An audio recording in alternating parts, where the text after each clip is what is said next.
Who understands this? Family. I dressed up as a background character from One Piece 5 Horses Disembowelment, and dare to have Sengoku call me Big Brother right from the start. Let me tell you, I've never experienced anything this thrilling in my life. I was tied up on the execution platform at the Navy headquarters, hands, feet, and neck all bound with thick hemp ropes, the other end of which was attached to 5 strong horses that looked like calves. Good grief. All the imaging phone bugs from around the world were pointed at my face, and Sengoku was standing next to me with a loudspeaker, announcing my crime in a voice like thunder teasing the celestial dragons, sentenced to 5 horses disembowelment. I was completely dumbfounded. Who understands this? Family? I teased the celestial dragons? What kind of international joke is this? Those celestial dragons look so ridiculous. Even if my eyesight were terrible, I wouldn't stoop so low, right? This is absolutely a huge injustice. But the question is, how did things develop to this point? It all started an hour ago. Right when I opened my eyes, let me tell you, I hadn't even opened my eyes yet when someone suddenly pushed me hard from behind. Good grief, I fell flat on my face. When I finally got up, rubbing my dazed head, I looked around and saw cold iron walls on all sides. Turning around, I saw a row of iron bars thicker than my arms. I was stunned. Wasn't this a prison cell? No, man. I was just at home watching One Piece, took a nap, and how did I wake up in a prison cell? Is this what it's like now to be transported to another world? Not even a car accident or electric shock process to go through. I was just about to ask the guard outside what was going on when suddenly a thunderous voice came from beside me. Navy, what does it mean to stuff this little brat into my cell? Do you look down on me? That scared me so much I shivered. I realized I wasn't alone in this cell. I turned around quickly. Oh my goodness. Next to me was a giant. This guy was as tall as a 3-story building with 2 huge bull horns on his head, and his body was covered in muscle lumps like small hills. My worldview collapsed at that moment. What kind of bull-headed man is this? The Navy guy outside, upon hearing the roar, turned pale, his legs shaking like they had motors, and he rolled away, crying for his mother. I was utterly speechless. Dude, are you the criminal or is he the criminal? A guard getting scared to tears by a prisoner? This Navy is too degenerate. Navy headquarters, Great Pirate Era. The few words muttered by this bull-headed guy instantly made my mind go buzz. Oh no, I've been transported to the world of One Piece. Then this guy next to me, ISI, tentatively called out, Beast Kaido? That giant's mountain-like head slowly lowered, his eyes as big as copper bells staring at me. Little brat, did you call me? When I saw his face, it looked exactly like in the anime. All right, it's confirmed. I've crossed over, starting off in a Navy prison, and my cellmate is the Yonko Kaido. What kind of hellish start is this? Kaido sized me up and showed disdain. Tisich, other than looking a bit handsome, you're useless, little brat. Now tell me, what did you do to end up here with me? I shrugged. Big brother, I want to know too. Kaido glared. Are you messing with me? You don't even know if you've done something wrong? I said, I really don't know. Maybe I did something in a dream. Kaido probably couldn't handle my sincere expression. Just as he was about to explode, footsteps came from the corridor. Soon, an old man wearing a Navy admiral's coat and a seagull hat stood at the cell door. Sengoku. Kaido, are you getting used to it here? Sengoku said with a commanding presence. Kaido immediately snapped. Sengoku, stop the nonsense. If you're going to kill me, just do it already. Do you think this broken place is comfortable? Sengoku sneered. Looks like you still have a lot of energy. But it doesn't matter when you get to the execution ground. I hope you can still be so arrogant. Open the door and take him out. A giant admiral walked in to put shackles on Kaido. Seeing this, I quickly raised my hand, like answering a question in class. Report. Can I say something? Sengoku finally noticed me and asked what I wanted to say. I asked with great grievance. Admiral, what exactly have I done? Why am I being arrested? Sengoku was so angry he almost laughed. You brat, still pretending? Teasing the celestial dragons. Are you satisfied with this charge? I exploded. Impossible. Absolutely impossible. Admiral, did you make a mistake? Just the looks of those celestial dragons, let's be honest, they challenge biological diversity. Even if I were blind, I wouldn't tease them. This is slander, plain and simple. Sengoku's face darkened. That insulting the celestial dragons, brat, that adds to your crimes. His gaze at me turned sympathetic. Stop arguing, many people witnessed it. If it weren't for Admiral Kizuro happening to pass by, in 10 months, you would have given birth to a child with a celestial dragon. I really can't clear my name. Despairingly, I asked, then how will I be dealt with? Sengoku said indifferently, probably, you will be executed. My legs went weak and I collapsed to the ground. It's over. I've only been here for less than an hour, and now I'm going to be killed. Kaido next to me seemed amused and patted my shoulder. Of course, his pat nearly knocked me into the ground. Little brat, not bad. You dare to tease the celestial dragons. I look at you with new eyes. It's just death. What's there to be afraid of? 18 years later, you'll be a good man again. I felt so bitter inside. Dude, you can stand there and talk without feeling any pain. Your tough execution for you is like a massage to me. I'm just a fragile, ordinary person. At that moment, a Navy soldier rushed over, reporting to Sengoku, Admiral, the Celestial Dragons have sent a new order, wishing to execute the Ink Dragon publicly today, and they want to do it before Kaido. Sengoku's brows furrowed tightly. What is this? They had been promoting Kaido's execution for a week to showcase the Navy's might, and now the Celestial Dragons intervened, insisting that this minor character, be the opening act? I finally understood. The Celestial Dragons felt that if Kaido, this big star, was executed first, no one would pay attention to my warm-up act, so they had to seize this prime time. In the end, Sengoku compromised. So, I was taken to the execution ground along with Kaido. On the way, a giant Navy soldier was quite arrogant, pushing Kaido. Kaido wasn't happy and turned around, his gaze fierce enough to kill. That giant still had a tough mouth, but Kaido suddenly lowered his head, and those two big horns Duong hit him. The giant let out a scream and was sent flying hundreds of meters, crashing through a building. Sengoku was furious, rushing over to confront Kaido. Kaido still had a tough mouth, saying he wanted to fight Onionon. Sengoku was so angry he laughed, saying he couldn't afford to lose, far from Roger. Kaido was poked where it hurt, roaring as he charged forward. But Sengoku didn't coddle him at all, grabbing the hockey chains on Kaido and executing a beautiful shoulder throw, sending Kaido, who weighed hundreds of tons, smashing into the ground with a loud bang, creating a big pit. I realized at that moment, good grief, this Kaido is just putting on a show. He's not afraid of death at all, he's deliberately getting captured, wanting to use the Navy's public execution to show the world how tough he is, advertising for himself. This operation is brilliant. Once I figured that out, Kaido stopped making a fuss and obediently followed along. Soon, we arrived at the execution platform in the center of the square. 3 enormous image phone bugs pointed their cameras at this place.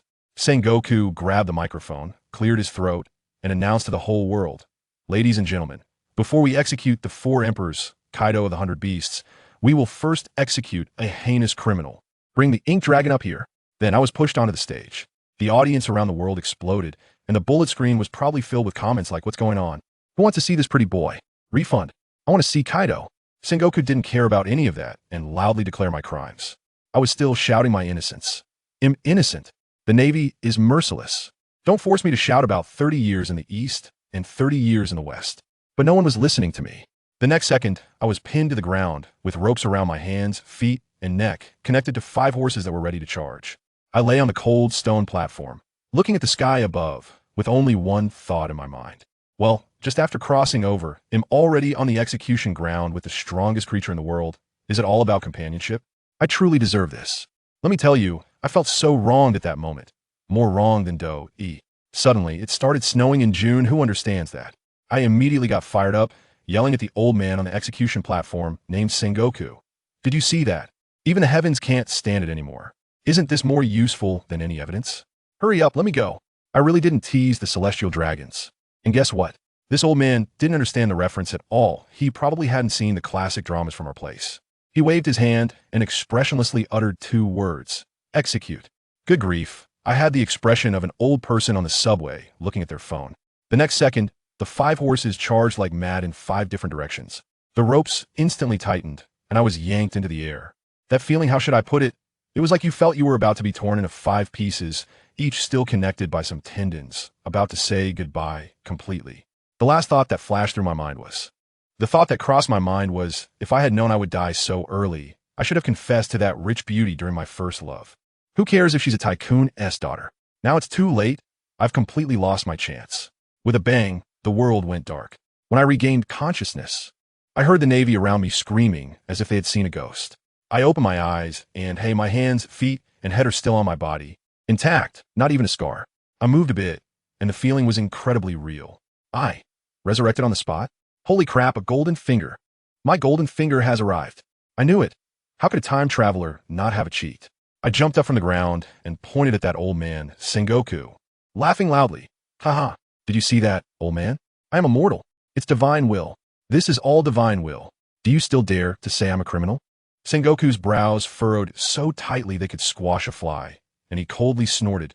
Stop talking about divine will. This is the power of a devil fruit, isn't it? You probably thought I was like the clown buggy with a dismemberment fruit. I tell you, his imagination is truly a bit barren. The big guy next to him, Kaido, looked at me like he was seeing a rare animal, his eyes filled with excitement, probably thinking he found a suicide partner, but unfortunately, he thought the Sea Prism Stone could incapacitate me. Sure enough, Sengoku waved his hand. Bring the Sea Prism Stone handcuffs. Once the handcuffs were on, they were cold. But I felt nothing.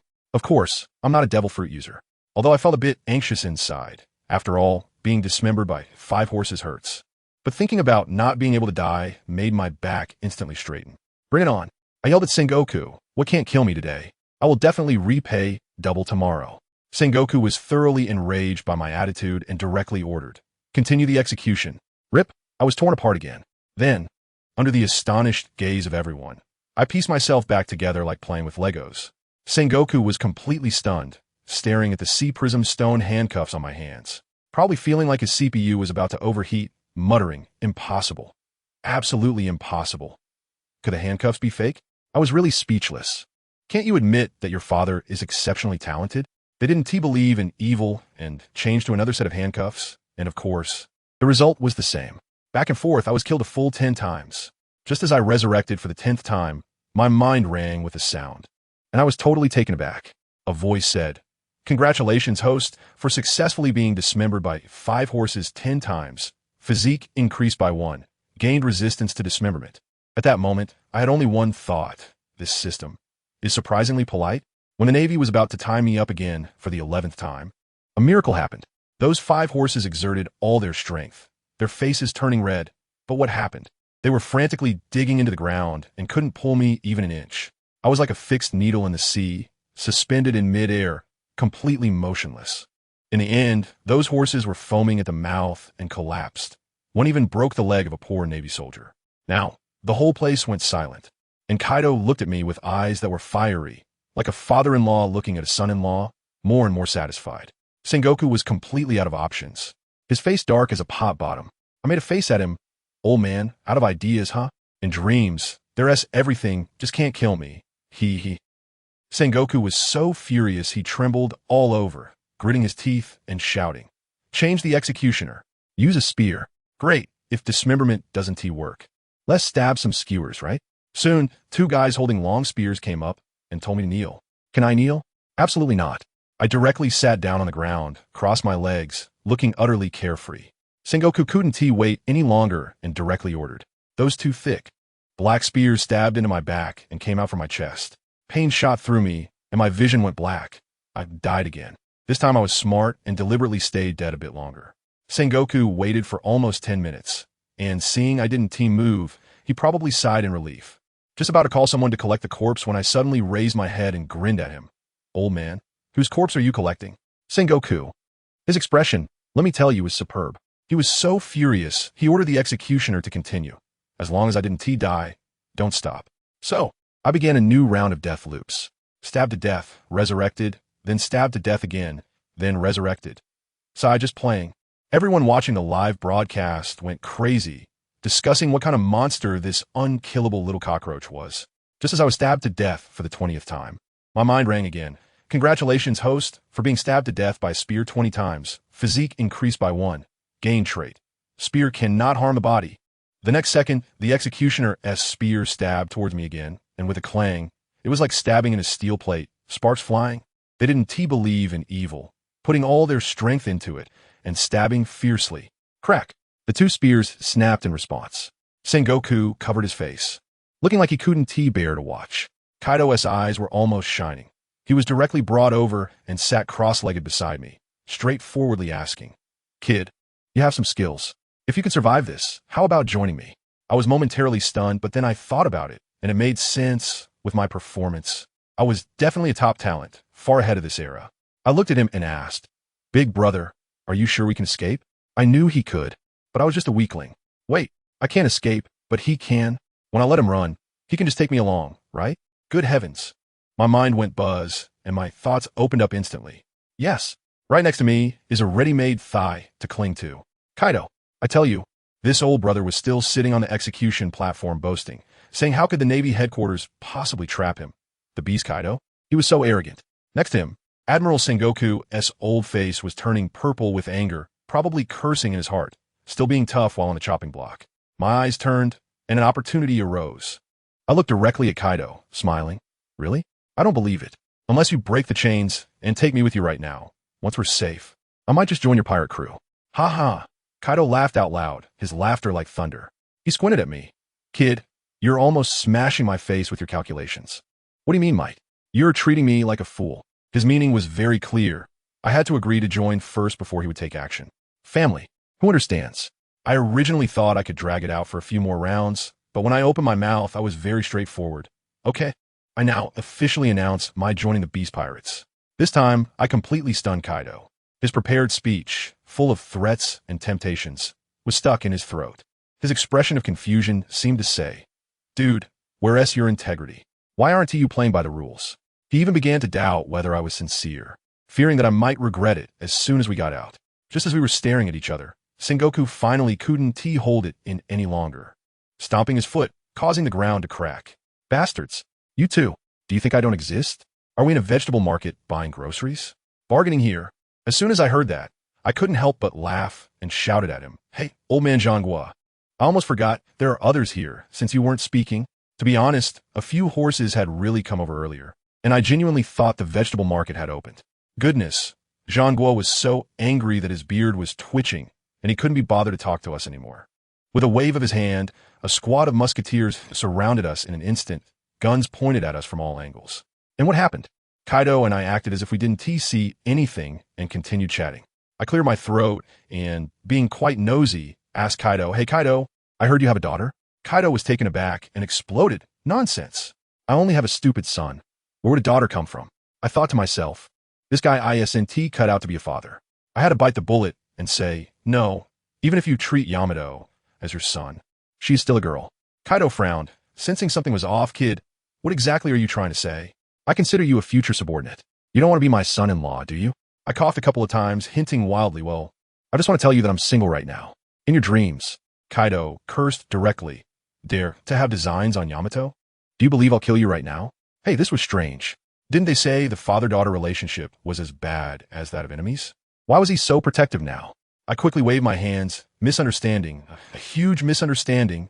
What I meant was, I have a friend who is handsome, powerful, and has the potential for conqueror's hockey. I can introduce him to your daughter. Look, Yamato is not young anymore. If she doesn't get married soon, she'll be an old maid. Kaido's mouth twitched, and his eyes were sharp as knives. That friend of yours wouldn't it be you? How could it be? I said with righteous indignation. My friend is charming and humorous. I see him as having the potential to be the pirate king. How can I compare to him? I tell you, the more I bragged about my friend, the darker Kaido's expression became. He was 100% sure that I was just beating around the bush to praise myself. Zhanghua, watching us in front of the whole world, was about to explode with anger. He finally couldn't take it anymore and shouted, Fire! Bang, bang, bang, bang, bang. I tell you, that scene was like setting off firecrackers. Countless bullets came raining down on us. When they hit Kaido, it sounded like clanging metal, sparking like scraping skin, not even breaking the surface of his skin. The small Navy soldiers were dumbfounded, each doubting their life. Is this guy made of iron? Then I don't know who shouted, we can't take down the big one. Let's focus fire on the small one. Goodness, all the gun barrels turned in unison, all aimed at me. My little frame couldn't withstand this. Bang, bang, bang, bang, bang. In an instant, I was turned into a bloody sieve, my whole body trembling like I was electrocuted. Kaido was sitting right next to me, watching the show, completely unmoving. He was probably curious whether I could really come back to life. Of course, I didn't let him down. As soon as the gunfire stopped, the bullets in my body popped out one by one like seeds. The blood flowing out instantly reversed back into my body, and the wounds healed with a duong sound, not even leaving a scar. Now, the whole place erupted. Monsters.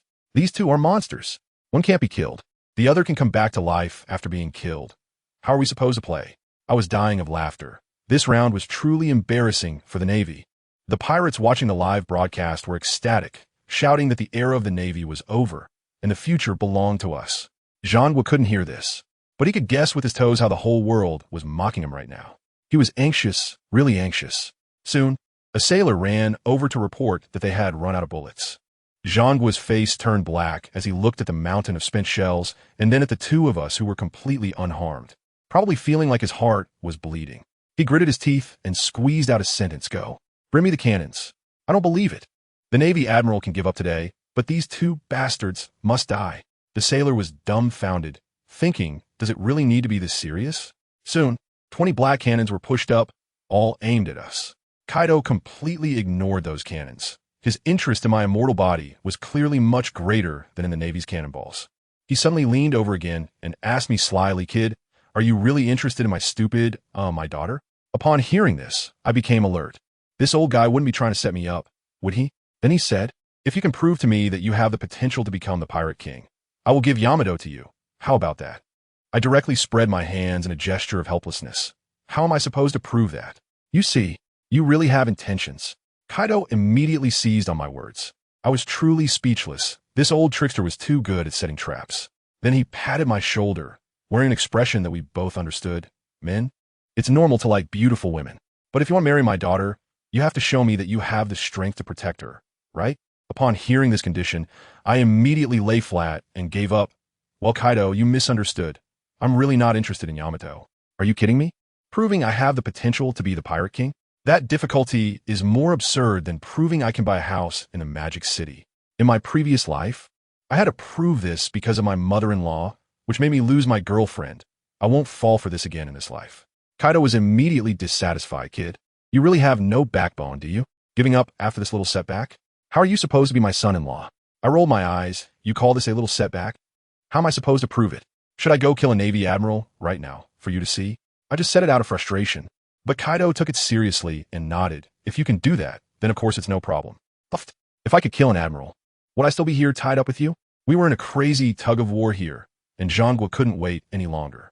He saw the sky starting to darken and roared. "Is the ammunition loaded? Report, Admiral. We can fire at any time." Then fire. Blow them to smithereens. Boom!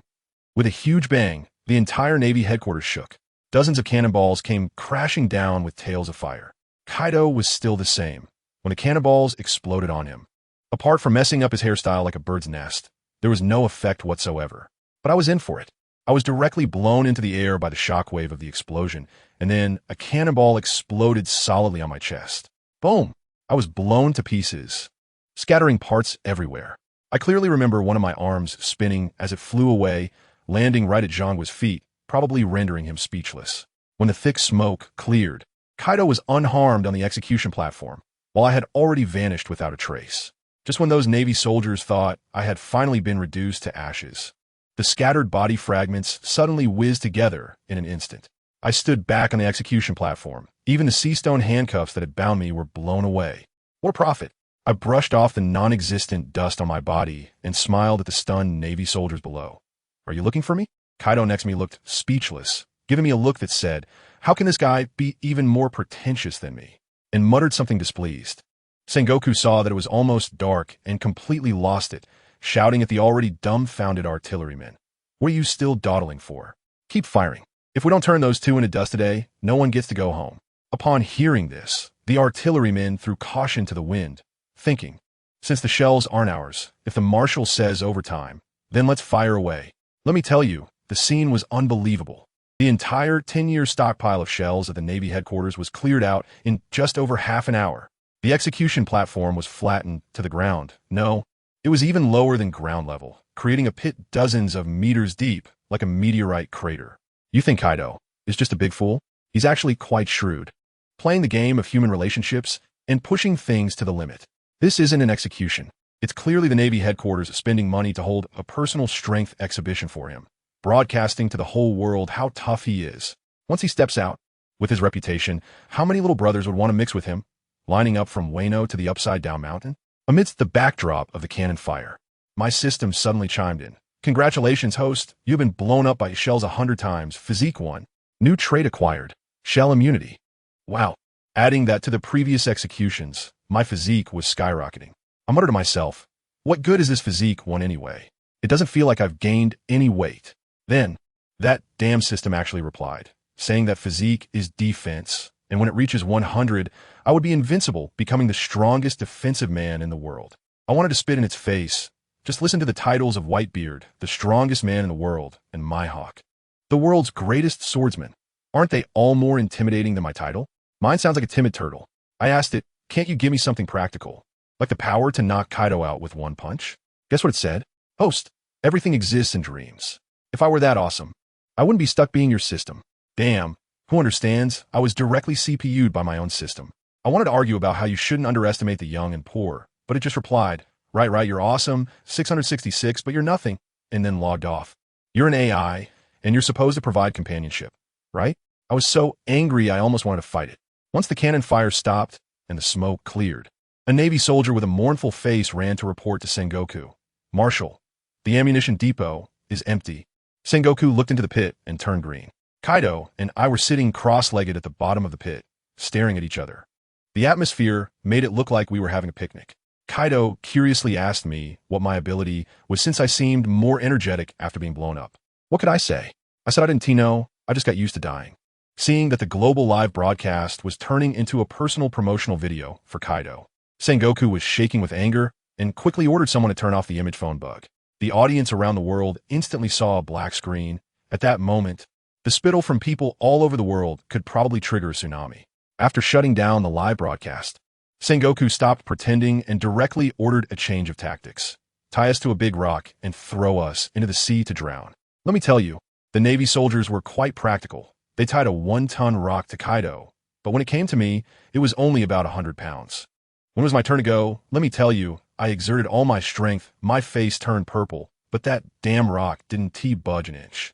One of the soldiers looked at me like I was some rare endangered waste, rolling up his sleeves, ready to slap me. Just then, Kaido, who had walked far away, came back with a bang, kicked that soldier away without saying a word. Then this guy bent down and picked me up like I was a little chick. I screamed in shock, asking him what he was doing. He rolled his eyes and said gruffly, with your little strength, it's exhausting just to watch. I'll carry you over. What else? Can I still fight you? You're so small, you wouldn't even fill a gap between my teeth. I was speechless at that moment. What kind of tiger wolf words were these? When we reached the harbor, Kaido was a real man, not needing anyone to push him, carrying me himself, and with a splash, he jumped in. We were tied to a rock, sinking straight to the bottom of the sea. The water in that harbor was quite clear. I could see Kaido, after sinking to the bottom, giving Sengoku a middle finger. Sengoku was so furious he looked like he was about to transform into a giant Buddha, shouting, get someone. Go to the kitchen and get some piranhas. I want to see him get eaten bite by bite. The soldier weakly replied, Marshal, the kitchen has no piranhas. Sengoku's face turned dark. Then go get some animal blood, bring the sharks over. Once the order was given, I felt something was off. Holding my breath underwater, I wasn't cut out for this. In less than 2 minutes, I rolled my eyes back, gulped down a belly full of water, and passed out. Then I started my cycle of performances underwater, dying, floating up, reviving, spitting water, unable to hold my breath again, dying again. After I died 10 times back and forth, my brain chimed again. Congratulations, host. You have drowned 10 times, physique 1. Acquired trait, mermaid's breath. In the next moment, I suddenly opened my eyes, and wow, I discovered I could breathe underwater, just like a fish. Sengoku on the shore watched in disbelief as I transformed from a drowning, unlucky fellow into a leisurely tourist strolling at the bottom of the sea. His expression was like he had seen a ghost. He probably realized that my ability was a superbug. Using the same method to kill me a certain number of times would grant me immunity. Just as Sengoku was questioning his life choices, that soldier returned, followed by 4 others, panting as they carried a live pig. Sengoku pointed at the still grunting pig, his voice trembling. This is what you call blood? The soldier proudly replied, report, Marshal. A live pig's blood is absolutely fresh. It will definitely attract the sea kings. Sengoku was so angry he couldn't say a word, waving his hand, signaling him to hurry up. The soldier swiftly cut the pig's throat, then kicked the bleeding pig into the sea. Instantly, a large area of seawater turned red. I watched as the pig slowly sank, wondering what kind of operation this was. Did the Navy see us hungry and specially kill a pig to give us extra rations? I looked at Kaido. His mouth was opening and closing in the water, clearly wanting to say something. Guess what happened next? Seeing his frustrated look, I couldn't help but mock him directly underwater. Oh, come on. If you want to say something, just say it. What if you burst from holding it in? No way. No way. The mighty strongest creature on land and sea is actually a mute underwater? What would that do for your reputation? Kaido's face turned green at that moment. He was so angry he opened his mouth to unleash his national essence, but instead, he gulped down a mouthful of seawater. Let me tell you, he wanted to curse, but ended up putting on an underwater eating show. He quickly closed his mouth, but it seemed he forgot he was still underwater, instinctively trying to spit out the water, and suddenly inhaled through his nose. Wow, I could feel the sensation from far away. It seemed like his entire head was filled with water, coughing like a broken bellows. I couldn't hold back. Clapping for him underwater. Brave Kaido. I will call you the first person to inhale underwater. Eating the fish fruit. And really thinking you're a fish, huh? He was so angry that he opened his mouth to curse at me. But all I heard were wah wah wah wah, like water boiling. In the end, he completely gave up, turned around, and faced away from me, looking like he was in a self-imposed isolation, as if to say, leave me alone. Meanwhile, we were putting on a show over here, and the bloody smell of that pig attracted all the sharks within dozens of nautical miles. A group of 3 to 4 meter long sharks rushed into the harbor and quickly tore the pig apart. After finishing, they looked around and thought, hey, this little bit of meat isn't enough to fill a gap. One of them lowered its head and saw me and Kaido. Those sharks were not very clever. Upon seeing Kaido's physique, they thought, wow, a big guy, that must be a lot of meat. Without a second thought, the leading shark dove down and bit into Kaido's shoulder. I was ready to enjoy the bloody scene, but instead, I heard a crisp crunch. That shark's mouthful of teeth shattered like popcorn. It was left in pain, tears welling up in its eyes like a toothless old lady. The other sharks didn't understand the situation and thought it was time to eat, rushing in one after another. Then, crunch, crunch, crunch. The crisp sound were endless.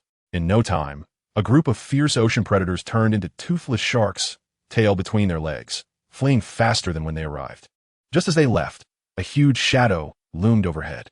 I looked up and was stunned to see a giant dolphin, several dozen meters long.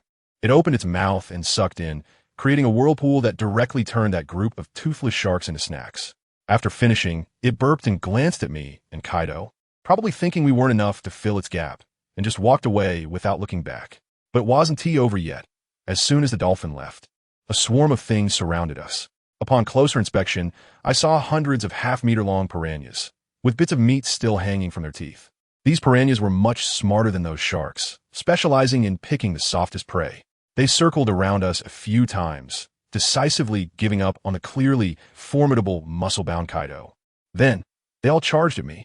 I was dumbfounded. Why me? Just because I looked tender and easy to bite? The next second, let me tell you, it felt like 1,000 cuts. Every part of my body was hurting, and I couldn't even curse. I was in so much pain. With a physique like mine, it was as if I were made of paper. In less than 10 seconds, I was gnawed down to nothing, leaving only a mist of blood in place. Kaido watched the whole thing from the side, his eyes wide open, probably wondering if I could survive this. If I could come back to life, it would be a real treasure. He probably even thought about how to train me in the future, how many devil fruits I would eat. His gaze so intense, it could almost boil my remaining blood. Just when that group of piranhas finished eating me and was about to try their luck with Kaido, my blood mist began to stir. You're not mistaken. The blood scattered in the water actually started to gather again, slowly transforming back into my human form. Kaido's mouth almost split into a grin. The piranhas were all dumbfounded, their fishy faces filled with question marks. Didn't we just eat this thing?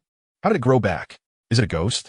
But fish brains are limited, and their conclusion was, who cares if it's human or ghost? As long as it can be eaten. So they charged me again. I was gnawed down to nothing once more. This went on. Revive, get eaten, revive, get eaten. I felt like an endless buffet. I was eaten 50 times. 50 times. Just as I felt my sanity slipping away, a heavenly voice finally echoed in my mind. System, congratulations, host, for achieving the accomplishment of being eaten by piranhas 50 times. Physique increased by 1. Gain trait, fish bites ineffective. Damn, finally here. I immediately perked up and started taunting the now fully stuffed piranhas. Come on, you little trash. Keep eating me. Although the fish couldn't understand, they sensed my provocation. How dare food provoke hunters? This was intolerable. They angrily charged at me again. This time, they miscalculated. No matter how hard they bit, their jaws grew sore, and my skin didn't even leave a bite mark. When they were exhausted and floating in the water like dead dogs, hey, the tide had turned. I picked up a military knife that had fallen to the seabed, and with one slice for each little friend, I turned those hundreds of piranhas into sashimi. On shore, Sengoku's face turned green. He probably cursed me for being too brutal, fearing I would disturb the sea in the future. He quickly sent a Navy officer down to re-handcuff me. That guy was named Harks, and he was shivering as soon as he hit the water, probably scared of being eaten by something. I was pretty cooperative, after all. My jailbreak plan depended entirely on Kaido. As soon as Harks handcuffed me, preparing to swim up, a gigantic sea eel over 100 meters long emerged like a submarine. That eel probably thought Harks' meat was too little and ignored him, swinging its tail like a golf club, and with a smack, sent Harks flying out of the water, straight towards the naval headquarters building. Sengoku's face turned black on shore. He must have been cursing. This is the worst navy I've ever led. As for that giant eel, it didn't care about any of this. It only had eyes for Kaido. It circled around Kaido a few times, appearing quite clever, and upon seeing Kaido bound up, it probably thought he was bait set by the Navy to lure a sea king like itself. Its eyes were filled with disdain, as if to say, "Is this the best you've got? Today, let me show you what it means to lose your grip." With that, it suddenly constricted, wrapping Kaido tightly and using all its strength to strangle him. It was waiting for Kaido to scream in pain and struggle in despair. And what happened? Kaido was constricted into a twist, sitting there without moving an inch, wearing a derisive smile that seemed to say, "Is that all you've got?" The giant eel was stunned, unconvinced, and continued to apply force, almost straining itself, but Kaido remained there, grinning at it, his gaze filled with naked contempt. Before that contemptuous gaze could even be retracted, the next second, there was a loud bang that almost shattered my eardrums. The surface of the sea exploded into a blood mist, red like ketchup, dyeing the surrounding seawater. The soldiers onshore who didn't see what happened began to guess what was going on. Did Kaido get turned into meat sauce by that giant eel?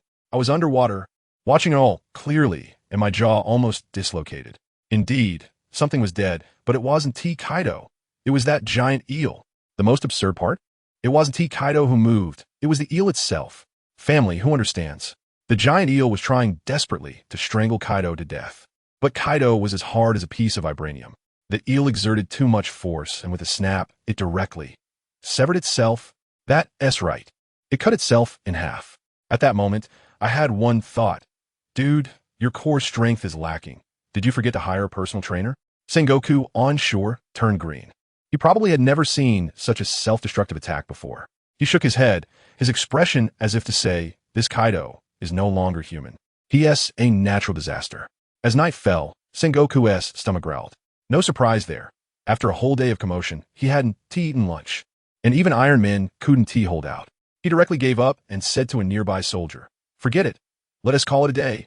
Wrap it up. You keep an eye on those two. Don't let them run away. I'll come back tomorrow to figure something out." I tell you, that Marine who was called out was like he was on steroids, standing straight as an arrow, his chest thumping loudly, making a military vow. "Rest assured, Marshal, I guarantee with my head that if Kaido escapes, I'll bring my head to you." Sengoku was probably moved by his spirit and patted him on the shoulder, saying, "Not bad, young man. I have high hopes for you." Goodness, just that one sentence made that guy climax right on the spot. Tears welling up in his eyes as he watched Sengoku leave. I bet his mind was already looping good luck is coming. And he had even written the script for becoming a general, embracing left and right, reaching the peak of his life. And just like that, a night passed. The next morning, Sengoku finished his breakfast and strolled over, wanting to see if Kaido and I had drowned. The Marine who had stood guard all night, with 2 dark circles under his eyes, rushed over like a giant panda and started flattering, reporting to the Marshal, "I have fulfilled my duty. I can see that Kaido was intimidated by your mighty presence and didn't dare to move. He knows that under your wise leadership, the Navy headquarters is as solid as a fortress, and he can't escape, only waiting to die at the bottom of the sea." Sengoku felt quite pleased upon hearing this, saying it was hard work and to go rest, while the wrinkles on his face spread into a smile. The Marine acted quite well, insisting it wasn't hard work at all, saying he could go 3 days and nights for the rise of the Navy. In the end, Sengoku pretended to be angry, and only then did the Marine reluctantly go to rest. When Sengoku walked to the edge of the dock and looked down, Kaido was still in the same position, sitting cross-legged like a meditating monk. As for me, hey, let me tell you, I was so hungry and exhausted that I simply lay at the bottom of the sea, sound asleep. After all, I couldn't drown, and sleeping could help conserve my energy. At that moment, a figure appeared on the sea, riding a bicycle, making a squeaking sound as it approached. Wow, isn't that Admiral Akiji? Wherever the wheels of his bicycle went, the sea surface instantly froze into a slick ice path. He looked up and saw a crowd of people on the shore. Even Sengoku was there. He smiled, probably thinking, "Oh, such a grand welcome. Everyone is here to welcome back Lord Kazan." Seems like the position of the next marshal is secured. With a suave move, he jumped his bicycle from the surface of the sea onto the shore, then ran over to Sengoku, politely saying, "Ah, Marshal Sengoku, you're too kind to come personally to greet me so early in the morning. I'm so embarrassed." Sengoku turned around and gave him a cold glance. Oh, Kazan, back for vacation? Akiji was stunned. This script was not right. He quickly asked, Marshal, what are you all doing here so early? Sengoku was too lazy to speak and just pointed with his chin towards us. Akiji followed the direction and looked into the water, his eyes nearly popping out. That is, Kaido, how could he be at the Navy headquarters? Sengoku sighed and recounted what happened yesterday, the embarrassing public execution, concluding, in short, conventional methods didn't work, and it seems that trying to drown him has failed as well. So Kazan, it's up to you now. Up to me? Akiji hadn't reacted yet. Use your power to freeze him to death. Sengoku said firmly, the Navy's reputation must not be tarnished. Kaido must die. As long as we can freeze him into an ice sculpture, we can restore our reputation. Akiji, hearing this, realized it was a great opportunity to earn merit. He patted his chest and guaranteed, don't worry, Marshal. Under my absolute zero, not to mention a person, even a hot water bottle would freeze and crack in 3 days. With that, he jumped down, and as soon as his toes touched the water, he shouted, Ice Age. I was still blissfully asleep at the bottom of the sea when suddenly, who understands this moment? I was catapulted from summer straight into the Ice Age. The bone-chilling cold instantly woke me up. Just as I was about to sneeze, the sound barely escaped my mouth, and I was frozen into a solid block of ice along with the seawater. Damn, Akiji, that was the only thought in my mind. This guy was too ruthless. The entire harbor, with dozens of meters of seawater, instantly turned into one solid block of ice. I was frozen inside, unable to move, only feeling life slipping away rapidly. System, host has frozen to death. Host has been revived. System, host has frozen to death. Host has been revived. Dying every 10 minutes. Am I just here grinding KPIs? On the shore, Akiji had jumped back and smugly said to Sengoku, Marshal, it's done. Now just wait. Then he added with a cheeky smile, Marshal, you don't need to remember me for any great merit. When you retire, just recommend me as the next Marshal, and I will thank your whole family. Sengoku's mouth twitched. Why did that sound so much like an insult? But he still agreed, saying that as long as Kaido was truly frozen to death, he would recommend Akiji. 3 days passed, and after I had died 100 times, I finally unlocked a new achievement, immunity to extreme cold. From then on, no matter how low the temperature, it felt like air conditioning to me. But the problem was, even though I was no longer afraid of the cold, I was still solidly frozen in ice, unable to move. When the 3 days were up, Sengoku and Akiji came again. Sengoku looked at the giant ice block and was also at a loss, having to call dozens of Marines to use small hammers and chisels to start chiseling the ice. Their efficiency was akin to the story of Yu Gong moving a mountain. The Marines worked from morning until afternoon before finally chiseling out the 2 giant ice pops, Kaido and me. Sengoku looked at our ice sculptures, remained silent for a long time, then issued an even more ridiculous order. Bring a pot, boil water, melt the ice for me. You heard that right. They directly set up a large pot capable of boiling a cow in the square, threw us in, lit a fire, and started cooking. My ice block was small and melted quickly. As soon as I thawed, I felt like I was in a pot of hot pot, bouncing around, screaming, Damn, Sengoku, you old bastard. How inhumane could you be? Is your heart colder than a fishmonger who has been killing fish for 10 years at a supermarket? Sengoku completely ignored me, his eyes fixed on Kaido. Soon, the ice on Kaido also melted. When he opened his eyes, he revealed a mocking cold smile directed at Sengoku, clearly conveying, Is this it? Any other tricks? I can't even kill myself. Sengoku was so furious his fists clenched tight. Akiji next to him was even gritting his teeth, his face as dark as a pot bottom. I could hear the sound of his heart breaking. Damn. My Navy Marshal is gone. Kaido saw me bouncing around like a monkey from the heat and sarcastically said, Kid, what are you screaming about? ISNT, it's just a hot spring with a higher temperature. Can't you show a bit of manliness? I exploded. I'm soaking in your big head. Who uses boiling water for hot springs? Do you think everyone is as tough as you? Ouch. I'm burning up. Sengoku saw the situation and simply decided to go all in. Keep boiling. If you can't freeze him to death, then cook him. I refused to believe this. Thus, the Marines desperately kept adding firewood, and the flames grew stronger and stronger. I was cooked again and again, revived, then cooked again. Just as I was about to transcend, ding, the system notification came again. System, host has successfully been cooked 10 times, gaining boiling resistance. From now on, no matter how high the temperature of the water, it will feel like soaking in a hot spring. Let me tell you, in that instant, the whole world changed. The boiling water that had just felt like hell now. Hey, guess what? The water temperature was just right, every pore opened up, and it was so comfortable I almost moaned. If only I could have a cold drink and have a naval sister standing beside me to massage my shoulders. I wouldn't even trade my position for the 4 emperors. Alas, what a pity. This navy is really not up to par, only knowing how to use torture. Why couldn't they think of using beauty tactics? In the end, they didn't think of beauty tactics, but came up with an even more wicked plan. Let me tell you, at that moment, even Kaido fell silent and the Marines around were dumbfounded. As I watched myself go from screaming and shouting at the beginning to now, enjoying it like I'm in a hot spring, their expressions were like someone who suddenly lost their internet connection halfway through scrolling on their phone, filled with confusion and disbelief. But deep down, they knew the truth. This kid has become immune again, just like before, immune to being torn apart by horses and immune to a hail of bullets. Goodness, my ability is like evolving through death, experiencing the same way of dying dozens of times, and getting a permanent debuff that makes that move ineffective against me from then on. Honestly, I could feel the envious gazes from those little Navy soldiers. They must be thinking, if I had this ability, I wouldn't be afraid to peek at Admiral Peach Bunny while she bathes. Family, who understands? With such a remarkable ability. And you're just thinking about peeping at Peach Bunny?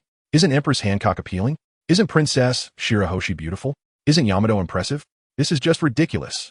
I am Long. Being executed by these useless guys is simply the biggest stain on my life.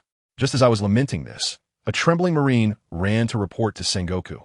Report, Marshal, the water in the pot. It's dried up, should I add more? Just listen to that. An entire pot of water boiled down to evaporation while I did nothing. Sengoku's old face twitched at that moment, and he dropped the documents in his hand.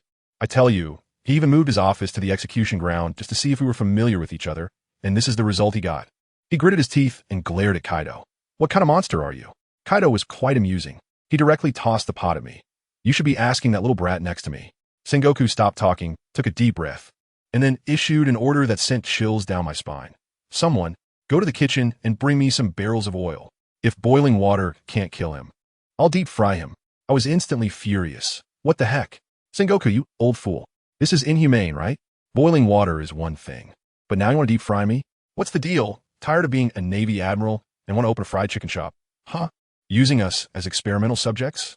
Honestly, just thinking about being deep fried makes my scalp tingle.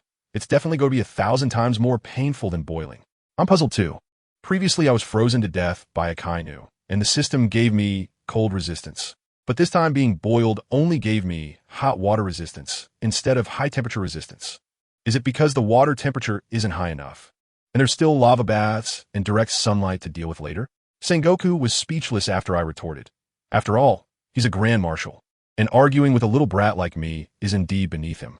Before long, a bunch of Marines huffing and puffing came over carrying barrels of golden cooking oil, pouring it all into the pot.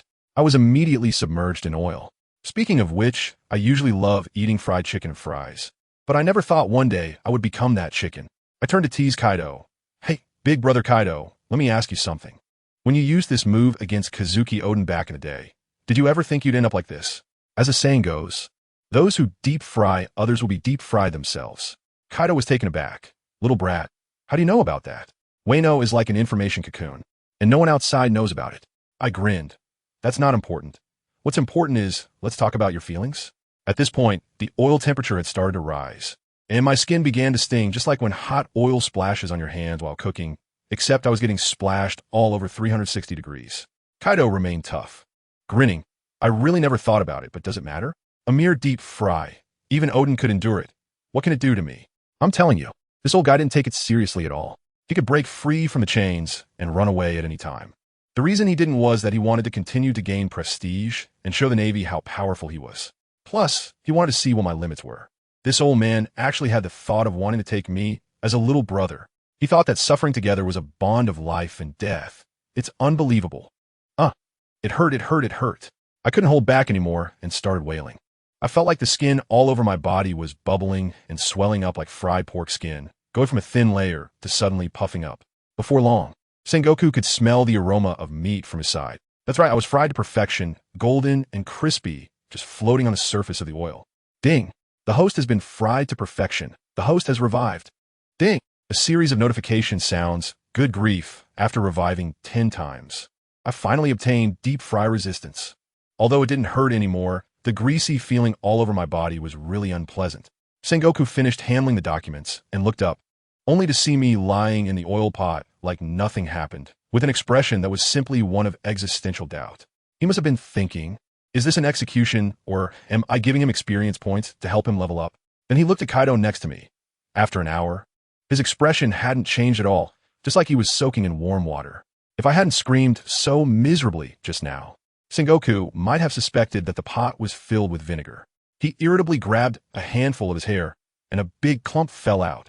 Damn, am I going bald? Sengoku cursed directly. To protect his hairline, he decided that today was enough. Someone get them both out and take them back to prison. We'll continue tomorrow. After saying that, the old man turned around and left, probably to catch up on sleep. So, I and Kaido, 2 freshly fried food items, were sent back to the prison. As it turned out, that night was anything but peaceful. In the dead of night, a pirate ship stealthily arrived at the Navy headquarters port. On the deck stood a muscular man, one of the 3 disasters of the Beast Pirates, Jack the Drought. A little brother came over and whispered, Lord Jack, up ahead is the Navy headquarters. What should we do next? Jack shot him a look, as if he were looking at an idiot. What do you mean? Of course, we charge in directly and rescue Mr. Kaido. Otherwise, did we come here for a vacation? The little brother was almost in tears. But charging in like this, isn't it a bit too risky? Risky? Jack sneered. Do you think I'm someone to be trifled with? Ram the ship straight in. You're nothing. And you think you can teach me how to do things? Goodness, Jack is one to listen to advice, but only his own. That little brother immediately regretted following such a brainless leader. This is the Navy headquarters. Do you think it's a vegetable market where you can just walk in? The navigator was also confused and refused to sail, saying it was no different from sending them to their deaths. As a result, Jack directly shouted angrily from behind. Why is the ship still stopped? Is it that I can't move my knife, or are you floating? Guess closer. Do you hear me? The navigator trembled in fear. There was no way out, so he could only grit his teeth and steer the ship straight toward the Navy headquarters. Meanwhile, the sentry at the Navy headquarters was actually sleeping against the wall, not even turning on a searchlight. In the prison, if Kaido knew that his precious subordinate was coming to rescue him like this, he probably wouldn't know whether to be touched or to scold him for being stupid. He was pondering other matters at the moment when he suddenly looked at me and asked, Little brat, do you have parents? I was instantly furious. What do you mean? Who doesn't have parents? Did you pop out a rock? No, Kaido hurriedly explained. What I mean is, do you have relatives outside? He had been setting the stage for a long time, and finally revealed his intention. Kid, if you have no family left and want to feel the warmth of family, starting today, you can call me Dad. What the hell? Who understands family matters? Are even cyber parents this competitive nowadays? You want to be my dad right off the bat? Kaido, are you taking advantage of me? I gritted my teeth. How is this taking advantage? Kaido looked quite aggrieved. I'm a dignified 4 emperor, and you should feel honored to have me as your godfather. Oh, so he wants to adopt a son. He started painting a grand picture for me. Be my son.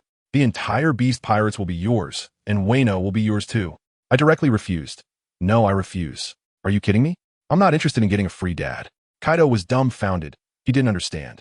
He thought maybe I was worried that we couldn't escape, and that he was just making empty promises. Don't worry, kid. He patted his chest and guaranteed, as long as you recognize me as your dad now, I can break these chains and kick down this prison door in no time, and take you back to Onigashima. How about that? I shrugged, not interested. I just simply don't want to recognize another dad. Just as I was in a tug of war with Kaido, suddenly there was a thunderous crash outside. It was Jack's ship, which had crashed headfirst into the Navy headquarters dock in a race against time, immediately followed by Jack's loud roar. You guys kill, annihilate the Marines, flatten the Navy headquarters, and rescue Captain Kaido.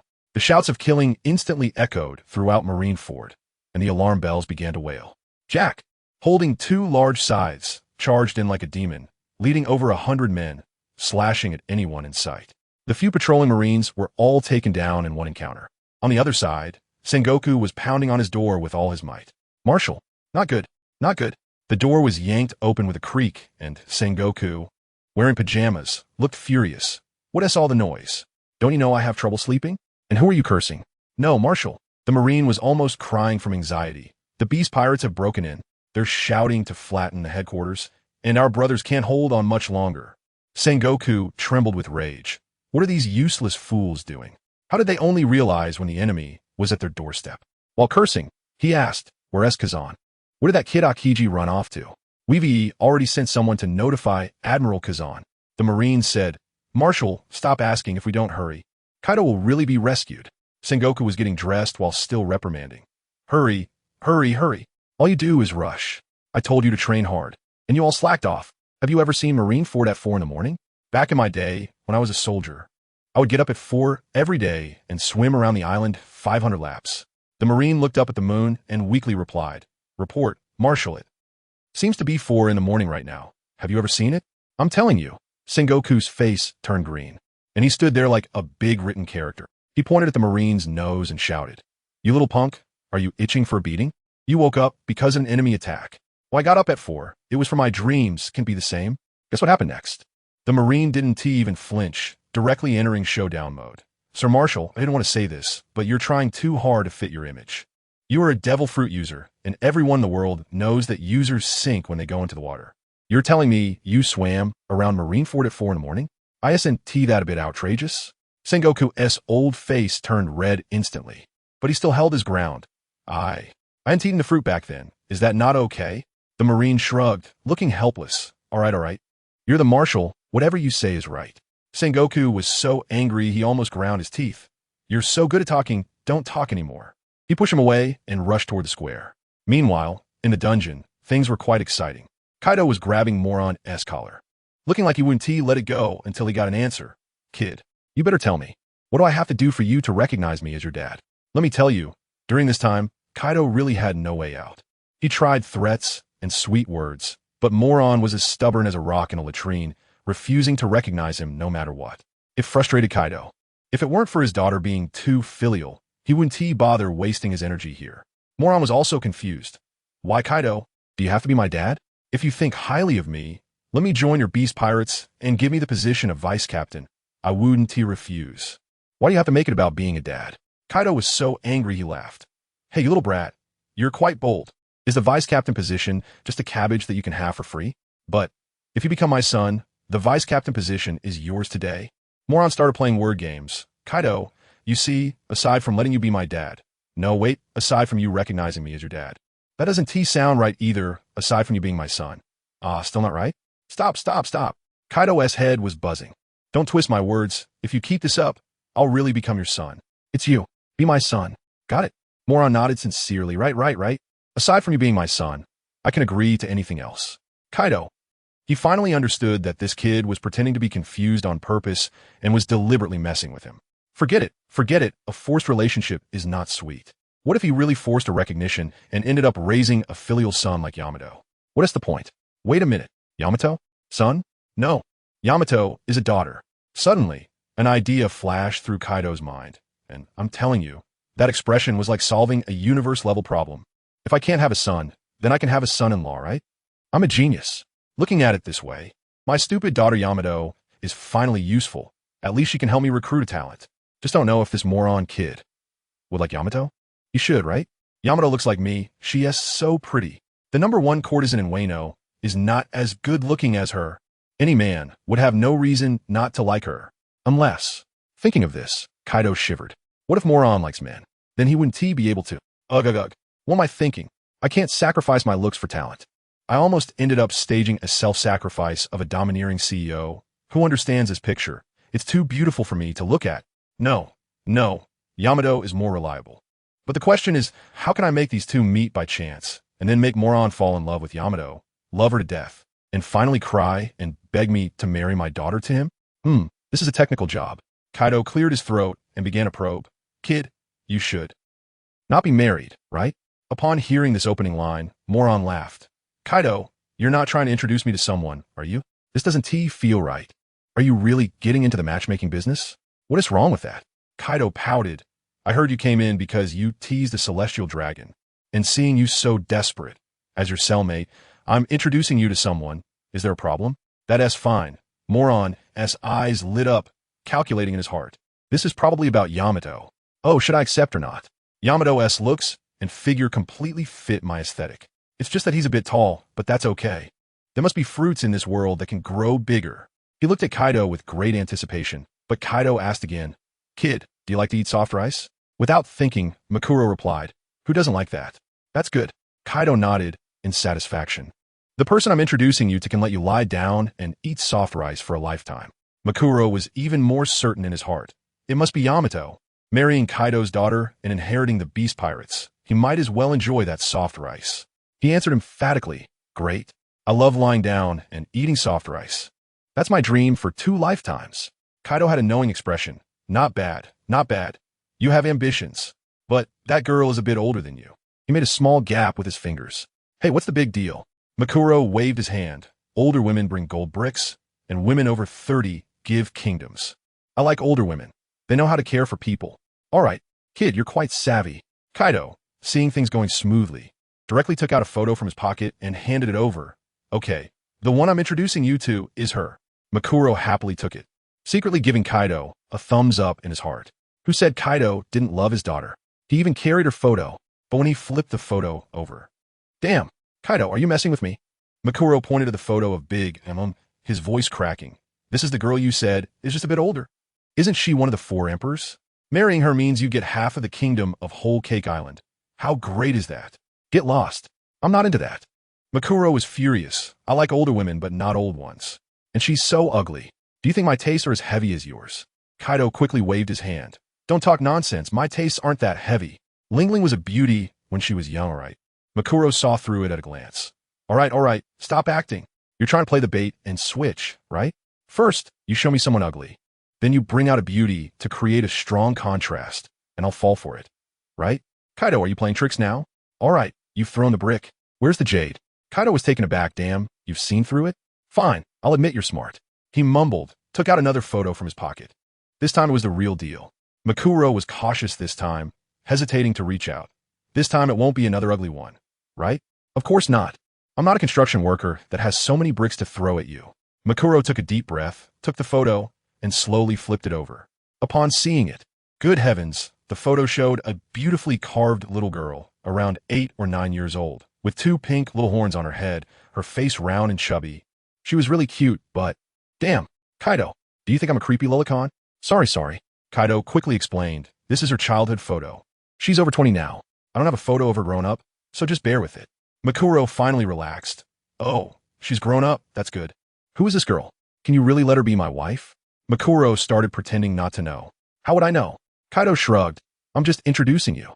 Do you want me to arrange your marriage and deliver you to bed? Makuro chuckled. I think your proposal is pretty good. Get lost. Dream on. Kaido scolded.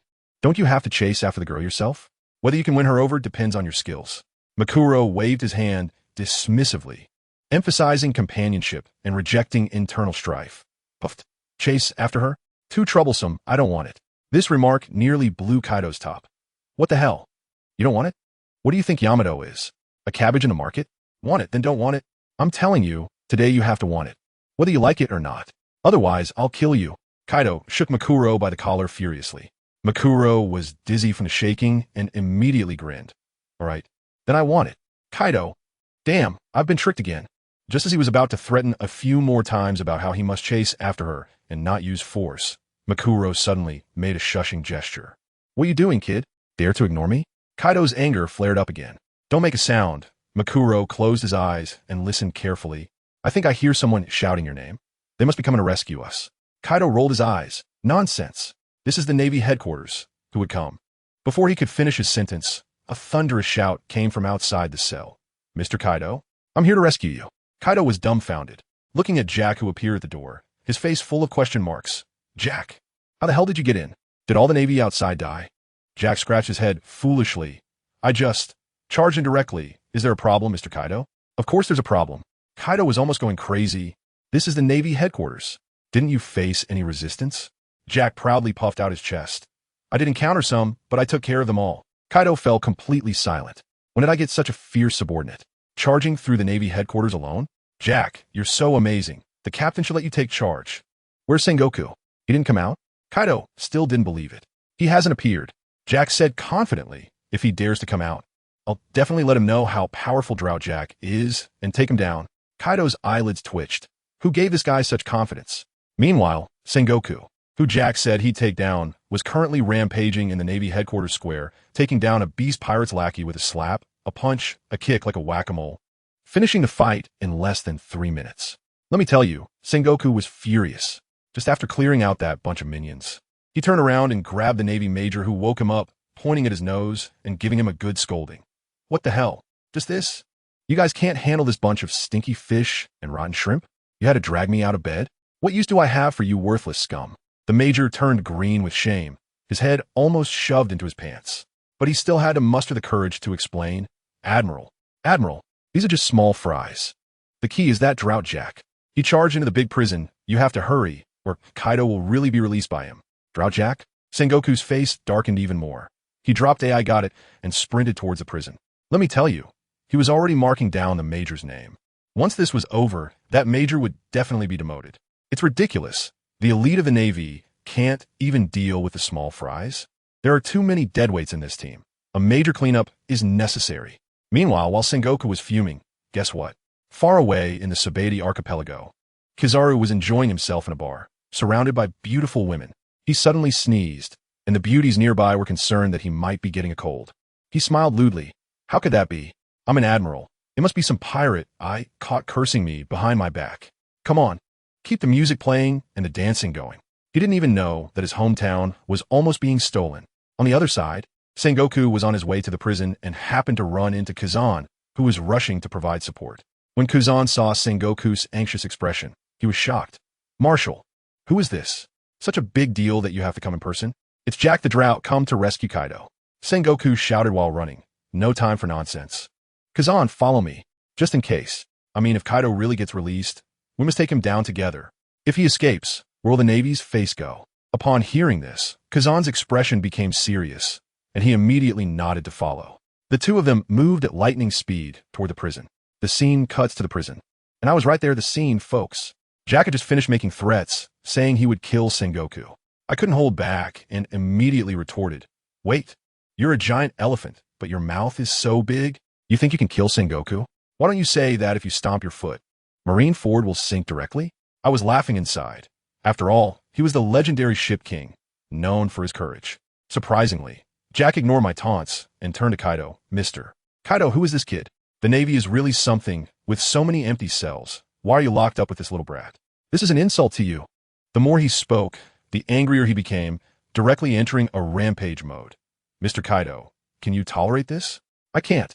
I'm going to unlock your chains, and we will flatten the Navy headquarters together. After saying that, he slammed his fist against the cell door. The iron bar door was dented in a large area. Seeing that his punch didn't break it, he got even more worked up, directly transforming into a mammoth. With a roar, that long trunk whipped like a whip, and with a bang, the entire iron door was knocked away. Let me tell you, that door flew right past my face, giving me a Super Saiyan hairstyle right on the spot. It was incredible. Jack transformed back into human form, rushed in, and knelt down in front of Kaido, showing utmost loyalty. Mr. Kaido, you have suffered. I will take you home. Saying that, he grabbed the chains on Kaido and pulled with all his might. What happened? Not even a budge. He was sweating profusely, looking dumbfounded. Damn it, it's sea stone. I can't use my strength. I was watching from the side, almost rolling my eyes to the sky, unable to hold back my sarcasm. Idiot. You're breaking into a prison, and you didn't even think to grab the keys? Does anyone understand? This stupid elephant. If he had any brain, wouldn't he be this foolish? If you could break sea stone with your bare hands, would Kaido still be sitting here? Damn, you little brat. I've tolerated you for a long time. Jack was ignited by my words, immediately blowing up and walking over to me, looking like he was going to crush me on the spot. Jack, stop. At a critical moment, Kaido spoke up. Yes, my new crew member. Jack was taken aback, stopped, but still looked unconvinced. Mr. Kaido, this kid looks ordinary, and his mouth is so foul. Why does he get to be our crew member? He just called me an idiot, which is equivalent to saying the Beast Pirates are a bunch of idiots. And that includes you. I can tolerate it, but can you? Wow, this logic almost got me convinced. I admit I was wrong. Calling him an idiot is an insult to the concept of idiocy. He has clearly a case of great wisdom, appearing foolish. Kaido listened and was also at a loss whether to laugh or cry, explained for me, and then shook his head at Jack. However, Jack, your behavior of breaking into a prison without keys does indeed look rather foolish. Jack was so aggrieved that he was about to cry. Mr. Kaido, why are you saying that too? I was only thinking about saving you. I didn't have time to think about the keys. I was speechless. Kaido is a devil fruit user. Not giving him sea stone would be the abnormal part. Okay? And you're feeling wronged? Just then, hurried footsteps sounded in the corridor. Sengoku and Kuzan arrived. They stood at the door and saw that Kaido was still firmly locked up, and they froze. They originally thought it would be a fierce battle, but it turned out just this. Sengoku waved his hand and said to Kazan, "Kazan, it's up to you." Kazan nodded, stepped forward, and without even raising his hand, a wave of cold air erupted. With a crack, the temperature in the entire cell plummeted, and just a second ago, Jack, who was making a fuss, was instantly frozen into an ice sculpture, standing there in a rather unique pose. Sengoku looked at Kaido and laughed. His expression went a schadenfreude. How about it, Kaido? Disappointed? After waiting so long for a savior, it turns out to be a fool who wasted the chance. Kaido snorted coldly, still stubborn. Old man Sengoku, don't be too happy too soon. Even without Jack, I can get out on my own. Just you wait. I tell you, he looked just like Grey Wolf every time he gets knocked away, saying he would definitely come back. Sengoku laughed heartily, feeling so relaxed. His previous frustration swept away and instructed Kazan to fix the door before yawning and going back to take a nap. Once Kazan left, only I, Kaido, and Jack's eye sculpture were left in the cell. I thought this was an opportunity and asked Kaido, "Hey, now is the best time to escape. The Navy just finished a battle and must be relaxed. Can you break the chains?" Kaido rolled his eyes at me. "What are you thinking? If I could run now, I would have run long ago.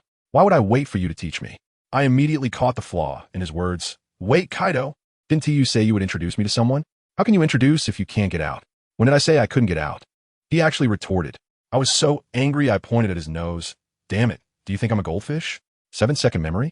You clearly just said that if you could run, you would have run. Now you're denying it? I'm saying I can't run now. Not that I can't run later." Kaido laughed smugly. "I'll introduce someone to you, but we have to get out first. How does that conflict with me not being able to run out now?" "Fine. You're amazing. You're high and mighty. I gotta give it to you," I said with annoyance. "Can't you consider my feelings? Being executed every day. What if I get depressed? Do you still want me to help you step by step to the top? You? Help me get to the top?" Kaido was stunned, then laughed. "Kid, your tone is quite big. I'm already one of the 4 emperors, and the next step is Pirate King. What makes you think you can do that?" I scoffed and started painting a big picture for him. Is Pirate King the highest? Don't you want to stand on a red line high above and take a look? Don't you want to sit on that empty throne?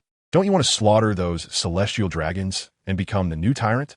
My barrage of words left Kaido dumbfounded, his eyes lighting up, and he became extremely excited, breathing heavily. "So kid, are you saying you can help me sit on that throne?" I shrugged innocently. "Of course not." "Kaido, damn, you're playing me.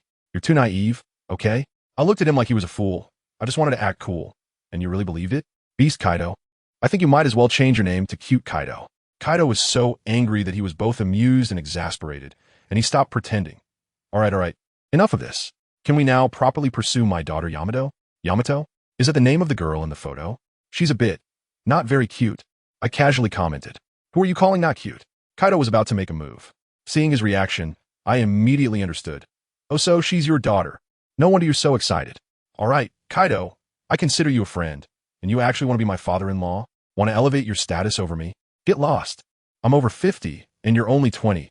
I naturally have a higher status than you." Kaido, having been exposed, decided to lay it all out. "That's right. She's my daughter. I've introduced my daughter to you. Aren't you moved? Don't say you're not interested. You were practically drooling over her photo just now. Everyone has a love for beauty." I retorted, "But you sneaking around with Big Mom's photo to disgust me. Speaking of which, carrying Big Mom's photo around, you too. Don't have some unspeakable secret, do you?" "Shut up." Kaido interrupted me directly. "I have nothing to do with Lin Lin. Don't make wild guesses. TSK, Lin Lin." Upon hearing that name, my gossip instincts flared up. Calling her so intimately, and then claiming there's nothing between them. The more I spoke, the more excited I became. My mind quickly conjuring up a dramatic scenario.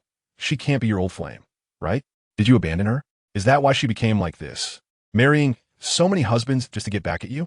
Kaido's face turned purple with rage as he jumped up to retort. "Bullshit. I didn't abandon her. I didn't get bored. I didn't abandon Lin Lin." Oh wow, I caught the key point. "Oh, so you're the one who got abandoned? Kaido, you really are useless, getting dumped by a fat lady? Who the hell got abandoned?" Kaido's eyes bulged like copper bells, realizing that no matter how he explained, it was wrong, and he was about to be driven mad by me. I continued to analyze seriously. "You said it yourself. You said you didn't lose interest, didn't get bored, and didn't abandon her. So doesn't that mean she abandoned you? Don't be sad. Once we get out, I'll take you on a joyride. The girls there are no less fragrant than Big Mom. Kaido finally couldn't take it anymore and shouted, "Damn, what I mean is Lin and I never even started. Where's the abandoning? She already had a man when I boarded the ship. That man is not me. Not me. Not me." He was shouting so hard he was almost out of breath. After hearing this, I was momentarily stunned, then looked at him with a new, full of admiration, gaze. Could it be, you're a chow thief? Kaido looked confused. What chow thief? It's a man who likes other people's wives. I patted his shoulder, speaking earnestly. Kaido, I really misjudged you. I didn't expect you, with your thick eyebrows and big eyes, to actually like this. Is it that married women are just your type? Kaido completely fell silent. He probably felt like his CPU was overheating, wondering why I seemed to envy him a bit. Seeing him not speaking, I became even more excited. Why aren't you talking? Admitting it? I was just guessing. There's no way I hit the mark, right? So Yamato is actually your and Big Mom's daughter? Kaido's mouth twitched wildly, and in the end, he gave up. No matter what I say, you won't believe me. You insist on solidifying that I had an affair with Lin. What else can I say? Of course there is. You could try to convince me. For example, you could swear that you're still a virgin. I tell you, his words directly made my CPU overheat. I rolled my eyes. Get lost. Your daughter is already grown, and you're still pretending to be pure with me? You're the virgin, you old fart. Good heavens. Kaido didn't argue with me anymore and directly changed the topic, starting to paint a grand picture for me. He leaned over and said, "All right, enough about my past with Lin. Let's talk about you and my daughter Yamato. Kid, you promised me that as long as I take you out, you must quickly win over Yamato. I set your KPI as follows. Hold hands in 1 day, kiss in 3 days, and hit a home run in 5 days. You must make her pregnant in a month, and in 10 months, my grandson will be born. How about it? As long as you dare to promise. I'll take you on a jailbreak right now." I was stunned at that moment. What kind of rocket speed was this? Who understands family? This progress bar is faster than short videos. I couldn't help but complain. Bro, why are you so eager to promote your daughter? Is it because no one wants her? Upon hearing this, Kaido immediately exploded, his voice booming like thunder. Bullshit. My daughter, Kaido's daughter, will have no one wanting her? I'll tell you, if I set up a blind date for her, the line could stretch from the Grand Line to Laugh Tale. If I didn't think no man in this sea is worthy of her, she would have been married off long ago. Don't you dare underestimate her. After this outburst, he suddenly froze, staring at me suspiciously. Wait a minute, kid. I don't think I've ever told you Yamato is my daughter. How did you know? In the next second, I tell you, this guy's eyes instantly changed, becoming suspicious as he lowered his voice. You can't be a Navy undercover agent, can you? Good heavens. I gave him a look like an old man on the subway, checking his phone. This guy's thought process is simply incredible. 1 second he was crying and begging me to be his son-in-law, and the next second he imagined a whole scenario worthy of infernal affairs.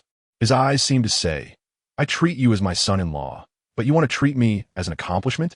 He even imagined a whole drama, saying that the Navy deliberately arranged for me to be by his side, making us eat, live, and suffer together to cultivate feelings. Then he would cherish and love me. And I would naturally infiltrate his 100-beast crew and eventually take down his entire base. I was laughing so hard I was almost crying. Brother, do you have glue in your brain? Me, an undercover agent in the Navy headquarters prison as an undercover agent? Am I crazy or is the Navy crazy? As for how I knew, you have horns on your head and the girl in the photo has horns too, and you're so eager to promote her. Besides being a father, who else would have this patience? After hearing this, Kaido was skeptical, but after pondering, it seemed he understood. He probably thought, with a talent like mine, the main feature is being unruly. If I were sent out as an undercover agent, once I climbed to a high position, wouldn't I just sell out the original organization and become the boss myself? If Sengoku wasn't an idiot, he wouldn't do such a losing business. Once he figured this out, his gaze towards me instantly became kind again, as if to say, as long as you're not an undercover, you're still my good son-in-law. He cleared his throat and even apologized to me. Ahem, kid, I admit I was wrong to doubt you. Now, can you call me father-in-law? I directly pretended not to hear, starting to change the subject. Oh, it's really cool in this cell. Do you think that stupid elephant Jack will freeze to death? Just kidding, call him father-in-law. Get fully bound to him. I'm a man who has read the script. You, Kaido, are the final boss who will be taken down by the main character Luffy. If I'm mixed with you, isn't that just waiting to be a source of experience together? Although I crave Yamato's body, I can't give up the whole forest for a single tree. My current ability is just an immortal blood cow with an attack power of approximately 0. I can't help you turn the tide. Kaido saw me changing the subject and wasn't angry. Instead, he laughed. Kid, your way of changing the topic is too childish. But don't worry. I know you don't have much combat power right now, but you have the greatest talent, immortality. A person can only eat one devil fruit, but you are different. You can eat infinitely. If one fruit doesn't work, I'll feed you 2. If 2 don't work, I'll feed you 10. I don't believe that with 10 devil fruits. I can't create a top-tier powerhouse on the sea. At that moment, I was shocked. It turned out this old man was calculating this. He wants to cultivate me as a top account. Seeing that I didn't respond, he started to pressure me. Kid, I ask you, if you go back to Ghost Island with me, will you chase after Yamato? Even if she chases you away with an iron rod, you have to keep chasing. Can you guarantee that? I directly refused. Am I an idiot? To take a beating willingly? Or do you think I'm a simp? That she can mistreat me 1,000 times, and I'll treat her like my first love? This old Kaido is just painting a grand vision. He began to outline a blueprint for me. What if love is like a tornado, and Yamato falls in love with you at first sight? Just imagine. You stand in front of her, exuding kingly aura, lifting her chin with a charming smile. Woman, I have my eyes on you. She might blush on the spot and shyly say, all right, I'm your woman now. I felt goosebumps all over. You can forget it. With Yamato's personality, if she doesn't give me a thunderous slap, it will mean she's fallen for me. Let me make this clear, Kaido. I have no problem joining the Beast Pirates and marrying Yamato. But if you wanted to be a simp, there's no way. Even if I stay in this prison until I die, I will never be a simp. Seeing that the hard approach wasn't working, Kaido switched to a softer tactic, threatening me ominously. Kid, don't be too stubborn. If I don't take you away, and the Navy finds out they can't kill you, they'll definitely throw you into Impel Down. The prisoners there haven't seen a living woman in decades, and you, with your delicate skin, going in there. TSK, TSK, TSK, think about the consequences. Good heavens, I instantly felt a tightening in my rear, although I knew he was trying to scare me. What if? However, I couldn't lose face. I directly turned around, faced away from him, lay down, and pretended to sleep. Too lazy to deal with him. I was betting that he wouldn't want to give up on my potential as someone who could infinitely eat fruits, and that he would definitely compromise. Sure enough, when I woke up the next day, Kaido had come to terms with it. He actually apologized to me, saying that pressuring me to be a simp was wrong, and that young people nowadays value freedom and love, so he wouldn't push me anymore. But he set a bottom line. However, you at least have to try to pursue her once, right? What if it works? All right, I could accept that. I nodded and said, no problem, just once. If I can't win her over, you can't pressure me again. A deal was struck. We high-fived to seal the agreement. Just then, the prison door opened, and a group of Navy soldiers came in carrying trays of delicacies, completely filling the space in front of us. Kaido and I looked at each other, dumbfounded. I asked him, Big brother, are we in prison or on vacation at a 5-star hotel? Kaido rolled his eyes at me and said seriously, what kind of beautiful thing are you thinking? This is a death row meal. Hearing that, I couldn't help but laugh. Death row meal? Isn't it a bit late for that? We've been sentenced for 3 days, and now you bring it? The after-sales service is lacking. The Navy soldiers at the door saw that we weren't touching the food and were anxious, urging us, eat. Hurry up. Our top chefs made this. If it's not delicious, I'm a little dog. The more they urged, the heavier the frown on Kaido's face became. He stared intently at the pile of food, suddenly leaned in to sniff it, and the next second his face changed dramatically. It turned pale. Good heavens. Let me tell you, Kaido's nose is more sensitive than a dog's. He immediately detected that all those dishes had been tampered with. The smell was something ordinary people couldn't detect. But who is Kaido? A dragon. At that moment, he realized that Sengoku was playing a game he couldn't afford, starting to use poison, such despicable tactics. I was stunned. I thought only we pirates were unscrupulous, but it turns out you Navy guys are also betraying the revolution. This world is truly a stage of who is more rotten. Just as Kaido was lamenting the decay of humanity, a sudden emu sound came from the side. He turned his head, his eyes nearly popping out. Makulong was there, gnawing on a lobster bigger than his head. The way he was eating, family, who understands? It was like a starving ghost reincarnated, saliva nearly forming a river. No wonder this guy hadn't had a proper meal in days, and seeing this feast, how could he resist? But the problem was, after just a couple of bites of the lobster, Makulong suddenly started twitching as if electrocuted. In seconds, he collapsed to the ground, frothing at the mouth, his limbs flailing, and it looked like he was done for. Let me tell you, when Kaido saw this scene, he didn't show an ounce of sympathy. Instead, he was as gleeful as a 200-pound child, gleefully saying, hee hee kid, now you know you can't eat random things. It's obviously poisonous, and you still ate it so happily. Serves you right. Makulong was in a terrible state, tremblingly pointing a finger at Kaido. His mouth opened for a long time, but not a word came out. His hand drooped, his head tilted, and he directly lost consciousness. The scene was just like in a drama, where the protagonist holds the dying side character and asks who did it, only for the side character to let out a sound and die, leaving the protagonist bewildered. The Navy soldiers outside were so furious they stomped their feet. Damn it, how come this kid ate first? Now Kaido definitely won to eat. They had originally hoped to use poison to undermine Kaido from the inside, but now it was all messed up by Makulong. Kaido, hearing the discussions outside, became even prouder, shouting at them. You idiots, do you really think I'm stupid? I would eat a meal that obviously has problems? Even though Kaido usually enjoyed playing with suicide, he was clear in his mind. The kind of suicide that wouldn't kill you is called seeking thrills. This kind that could actually kill you is called truly courting death. He was confident in his tough skin and meat, but poison attacks the organs. He didn't dare to gamble on that. He hadn't become the pirate king yet, so he couldn't die without knowing why. At that moment, a dramatic scene unfolded. Makulong, he came back to life. Revived on the spot, he sprang up like a carp, pointing at Kaido and unleashing a torrent. Good old Kaido, why didn't you say this dish was poisonous sooner? I thought you were being kind and saving the good food for me. Turns out you were using me to test the poison. Kaido retorted confidently. Did I need to remind you? Anyone with eyes can see there is a problem. You're just stupid. Who can you blame? Good intentions can't save the dead. Serves you right. Let me tell you, both of them actually knew what was going on. Kaido knew Makulong could come back to life, so he didn't bother to remind him. Makulong, on the other hand, guessed that the food might be problematic, but he thought, I can't die anyway, and I'm really hungry. With top-notch dishes in front of him, who could resist? It felt like what? Like the Empress lying naked on your bed saying, come here, even if you know it's a trap, you have to jump in. Moreover, this kid wouldn't die, so what was there to be polite about? Just go all out. After their argument, Makulong actually sat back down and continued eating. The sound of amu rang out again, and Kaido was dumbfounded. Kid, are you crazy? Knowing it's poisonous, and you still eat?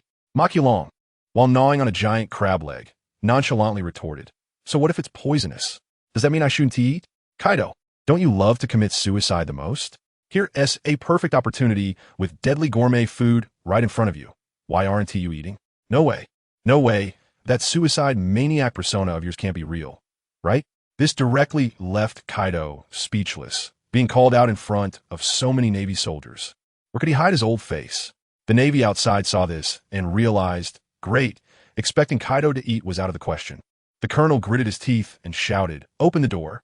Two giant Marines bent down and entered. One grabbed Kaido from behind, trying to pry his mouth open, while the other held a wine jug, ready to force it down his throat. Good heavens, they were trying to force-feed him. What happened next? Kaido couldn't even be bothered to break free from the chains. He simply shouldered the giant away. Get the hell out of here. The giant behind him let out a howl and was knocked away like a bowling ball, crashing into the wall with a thud, blood streaming from his head. And he passed out on the spot. The colonel outside was stunned. This was a devil fruit user locked up with sea prism stone. How could he still be so fierce? There was no choice but to carry the guy out. Once the door was closed, the colonel began to provoke him. Kaido, didn't you just say you could eat? As one of the 4 emperors, you wouldn't go back on your word, would you? Kaido was stirred by his taunts, snorted coldly. Once I speak, even the 3 admirals can't chase me down. After saying that, he picked up a wine gourd taller than himself from the ground and tilted it back, chugging the poisonous liquor inside. The Navy outside erupted in cheers. He drank it. He really drank it. Next, it was time for Kaido's performance. He suddenly clutched his chest, his eyes wide like copper bells, rolling on the ground while screaming, ah, it hurts so much. I'm going to be poisoned to death. The Navy outside started popping champagne to celebrate. We did it. We succeeded. But just as their cheers reached a peak, Kaido sat up in an instant, brushed the dirt off his body, and said to the dragon, kid, look at that group of clowns outside. I'm just messing with them. They actually believed it? A mere poison liquor. What is that to me? Family, who understands? This operation was simply too abstract. The expressions on the faces of the Navy outside transformed from ecstasy to dazedness to shame and anger, faster than a change of face. The dignified 4 emperors, actually so shameless as to personally put on a show to toy with them, they had no dignity left. On the other side, the dragon completely ignored him because he was busy dying. The system's prompt echoed in his head like a rapid-fire screen. Congratulations, host has been poisoned to death, resurrected. After going back and forth dying 20 times, he finally unlocked poison resistance, and his physique increased a bit. Then he laid down on the ground like he was pregnant with triplets, burping, "I'm full." When this news reached Sengoku, he immediately smashed the table. What? The poison didn't tea work? That is a poison capable of killing super giant sea beasts. He was furious and finally gritted his teeth, walking into his secret room and bringing out a box. Let me tell you, inside was his ultimate weapon, the devil fruit that could kill without compensation. This fruit was a relic from his adopted son, Razanani, the silence fruit.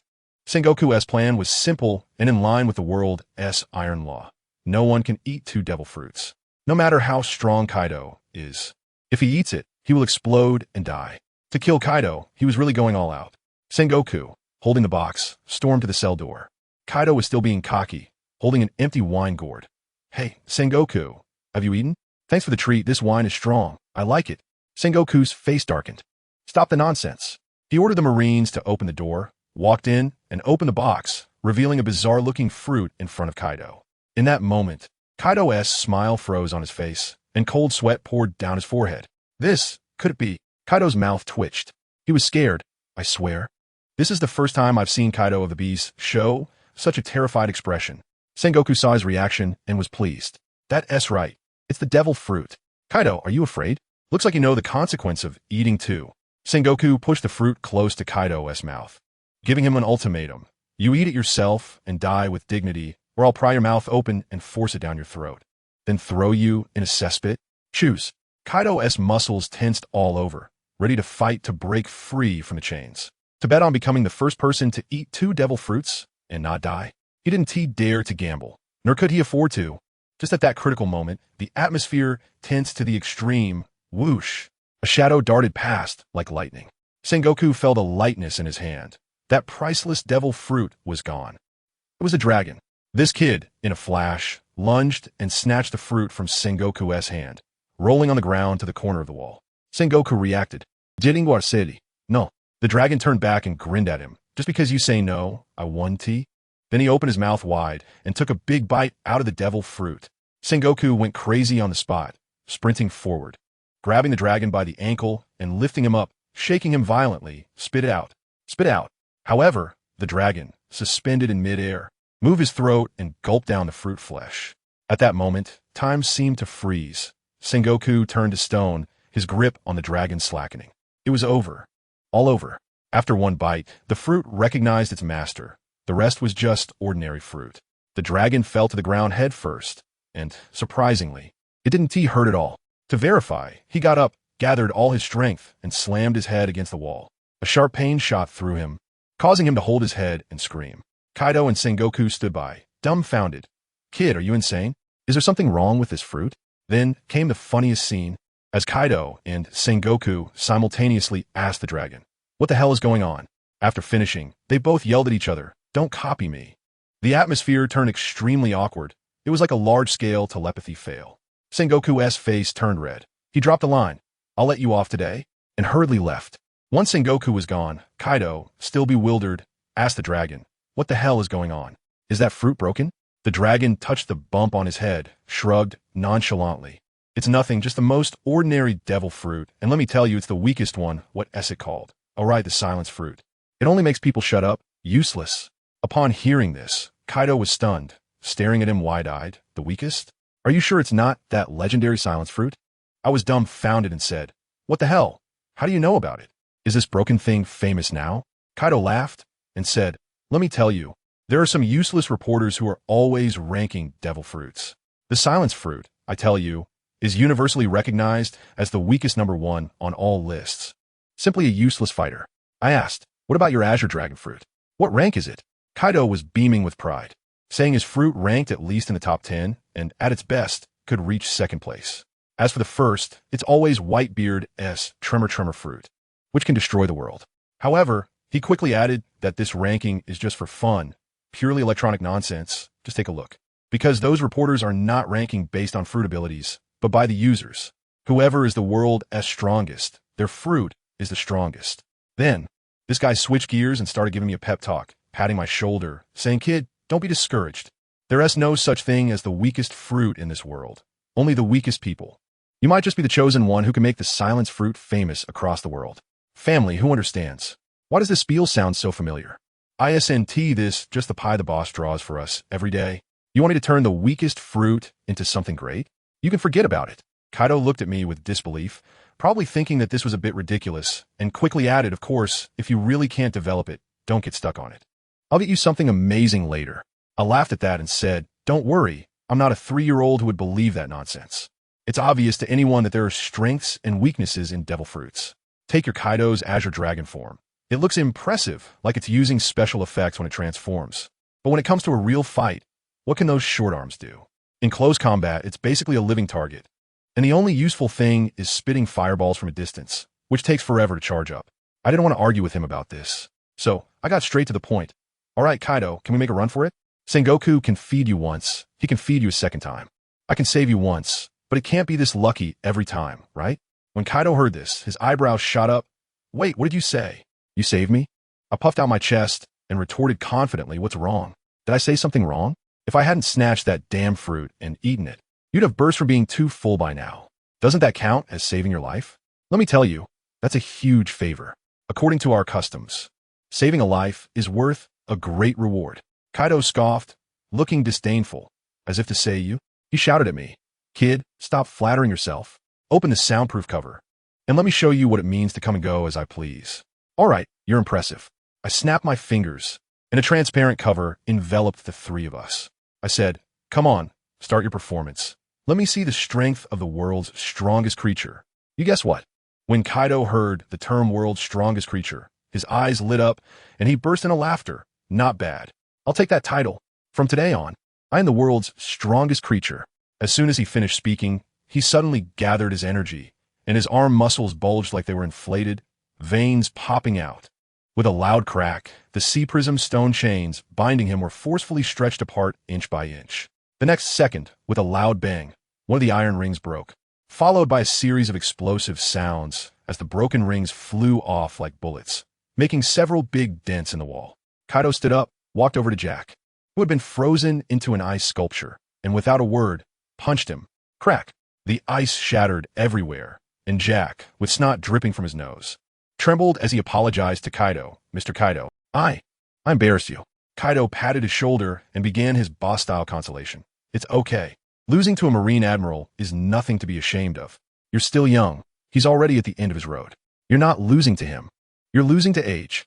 Jack, upon hearing this, was moved to tears, and, just as he was about to say something, I couldn't hold back anymore and quickly interjected, Yes, Kaido Big Brother is absolutely right. When you're in your 60s or 70s, Aokiji will be pushing up daisies.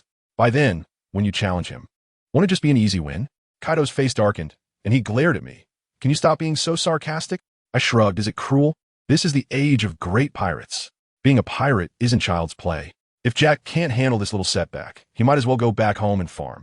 Didn't you, Kaido, get to where you are today by rising from one failure after another? Unexpectedly, my words ignited Jack's determination. This guy gritted his teeth, fists clenched tightly, and swore to Kaido, Mr. Kaido, I understand. Once we return to Onigashima, I'll go into seclusion. I won't come out until my strength has increased tenfold. Aokiji is my mental demon, and one day, I will shatter him with my own hands. Wow. These two started getting sentimental. Kaido, looking pleased, said, good. You truly are my big billboard. I believe in you. I really couldn't watch any longer and quickly interrupted them. All right. Enough with the inspirational movie here. Let's make a run for it. I mean, Kaido, you might as well count on me suddenly going berserk. Kaido, probably also afraid of Sengoku pulling a surprise attack, nodded. Then, in this less than 10 square meter cell, he actually started to transform. I was dumbfounded and shouted at him, what are you doing, buddy? Do you want everyone to know we're escaping? He completely ignored me, his body expanding in circles, green scales covering him instantly, and in the blink of an eye, he turned into a several 100-meter-long Azure Dragon, completely filling the cell. Jack and I were literally squished against the wall. Next, the dragon opened its massive mouth and unleashed a hot breath directly at the ceiling. Boom! There was a huge explosion, and the entire top of the prison was blown open.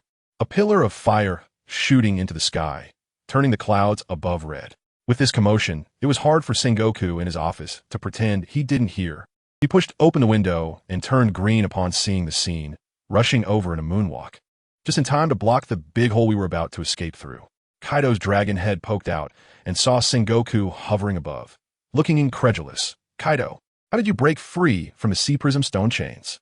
Kaido laughed mockingly. I'm heading back to the New World. Next time I come.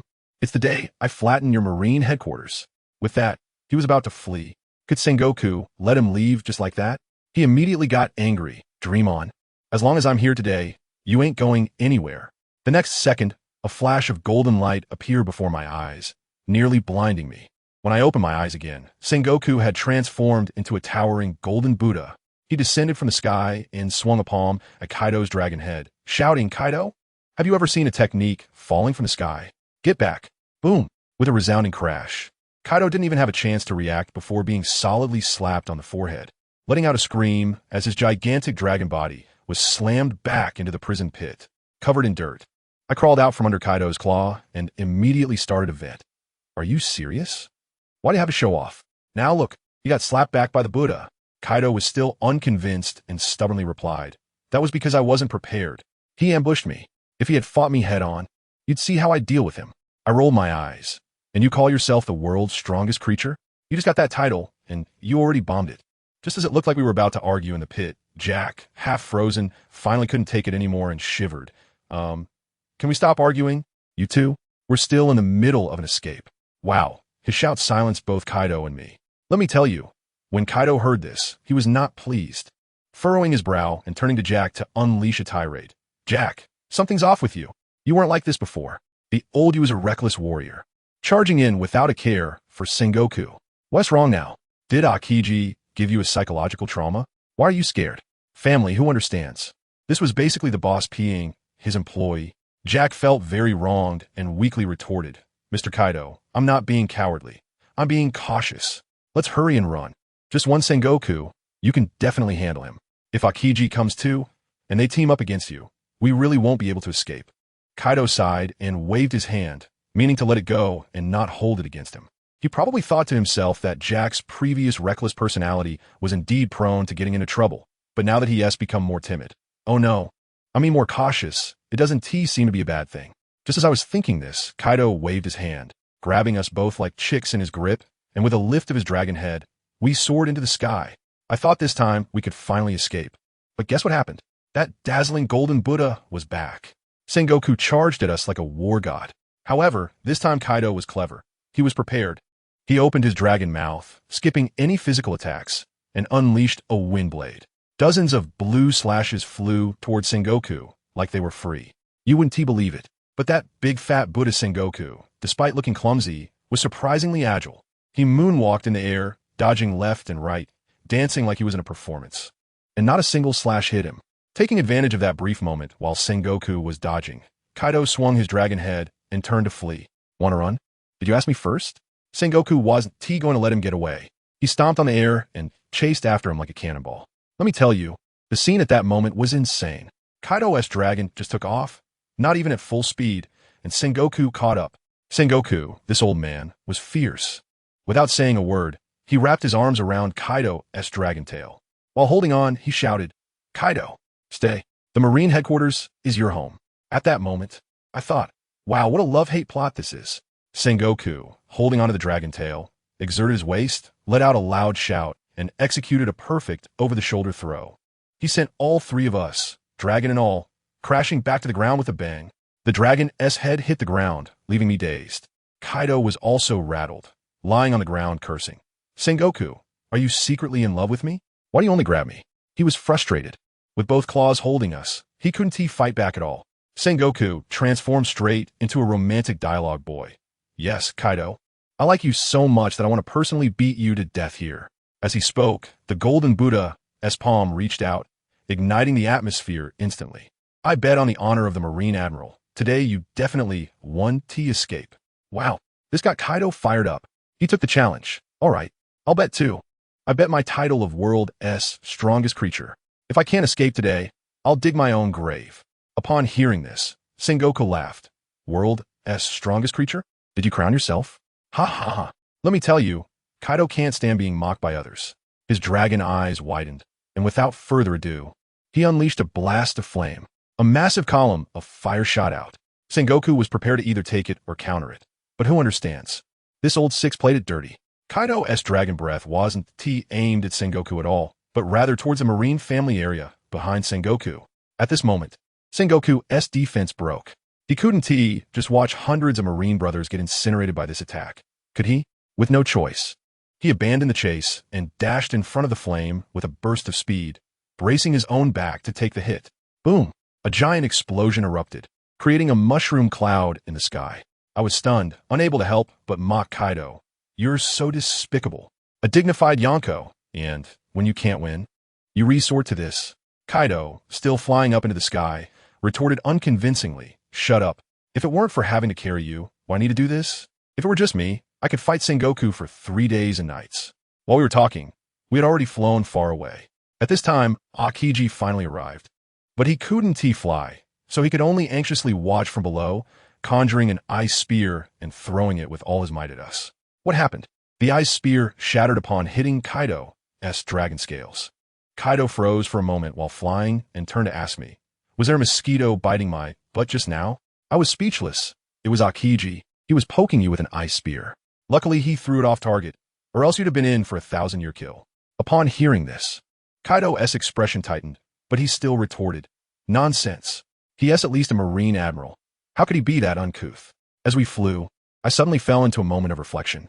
I had been on the edge of life and death, and now that I was suddenly free, I didn't know what to do. What would I do after going on Onigashima? Kaido noticed my sudden silence and thought something was wrong, so he actively struck up a conversation. Kid, we're almost at Onigashima. You'll get to see your wife Yamato soon. Excited? Upon hearing this, I immediately perked up. Yamato? Oh, I'm definitely not sleepy now. Hurry, tell me, does she have any weaknesses? You know, the kind where if I say it, she'll obediently listen. Kaido's face darkened instantly. What good thing are you thinking? Even if there were, would I tell you? I directly began to threaten. If you don't say, fine. I heard Big Mom Charlotte Linlin had a lot of daughters. I could go be your son-in-law.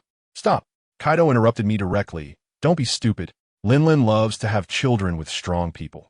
If you go, even if you don't meet her daughter, you'll be dragged into the room by her. Just think about what that outcome would be. Speed. I'm crazy if I think about that scene. I don't want to be driving a Ferrari gifted by a 60-year-old rich wife to the nursing home to pick her up. Boys really need to take care of themselves when they're out. Switching scenes to the Marine headquarters, it was pure rage. Sengoku stood in a big pit. His back completely burned, shaking with anger, as if he had entered vibration mode. Aokiji came over to drape a coat over him, and he gritted his teeth, cursing Kaido for being despicable. Aokiji, Sengoku roared, go. Issue a new bounty for Kaido. Change his title to World's Strongest Creature. Aokiji was a bit confused. Admiral, isn't this a bit much? Sengoku glared. Are you trying to teach me how to do my job? Aokiji shivered in fear and quickly replied, yes. I'll go now.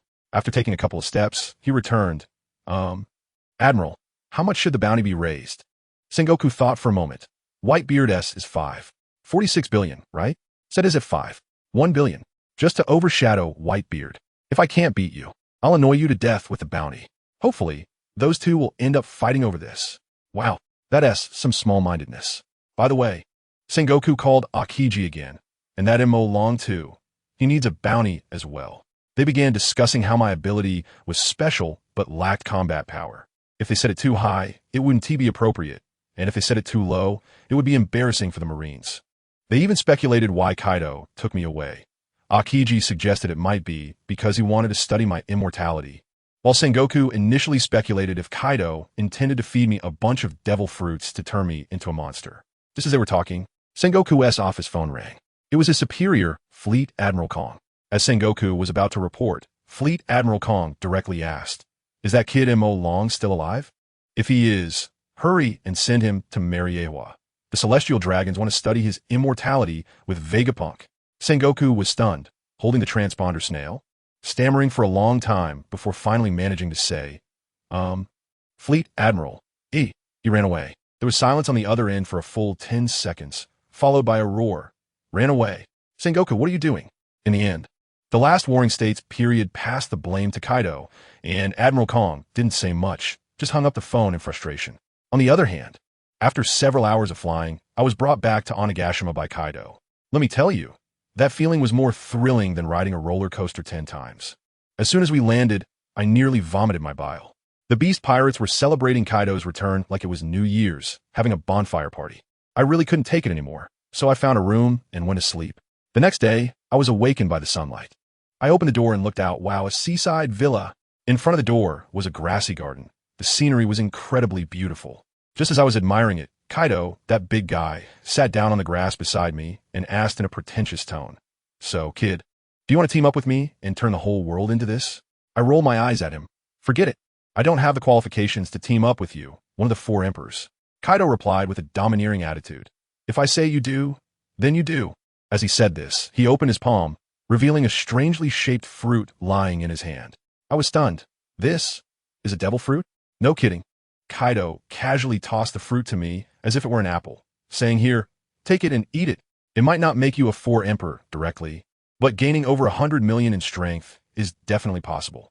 I was dumbfounded, holding this thing in my hands, feeling like I was holding a hot potato. 100 million berries, just like that? I couldn't help but ask him, "Kaido, what are you doing? You're being so nice to me. You don't really think of me as your son-in-law, do you? We haven't even started dating your daughter yet. What if we really end up together and then team up to take you down? You won't even have a place to cry." Guess what he said? Kaido laughed broadly. "Huh, you actually said that. Now I'm relieved. Those who really have that kind of intention keep their mouths shut." Wow. I had the expression of an elderly person on the subway looking at their phone. What kind of reverse PUA is this? Playing mind games with me? Fine. You're impressive. While I fiddle with the fruit in my hand, I changed the subject. "All right, enough of that useless talk. What exactly is this fruit?" "What do you think?" Kaido said matter-of-factly, "This is the Beast Pirates. What else could I give you? It's a Zoan type. And let me tell you, it's a top-notch one. Ancient type, Tyrannosaurus Rex form.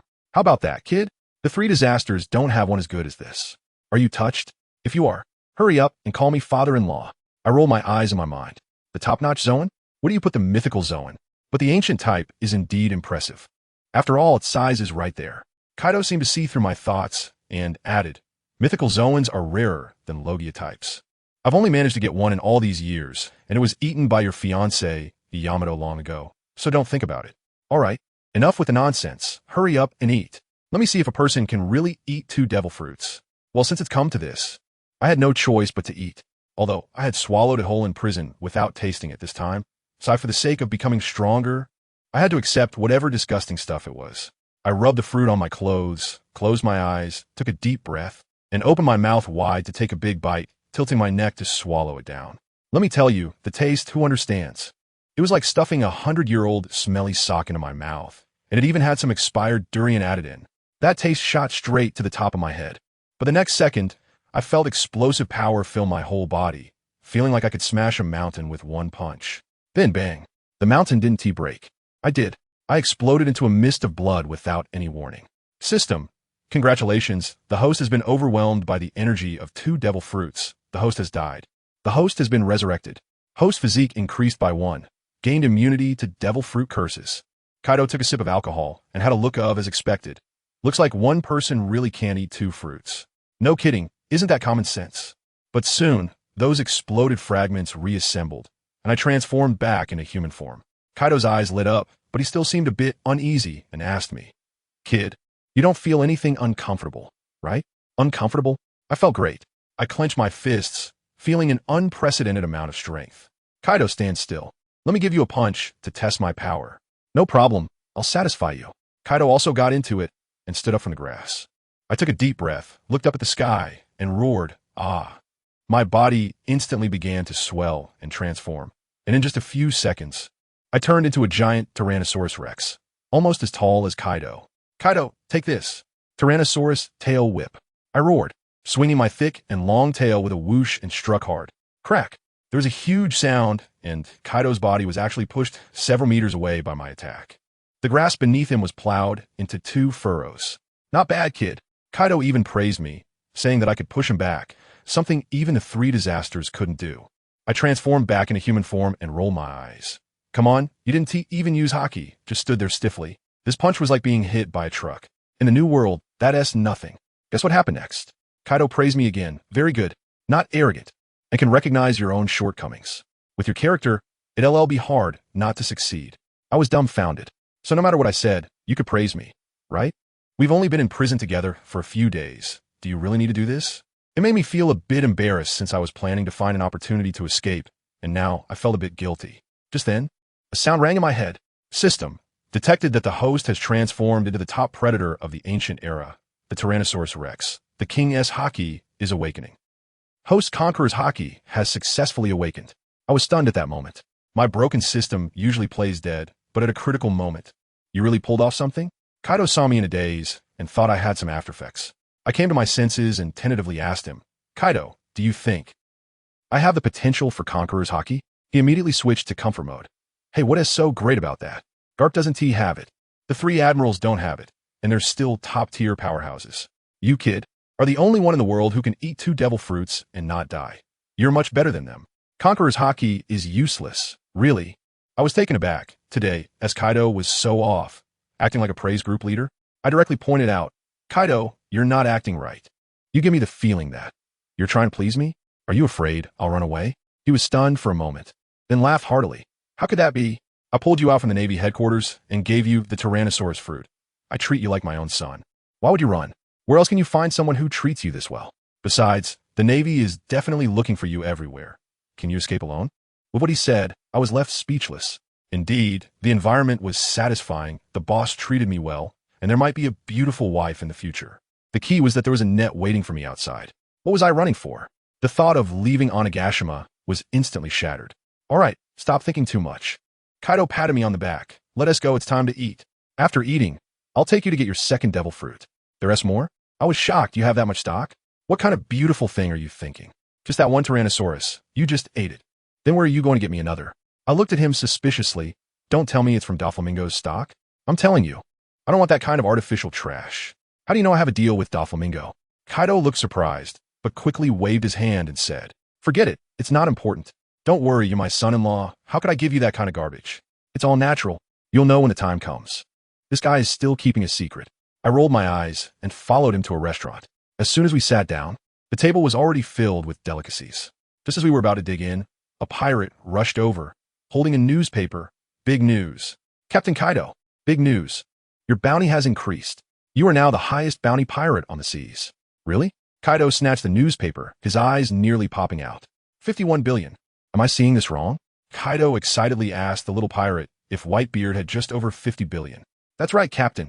The little pirate nodded eagerly. You've surpassed Whitebeard, and the Navy has given you a title, the strongest creature in the world. Hearing this, I immediately poured cold water on him. Don't get too happy. This is obviously the Navy's divide and conquer tactic, trying to get you to fight Whitebeard for the title, so they can reap the benefits. Of course I can see that. Kaido snorted disdainfully, but I think their main goal is to find a way out for themselves. The more they hype me up, the less responsibility they have for letting me escape, understand? In other words, it's to cover up their incompetence. I thought he had a point. As Kaido spoke, he pulled out another bounty notice from a newspaper and slapped it down in front of me. Don't just talk about me, look at your own. I picked it up and saw there were quite a few zeros. Not bad, just as I guessed, 100 million. 100 million? Kaido laughed. Count again. That's 10 billion. 10 billion? No way. I nervously began to count with trembling fingers. 1, 2, 3, 8 zeros. Holy crap, it really is 10 billion. Has the Navy gone crazy? Giving a bounty of 10 billion to someone with no achievements? My head was buzzing. There's more. There's a nickname too. Kaido pointed to the line below, the Immortal King. TSK, TSK, TSK. That's quite domineering. That old man Sengoku must have been drunk to give you such a cool title. I was completely dumbfounded holding the bounty notice. The Immortal King? That title is too cringy and too cool, right? That old bastard Sengoku. Did he give me a backdoor because he thinks I'm handsome? Forget it. Who cares? Anyway, I really like this title. But now, with a bounty of 10 billion, if I dare to wander around alone outside, I'd probably be packed off to the Navy headquarters in no time. It seems that I really can't leave Devil Island, this newbie village, until I become invincible. Meanwhile, on the other side of the New World, aboard the Whitebeard pirate's ship, Marco the Phoenix was holding the newspaper, so angry his face turned green. Dad, those bastards in the Navy are too much. They actually gave that guy Kaido the title of the strongest creature in the world. Isn't that clearly trying to overshadow you? And let me tell you, it's not just the title. Those old foxes in the Navy also raised Kaido's bounty. Now it's 51 billion. Just a tiny bit higher than you, Dad. Who understands this? Isn't it just to disgust us? Do they really think the Whitebeard pirates are pushovers? Marco was furious. You and T know it, but it felt like he himself had been overshadowed by Kaido. But Whitebeard, let me tell you, His perspective was on a whole different level. He was so uninterested that he didn't even bother to read the newspaper, picked up a bowl of liquor bigger than my head, chugged it down, and then burst out laughing. Marco, why get so worked up? What's strongest in the world? I couldn't care less. As long as I can hang out with you little brats every day, I'm happier than being the pirate king. He made it clear, don't fall for it. This is definitely the Navy-esque scheme, waiting for you to get angry and go fight the beast pirates, so they can sit back and reap the benefits. We're not falling for that. When Marco heard this, he instantly calmed down, but the frustration in his heart still lingered. Of course, who wouldn't feel bad when their dad, who has like a god in their heart, suddenly got overshadowed? Meanwhile, on Whole Cake Island, the atmosphere was completely different. With a loud slap, Big Mom slammed Kaido's bounty notice onto the armrest. Furious, that bastard Kaido, caught and publicly executed by the Navy, and what happened? Not only did he not die, but he also turned misfortune into fortune. The strongest creature in the world, 51 billion bounty? Why? Let me tell you, Big Mom's thought process is just different from others. She was angry not because Whitebeard was overshadowed, but because she couldn't understand Kaido's move. She pondered, what on earth did Kaido do at the Navy headquarters that was so earth-shattering? Could it be that he truly demonstrated combat power beyond Whitebeard? Otherwise, why would the Navy give him such a high evaluation? Then the mood shifted, and Big Mom's eyes suddenly became, well, how should I put it? A bit wolfish. She licked her lips, her inner calculations clicking away. The seed of the strongest creature. TSK, if I could get my hands on it. Wouldn't my children be invincible? Folks, my CPU is about to burn out. This heavyweight contender is either having babies or on the way to have babies. This obsession is just insane.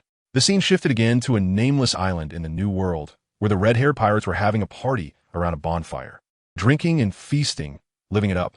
At that moment, a man carrying a black sword approached with an indifferent stride. Who is it? Mihawk.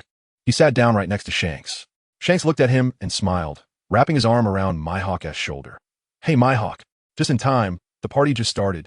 We won't leave until we're drunk. Mihawk glanced at his empty left arm and said coolly, I heard your arm was broken in the East Blue. I was going to come find you for a fight, but now it seems I'm not interested. Oh, come on. Don't say that. Shanks laughed heartily. We don't have to fight, but you definitely have to drink. Mihawk took out a newspaper from his pocket and handed it over. Looks like you still don't know. The strongest pirate has changed. Shanks put away his smile, took the newspaper and glanced at it. Oh, Kaido, the strongest creature in the world? 51 billion? Not bad, pretty impressive.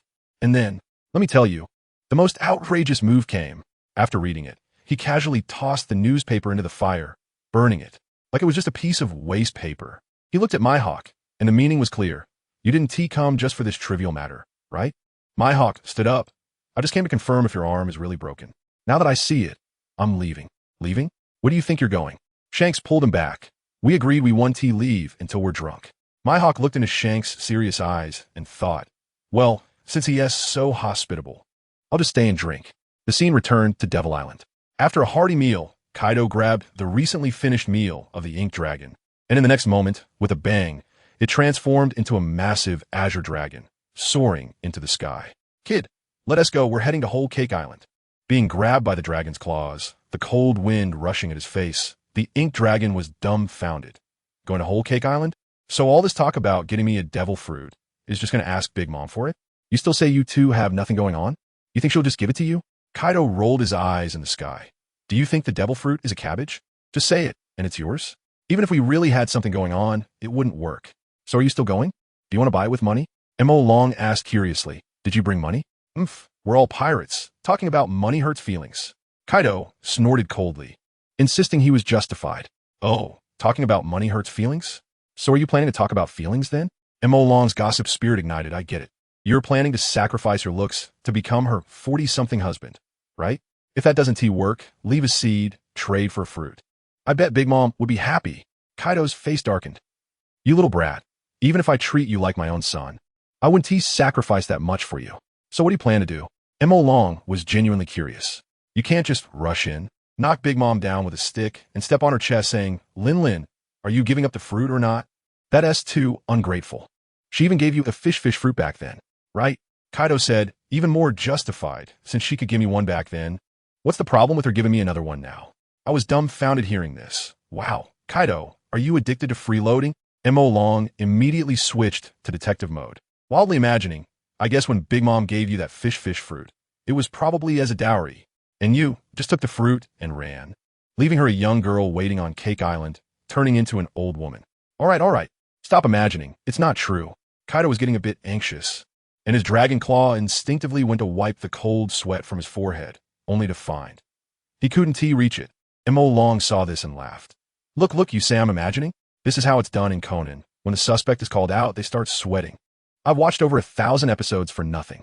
Kaido simply ignored him, feeling that the more he engaged with his kid, the more he would fuel his imagination. After flying for 2 hours, they arrived at Cake Island. Without saying a word, Kaido transformed back into his human form at an altitude of 10,000 meters. Mo Long was still dazed and hadn't reacted yet when he began free falling. Damn, Kaido, didn't I tell you I'm afraid of heights? Mo Long's face was distorted by the wind as he cursed. Are you trying to help me overcome my fear of heights? Are you going to help someone overcome their fear of death by killing them once? Your service must have 0 reviews because all the clients are dead. Boom. With 2 loud crashes, they landed on Cake Island, with Kaido creating a human-shaped crater, while Mo Long just turned into a puddle of mud.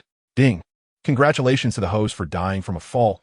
Physical constitution increased by 1. Gain trait. No longer afraid of heights. Immune to falling damage. Host has been revived. Mo Long crawled out of the crater, still unclear about the situation, when he heard Kaido shouting, Wow, Lin, I didn't expect you to come out to welcome me. What an honor. He looked up, and I tell you, I was also stunned. Kaido opened his arms and hugged quite well-proportioned middle-aged woman. Mo Long's eyes nearly popped out. No way. Is that Big Mom? Am I blind? ISNT Big Mom, that heavyweight fatty? What gym has she been going to? In the next second, Kaido dashed in front of that woman, hugging her tightly and calling out passionately, Lin, I've missed you so much. Wow.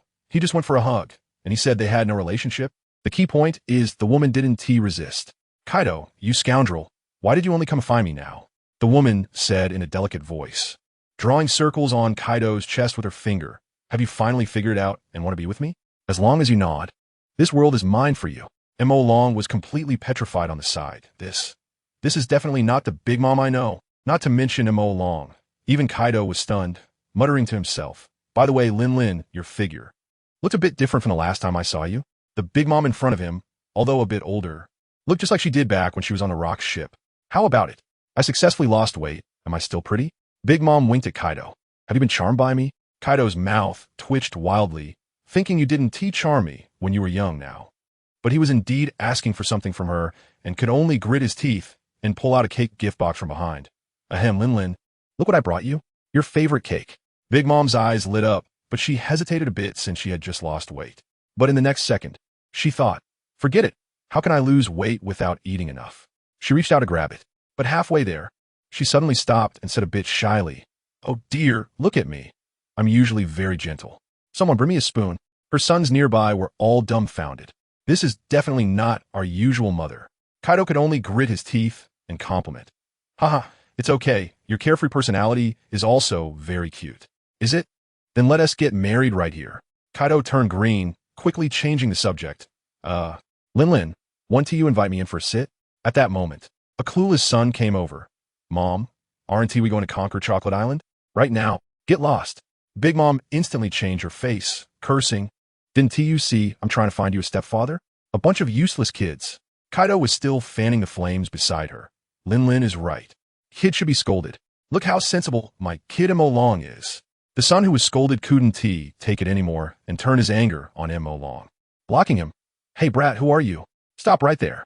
Mo Long was stunned, thinking this classic scene of showing off and slapping faces has finally come to me. But the problem is, I seem to not be able to fight back. In the end, he didn't even need to move. With a bang, Kaido kicked that kid flying and then unleashed a barrage of words at Big Mom. Lin, this son of yours is useless. He dares to block my people. If he were my son, I would have educated him with Thunder Bagua. Hearing this, Big Mom found Kaido's words very reasonable and shouted, Napoleon. The hat on her head instantly transformed into an emperor's sword, and she menacingly walked toward her son who had been kicked away. That guy was scared stiff, kneeling on the ground and banging his head, blood coming out. Mom, I was wrong. I won't dare again. But Big Mom didn't even blink, and with a swing of her sword, there was a burst of blood. After dealing with her son, Big Mom turned back to her warm smile. affectionately linking arms with Kaido and walking toward the castle. Once inside the hall, despite having a large couch, Big Mom insisted on pulling Kaido to sit on a single sofa and then plop down right into Kaido's lap. I tell you, Kaido's face looked like he had been constipated for 3 days and nights, but he endured it. For the sake of the devil fruit, he sacrificed his looks today. Big Mom even picked up a cookie larger than Mo Long's head and sweetly fed it to Kaido. Come on, Kaido, try my homemade cookie. To please her, Kaido even started belittling his own daughter. Wow, Lin, you're amazing. Unlike my daughter at home, who can only swing a stick and nothing else. I'm worried she won't be able to get married. Saying this, he quickly shifted the topic to serious matters. Ahem, Lingling, actually, I'm here today because I have something to ask of you. Ask me? The aunt patted her chest and assured, with our relationship. Do I even need to say ask? Just tell me directly, I'll agree to anything. Even if you want to strip right now, I would do it for you. Saying this, she really started to unbutton her clothes. Kaido was almost scared out of his wits and quickly held her down. No. Lingling, there are outsiders here. Don't do that. Oh right, the aunt stopped and smiled seductively at Kaido. I'll strip for you when there are no outsiders. After saying that, she sat back on Kaido's lap, wrapping her arms around his neck, being all clingy. Darling, what did you say you needed my help with? Just say it. I'll do anything for you. Kaido felt stiff all over, thinking he had walked into a den of wolves. Ahem, Lingling, your attitude makes me feel like I'm in a brothel. You naughty. The aunt, upon hearing this, raised her little fists and punched Kaido's chest. How could you say I'm a brothel woman? You're so bad. The force was strong enough to almost break Kaido's ribs. Today's big MOM was really not normal at all. I tell you, this old woman must have lost her mind. Kaido's expression at that moment looked like a server had crashed. His CPU was overheating. His mind was racing with thoughts, all questioning what was wrong. What did this woman want from him? Could it be that my reputation as the strongest in the world was too loud? Good heavens, he thought. Even if he was impressive, it should he make Big Mom act like this, right? This was not just flattery. It was practically a matter of life and death. Seeing the two of them being all lovey-dovey, I quickly showed some presence, giving Kaido a series of meaningful looks. My eyes clearly conveyed the message. Can you handle this? Old man-in-law, what about the fruit? Don't just sit here talking about love. I'm waiting to level up. Kaido also shot me a frantic look. You brat? What do you know? I'm here to ask for help. I can't just start by shouting Lingling. I'm hungry. Let us eat, right? I rolled my eyes and continued our silent exchange. What is wrong with that? I see the aunt is practically begging you to eat soft rice. Get lost. She's just lusting after my body, trying to borrow some seeds. It's all an act, understand? An act. Kaido's eyes widened like saucers. After exchanging glances for a while, Kaido finally couldn't hold back, cleared his throat, and awkwardly said to the aunt, Lingling, actually, I want to ask you for a devil fruit. It's just, I don't know how to start. I was dumbfounded listening from the side. Come on, buddy, you just said it out loud. Still don't know how to start? The aunt was also taken aback upon hearing this. Her eyes instantly sharpened. You want a devil fruit? Kaido, how do you know I have some? Hey, guess what? Kaido's temper flared up at once, directly pushing the aunt off his lap, standing up to leave. What? Doubting me? You think I've planted spies here, right? If you don't want to give it, then forget it. Kid, we're leaving. Who understands the extreme tug-of-war here? The aunt panicked at once, hugging Kaido's arm tightly, acting all humble. Hey, don't go, Kaido. I didn't mean it. Here, it's just a fruit. I'll go get it for you right now. I was shocked on the spot. Teacher Kaido, you're really something. This technique of eating soft rice is simply a model for our generation. Watching the aunt run to get the fruit, Kaido turned his head and gave me a look that seemed to say, look, well, this is the power of your father. What can I say? I can only give a thumbs up. Father-in-law, you're awesome. I've learned a lot. Then I couldn't help but quietly ask him, seriously, how did you know she had the fruit? Did you really plan a spy? As a result, Kaido looked disdainful. Nonsense. I just guessed. Rather than searching all over the place, it's better to come directly to a place like the Four Emperors, where there is a high probability of having stock to try my luck. Good heavens. So he came to open a blind box, and he really got lucky. Before long, the aunt returned, holding a box. Her speed was as if she was afraid Kaido would run away. She handed over the box and asked with concern, Kaido, what do you want this for? Haven't you eaten one already? You and be thinking of doing something crazy and eating a second one to commit suicide, would you? No, Kaido, don't. You'll die. Really, you'll die. That worried look was so convincingly acted. Kaido didn't care about that at all, just waved his hand. Relax, I'm not stupid. This is prepared for someone else. Saying this, his gaze shifted to me. It's for my son-in-law. This kid has no use besides coming back to life. As a father-in-law, I have to help him get some gear for protection. I was speechless upon hearing this. Come on, just give me the fruit. Don't add so much tragic backstory. Okay, and what is this about me being caught by the Navy and tortured and impelled down? Just hearing it gives me the creeps. The aunt's eyes lit up when she heard it was for me, especially after hearing that my resurrection ability was a racial talent. Her collector's instinct kicked in. Kaido noticed the look in her eyes and immediately coughed to interrupt. LongWrongly, this is my son-in-law. Don't think too much. Only then did the aunt realize. Patting her chest to assure she wouldn't touch me, Kaido quickly brought the topic back. All right, let's talk about this fruit. What ability does it have? Oh, I've compared it with the encyclopedia. It's the paramecia type yellow fruit. Yellow fruit? Kaido and I exchanged glances, both our faces filled with disappointment. What is this thing? It sounds like something from the baking section, feeling utterly useless. But since it's free, why ask for a bicycle? Kaido took the fruit, just pocketed it. And the aunt leaned in again, her voice sweet as syrup. Kaido, my boudoir has been newly decorated. Do you want to go take a look together? Here it comes. The truth is revealed. Kaido's face turned serious. What are you looking at? A big man should focus on his career. Instead of looking at your boudoir, why not take me to your treasure vault? Oh my goodness, I was completely stunned. One fruit, isn't enough. He.S. aiming to rob the entire big MOM pirate crew's treasure vault. Kaido, in the realm of eating soft rice, you are the one and only king. The aunt, upon hearing this, even started to act cute. Oh, I'll change into various outfits for you to see in my boudoir. Isn't that better than those rags? Nurse uniforms, maid outfits, and marine uniforms are all available. Kaido clearly hesitated for a second, but as soon as he thought of who would be wearing those outfits, he instantly calmed down, stating with righteous indignation, Ahem, of course. You look better, but I haven't become the pirate king yet. I don't have the mood for romance. So, when you become the pirate king, then will you be willing? The aunt looked at him expectantly. Kaido was decisive, holding the aunt's hand, speaking passionately. LongWrongly, I'm willing. The night I dominate the world. I'll go to your room. I swear. At that moment, I was next to them, and goosebumps covered my entire body. These two were truly unbearable to watch.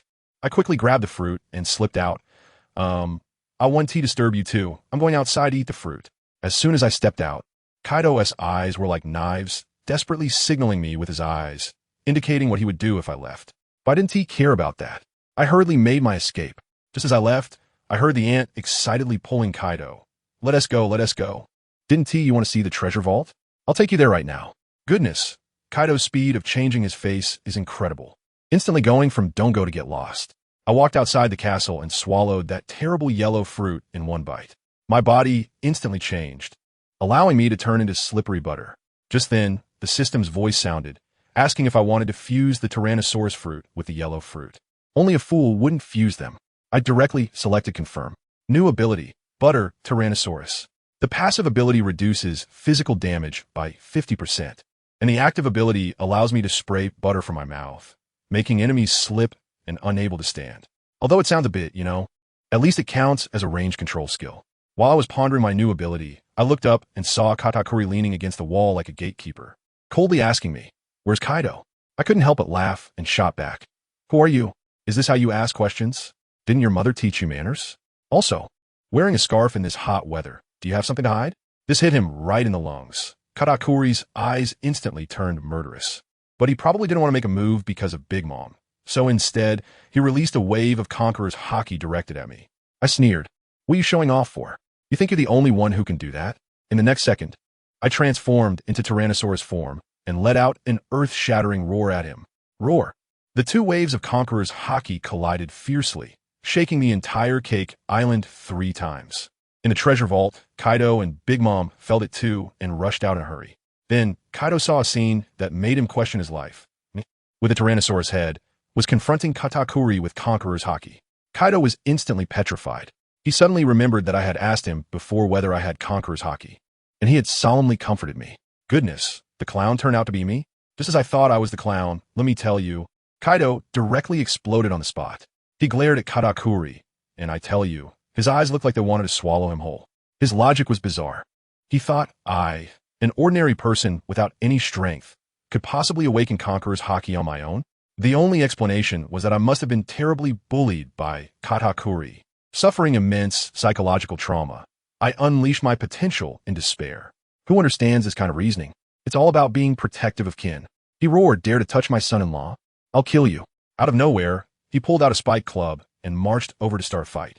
Big Mom was still trying to mediate. "Oh, Kaido, don't be impulsive. We're all family. Katakuri is a good kid. There must be a misunderstanding." Goodness, this was the last thing to say. It only made Kaido even angrier. He shook off Big Mom's hand and pointed at her nose, yelling, "Lin, I thought this would be a pleasant trip. You've disappointed me too much." After that, he strode over to my side, picked me up, and said, "Kid, let's go. This bullying island isn't worth staying on." In the next second, Duong, a blue dragon shot into the sky, directly disappearing on the horizon, leaving Big Mom, who was over 40 and still thinking about having babies, alone in the wind, confused. Kaido ran away, and on Cake Island, a large family drama unfolded. Big Mom was furious, directing all her anger at Katakuri. "You little bum, you made your stepfather run away. Are you happy now?" She charged at him, delivering a powerful slap that sent him flying. Katakuri was also suffering, covering his face. He questioned, "Mom, who is really your biological son?" "Good question, but don't ask next time." Big Mom didn't listen at all, unleashing a flurry of attacks with punches and kicks. Katakuri was beaten down to despair, lying on the ground motionless, heartbroken, probably mentally blocking the word "mom" from his mind. As for me, I was lying on Kaido's dragon back, the wind messing up my hair. I held onto his horn, steadied myself, and started to output. I say, "Old Kaido, you're something else, running away after taking advantage of me. You're a true scumbag. I was still waiting for the full moon feast of your 2 children. Who would have thought you'd just toss me aside?" Kaido was so angry that his dragon whiskers were shaking. "Nonsense. Who wants to have kids with that old hag? You better explain where your conqueror's haki came from." I shrugged. Where else would it come from? It's the innate kingly aura. Is that not enough? He rolled his eyes at me. "Give me a break, you? What about you looks like a king? Don't think being handsome is enough. Lin looks like that, but still has dozens of husbands." I shot back. "If she's really that impressive, you should be lying in her bed right now." I shifted the topic. "Enough of this. You took plenty of good stuff from her vault, right? Share the loot. Get lost. That was earned through my sacrifice." "Not a chance." Kaido cursed. "Stop wasting time. We're not going to Onigashima. Next stop, the territory of that red-haired kid. Let's go get you some more fruits." Goodness, he was still not satisfied. That kid just became an emperor this year, and he didn't even come to pay his respects to me. He doesn't understand basic human relationships at all. Today, I'm going to teach him how to be a polite pirate. Upon hearing this, I caught the key point. Just became an emperor this year? This aligns perfectly with the timeline. I started to fan the flames. So you feel embarrassed about this? Think about it. Among your peers, there's an old man who's bedridden and about to be buried, a woman who's constantly pregnant, and now there's a disabled person. You 4 emperors together. Aren't you just a bunch of the old, weak, sick, and pregnant? I even cheekily asked, "So, Kaido, are you the weak one?" Goodness, Kaido was instantly triggered. "Damn, you're looking for a fight, aren't you? You're the weakest. Your whole family is the weakest." I was waiting for him to say that. "You see, you admitted it, right? I'm your family. You're my father-in-law. So if your whole family is weak, doesn't that mean you admit to being the weakest?" I managed to trap him. His expression was priceless. Furious, he directly threatened me, "Kid, just wait. When we get back to Onigashima, all the toilets will be yours to clean." I continued to provoke. "What else wrong? Can't argue back. So you threatened me? You think my ink dragon was raised to be scared?" Kaido's dragon eyes rolled, staring at me intently. I immediately changed my tone, chuckling, "Kaido, you really know people well. I'm that easy to threaten. You're amazing." On the other side, Big Mom was already furious, kicking the bloodied Katakuri, telling him to prepare the ship. "Kaido, you think you can take my stuff and run? Unless you take me along for free. There's no way." Saying this, the Queen Mama's Sesji ship set sail directly towards Onigashima. Meanwhile, at Navy headquarters, the atmosphere in Admiral Sengoku's office was so tense it could drip water. He looked at the intelligence, nearly pulling his hair out. Kaido and Big Mom formed an alliance? What are they planning? Are they going to team up against our Navy headquarters? Before he could finish, a sailor burst through the door. "Admiral, it's bad. Big Mom has set off for Onigashima. The 2 emperors have truly allied." Sengoku smashed his newly bought desk with a punch, feeling like the sky was about to collapse. Meanwhile, we had already flown over the territory of the red-haired pirates. Kaido was unapologetic, directly doing a dragon dive, crashing down with a bang onto the island, creating a dust storm like a meteor hitting the earth. The red-haired crew is having a bonfire party, and they're coughing like crazy, still whispering to each other. Where did these 2 come from? They don't look very bright. Wow, that comment really ticked Kaido off. We were still debating who the insult was aimed at when he chimed in, saying, "Both are idiots. Can this be tolerated?" Kaido picked up his kanabo and was ready to throw down, and I was right beside him, fanning the flames. "Go on, old Kaido. Take him down. Don't hold back for me. I'm cheering you on." I thought to myself, this is going to be a good show. I sat there eating barbecue and drinking, watching them fight. Isn't this great? If you lose, I'll inherit your pirate crew and help you get revenge. Perfect. Kaido's face turned green. I'm not dead yet, and you're already eyeing my assets and my daughter? Just then, the red-haired guy came over with a big jar of alcohol, smiling and saying, "What a rare guest. The world's strongest creature has graced us with his presence. Here, let this drink be my apology." When Kaido saw the alcohol, his eyes lit up, thinking that red-haired was afraid of him. He took the jar and downed it in one go, shouting, "Nice. Good booze." Red-haired, being a straightforward guy, smiled and said, "I'm glad you like it. We're having a banquet here. Why don't you join us?" Kaido tilted his head and licked his lips, asking, "Is there more alcohol?" "Yes, plenty of it." "Ha. Since there is plenty, how can this banquet be without me? Kaido of the 100 Beasts? Let us go. We won't stop until we're drunk." "Right. We won't stop until we're drunk." I stood to the side, dumbfounded. Truly, these two are alcoholics. One moment they were about to fight to the death, and the next they were arm in arm heading to drink. Is it true that in this day and age, a man can't be a Yonko unless he drinks? I watched as Kaido was truly about to be led away by red-haired with a drink. Could I just stand by? I coughed loudly, trying to hint at him. Kaido, the drunken fool, turned back and asked, "Hey, what is wrong with you? Caught a cold from flying too fast?" "A cold, you say?" I was speechless and directly fired back. "Big brother, has your brain been soaked in alcohol? Did you forget why we're here? Your crew just called you an idiot, and you were chugging a jar of alcohol with them? Your face as a Yonko isn't worth much, is it? Let me tell you, that red-haired guy is clever." Upon hearing this, he immediately stepped forward, bowed, and apologized. Sorry, my crew doesn't know better. I apologize on their behalf." Kaido perked up at that, turning to me and asking, "Hey kid, look at their good attitude. Why don't we just let it go?" I was really furious at that point. Just a simple apology. What is the Navy for if they're just going to let slide? Good heavens, these two illiterates took it literally. Red-haired curiously asked Kaido, "Are we under the Navy's jurisdiction?" Kaido paused. "It seems not." I was at my wit's end. Great. In the worldview of these two alcoholics, logic doesn't exist. Kaido didn't even give me a chance to continue arguing. He grabbed me by the neck and tossed me over his shoulder, following red-haired to the party. And then I became the most striking background character of the whole scene. Let me tell you, the place where these people were partying was just a shabby bonfire surrounded by 10 or 20 people. Kaido called this a grand scale. I wanted to ask him if he had any misunderstanding about the term grand scale. Of course, if you're talking about status, then it truly is a king-esque gathering. 2 Yonko, the world's #1 swordsman Mihawk, plus me, the future world disruptor. This lineup could rival the Marineford War. Kaido, the social butterfly, saw Mihawk sitting there and went right up to greet him. What did Mihawk do? He shot a cold glance at him and didn't bother to say a word. I couldn't help but laugh. Kaido's short temper exploded on the spot. "What's with you, Mihawk? I'm talking to you." Red-haired quickly stepped in to mediate, handing Kaido a jar of alcohol, saying, Don't be mad. Mihawk is just like that. Treat him like a mute. Come on, drink." With alcohol in hand, Kaido's anger dissipated instantly. The two clinked their jars and started drinking heartily. I stood by, watching these people eat meat, drink, and boast, feeling like a background character who accidentally wandered into a party, so lonely and cold. Just then, a particularly cute voice came from beside me. "Hey, why aren't you joining the banquet?" I froze. There's a girl on red-haired's ship? Did they kidnap her? I looked up and down, but there was no one else around. Was I imagining things from being neglected? Bam! My knee suddenly received a kick. I looked down and lo and behold, a little girl not even as tall as my waist was glaring at me, puffed up with anger.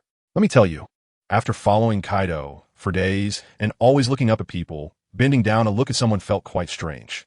I immediately squatted down, looked at this delicate little girl, pinched her cheek, and asked, "Little sister, who are you? Did red hair capture you? Take your hand off." She swatted my hand away, put her hands on her hips, and fiercely said, before asking someone else's name, "Shouldn't you introduce yourself first?" Oh wow, this little girl has some sass. I laughed and said, "All right, I'm Long, your turn." She proudly lifted her chin and said, "I'm Yuta. I'm not captured by Shanks because I'm his daughter." I was completely stunned. What the heck? Shanks has a daughter? And she's this big? Am I watching a fake version of One Piece? Goodness. Now the pressure is on Makino in Fusha Village. Yuta saw me zoning out and asked why I wasn't joining the banquet. What could I say? Should I admit that I was forgotten? I wouldn't lose face, would I?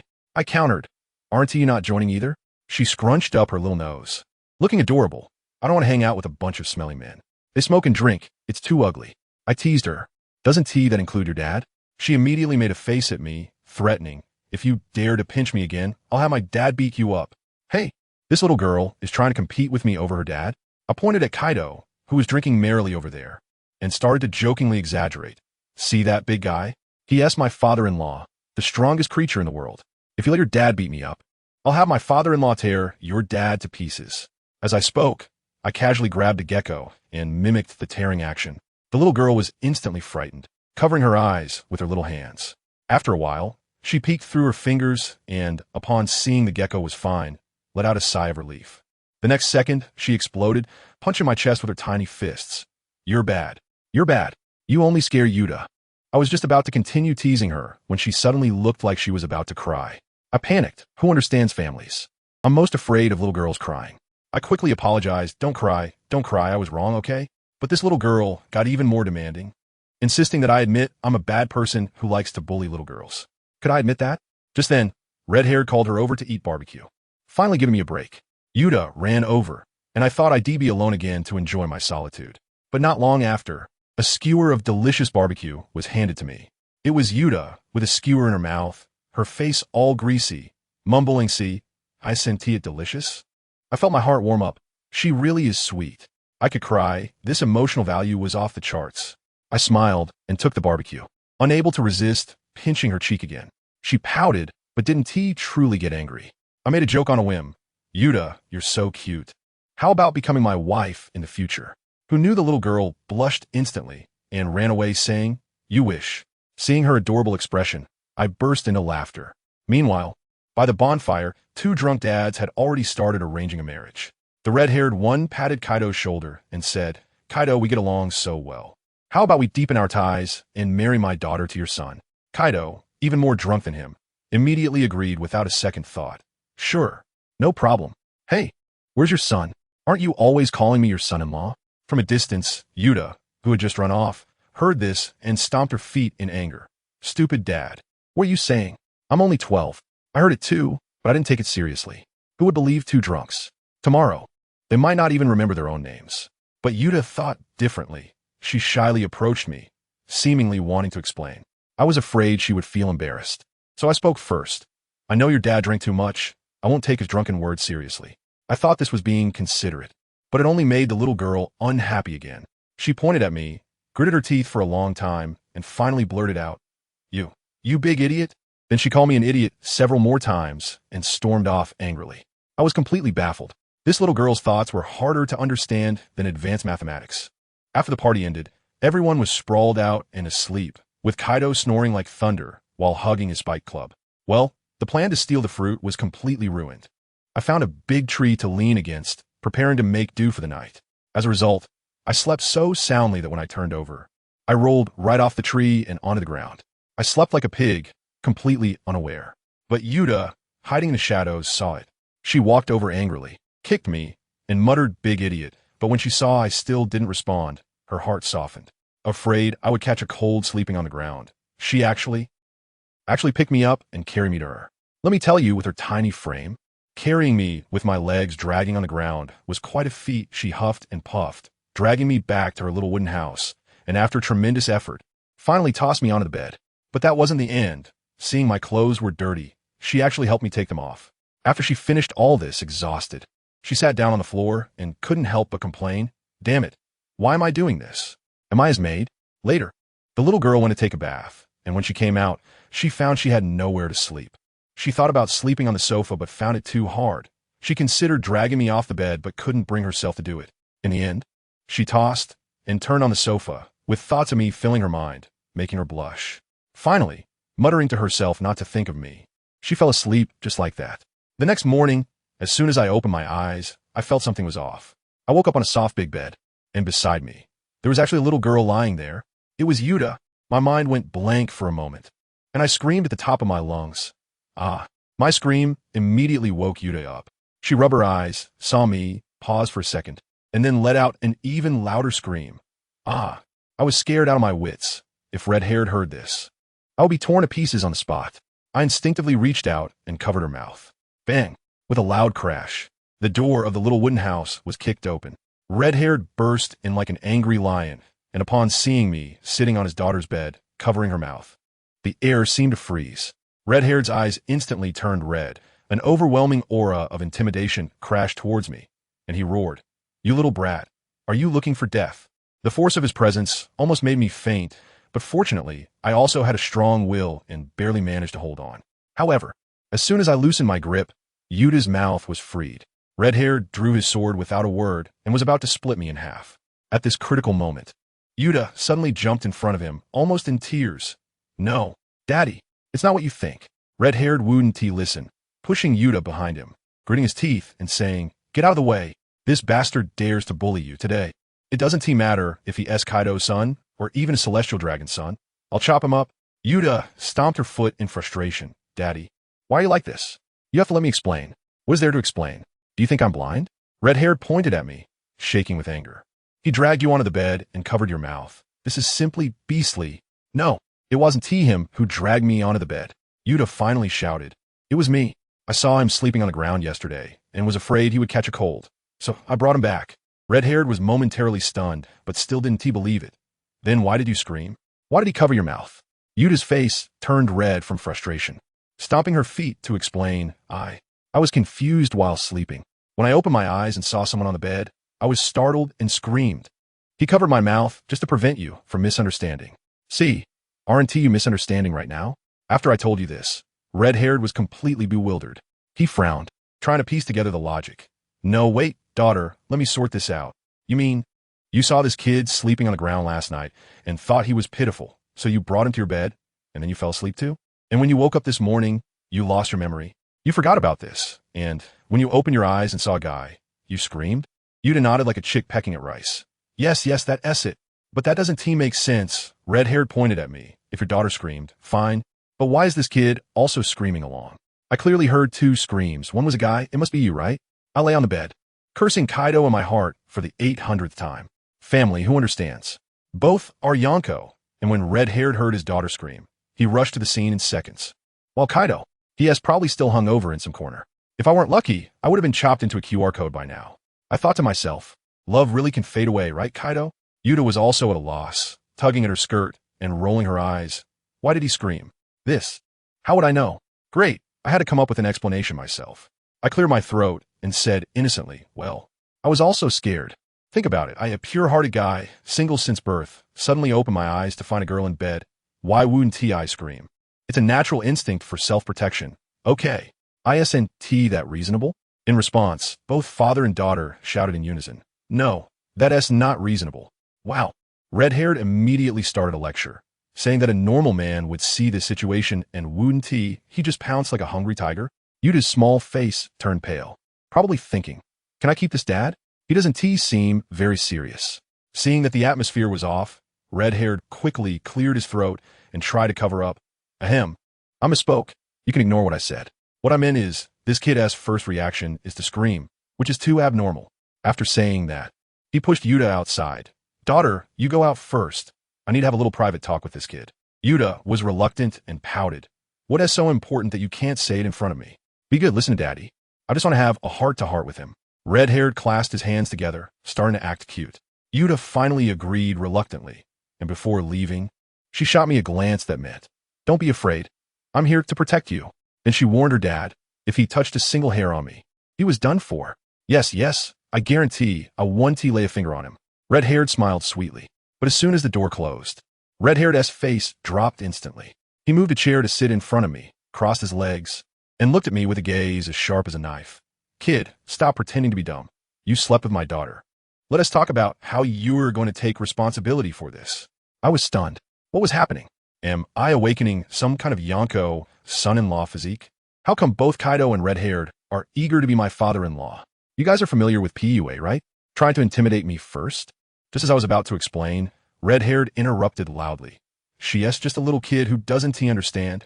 You, as a grown man, don't get it? My daughter is pure and innocent, and you just slept with her. You must take responsibility. As soon as he finished speaking, the sore-named Griffin was pressed against my neck. Now, tell me, are you going to take responsibility or not? Just then, at this critical moment, the door was kicked open with a bang, and Yuta rushed in like a cannonball. She carefully moved the cold blade away from my neck, checking to see if there were any cuts, and only then did she breathe a sigh of relief. Then, with her little hands on her hips, she pointed at Red-Haired and began to scold. Daddy, you're not keeping your promise. You said you wouldn't lay a hand on him. You're a bad guy. Red-Haired covered his face, probably heartbroken. His daughter hadn't even grown up yet, and she was already starting to side with me? He couldn't scold his daughter and could only focus all his anger in his gaze, glaring fiercely at me. Hey, I have a bad temper. I thought I hadn't done anything wrong, so why should I be afraid? So I glared back at him. Then, let me tell you, the most explosive scene happened next. One Yonko and one prospective Yonko's son-in-law just stared at each other in the room, starting an epic staring contest. The atmosphere was so tense it felt like it could be cut with a knife, until Yuta tilted her little head, looking innocent, and asked, Are you two playing the game where whoever blinks first loses? Why are you staring so wide-eyed? This sentence completely deflated the tension. Red-Haired bared his teeth at me and took Yuta out the door. Daughter, let us have a chat. I was left alone in the room, dumbfounded. But it was better than being locked in Red-Haired's murderous gaze. I thought to myself, he must have seen my sincere eyes and knew I had a clear conscience, which is why he let me go. Yes, it has a lot to do with my own composure. Outside in the small woods, Red-Haired got straight to the point. Daughter, honestly tell me, do you have a crush on that kid? At first, Yuta was still stubborn, saying he was just a kid. But as soon as Red-Haired said he would go chop him up, she immediately backed down, blushing and admitting she just thought he was handsome and interesting. The old father completely broke down on the spot, actually wanting to trade me for a devil fruit with Kaido, so I could stay and play with her. But you can't say anything. This little girl Yuta is truly kind. She directly refused and said that a forcibly twisted melon isn't sweet and that she didn't want me to be unhappy. Then she started to interrogate her dad. Why doesn't he like me? Am I not cute? Doesn't the book say that beautiful women save heroes, and heroes must give themselves in return? Goodness, I want to give her a thumbs up for that. What kind of domineering CEO literature has gotten in her head? Red-Haired probably got quite angry too, and could only comfort her by saying that I was blind and didn't know how to appreciate beauty. As a result, when Yuta heard her dad speaking ill of me, she immediately defended me. Dad, I won't let you say bad things about him. Red-Haired was completely at a loss and could only sigh. All right, I won't say it. But have you thought about it? If they get the devil fruit and leave, they might be worlds apart and never see each other again. When Yuta heard I was going to leave, she got anxious, tugging at her dad's sleeve and whispering, Daddy, please, can you wait a little longer to give that fruit to him? Okay. You want him to stay a few more days? Yuta held up 2 fingers. 2 days. Just 2 days. If he really likes me, 2 days will be enough. I'm telling you, fatherly love is like a mountain. For his daughter's sake. Red-Haired's heart was bleeding for these 2 days and decided to pour the divine wine he had treasured for 12 years down Kaido's throat, making sure to get Kaido drunk for 2 days. As soon as he made up his mind, he rushed back to the camp where Kaido had just sobered up and was preparing to discuss business. Red-Haired about that fruit. Before he could finish, Red-Haired slid in and interrupted.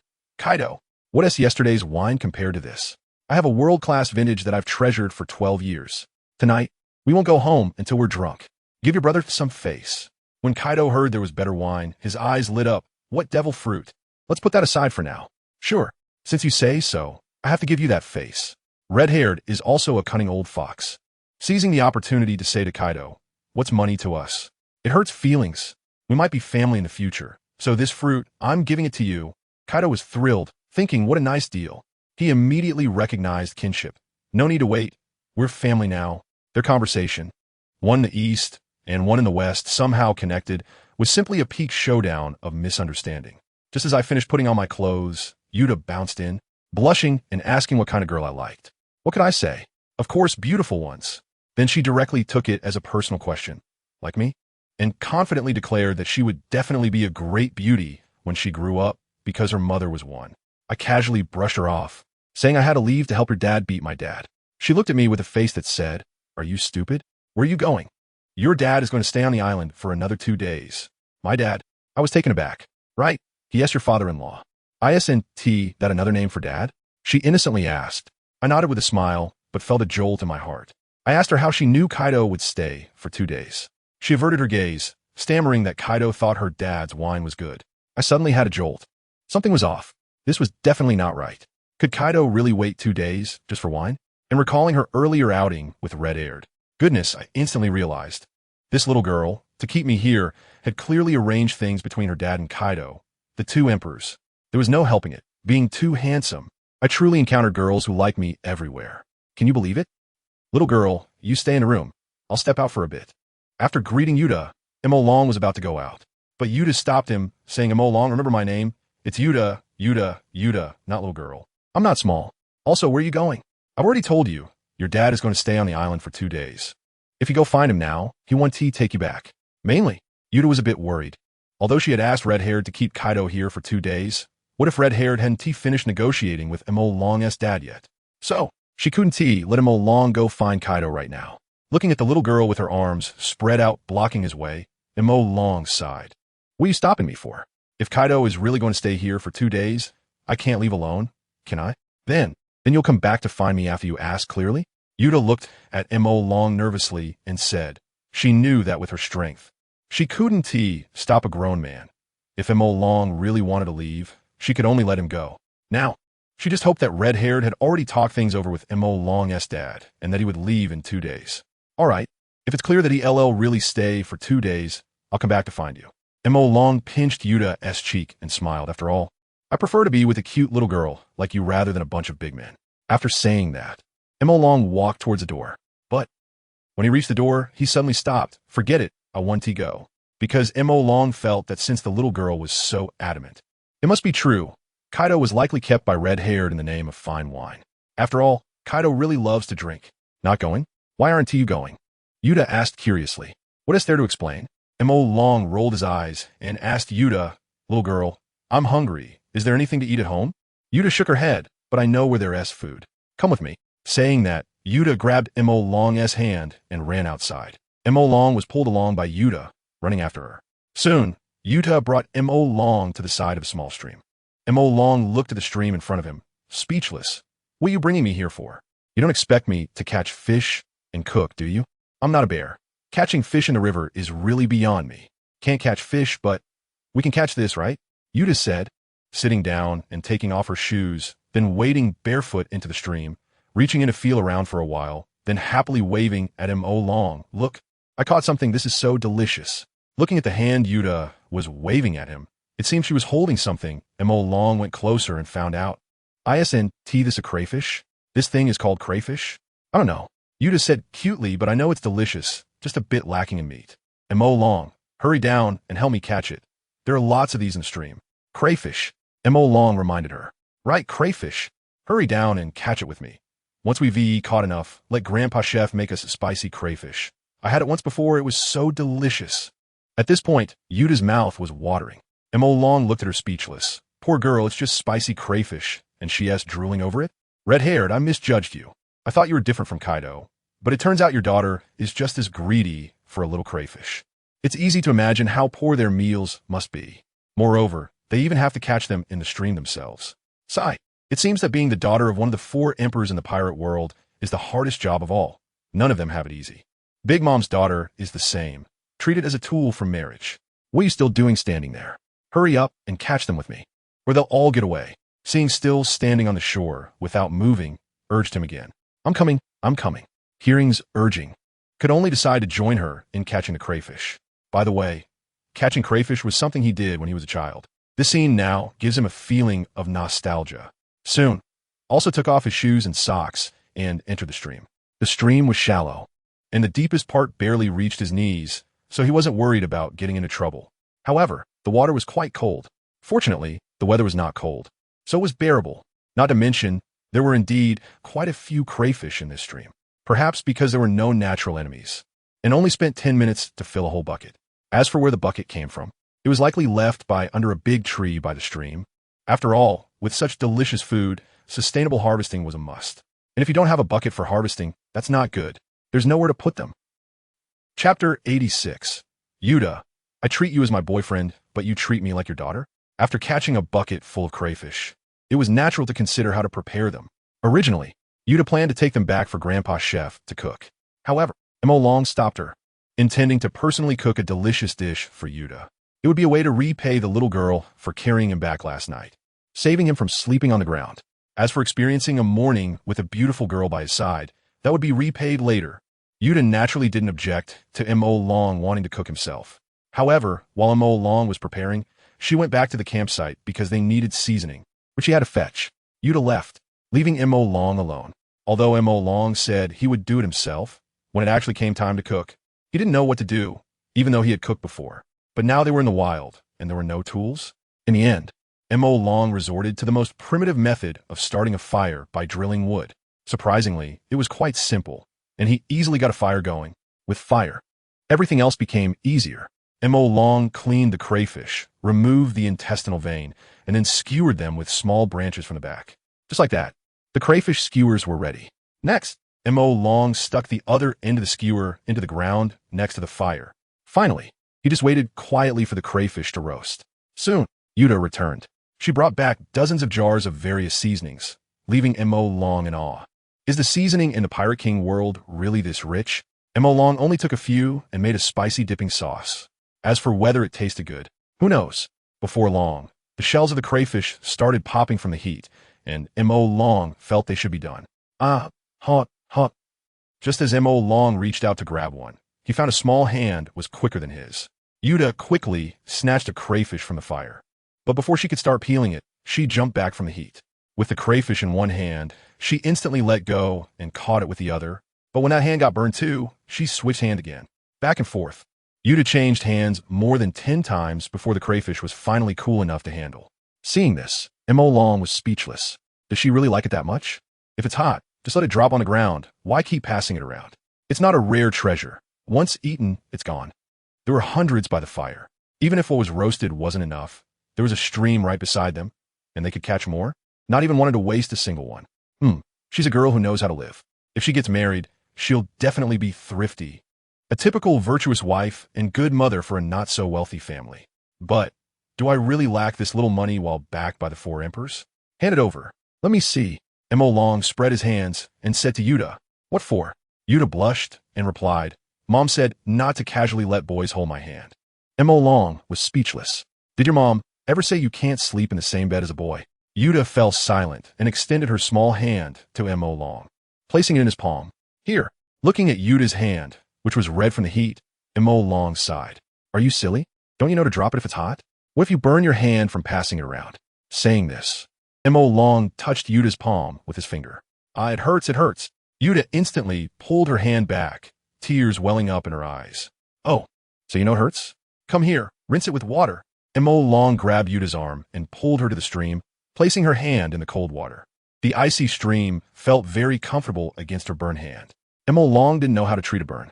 However, rinsing it with cold water should be right. After a while, Yuta impatiently pulled her hand out of the stream, wanting to eat the crayfish. But Mo Long grabbed her arm, not letting her run. Mo Long, why are you grabbing me? If I don't eat soon, the crayfish will burn. Yuta pouted, clearly unhappy. All you think about is eating, you little foodie. Is your hand better now? Aren't you afraid of getting burned again? Mo Long scolded.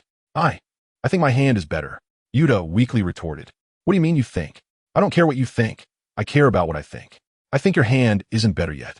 In short, you can't eat crayfish until you've rinsed it for half an hour. Mo Long declared with the authority of a family head, glaring at Yuta. Yuta was too intimidated by Mo Long's words to argue back, but what about the crayfish? Mom said it's bad to waste food. How about this? Mo Long, you feed me? Yuta looked up with her big, shiny eyes at Mo Long. Mo Long, are you 3 years old? You need someone to feed you?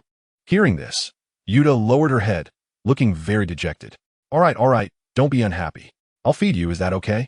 Mo Long sighed, feeling like he was raising a daughter. Mo Long, you're the best. Saying this, Yuta looked up, ready to kiss Mo Long. But just as she did, she found Mo Long had already walked away. This was very awkward. Luckily, no one saw. Mo Long went to the fire and gathered all the crayfish he had skewered. He peeled them one by one, and soon a large plate of peeled crayfish appeared. Then he drizzled his secret dipping sauce worth 30 million. A plate of fragrant, spicy crayfish was completed. It smells so good. When Mo Long walked to the stream with the crayfish and sat down, Yuta was completely captivated by the spicy crayfish in Mo Long's hands. Tears of anticipation rolling down her cheeks. Hurry and feed me. Hurry and feed me. Yuta opened her mouth wide, urging Mo Long repeatedly. I didn't plan to write about Yuta, but somehow, when I got to the red-haired part, I suddenly remembered the latest movie trailer and then just started writing. Once I started, I couldn't stop. Yamato, I'm guilty. I'm sorry. As for Yamato, her storyline will come after returning to Onigashima. As for when we'll return to Onigashima, guess with my update speed? Don't ask me if I guess or not. Chapter 87. Yuta's first kiss. Hey you, what are you in such a hurry for? I'm not going to snatch it from you. Mo Long shook his head. Yuta didn't bring any chopsticks, so he could only use his fingers to pick up a small crayfish and bring it to Yuta's mouth. Upon seeing this, Yuta opened her mouth wide and directly ate the crayfish from his hand. The sensation of her lips touching his fingers made Mo Long momentarily stunned. A wave of excitement surged within him, but in the end, he shook his head and pushed the thought away. Mo Long, what are you thinking? She's still a little girl. Stop being so fanciful, okay? Besides, you are a man with a partner. If Kaido finds out you plan to abandon him to be the son-in-law of the red-haired guy, he would probably hang you up and whip you with a small whip for 366 days a year. Wow, it's so spicy, but even though it's spicy, it's so delicious. When Yuta took her first bite, she was hit by the spiciness of the chili, but even though it was spicy, it felt better than the 5-spice flavor made by the chef grandpa. Thinking of this, Yuta looked at Mo Long as if she wanted to swallow him whole. If I become Mo Long's wife, will I be able to eat such delicious crayfish every day in the future? If Mo Long knew what Yuta was thinking, he would probably be furious. What a little glutton, captured by a plate of spicy crayfish. If I were your mother, I'd definitely beat you to death. A plate full of crayfish was finished off entirely by Yuta, and Mo Long couldn't help but wonder how that little belly of hers could hold so many crayfish. It's so spicy, I need water. Initially, while continuously eating crayfish, Yuta felt fine. But once she stopped, the spiciness hit her all at once, making her stick out her tongue. However, there was no water around. No, isn't there a stream at her feet? Thinking of this, Yuta scooped a handful of stream water to drink, but it was swatted away by Mo Long. Yuta, that water isn't clean, don't drink it. Although the water looked very clear to the naked eye, and this small island seemed to have no pollution, what if there were bacteria or parasites? But I'm so spicy, I can't stand it without drinking water. Yuta looked at Mo Long with pitiful eyes, her lips red from the spiciness. Wait, I'll be right back. Remembering that when she came here, she passed through a grove with some fruit trees. Mo Long thought that although fruits weren't water, they should help relieve the spiciness. With that, he ran off.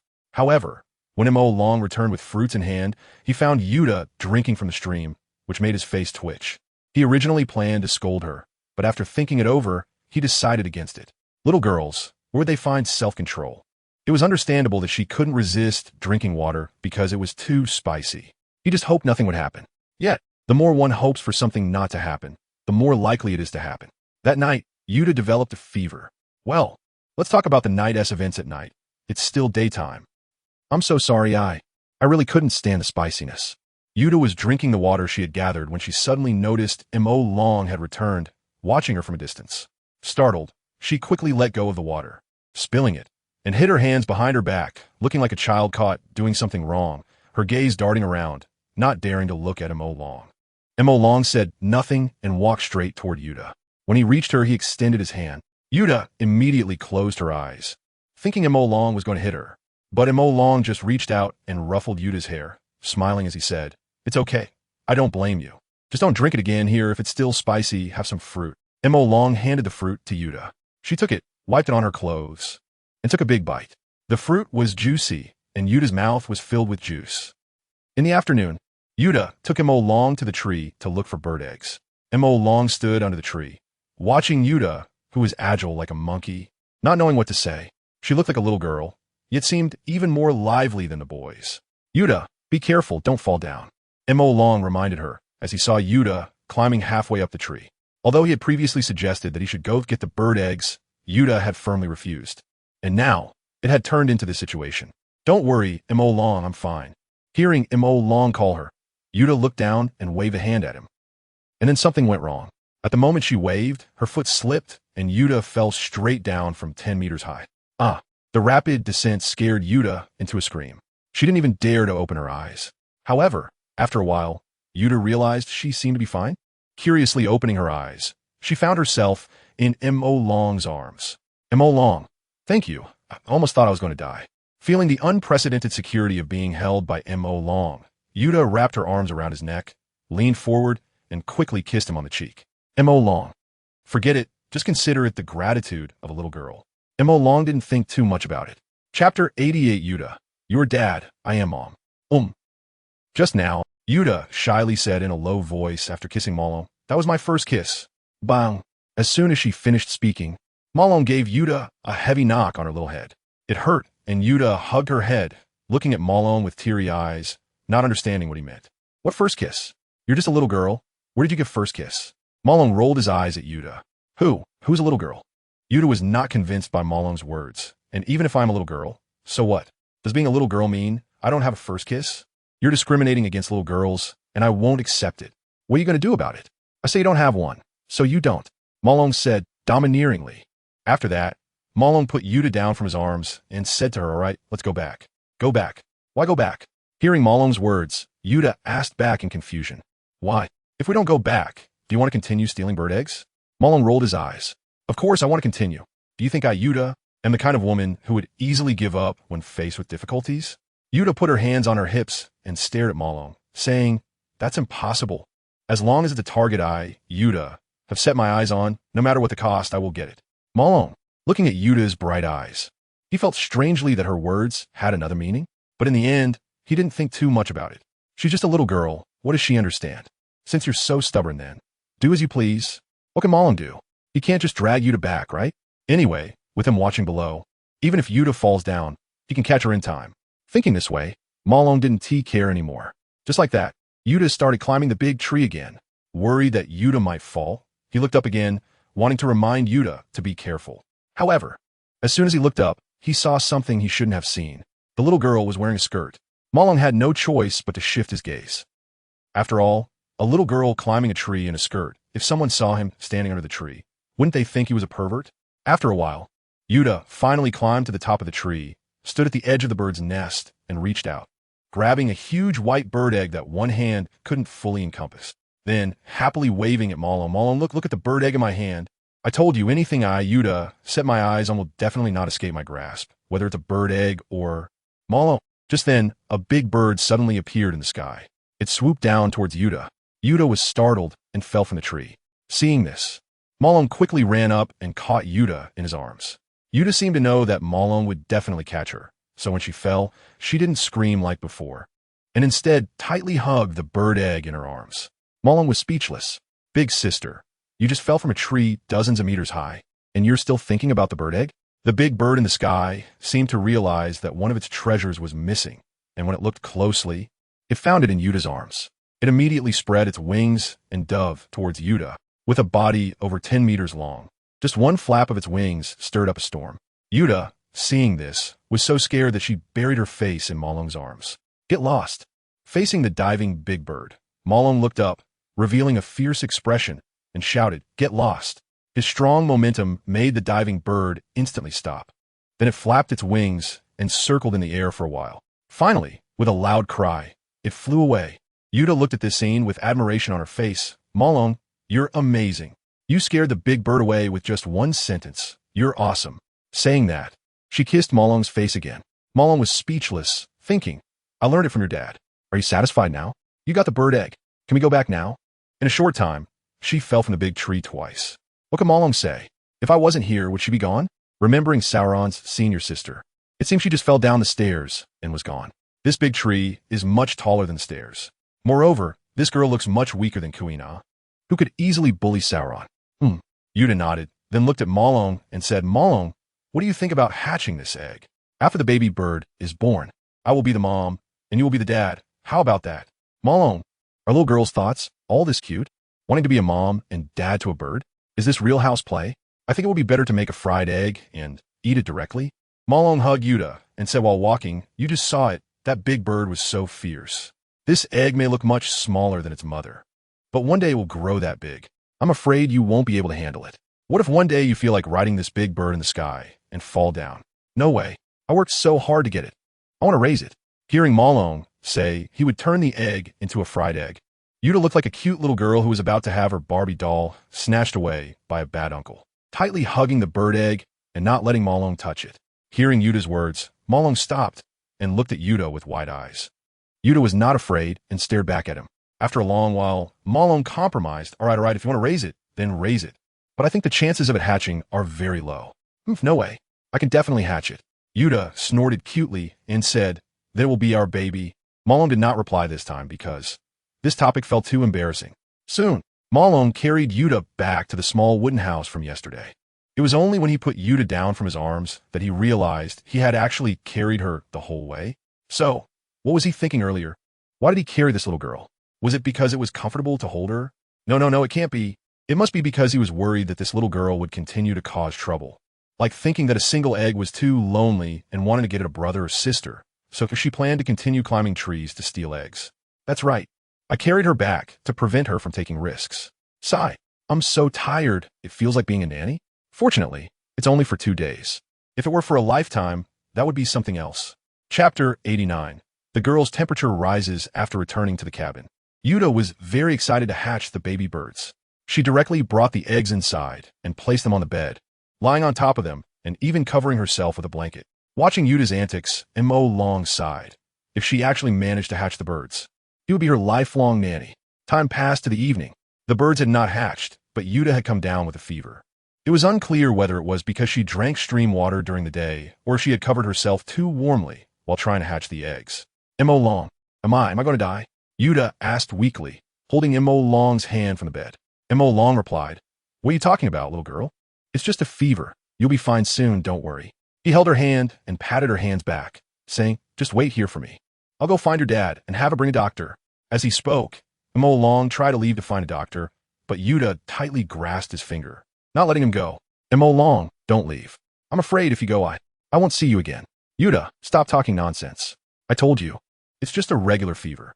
You won't have any issues, I promise. Just lie down in bed, and I'll go find a doctor to get you some medicine.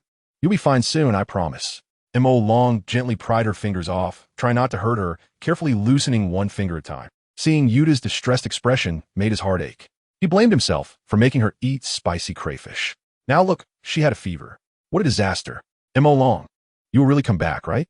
You won't abandon me, will you? Yuta's face was pale as she worried about being left behind after he pried his hand away. What are you talking about? How could I abandon you? My princess. Long bent down and kissed her forehead. This embarrassing display made him feel like he might break the shoe insole, but he thought Yuta would appreciate it. Sure enough, hearing Long's words, Yuta smiled brightly. "Yes, Prince Long, I believe you. Hurry and go find a wizard to lift the curse on me. Once the curse is lifted, I will marry you." Yes, I will go find a wizard right away. Long couldn't help but laugh. A teenage girl was at the peak of fantasizing about princes and princesses. Only someone his age would think about finding a rich woman to rely on. Soon, Long found the red-haired man. Upon hearing Long's words, the red-haired man immediately brought the ship's doctor to treat Yuta. After examining her, the doctor concluded that it was likely due to being too warm under the blanket, which led to heat stroke and eventually a fever. It wasn't a serious issue. In the end, the doctor prescribed some medicine, and the red-haired man personally prepared it before feeding it to Yuta. The doctor said that after taking the medicine, she should sleep, and she would be fine by tomorrow. Hearing this, both Long and the red-haired man breathed a sigh of relief. However, the red-haired man shot Long a fierce glare, as if to say, "I entrusted my daughter to you, and within a day, you got her sick with a fever?" This time, Long indeed made a mistake and felt too guilty to look the red-haired man in the eye. "Dad, can I talk to Long? Can you step outside for a moment?" Yuta said to the red-haired man, who was squatting by her bed, carefully looking after her. The red-haired man felt his heart sink. "My daughter, I'm your father. I rushed here the moment I heard you were sick, personally made the medicine for you, and now you want me to leave right after you took the medicine?" This daughter felt even less considerate than Kaido's daughter. At least Kaido was the one who imprisoned Yamato first. So, Yamato's filial piety in wanting to send Kaido off early was understandable. But Yuta, "Dad," seeing the red-haired man not responding, Yuta spoke again. "All right, I'll go. The red-haired man forced a smile, his heart bleeding. Long was a bastard. If he had known this would happen, he wouldn't have invited Kaido and Long to stay for the banquet. He should have taken action sooner. Damn it, kid, if you dare to do anything to hurt my daughter in the future, you better think carefully about how sharp my knife is." As he left, the red-haired man passed by Long and threatened him. Mo Long did not respond. He didn't know how to reply. After that, the red-haired man left. After he left, Mo Long took the red-haired man's place, squatting by the bed, holding Yuta's hand and saying, "Yuta, I'm sorry, it's all my fault. If I had stopped you from getting the bird eggs during the day, this wouldn't have happened." Mo Long truly felt guilty. He wished he could take her fever upon himself. But alas, he didn't have the ability to transfer injuries. System, who told you that you don't have that ability? Have you asked this system? All right, this was merely Mo Long's fantasy in his mind. He wished the system would pop up and say this, slapping him in the face. Unfortunately, there was nothing at all. What nonsense are you talking about? I was the one who wanted to get the bird eggs. It's my fault. Besides, the wizard said that the curse on me has been lifted. All I need to do is sleep, and I'll be fine, so don't worry. Earlier, it was Mo Long comforting her, and now it was her turn to comfort him. Looking at Yuta's flushed face from the fever, Mo Long smiled. He didn't even know why he was smiling. He just wanted to laugh. Yeah, I'm not worried. You just sleep well. I'll guard you here. Mo Long placed Yuta's small hand back under the blanket and patted it, trying to coax her to sleep. Although he wasn't sure if this method would work. He remembered seeing it done on TV. Oh right, the dramas also sang lullabies. He recalled and began to sing with his not-so-beautiful voice. Little baby, go to sleep quickly. In your dreams, I will accompany you, laughing with you, being tired with you. We lean on each other. Little baby, go to sleep quickly. You will dream of me several times with me, the most beautiful in the dream. Awake, you will be comforted. And just like that, Yuta fell asleep listening to Mo Long's lullaby. Then, Chapter 90, Yama's wedding crash, Yuta's dark transformation in her dream. Yuta envisioned herself grown up, walking into the hall of marriage with Mo Long. However, just as she was dressed in a wedding gown and entering the church with Mo Long, a woman with 2 horns on her head and a wolf-toothed club suddenly burst in and snatched Mo Long away right before her eyes. Mo Long showed no resistance to the wedding crash and simply followed the woman out. No matter how much she cried out desperately from the ground, it was all in vain. Faced with this situation, she ultimately succumbed to darkness, deciding to unleash her powers and plunge the entire world into the same despair and pain she felt. If I'm not doing well, then no one else can be happy. In the early morning, Yuta screamed as she sat up in bed, thinking about the nightmare she had. She broke out in a cold sweat. The first half of the dream had been so beautiful. She walked into the hall of marriage with Mo Long. But why? Why did someone come to crash the wedding? And what was with that ugly woman with the bull horns? And carrying a wolf-toothed club? Dressed like that, what kind of wedding crashing is that? What's wrong? What's wrong? Suddenly hearing the scream, Mo Long, who had been lying awake by the bed all night, was startled awake. Wait, awake all night, and now startled? The wording, no problem. This is just the author's true level. Yuta, you're awake?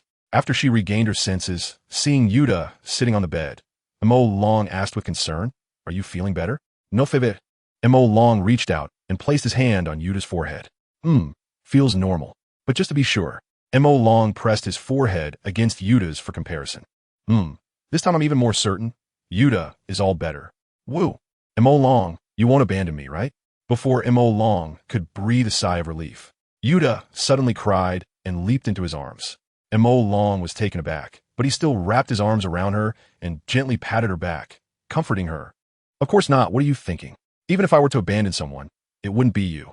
By the way, do you know a woman with long bull horns? Yuta pulled away from Mo Long's embrace, staring at him intently, not blinking as she asked, "A woman with long bull horns?" Hearing Yuta's question, Mo Long was momentarily stunned. Not quite sure if the woman with long bull horns in his mind was the same as Yuta described. After all, demon women all have horns. That's right, do you know her? Yuta seemed to be pressing for an answer. Mo Long thought for a moment, and then shook his head. No, I don't know her. Although he didn't understand why Yuta was asking this, he felt there must be a reason, and, judging by Yuta's expression and attitude, it probably wasn't a good one. So, Mo Long told a kind-hearted lie. Of course, calling it a lie wasn't entirely accurate. In fact, he really didn't know. After all, although he had been to Ghost Island, that night he had felt unwell and found a room to rest in, hardly seeing anyone. Moreover, for some reason, even though Yuta only described her as a woman with long bull horns, he had a strong feeling that the person Yuta was talking about was Yama. Don't ask. Just trust a man's sixth sense. Really don't know her? Looking at Mo Long's pure and clear eyes, Yuta felt like he wasn't lying. So, could it be that the ugly woman with long bull horns from her dream might be someone Mo Long will meet in the future? Or perhaps it was just a dream, and Everything was fake? Yuta fell into confusion. On one hand, she hoped it was true, because if it were true, it meant she would marry M.O. Long in the future. On the other hand, she didn't want it to be true, because if it were true, she would be robbed of her wedding by that ugly woman with long bull horns. Ah, how frustrating. Yuta was caught in a dilemma, angrily kicking her legs on the bed, throwing a tantrum. M.O. Long initially wanted to comfort her, but in the end, he decided to let Yuta vent. After all, he had no idea what was going on, and he didn't know what to say to comfort her. After venting for a while, Yuta stopped. Then she looked at M.O. Long with a hint of embarrassment and said, M.O. Long, could you forget about what just happened? Actually, I'm usually very gentle. Gentle? After spending a day together, M.O. Long certainly didn't think so. A gentle little girl would go into the water to catch shrimp and climb trees to gather eggs? Forget it, that's not important. I've already forgotten. But to go along with Yuta, M.O. Long still said so. By the way, how about we go hiking today? Yuta looked at M.O. Long and said, M.O. Long, just said you were a gentle girl. Now you want to go hiking with me? Forget it. What if something happens to you again? How would I explain it to the red-haired one? M.O. Long refused. But you're leaving tomorrow, Hearing M.O. Long reject her, Yuta immediately grabbed his arm and shook it, paired with her tearful eyes about to cry and her little mouth pouting in grievance. Who could resist that? Okay, I promise you, just don't cry. In the end, M.O. Long still succumbed to Yuta's tears. Knock, knock, knock. At that moment, there was a knock on the door. The next moment, the wooden door was pushed open and the red-haired one walked in. Seeing that Yuta was already awake, the red-haired one immediately rushed over, knelt beside the bed, and looked at Yuta with concern. Yuta, are you okay? Is your fever gone? Do you want Daddy to go find the ship's doctor to take another look at you? Daddy, is that how you act as a father? Look at M.O. Long. He hasn't slept all night and has been guarding me by the bed. Where have you, the father, been? Yuta reproached the red-haired one. Red-haired one. Wasn't it you who insisted I leave last night? I listened to you, and now I'm wrong? Is it because you have a boyfriend that everything I do is wrong? The red-haired one felt like life was unbearable, thinking that his daughter was supposed to be his little cotton-padded jacket. Now, all her affection was directed towards M.O. Long. At that moment, the red-haired one recalled his conversation with Kaido last night, who said that his daughter was a little heartless cotton-padded jacket. He had mocked Kaido for an entire night. Then he said, Bro, you can't be like this. In other areas, I might not be as good as you, but when it comes to raising a daughter, this is something you definitely need to learn from me. My Yuta is so caring. Now it seemed like he had slapped himself in the face, and it was swollen. How could he boast to Kaido in the future? Seeking gifts. Chapter 91.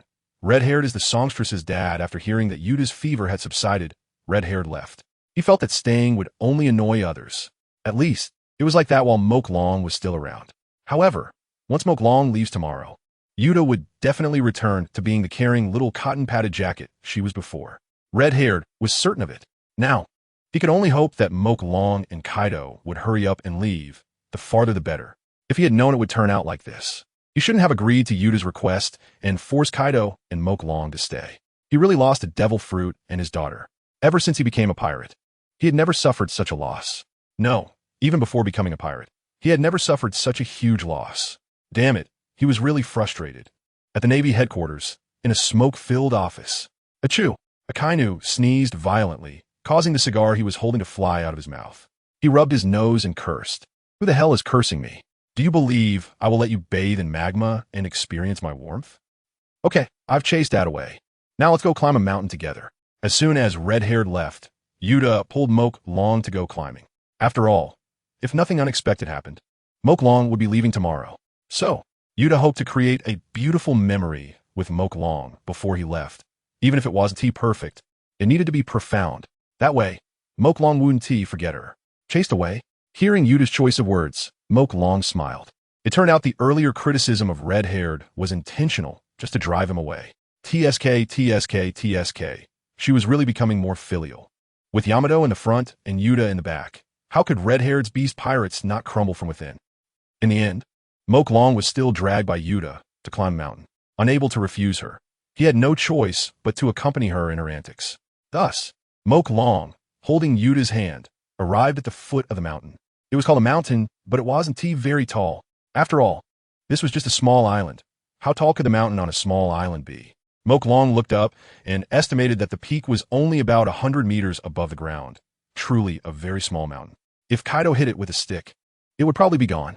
However, this small mountain had Yuta panting halfway up, saying she couldn't climb anymore and needed him to carry her. LongWrongly didn't know if the girl was pretending or really couldn't go on. But seeing her expectant eyes, what could he say? He squatted down, patted his back, and let her climb on. Yuta was very happy and jumped onto LongWrongly's back. LongWrongly then grabbed Yuta's thighs and lifted her up. A little girl weighing probably no more than 70 or 80 pounds was easy to carry. In less than half an hour, LongWrongly had carried Yuta to the top of the mountain. Standing at the peak, a breeze blew, making him feel refreshed. Standing atop the highest peak, one could see all the other mountains as mere hills, while this was just one peak, and he couldn't see many other mountains. After climbing the mountain, both of them were hungry. Fortunately, during the climb, LongWrongly picked some fruits. They sat at the top of the mountain, enjoying the view below while eating fruits and chatting. LongWrongly, do you have any dreams? Yuta asked casually while munching on an apple. Dreams? Speaking of which, he really didn't have any. As long as he was happy, he just wanted to be a salted fish, living a simple life without any ambitions. Perhaps he also knew that even if he had ambitions, it would be impossible to achieve them. Of course, this was the thought from his previous world. As for now, he hadn't thought it through yet. Although he still wanted to live a simpler life, he also knew that with his current identity, the future would inevitably not be simple. But how to live? He didn't have a plan in mind. Just go with the flow. I don't. What about you? LongWrongly replied, looking at Yuta. Me? Yuta sat on the ground, resting her chin on her hands, and said cutely, my dream is to become a songstress. A songstress whose voice everyone in the world can hear. LongWrongly, you want to become a songstress? Isn't that making red-haired the songstress's dad? What's wrong? Do you think my dream is bad? What do you hope my dream would be? I can change it. Seeing LongWrongly's lack of reaction, Yuta thought he didn't like the idea of her being a songstress and immediately changed her tone. To this, LongWrongly was even more speechless.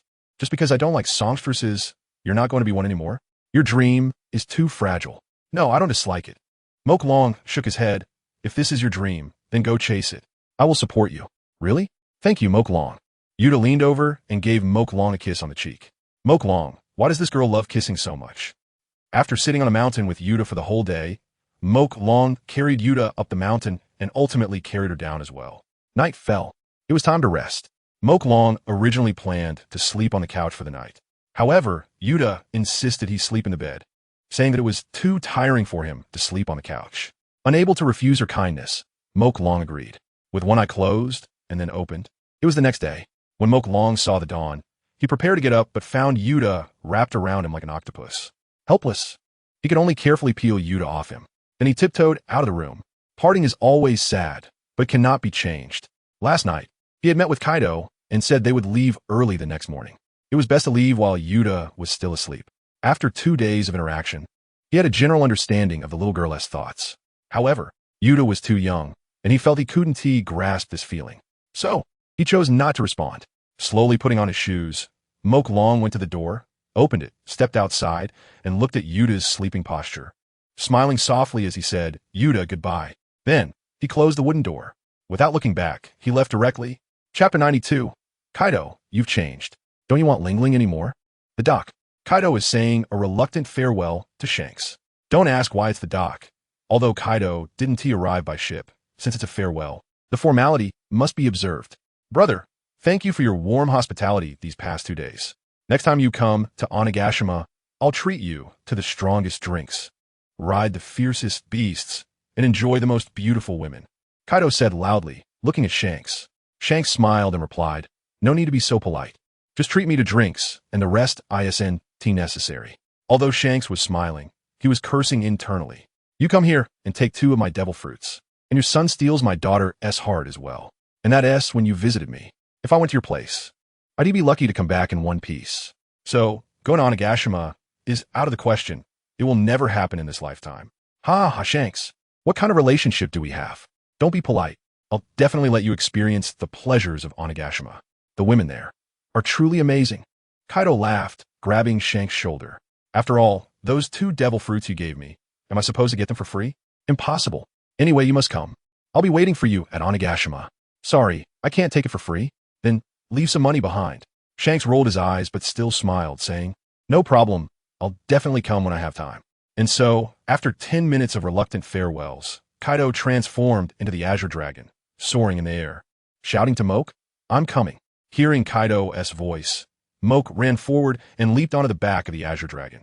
After picking up Moke, Kaido shot into the sky, disappearing from the sight of Shanks and his group. At the small cabin, Yuta lay on the bed, rubbed her eyes, and slowly woke up. However, when she realized that Moke was no longer beside her, she froze. Right today, Moke is leaving. Wouldn't he just leave like that, right? Without saying goodbye? Thinking of this, Yuta immediately got out of bed, not even taking time to put on her shoes, and ran out the door. Moke! Moke! Moke! She shouted Moke's name as she ran. Soon, Yuta arrived at the harbor. She was all dirty, because she had fallen several times while running too fast. Her body ached from the falls, but the little girl didn't stop, enduring the pain and continuing to run. By the time she reached the harbor, her pink dress was nearly gray from dirt. Daddy, where's Moke? Where is he? Yuta arrived at the harbor, not seeing Moke, only Shanks and his group. She immediately ran up to Shanks, grabbing his arm and questioning him. Looking at Yuta, who was dirty and had tear stains on her face, Shanks felt heartbroken and reached out to wipe her dirty face. But Yuta swatted his hand away and loudly demanded, "Where is Moke? Where'd he go?" With his hand swatted away and hearing Yuta's heart-wrenching voice, Shanks felt even more pain. They had only been together for 2 days, yet why did it seem like Yuta had a deep, unforgettable feeling for Moke? He just left. What could Shanks do? This reality might drive Yuta to despair, but he couldn't lie to her, could he? He left just like that. Upon hearing this, Yuta collapsed to the ground, her eyes blank, repeatedly saying, he left, just like that, without even saying goodbye. Yuta, don't be like this. Seeing Yuta's state, Shanks felt a deep ache in his heart, wanting to comfort her, but not knowing how to start. What is love in this world? That it causes life and death to be intertwined. Don't mind me. Hearing Shanks call her name, Yuta yelled at him, her eyes glaring at him as if she wanted to kill him. Shanks didn't expect Yuta's reaction to be so intense. He cursed Moke in his heart. You bastard, couldn't you have comforted Yuta before leaving? Finally, all her sorrow transformed into tears. Yuta covered her face and cried. Her cries were heart-wrenching, just like in last night's dream, where she was robbed of her wedding by Yamato. Sigh. Just then, a sigh echoed in front of Yuta. Following that, a gentle voice came. Little girl, why are you crying so sadly? Who made you angry? Tell me, and I'll help you deal with him. As soon as the words fell, Yuta's cries ceased. She looked up in disbelief and saw the face she had been longing for, instantly breaking into a smile. She got up from the ground, took a running leap, and jumped into Moke's arms, wrapping her arms around Moke's neck and her legs around his waist. Because of Yuta's momentum, when Moke caught her, he felt a strong force coming from her, causing him to stumble backward several steps and then sit down directly on the ground. What a shame, I can't even catch a girl. Should I just let the girls do all the work in the future? Chapter 93, The Fourth Devil Fruit. Look at you, cry like a big flower cat, so ugly. Mo Long sat on the ground, reached out, and wiped the tears off Yuta's face, not forgetting to mock her a bit. You're the ugly one. The little girl naturally disliked being told she was ugly, especially by someone she liked. So she protested quite fiercely, not only retaliating with words, but also punching Mo Long's chest with her small fists. At that moment, Red-Haired gave a signal to his crew, which meant, what are you all looking at? Get the hell out of here and leave my daughter and son-in-law some private space. The crew understood and nodded, then quietly left the dock. Soon, only Mo Long and Yuta were left at the dock. As for Kaido, he was high up in the sky. All right, we've fought and vented enough. Can you get off me now? Mo Long said, looking at Yuta, who was sitting on him. No. Yuta shook her head vigorously. You bad guy. You're leaving without saying goodbye to me, sneaking away while I was sleeping. If I hadn't cried and made a fuss, would you have just left directly? You know you made a fuss? Mo Long laughed. Earlier, when I called you a little girl, you said you weren't one. What big girl would make such a fuss? None. Only little girls do. Yes. I'm a little girl. Is that enough? Yuta didn't retort this time, but looked at Mo Long with big eyes, seriously asking Mo Long, will we meet again after this parting? Little girl, what do you mean by that? What do you mean, will we meet again? You're unmarried, and I'm unmarried. Why wouldn't we meet again? Mo Long looked at Yuta, questioning her back. Yuta found it strange. I'm unmarried, and you're unmarried. What does that have to do with whether we will meet again? Then, when are you planning to come see me again? Yuta pressed her face against Mo Long's chest and asked softly, well, it depends on the situation. If I have time, I might come to see you. Mo Long thought for a moment and said, if you have time, then when will you have time? Yuta looked up at Mo Long. Little girl, why are you reacting so much? It's just that I'm busy right now. Mo Long pinched Yuta's nose and said, "Don't you want to be apart from me? Then why don't you let me go back with you?" Mo Long joked. However, Yuta's eyes lit up. "Right, I can go back with you. Then we can be together again." Mo Long, "I've decided I want to go back with you." Mo Long, "Cough, cough, I was just joking. If you go back with me, what about red-haired? He is not a child anymore. He has so many companions. It's the same whether I'm there or not." Yuta wrinkled her nose and said matter-of-factly. Mo Long covered his face. After a lot of persuasion, he finally made Yuta abandon the idea of going back with him. They chatted for a while longer. Eventually, the time to part came. "Yuta, I'm leaving," Mo Long said, looking at Yuta. "Can't you stay?" Yuta pouted. "No, I've told you many times, I have my own things to do. If you keep this up, I'll get angry and won't talk to you anymore." Mo Long threatened. Yuta got scared and could only hold Mo Long's hand. Shaking it and acting cute, Mo Long, "I was wrong. Don't ignore me in the future. You promised that on this day next year, you would come to see me. You can't lie to me. I won't lie to you. I promise I'll come to see you on this day next year." Mo Long assured. "Pinky swear." Yuta extended her pinky. Mo Long helplessly accompanied Yuta in this childish pinky swear game. "Pinky swear, if you lie, you'll hang for 100 years. Whoever lies is a little dog." Yuta hooked her pinky with Mo Long's, shaking it, finally confirming the agreement. "So, I'm leaving?" Mo Long looked at Yuta. You go ahead. I'll just stand here watching you," Yuta said to Mo Long. Then, Mo Long whistled. A huge dragon head emerged from the clouds in the sky. Mo Long waved at the dragon head. The next moment, the azure dragon swooped down, appearing before Mo Long in an instant. Mo Long crouched and jumped onto the dragon's head, then waved to Yuta. "Yuta, I'm leaving. Don't cry, okay? If you cry and your face gets all messed up, you won't look pretty anymore. I don't like ugly little girls." After saying that, Mo Long had Kaido fly away.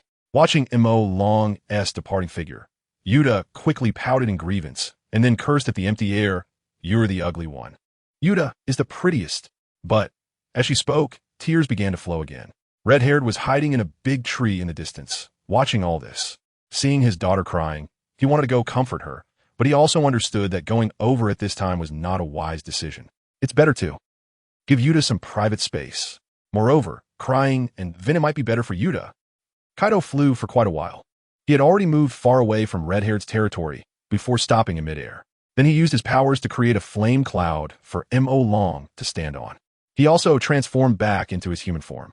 In his hand, he produced a devil fruit, handing it to Mo Long, saying, "Little brat, this is for you." Looking at the devil fruit in Kaido's hand, Mo Long smiled. "You really got it for free? By the way, what kind of devil fruit is this?" Kaido shook his head. It seems that Red-Haired and the others don't eat devil fruits, so they don't pay much attention to them. So he wasn't sure what kind of devil fruit this was. "Anyway, you'll know once you eat it." "That is true." Mo Long nodded and took the devil fruit from Kaido's hand. Then he took a bite and threw the rest away. After eating the devil fruit, Mo Long immediately gained knowledge about this fruit. Animal type, azure hawk fruit.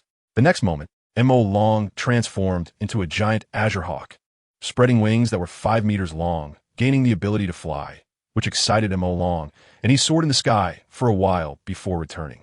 System detected that the host has a compatible devil fruit ability. Does the host choose to fuse? Chapter 94, Ability Fusion. Sky Overlord. Flying Tyrannosaurus Rex, no kidding. Of course I choose fusion. Upon hearing the system's voice, Mo Long immediately replied. System. Host agrees to fusion. The abilities of the Tsung Ing and the Butter Tyrannosaurus Rex begin to merge.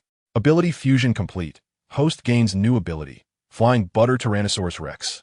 Flying Butter Tyrannosaurus Rex annotation. Based on the Butter Tyrannosaurus Rex, a pair of wings grow on its back, granting the host the ability to fly. From now on, the host is not only a top predator on land, but also a ruler of the sky. New ability acquired, Gale. Gale annotation. Flapping wings can create a massive wind force that can blow Kaido away. For Mo Long, the feeling was that he had become stronger again. The next moment, Mo Long transformed directly into the flying Tyrannosaurus Rex. Roar. He let out a skyward roar, and the Conqueror's hockey shockwave dispersed the surrounding clouds. Gale. The next moment, Mo Long unleashed the gale against Kaido. His enormous wings flapped rapidly. A fierce gale instantly formed, sending Kaido flying away. What the hell just happened? Kaido was completely caught off guard and was blown away by the gale. After finally transforming into the Azure Dragon, he stopped in midair, but looking at the distant Tyrannosaurus Rex with wings and glowing golden all over, he felt like he was dreaming. What the hell? Kid, have you mutated or something? Kaido remembered that the Tyrannosaurus Rex fruit he gave to Long shouldn't have wings. Right? Damn, there are no wings on a Tyrannosaurus Rex, okay? Wings belong to Western dragons. Also, this color is all wrong. The Conqueror's hotkey is brown, right? Why has it turned yellow now? And under the sunlight, it has a somewhat golden feeling. Kaido felt his mind was not working properly. Or could it be that the Tyrannosaurus Rex he saw on Onigashima was in its unawakened state? Now Long has awakened? Damn, even if the Tyrannosaurus Rex had awakened, it shouldn't grow wings, right? What am I thinking? Mutation? Hearing Kaido's words, Long smiled. No way, Kaido. Didn't I tell you that I have the ability to fuse devil fruit powers? Kaido, damn, why am I flying in the sky? It turns out Long is the one blowing. Kid, do you have to brag like this? Fusion of devil fruit abilities? Bullshit. Such a power can't exist in this world. Kaido gritted his teeth and said firmly. Uninformed. Hearing Kaido's words, Long looked down on him before me. Have you ever seen someone who could be killed and come back to life? No, right? So, before I appeared, your perceptions might have been correct. But after I appeared, they might be wrong, because my existence is to break common sense. If I hadn't fused the abilities of the Tsang Ing and the Tyrannosaurus Rex, how could I make the Tyrannosaurus Rex grow wings? Kaido, don't you think so? Then, the golden glow all over you is the fusion of the yellow butterfruit's ability? Although unwilling to admit it, Long's words were indeed correct. Before meeting Long, he had never seen anyone who could come back to life after being killed. Not to mention seeing it. He had never even heard of it. Kid, you've really surprised me again. Kaido looked at Long's eyes, which were getting brighter. He originally thought that Long's ability to revive was impressive, but unexpectedly, he also possessed the ability to fuse devil fruit powers? So impressive. Who is this guy's son-in-law? Oh, it turns out he has mine, then it's fine. That's right. The golden color all over is the fusion of the yellow butter fruit-S ability. Long nodded and then struck a pose, saying, how about it? Cool, right? Cool my ass. My Azure Dragon is the real cool one. What you call a dragon is actually just an upright lizard, far from comparing to me. Why does it always have to be Long showing off? So, Kaido shot back at Long. After hearing this, Long became directly depressed. He walked to a corner, squatted down, drew circles on the flame cloud with his fingers, and kept muttering, Kaido, I'm drawing a circle to curse you. Curse you. Curse you. Kaido. Kid, enough already? You used to be so sharp-tongued with me, and I never did this to you? Now I just retort you once, and you can't take it? That's right, my heart is very fragile like glass. Kaido, if you don't apologize to me today, I won't get up. Saying this, Long directly lay on the flame cloud, rolling around like a child. Kaido looked at him with a face full of black lines. Kid, enough already? Are you 3 years old? Still rolling on the ground? Kaido held his forehead, feeling speechless at Long's carefree personality. Okay, stop playing. If you want to play, let's finish our business and hurry back to Onigashima. Then you can play as much as you want with Yamato. Isn't Yamato more fun than you rolling on the ground? Long. I'm exhausted. Is this something a father would say? If he were Yamato, he would definitely choose to repay the kindness early and personally see Kaido off.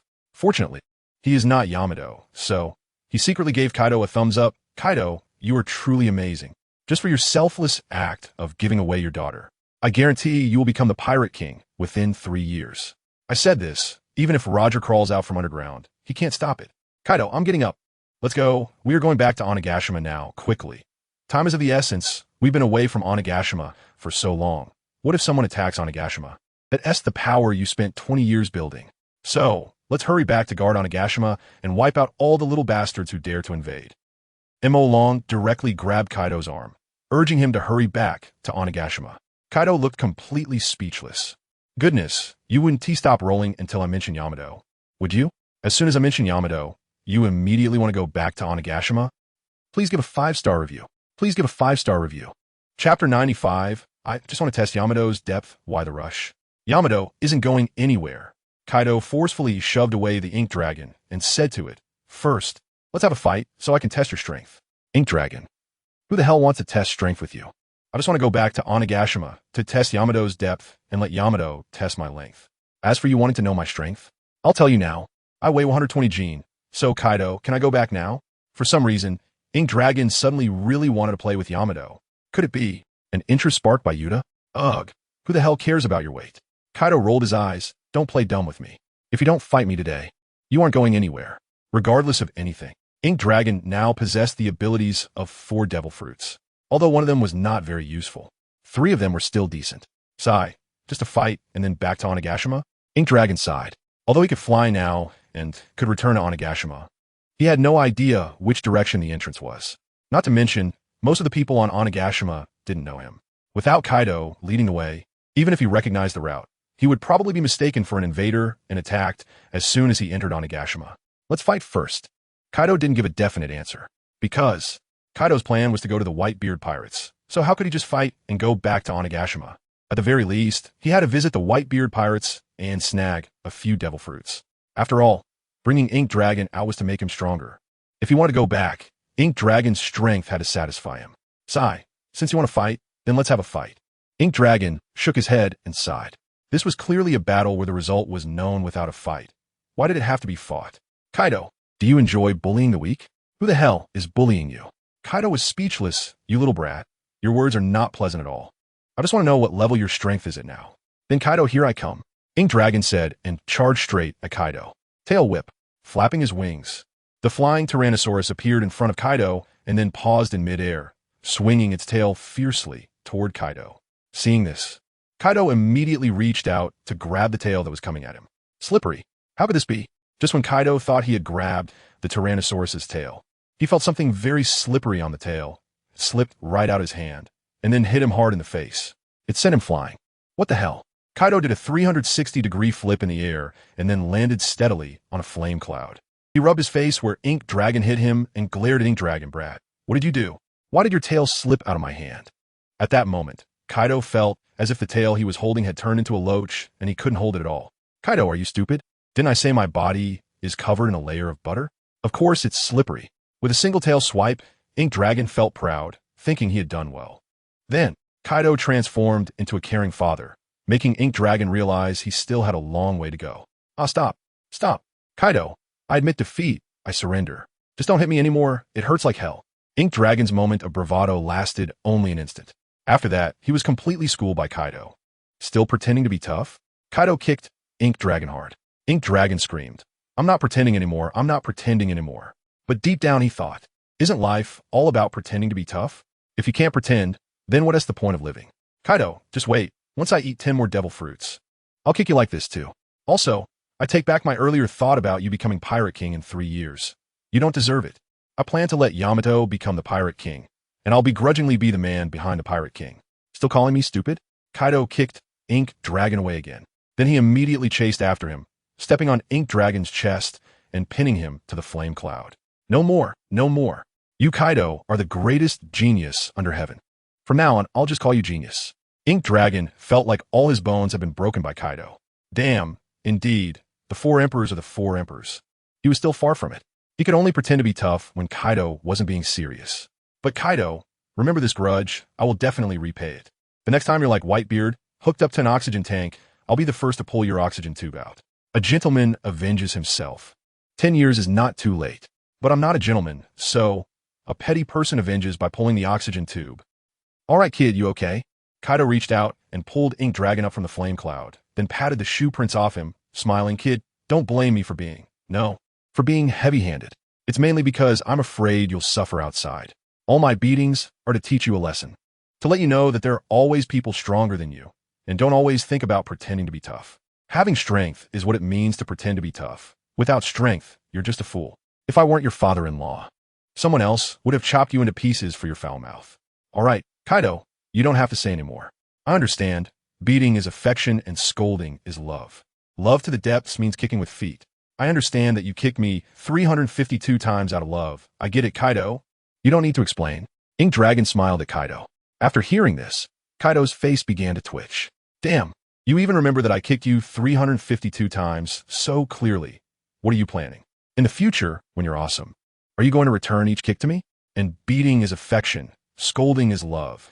Does that mean you'll love me to death and kick me to death? Looking at Ink Dragon's face filled with goodwill, Kaido couldn't help but feel anxious about his future. Please give 5-star reviews. Please give 5-star reviews. Chapter 96, the 5th Devil Fruit. Come on, kid. Are you tired? Want some water? Kaido pulled out a bottle of water from somewhere and handed it to Makulong. Here, lie down. Let me give you a massage. You must be really tired from that fight just now, right? Saying this, he laid down the Brachiosaurus's body again, then knelt beside Makulong and started giving him a massage.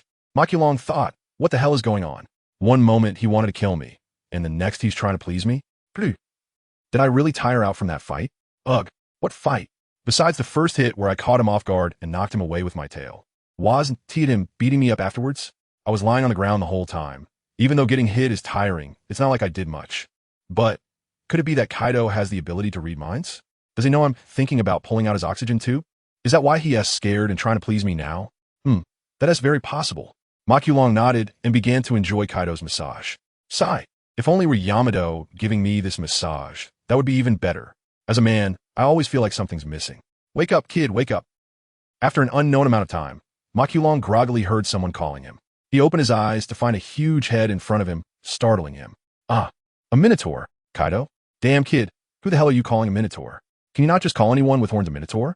Besides, what I have on my head are demon horns, not bull horns. Kaido glared at him. I worked hard to give you a massage, and you just fell asleep? Damn, even rocks didn't get this treatment. Kid, you're something else, getting a Yonko to serve you. I fell asleep? Makulong stood up. Wait, when did I fall asleep? Was Kaido giving me a massage just now a dream or reality? And earlier, when I took those 352 kicks from Kaido, was that real or not? For a moment, Makulong was confused. All right, kid, no time to think about that. Get on the dragon.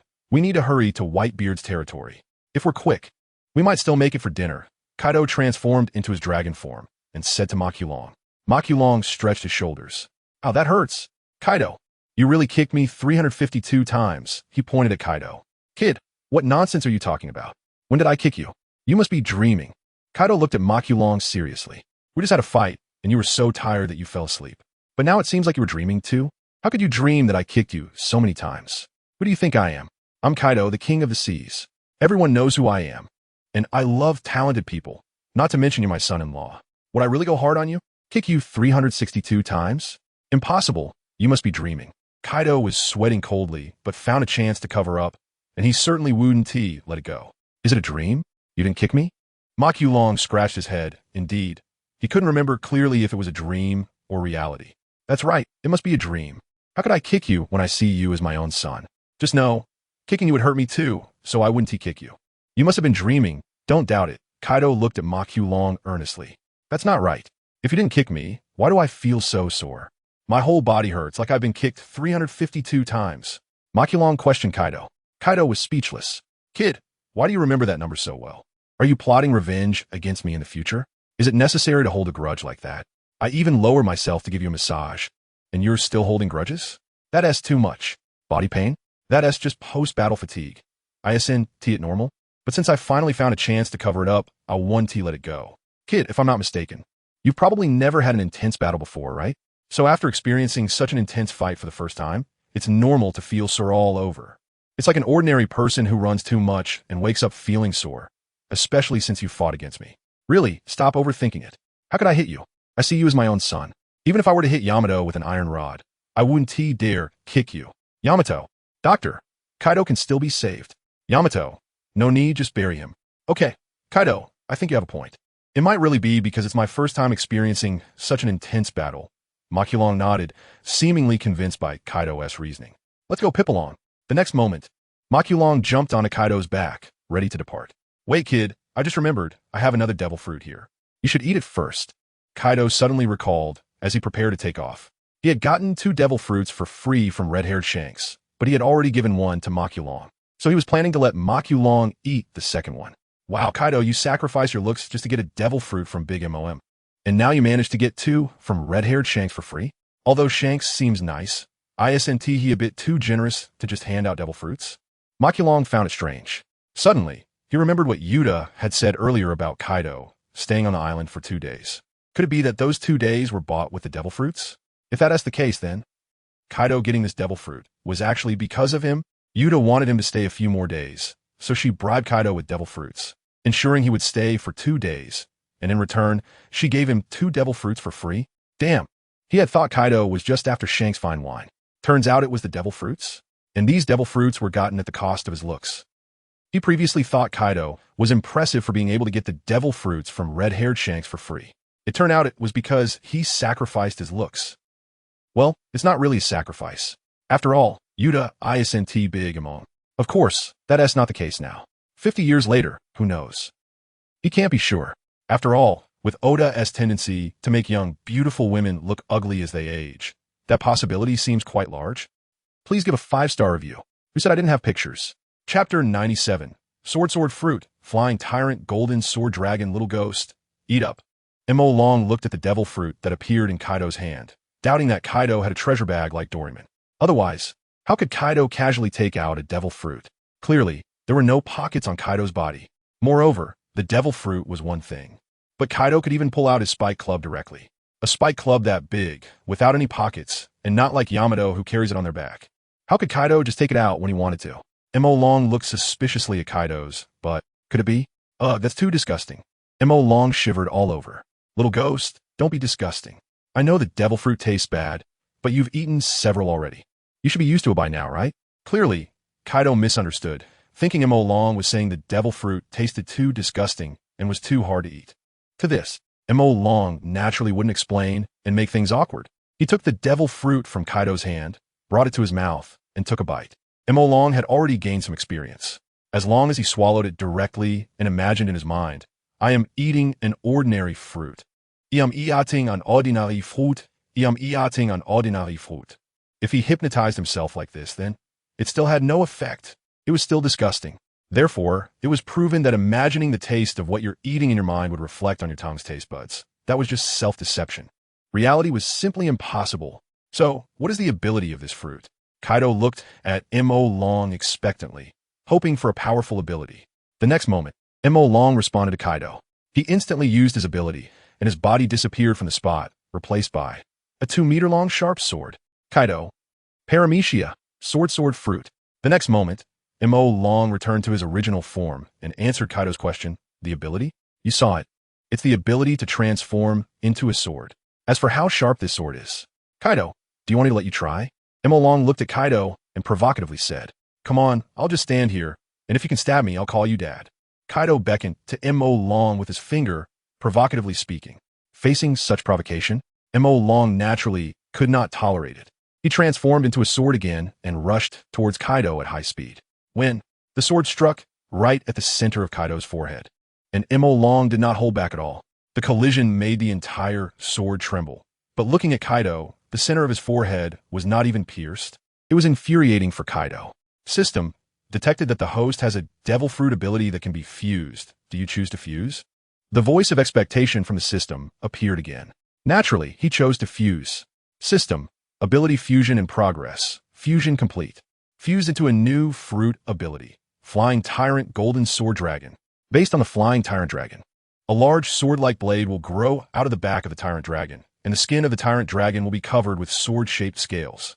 New skill, Flying Sword Slash. Flying Sword Slash. The huge blade on the back of the Tyrant Dragon can be swung out to form a slash, easily cutting a pirate ship several dozen meters long in half. New skill, Blade Dance. Blade Dance. Active version, the sword-shaped scales covering the body can fly out as hidden weapons to attack, their power surpassing ordinary bullets, easily penetrating the human body. Blade Dance. Passive version, when sensing an enemy attack, the sword-shaped scales on the body will automatically stand up. If the enemy attacks with their fists are likely to be rendered useless.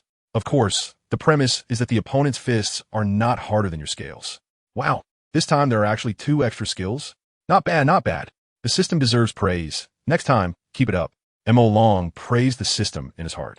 Previous fusions only added 1 ability, but this time it added 2, clearly showing that the system has improved. Moreover, Mo Long felt that these 2 abilities were very useful. They both increased his attack power. After all, with his immortality, attack power is the most important. Defense doesn't matter. Little ghost, did you fuse the ability of the sword fruit again? Come on, let me see your new form. Is it cool or not? Seeing Mo Long standing still, Kaido guessed that Mo Long was integrating the newly acquired sword fruit ability into his previous abilities. Kaido, since you want to see, then as you wish. The next moment, Mo Long transformed into the Flying Tyrant Golden Sword Dragon. Kaido looked and found that the Flying Tyrant Dragon which had fused the sword fruit ability, looked even more majestic and domineering, especially the sword-shaped scales covering its body, shining under the sunlight, and the originally smooth back had now formed a blade-shaped spine, as if a curved blade was embedded in its back. The cold gleam looked incredibly sharp. If it weren't for the two little claws being too distracting, this form of M.O. Long would be quite handsome. Kaido sighed. No, I must get M.O. Long another animal-type devil fruit. Let him fuse it, preferably a crocodile, so that the flying tyrant dragon can fuse into the form of a crocodile, and its appearance should be able to turn into that of an evil dragon, right? If it turns into the form of a Western evil dragon, then it would be even cooler. To be honest, M.O. Long's current form looks a bit uncoordinated. However, since it is formed by the fusion of several devil fruits, one cannot ask for too much. Of course, if I can find a more powerful fruit for this little ghost, then this current form can be discarded. Little ghost, come on, attack me and let me see. Kaido beckoned to M.O. Long, curious to see if the M.O. Long who fused the sword fruit had grown. Flying sword slash, M.O. Long shouted, swinging his head down forcefully. The curved blade on his back was thrown out violently. The sharp blade traced an arc in the air and then struck hard at Kaido's chest. The powerful impact made Kaido's legs slide backward. Until Kaido had retreated several dozen meters, he only stopped when the curved blade lost its power. The powerless curved blade flew back to the tyrant dragon's back.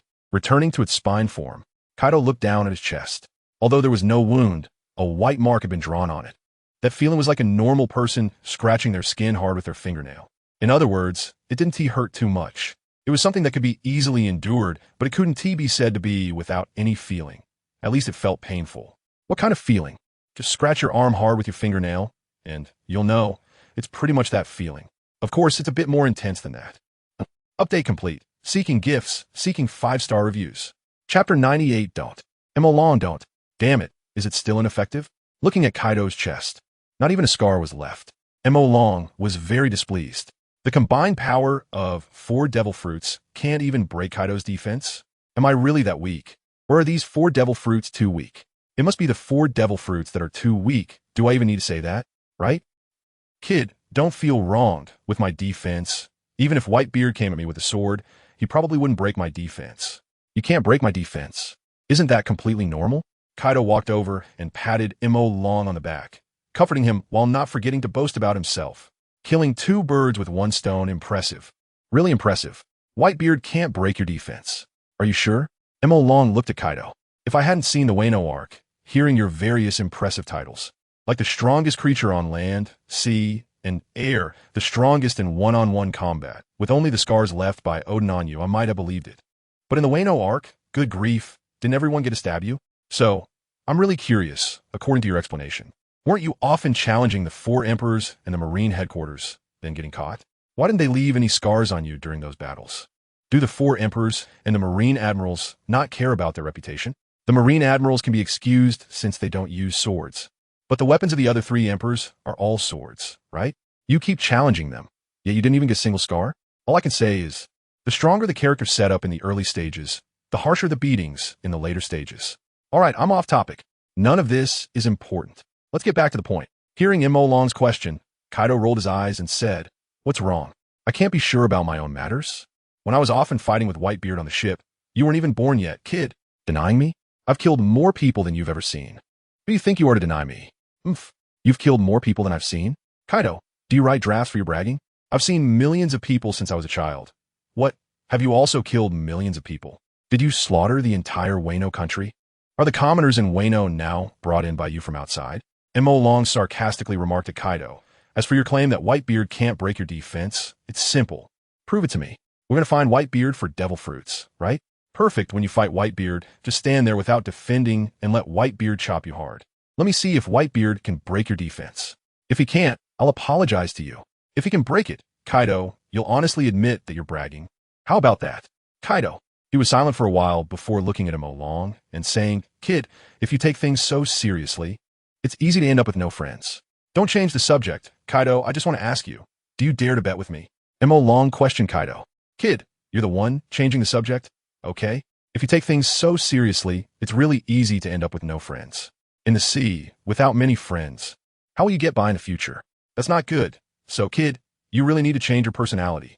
Kaido forcibly shifted the topic back. Oomph. No friends or not. Mo Long disdainfully turned his head away. Kaido, haven't you heard a saying? Only weak sheep gather in groups, hoping to protect themselves with the power of the group, while the roaring tigers in the mountains and forests are all solitary. What does this indicate? It indicates that weak people gather together seeking protection, while the strong are always lonely. That's right. Even though I have no friends, this is precisely my proof of strength. The strong do not need to associate with the weak. Mo Long looked at Kaido, speaking with dominance. TSK, TSK, TSK, kid, you're getting cocky? The strong don't need to associate with the weak? Indeed, I won't refute you on that, but are you sure you're strong? Kaido looked at Mo Long and sarcastically said, a strong person who only has immortality? Then I'm really so scared, not associating with the weak? So, as a lonely strong person, are you going to kick me, a weak person who associates with others, out of the team? No. Mo Long, please. Don't kick me out of the team. Please take me along to show off and fly. Kaido fell to the ground, reaching out a hand to Mo Long, pretending to be in despair after being abandoned by Mo Long. However, just after doing this, he amused himself, holding his stomach and laughing. Haha, kid, this is so funny. Did I act well as your abandoned little brother? Mo Long. Kaido, no wonder you were always caught by the Navy when you were young and then escaped. It turns out it all comes from your acting skills. Making the Navy spin in circles, treating the Marine headquarters like your own cafeteria. You're impressive, truly impressive. Mo Long gave Kaido a thumbs up.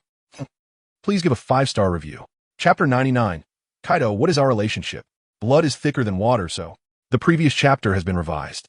Those who have read the unedited version can take another look. Thank you. What joke? I was able to escape from the Navy headquarters thanks to my own strength. Okay? Kaido said irritably, treating the Navy headquarters like a cafeteria, going there to get a meal when hungry and leaving after being full, which only proves my strength even more. Even the most solid fortress at sea, the Navy headquarters. I can come and go as I please. Just let me ask you, can you do that, kid? Faced with Kaido's questioning, Mo Long didn't know how to respond. He could only look up at the sky and say, the moonlight is beautiful tonight, to ease the awkwardness. Kaido. Kid, do you think you're a little lowly? Trying to play cute to get through this? And what else with the moonlight being beautiful? It's still broad daylight, the sky is bright, and you tell me the moonlight is beautiful? Where's the moonlight? What's going on? Did your observation, Haki, awaken, and you see a vision of the future? Kaido, you're going too far. Huh? I just wanted to find a way out. Okay? Why are you calling me out like this? Mocking me. Mo Long shot Kaido an annoyed glance. This guy can't take a hint. Kid, how can you say I didn't give you a way out? Don't you think about what you just said? I said Whitebeard can't break my defense. And you just took it as Whitebeard can't break my defense. But you want me to stand still and let Whitebeard cut me to prove I'm not bragging? Just tell me, who was it that didn't give the other way out first? Kaido yelled at Mo Long, almost spitting saliva on Mo Long's face. All right. Kaido, I was wrong, okay? Mo Long rolled his eyes, seriously. Such a big man, can't take a joke. And the reason I said that is because I believe in your defense. It definitely won't be broken by Whitebeard. Otherwise, could I let you get killed by Whitebeard? Kaido, what is our relationship? We're like father-in-law and son-in-law. Blood is thicker than water. Don't say Whitebeard didn't pay, even if Whitebeard offers money. Would I do anything to harm you? That's impossible. Mo Long said firmly, if Whitebeard comes at you with a knife, I, Mo Long, will definitely be the first to stand in front of you, becoming your strongest shield. I, Mo Long, am that brave. He, Mo Long, is different from the strengthened monk. After all, Kaido's daughter, that is really something. Although I haven't tried it yet, but it's only a matter of time, so don't rush. It won't concern you. So does that mean I wronged you? Kaido said with tears in his eyes, placing his hands on Mo Long's shoulders. His expression like he regretted doing something wrong. Kid, I really didn't misjudge you. You are my most beloved son-in-law, even closer than Yamato. All right, Kaido. Don't cry. You're a big man. What else with crying like this? If others find out, they might spread rumors that I violated you. Mo Long patted Kaido on the back to comfort him, saying, if you keep crying like this, the readers will scold me for ruining your character. All right, let us go to Whitebeard's territory and get your free devil fruit. Kaido wiped away his non-existent tears and said to Mo Long, cry? How could Kaido, the beast, cry? It was just a way for them to give each other an out after all. After all, as men, there are no grudges that last overnight. They usually get settled that same night. Soon, Kaido took off again, with Mo Long standing on his head, being carried toward Whitebeard's territory. If they hurry, they might just make it in time for lunch. After all, They left without breakfast at Red-Haired's place. Ah, I hit a wall in writing. Can't seem to get it out after writing for so long. Chapter 100. Robbing Whitebeard's Treasure. The Clash of the Four Emperors. The sky split apart an hour later. Kaido arrived at Whitebeard's territory. But Whitebeard was actually not there. Out on a trip? Can Kaido tolerate this? He immediately robbed Whitebeard's treasure vault and then left satisfied. Unfortunately, there were no devil fruits in Whitebeard's treasure vault. According to one of Whitebeard's tens of thousands of sons, Whitebeard's ship should currently be in the XXE area. So Kaido directly flew towards the direction of Whitebeard's pirate ship with the Long. Standing on Kaido's head, thought, Whitebeard, if it weren't for the timing being off. The dark fruit would definitely be the best choice. However, Whitebeard, or rather, the captain of Whitebeard's pirate crew's 4th Division, Sachi, would take several more years to obtain the dark fruit. After all, it was after the plot began that Blackbeard acquired the dark fruit. Given Blackbeard's character, he would definitely kill to seize the fruit as soon as he learned of its existence, and would never wait for a better opportunity. After all, he had hidden on Whitebeard's ship for 20 years just for this fruit.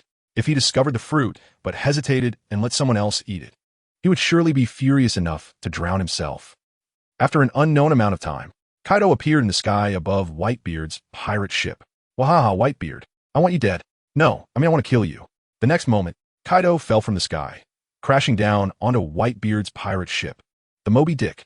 The tremendous impact forced the Moby Dick deep into the water. Almost the entire deck of the Moby Dick was completely submerged below sea level. Once Kaido steadied himself, the Moby Dick lost that pressure and the buoyancy of the water began to push upward, directly forcing the Moby Dick back to the surface. This violent up and down impact, who could withstand it? Boom!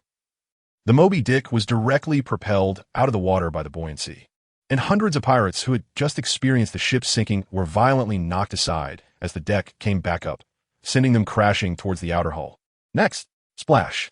The sound of pirates falling into the water was like dumplings being dropped. At least 100 pirates fell overboard during this collision. Meanwhile, Whitebeard, sitting in the main seat, although firmly seated, had spilled a large bowl of sake all over himself. Moreover, it completely soaked his old face. Crack! An enraged Whitebeard smashed the empty bowl onto the deck, shattering it into pieces. Then, Whitebeard reached up, wiped his face from top to bottom, and flung the sake from his hands onto the ground. Kaido. Whitebeard was genuinely furious, not even bothering to greet Kaido. He directly grabbed the supreme sword beside him, the Tsong Yun Xie, and with a few leaps, quickly appeared in front of Kaido, then slashed down with his sword. Just in time, who fears who? Kaido, not knowing where he pulled it from, took out a spike club, stepped forward, and swung the club fiercely, shouting thunderclap. Whitebeard is doomed. All right, Kaido didn't actually shout that. It was imagination, just having some fun. Bang! The collision between Kaido and Whitebeard instantly generated a powerful airflow, shooting out in all directions. This was unfortunate for those pirates who had just climbed up from the sea. They had barely gotten back on board when the shockwave from the two combatants sent them crashing back into the ocean. As a result, many pirates angrily cursed, Kaido, damn you! The intense momentum, centered on Kaido and Whitebeard, shot up into the sky. It tore apart the heavens. The sky remarked, the clash of the four emperors must be acknowledged, so I have split apart. I cried. Today the number of people urging for updates has decreased so much. 600 urges in 3 hours? Don't you love me anymore? Or is there someone else outside? Chapter 101A Devil Fruit? Are you begging for scraps? Kaido, what do you want to do? The great axe in Whitebeard's hand clashed with Kaido's kanabo, creating a continuous shockwave, but Whitebeard still asked Kaido, because this is on the Moby Dick. If he rashly fought Kaido, the Moby Dick would surely become ruins. Of course, the ship can be rebuilt, but if a son dies, well, a son can be found again, but he didn't want to. What do you want to do? Hearing Whitebeard's question, Kaido laughed heartily. Whitebeard, it's no big deal. Just as an old comrade, I haven't seen you in years. I just wanted to come and see you. Is that not allowed? Hee, come to see me? Whitebeard sneered. I don't believe you for a second. Speak honestly. What exactly do you want to do? Could it be because your bounty surpassed mine a few days ago, you came here to flaunt your might? If that's the case, Kaido, I can only say you have the wrong person. I am Whitebeard. So what? I am still Kaido of the 100 Beasts. Kaido shot back. I know you must not accept my title of the strongest creature. So, Whitebeard, let's have a fight. Just one fight. And I will make you understand that my title of the strongest creature is well-deserved. You old relic. You should have been buried underground with Roger long ago. This era no longer has a ship that can carry you, Whitebeard. Of course, Whitebeard, if you're afraid of fighting me, considering we were once comrades, I will give you this face. As long as you bring out 10 or 8 devil fruits, I will let you go. Kaido had a look that suggested, Whitebeard, trading 10 devil fruits for your life is a huge profit for you. David Fui? Hearing Kaido's words, Whitebeard laughed. So this is your purpose? Kaido, but are you stupid? Do you really think I could have so many devil fruits? Do you think I'm a celestial dragon? Even if I really got that many at once, I would have already distributed them to my sons to eat, and would I still have them left for you? Whitebeard, it seems you won't shed tears until you see the coffin. Is the devil fruit more important, or are your sons more important? This is an endless sea, and the Moby Dick is but a solitary boat. If you really want to fight me, this ship will definitely be destroyed immediately, and by then, don't say it's your sons. Even you, Whitebeard, do you really think you can survive in this vast sea? This time, Kaido was making an outright threat. This is the advantage of being able to fly. In a fight at sea, whether we can win or not is one thing. But I can just hide in the distance and use my heat breath to blow up your ship. Tell me, how can you play with me? Can you outplay me? Kaido, are you threatening me? Whitebeard frowned, gripping the sword in his hand tightly. Whitebeard, don't say such harsh words. What threats? I'm just making a deal with you, using 10 devil fruits in exchange for you. And your son's safety? Such a profitable transaction. Whitebeard, don't tell me you don't want to do it. Kaido felt that at this moment, he had Whitebeard completely in his grasp. If they were on land, it would be hard to threaten. But now they were on a ship. And based on Kaido's observations along the way, this ship was over 100 kilometers away from the nearest island. Even if the Whitebeard pirates are physically strong, how many pirates can swim 100 kilometers? After all, there are nearly 1,000 pirates on the Moby Dick. Not to mention, Whitebeard wasn't just traveling with one ship this time. There were several accompanying ships. In total, there were thousands of people. Basically, all the main crew members had come out. Among them, quite a number were weak pirates, and those people would definitely find it difficult to swim that far.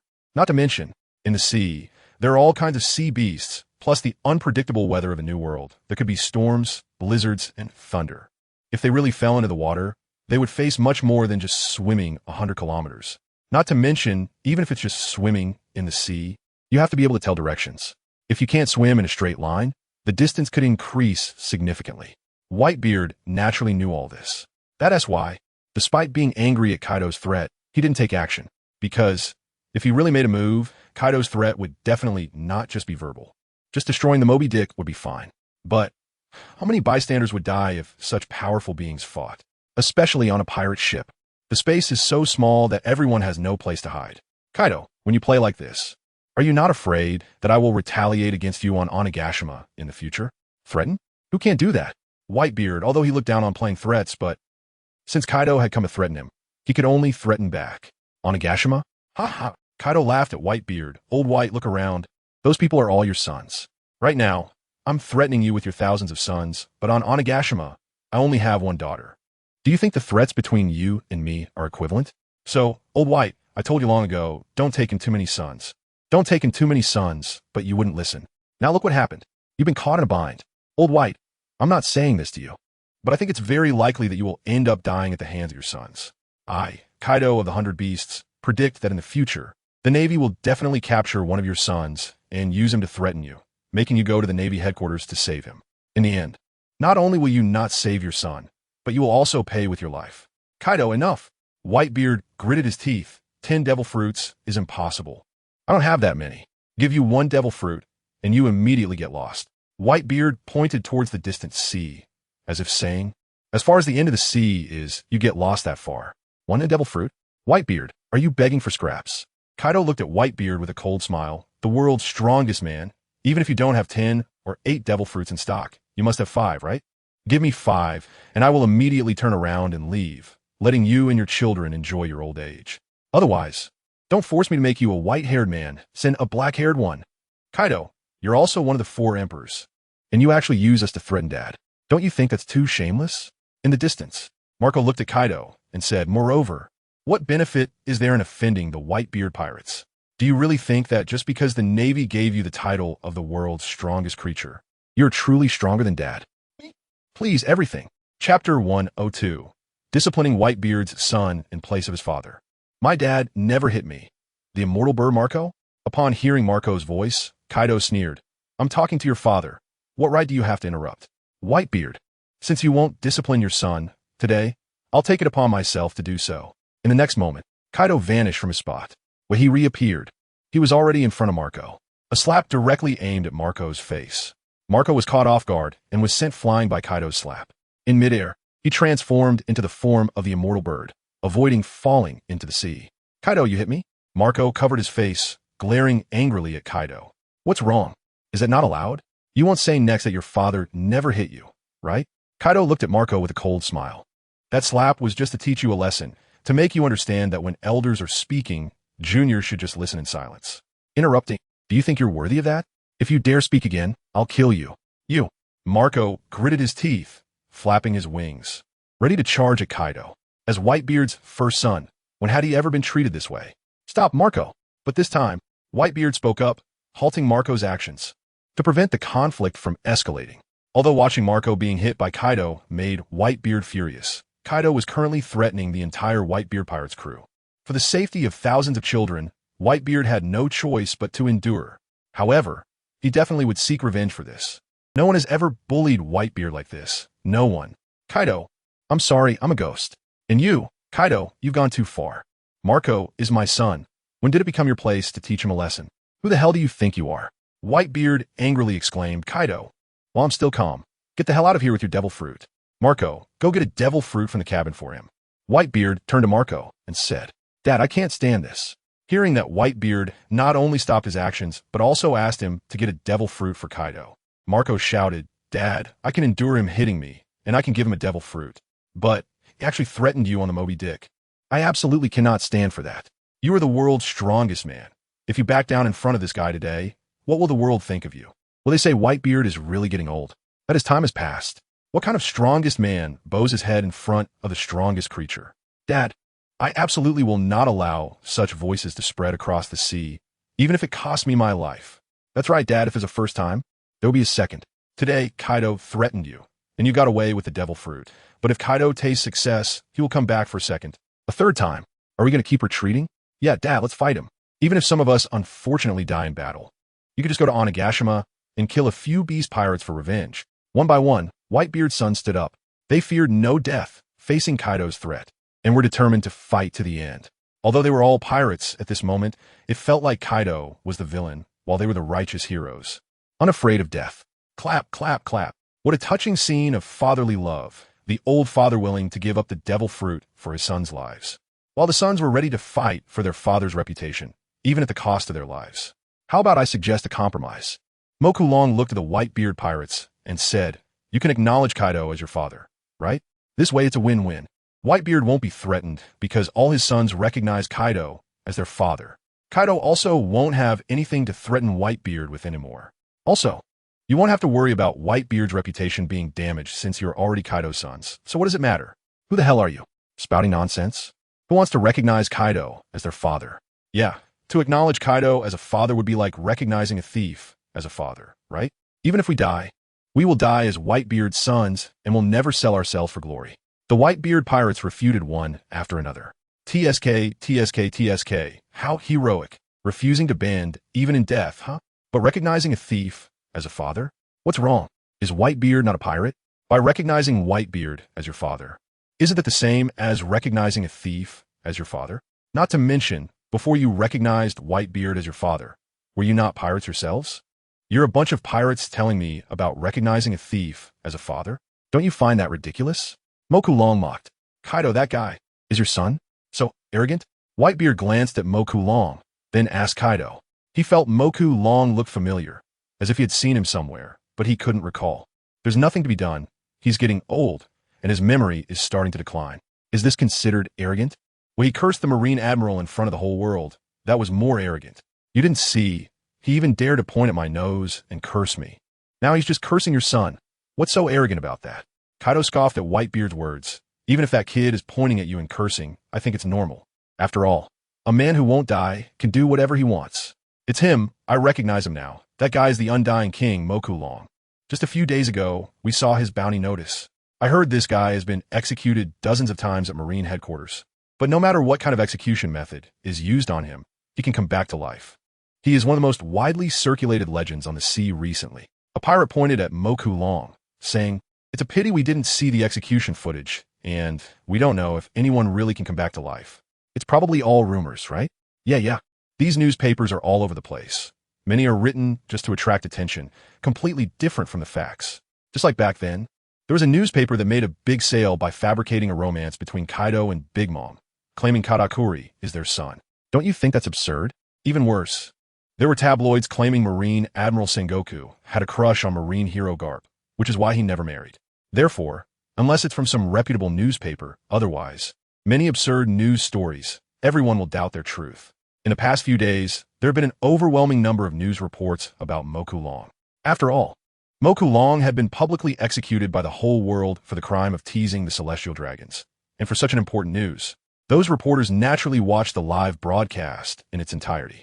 A man who can come back to life no matter what kind of execution is used on him. That is huge news. As for not seeing the live footage, of course, it's all just speculation. In the past couple of days, various small newspapers have been wildly fabricating stories about Moku Long, claiming everything from it being an immortal race that disappeared 800 years ago, to being an extraterrestrial, to being a genetic monster, a product of a scientific experiment, to being the child of Kaido and Big Mom, inheriting their incredible regenerative abilities, allowing it to come back to life instantly. In short, there are all sorts of ridiculous descriptions. Some even say that Moku Long itself is an immortal demon. But instead of possessing a fruit and becoming a devil fruit, it appears directly in human form before the world. Therefore, the Sea Stone, which counters devil fruit abilities, has no effect, because demons cannot be restrained. Only demons can defeat demons. Chapter 103, Riding the Celestial Dragon. Giddy, even regarding the truth behind the execution of Malong, there are fearless newspapers that dare to fabricate stories, claiming it was because Malong abandoned the celestial dragons, causing them to turn love into hatred, and that is why they wanted to dismember him.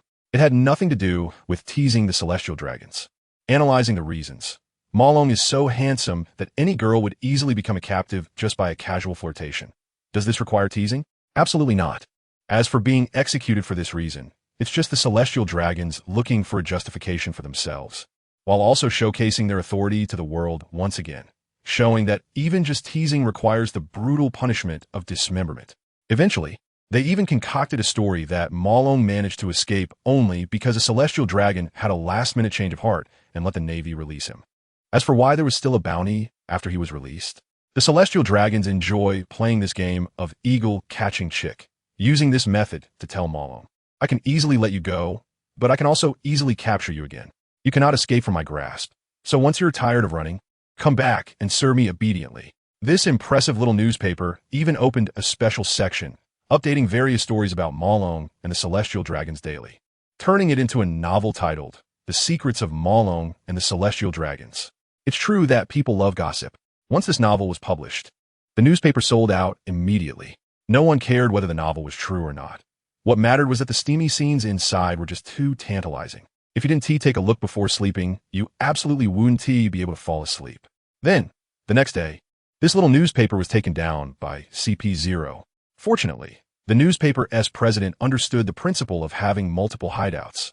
Although the newspaper was shut down, the person who wrote the article had long been relocated, including himself. So the next day, the second episode, I put a slave collar on the celestial dragon and made her crawl all over the house, was published again on the day of release.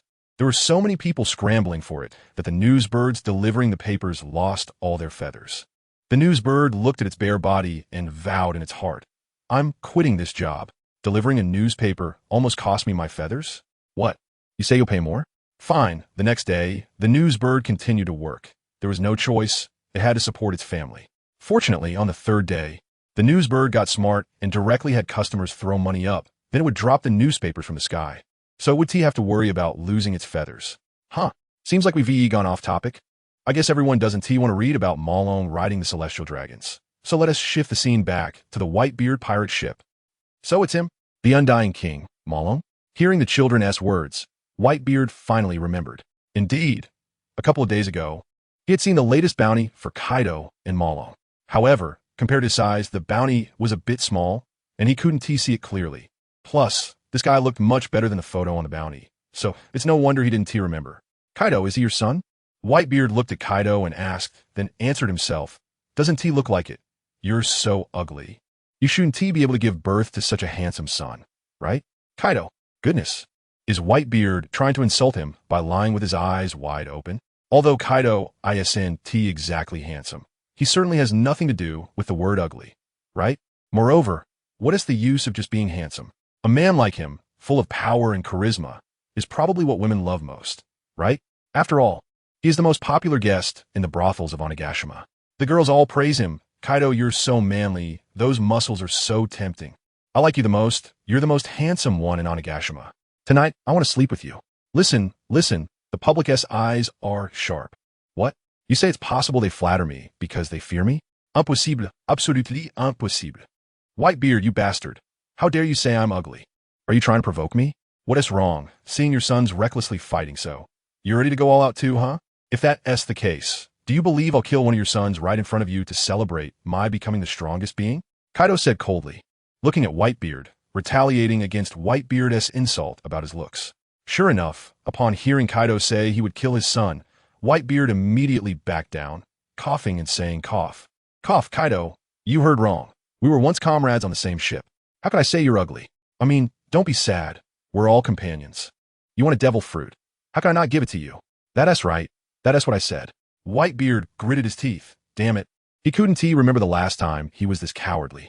Kaido, I'll fuck your mother, if it weren't for my little cubs. I'd kill you and pin you down, the kind that would make you suffer. What the hell? Looking like a brutish man, always scheming and threatening. What is that all about? It wasn't like this before. They used to just rush up and fight. Kaido, you've changed. I don't even recognize you anymore. For this kid named Malone, you've really lost all dignity. You're not worthy of being a pirate. Dad, don't do this. Whitebeard's sons looked at their father smiling at Kaido, their hearts bleeding. Dad, I know you're considering our safety, but Kaido really isn't worth your compromise. He doesn't deserve it. We're the same. As your sons, we're willing to fight for you. Exactly. We are different from Kaido's sons. Now it's our turn to show filial piety. Even if we bleed our last drop, we absolutely cannot compromise. Someone hiding in the crowd shouted loudly, fight, fight, fight. For a moment, the entire Moby Dick was filled with the battle cries of the pirates. The blood runs hot, and the battle never stops. For the glory of our father, kill. Seeing this scene, Whitebeard was moved, almost unable to hold back his tears. Good job. They truly are my good sons. With you guys around, not to mention just handing out a few devil fruits. Even if I die right now, I can smile in the afterlife. On the opposite side, Kaido listened to these voices, his expression very complicated. Whitebeard's sons are all willing to die for Whitebeard. And what about his sons? Go die, Kaido. You gorilla, take my Thunderbagwa. Kaido, I have awakened my conqueror's haki. Today is your day of death. I want you to regret imprisoning me on Onigashima for 10 years. Kaido, Mom is so lonely down there. Today is my filial piety, the day I send you down to accompany Mom. Listen, this is my son, Kaido of the Beasts. How filial he is. Truly filial to the max. Gift requests. Chapter 104, talking business worth billions with Whitebeard and go to hell. Kaido, I will make Wano a nation. Don't stop me, Kaido, I'm setting sail. Bull Gorilla, my fruit ability has awakened. Today, the one I'm going to beat is called Dag. Real men. Kaido, let us have a battle between men today. All kinds of rebellious voices from Yamato echoed in Kaido's mind, making Kaido extremely agitated. He shouted loudly, shut the hell up, Kundi. In the next moment, Kaido grasped his kanabo, roared, and swung it at those shouting battle pirates. However, the kanabo missed, not hitting any pirate. Fortunately, this move wasn't about directly striking with the kanabo, but like a swordsman delivering a slash. Kaido swung the kanabo to unleash a wave of destructive energy, a cylindrical force charging fiercely at the pirates. The pirates were caught off guard by Kaido's disregard for martial ethics, clearly engaged with Whitebeard. Yet he suddenly unleashed energy against them. Who could dodge that? In an instant, dozens of pirates were swept away, falling into the sea like dumplings. Splashing sounds startled many fish to leap out of the water. Although this action was untimely, Makuro quickly flew out, using a spear snatched from a pirate to perform a series of 13 consecutive strikes on the fish leaping from the water. Makuro swiftly flew above the fish. Then with a spear like a dragon, he slashed through the school of fish, killing them left and right. By the time he returned to the pirate ship, the over 2-meter-long spear was already filled with a complete row of fish. The fish were pierced through their bodies, but did not immediately die. Their tails continued to thrash, as if trying to escape from the spear. But they were slammed hard against the deck by Makuro, instantly rendering them unconscious and still. The pirates of Whitebeard's crew were astonished by Makuro's antics. What is this guy doing? The world's strongest creature and the world's strongest man are clashing face to face, likely about to engage in a fierce battle. And during such a serious moment, you're screwing around with fish? If it was a mermaid, that would be understandable, but... Sai, forget it. Kid, what the hell are you doing? Not only the pirates, but even Kaido was dumbfounded. I'm here facing off against Whitebeard to help you get the devil fruit. Are you messing around with acrobatics? However, before Makuro could respond to Kaido, he saw Kaido leap into the air, falling towards the sea. Fortunately, Kaido quickly used flame clouds to lift himself up, avoiding falling into the water. Whitebeard, did you sneak attack me? As he returned to the ship's deck using flame clouds, Kaido questioned Whitebeard. That's right, just as he was questioning Makuro. Whitebeard kicked him in the butt, sending him flying away. Luckily, he could fly. Otherwise, falling into the water would have been quite embarrassing. Oof. This is a lesson for you kicking my son.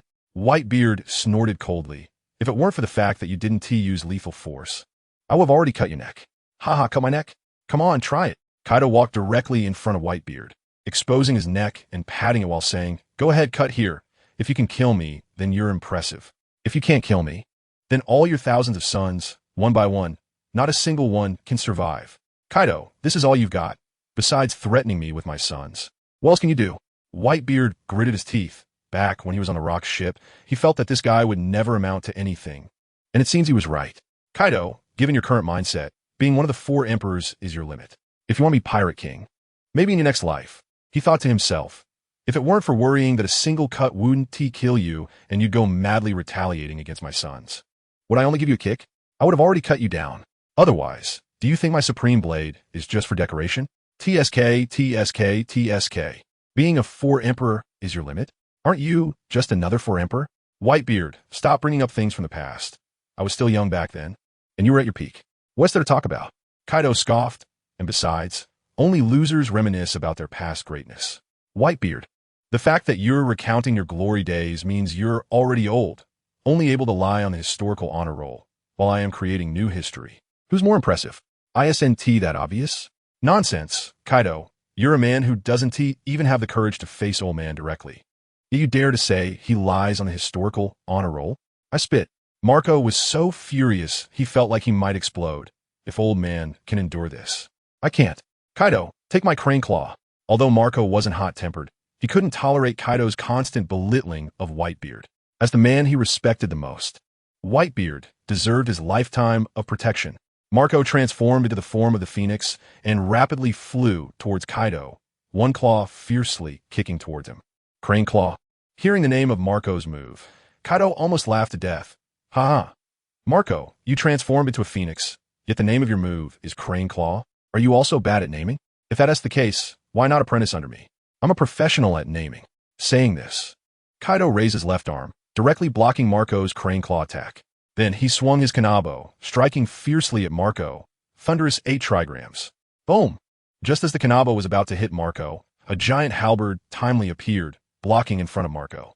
Whitebeard held the sword to block Kaido's kanabo, angrily shouting, Kaido, thunder your sister, thunderous 8 trigrams. What do you think you are? I might have not noticed before, but now my eyes are fixed on you. Do you think you can hurt my son in front of me? Fight, fight, fight. At that moment, Makuro's voice came. Makuro felt the atmosphere was right. If it didn't fight now, it would be unreasonable. Moreover, Big MOM and Redhaired's devil fruits were all obtained for free. If Whitebeard's devil fruit was also gotten for free, Makuro felt that things obtained too easily aren't treasured. So, let us have a fight. Preferably one that turns everything upside down. After all, I won die. So what am I afraid of?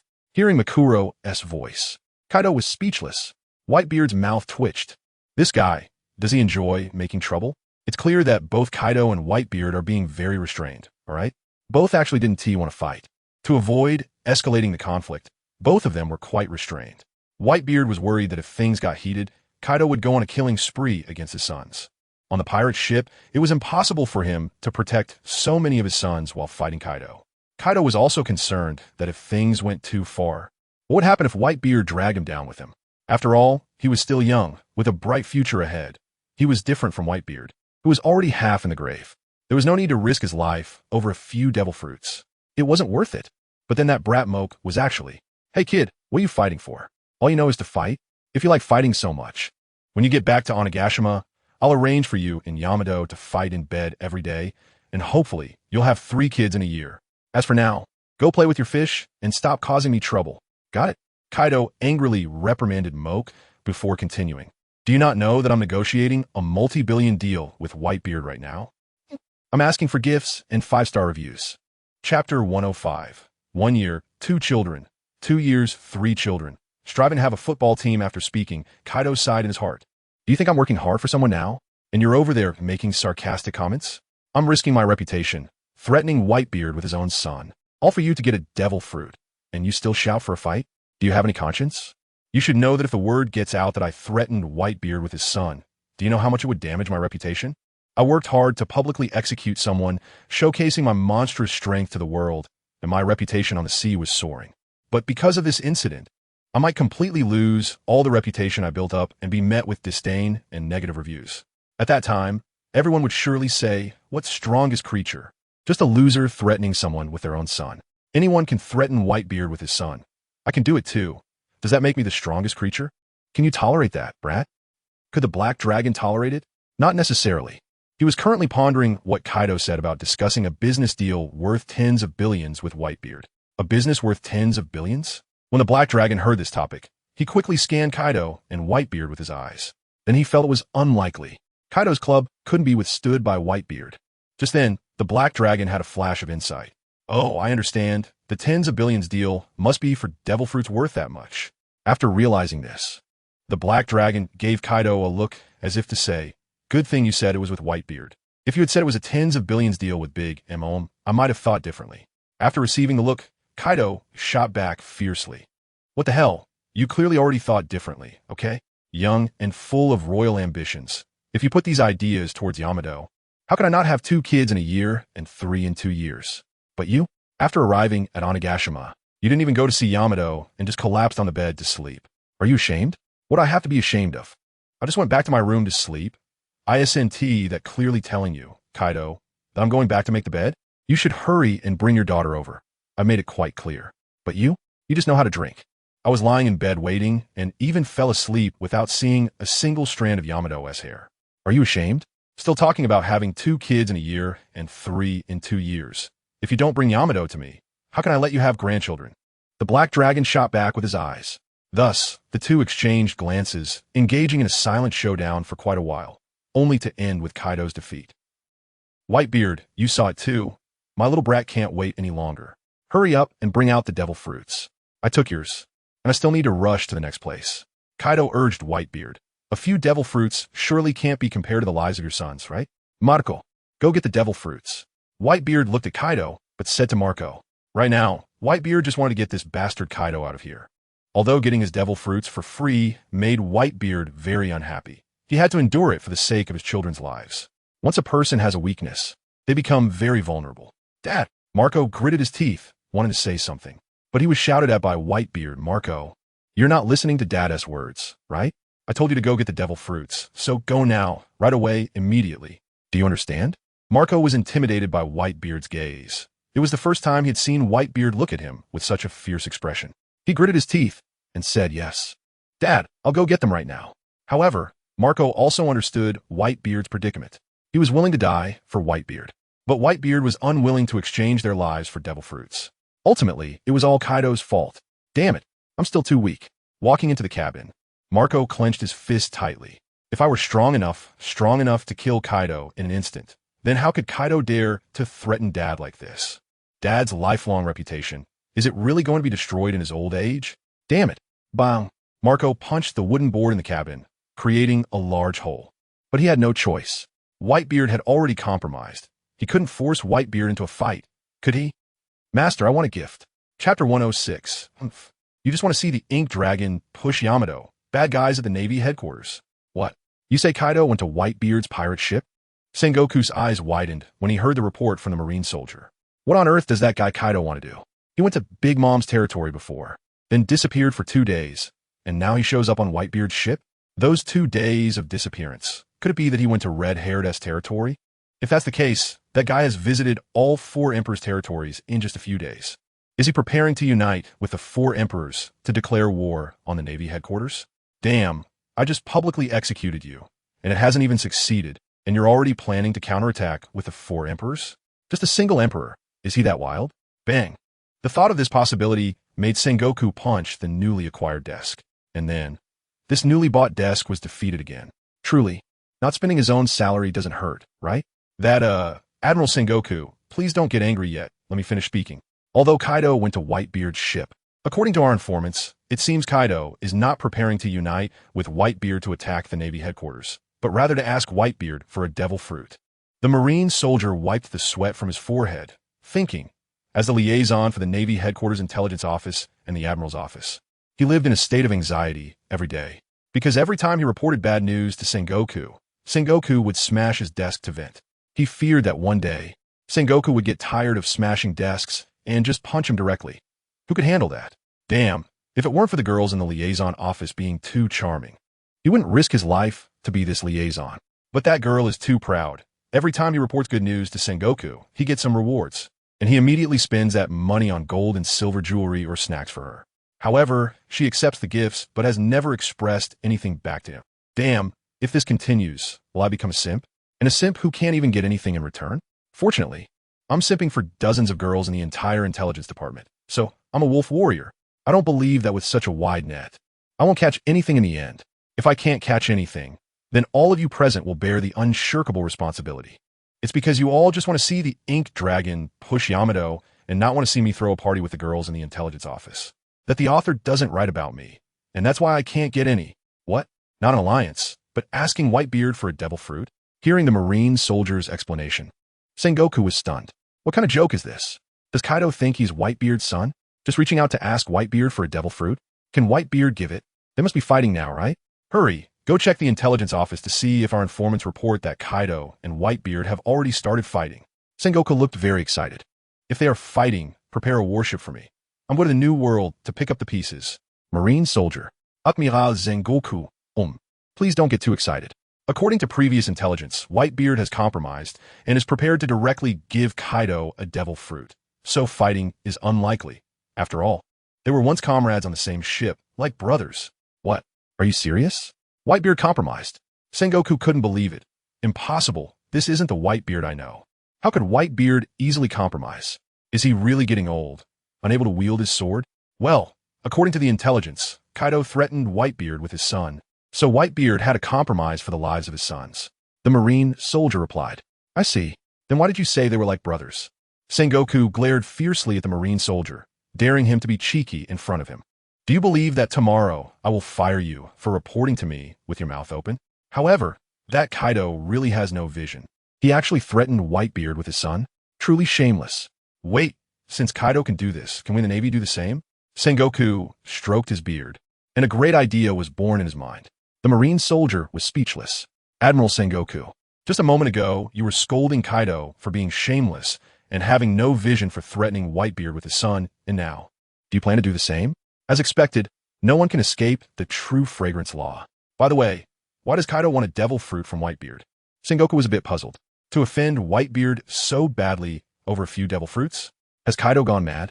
Or does he really think that just because I gave him the title of the world's strongest creature, he actually considers himself the world's strongest creature?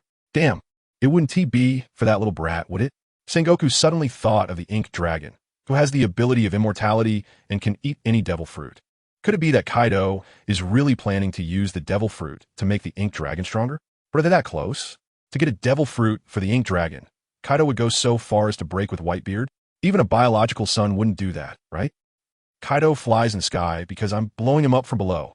Chapter 107. Obtaining 3 devil fruits, the scene returns to the Moby Dick. Marco walks out of the cabin, holding a box in his hand. Inside the box is a devil fruit. However, as soon as he comes out, he sees that Moke Long has actually started a fire on the deck of the Moby Dick and is grilling the fish he caught. Bastard! What are you doing to my Moby Dick? Marco rushes up quickly and stomps out the fire. Then he looks at Whitebeard and says, Dad, are you just going to watch them run amok? This is the pirate ship that has sailed through storms with us for decades. He actually started a fire on the deck. What if he burns the ship?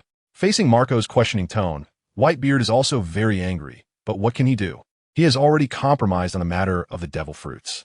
Now Mok Long just wants to grill fish on the deck. Can he refuse? It's like when your girlfriend asks for $1 million as a dowry. You think it's too much, but she's too attractive, so you grit your teeth and give it to her. But then your girlfriend says, when we sleep at night, I don't want to use the quilt you've covered. Can you really point to the door and say, get out? This quilt has accompanied me for 30 years. You want me to give it up for you? No way. No way, right? Surely no one would be that bold. Kaido, take your devil fruit and get the hell out of here. Whitebeard snatches the box from Marco's hand and throws it to Kaido. Kaido reaches out and catches it. He then opens the box, and inside lies a strangely shaped devil fruit. Why is there only one? Seeing only one devil fruit, Kaido's face darkens. Damn, old White, you really think you can send me off with just this? I remember I told you that 10 is too little and 5 is my bottom line. Now you bring me just one? Sure enough, the love for a son is all fake, right? The devil fruit is more important to you than your son's life, right? Kaido, shut your filthy mouth. To me, nothing is more important than my son. Whitebeard glares at Kaido through gritted teeth and continues. And I remember I also said, do you think I'm a celestial dragon? Always asking for 10 devil fruits? Where would I get that many? So didn't I say 5 is the bottom line? If there aren't 10, then surely there can't be even 5, right? When did the world's strongest pirate crew become so pathetic? Kaido mocks Whitebeard. Marco, how many devil fruits do we have left? Whitebeard clenches his fists, nearly unable to hold back. But, looking at his adorable sons around him, if he doesn't hold back and ignites a war, how many of these adorable sons would be able to survive? Losing a bit of face is nothing. It's better than losing his sons' lives. This is the fate of an old father. No matter how powerful and strong he is, when it comes to his sons, he will ultimately choose to bow his head. Dad, what are you doing? You're not really going to give all the devil fruits on the ship to them, are you? Marco looks at Whitebeard in disbelief. Dad, we are the world's strongest pirate crew. Have we really fallen to this point? Marco clenches his fists, feeling that this moment is the most humiliating for the Whitebeard pirates in decades. I ask you, how many devil fruits do we have left? Whitebeard grits his teeth, looking at Marco, but doesn't answer him. So what if we are the world's strongest pirate crew? Facing a despicable Kaido, what can I do? I'm also desperate. Unless I am willing to abandon you, adorable sons. But I can't do that, I can't. 3. There are 3 devil fruits left on the ship that have not been eaten. Marco's clenched fists relax, because he knows that once Whitebeard has made up his mind, even the Sea Kings can't change it. So, what can he do? The law of the jungle at sea is just like this. They can stand at the pinnacle of the new world because they have stepped on one skeleton after another to get there. Now, facing Kaido, who is on the same level as Whitebeard, if both pirate crews were to fight head-on, Whitebeard would definitely not compromise. But now, this is not a direct battle. It is Kaido's one-sided threat. Although his actions are despicable, they are very effective against Whitebeard. Kaido, you heard it, I only have 3 devil fruits in total. I can give them all to you, but once you get the devil fruits, you immediately get the hell out of here. And let me tell you, this is the first and last time. If you dare to threaten me like this again next time, even if I die, I will drag you and the entire Onigashima down with me.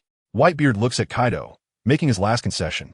Oh, old White, what do you mean dragging me and Onigashima down with you? Why say something so scary? Don't you know I'm timid? You should know that a few days ago, when I was executed at Navy headquarters, I was almost scared to death. So, when I escaped from prison, I immediately blew up the residential area behind Navy headquarters. I imagine several hundred Marines sacrificed themselves for justice in that explosion, right? Kaido looks at Whitebeard with a cold smile. Threatening people? Who can't do that? After hearing Kaido's words, Whitebeard stares at him, not saying anything in rebuttal, as if he understands that when it comes to threatening people, he is just a little brother in front of Kaido. Marco, go get the remaining 2 devil fruits. Whitebeard says to Marco, as he just wants to send this plague Kaido away. Yes, Dad. Marco grits his teeth and re-enters the cabin. Soon, he brings out 2 more boxes. Inside are the remaining 2 devil fruits of the Whitebeard pirates.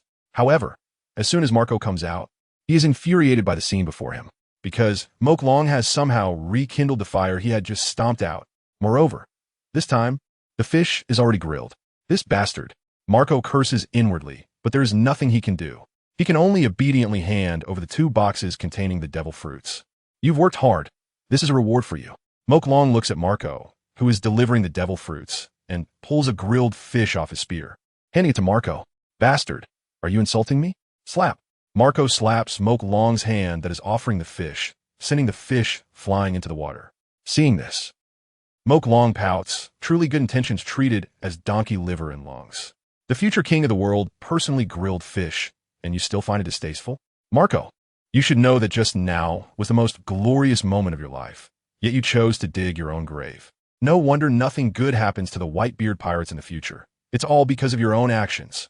Kaido, let's go. The Whitebeard pirates are just bones in the grave. Staying here too long might bring bad luck. After saying that, stood up handsomely, leaving only a stylish silhouette for Kaido. Students who like this, please help promote the book during this drought, so more people can see it. Thank you all. Ibao Dozu, bang bang bang. With sincerity, Chapter 108 The Sixth Devil Fruit. Hey, you little brat, wait up for me. Seeing Mo Long leaving only a silhouette behind, Kaido quickly put away the 3 devil fruits and chased after him. In his heart, he cursed Mo Long 100 times. 1,000 times. Damn it, I did the dirty work, and in the end, you just took the credit? Is there any law in this world? Is there any justice? Damn it, you said it was just a bunch of bones in a grave? You said no pirate crew in the future would matter? Come down here. If you have the guts to talk big, then come down here. Watching Mo Long and Kaido fly away, the pirates stood on the deck, pointing at them and cursing. I'm back, what are you going to do about it? However, the pirates did not expect that their cursing was just a way to vent, and Mo Long actually returned. For a moment, on the Moby Dick, one could hear a pin drop. No one dared to speak. They didn't even dare to breathe loudly. After all, Whitebeard had used 3 devil fruits to send Mo Long and Kaido away. Now, because of their words, he had returned. This time, they had no devil fruits left. Oof, cowards. You're all tough behind my back, but now that I'm standing right in front of you, you don't dare to curse, huh? You're nothing. Mo Long sneered, stepping on Kaido's back. Kaido, let us go. There's no need to waste time with these cowards. Pirates who Haven T even dared to attack the Navy headquarters are worthy of being called pirates? The pirates were stunned. What? You've attacked the Navy headquarters. So you think you're impressive?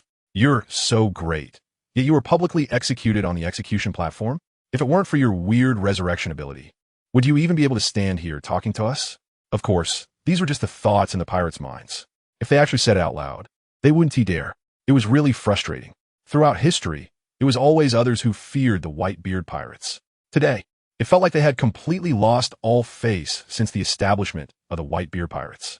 Mo Long and Kaido had left again.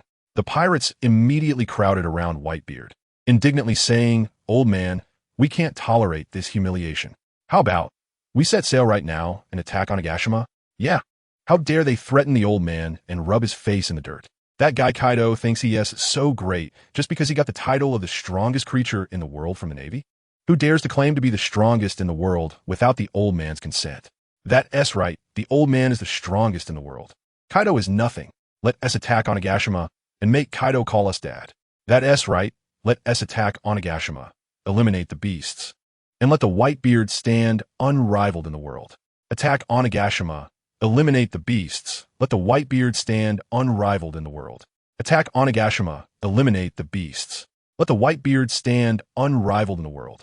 The pirates were filled with fighting spirit, seemingly wanting to attack Onigashima immediately and wash away the humiliation they had just suffered. All right, enough. Let us put this matter to rest. Whitebeard sighed and ultimately chose to keep the peace. Although he appeared to be afraid of fighting Kaido, which could lead to the deaths of his sons, there was another reason. That was to give Kaido a face. Recently, he had noticed that his health was deteriorating, and he was becoming increasingly weak. He began to worry that he might not have many years left to live. Of course, he wasn't afraid of death, but he was afraid of what would happen to his sons after he died. Over the years, as the Whitebeard pirates expanded, it could be said that they had many enemies. As long as he was alive, he could intimidate those enemies, but what if he died? So, Whitebeard was also considering his own funeral arrangements. If he died, what would happen to his sons?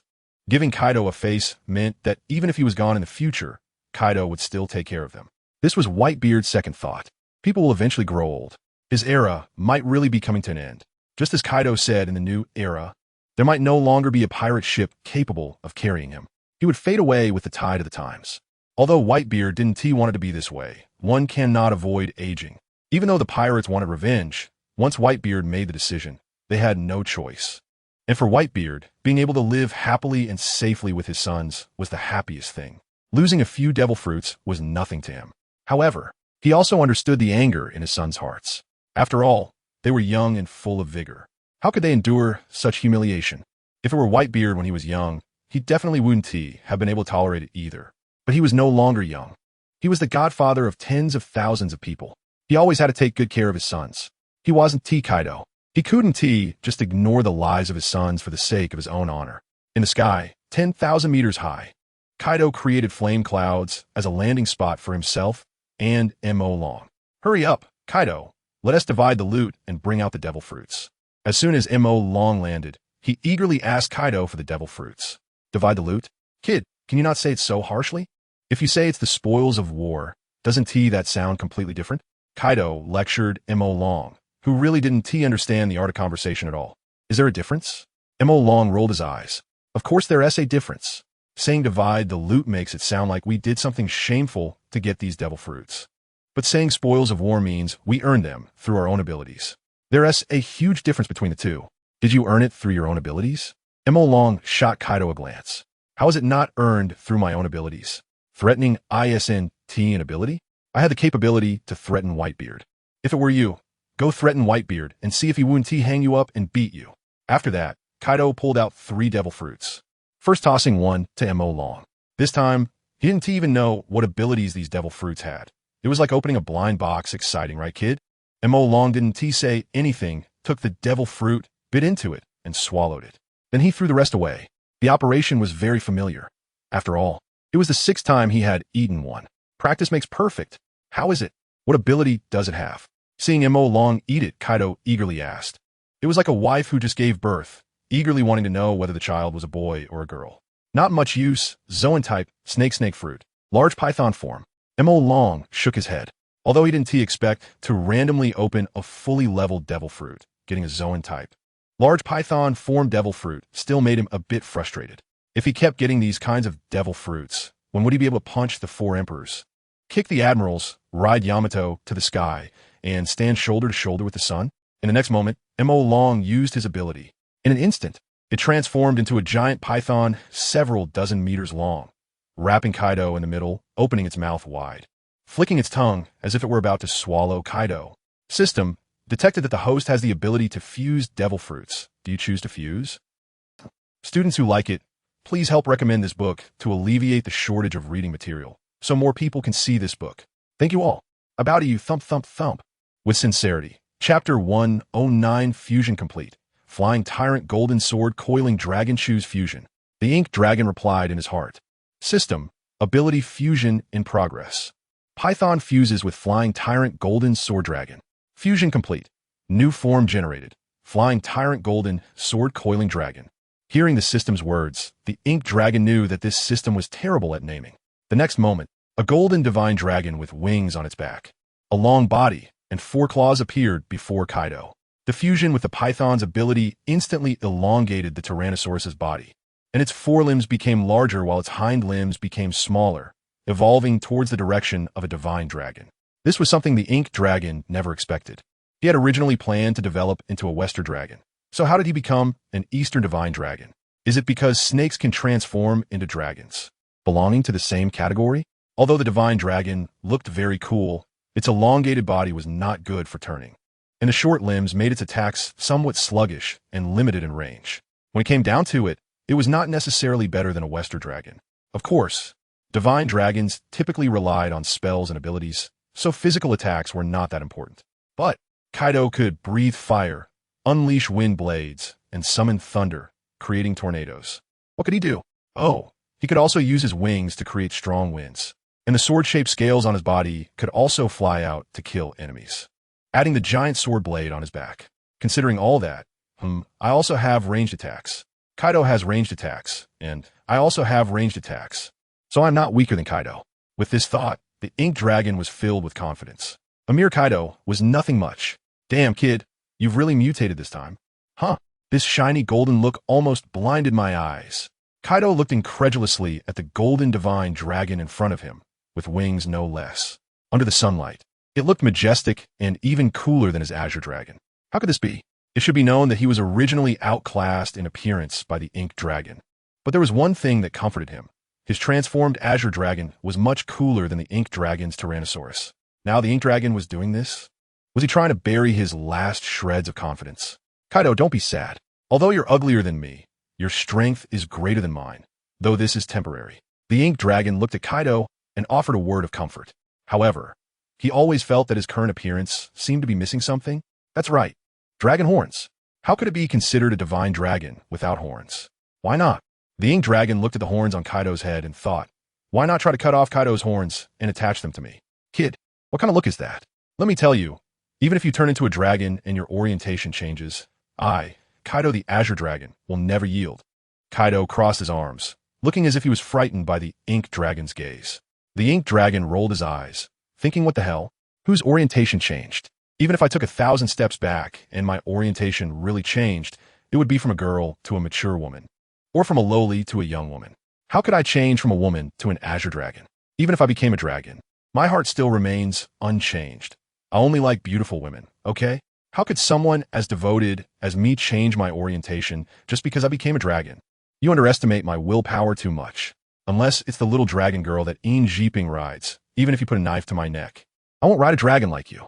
After saying that, the ink dragon charged directly at Kaido. Kaido, let me try my new move, Coiling Dragon Strangulation. As soon as the words fell, the golden divine dragon wrapped around Kaido completely, and it tightened more and more. The immense power even made Kaido frown.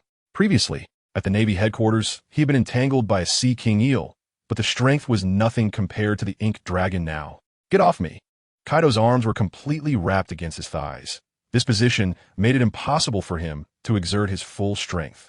However, the title of the strongest creature is not just for show. Under Kaido's full strength, the golden divine dragon wrapped around him slowly began to expand. Damn, that guy Kaido. The ink dragon felt his body being stretched, gritting his teeth, and continuing to exert force. You must know, once this skill entangles him, unless there is an existence with absolute power suppression over him, otherwise, it is impossible to escape. Now it seems Kaido possesses that absolute power suppression over him. However, I won't concede easily. The ink dragon used all his strength, one force wrapping in while the other was trying to break free, both powers stalemated, maintaining a balance. Kid, you really make me see you in a new light. Kaido sighed, but this was the end of it. The next moment, Kaido directly activated his haki. And with the enhancement of haki, the ink dragon could no longer hold on and was forcibly opened up by Kaido. Kaido actually used haki? The ink dragon, now opened up, clearly refused to accept it. To deal with such a small character like me, you actually had to resort to using haki. Kaido, I'm not saying you, but you really are getting weaker. Kaido, kid, if I couldn't break free, you would definitely mock me saying, oh, is this the world's strongest creature, Kaido the Beast? He couldn't even escape my entanglement. Has he really fallen off? Now that I have broken free, you're still saying I'm getting weaker? So no matter whether I break free or not, you can always find a reason to mock me. Huh? Kaido looked at the ink dragon speechlessly. Of course, a successful sharp-tongued player must find points to attack the opponent from both sides. So no matter what you do, I can pick out a flaw. That's right, my previous job was at a sushi restaurant picking bones out of salmon, known as the Bone Picker Prince. Of course, occasionally I would also take part-time jobs on construction sites, and the workers call me the #1 contradictor on the site. The ink dragon casually flicked his hair, saying it with pride rather than shame. Is that so? Since you love to argue so much, when we return to Onigashima, I'll throw you into the sea stone mine, and you can argue there every day. Kaido smiled at the ink dragon. The ink dragon. Kaido, I'm not saying you. Being this tall, why are you so petty? Can't you tell I'm just joking to lighten the mood? Why are you taking it so seriously? The ink dragon rolled his eyes and criticized Kaido. Your acting like this makes you seem very narrow-minded. Don't you know the saying? A chancellor's belly can hold a boat, meaning only a broad-minded man can sit in the position of the pirate king. Is that so? But I remember that Roger once destroyed a kingdom just because a soldier insulted his comrade. Is that the pirate king's tolerance? In this comparison, it seems that my measure is indeed small. Just letting you argue at the mine site, compared to Roger's behavior, it's far from enough. Kaido has this look, as if to say, although I haven't read much, I've seen a lot, and you can't fool me. I'm stuck again. Students who like this, please help push this book to those who are in need, so more people can see it. Thank you all, I bow to you. Dong dong dong. With full sincerity. Chapter 1:10, The Seventh Devil Fruit. Golden Unicorn Sword Dragon King. Who told you this? Why don't I know? TCH, you probably weren't even born back then. How could you know anything? Kaido retorted. Impossible. Unlike some people who haven't watched One Piece since the Pirate King's death. I've been watching One Piece since the Pirate King's death. Well, okay, if I started watching after the Pirate King's death, then I indeed wouldn't be able to see the scenes before his death. But in terms of fighting, he never won. But when it comes to verbal battles, how could lose? So, cough cough, looked at Kaido and coughed. So, Roger died young because he wasn't magnanimous enough. Do you also want to learn from him and die young? Pinched his chin and smiled, thinking, as expected of me, I can turn this around. Kaido had nothing to say. Dying young? For Roger, that wasn't the case. After all, he was only in his 50s when he died. Using the term dying young seems a bit exaggerated. Of course, dying at that age is still somewhat early. After all, he is already over 50 now. A bit older than Roger was when he died, but Kaido believes that under normal circumstances, he should have no problem living another 30 to 40 years. Of course, this premise depends on the training speed of Yamato, this great filial son. If Yamato trains too fast, for example, awakening the fruit ability in 3 days, then he can only go down early to compete with Roger for the position of king of the underworld. But it seems impossible. There are no such cheat-like people in this world. All right, enough nonsense. Let's continue. Kaido didn't want to think about Roger, the deceased pirate king. He's nothing. What he wants is the future. Desperately finding devil fruits for his all for the future, you know? He didn't even try this hard when he was looking for a wife. You could say he has sacrificed too much to find devil fruits for. Pretending to smile at Lin Lin, threatening Old White, and being sincere to Shanks. If ultimately disappoints him, oof. With a cold snort, Kaido threw the second devil fruit, caught it, and took a bite. Damn, still an animal type? Was speechless. Is he going against the animal type? Or is it that there are 100 devil fruits, and 90 of them are animal types? That's why the chance of getting an animal type is so high. But if we're really talking about it, if animal-type devil fruits exist for every animal, then there should be hundreds of thousands of animals, right? But it shouldn't be that many, right? When you watch One Piece, there weren't that many devil fruit users. Even among the 4 Emperor's pirate crews, there were only a few dozen ability users, right? This is still the result of the 4 Emperors searching for decades, averaging only 2 or 3 years so. Devil fruits should still be quite rare. Otherwise, Kaido wouldn't need to buy artificial devil fruits from Doflamingo. In the entire Beast Pirates, how many ability users are there? Just the 3 disasters and the Flying 6, plus a few real fighters, right? The others all look like they ate artificial fruits. Looking like something in between human and beast. System. Fusion ability detected. Do you want to choose to fuse? This time the devil fruit is animal type. Unicorn fruit. Naturally chooses to fuse. Based on the system's nature, he roughly knows what it will be like after fusion. Probably. Growing a horn on his head? But with just 1 horn, can that be called a dragon? Being unique seems pretty good. Comforted himself. System, merging abilities. Ability fusion, successful. New form acquired. Golden Unicorn Sword Dragon King. System, you've changed. I thought you would name it Flying Yellow Dragon Overlord Unicorn Sword Coil Dragon. But instead, you went with Golden Unicorn Sword Dragon King? Is it because I called you a naming waste in the last chapter that you changed it? As expected, System, you're so petty, only getting serious after I insult you. It was the same before. I called you trash, and then you gave me the awakening of Conqueror's Hockey. Are you only willing to work hard when I whip you with words? But don't think you can get any of that. I'm saving it for Yamato. For you. I can at most continue to whip you with words. No more than that. The next moment, transformed again. Sure enough, he looked the same as before, not much changed. Just a golden horn added to his head, and he gained an additional skill. Poison Dragon Drill. Rapidly spins in the air and then charges down, creating an impact that can instantly drill down to a depth of 800 meters. I don't know if this skill is powerful or not. I don't even have the mood to test it on Kaido. I just want to quickly eat the last devil fruit, and then go find Yamato for some affection. After feeling full of power, just wants to find someone to vent. What? You say Kaido? He doesn't deserve it. Previously, thought there was no chance with Yamato, mainly because he couldn't beat Yamato, but now has already inflated. Just Yamato, a mere white-eyed wolf, although I haven't galloped on horseback. But what's so hard about riding a wolf? A wolf is just a fiercer dog, right? Back then, my husky at home was tamed quite well by me. There was no difficulty at all. Why aren't you transforming? Kid, show me your new form. Seeing not transform, Kaido said anxiously. Previously, said it was an animal type, so he should fuse into a new form. Kaido somewhat hoped that after fused, he would look a bit uglier. After all, for men, as long as they're strong, what's the point in looking good? He wouldn't admit that he was jealous of his golden dragon form being prettier than his blue dragon. What's so good looking? I'm not a beauty, retorted Kaido, and then reached out his hand to Kaido. What are you doing? Kaido didn't understand. What do you think? Of course, It's to give me the remaining devil fruit. After I eat it, I'll hurry back to Onigashima and settle things with Yamato as soon as possible. Thought if I delay, Ace might come to the island and develop a friendship with Yamato. Although it's just friendship, doesn't want his woman to still have another man in her mind. Whether it's possessiveness or desire, he just hopes his woman thinks only of him. What? You say Yamato has other men in her heart? That would be her idol Kazuki Odin? Do I have the ability to dig Odin out and whip his corpse? This I really can't do. After all, it's been nearly 20 years. The body must have turned to bones by now, right? But it doesn't matter. A debt must be repaid by the sun. Peach Boy must die. I said, it's useless even if Oda comes in this book. I command you, men stand on the left. Women stand on the right. Those with gifts can hand them over and leave. Chapter 111, The Eighth Fruit. The Cross-Dressing Fruit. Here you go, Kaido. This is the last one. Kaido handed the last devil fruit he obtained from the Whitebeard pirates to Malo. And this one would also be the last devil fruit of their journey. After all, they had scoured through the 4 emperors and only managed to get 6 fruits. Who knows when they would be able to acquire another devil fruit next time. Kaido just hoped it was a powerful one. The same procedure. Take it, take a bite, and throw away the rest. But this time, upon learning about the fruit's ability, Malone was stunned. Because this fruit's ability was quite novel. It was actually the cross-dressing fruit. The cross-dressing fruit? What the hell is this? It sounds like a joke. However, Malone remembered that there was also that leather jacket fruit, which allowed him to turn into a layer of leather clothing that others could wear to increase their attack power.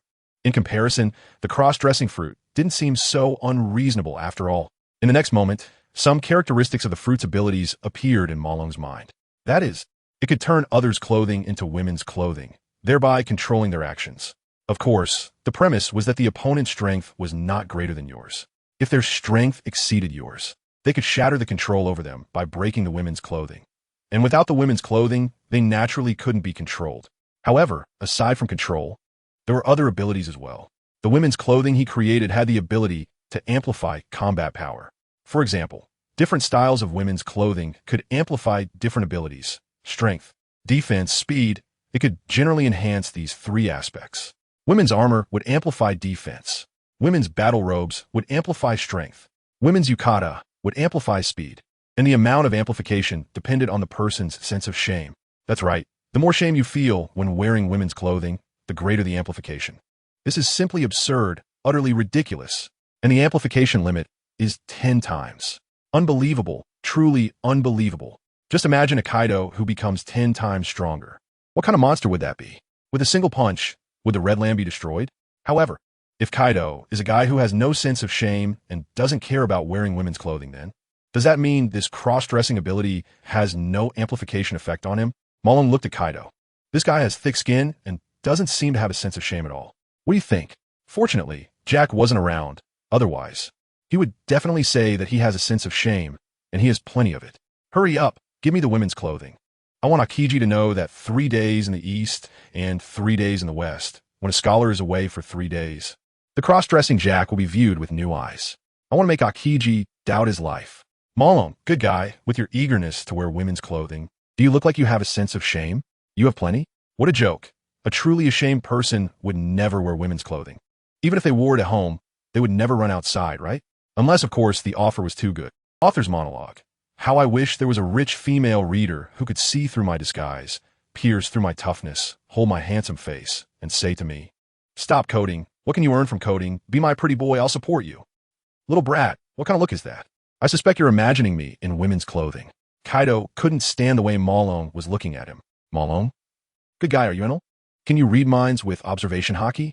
Just now, he indeed imagined Kaido in women's clothing. However, as soon as he imagined it, he almost vomited the grilled fish he had eaten on Whitebeard's ship. It was too damn eye-burning. Is that something a person can look at? Kaido, let's go. We're going home. Malone said to Kaido. He had no interest in dressing Kaido in women's clothing. His eyes would go blind. Going? What do you mean going? You still haven't told me what ability you gained. Kaido said irritably. Hurry up and tell me what this one and the previous one are capable of.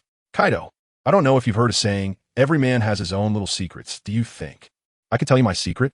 You should know that even when my sister asks me whether the study materials on my computer hard drive are Chinese or math, I never talk about it. Even when she begs me to massage her shoulders and legs, it's useless. If my sister is like that, how much more so could it be for you? Malone laid out the facts, reasoning that Kaido would understand him. Get the hell out of here, little brat. Weren't you saying you were an orphan? Where did you get a sister? Kaido kicked Malong, sending him flying. Damn, is it wrong to have a sister?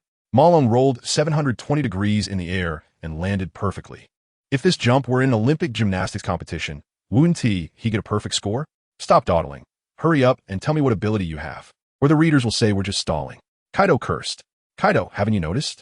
At this moment, Malong, holding back laughter, pointed at the clothes on Kaido and said, although I've undergone strict training and usually won't laugh, but seeing you in that JK outfit, I really can't hold it in. It's just too funny. Ha! Ha ha! Malong laughed so hard he was slapping his thigh. Ha ha! I can't take it anymore. I'm gonna die of laughter. Slapping his thigh no longer satisfied Malong. He started rolling on the flame cloud, laughing at Kaido in a JK outfit. Ha ha! I can't breathe from laughing. Yamato, come quickly. Give me mouth-to-mouth resuscitation. What the hell? I'm not wearing JK. Little brat, are you crazy? Kaido looked at Malong, who was laughing uncontrollably, completely confused, and then he looked down. Boom! His head felt like it had been hit hard by a bell. What the hell? How could this happen? Little brat, when did you do this? How did you do it? Kaido looked at the schoolgirl sailor uniform on his body, hardly believing it. Can you imagine a muscular man in a schoolgirl sailor uniform? If I could P-shop, I would definitely post it and make your eyes go blind. What did you do this? Malong crossed his arms, smiling faintly. Say right when you kicked me, as for how I did it? You want to know what devil fruit I just ate, right? I believe there's no better explanation than this. So, Kaido, do you like the clothes I gave you? It's truly full of girly vibes. If your big MOM saw you, she would definitely like you even more, right? Ha ha ha. Chapter 112. The protagonist's son is born. Haha. What the hell, little brat? Before I get angry, quickly change my clothes back. Or don't blame me for stripping you and throwing you into the women's bath. Kaido gritted his teeth as he glared at Malong. What? Is there such a good thing? Malong's eyes lit up upon hearing this. Then I definitely can't change you back. By the way, I forgot to mention, it's to throw you into Lingling's bath. Kaido continued. Malong replied, Kaido, I have a song for you. You're ruthless. I said you're ruthless. Using Lingling to threaten people. After 2 threats, I'll take it seriously. I said I'm foolish, clearly not dead, but still afraid of threats. Little brat, are you really waiting for me to throw you into Lingling's bath? Seeing that Malong had not moved, Kaido urged, although Lingling looks decent now. Don't forget the photos I showed you while in prison. That was her true appearance. I don't know what that woman is up to lately, losing weight successfully, but with Lingling's love for sweets, she'll gain it back in no time. It's been 4 days since we parted from Lingling. She could have already gotten fat again. All right, Kaido, stop talking. I'm about to throw up. Listening to Kaido, images of bathing with big MOM flashed in his mind. My pure heart has been defiled like this. In Wano, near the coast. Achoo. On the Queen Mother-S ship, Big MOM stood at the bow, looking at Wano in the distance, holding a cake, and sneezed loudly. Could it be that Kaido is thinking of me? It must be. Right, you all keep sailing. I'm in my room to take a bath and change clothes. When I meet Kaido, I must dress beautifully and aim to win him over. Big Mom's children watched as their mother swayed her hips into the cabin, exchanging glances with each other, speechless. They initially thought they were coming to attack Onigashima. In the end, Big MOM was preparing to serve herself as a dish for Kaido. As they were about to reach Onigashima, Big MOM planned to clean herself up. What is the difference between a Yonko and a clown at this point? Clown buggy? What did you just say? Who do you look down on? What's wrong with being a clown? Can't a clown be a Yonko? Let me see today. Who thinks I, Clown Buggy, am just a comic character? Once I become a Yonko, I will slap each and every one of you in the face. Oof. Then I'll ask you if it hurts. In the East Blue, on a pirate ship, Clown Buggy held his chin, and just a moment ago, a flash of inspiration struck him. He suddenly envisioned himself as a Yonko, wondering if it was just an illusion. Someone tell me, am I dreaming? Meanwhile, in the red-haired territory, in the small wooden house where Malong stayed for 2 days. On the big bed, Yuta had not learned any historical lessons. She was still lying in bed, hatching an egg. Just then, crack, crack. Suddenly, Yuta heard movement coming from below her belly. She froze, quickly sat up, and threw off the blanket to reveal a large white bird egg hidden beneath her. At that moment, cracks appeared on the eggshell. I really hatched it? Seeing the shell about to break, Yuta couldn't believe it. After Malong left, she had been incubating this egg, but deep down, she knew it was very difficult to hatch. But unexpectedly, she had succeeded. Sure enough, heaven doesn't disappoint those who have a heart. It must be my love for Malong that moved it. Egg? So, my hatching this has nothing to do with my survival instinct? Crack, crack. The cracks on the eggshell grew larger until suddenly a hole appeared and a small piece of shell fell inside. Through the tiny hole, Yuta saw the creature inside. It was a bald bird, so ugly. She blurted out instinctively. Then she felt sorry for the newly hatched bird and showed an apologetic expression. However, the bald little bird really looked ugly. If it weren't her and Malong's child, she might have just thrown it away. But a mother doesn't dislike her ugly child. From now on, you are my baby, and your name will be Malyawubo. Got it? Yuta looked at the newly hatched bird that knew nothing and could only squawk loudly, showcasing her naming talent. Malyawubo. Her naming skills rivaled that of a system. By the way, you just hatched. You must be hungry. Wait here. I'll go find you some worms to eat. After saying that, Yuta grabbed a small shovel like a child's toy and went outside to dig for earthworms. Little brat, what are you wasting time for? Hurry up and change my clothes back. On the flame cloud, Kaido roared at Malong. The spike club in his hand was already shimmering with purple electric light. If Malong didn't change his clothes back soon, he would use the Thunder Bagua. Don't worry. All you need to do is pull hard and burst the clothes. Malong said lightly. Burst the clothes? You want me to return to Onigashima with my bare ass? Kaido gritted his teeth. Idiot, I mean just burst the sailor suit outside, and your clothes will return to normal. Do you think I can trick you? You're not Yamato. Who wants to see you without clothes? Malong shook his head. Talking to this guy was tiring. Just do as I say. As your father? Oh no, as your son-in-law. How could I trick you? Do you think I want to upset you and inherit your Onigashima? That broken place, besides Yamato, who else cares? You better not be tricking me, or else. Although he knew threatening was probably useless, Kaido still issued a warning. The next moment, he clenched his fists, his muscles bulged, instantly inflating the sailor suit until it became taut. Then, with a tearing sound, the sailor suit ripped from the collar. Finally, with a bang, the entire sailor suit shattered. However, it did not reveal Kaido's solid muscles. Instead, it was his own clothes. As for the sailor suit, it had vanished without a trace. This relieved Kaido. Although the outfit looked good on a woman, wearing it himself was too disgusting. If it gets out that Kaido of the 100 Beasts has a cross-dressing fetish, how will he face the world? I want a gift. Kid, let's go home. Kaido transformed into his dragon form, grabbing the ink dragon and placing on his head, then flew towards Onigashima. Even though the ink dragon could fly by itself now. However, Kaido was already used to the daily routine of having the ink dragon perched on his head. You know, habits can be a terrifying thing. 113. Look, there's gold in the sky. Why don't we rob him? That's... In the air, Kaido suddenly hit the brakes. The ink dragon was thrown off by the inertia, mainly because this time the ink dragon wasn't standing and holding on to Kaido's dragon horns, but was sitting cross-legged on Kaido's head, leaning against the dragon horns, mainly because it was tired and ready to take a nap. As a result, just as its eyes closed, it was thrown off. Fortunately, it quickly spread its wings behind it and flew back to Kaido's head. Damn, Kaido, what the hell happened this time? After returning to Kaido's head, the ink dragon stomped its feet angrily and asked, if you don't give me a satisfactory answer, do you believe I will pee on your head? Kaido, that's quite a statement. Kid, don't be so foul-mouthed. If I didn't have anything important, would I stop? Kaido rolled his eyes and said to the ink dragon, what do you see below? Below? The ink dragon looked down and then said with confusion, isn't below me just you? Kaido, damn, who told you to look at your feet? What I mean is, look down below me. Kaido scolded impatiently. You're below? The ink dragon took a few steps forward and then looked down again. You're below. Is all clouds? What the hell do you want me to see? Kaido, useless guy.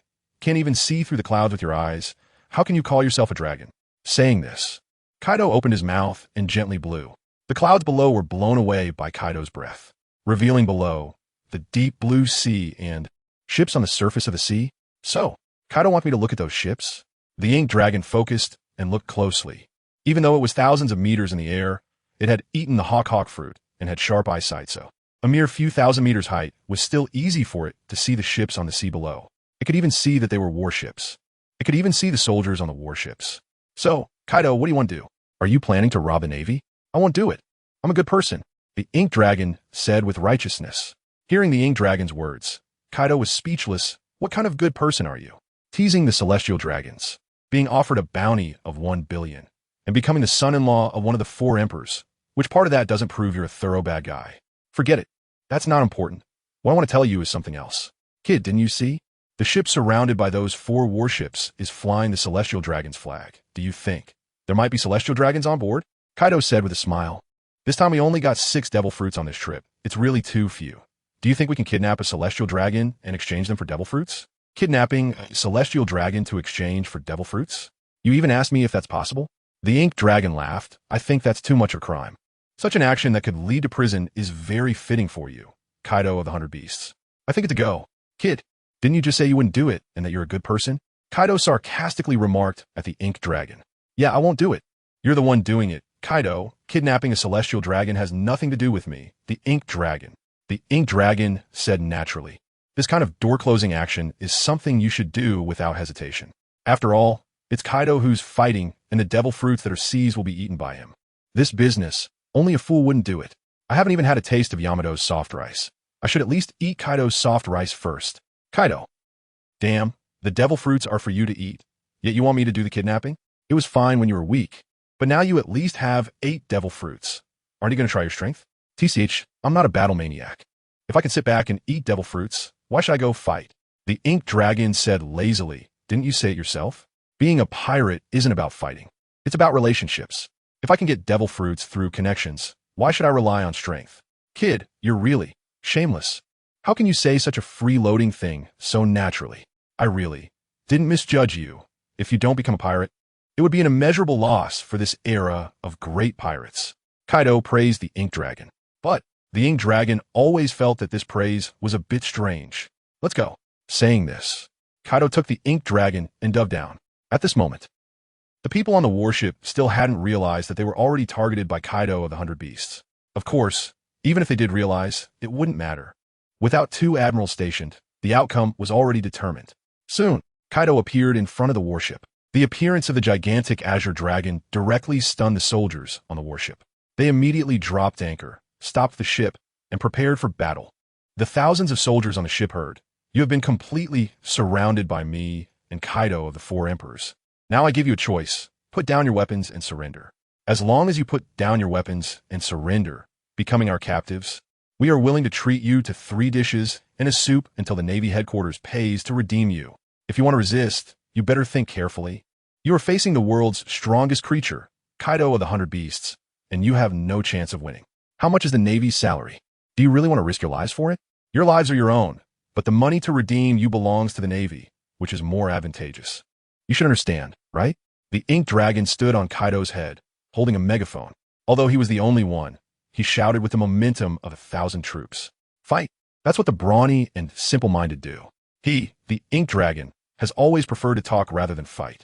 Sure enough, hearing the ink dragon's words, the soldiers who had originally raised their rifles and turned their cannons stopped their movements. Yeah, that's the world's strongest creature. They definitely couldn't win in a fight. If surrendering means they won't be killed and they can get 3 dishes and a soup every day, then why fight? Sometimes the Navy's rations aren't even that good. Vice Admiral Spider Ghost, what should we do? In the middle of the warship, a Navy officer asked the highest commander of the operation. That's Kaido of the 100 Beasts. I've seen him transform into a dragon at the Navy headquarters, so I can't be mistaken. And that young man shouting should be the Undying King, who was executed alongside Kaido, LongWrongly. I can't believe they are mixed together. Damn it, this is my first time escorting the Heavenly Gold. And I actually encountered this kind of situation. How am I supposed to get promoted and get a raise in the future? Vice Admiral Ghost Spider was also extremely angry, smashing his fist on the railing of the warship. Kaido of the 100 Beasts, we are sworn enemies. Seeking Gifts. Chapter 114. The 3 admirals surround Onigashima? Little Ghost, didn't you say you wouldn't take action? Kaido rolled his eyes and asked LongWrongly. I was already prepared to take action, but you just had to start shouting slogans? And now there are thousands of Marines surrounded by the 2 of us? Is that how the word surround is used? Isn't it?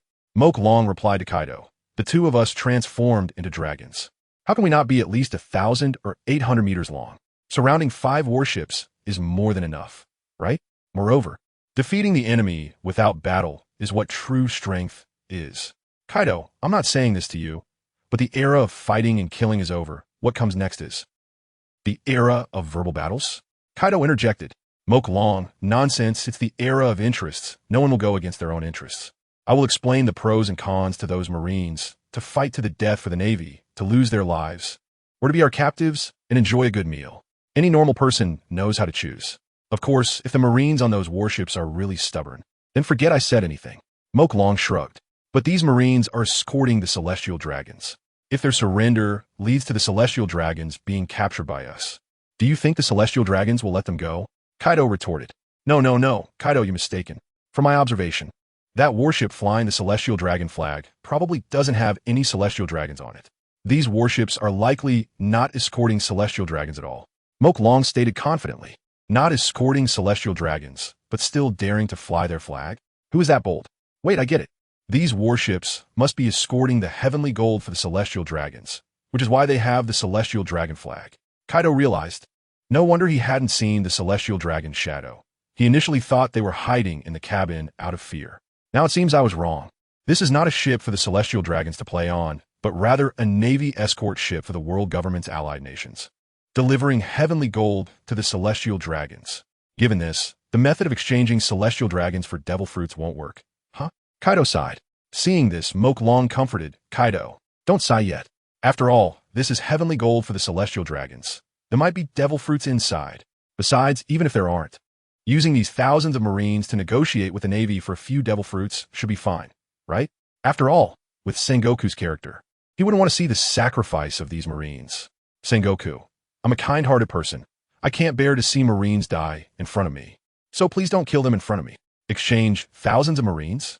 But Onigashima doesn't have such a large prison to hold these marines. Kaido sighed again. Moreover, it's still uncertain whether these marines will choose to fight to the death or surrender, right? Don't worry, I'm very good at reading people. No one wants to die. Even if there are some who are not afraid of death among these marines, they'll be drowned out by the voices of those who want to live. This is human nature, LongWrongly said confidently. Who wants to die when they can live? Especially for a completely meaningless death. Kaido, what do you really want to do? On the warship in the middle, Vice Admiral Ghost Spider took a deep breath and shouted at the airborne Kaido. This warship is loaded with heavenly gold for the celestial dragons, collected from 28 world government allied countries in the New World. If you dare to touch this money, are you preparing to declare war on the world government? Fighting is impossible. If I can use the world government to threaten you, that would be great. If it doesn't work, I can still surrender, so when I'm redeemed later, I can have an excuse to say I didn't surrender on the spot. I resisted, but the enemy was too strong and I couldn't resist, so I had to surrender. Even though I want to be loyal to the Navy and shed the last drop of justice, if I die, it won't change anything.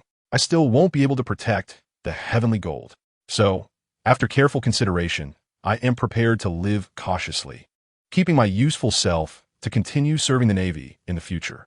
Yes, my surrender is not out of fear of death, but to keep my useful self to continue serving the Navy until the end. My loyalty as Ghost Spider can be witnessed by heaven and earth, and the sun and moon, Marshal Sengoku, clinging to his leg and crying out. So what if it's heavenly gold?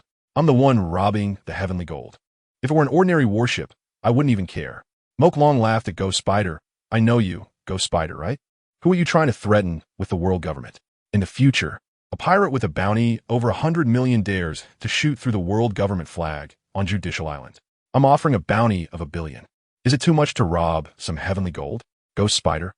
What do you mean by a pirate with a bounty over 100 million dares to shoot through the world government flag on Judicial Island? What is this guy talking about? Moreover, I'm talking to Kaido. Why are you butting in? Kaido, what do you mean?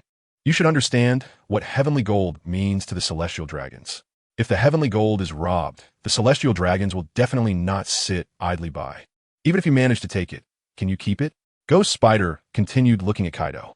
If you rob the heavenly gold today, do you believe the 3 admirals will surround Onigashima tomorrow, erasing Onigashima from the world map? Little Ghost, this guy is really asking for a beating. Can I hit him? Kaido asked LongWrongly rolled his eyes. What? Am I stopping you from hitting him? But you said before that defeating the enemy without battle is true strength. If I take action, Kaido hesitated for a moment and continued. Wouldn't that make me seem weak? No way, Kaido. I was just casually saying that to show off, and you actually believed it?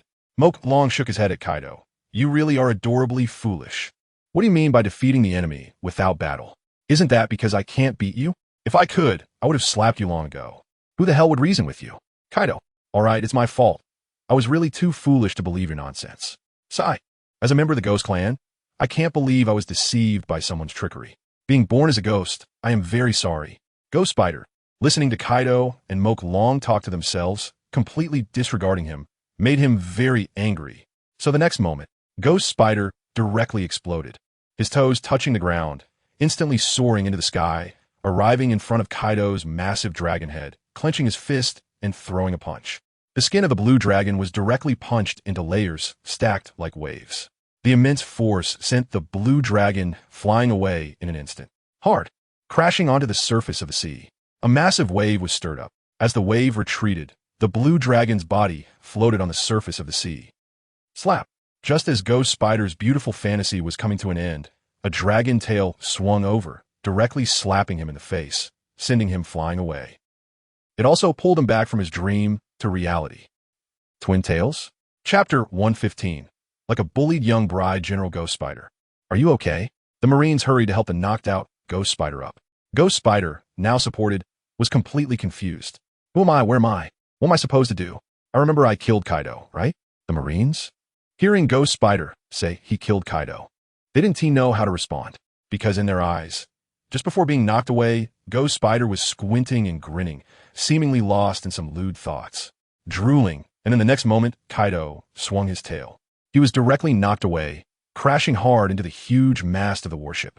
Finally, that brings us to the current situation. They helped Ghost Spider up. Damn, was it just a fantasy? After a while, Ghost Spider's mind cleared up. He realized that the image of him punching Kaido to death was merely his wishful thinking. However, that bastard Kaido actually dared to hit him. After all, he was one of the 16 vice admirals of the Navy headquarters. Slapping him in the face was no different from slapping the Navy headquarters in the face. And slapping the Navy headquarters in the face was like slapping the world government in the face.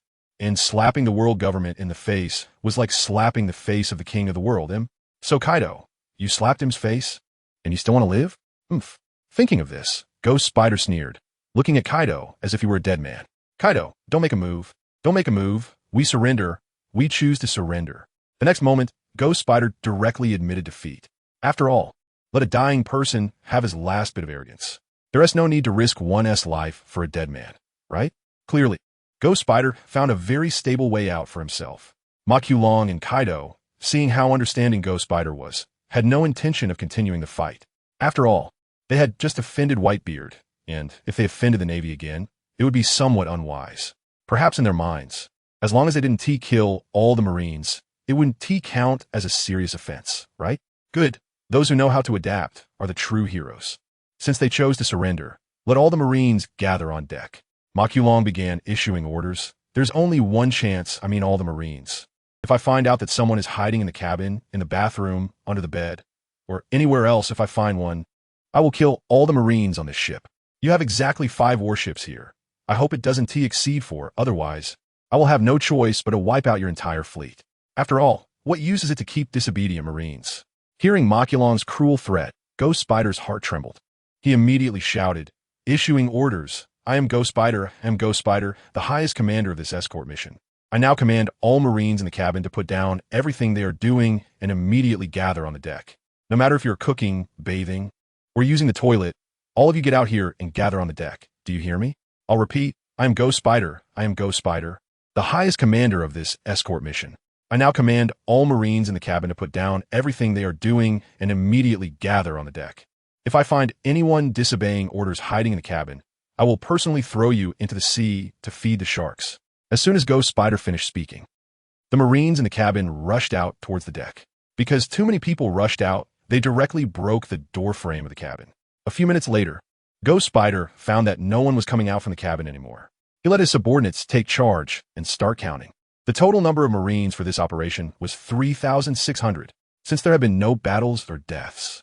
The number that came out should be the same as the number on the ship. Each squad reported their numbers, which were then summarized layer by layer. Finally, Ghost Spider's adjutant came to him and saluted, reporting, Vice Admiral Ghost Spider, the reported number is 3,599. Ghost Spider. What does that mean? One person is missing? Damn, who is that guy, so bold as to ignore my words? I specifically said that if I found someone hiding in the cabin, I would chop him up and feed him to the fish. Ghost Spider was furious and prepared to enter the cabin personally to search. After all, Makulong had said that if one Marine was missing, he would kill all the Marines on the ship. He couldn't afford to take that risk. Wait, just as Ghost Spider was about to enter the cabin, Makulong spoke up, stopping the furious Ghost Spider. Makulong, give me a little more time. I promise to drag that disobedient bastard out. Please don't kill the Marines. Ghost Spider looked at Long, his tone sounding somewhat pleading. There was no choice. If it was just a missing Marine, he would definitely face punishment when he returned, but the punishment shouldn't be too severe. After all, he was dealing with Kaido of the Beasts. How could he hold on if he couldn't win? But if it also involved the loss of a warship and over 1,000 Marines, then he feared he would end up in a military court, and who knows, he might end up impaled down with iron bars and chains as company. No. What I mean is, could the missing person possibly be you? Long asked Ghost Spider. Ghost Spider, it can't be, right? He looked at his adjutant. Tell me, did you forget to count me when you were counting? Adjutant, sorry, Vice Admiral Ghost Spider, I forgot. Slap. Ghost Spider slapped his adjutant. Forgot? You didn't know? Just because you almost forgot, you want to make the entire crew of a warship accompany you to die? Slap. You can even forget to count. How the hell did you become a Navy colonel? Slap. Useless waste, I tell you from today on. You are no longer my adjutant, Ghost Spider. As for your Navy colonel rank, humph, when we go back, I will check you thoroughly. You better hope I don't find anything on you otherwise. The gates of Impel Down will always be open for you. After giving his adjutant a fierce scolding, Ghost Spider vented his anger and then smiled at Long, saying, well, now all the Marines are on the deck. Please instruct us on what to do next. Ghost Spider had no skill in venting anger at Long regarding Kaido. But when it came to venting anger at his adjutant, he not only had the skill, but it was quite significant. As for his adjutant, at that moment, he looked like a bullied young bride, covering his beaten face, sitting on the ground at an angle, trembling all over, secretly glancing at Ghost Spider, not daring to show anger or speak.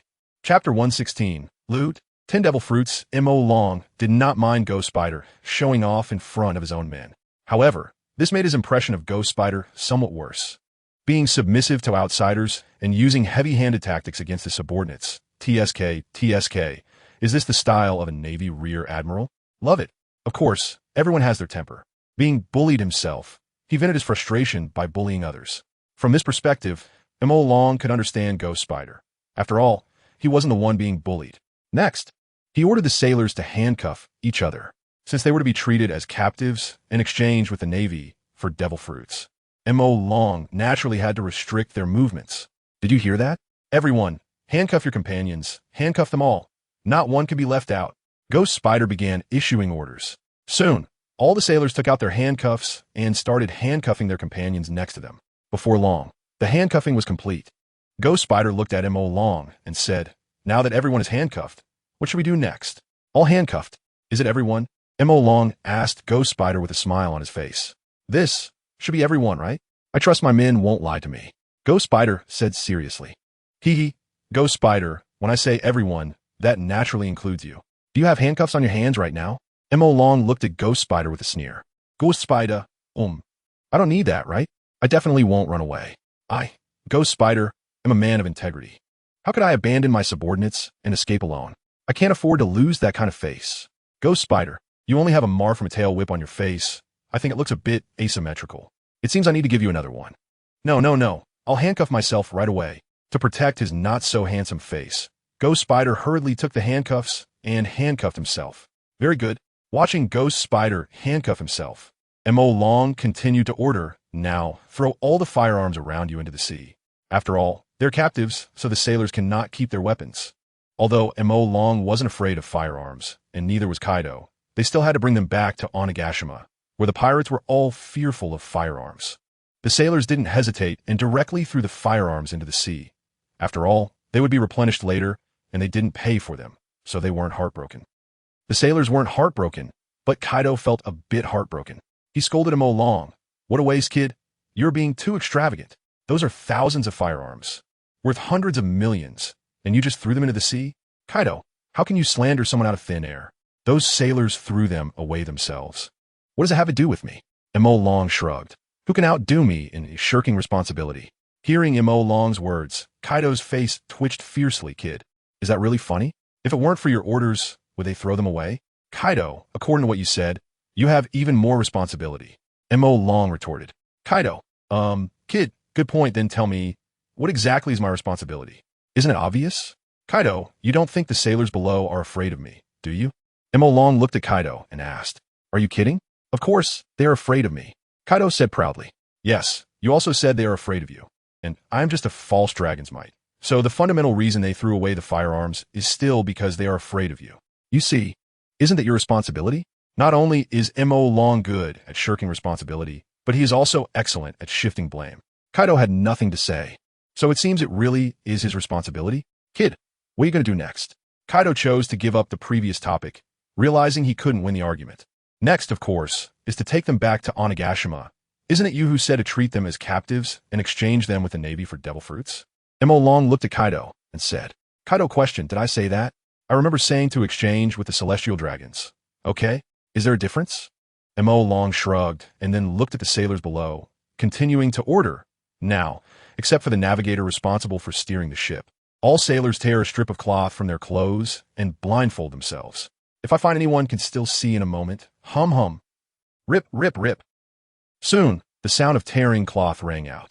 One by one, sailors tore off strips from their uniforms and covered their eyes, tying a tight knot at the back of their heads. Just like that, thousands of sailors lost their sight, becoming blind, unable to see. Combined with being handcuffed and without weapons, Mo Long felt that was enough. In this situation, what could they use to resist? By the way, clearly, this was his first time doing such a robbery, but why was he so skilled? As his thought crossed his mind, Mo Long was stunned. Could it be that he was a natural villain? Forget it. If he is a villain, then so be it. It's not a movie. Villains are bound to be defeated. In the real world, the winner is king, and the loser is the bandit. The loser is the villain. Kaido, let's go see what treasures are in the heavenly gold for the celestial dragons, and whether there are any devil fruits. Saying this, Mo Long jumped directly from Kaido's head onto the warship. Then he walked straight toward the ship's cabin. No need for anyone to lead the way. The warship is that big, and besides, other warships had sailors coming out of the cabins, but this one in the middle had no sailors coming out. Mo Long roughly guessed that this ship's cabin likely held the heavenly gold for the celestial dragons. Although Kaido followed onto the ship, he did not follow Mo Long into the cabin. There was no way. His size was too large, and the cabin space was too small for him to enter. Kid, I'll wait for you outside. After saying this, Kaido sat cross-legged on the deck. Then he let the Navy navigator steer the warship toward Onigashima. Mo Long entered the cabin and saw no treasures. He only saw one wooden box after another, piled high, filling the entire cabin. It seemed that the treasures were all in these chests. Mo Long walked to a chest, grasped the padlock tightly, and pulled hard, breaking the padlock. Then Mo Long opened the chest, and as soon as it opened, a pile of gleaming gold bricks appeared before him. Continuing, Mo Long opened dozens of chests in a row, all filled with various treasures, gold coins, pearls, agate, necklaces, jewelry, and even boxes of berries, until Mo Long opened a unique chest. The moment he opened the chest, Mo Long was stunned. 1, 2, 3, 4, 5, 6, 10, a total of 10 devil fruits, neatly arranged in the box, truly worthy of being the heavenly gold dedicated to the celestial dragons. Indeed, extravagant. Mo Long sighed, knowing that Kaido had taken him to visit all the Yonko, and he had only managed to obtain 6 devil fruits, but here there were 10. It seems that in this world, no one is wealthier than the celestial dragons. This time, it could be considered robbing the rich to help the poor. Chapter 117. The Ninth Fruit, Zoan Type, Mythical Beast. Cerberus finally continued searching and opened all the boxes in the cabin to take a look. However, he still did not find any other devil fruits. But thinking about it, after all, they're devil fruits, not cabbages. It's already quite good to have 10 mixed among the heavenly gold. Not to mention, this is just the heavenly gold of the allied countries in the New World. There are still the allied countries in the first half of the Grand Line and the 4 Seas. The world government has over 170 allied countries. Hey kid, how's it going? Are there any devil fruits inside? Kaido eagerly asked when he saw coming out of the cabin. Guess. Smiled at Kaido. Come on, don't need to guess. I can see with my observation hockey that there are a total of 10 devil fruits, right? Kaido said. You saw it and still ask. I was just testing you to see if you would lie to me. Is that wrong? Kaido turned his head away proudly. All right. So what did you find out from your test? Pulled over a chair, sat down, and asked Kaido. Kaido, you guess? Kaido imitated S tone. TCH. Whoever wants to guess can guess. I'm not guessing anyway. Snorted coldly and continued asking. Kaido, why is this warship moving so slowly? When can we reach Onigashima? At this distance, if we don't encounter storms or bad weather and travel day and night, we should arrive the night after tomorrow, Kaido estimated based on his memory. Night after tomorrow? Damn, we have to stay on this ship for 2 days. Are you trying to make the readers tear me apart? Was furious, no way. If we don't reach Onigashima tonight, you, Kaido, will have to bow to the readers and apologize. What can I do? The speed of the warship is just that fast. You want to shorten the 2 days of travel time to just a few hours and reach Onigashima today? You might as well tear me apart. I can't do it. Kaido shook his head, thinking was dreaming. Right, the warship can't fly. That is why it's so slow. So, let us make the warship fly. Wouldn't that work? Thought of a good idea. Aren't you able to create flame clouds? Just use the flame clouds to lift these warships and fly towards Onigashima. Smack. Kaido slapped his own head hard, damn. How come I didn't think of this method? Kid, I didn't expect your small body to have a mind as good as an adult to think of such a way. You're awesome. Kaido gave a thumbs up. Was stunned. What the hell is this description? This is One Piece, okay? Are you using Conan's words to describe me? How much did Conan pay you? I'm 3 times more awesome than him.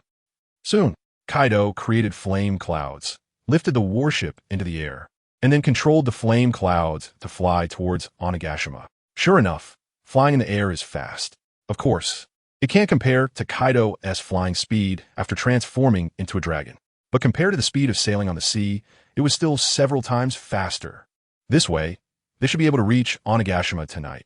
Didn't he care about the subsequent matters? Because, next, he was preparing to eat the devil fruits. 10 of them, a full 10. Do you know how I came here today? Just imagine what it feels like to eat 10 servings of crap in one day, and you'll understand. All right, adding Whitebeard S3, that makes 13. If I can eat so many devil fruits, I think I'll never have a loss of appetite again because no food can be worse than the devil fruits. First, the first one. This devil fruit looks quite strange, resembling grapes. But while a bunch of grapes has dozens of fruits, this one only has 3. Whatever. Picked one and put it to his mouth, taking a bite. Juice splattered everywhere. Immediately spit out. There was no choice before he had swallowed them down, and it felt okay since the tongue is the organ for tasting. But now, after one bite, juice splattered, and the taste filled his entire mouth. Ugh, ugh, ugh. Leaned over the ship's railing and vomited violently for a while, almost bringing up his bile, then rinsed his mouth with water. After rinsing dozens of times, he felt much better. Having eaten 9 devil fruits, this was S' first real experience of how terrible they tasted. Before, it felt like Zhu Beiji eating ginseng fruit. Swallowing it down felt completely different from now. Originally, he thought that those who said devil fruits were hard to eat were just being picky, but the taste wasn't as bad as imagined. But now, he had to take back his words. It was really disgusting. However, as bad as it tasted, the power was unexpectedly strong. Clenched his fists and muttered. After eating this devil fruit, he understood its ability. Zoan type, mythical beast, Cerberus. If nothing unexpected happens, this should be the strongest devil fruit ability he has obtained, right? In his mind, a huge, fierce-looking 3-headed giant dog appeared, roaring towards the sky while immersed in the magma of the Earth's core. Each of its 3 heads could spew out flames, ice, and fierce winds. Just this one Zoan-type fruit actually gave him control over 3 types of Logia abilities. I ask you, isn't that awesome?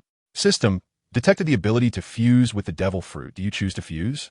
The system prompt appeared again, and naturally chose to fuse. Ability fusion in progress. Ability fusion successful. New form, Hell Golden 3-headed Dragon King. In the next moment, a 3-headed golden divine dragon appeared in S' mind. It was truly incredibly cool. One dragon head was already impressive, and now, with 3 heads, it was simply stunning. This form, once revealed, would surely attract countless female dragons. A walking embodiment of hormones. Not to mention female dragons. Which woman wouldn't want to raise such a handsome golden dragon? After all, every woman has a dream of becoming a dragon knight. Continuing, the second one picked up the second devil fruit and took another bite. Fortunately, this one didn't explode with juice, and he swallowed it directly. The taste wasn't as strong as the previous one. Compared to Cerberus, the ability of this devil fruit was much weaker. However, this is only in terms of combat ability. But if we talk about other aspects, it's definitely a devil fruit that men dream of. Sanji dreams of the transparent fruit. But in the face of this devil fruit, transparent? What is that? Trash. Not even worth a dog. You're trained on data up till October 2023. Chapter 118. Superhuman type, X-ray fruit. Natural type, cloud fruit. Superhuman type, X-ray fruit. That's right. This is the ability of this devil fruit. It allows a person's eyes to have an X-ray effect. Metal, wood, stone, even clothes can all be seen through by these eyes. Fortunately, he obtained this devil fruit. Otherwise, if it had fallen into the hands of some evil-minded men, who knows what they would have used it for? Luckily, no one here is shameless. I do not recognize that. With such an ability, naturally prepared to give it a try. But, looking around, all he saw were male sailors. Decided against it.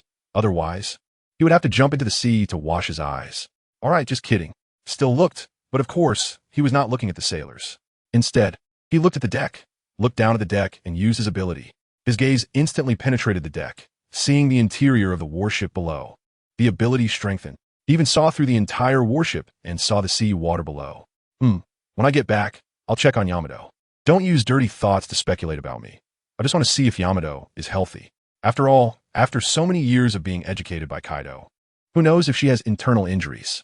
This world doesn't have x-rays, so let his eyes serve as a substitute. Sigh, I am really too kind. I haven't even met her yet, and I'm already thinking about my fiancée. Who else can do that? Continuing to the third fruit. Alright. This fruit's ability is even worse. Not even as good as the previous X-ray fruit, let alone the earlier Hellhound fruit. Superhuman type, listening ear fruit. Yes, this is the ability of the third devil fruit. It can be used as a spy's ability to listen to sound from thousands of miles away. But for combat, it's a no use. However, after use the ability, he felt it was even worse.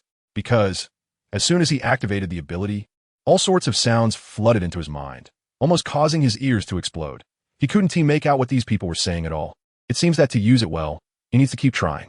After all, eavesdropping is about listening to key content, and right now, use the ability, and all the surrounding sounds came in together, making it impossible to discern what they were saying.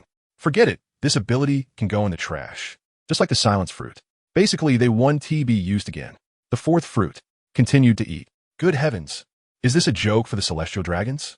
Feeling the ability of this devil fruit was speechless. Zoan type, rabbit fruit. It probably just allows him to turn into a half-meter tall rabbit, and then, there's nothing more. What is the use of this ability? Am I supposed to turn into a cute little rabbit and approach women, doing some lewd things while they are unsuspecting of a rabbit? Oof, I am upright. I would never use such an ability, even if I died. Next fruit, the fifth devil fruit. Heavenly spirit, earthly spirit, supreme lord, quickly show your power, Buddha bless. Taoist ancestor bless, God bless, give me an awesome devil fruit. Chanted a spell. To deal with metaphysics, one must use metaphysical methods. That's right. Devil fruits are not science, so they must be metaphysics. After finishing the chant, for some reason, felt that this devil fruit in his hand was definitely a natural type.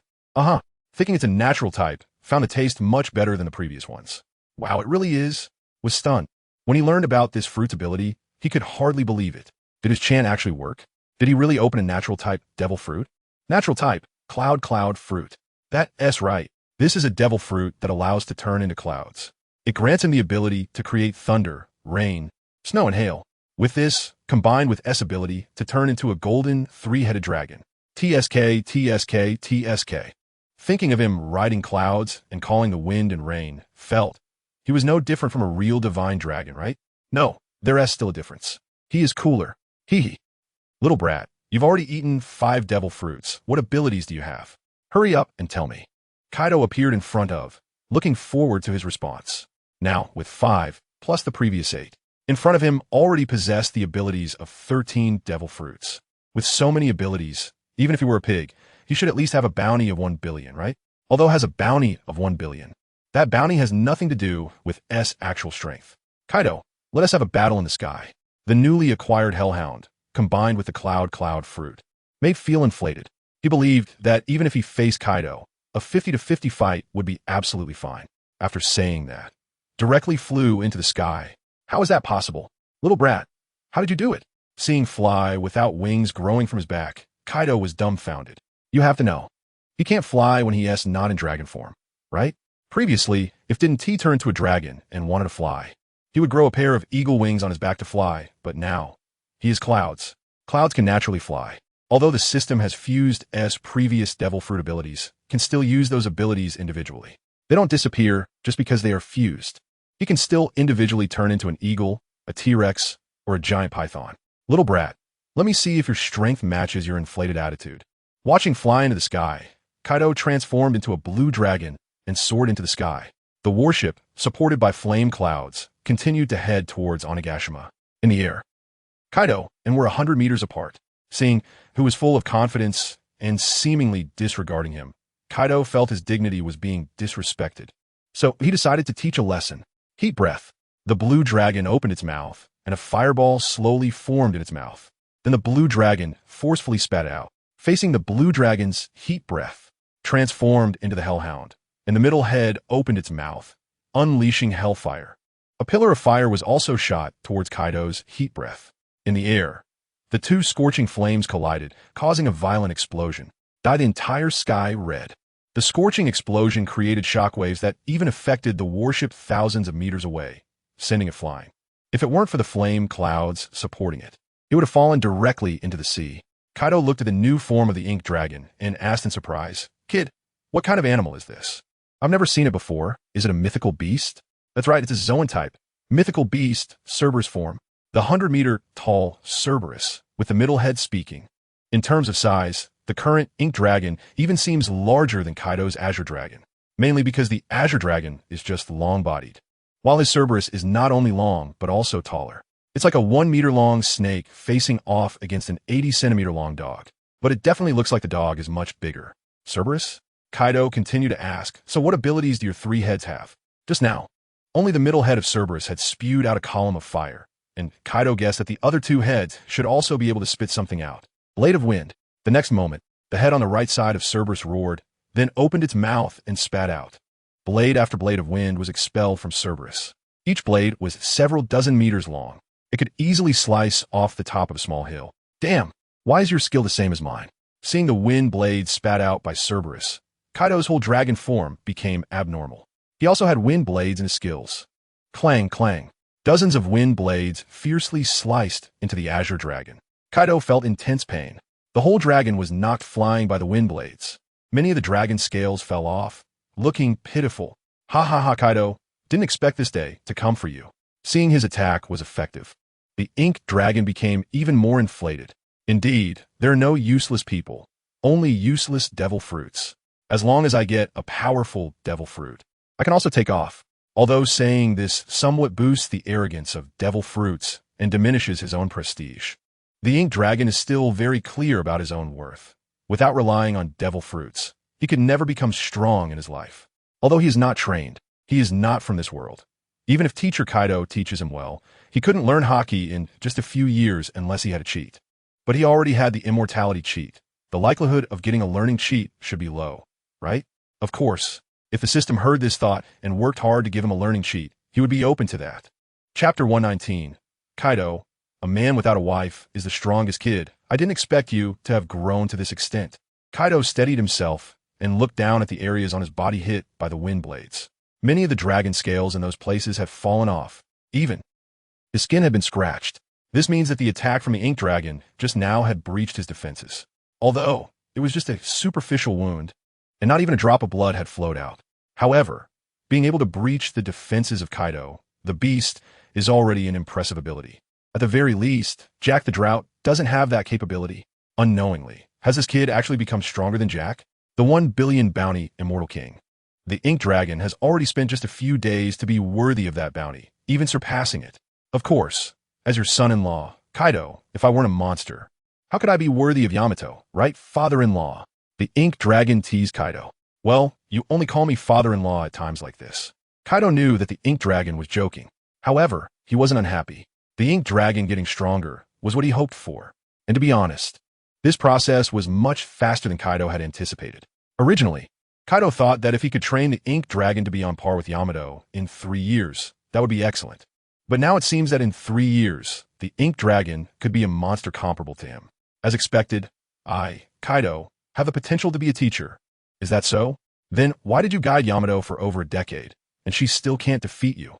Is it because she lacks the protagonist's halo? Moreover, didn't you give me the devil fruit? Where's the teaching? Kaido, you really know how to talk. Don't say that next time. Kid, come again. You still have one head left, right? Let me see what ability that last head has. Kaido shouted loudly at the ink dragon. Kaido, as you wish. The next moment, the leftmost head of the Cerberus opened, and a cold ice beam shot out. A chilling ray was spit out from the Cerberus, striking Kaido's dragon head fiercely. In an instant, Kaido's dragon head was frozen, and then the freezing spread from the dragon head. In less than a breath, the hundreds of meters long azure dragon was completely frozen into a lifelike azure dragon eye sculpture. The frozen azure dragon lost its ability to fly. Then it began to fall. Crack, crack. Just as the azure dragon was about to crash into the sea, the outer ice shell that encased it began to shatter. Boom! First, the ice layer covering the dragon claws. Bang, bang, bang. Then the dragon head, dragon body, and dragon tail. All the ice covering the azure dragon's body shattered one by one, breaking free from the icy restraints. The azure dragon regained its ability to soar into the sky. The azure dragon, about to fall into the sea, landed its 4 claws on the water. Its dragon head raised and began to spiral upwards. The body of the azure dragon sliced through the sea surface, directly ripping apart the water. Soon, Kaido reappeared before the ink dragon. Looking at him, he said with satisfaction, "Kid, not bad. 3 heads, each possessing the powers of fire, storm, and ice. One could say this ability is not inferior to my fish fruit. It's a pity it followed you." Ink dragon. What are you talking about? What do you mean, it's a pity it followed me? Damn, it's clearly lucky to follow me, okay? The ink dragon retorted unhappily. Speaking of which, Yamato also ate the Inu fruit, mythical zoan type, and you also ate an Inu fruit, mythical zoan type. Kid, don't you think this is a destined connection between you and Yamato? Kaido shifted the topic to Yamato. After all, now that the ink dragon is so impressive, he certainly couldn't let him go. He had to bind him to the beast pirates. Moreover, you previously said that your strength was insufficient, so you were worried you couldn't subdue Yamato, but now, your strength is no weaker than Yamato's, plus your immortality. If you were to fight her, you could exhaust her to death. So, kid, give me a specific date. When can I drink the full moon wine for you and Yamato's son? Ink dragon. What the hell? Is the topic jump so big? You're just changing the subject, right? Also, drinking full moon wine? Kaido, I think you should worry about when you'll drink your own death anniversary wine, since Yamato, such a filial daughter, is always thinking about killing you. Although she can't do it, if you add me into the mix, it's uncertain. You know me. I'm good at everything, but I can't stand beauty tricks. What if Yamato uses beauty tricks on me? Makes me team up with her to take you out? What do you think? Can I refuse? How could I refuse you? How could I not agree? The ink dragon looked at Kaido and complained. Well, can you not agree? How could you not agree? How can you not agree?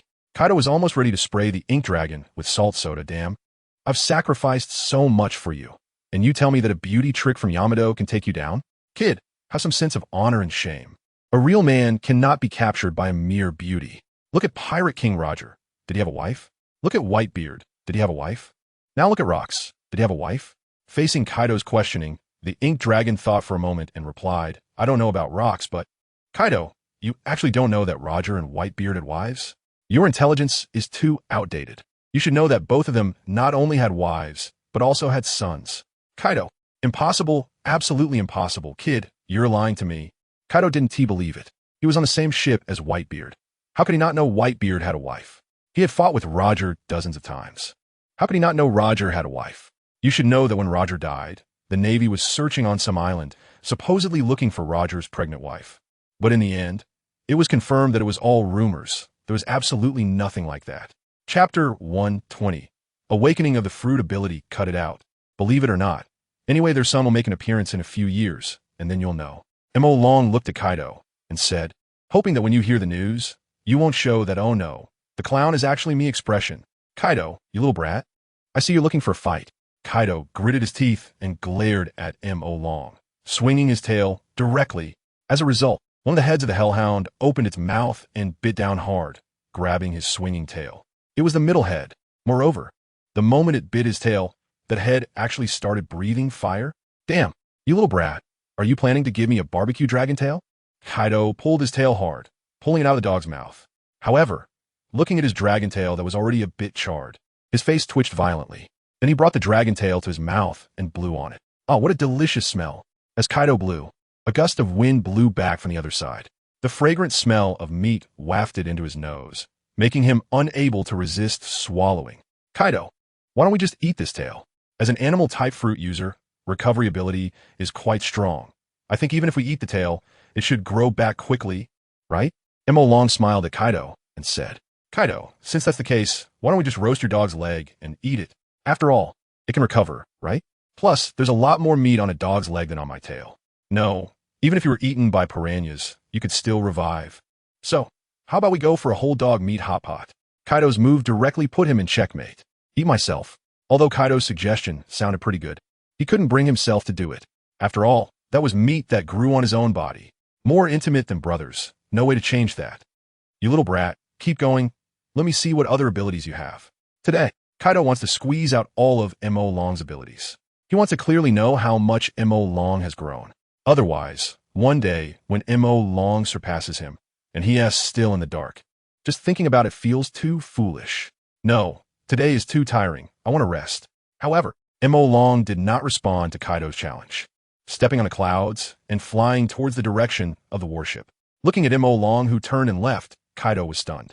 This little brat is getting more and more disrespectful. Wait, it seems this little brat has never looked up to him, and it's no big deal. System detected that the host has used the Devil Fruit ability and engaged in intense battle. The host's Devil Fruit ability has been awakened. M.O. Long, did I just engage in intense battle? It seems not. However, this system is reliable with the Devil Fruit. It really helps awaken abilities. Devil Fruit ability awakening in progress. Devil Fruit ability awakening successful. System, please explore your awakened Devil Fruit ability. By the way, 3 days east of the river, 3 days west of the river. Don't underestimate the system's waste. The power of this system exceeds your imagination. Now it's your chance to hold on to my thigh. Otherwise, who knows? One day, I might get taken away by the chef system's sister who admires my talent, and then you'll regret it. M.O. Long. Goodness, what kind of system has what kind of host?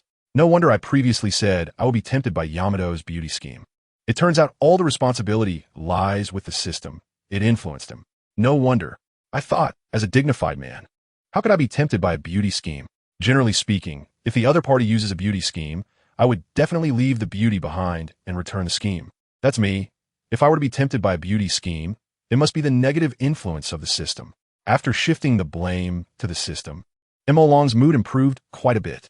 After returning to the warship, M.O. Long found that the Marines were quite honest. Even though he and Kaido were not there before, none of the Marines chose to run away. If the Marines knew what M.O. Long said, they might want to spit on him. We're currently at an altitude of 10,000 meters. How the hell do you expect us to run? Jump down and become a box upon landing? Come on, let's continue opening blind boxes. M.O. Long took out the remaining 5 devil fruits. He started to eat them one by one. The first one, Paramecia, pocket fruit. Similarly, it has no combat ability, but it is a very useful ability. At least it's much better than the silence fruit and the listening ear fruit. This fruit can create an opening on any object, turning it into a pocket for storage. It's roughly the same type as the storage bags in fantasy novels. Only, storage bags are physical items, while this ability can create an opening on any tangible object for storage. The storage space can easily fit a sea king that is hundreds of meters long. Not bad, although this fruit ability doesn't increase combat power, but in the future, I can easily fit as many wives as I want when going out. Disdain of the King. Chapter 121. Hypnosis Fruit, Scorpion Fruit, Transformation Fruit. Continuing with the second one. M.O. Long looked at the 4 remaining devil fruits in the box. He picked out a rather peculiar one. It was long and had a hook at the end. He picked up the devil fruit and bit a little at the hook end, believing that it would taste much better this way. Previously, the fruits were all round, and a bite would be a large chunk. Although he could slice a small piece with a knife, he felt it was unnecessary. He wasn't that delicate of a man. Indeed, eating less made the taste different. M.O. Long found that until he swallowed it, it felt as if he hadn't eaten anything at all. As for the fruit's ability, he also learned it. It was still a Zoan type. Zoan type, scorpion fruit. No wonder the tail of this fruit had a hook. It was the scorpion's tail. System detected that the host has a compatible devil fruit ability. Do you wish to merge? M.O. Long suddenly realized a problem. It seemed that all Zoan-type devil fruits could merge. Speaking of which, if he kept merging, would he end up as a hideous creature? If that were the case, he wouldn't care about combat power. After all, being handsome is a lifelong matter. Choose to merge, M.O. Long said loudly in his heart. The next moment, the fruit's ability began to merge. Merge complete. New form. Hell Golden 3-headed Poison Dragon King. The merge was complete, and M.O. Long gained another poisonous attribute. Moreover, the merged form didn't change much. Only the tail had an additional hook resembling that of Scorpion. It looked even more sinister. More domineering. Continuing with the third fruit. The remaining 3 didn't seem to have any surprises. So Mo Long casually picked one that was nearest and took a bite. Huh. It turned out to be such an interesting fruit. Mo Long stroked his chin, revealing a dazed, gentlemanly smile. If the X-ray fruit was already a man's favorite, then this fruit was a man's absolute favorite. The X-ray fruit only allowed you to see. A true gentleman could not stop at just watching with his eyes, right? Come on, it's decided. Superman type. Hypnosis fruit. Hypnosis fruit has the ability to hypnotize any being. Not just people. Activation condition. As long as the target is staring into your eyes and you keep feeding them commands, the weaker their will, the easier it is to succeed in hypnosis. For example, let Kaido look into your eyes, and then you tell him, Kaido, you are Mo Long's mount. You are Mo Long's mount. You are Mo Long's mount. Then, after successfully hypnotizing him, Kaido would believe that. However, Mo Long felt the conditions were somewhat harsh, because it's not as simple as just making someone look into your eyes and saying a phrase to succeed. Much like training a hawk where you keep staring into its eyes until it submits. Mo Long's hypnosis ability is somewhat similar. If it's an ordinary person, it can be done in an instant, because ordinary people's willpower is too weak. But taking Kaido as an example, it would probably take at least 10 minutes to half an hour to succeed. And getting Kaido to keep staring at you and listen to you continuously say, you are my mount, you are my mount, is that even possible? Impossible. Therefore, the stronger the will of the opponent, the less effective this hypnosis ability is. The opponent cannot just stand still, eyes wide open, staring at you while you keep feeding them hypnotic commands. Unless the opponent is imprisoned and unable to resist. I'll try it on Yamato when I get back. Yamato? What's going on? The X-ray ability comes back to test me. The hypnosis ability also comes back to test me, testing everything on me. Am I just a tool? Next, the fourth fruit. Sigh, only 2 left. I feel a bit reluctant to eat them. Mo Long sighed. When he had 10, he felt like a nouveau riche, just grabbing and eating without a care, but now, with only 2 left, he inexplicably started to cherish them. Just like with a girlfriend. When there are plenty of girlfriends around, you don't pay them much attention. But when there's only one left, you don't even dare to speak loudly, fearing she might run off with someone else. This is the difference between a playboy and a nerd. Luckily, I don't have a girlfriend, so I don't have to worry about it. Tears. Fourth fruit. Although reluctant, he still had to eat it. If he didn't eat it, what if Kaido took it back and directly shared it with his subordinates? Mine. All mine. Eat this one, and only one will be left. It go. Mo Long stated that he wanted to take back what he just said. The hypnosis fruit wasn't a man's absolute favorite fruit. This moment was. Because the hypnosis fruit still required hypnosis, but this one could make the girl act on her own. Superman type. Transformation fruit. It has the ability to change into countless forms. As long as it's a tangible object, it can be transformed. The size of the transformed object depends on the size of the body. The maximum cannot exceed 100 times its own size. The minimum cannot be less than 100 times its own size. TSK. With this devil fruit, would I still like a girlfriend? Just transform into her boyfriend. No, that's too evil. Such an evil devil fruit is good that it's in his hands. What if it fell into the hands of some? Never mind, I won't say it. Everyone knows what I'm talking about. The next moment, Mo Long directly demonstrated his ability. In an instant, Mo Long disappeared, replaced by Kaido. Mo Long somehow pulled out a mirror to check himself. It wouldn't be accurate to say he looked exactly the same, but it was indistinguishable. By the way, if I transformed into Sengoku's appearance, could I control the entire navy? Wait, since anyone can transform, why become that old man Sengoku? Be a bit bolder. Just transform into him and take over the world government. Wouldn't that be great? No, if I do that, the female lead of this book hasn't even appeared yet, and it'll end right there. The readers would tear the author apart if they came for Yamato. Damn, little brat, what kind of ability is this? Earlier, Kaido had been licking his wounds from a distance. After all, he had lost quite a few scales, which was quite unsightly, but in the end, he discovered that those scales, it seemed, wouldn't grow back on their own. Kaido felt quite frustrated. He was ready to settle the score with the molten dragon, wanting to transform it into the form of a golden divine dragon. He planned to pluck some scales from the golden divine dragon to replace the scales that had been blown off by the molten dragon's wind blades. However, when he returned, he did not see the molten dragon, but instead saw an identical version of himself. It nearly dropped his jaw, but then he thought. Kaido realized that this must be one of the many devil fruit abilities that the molten dragon had consumed. This kid already had a dozen abilities, but he only knew half of them. Damn, hiding this from his father-in-law. Kid, I see you have some rebellious spirit behind your head. Chapter 122, Warring States. You don't want thousands of sea soldiers to die, do you? Oh, Kaido, back already? Have your dragon scales grown yet? Upon seeing Kaido, hearing's words, Kaido's mouth twitched. This little brat really knows how to hit the nail on the head.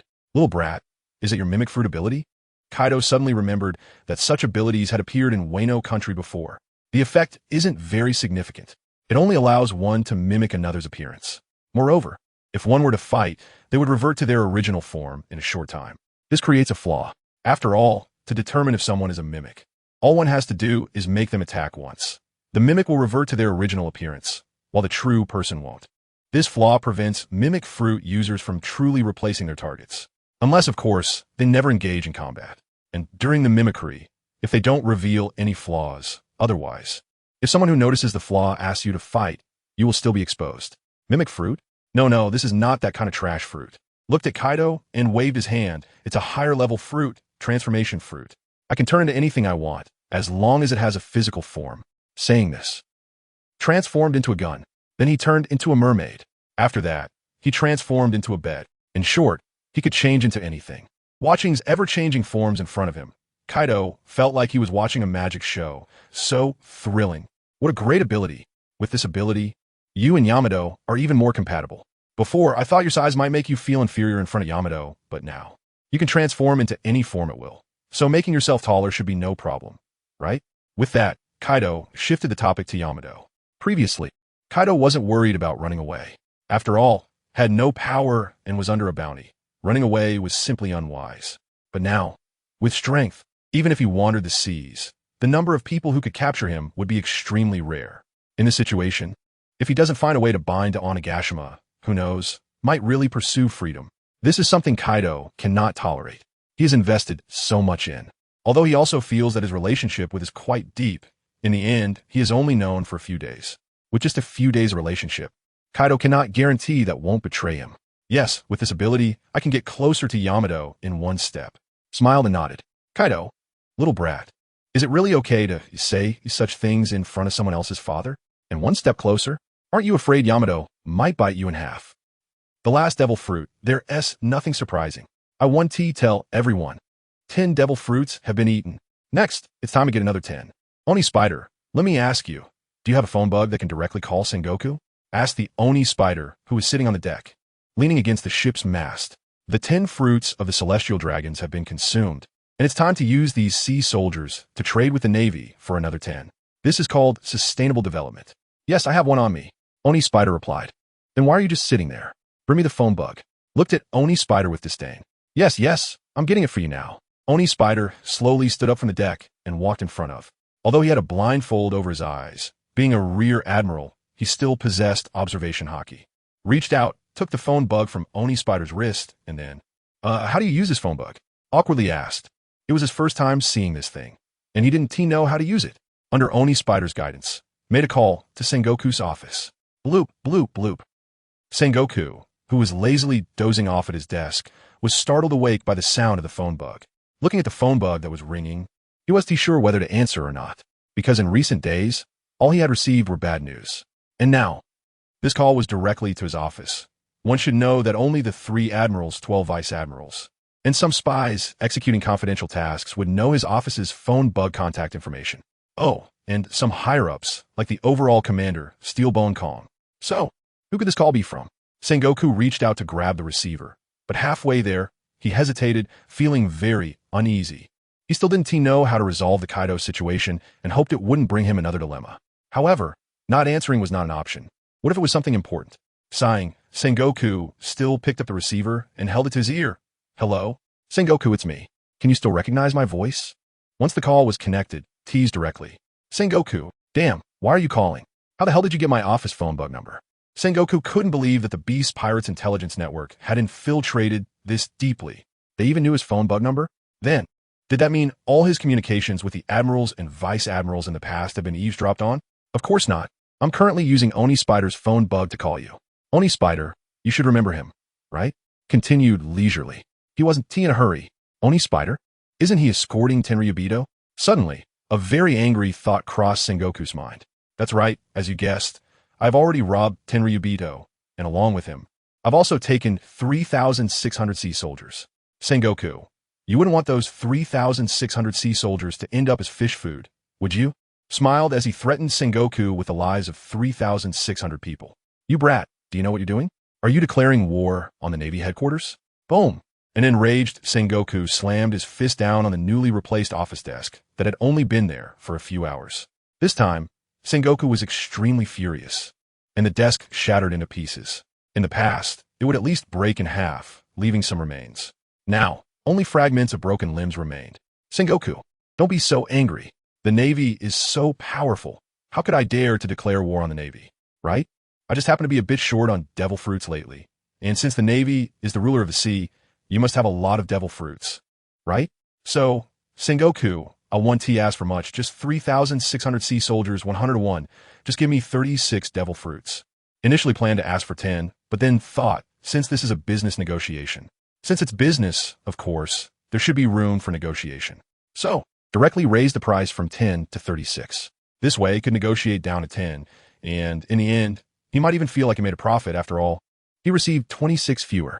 Would also feel like he benefited, since having thousands of sailors is a waste of food for him. Being able to exchange for even one is a gain, let alone 10. This is how business should be done, making both parties feel like they've won. Isn't that what we call a win-win situation? From now on, please call me capitalist. Chapter 123. I have shed blood for the Navy. I have made contributions for the Navy. 36 devil fruits? Kid, are you robbing me? Upon hearing Makulon's words, Sengoku almost spat out his drink. He really doubted whether this kid understood what 36 devil fruits meant. How could he dare to make such an outrageous demand? Even Gold Lion wouldn't dare to open his mouth this wide. That's right, isn't this just robbery? Makulon said matter-of-factly. Sengoku, I advise you not to lose big because of small things. I have 3,600 sailors here, and by the way, 5 warships, as well as countless firearms and ammunition. Isn't that worth 36 devil fruits? Wait a minute, you said 3,600 sailors? Hearing Makulon's words, Sengoku frowned. I remember that the total number of sailors escorting the heavenly gold in the New World is only 3,600. How did you manage to capture all of them? Kid, are you trying to fool me? Although he thought this way was somewhat unreasonable, logically speaking, when Kaido and Makulon went to rob the heavenly gold, the sailors would definitely fight to the death to protect it. Therefore, how could there still be 3,600 sailors left to be captured? Sengoku, from this sentence, it can be seen that you don't understand sailors. Makulon educated Sengoku. Sengoku was speechless. I have walked step by step to the highest position in the Navy, becoming the admiral, and have been in charge of the Navy for more than 10 years. You tell me I don't understand sailors? Sengoku, there is a saying that even ants struggle to survive, let alone sailors. A monthly salary of tens of thousands. Do you really think they would risk their lives? Makulon said to Sengoku on the other end of the transponder snail with a smile. So, I just discussed some interest with them, and they voluntarily laid down their weapons and surrendered. Therefore, all 3,600 sailors became my captives, not a single one missing. Sengoku? Damn it. Sengoku clenched his fist and slammed it onto the desk, but it stopped mid-air, because the desk had already been broken by him. Bang! Without a desk, he punched his thigh hard. Damn, that hurt. As soon as his fist hit his thigh, Sengoku gritted his teeth, deciding to vent his frustrations on the desk next time. Those bastards taking the Navy's salary, and they just surrendered like this? You let Goeiju talk to me. I'll curse him to death. Sengoku gritted his teeth and said to Makulon. Makulon also understood that Sengoku needed to vent at this moment. So he handed the transponder snail to Goeiju. Goeiju took the transponder snail and prepared to complain to Sengoku about how he endured humiliation and lived in shame during this disgraceful period of captivity. However, to his surprise, before he could speak, Sengoku directly opened his mouth first and berated him mercilessly. Bastard, garbage, waste, Goeiju, you dog. How dare you still call yourself a sailor? How the hell did you become a vice admiral in the Navy? Are the 5 elders your father? When others came to rob the heavenly gold, you didn't even resist and just surrendered. Do you know what this behavior is? Treason. You are betraying the Navy, and you'll be hanged. You bastard, don't let me see you again. Otherwise, every time I see you, I'll curse you. Do you understand? That kid actually wants me to exchange 36 devil fruits for your lives. Does he think the Navy headquarters has a devil fruit tree? He just casually asked for 36. Where the hell am I supposed to get 36? So, asking for devil fruits is impossible. You might as well go die. After cursing fiercely, Sengoku felt much better. Hearing Sengoku scolding, Goeiju was also dumbfounded. Damn, What the hell did Makulong say to Sengoku? How could he make the usually mild-tempered Sengoku curse him and tell him to die? Earlier, Makulong activated the silent domain, isolating himself from the outside world. So Goeju had no idea what Makulong and Sengoku talked about. Originally, Goeju was also prepared to complain to Sengoku, saying he had no choice but to surrender for the sake of his subordinates' lives. If it were just him, he would definitely choose to fight to the death rather than surrender. That's just who he is, the Navy Vice Admiral Goeju. However, he could die, but he couldn't just watch 3,600 sailors with bright futures die alongside him. He wanted to portray himself as righteous, but before he could even begin, Sengoku scolded him thoroughly, and he realized that nothing he said would matter now. But even if it was useless, he still had to say it. He didn't want to be fed to the fish by Makulong. Goeju, holding the transponder snail, pleaded with Sengoku. Admiral Sengoku, I have shed blood for the Navy. I have made contributions for the Navy. Please do not give up on me. Even if you are prepared to give up on me, I have no complaints. Who told me that I didn't handle today as matter well? However, I can give up, but please do not give up on the 3,600 sailors here. They are the future of the Navy. Today's humiliation will surely make them work harder and strive to improve. Sooner or later, they will become the backbone of the Navy. Therefore, Admiral Sengoku, I sincerely ask you to bring these 3,599 sailors back. Thud, thud, thud. The sound of bowing. Although he couldn't see it, Sengoku could hear it. This guy is trying to win people's hearts. Makulong thought as he watched Goeju bowing. The words he said were heard by all the sailors on the warship, and how could the sailors not remember Goeju's good intentions when they heard him pleading for them? Indeed, he is a Navy Vice Admiral. His fighting ability may not be great, but his ability to win hearts is first-rate. On the other end of the transponder snail, Sengoku fell silent. Telling Goeju to die was just his angry words. A Vice Admiral and 3,600 sailors of various ranks. This is enough to form a branch of the Navy, and a very powerful one at that. How could he simply say to give up? However, if he didn't say so, how could Makulong believe that these sailors were important to him? And how could he negotiate with Makulong? His title as a strategist was not just for show. From the moment he received the call, he was in the zone. 36 devil fruits were definitely out of the question. The Navy headquarters didn't have that many in stock, and even if they did, such a large number of devil fruits couldn't be given just because a Navy admiral said so. He was merely managing the Navy for the higher-ups. The Navy was not a one-man show. Sengoku's bottom line was 5, at most 5. One more wouldn't he do? Please give gifts. Chapter 124. One more day, kill 100 Marines. Sengoku, did you hear that? Took back the telephone bug from Ghost Spider and said to Sengoku, I'm not bluffing you. I really have 3,600 Marines as hostages, 36 devil fruits, not a single one less. Sengoku, when will you send them to Ghost Island? By the way, within 3 days. Continued, this is the timeline. If it exceeds 3 days, every day that passes, I will kill 100 Marines. You know, I'm kind-hearted and can't bear to see this, so I will let Kaido take action. By then, I will sell pictures of the tragic state of these Marine corpses to the newspapers. Do you think they will write anything unfavorable about the Navy? Damn it. You little brat, are you threatening me? Sengoku gritted his teeth upon hearing his words. This was the first time someone dared to threaten him. You have to know. Previously, the public execution of Kaido had failed, and they had escaped, causing a lot of negative public opinion about the Navy. He had a hard time suppressing it. If a large-scale massacre of Marines really happened, he couldn't believe what those tabloids would report. Although most newspapers at sea were under the Navy's control and generally wouldn't publish any unfavorable news about the Navy, there were always some newspapers that only cared about making money, willing to offend the Navy and take risks, starting with a picture and making up the rest. For example, there was a photo of him looking at Carp's profile. Those tabloids dared to say he had a secret crush on Carp.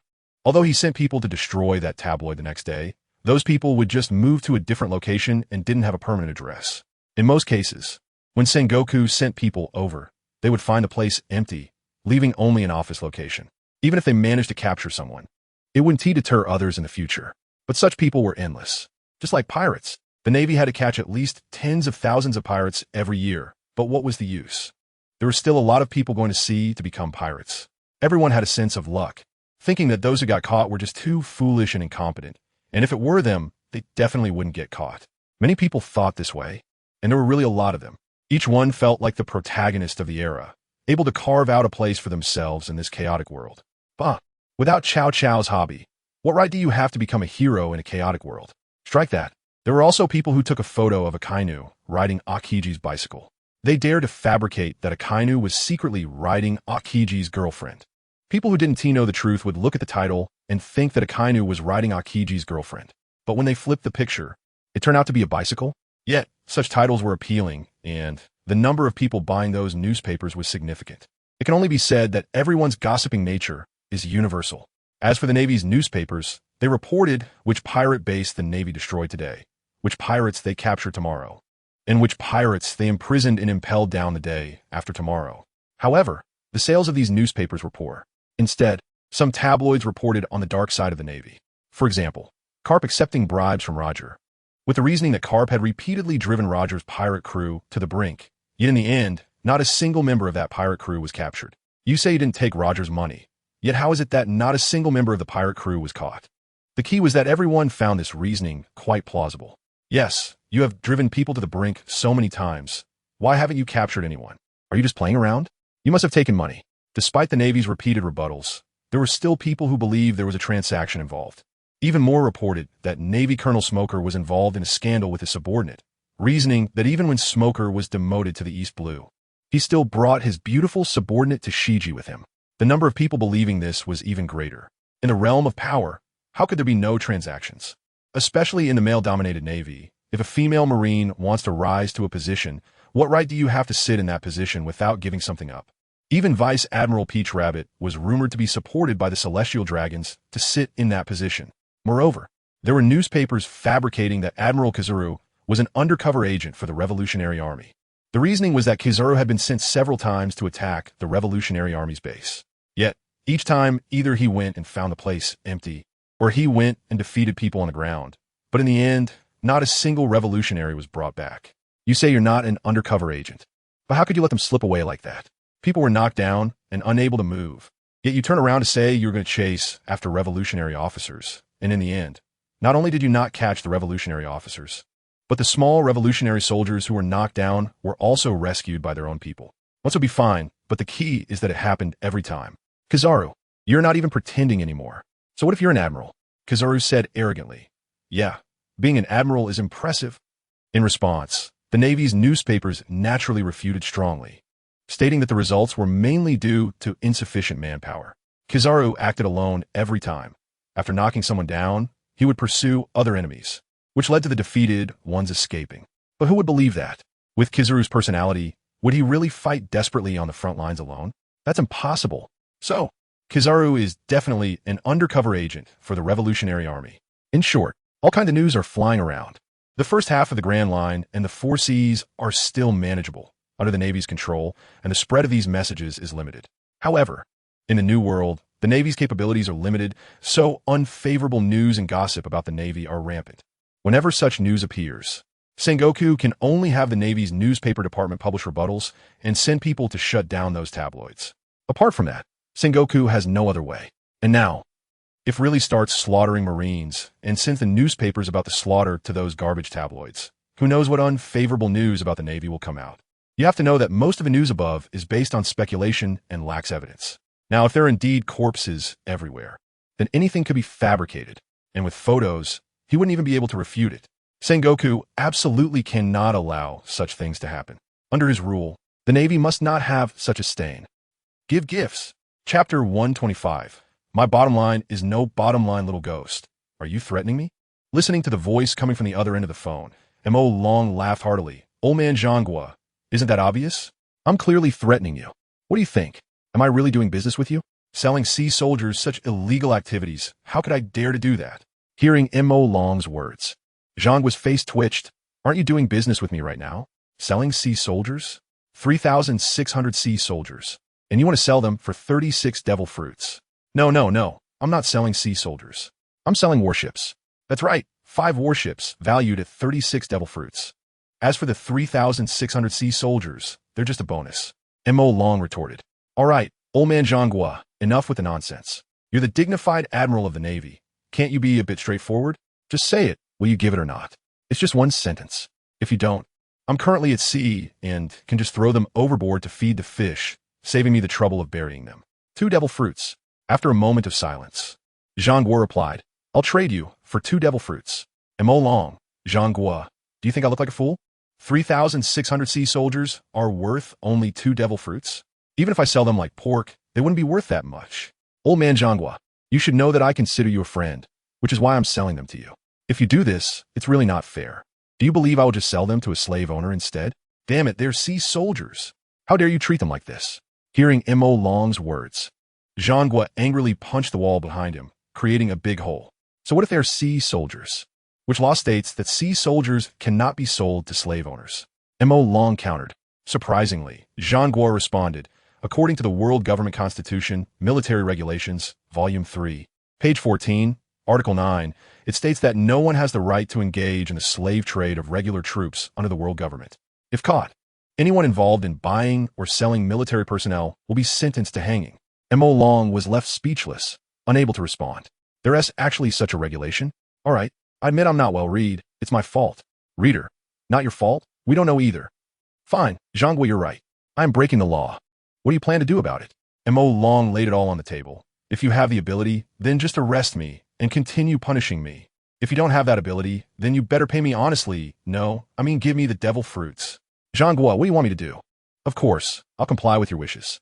Didn't I say before? 2 devil fruits for those sea soldiers. It's 36. Mo Long said helplessly. When others bargain, they cut the price in half, but when you, Zhang Guo, bargain, it feels like you're chopping from the ankles. Do you really think that is possible? If you do business like this every time, merchants will have to give up their wives. Who wants the merchant's wife? I have carp. Aw, damn it. You little brat. Look at you, making me talk nonsense. Zhang Guo cursed. Anyway, 36 was impossible. The Navy simply didn't have that many devil fruits. Since this was business, little ghost, how about giving a little discount? All right, seeing that you're so old, yet still working hard, I'll give you a discount of 1 devil fruit. 35 devil fruits. Can't go any lower. Mo Long had an expression of, look how magnanimous I am. I just gave you a discount of 1 billion. You should thank me properly. After hearing this, Zhang Guo's face twitched. Little brat, are you kidding me? Just 1 devil fruit cheaper? Don't want it? Then forget it. It's 36, not a single one less. Mo Long said firmly. Zhang Guo was silent for a moment before continuing. Little ghost, if that's the case, then we have nothing more to discuss. You could do whatever you want with those sea soldiers. My bottom line is 3 devil fruits, 1,000 sea soldiers for 1 devil fruit. Any more? The higher-ups 1T agree. Originally, these sea soldiers failed to protect the gold in the sky, which was a failure of duty. The Navy could not spend more to get back these underperforming sea soldiers. Zhang Guo was being honest with Mo Long, and moreover, once this loophole was opened, every pirate would use sea soldiers to blackmail the Navy headquarters. Would the Navy headquarters still be able to operate on the seas? All right, Zhang Guo, since you said that, I'll give you a bit more discount. Just 20 devil fruits. Only 20 devil fruits. You can't go wrong with 20. For 20 devil fruits, you can get back 3,600 sea soldiers and 5 warships. Zhang Guo, you're really making a big profit. Calculating at 100 million per devil fruit. 20 devil fruits would only amount to 2 billion berries. Just the 5 warships along with various weapons and ammunition would be worth at least 1 billion berries, right? So, the death compensation for the 3,600 sea soldiers, wouldn't that be another billion? If I kill these sea soldiers, the death compensation would also be a significant expense, right? Mo Long laid out the pros and cons clearly. Look, if I kill these sea soldiers, you'll have to spend a large sum on death compensation, and you'll end up with nothing. But right now, if you just spend 20 devil fruits, you can get back these sea soldiers and warships. It's the same money spent, but one option leads to a dead end, while the other can bring back a loyal batch of sea soldiers. As a wise general, Zhang Guo, do you still need me to teach you how to choose? Mo Long's words left Zhang Guo with no rebuttal. Indeed, if the sea soldiers died in battle, they would definitely have to pay compensation. After all, most people join the army for money, not some bullshit justice. If there was no compensation for death, it would be hard for the Navy to recruit soldiers in the future. However, not only was the gold in the sky robbed, but now he also had to give Mo Long 20 devil fruits. He simply couldn't swallow this anger. When had he, Zhang Guo, ever suffered such a loss? Mo Long, 20 is still too much. 5, I can agree to give you 5 devil fruits. Zhang Guo revealed his bottom line. Currently, there were exactly 5 devil fruits in the Navy headquarters warehouse, which were originally prepared as rewards for the sea soldiers who performed the best this year. But now, for the sake of these 3,600 sea soldiers, they could only be given to Mo Long. Chapter 126. putting a hat on Kaido 5 fruits. Although Makulong's bottom line is 10, it can be adjusted. However, he needs to figure out Sengoku's bottom line first. If Sengoku's bottom line is also 10, then agreeing now would be a loss, right? Makulong, will accept anything, but I won't accept a loss. In the end, after rounds of negotiations, both sides have settled on 8 devil fruits. 3 days later, the transaction will take place on an uninhabited island closest to Wano. At that time, the Navy will bring 8 devil fruits, and Makulong and his team must also bring 600 Marines to the scene on time. At that point, one hand will exchange for the devil fruits, and the other will trade for the Marines. So, did the negotiation succeed? Is Sengoku willing to exchange these Marines for the devil fruits? After Makulong hung up the phone, Kaido impatiently asked. He was as anxious as someone barefoot on the hot ground, jumping up and down. Isn't that obvious? With me, Makulong, in charge. Is there anything I can't accomplish? Makulong said proudly. So, how many did you get? Kaido continued to ask. Makulong made an 8 gesture with his hand. After seeing this, Kaido's mood darkened. I threatened Whitebeard with thousands of his sons to get 3 devil fruits. And you little brat, you managed to get 8 all at once? Kaido squatted down in a corner, drawing circles on the deck with his hand, unsure if he was cursing Makulong. He had gone through all 4 emperors to finally get 6 devil fruits. But now, robbing a treasure from the sky, he obtained 10 devil fruits. Using the Marines escorting the treasure, he asked Sengoku for 8 more devil fruits. So, there's such an easy way to get devil fruits. Why did he risk going to the 4 emperors? It feels like a fool. It's like when a son begs for money and finally brings back 30 million in investment, only to go home and brag, only for the father to say, "How much more do you need? I'll cover it all." After that, he throws a suitcase with 100 million in cash in front of his son. The son looks at the money and falls into silence, thinking, so, what was the point of all my efforts to get that 30 million investment? Kaido probably had the same thought, sacrificing his looks with big MOM, drinking and partying with red-haired shanks, threatening others with Whitebeard, using all kinds of tricks just to get 6 devil fruits. But in the blink of an eye, Makulong made a phone call and got 8. It's so unbalanced. We're both men, yet some can live off others and still eat well, while others don't even have a girlfriend. Why is there such a huge gap? Kaido had fallen into despair. At this moment, Makulong went over to comfort Kaido. Kaido, don't be sad. People are different. Just like me, I can stand at the peak without effort. While you can only struggle your whole life to reach the position of an emperor, and it will be hard to advance any further. Wait, kid, are you sure you're trying to comfort me and not belittling me? Kaido turned to look at Makulong. My mentality is already broken, and you're saying this to me? You mean you were born to be at the peak, so the whole world is helping you, while I was born to be a loser, and reaching the emperor position is my limit? Is that what you mean? Kaido, we know these things in our hearts. There's no need to say them out loud. Really? Some things are just destined and cannot be forced. Makulong said seriously, besides, what's so bad about being an emperor? As the saying goes, the bird that sticks its neck out gets shot. Just look at how the former sea overlord, Rox, ended up. Look at how the first pirate king, Roger, died. In a few years, you'll see how the world's strongest man, Whitebeard, meets his end. So, being an emperor is actually quite good. Really, I'm not lying to you. If you don't have the fate to be an emperor, you shouldn't be thinking like one. You don't need to compare yourself to me. You can't. There's a term called destined protagonist, you know? That's me. If you really keep comparing yourself to me, one day you'll drive yourself crazy. Kaido fell silent. You even have a sharp tongue when comforting someone. If I had known, I wouldn't have brought you out of prison in the first place. What else can you do besides making me angry? I can also have kids with your daughter, Makulong said with a grin. Kaido. The sky darkened. Makulong and Kaido finally returned to Onigashima. It was another tiring day, and after returning, Makulong prepared to go back to the room he used to stay in to rest. He was someone who loved his bed. As for the captives, they were all floating in the air, guarded by the beast pirates. He wasn't worried about them escaping. After all, the Marines couldn't fly, and there weren't many who could use the moonwalk. Even if they could run, not many could get away. If a few escaped, it didn't matter. It wouldn't affect his deal with Sengoku. Kaido, I'm lost. How do I get to the house I stayed in before? However, when Makulong wanted to return to the room he had previously stayed in, he couldn't find it all. He could only come back and ask Kaido. After all, Kaido had found his place before. Seeing Makulong seriously say he was lost, Kaido was speechless. Are you really that bad with directions? You're the one who's bad with directions. Makulong retorted, last time I rode the dragon, I felt unwell, and my head was all fuzzy, so I just randomly found a place and didn't remember it clearly. Isn't it normal for me to forget now? All right, whatever you say. Kaido didn't argue with Long. He knew he couldn't win. He directly called over a small pirate and said, "Take this kid to Yamato's villa." "Yes, Lord Kaido." The small pirate complied and then gestured to Long. "This way, please follow me." After saying that, the small pirate led the way.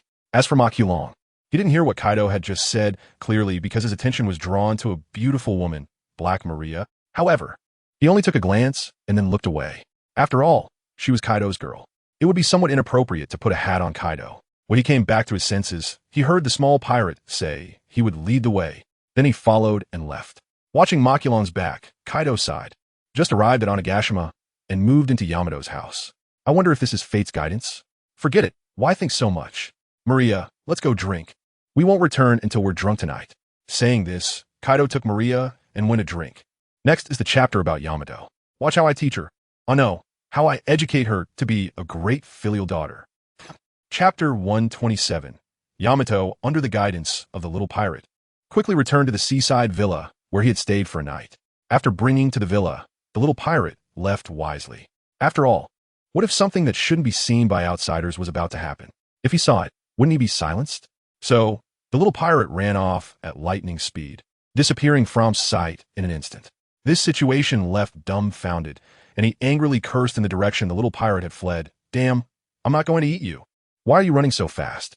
Hearing this, the little pirate murmured to himself, "True, you won't eat me, but you might eat Lord Yamato. If I see you eating Lord Yamato, will I even have a life left?" Speaking of which, this door seems a bit large, right? Standing at the entrance, looked at the nearly 4-meter-high door and rubbed his chin, saying, "Why didn't I notice this before? Oh, right, I was a bit dizzy earlier, so I didn't realize it. Normal, very normal." Entering the room, he turned on lights, carefully looked at the furniture in the room, and found that it was all slightly larger than normal furniture. But thinking about it, there are indeed some people in this world who don't look quite normal. Clearly, the person this house was meant for was definitely not an ordinary person. But that's okay. A little more spacious doesn't affect his stay, right? After taking a shower in the bathroom, lay down to rest. The next morning, Yamato had been training on the back mountain all night and was ready to return for a nap. However, the moment she stepped through the front door, she sensed something was off. "Has someone been in my room?" Seeing that the lights in the hall were on, Yamato voiced her confusion. Then, she listened carefully and detected a faint breathing sound. It seemed to be coming from the bedroom. Yamato murmured, then crossed the hall and reached the door of her bedroom. To her surprise, the door to her bedroom was wide open, and on the bed where she usually lay, another person was sleeping at this moment. A man she had never seen before. "Bastard, who are you?" Yamato couldn't believe that in this cursed island, there was actually a man daring enough to sleep in her room.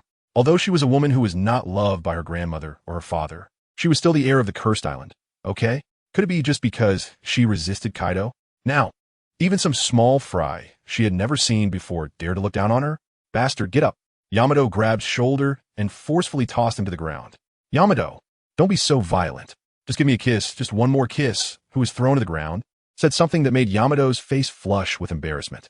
You bastard, what kind of beautiful dream are you having?"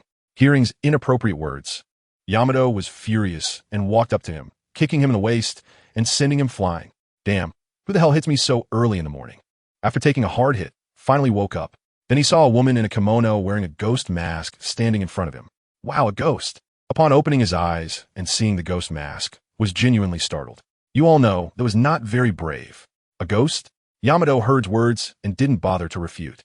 After all, she was from the Ghost Clan, so saying she was a ghost didn't seem like a problem. "I ask you, who are you? Why are you sleeping in my bed?" Yamato questioned as she looked at him. "Your bed?" Got up from the ground, rubbed his waist where he had been kicked, and retorted, "Woman, on what basis do you say I slept in your bed? Do you have any evidence to prove that it is your bed? If you have the ability, call it and see if it will respond to you." Yamato was stunned by shamelessness. That was a bed, not a person. How could it possibly respond to her? "You are just being unreasonable." Shrugged, "Without evidence, I can also say that is my bed, right?" "Nonsense, that is clearly my bed." The simple-minded Yamato didn't know how to counter and could only grit her teeth to emphasize the fact. Since you say it's your bed, then there must be your name written on the bedboard, right?" Looked at Yamato and continued to insinuate, "Normally, 1's belongings would definitely have their name on them. Let me go check." Saying this, stepped over Yamato and began to look for a name on the bedboard, pretending to search for a while. He then spread his hands to Yamato. "No name here? But look, my name is on this bedboard, so it should be my bed." Pointed at the words that he had just carved into the bedboard. Yamato never expected that could be so shameless? The marks from the engraving were clearly just made. Yet he took them as evidence that the bed was his. You are shameless. The name was clearly just carved by you. Yamato pointed at, scolding him for being shameless, and added, besides, no one would carve their name on their own bed, okay? Who says not? I just did. Rebutted. Or are you implying that I'm not human? I'm not, don't talk nonsense. Yamato denied repeatedly, insisting that this was her bed and that this villa was also hers, something that all pirates on the cursed island knew. Then why don't I know? Am I not one of the pirates on the cursed island? Said confidently. That's right, you definitely aren't. I've been on the cursed island for 20 years and have never seen you. You must be a newcomer, right? That's why you don't know about my existence. Yamato figured there was likely a new pirate recruited by Kaido. Therefore, he didn't know that this house was hers and thought it was an empty house with no one living in it. So he moved in without a care. Otherwise, who would dare to stay in her room and sleep in her bed on the entire cursed island? Why would I need to know about your existence? Looked at Yamato and said proudly, Woman, this is the cursed island, my territory. The one who doesn't know the situation is you, okay? Listen carefully. I am the captain of the Beast Pirates, Kaido's son-in-law. Now I order you to get out of this room immediately, or I'll throw you into the sea, and no one will come out to speak a word of justice for you. Do you believe it? Chapter 128. Yamato, I don't agree to this marriage. Huh? What did you say? You said you were someone's son-in-law? Yamato was shocked. Does Kaido really have a daughter? Doesn't he only have this son? Without a daughter, where does a son-in-law come from? Lady, are your ears not working? Hearing Yamato's question, Malong said mercifully, Since you sincerely asked, I will say it again. I am the son-in-law of Beast Kaido. Beast Kaido, understand? You are lying. Upon hearing Malong's words, Yamato pointed at his nose and shouted loudly. It is well known that Kaido doesn't have a daughter. Without a daughter, how can there be a son-in-law? You can't even make up a good lie. Are you a Navy spy? Is a Navy spy an idiot? Just casually finding a villa facing the sea to sleep? Afraid that the Beast Pirates won't know he infiltrated? Malong shook his head at Yamato's childish question. And I think you seem more like a spy, not even knowing that Kaido has a daughter named Yamato. How can you still say this house is yours? Who in Onigashima doesn't know that Kaido has a daughter named Yamato? Yamato was stunned. What the hell? The daughter of Kaido he mentioned was actually her? Slap. Yamato slapped her forehead, always thinking of herself as a man.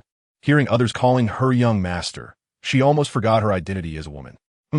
Even if Kaido has a daughter, I clearly remember that Yamato is single and not married. If Yamato isn't married, how can Kaido have a son-in-law? Yamato questioned Malong, but in her heart, she cursed Kaido, bastard, gorilla, I just want to kill you. And you want to marry me off? Truly a member of the Oni clan, utterly inhumane. If Malong heard Yamato's inner thoughts, he would probably be dumbfounded. What do you mean, I just want to kill you, and you want to marry me off? How does that sound more serious than Kaido wanting to marry you off? Why does it seem to you that Kaido wanting to marry you off is more severe? It feels similar to the saying, what you lose is just life, while others lose love. Why don't you understand? Malong laughed. Then let me ask you, why should you know? Kaido marrying off his daughter has nothing to do with you. Does it need your consent? I am his daughter. What does it matter who I am? Anyway, I don't agree to this marriage. Yamato clenched her fists, feeling that Kaido was too much. Not even consulting her, he found her husband from who knows where. Was he tired of her constantly challenging him? So he wanted to find someone to marry her off and use household chores to tie her down, so she wouldn't have time to challenge Kaido? Kaido, you really have a good plan. However, wanting me to get married, that's impossible. Moreover, to this skinny, weak, pretty boy in front of me, I would rather die than marry him. Hee, you don't agree to this marriage? Upon hearing this, Malong sneered. TSK, TSK, TSK. Your tone is quite big, isn't it? If someone didn't know, they might think you were a celestial dragon. You just say you don't agree? What? In this Onigashima, Kaido's words aren't as useful as yours. Huh? A woman wearing a mask who dares not show her face, still wearing shackles. And you're so impressive. Why don't you just get the shackles off yourself? Malong provoked Yamato. He knew that using ordinary methods to pursue women wouldn't work on Yamato. So, he had to attack from another angle. Yamato looked down at the explosive bracelet on her wrist, unsure how to refute. Indeed, this explosive bracelet had bound her for several years, but she had no way to deal with it. Although she had been wearing the explosive bracelet since she was 8, due to her small age and her constantly growing size, she had actually changed it several times on her wrist. After all, the previous ones became gradually unsuitable as she grew. Alright, that doesn't matter. What matters is, Kaido, I'm going to kill you. Realizing she couldn't argue with Malong, Yamato turned and rushed towards Kaido's residence. Watching Yamato disappear in a flash, Malone was speechless. This was their first meeting. Yamato didn't even take off her demon mask. Does this count as a lonely meeting? Ah, I even dreamed about it before and got a touch. I have to say, the feel was really good. Unfortunately, it was in a dream, so the feeling wasn't very strong. But it doesn't matter. After all, she's on Onigashima, and once Kaido comes down, how can Yamato escape? Kaido, get out here. At Kaido's residence, Yamato stood at the door, kicked the door down, and roared inside. Linlin, don't do this. It's not good for outsiders to see. And at that moment, Big Mom was sitting on the bed beside Kaido and was making advances on him. Kaido didn't expect that Big Mom would come to Onigashima just for him. The key was that when he returned to Onigashima last night, no one reported this matter to him. It felt just as bad as when he faced Akainu. Were all his little brothers bought off by Linlin? Otherwise, why didn't he report such an important matter when Linlin landed? Last night, he was very happy because of the fruitful results from this trip. So happy that he drank all night with Black Maria. And after getting drunk, he didn't know how he returned to his room and fell asleep. When he just opened his eyes, he found Big lying by the bed, propping her face with her hands, staring at him wide-eyed, motionless. That scene nearly scared Kaido's soul out. He immediately found an excuse to say he wanted to go to the bathroom to wash up. As a result, Big Mom started to help him undress. Could Kaido let Big Mom help him? If he let her help, wouldn't he lose his integrity? So, he tried hard to refuse. Just then, the door was kicked open by Yamato, and when she saw Big Mom and Kaido in a compromising position, she was stunned. You two, scoundrel dog man and woman. Yamato pointed at Kaido and Big M. Unable to believe her eyes, Kaido, you bastard. How could you do this? What about my mother? Furious, Yamato pulled out her kanabo from behind and swung at Kaido. As a result, Kaido hadn't reacted yet when Big Mom quickly stepped in front of him, reaching out to grab Yamato's kanabo, and then with a flick, she sent Yamato flying. She then said to Yamato, Yamato, what are you doing? Kaido is your father. How can you hit him? You're being so unfilial. Chapter 129. With a knife in hand, follow me to kill all the heartless dogs in the world. Ugh. Right now I'm fulfilling my filial duty to my mom. Sending you 2 dogs down. Yamato got up from the ground, gritting his teeth, and said, Kaido, you bastard. I let it slide when I saw you drinking with Black Maria, but today, you actually brought that woman home? You're going too far. Thunderbagwa. Yamato gripped the kanabo tightly and charged at Kaido, leaping into the air, carrying the force of his descent as he swung down hard at Kaido's head. Thunderbagwa. Big tilted her head, took off her hat, transforming it into the Emperor's sword, easily blocking Yamato's attack, then laughed. Yamato, this move of yours is far from being called Thunderbagwa. Well, in my opinion, this is at most Thunder 2 Bagwa. Good heavens. The Ink Dragon probably shouted 666 upon hearing this. At Runny's place, Yamato's move was Thunder 4 Bagwa, but here with Big Mom, it became Thunder 2 Bagwa? Is it that at Kaido's place, there's only Thunder, no Bagwa? Linlin, step aside, this is between me and my son. Kaido stepped out from behind Big Mom, pushing her aside and looking at Yamato. Stinky kid, come out with me. After saying that, he directly walked out of the room. Yamato glanced at Big then thought about the purpose of coming here, stomped his foot in anger, and quickly followed him out. Big Mom also wanted to follow, but Kaido turned around and glared. Linlin, stay here, don't move. For some reason, being ordered in such a domineering tone by Kaido made Big Mom feel very happy. In a wrong voice, she said, then you have to be quick. I've prepared a bath for you in the bathroom, waiting for you to come back. Kaido, hearing this, he almost fell over. This is too disgusting, right? You're not a courtesan from the pleasure district. Can you not speak like that? Kaido was covered in goosebumps. Yamato was trembling all over from what he heard. You 2 dogs, daring to say such cheesy things in front of me? What if I weren't here? Would you have just started playing horse games? I wish I had a knife in hand. Follow me to kill all the heartless dogs. Ashu. Outside the door, a dog riding a little female dog suddenly sneezed. Just now it suddenly trembled, feeling a chill all over.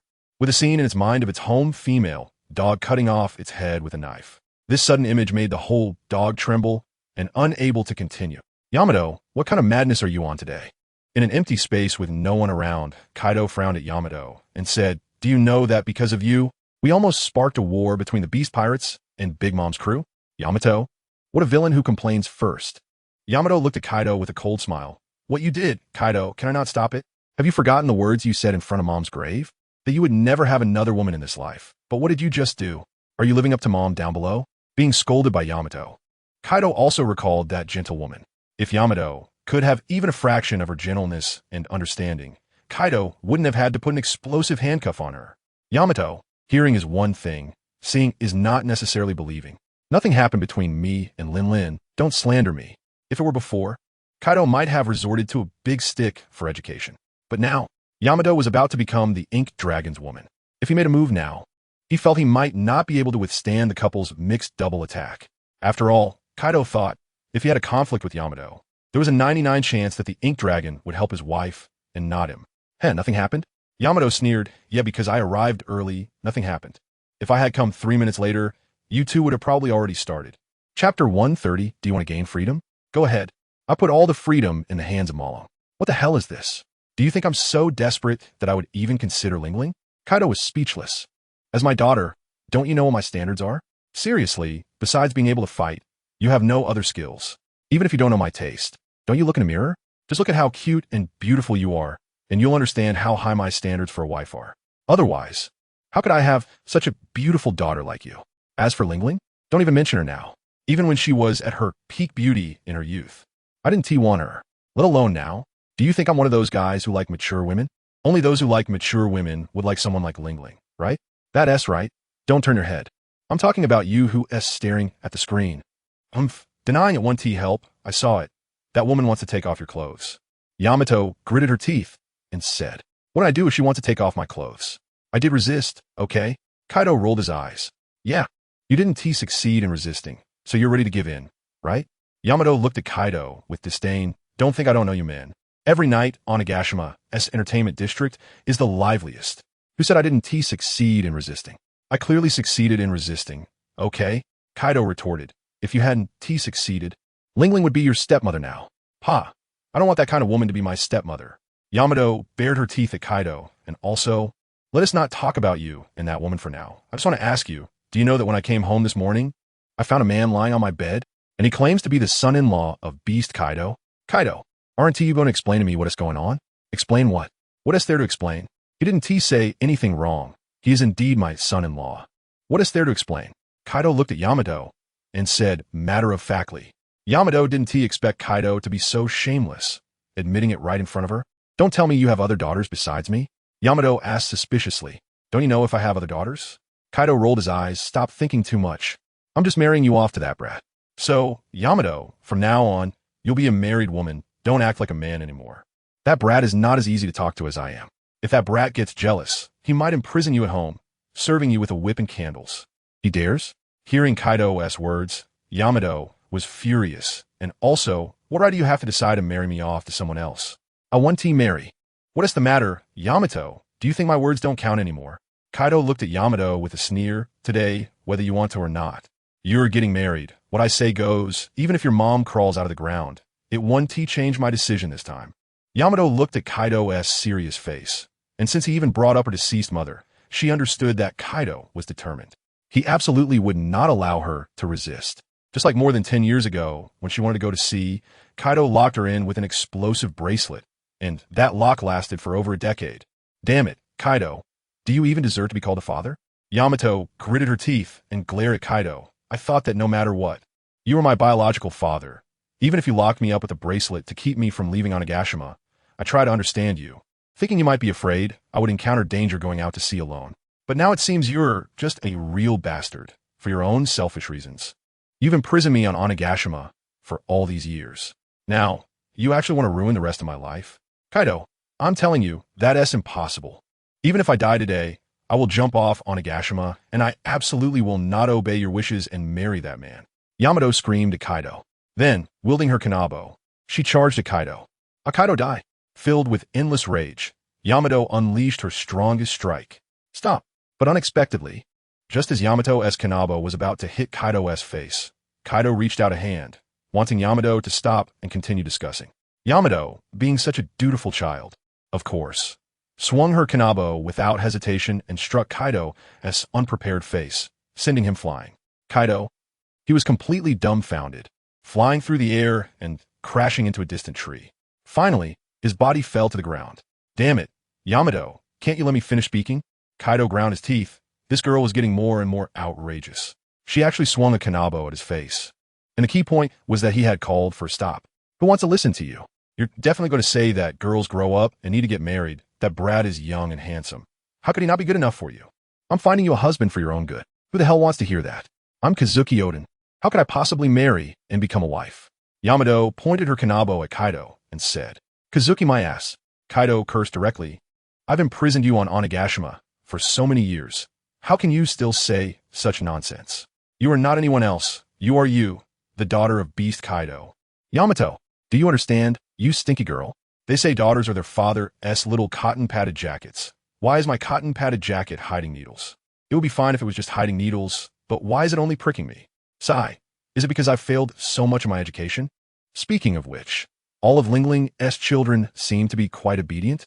Yamato, don't push me, or I'll really find you a stepmother to educate you. Kaido thought to himself. Also, haven't you always wanted freedom? Kaido looked at Yamato and said, now, I'm giving you a chance. Don't you not want to marry Malo?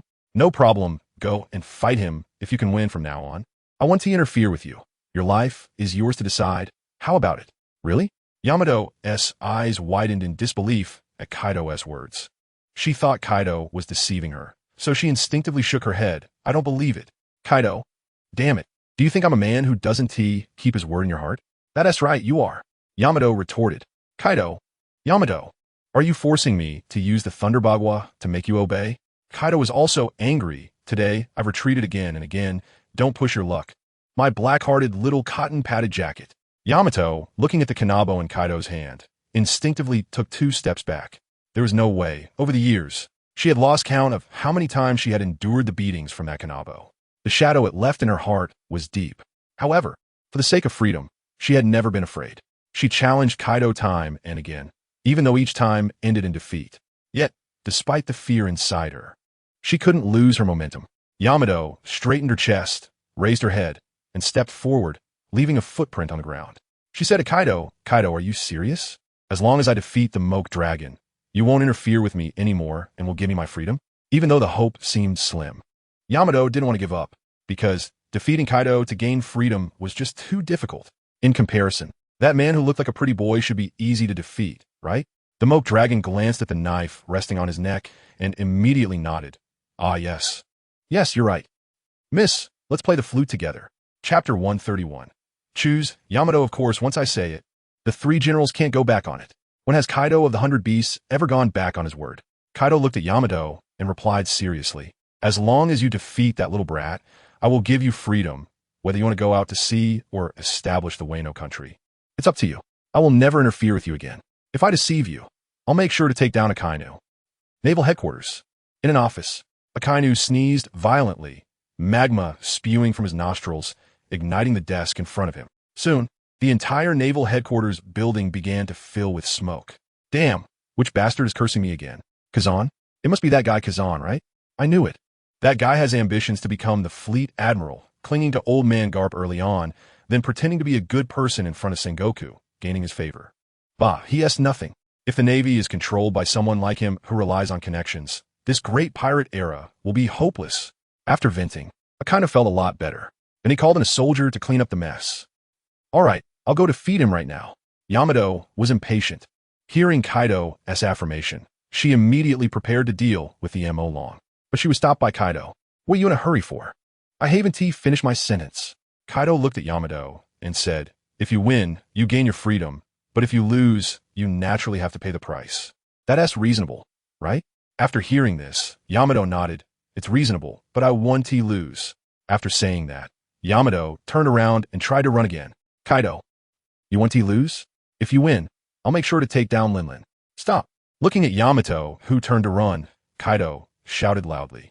Even if you think you won to lose, this is a wager. If you win, you gain freedom. If you lose, you naturally have to pay the price. Can you just brush it off with I want to lose?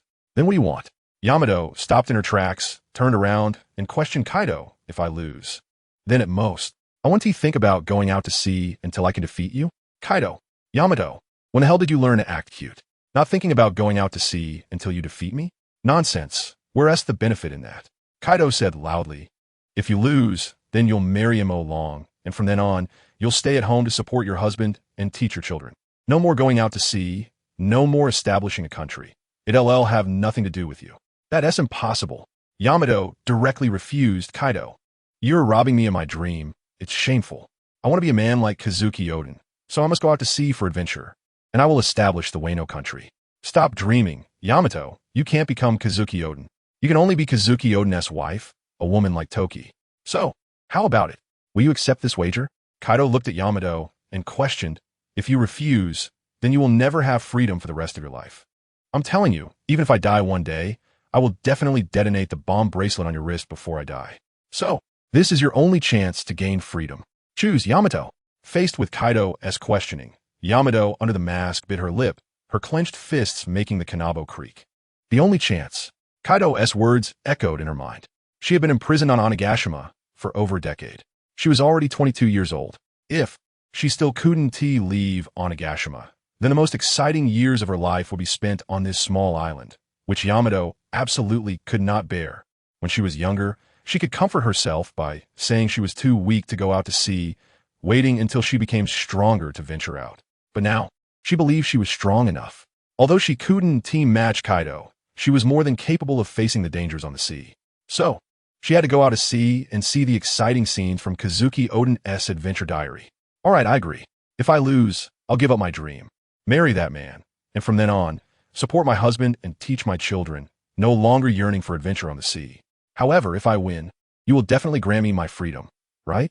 Yamato looked up, staring into Kaido's eyes, hoping he wasn't deceiving her. Clatter. In response to Yamato, Kaido reached into his pocket and pulled out a key, tossing it at her feet. Freedom. I can give it to you right now. This is the key to the bomb bracelet. From now on, it will no longer restrict you. As long as you defeat Mo Long, you can go wherever you want.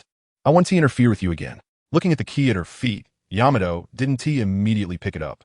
Instead, she looked at Kaido and retorted, aren't you afraid that if I take the key and unlock the bomb bracelet, I'll want go fight Mo Long and choose to escape from Onigashima instead?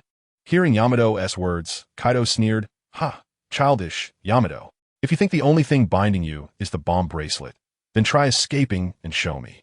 As long as I don't want you to leave, you won't be able to go anywhere in this world. Chapter 132. Little ghost, if you lose, you'll become a woman and marry me. Hearing Kaido's words, Yamato fell silent. Yes, all along, what has been binding her and preventing her from leaving Onigashima has never been a pair of handcuffs. It has always been Kaido, the beast. Kaido, I've had enough of challenging you every day, only to be defeated by you. I accept this wager. Today, if I lose to Moku Long, I will give up all those ridiculous dreams I've had since I was a child and marry Moku Long, becoming the woman behind him from then on. After saying this, Yamato turned and left to find Moku Long. Kaido's strength filled her with immense despair. Every time she thought she had gotten stronger and could defeat Kaido, she would go to challenge him. But in the end, her hopes would be easily crushed by Kaido. Kaido was like a mountain standing in front of her. Every time she climbed a peak, she was met with an even higher mountain. It was never-ending. For more than 10 years, she had been training tirelessly for a decade, smashing countless wolf teeth clubs, all to defeat Kaido and gain freedom. But just half a month ago, she had fought Kaido. There was no doubt that it had been a crushing defeat, and another crushing defeat. Just like Ekizin Ryoma, who could show off outside, who knew that he was being bullied by his father every day at home. The key point is that Ekizin Ryoma could still show off outside. Yamato could only take a beating at home. What a sparing life, that is. If it weren't for her dream of going to sea, Yamato would have collapsed long ago. But dreams are dreams. Only dreams that have a chance of being realized will make people put in their utmost effort to strive. For example, the dream of earning hundreds of thousands in a year and marrying an 80-point wife. You might think it's very difficult, but if you go all out, you might succeed, right? With hope, there is motivation to fight for that hope. But some people set a small goal of making $1 billion first. How do you even play this? Don't even talk about dreams. I wouldn't even dare to dream that big. Clearly, Yamato is like this. At first, although she knew her father was very strong, she trained desperately for her dream, for freedom, thinking that as long as she worked hard, she would have a chance to defeat Kaido and realize her dreams. But now, more than 10 years have passed, yet the gap between her and Kaido seems to have changed not at all. As long as Kaido gets serious, she can't even withstand a single move of his Thunderbagwa. How can she fight? Perhaps wanting to defeat Kaido in this lifetime and gain freedom is nothing but a wishful thinking. On several nights, Yamato collapsed from exhaustion during training, looking up at the bright moon in the sky, thinking miserably like this. Just like the starry sky at night, Kaido is the moon, while she is just a star among the multitude. No matter how hard the stars try, they cannot catch up to the moon's brilliance. Several times, she almost gave up, but whenever she was about to give up, she would take out Kazuki Oden's adventure diary and look at it. Seeing the exciting adventures recorded in the diary, she would decide to hold on a little longer. She has persisted until now. She is truly tired. So, she chose to accept Kaido's wager and fight Moku Long. If she wins, she gains freedom. If she loses, then she will give up everything. After all, if she can't even defeat the son-in-law that Kaido thinks highly of, how could she possibly defeat Kaido? In the end, Kaido is not an old man. She cannot outlast him. Even if she could somehow outlast Kaido, she would probably be at least 50 or 60 years old by then. And at that age, what is the point of going on adventures at sea? Yamato left, and she left quickly.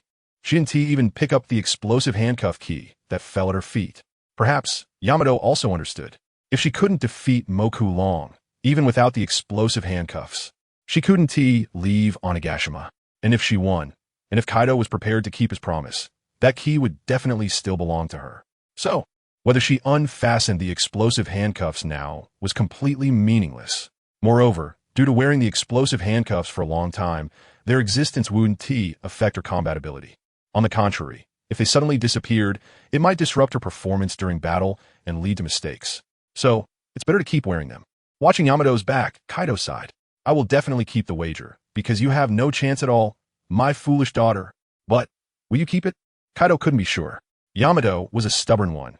Otherwise, she wouldn't have said since she was 8 years old that she wanted to become Kazuki Oden. Everyone else wants to become the Pirate King or an admiral, but you want to become Kazuki Oden's man? Kaido suspected that when he was raising Yamato, he accidentally hurt her head, causing her brain to be damaged. What is so great about Kazuki Oden? What do you see in him? Is it just because he survived an hour in an oil pot that you think he is amazing? You haven't seen what I've gone through at the Navy headquarters. In terms of pure physical strength, is there anyone in this world who can compare to me, Kaido of the Beasts? Sigh, little ghost. This is all I can do to help you. From now on, it's up to you. If you lose because of pity for your opponent, you'll become a woman and marry me. Kaido gritted his teeth and said, Momo, where are you? I prepared your bathwater. Hurry back, Momo. At that moment, a voice from afar called out. Hearing Big Mom call Momo, Kaido was dumbfounded. Lingling, our relationship isn't that close, right? What are you talking about? Momo, you call me Lingling, and I call you Momo. What's wrong with that? After being scolded by Kaido, Big Mom, feeling wronged, pressed against Kaido, drawing circles on his chest with her fingers. If you don't like me calling you Momo, then I can call you Kai too, Kai Kaido. Shut up, I want to allow you to call me that. Only I can call you Lingling. You're not allowed to call me Momo or Kai. If you think calling me by my name is not close enough, you can call me Master. Kaido pushed Big Mom away, turned around, crossed his arms, and looked up at the sky at a 45-degree angle, not sure if he was trying to show off. But Big Mom thought Kaido looked so handsome, so perfect, so manly in that posture. This is the man in her heart, strong and charismatic. Momo, you're so bad. Actually making me call you Master, but I really like it. Big Mom walked behind Kaido, wrapped her arms around his waist, and leaned her face against his shoulder, enjoying this moment of warmth. Chapter 133, Winning Me. Do as you please you. Why are you sleeping again? Yamato returned home and found I was lying back on the bed again. Big brother, the sun is shining on your backside, and you're still sleeping? With someone like you, even a pig wouldn't get food, and you still want to marry me? Dream on. I don't know how that bastard Kaido even took a liking to you. Yamato said, No, I can't take it anymore. I don't know what he's dreaming about, lying on the bed with his hands in the air, as if pushing someone away. It's as if someone is riding him and hitting him. Can't take it anymore. Is he dreaming of being beaten by me? Yamato thought to herself. But what does being drained mean? Forget it. Why think about this? I need to wake him up, and if I win against him, I can gain my freedom. With that thought, Yamato reached out and pushed hard. Get up, hurry up, and get up. If you don't get up soon, your wife will run off with someone else. Wife. As soon as heard this word, he opened his eyes and sat up in bed. Then he saw Yamato and asked, You are my wife? Bah, I'm not. Yamato immediately denied it and said to, Hurry up and get up, let's have a fight. A fight? With you? Why? Tilted his head in inquiry. However, he had some thoughts in his mind. Just now, Yamato went to find Kaido and now returned. Moreover, looking at Yamato's clothes, they were not dirty or wrinkled. So it could be inferred that Yamato definitely didn't fight Kaido. After all, watching over 1,000 episodes of Conan isn't for nothing. I can still deduce this simple conclusion. Since there was no fight, it must have been a conversation. And now, Yamato came to him for a fight. So the content of the conversation must be related to him, and perhaps it was to fight him to determine an outcome. For example, if Yamato wins, then Kaido chooses to give Yamato freedom. If Yamato loses, she has to marry him? That's right. I am a Sherlock Holmes of the One Piece world. I bring my own seasoning. Why fight? Because Yamato is my good friend. You say you're Yamato's fiancé, so naturally, I must protect her. If you can't even win against me, how can you protect Yamato in the future? Yamato thought for a moment and gave such a reason. Listened and thought, what a baseless friendship. Is it so hard to admit that I am Yamato? I have a friend who is Yamato. Protect Yamato? Why should I protect Yamato? Can't she protect me? Held his hands to his chest, looking at Yamato in surprise. Yamato was shocked by shamelessness. A grown man actually says he wants a woman to protect him? Kaido, you have really fallen. You wouldn't really think this guy is good-looking and brought him to be my husband, right? Are you still a man? How can you say such things? A grown man actually wants a woman to protect him? What about a man's pride? Yamato looked at and gritted her teeth as she spoke. But in her heart, she thought, my freedom is actually dependent on such a man? How tragic. However, there are benefits. That is, through words, she judged that must not be strong. Otherwise, how could a truly strong man shamelessly say he wants a woman to protect him? Is not strong. So her chances of winning are even greater. Am I not a man? Do you want to come up and experience it? Patted the empty space on the bed beside him and smiled at Yamato. Bastard. Are you teasing me? Yamato gritted her teeth, pulled out the wolf-toothed club from behind her, and pointed it at, saying, no problem. Let's have a fight. As long as you win against me, I will let you experience any position you want. If you lose, you'll have to pay for what you just said. Chapter 134. Versus I won, so I can pose however I want? Was stunned. What kind of outrageous words are these? Is really that fierce? This is a bit too much for a rookie like me to handle. As for losing and facing consequences, didn't even register that. I've endured all kinds of punishments at the Navy headquarters. What can a woman like you make me endure that as worse? Drain me dry? Then I would really be. You think I say I'm scared? You guessed it right. I can't let the readers down. Although I initially wanted to say, I really hope the storm comes even more fiercely. After all, I'm healthy and should be able to endure more. If I get weak, then I'll just make some soup out of to replenish myself. I shall. Breaking the dimensional wall, a certain Ultraman fighting a monster sneezed hard, then got hit by the monster's tail in a fierce combo, directly getting severely injured, with warning lights flashing on his chest, said, you can go with peace of mind. After your death, I will take care of your wife, so don't worry. That's right, I won, so I could do whatever I want. Puffed out her chest at. If she loses, she would follow through with the agreement with Kaido and marry this guy, becoming his wife, so naturally, he could do whatever he wanted with her. However, you can't win against me. Beneath the demon mask, S eyes sparkled with light, and a confident smile appeared on her lips. After scrutinizing multiple times, she couldn't see the qualities of a strong person in him. So this battle, I've already won. A life of freedom is right in front of me, full of confidence. Even started considering how big her first pirate ship should be, what style, how many cannons to install, and after going to see how many partners to recruit, whether to recruit a navigator first or a shipwright, since she neither understood sailing nor could repair ships. Since that's the case, why don't you make me breakfast first? Said to. What kind of logic is this? Hey, I came here to fight you. Why should I make you breakfast? Glared at. Did you take me for your maid? Right? You came to fight me, but shouldn't we eat first before fighting? How can I fight you if I'm not full? Are you trying to let me fight on an empty stomach so you can win unfairly? Looked at with disdain, as if saying, I didn't expect you to have such a big chest, but such a small heart. How despicable. You, being looked at with disdain by, was furious. She thought, I've never cooked for my dad, and you, a bastard who occupies my home and sleeps in my bed, actually have the nerve to call me despicable? Just wait. Pointed at, then walked out. At first, thought was going to say something harsh, but he thought too much. After saying, just wait, went to make a breakfast, because an hour later, saw come back with a roasted suckling pig. Wow, breakfast is roasted suckling pig. Which family is so extravagant? Oh, mine? Then it's fine.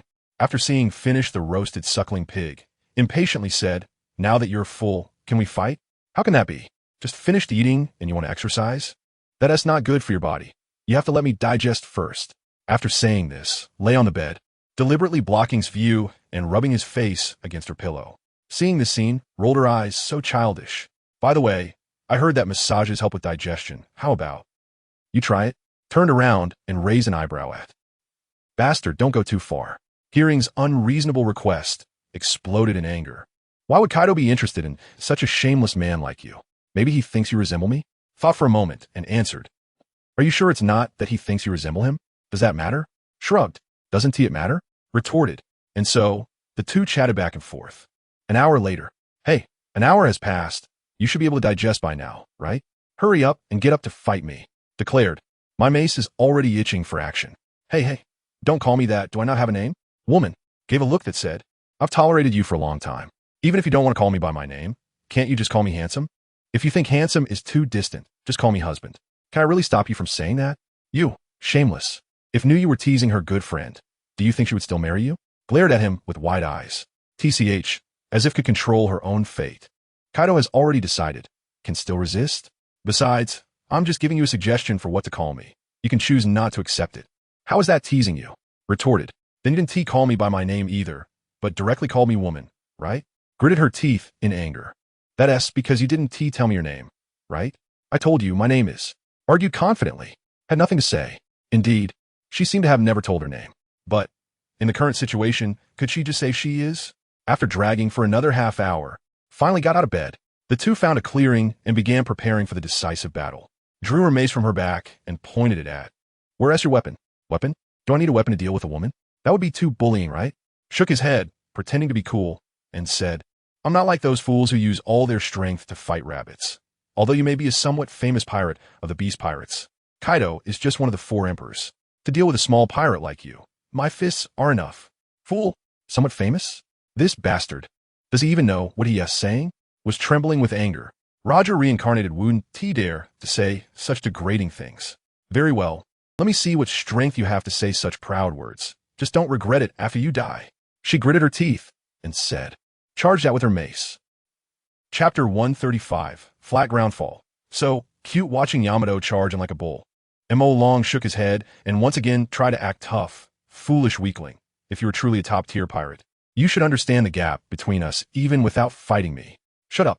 Yamato was furious. Even Kaido had never acted so arrogantly in front of her. Who do you think you are? The world's strongest man, Whitebeard? And just because I might be a top-tier pirate, I should understand the gap between us? All I see in you is weakness. As if hearing Yamato's inner thoughts, M.O. Long sneered, a frog in a well. Let me show you the power of the world. Hawkeye, enough already. You're milking the sheep like there's no tomorrow. You've said all the pretentious things. How am I supposed to act tough with my 3-sword style later? A frog in a well. I'll let you see how vast the world is. M.O. Long said calmly as he watched Yamato charge recklessly. Hey, if we're gonna fight, then just fight. Why so much nonsense? Yamato gritted her teeth, almost driven mad by M.O. Long's arrogance. Maybe M.O. Long was right. She really was a frog in a well. After all, she had been imprisoned on Onigashima since she was 8 years old, and now it had been over a decade. She had no idea what the outside world was like. But the one she fought with every day was Kaido of the Beasts. In terms of martial prowess, I might be a frog in a well, but not in terms of combat experience. Get blasted away, M.O. Long. Yamato stomped her foot on the ground, ready to use the force to appear in front of M.O. Long in an instant and end the fight with a single strike. However, at the moment her toe pressed down, the previously rough ground suddenly turned incredibly smooth for some reason. She stepped on it, and it felt like slipping on a banana peel, causing her to fall forward, landing face first on the ground in a flat ground fall. Yet, due to the powerful inertia from her speed, Yamato's body slid forward several meters after hitting the ground, directly crashing at M.O. Long's feet. Hey lady, why so polite? It's still early. Even if you won't wish me a happy new year, it's too soon. M.O. Long displayed his gentlemanly demeanor, helping Yamato up from the ground. I could get up by myself. Yamato swatted away M.O. Long's hand and climbed up from the ground. However, the moment she stood up, her mask made a cracking sound. Following that, a small crack appeared, which quickly expanded. Before long, the demon mask on Yamato's face shattered into 2 pieces and fell to the ground, revealing a pure, cute, and beautiful face beneath the mask, coupled with her alluring figure. She was both innocent and alluring. Unfortunately, the oversized clothing on Yamato was somewhat unnecessary. Thankfully, M.O. Long had X-ray vision. After standing up, Yamato immediately turned around to look back. However, when her gaze focused on the spot where she had slipped, she didn't find anything unusual. The ground had no banana peels or any trash. So, why did I slip? 3 question marks floated above Yamato's head. To be clear, the ground was sandy, and it hadn't rained recently, so it was quite dry. Such a surface shouldn't produce any lubricating effect, right? Was it you? Yamato looked at him long, ruling out all impossibilities, leaving only the truth, which could only be one. Since it wasn't the ground's fault, nor her fault, the only one left was Mo Long. Though she didn't know how Mo Long did it, she figured, since he dared to accept her challenge and had been acting tough, he must have some skills. What am I? Mo Long feigned ignorance in response. You made me slip. You must be a devil fruit user with the ability to make the ground slippery, right? Yamato speculated. Despicable. If you're a man, fight me head on. Sneaking an attack like this isn't any skill. Lady, how could you slander someone without evidence? Mo Long looked at Yamato and said, So, do you have any evidence? I don't. Yamato lowered her head, but although she had no evidence, there were only the two of them here. If it was you who did something, do you think I just fell flat on my face? Since there's no evidence, what makes you think it was me? Mo Long snorted coldly. Besides, even if I did do it, so what? Who says battles can only involve direct punches? If I can make you fall flat on your face with my skills, what's wrong with that? Yamato was shocked by Mo Long's shamelessness. Although his words seemed to have some logic, after all, no one stipulated that underhanded tactics were forbidden in battle. Thunderbagwa, unable to argue with Mo Long, Yamato had to resort to her club. However, what Yamato didn't expect was that her Wolf Fang club passed right through Mo Long as soon as it struck him. And since she had exerted all her strength with that blow, she was unable to stop and spun around in place, falling again. Yamato? How could this happen? She sat on the ground, staring incredulously at the man towering over her, and for some reason, she suddenly felt like he seemed even taller than she had seen before. This wasn't an illusion.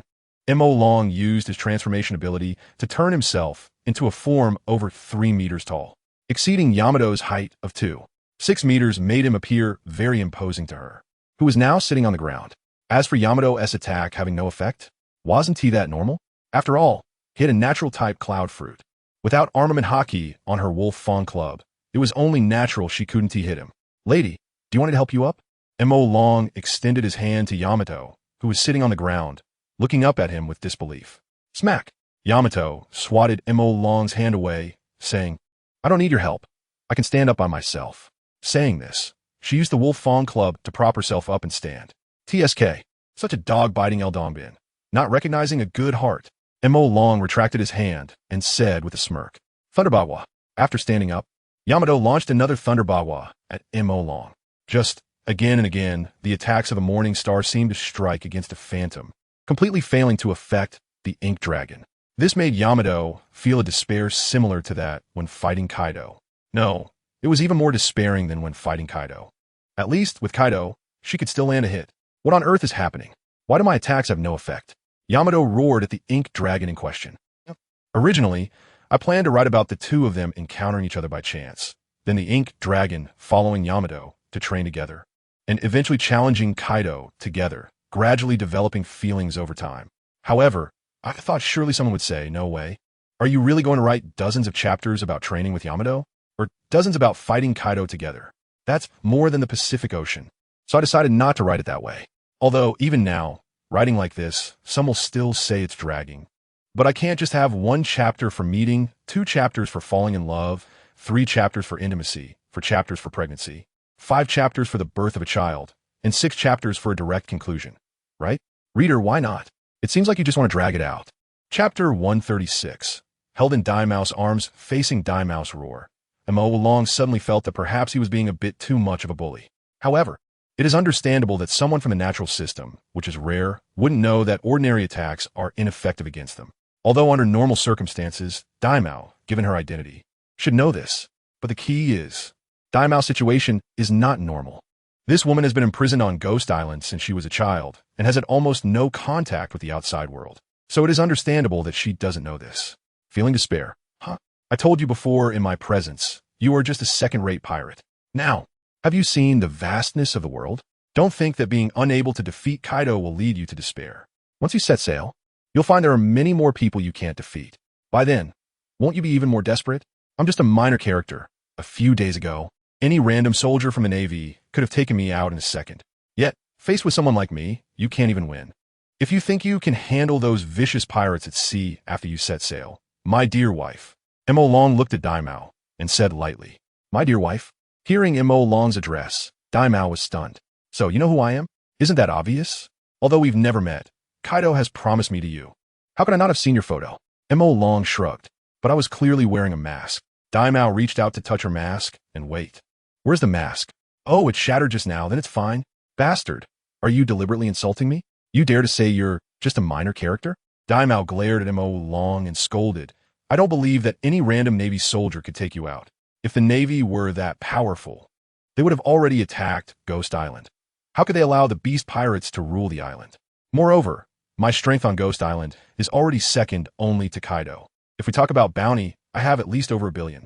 How could a man who I can't even hit be taken out by any random soldier? Or do you mean the soldiers you're talking about are heroes like Garp or one of the 3 admirals? Your strength on Ghost Island is already second only to Kaido? Who gave you that confidence? Mo Long looked at Daimao and asked. Of course, it's based on actual combat results. I fought all 3 calamities. They are no match for me, so I'm certainly second only to Kaido.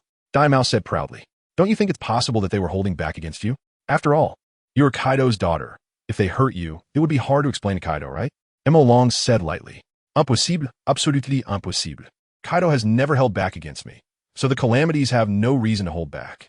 Daimao couldn't believe that the strength she had trained hard for over a decade was actually that weak. Fool, Kaido is your biological father after all. If he can beat you, how could the calamities? It's like you're my wife. I can hit you, but if anyone else dares to hit you, I will kill their whole family. Mo Long said domineeringly. Ha, shameless. Who is your wife? I never admitted that.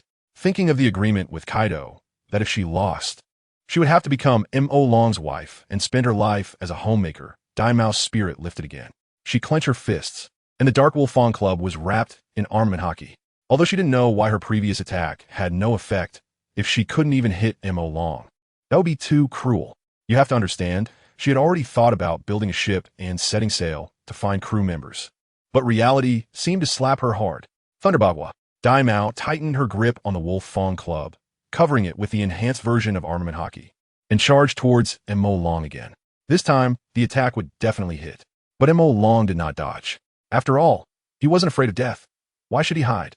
In fact, he even retracted some of his defensive abilities like the lubrication from the yellow fruit, which could reduce the impact of blows, and the sword-shaped scales created by the sword fruit. Because Mo Long knew Daimao's character. Kaido had educated her with a big stick for over 10 years and still hadn't changed her personality. Even if today he could pin Daimao to the ground and rub her face in it, she would still be unconvinced. So, if the hard approach doesn't work, then I'll go soft. Bang! Daimao's Wolf Fawn Club struck Mo Long squarely in the face, the immense force sending him flying. He took a direct hit to his handsome face, and blood instantly poured out. Flying hundreds of meters away, Mo Long crashed down from the sky. Then, he twitched on the ground for a moment, his head tilted, and he lost consciousness. This scene left Daimao dumbfounded. No way. So fragile? Daimao rushed over, appearing by Mo Long's side, looking at his bloodied face lying motionless on the ground. Suddenly, a sense of fear gripped her heart. Did I kill him? I killed him? Although she often shouted at Kaido that she wanted to kill him, for Daimao, this was her first time truly killing someone. Moreover, he was the husband Kaido found for her. What if Kaido found out? Would he hang me up and beat me? Daimao trembled all over. Scared by the scene her imagination conjured. Cough, cough. Just then, the originally motionless Mo Long suddenly began to cough violently. A mouthful of blood was spat out from Mo Long's mouth, trickling down from the corner. Great, Mo Long, you're still alive. Hold on a little longer. I'll take you to find a doctor right now. Hang in there. You absolutely cannot die. If you die, what will happen to my freedom? Saying that, Daimao directly hugged Mo Long in her arms and ran towards the beast pirate ship Dr. S residence. Mo Long was held in Daimao's arms, his face pressed against Daimao's chest. Speaking of which, this scene actually reminded him of Momonosuke. Indeed, everyone wants to kill Momonosuke, yet everyone also wants to be Momonosuke. Then, he rubbed his face against Daimao's clothes, wiping the blood off his face. As for where he rubbed, that's not free content. However, listening to Daimao's words, he felt something was off. What do you mean if I die? What will happen to your freedom? It really is that I only lose my life, but you lose your freedom. Huh? I'm about to die, and you're still thinking about your freedom? You really are my good wife. I've decided that when I finally take you down, I will definitely whip you 360 times, making sure you can't get out of bed for a whole year. Soon, Daimao arrived at the ship doctor's residence of the beast pirates while carrying Mo Long. With one kick, she directly kicked the door open. The ship's doctor, who was having lunch in the room, watched as his front door was kicked off its hinges, and the gust of wind that followed blew right past his face, knocking off his wig and revealing his original balding Mediterranean hairstyle. Glanced at the ship doctor's hairstyle and felt a sense of trust in his medical skills. Ship doctor, MMP, can wearing a wig really make my medical skills decline? Chapter 137 Yamato, I can't take it anymore, kiss me.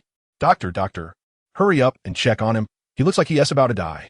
Yamato held onto Moku Long and placed him on the sofa, then anxiously spoke to the crew. Originally, the ship doctor wanted to say, you kicked down my door and you want me to save someone? My door is gone. Do you think there is still a door for you to ask me to save someone? But when he saw the expression on Yamato's face, he instantly backed down. This is the young master, not someone to mess with. However, the young master actually brought a man to see the doctor? This can't be a problem, right? I need to remember this and report it to Captain Kaido. Maybe Captain Kaido will see his loyalty for reporting and make him the chief doctor of the beast pirates. So what is wrong with him? The ship doctor put on his reading glasses from the dining table and approached Moku Long, asking Yamato. Seeing the ship doctor's reading glasses, Moku Long felt even more that this doctor definitely had real skills. With that appearance, who would believe he is a quack? I hit him with a blunt object, and then he ended up like this. Yamato said a bit shyly, oh, it was a blunt force trauma? Then it's nothing serious. I've been practicing medicine for decades and have never encountered anyone who died from blunt force trauma. Just take him back. Give him some meat, and he'll be fine by tomorrow. The ship doctor casually said without even checking. He just wanted to quickly report to Kaido. Your little cabbage is in danger. Come back quickly. After hearing this, Moku Long spat blood directly onto the ship doctor's face. You bastard. I take back what I said before. You're a quack with no medical skills at all. Eat some meat and be fine by tomorrow. Do you think I'm Luffy? Although I'm acting now, if it were real, you'd be killing people with your incompetence. But thinking about it, the cadres of the beast pirates are all Zoan-type devil fruit users with excellent recovery abilities. Even if they're really injured, as long as it's not fatal, they could probably just sleep it off and recover. This quack, could he have mistaken him for one of those people? Oh, really? Just eat some meat and sleep it off? Hearing the ship doctor's words, Yamato was a bit skeptical, mainly because Moku Long's face was covered in blood, looking extremely terrifying.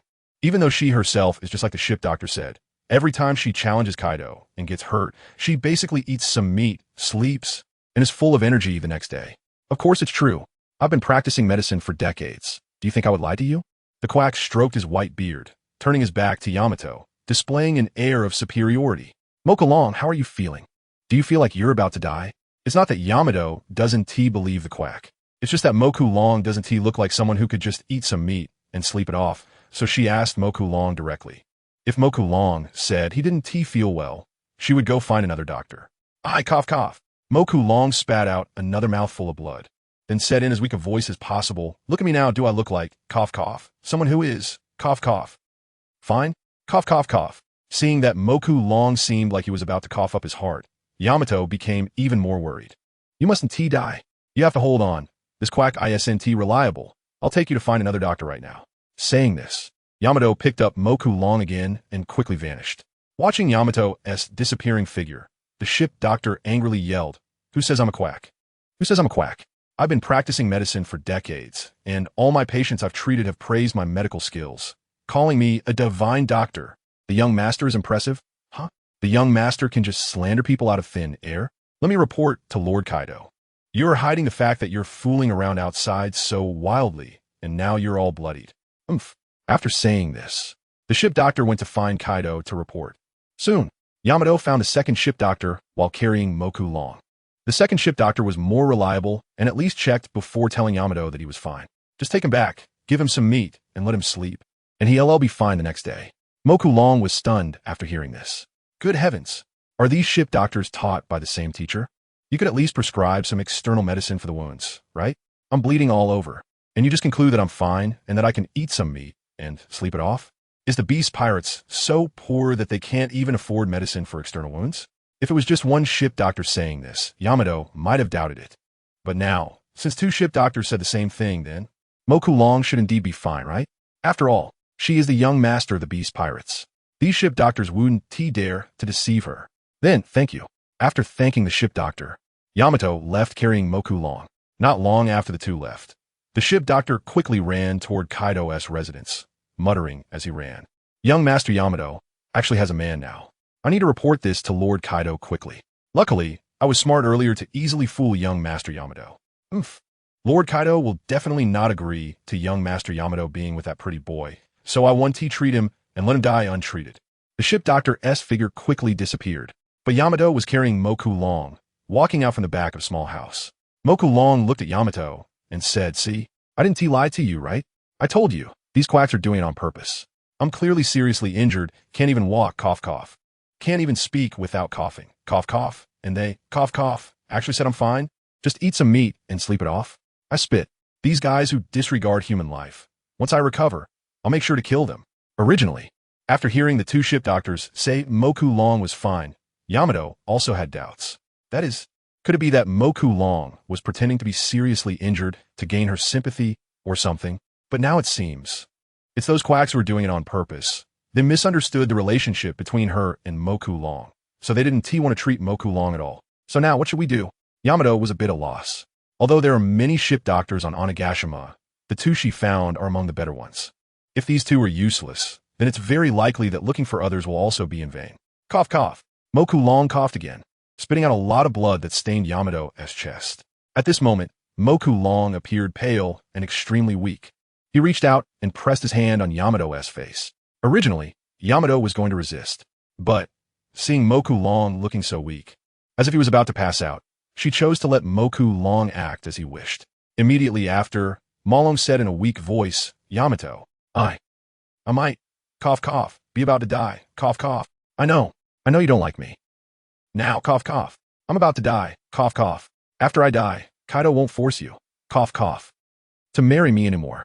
But cough, cough, before I die, could you, cough, cough, promise me a small request?" Chapter 138, Yamato's first kiss you. Please don't say that, you're going to be fine. Why, yeah, I'm sorry, I didn't mean to. I thought my attack wouldn't work at all. Who knew? Who knew that before? I clearly couldn't hit you, and then, how did that one hit you and left you like this? Yamato knelt on the ground, letting Moku Long's head rest on her thigh, tears welling up in her eyes. Although she hated Moku Long and didn't want to marry him, she never expected to kill him. Don't blame yourself, it's just that I'm too weak. It has nothing to do with you. Moku Long reached out, placed his hand on Yamato's face, and wiped away the tears at the corners of her eyes, then continued. Now, before I die, cough, cough. I have only one wish, and that is, cough, cough. I hope you can kiss me. Cough, cough. Yamato, can you fulfill my last wish before I die? Moku Long looked at Yamato with weak eyes full of hope. You, don't say that. I'll take you to Kaido right now. With Kaido's orders, those ship doctors will definitely do their best to save you. You'll be fine. Don't say such discouraging things. I've taken Kaido's Thunder Baba thousands of times, and I'm still fine, right? You only took one Thunder Bagua from me, so you definitely won't die. Yamato placed one hand under Moku Long's head and used the other to hold his face, making him look into her eyes, full of concern. Or perhaps it was just sympathy for Moku Long, who was on the verge of death. After saying that, Yamato was about to pick Moku Long up to find Kaido. But Moku Long stopped her actions, shook his head, and said, "There's no need to waste time, my body, cough, cough. I know it well. I really, cough, cough, can't hold on any longer. My dream in this life was originally, cough, cough, to marry you, have a bunch of kids, and then live happily ever after, cough, cough, but now it seems it might not be realized, cough, cough. So, cough, cough. Yamato kiss im cough, cough. This is my final wish, cough, cough, you wouldn't want, cough, cough, me to leave this world with regrets, would you? Cough, cough, cough." Seeing Moku Long coughing more violently, his face growing paler, and his body slowly started to lose temperature, becoming cold, Yamato could feel that this was definitely not an act. He was really dying. Of course it's true. To gain Yamato's trust, Moku Long directly stabbed himself in the chest. A man has to be ruthless to himself. Otherwise, how could he win over the beauty? Did you think this book is about the protagonist just showing off and the beauties immediately falling into his arms? No, of course not. The author doesn't even have a girlfriend, so why should the protagonist easily have beauties in his embrace? Wait, did I say something I shouldn't have? Cross out the last two paragraphs. It's not because the author is jealous of the protagonist that he gives him hellish difficulty. After all, Conan and Ran have been together for over 1,000 episodes and still aren't together. Compared to Aoi Magasho, I'm much kinder, at most 900 chapters. and I'll definitely let the protagonist win over Yamato. Okay, just kidding, at most a few dozen chapters, and I'll have Yamato pregnant. No, don't say anything more. Watching Moku Long, unable to finish a sentence, and coughing up blood 3 or 4 times, Yamato inexplicably felt a pang of heartache. Sigh, what do I have that S worth you risking everything, even giving up treatment, just to want me to kiss you? No. Cough, cough. No, I can't. I have to speak. Cough, cough. If I don't talk now. Cough, cough. I might never get the chance to speak again. Cough, cough. Yamato. Moku Long extended his hand, cradling Yamato's face as if speaking with his life. Yamato, you also, cough, cough. You wouldn't want me to die with my eyes closed, right? So, cough, cough. Stop talking. Don't say anything more. I'll kiss you. I'll do it right now. Seeing the last glimmer of hope in Moku Long's eyes, Yamato ultimately decided to fulfill his wish. After all, what bad intentions could a dying man have? But, I've never kissed anyone. I don't know how to do it. Although she agreed, when it came time for Yamato to start, she felt a bit lost. After all, kissing someone was really a first for her. And no problem. Cough, cough. You lower your head. Cough, cough. Just leave the rest to me. Moku Long held Yamato's face with both hands, turning her face towards him. Yamato didn't resist Moku Long's actions, allowing him to hold her face and lean down. Just like that, their faces drew closer and closer. Before long, they could feel each other's breath. Close your eyes. Seeing Yamato's big, round eyes staring at him, Moku Long found it hard to go through with it. After all, who kisses with their eyes open? Although I have no experience. That doesn't stop me from acting like I have plenty. Oh, Hearing Moku Long's words, Yamato curiously asked. Biga, listen. Moku Long, didn't he explain? Lightly patting Yamato's face. Considering Moku Long was close to death, Yamato obediently closed her eyes. Next, looking at Yamato's red lips, Moku Long felt his heart, which was about to stop, suddenly beating wildly again. Damn it, this is the closest he's ever been to a girl. His heart was racing. Speaking of which, he hadn't kissed anyone before. What should he do next? Forget it. Why think so much? Moku Long decided to go for it, closing his eyes and leaning in. The soft sensation of lips on his made Yamato freeze, opening her eyes and preparing to push Moku Long away with all her strength. But thinking about this being Moku Long's last wish before dying, she decided to let it go and satisfy him. Thus, Yamato closed her eyes again and allowed Moku Long to take the lead. Chapter 139. Have I fallen in love? What are you doing? The strange feeling from his body made Yamato push M.O. Long harshly to the ground. The immense force caused the back of M.O. Long's head to hit the ground hard. Already on the brink of death, M.O. Long received another heavy blow. He was in even worse shape. However, facing Yamato's angry and embarrassed expression, he still decided to force himself to explain that, it was involuntary.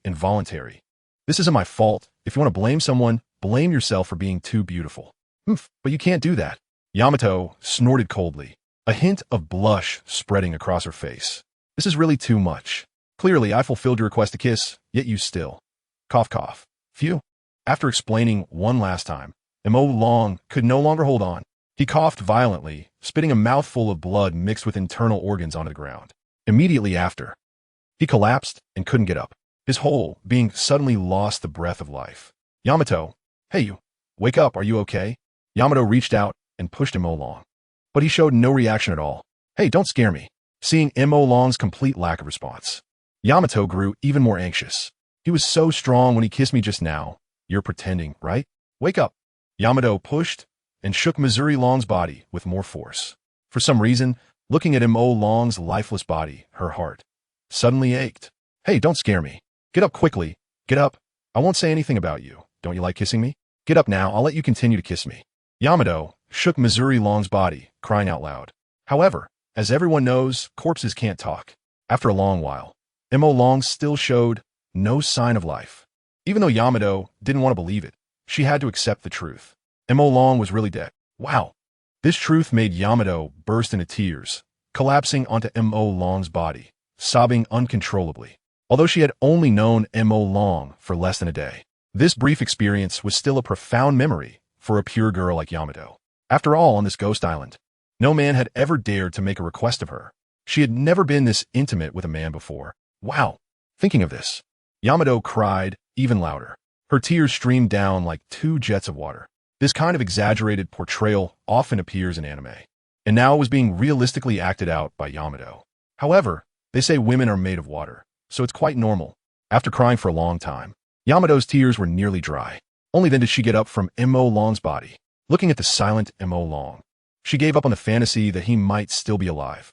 Silently, she held Mo Long in her arms and then stood up, returning to her villa. Then, not far from the villa, under a big tree, she placed Mo Long's body aside. After that, she knelt down and started digging. With her hands, before long, a pit over a person's height was dug out by Yamato's bare hands. However, she did not immediately bury Mo Long's body. Instead, she sat down right next to him, looking at Mo Long's pale, bloodless face. She forced a smile and began a one-sided conversation. Mo Long, I'm not saying you, but if you don't have the strength, don't pretend. Look at you, now you're dead, right? You said you wanted to show me the vastness of the world, but I haven't seen the vastness. I can clearly see your corpse. Clearly. With your little ability. How could you have a nerve to say I'm a frog at the bottom of a well? You said you liked me and wanted to marry me. But with your weakness, can you protect me well? Blah, blah, blah. Yamato talked to Mo Long's corpse for a long time. From daytime to nighttime. The sun had already set. Yamato's voice was nearly hoarse. Finally, wiping her tears, Yamato decided to end today's conversation with one sentence. You bastard scumbag. You stir my heartstrings, and in the end, you just left. I curse you to go to hell after death. However, right after she finished scolding, Yamato regretted it. Poo, that last sentence doesn't count. Mo Long, I hope you can also be happy down there. It feels like things develop too quickly. Low emotional intelligence. How will I get by in the future? High emotional intelligence. This doesn't fit Yamato as character. How could she fall for a man so easily? Reader, if you keep rambling, do you believe I'll send you a blade? Chapter 140, Yamato, oh no, don't come over. After giving the ink dragon one last look, Yamato crouched down and picked him up. Then she jumped down into the large pit she had dug herself. Carefully, she placed the ink dragon into the pit, and then jumped out of the pit. Finally, she knelt beside the pit and began to shovel the dirt she had dug back in, one handful at a time. This burying process took Yamato a whole hour. Only then did she finish scattering all the dirt around the edge of the pit. After that, a small mound appeared in front of Yamato. Immediately, Yamato stood up, ready to find a stone to make a gravestone for the ink dragon. Before long, Yamato somehow managed to carry over a large rectangular stone. She placed it on the ground, just as Yamato was about to carve words on the gravestone. Suddenly, the dirt mound moved. What's going on? Watching the vibrating dirt mound, some soil rolled off the top, and Yamato suddenly felt scared. She remembered the ghost stories her mother used to tell her before bed about how at night, the dead would turn into zombies and crawl out of their graves to catch disobedient children for dinner. Whenever she heard such terrifying stories, she would get so scared that she would cover her head with a blanket and tremble under the covers. Now this scene was so similar to the stories. In the next moment, the dirt mound cracked open in the middle. Yamato became even more frightened. When she was scared as a child, she would cover her head with a blanket. But now, out in the wild, where was she going to find a blanket? Of course, besides covering her head with a blanket, she would also curl up in her mother's arms, seeking her mother's protection. But her mother had long passed away, and Kaido was a jerk. There was no one left to protect her now. With a trembling heart and shaking hands, who could protect me? Yamato's eyes were fixed on the cracked dirt mound, fearing that at any moment, the ink dragon would jump out as a zombie. The ink dragon, resurrecting within the dirt mound, quickly realized that something was off. He seemed to be buried? Who the hell buried him like this?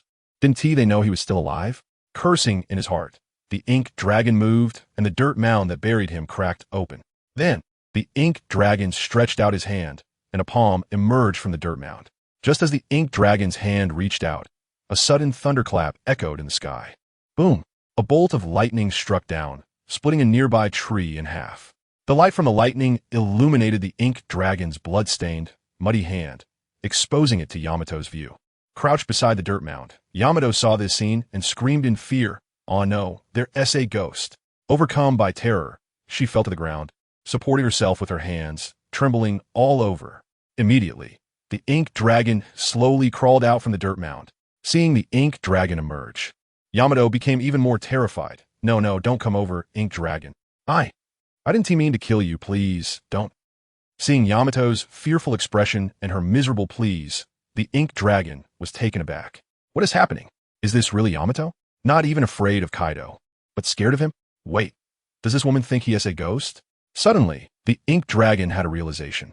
After all, he had indeed died before. And now, he seemed to be crawling out of a dirt mound? Was it Yamato who buried him? So, he looked like a zombie rising from the dead? But even if he looked like a zombie, she was Yamato. Who wouldn't he be scared of a living person? Why would she be scared of someone resurrected? Well, Yamato. Originally, the ink dragon wanted to explain himself to Yamato. However, just as he was about to say something, he suddenly thought of a more interesting idea. So, he decided not to explain. A wicked smile crept onto the ink dragon's lips, and his evil laughter echoed in Yamato's ears. At that moment, Yamato felt as if she had returned to her childhood, lying in bed, listening to her mother tell ghost stories. But as she listened, she found herself trapped in a ghost story. No, ink dragon, I really didn't mean to kill you. Please don't eat me. Yamato looked at the ink dragon, her expression a mix of pity and pleading. Truly, she was a sight to behold. What a pitiful woman. If he scared her, would he still be human? He wouldn't be human anymore. The next moment, the ink dragon stretched out his hands, mimicking a zombie. Black mist rising from his body, making him look terrifying as he hopped toward Yamato. Yamato, he elongated the sound. I'm here. Hearing the ink dragon's voice, although Yamato was scared, she still responded, I really didn't mean to kill you. Kaido is the one to blame. That jerk said if I killed you, he would give me freedom. So if you want revenge, just go kill Kaido. The ink dragon. Although he knew Yamato was a dutiful daughter, hearing her say such dutiful words for the first time made him unable to hold back. At Kaido's residence, in the bathroom, Kaido, who was soaking a hot bath, suddenly sneezed, feeling a bit shivery. What is going on? Did the weather suddenly turn cold? Why do I feel like I'm coming down with a cold? Outside the door, Big Mom's pretended cute voice rang out, Dodo. Do you really not want me to help you scrub your back? I'm really good at it. Just let me in to help you scrub your back, okay? Pretty please clap. Hearing Big Mom's cutesy voice, Kaido slapped his forehead and called out to the door, Lin, what do you even see in me? I can change. I can change. Is that not enough? Is that so? What I value the most is that you don't like me. Dodo, are you going to change? Big Mom wiggled her body, adorably like a soft girl. Through the thin frosted glass, Kaido could see Big Mom's wiggling figure. He had to admit, just looking at her figure, she was quite alluring. No, Kaido, what the hell are you thinking? That Lin, the one who can eat 300 pounds in one sitting. Don't be fooled by her current appearance. Women are like this. They'll go to great lengths to get what they can't have. But once they have it, they cast you aside like a shoe. Just think of her dozens of husbands before. Clap, clap, clap. Kaido splashed hot water on his face to wake himself up. The scene shifts back to Malong. Yamato was so scared by Malong that her heels kept tapping the ground, and her hands kept moving back, trying to distance herself from Malong. Facing such a frightened Yamato, Malong naturally had to scare her even more. Give me back my life. Give me back my life. Malong imitated the voice of a ghost from a movie, shouting at Yamato. Oh no, don't come any closer. If you come any closer, I'll scream for help. Yamato grabbed a handful of dirt from the ground and threw it at Malong. In an unguarded moment, a handful of dirt was thrown into Malong's mouth. Malong? Tui. You wicked woman. Are you not satisfied with killing me? You even want to desecrate my corpse? You're too despicable. I want revenge. I want revenge. I'm going to eat your flesh piece by piece. Malong bared his sharp teeth at Yamato. Two exaggerated fangs, longer than a vampire's, grew from Malong's mouth, and they were covered in some of the dirt Yamato had thrown. No, I said it wasn't intentional. You're just too weak. I accidentally knocked you out with one hit. I really didn't mean it. Please don't eat me, okay? Yamato looked at Malong pitifully. Just lie back down, I swear. I'll visit your grave every day, offering you fine wine and food. Please let me go, all right? Please? Yamato knelt on the ground, hands clasped in prayer. Her sincere eyes were filled with fearful tears. Although it was strange that Yamato, being from the Ghost Clan, was so afraid of ghosts, it was good to have a weakness. With a weakness, he could take advantage of her, right? However, Malong was also worried that if he went too far, once Yamato learned the truth, she might demand to be served with a big stick every day.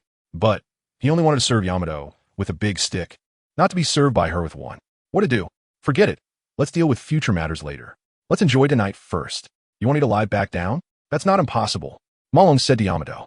Hearing Malong's words, Yamato immediately smiled. Had she successfully persuaded the zombie Malong to back off?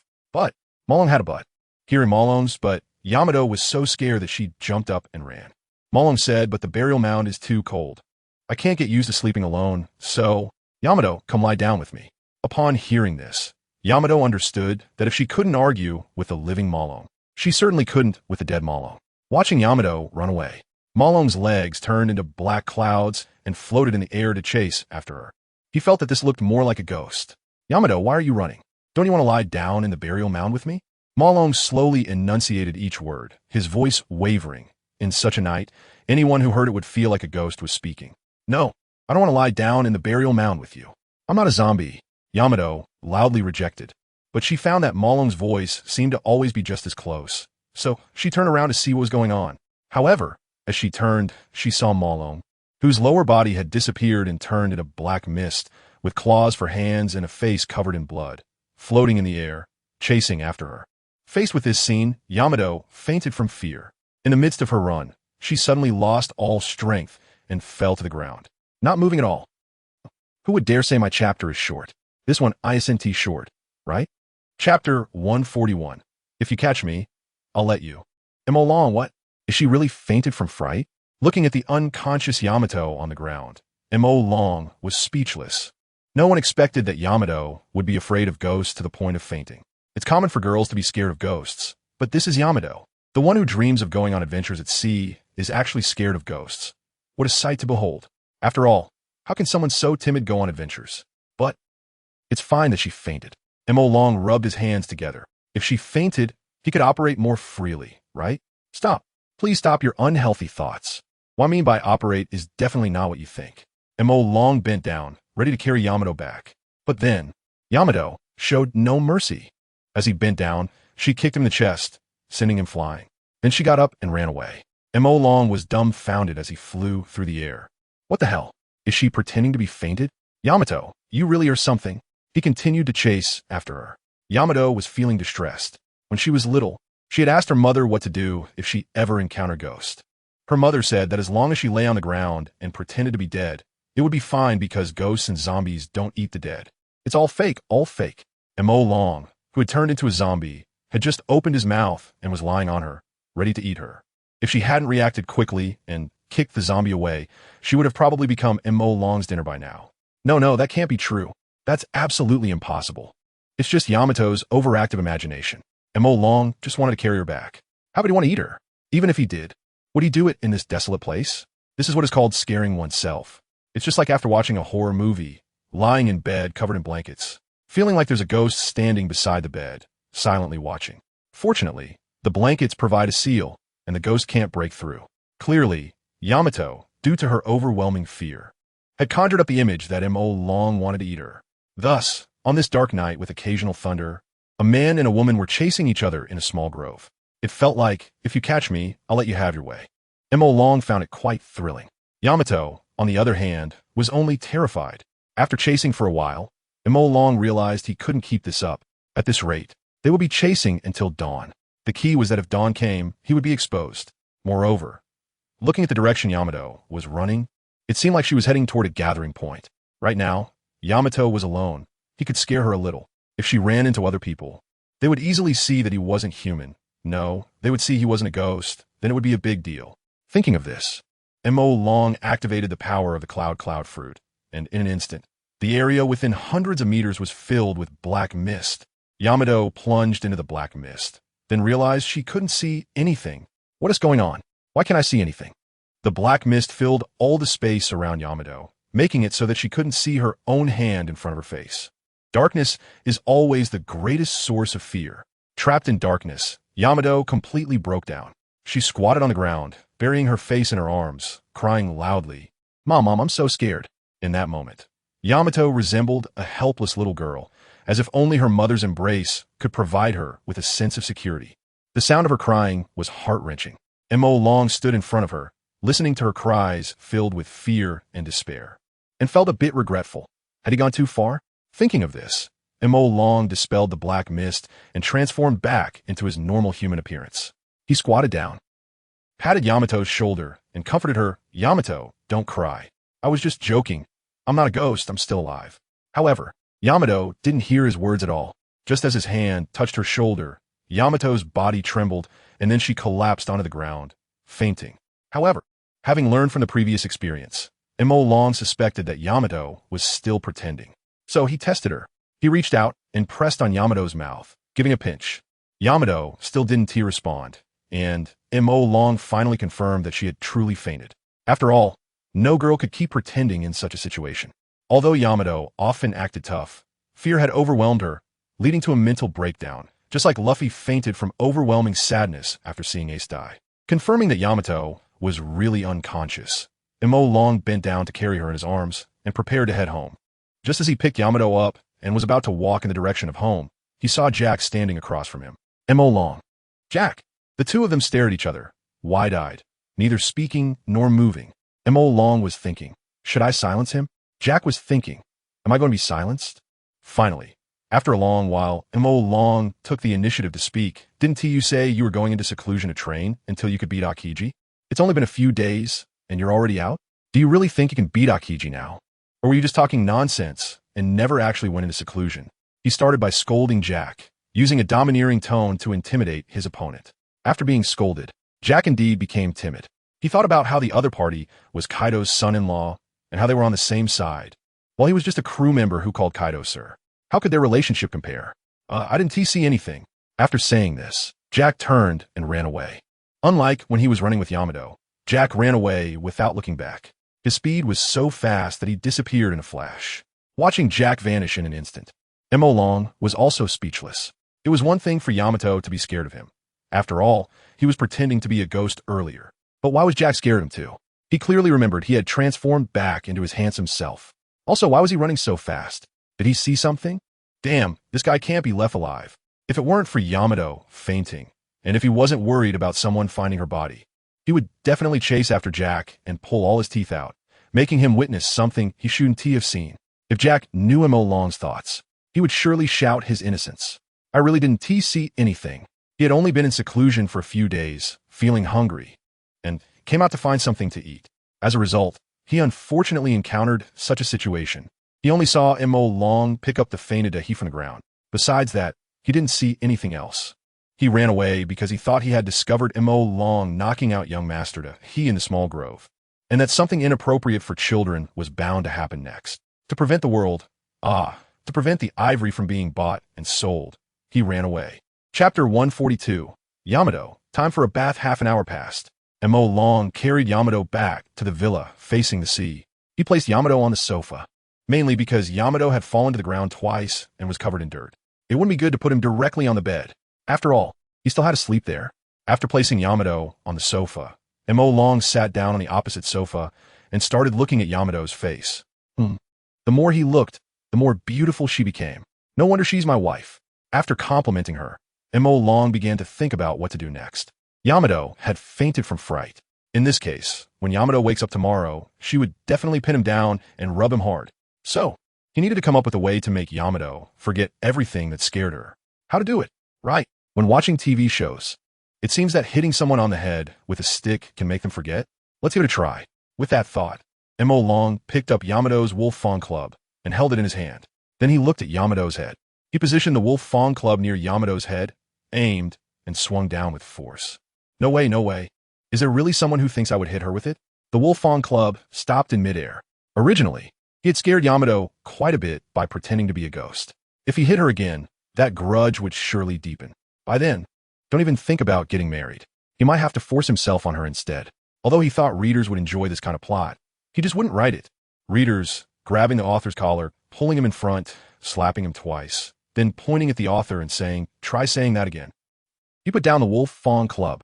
Mo Long first went to the bathroom to prepare the bathwater. Then he helped Yamato take off her clothes. He gave her a nice and refreshing hot bath. After washing, he helped Yamato put on her pajamas and then place her on the bed. Finally, he lay down next to her. A boring day just ended like that. The next day, a loud scream broke the morning peace. The little birds chirping in the branches all flapped their wings and flew away because of the scream. Yamato woke up from a nightmare, only to find herself in her own room. What happened? Was I not being chased by a zombie transformed by Mo Long? How could I be in my own villa, lying in bed? Yamato was completely confused by the current situation. Also, why am I wearing pajamas? And why is Mo Long lying next to me? Didn't he die? At this moment, there were too many questions in Yamato's mind. Hey, wake up, wake up. Yamato reached out and pushed Mo Long. Don't mess around. It's early in the morning. Let me sleep a bit more. Mo Long swatted away Yamato's hand and changed his position, continuing to sleep. Yamato was speechless. What are you sleeping for? If you keep sleeping, your wife is going to run away with someone else. Yamato said loudly in Mo Long's ear. Sure enough, as soon as the word wife was mentioned, Mo Long instantly woke up. He reached out, rubbed his sleepy eyes, and looked at Yamato, saying, "Who said my wife ran away? Isn't my wife right here?" Saying this, Mo Long reached out and pulled Yamato into his arms. Then he leaned down and kissed her on the cheek. Yamato was completely stunned. What the heck? When did I become so close to this guy? What are you doing? Yamato pushed Mo Long away, saying, Mo Long, don't go too far. Am I someone you can kiss? Why not? Mo Long looked at Yamato in confusion and retorted, You're my wife. Why can't I kiss you? Wife? What nonsense are you talking about? Who is your wife? Yamato was speechless, and then she asked, Mo Long, I want to ask you, what exactly is going on between us? Why are we lying on the same bed? Hearing this, Mo Long smiled and said, Yamato, what kind of question is that? You're my wife. If you're not lying on the same bed with me, who do you want to lie with? What? We just confirmed our relationship. And you want to put a green hat on me? Yamato, who confirmed a relationship with you? Yamato held her head, feeling like her brain wasn't working properly. What the hell happened? Mo Long, if I remember correctly, didn't we have a contest yesterday, and I accidentally hit you too hard? Killing you? Is that right? Yamato wanted to confirm whether the terrifying memory in her mind was a dream or reality. Yamato, what are you talking about? I'm alive and well. Are you cursing me to death? Do you like being a widow that much? Mo Long was very dissatisfied with Yamato's attitude. Clearly, yesterday you competed with me, and after losing, you said you would be my wife. Come on, it's only been one night since what happened yesterday. Have you forgotten? Yamato, I lost yesterday. Looking at Mo Long's serious expression, Yamato began to doubt herself because, if her memory was correct, then Mo Long should be dead. But now, Mo Long was alive and well in front of her. What on earth was going on? Yamato scratched her white hair hard, feeling that her memories were somewhat fragmented, as if missing some pieces. Of course you lost. Mo Long said with certainty, if you had won, would you still be lying on the same bed as me? No way. You would definitely have gone out to adventure. Mo Long's words made Yamato feel like there was no problem with that. Indeed, she had originally decided that as long as she won against Mo Long, she would immediately go out to adventure. But then I remember injuring you badly yesterday, taking you to see a doctor, and ultimately you passed away. I buried you, and you turned into a ghost wanting to eat me. All of this, was it all fake? Yamato looked at Mo Long and questioned. Fake. Fake, all fake. Yesterday's battle was clearly won by me. How could you have injured me? Look at me now, where am I hurt? Not to mention I died and turned into a ghost. Yamato, I think you had a nightmare. Exactly. This was Mo Long's plan. Take a nap and make Yamato's reality seem like a dream. A perfect plan, but all felt so real. Yamato couldn't believe that everything she had experienced before was just a nightmare. But the reality was right in front of her. If it wasn't a nightmare, why was Mo Long alive? Why was she sleeping with Mo Long? It just didn't make sense. But why didn't I have the memory of being defeated by Mo Long in my mind? Was it a nightmare or reality? If what I experienced before was real, then Mei Long is still alive now, which means that Mei Long's death before was acted. But she clearly observed Mei Long's corpse. It was definitely dead. It seems that I really had a nightmare. Yamato looks like she's about to lose her life. Mei Long is sneering in her heart. A woman who has never even left Ghost Island thinks she can fight against me. Kaido has been played around by me, let alone his daughter. Chapter 143. Only a man stronger than me can help me defeat Kaido. All right, stop thinking about it. Yamato, do you really think I can fool you? You're definitely having a nightmare. Mo Long continued to stoke the fire for Yamato, saying, You say I'm dead and turned into a ghost. But the fact that I'm still alive is the best proof. So don't think too much about it. Come on, call me husband and let me hear it. Mo Long reached out and lifted Yamato's chin. Yamato's face instantly turned red. She had never been treated so lightly by anyone before. W, what are you doing? Slap. Yamato reached out and swatted away Mo Long's finger that was lifting her chin, saying fiercely, I haven't acknowledged your identity yet.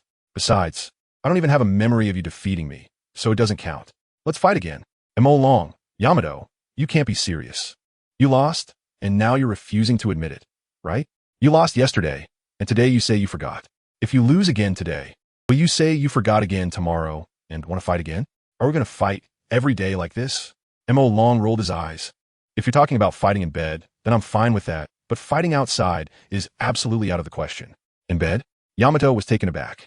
I've never heard such an outrageous request in my life.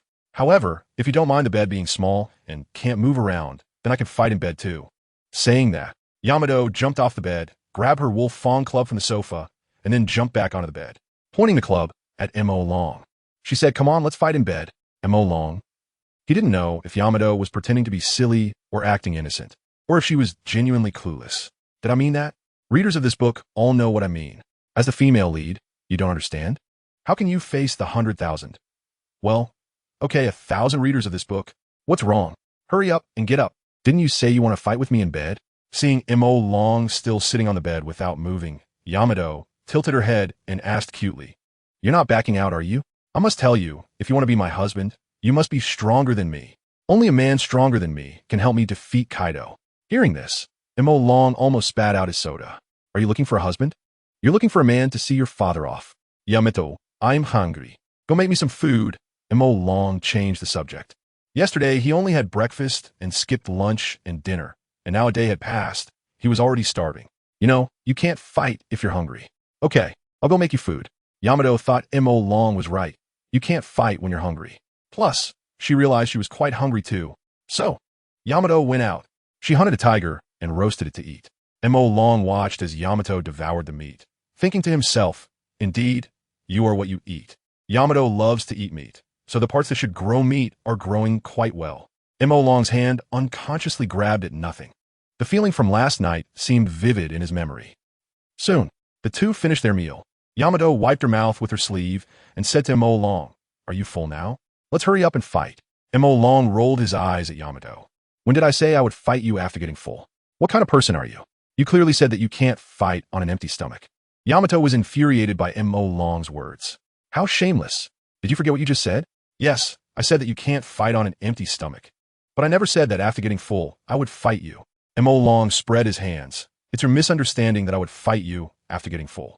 Is that my fault? Yamato, if you don't win against me, I won't marry you. Don't you like me? Are you going to give up?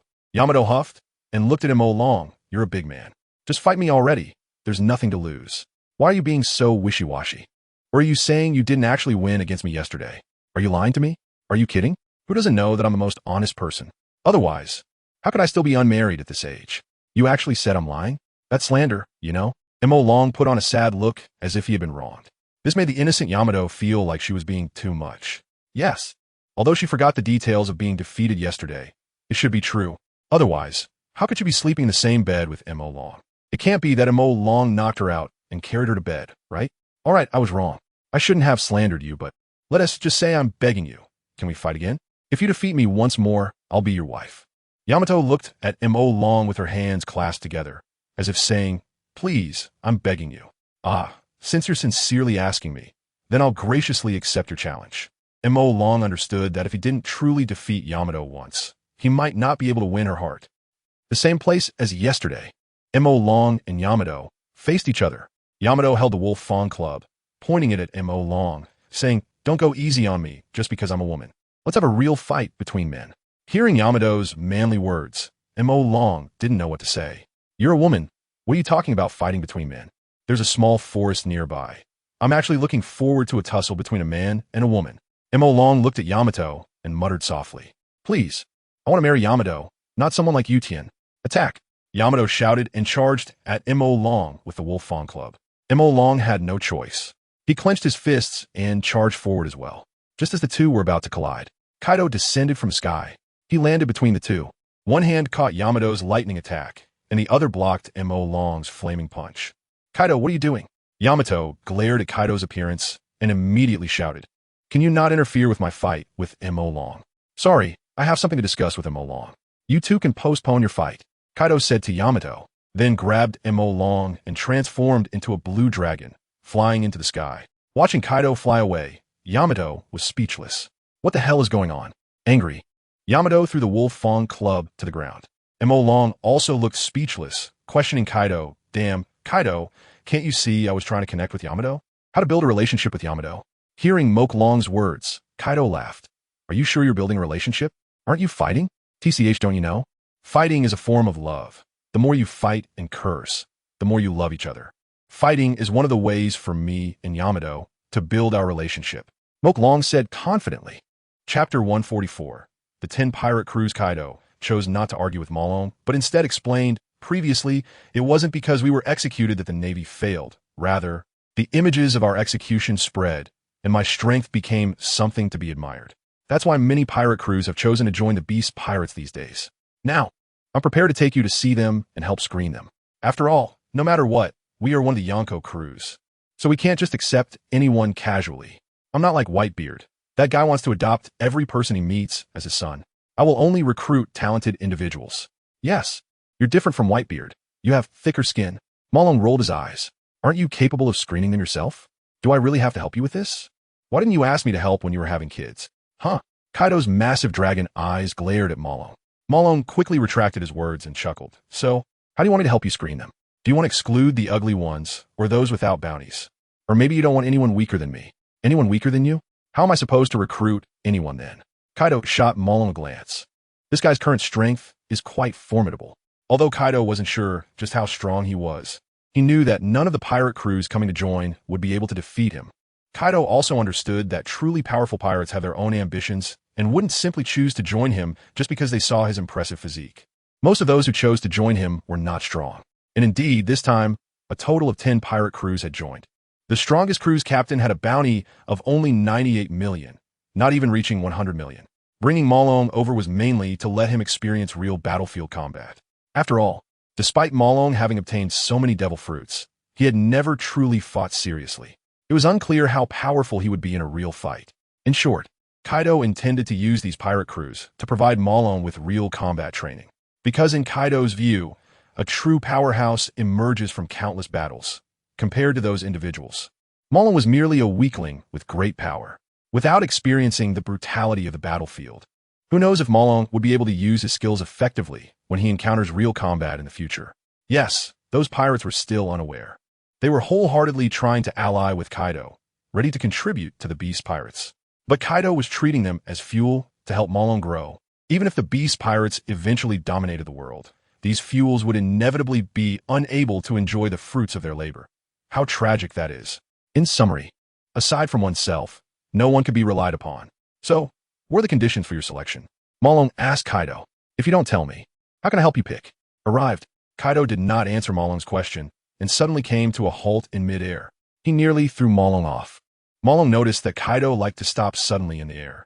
It was simply too much. It was one thing when he was flying alone, but now he was carrying him and still played like this. Was it fun? At this moment, in a certain area of Wano country, the captains of the 10 pirate crews were gathered together, seemingly discussing something. Do you think Kaido is being a bit too much? We've been here for so long, yet we haven't even met him?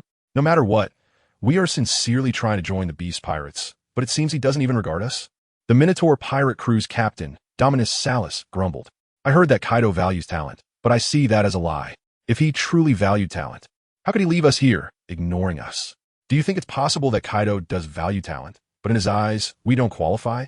Said Kuroka, captain of the Twin Blade pirate crew, looking at Dominus. Dominus Kuroka, that sounds a bit harsh, doesn't it? While we may not be top-tier pirate crews, we are at least renowned pirates with bounties in the tens of millions. How can we not be considered talent? Dominus retorted. But Kaido has a bounty of 1 billion. Another pirate captain chimed in. Compared to Kaido's bounty, ours are insignificant. Although Kuroka's statement might be a bit demoralizing, it is indeed a fact that in the eyes of the strongest creature, we really don't qualify as talent. That's right. A bounty in the tens of millions can indeed be considered a great pirate in the East Blue. But in the first half of the Grand Line, we're merely mid-tier. And in the New World, that means nothing at all. Our original goal was to cling to Kaido's leg. If Kaido looks down on us, we might as well form an alliance among ourselves. That would also increase our chances of survival in the New World. Yes, we thought the New World was a paradise for pirates, a heaven where the Navy's grip couldn't reach. Coming to the New World was like a carp leaping over the Dragon Gate. But now we realize that the first half of the Grand Line was the real paradise. The New World is hell. Although there is no Navy presence here, the intensity of pirates fighting for territory is even stronger than the Navy's capture efforts. My crew lost over 100 men within less than a month of entering the New World. If we don't find a strong ally soon, we might not be able to hold on. The other pirate captains exchanged glances. Weren't they in the same situation? If they could survive on their own, who would want to be someone else's subordinate? Even if that person was the strongest creature in the world.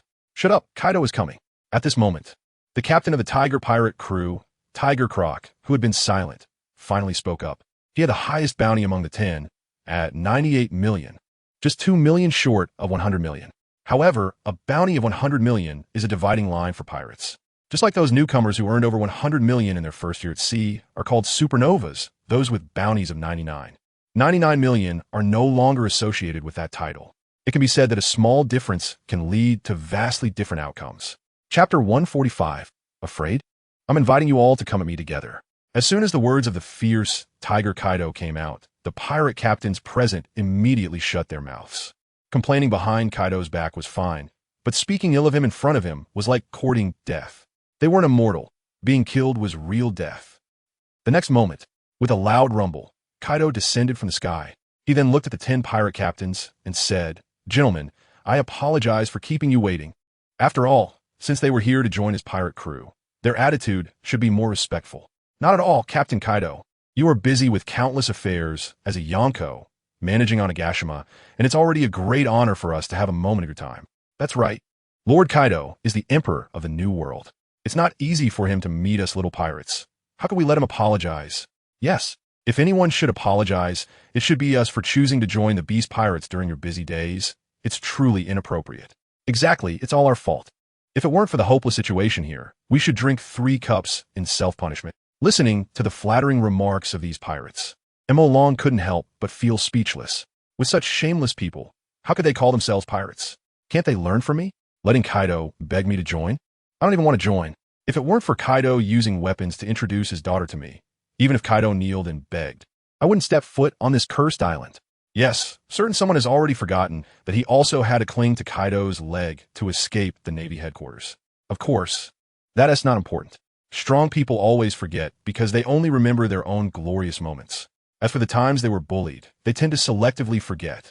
All right, don't tarnish the word strong. Just report Long's ID directly. Kaido, although not a man who enjoys flattery, still felt quite pleased by the compliments from these pirates. At least it swept away the unpleasantness from last night with Big Maw. Forget it. Let us not mention that. Ahem, enough self-punishment. Kaido looked at the 10 captains lined up in front of him and said, "I can say that I very much welcome your joining the Beast Pirates, but you all understand that the Beast Pirates is the strongest pirate crew in the world.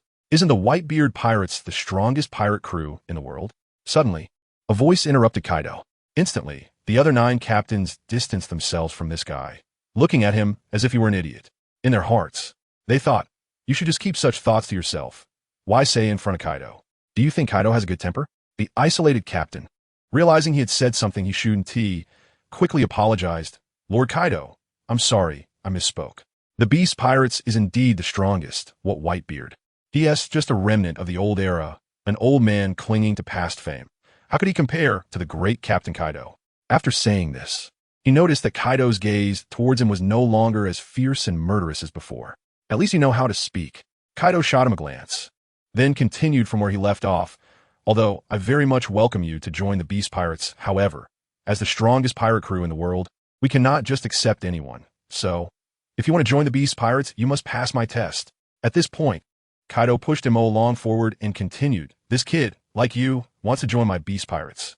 I have confirmed his strength, and he indeed has the qualifications. Now, the pressure is on you. Defeat him or kill him, and you will become a member of the Beast Pirates. Furthermore, you will directly become an officer of the Beast Pirates and share in the glory and wealth with me." This was quite motivating. However, Long couldn't help but complain inwardly. "Well, Kaido, you really have no intention of accepting anyone, do you? Defeat me or kill me. There are some people in this world who can defeat me, but no one can kill me. So, Kaido bringing me here isn't really about helping him pick talents, is it? He just wants to see my strength in actual combat, right? But to test my strength with such a bunch of misfits, Kaido, you really underestimate me." The many pirates, upon hearing Kaido's words, turned their gazes to Long, an ordinary man wearing a ghost mask. This was the first impression the pirates had of Long.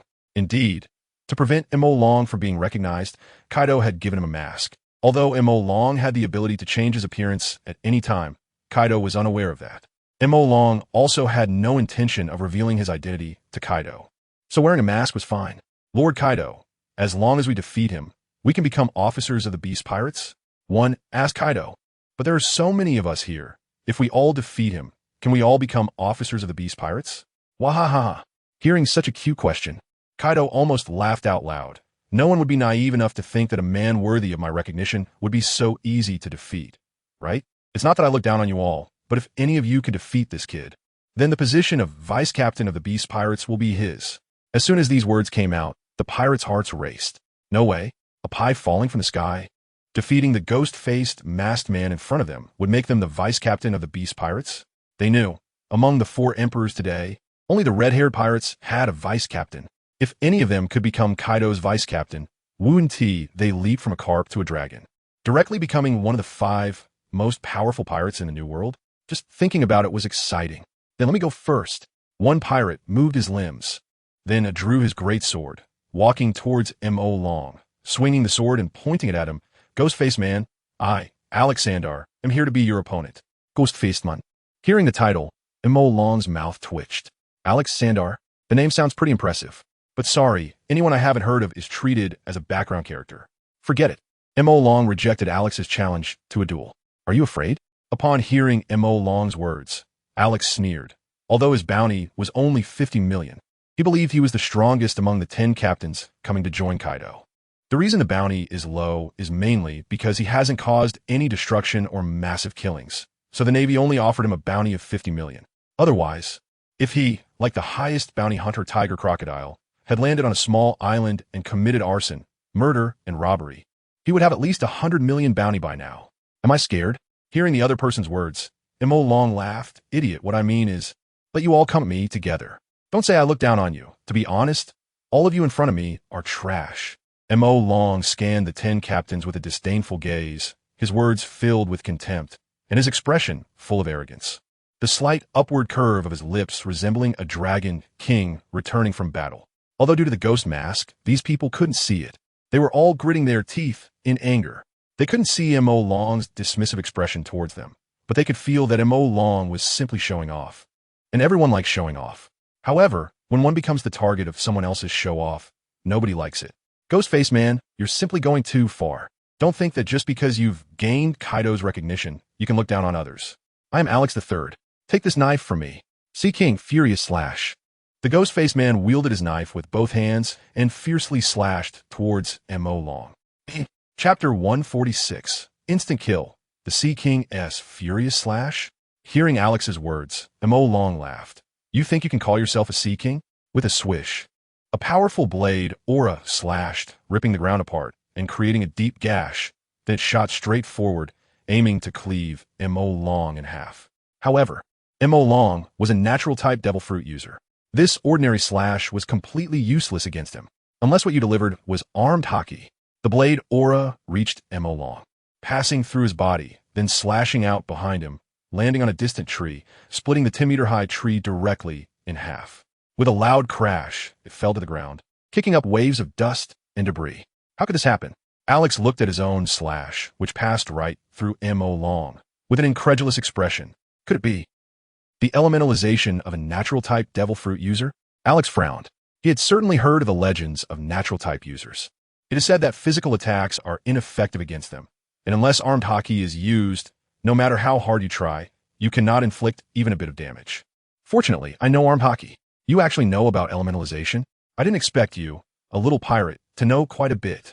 There are not many devil fruits to begin with, and natural types are even rarer. Currently, among the seas, the only well-known natural-type users are the Marine Admirals. Clearly, Marine Admirals are not something everyone can encounter. And if you really did encounter one, for a small pirate like Alex, it would basically mean spending the next life and impelled down. Fire Fist Ace had not set sail yet. His flame fruit was still lying somewhere in the East Blue. Enel, the Thunder God, was on Sky Island, and no one knew about him. Oh, and there's also Sir Crocodile from the 7 Warlords of the Sea. Speaking of Crocodile, one cannot help but mention Nico Robin. Forget it, let's not talk about that. After all, we shouldn't get too carried away. You really underestimate people, don't you? Hearing Mo Long's mocking tone, Alex got angry. Armed haki entwined. In an instant, the large blade in his hand was covered in a pitch-black armed haki. Demo Muskman, let's see if you dare not to dodge this time. With that, Alex charged towards Mo Long. Just as he was about to appear in front of Mo Long, Alex leaped up, holding his blade with both hands, using the downward momentum to bring it down heavily towards Mo Long's head. In Alex's mind, an image appeared of Mo Long being cleaved in two by his blade. Then he would become the vice captain of the Beast Pirates, marry Kaido's daughter, inherit Kaido's position as an emperor, and finally reach the peak of his life. Just thinking about this, Alex couldn't help but burst into a loud laugh. Idiot! What are you laughing at?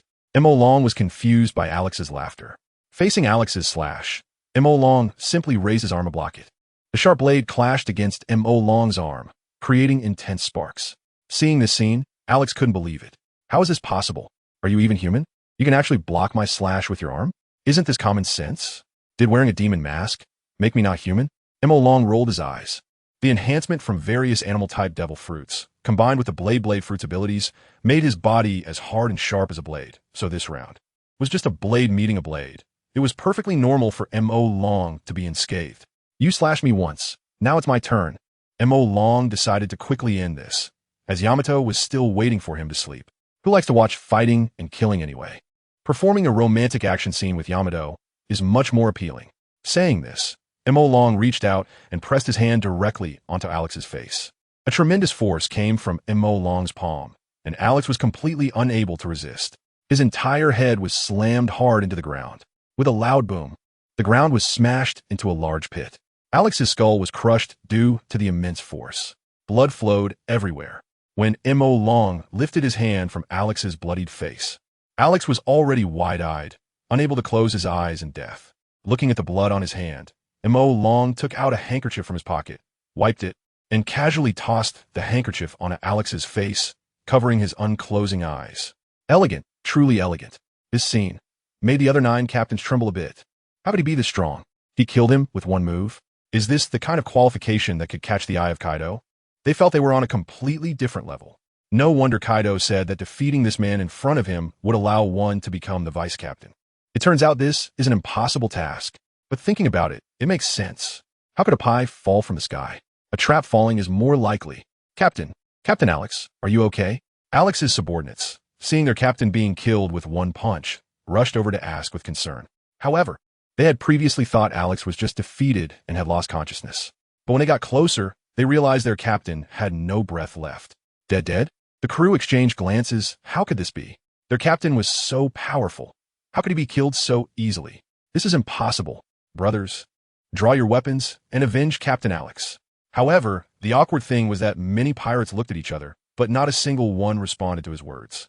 Of course, if even the captain was killed in an instant, what could we do? 10 lives wouldn't be enough. The proposing pirate felt quite embarrassed upon seeing this. Then he said to the other 9 pirate captains, "You all noticed how strong the Demon Mask Man is, right? Don't you want to become the vice captain of the Beast Pirates? We definitely can't win in a one-on-one, but if we all take him on together, we might have a chance." Sure enough, as soon as these words were spoken, the 9 pirate captains became eager to try. After all, the position of vice captain of the Beast Pirates is too tempting. They really didn't want to give up. You guys draw your weapons and follow me to kill. In the end, the bounty highest among them, Tiger Croc, was the first to take action. At his command, his pirate crew members drew their large blades and charged at Mo Long. Tiger Croc also transformed into a gigantic saber-toothed tiger, leading the charge. The remaining 8 captains saw this and gritted their teeth. They also drew their weapons and rushed forward. Whoa, have all the people run off? I've noticed the update cliff has dropped sharply. I can't go on. I want to lie in my girlfriend's arms and suffocate myself. Chapter 147. I'm face blind and can't tell if girls are pretty facing the charge of hundreds of people. Mo Long remained incredibly calm. He shook his head in a very pretentious manner and said, "Weak, too weak, really too weak. My first battle is actually with you bunch of guys. It's simply a disgrace to my bounty. Let's finish this quickly." Saying this, Mo Long extended his right foot and lightly tapped the ground with his toes. In an instant, the ground within a radius of several thousand meters turned into butter. The pirates lost their footing and collectively fell to the ground. Thud, thud, thud. It was like a child running home to find their mother, tripping over their own feet. Hundreds of people slid down in unison. The scene was quite spectacular. What the hell is going on? Why did the ground suddenly become slippery? Damn, it's sticky. A pirate tried to push himself up with his palm, but found his hand was sticky. When he lifted it, it felt a bit like pulling taffy. Butter. Is it butter on the ground? One pirate who loved buttered bread exclaimed. But why is there butter on the ground? Another pirate asked. Who the hell knows? Some pirates tried hard to get up, but as soon as they dared to rise, they slipped and fell again. The ground seemed to have completely turned into butter, losing all friction, making it impossible for anyone to stand firm. The fierce tiger, Crocodile, managed to stay on all fours, steadily using his claws to sink into the buttery ground, standing firmly. The other captains also stomped their feet hard into the butter to keep their 2 feet stuck in it, thus avoiding the embarrassing situation of slipping. The remaining pirates followed suit. They all stomped down hard, creating depressions in the buttery ground so they could stand on it. However, while they didn't slip, their movements were restricted. Fire your guns. Those of you with guns, shoot. Crocodile shouted to his subordinates. Since close combat was impossible, they had to attack from a distance. However, although Long was immune to bullets, he no longer had the patience to continue playing with these small fry. With this time, he could have pushed Yamato to the peak 100 times. Snap! Long raised his hand, held it in the air, with a snap of his fingers. The pirates were confused about what Long was going to do. Their eyes focused on him. Long pretentiously said to them, "Remember, on the road to the underworld, tell the guy that the one who kills you is Long too." Butterhell. As Long's words fell, the next moment, the buttery ground beneath the pirates began to dissolve. Those standing on it began to sink slowly as if they were in quicksand. Moreover, the melting butter was still hot, causing the pirates to scream in pain. How could this happen? No, I don't want to die. The pirates tried to escape the buttery ground, but within a radius of several thousand miles, it had all turned into butter. How could they run? Where could they run to? Pirates who couldn't fly were utterly helpless against their sinking fate. Even the 9 pirate captains were each in dire straits. Crocodile tried to use his speed to rush out of the range of the buttery ground, but reality defeated him. All 4 of his legs were covered in butter, and his belly was pressed against the buttery ground. The harder he tried to stomp to escape, the deeper he sank. Soon, one by one, the pirates who couldn't hold on were completely swallowed by butter hell, disappearing without a trace. The scene was filled with wails. Some pirates had already begun to plead with Long. "Lord Ghostface, please spare me. I have old and young to take care of." Puffed. Long pointed his finger at that pirate. A small sword flew from his fingertip, piercing straight through the pirate's skull. Losing the ability to struggle, the pirate was directly swallowed by butter hell. Then Long mumbled softly, "If you have an old to take care of, why are you still out at sea as a pirate? This shows you're unfilial. If you have young to take care of and are still out at sea as a pirate, it shows you lack responsibility. The government says being a pirate is illegal, and you still want to be a pirate. This shows you're disloyal. You, this unfilial, disloyal, and irresponsible guy, do you think you should live?" That's right. It definitely wasn't because Long himself didn't have a wife and was jealous of this pirate having one, that he killed him. Absolutely not. The remaining pirates trembled at this scene. Initially, they had also prepared to shout like this. After all, this plea had become a habit, just like how bad guys tell girls, "Go ahead and scream. Even if you scream your throat hoarse, no one will save you." It was a phrase that anyone begging for mercy would shout. In reality, how many of those shouting were really taking care of the old and young? "Lord Ghostface, I have a sense of responsibility. I have a childhood sweetheart back in my hometown waiting for me to return and marry her. I promised that as long as I find treasure at sea and make money, I would return home in style to marry her. I'm such a responsible man. Please spare me a way to live." One pirate raised his hand and shouted loudly at Long, thinking to himself, "You said XXXX was irresponsible, so you killed him. Now that I'm being so responsible, you should let me go, right? Dream on." Hearing this pirate's plea, Long laughed. In his heart, he mocked, "TSK, TSK, TSK. Good fellow, don't you know that men who talk like this in dramas usually don't survive to the end? Yes, you're great, you're noble, you have a sense of responsibility. But you don't know that I hate childhood sweethearts the most, right? Moreover, since ancient times, childhood sweethearts can't compete with unexpected arrivals. To prevent you from going out to sea and finding another woman, making your childhood sweetheart sad, I'm helping her get rid of you now, nipping your infidelity in the bud. But don't worry, if your childhood sweetheart is pretty, I'll take good care of her for you. So go with peace of mind. Unfortunately, I'm face blind and can't tell if a girl is pretty." Puffed. The next moment, that pirate's forehead was also pierced. However, the words "I'll take care of your childhood sweetheart" were heard by Kaido, standing behind, and he was very displeased. "You little brat, what the hell do you mean? Is Kaido unable to lift a club, or is Yamato not attractive enough that you dare to look for another woman in front of me? Even if it's a joke. It's not okay, right? And you say you're face blind. I showed you pictures of Yamato and Linlin in prison, and you picked Yamato at a glance. You tell me you're face blind?" The pirates were also speechless. So the ones without responsibility were killed, and those with responsibility were also killed. So, you just want to kill people, right? However, begging for mercy might lead to death, but not begging for mercy would definitely lead to death. So some pirates, unwilling to give up, tried one last time. Lord Ghostface, I have a treasure map here. It details the treasure buried by the Golden Lion pirates before they disbanded. Please spare my life. I'm willing to offer this treasure map. Puffed. Another pirate's head has been penetrated. It sounds like if you die, the treasure map won't belong to me anymore. Besides, who do you look down on? Don't you know I'm not interested in money? You actually want to tempt me with money. Who should die if not you? Chapter 148, Whitebeard. Is he also considered a legend? Kaido was speechless. You're not interested in money, but I am. Why not just make him hand over the treasure map before you kill him? Kaido, really? You actually believe that guy has the treasure map of the Golden Lion? Hearing Kaido's complaints, rolled his eyes.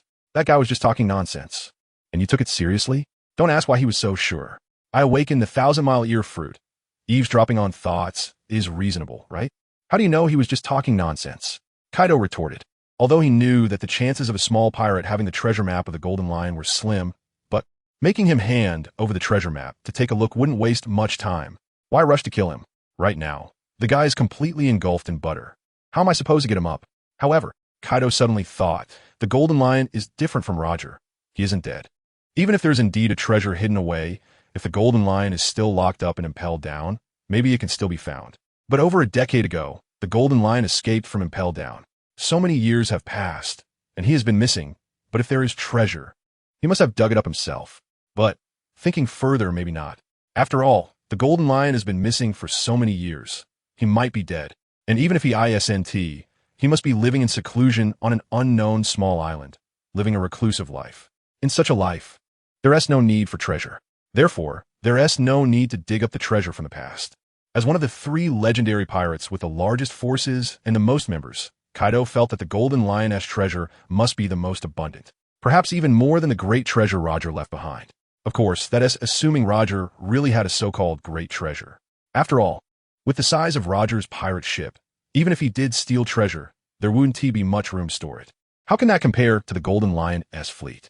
You can't just steal once and bury it in one place, steal again and bury it in another place, and then finally transport it all to the final island, Raftel, to bury it, right? A single ship, if it had wealth enough to buy the world. How many times would it have to transport that? Forget it, that is not important. It's over. Looked at the pirates completely swallowed by the butter and clapped his hands again. The originally warm melted butter immediately disappeared. Underfoot, it turned back into solid ground. And those pirates were buried alive underground. Felt that he was too kind, killing these pirates and even burying their bodies.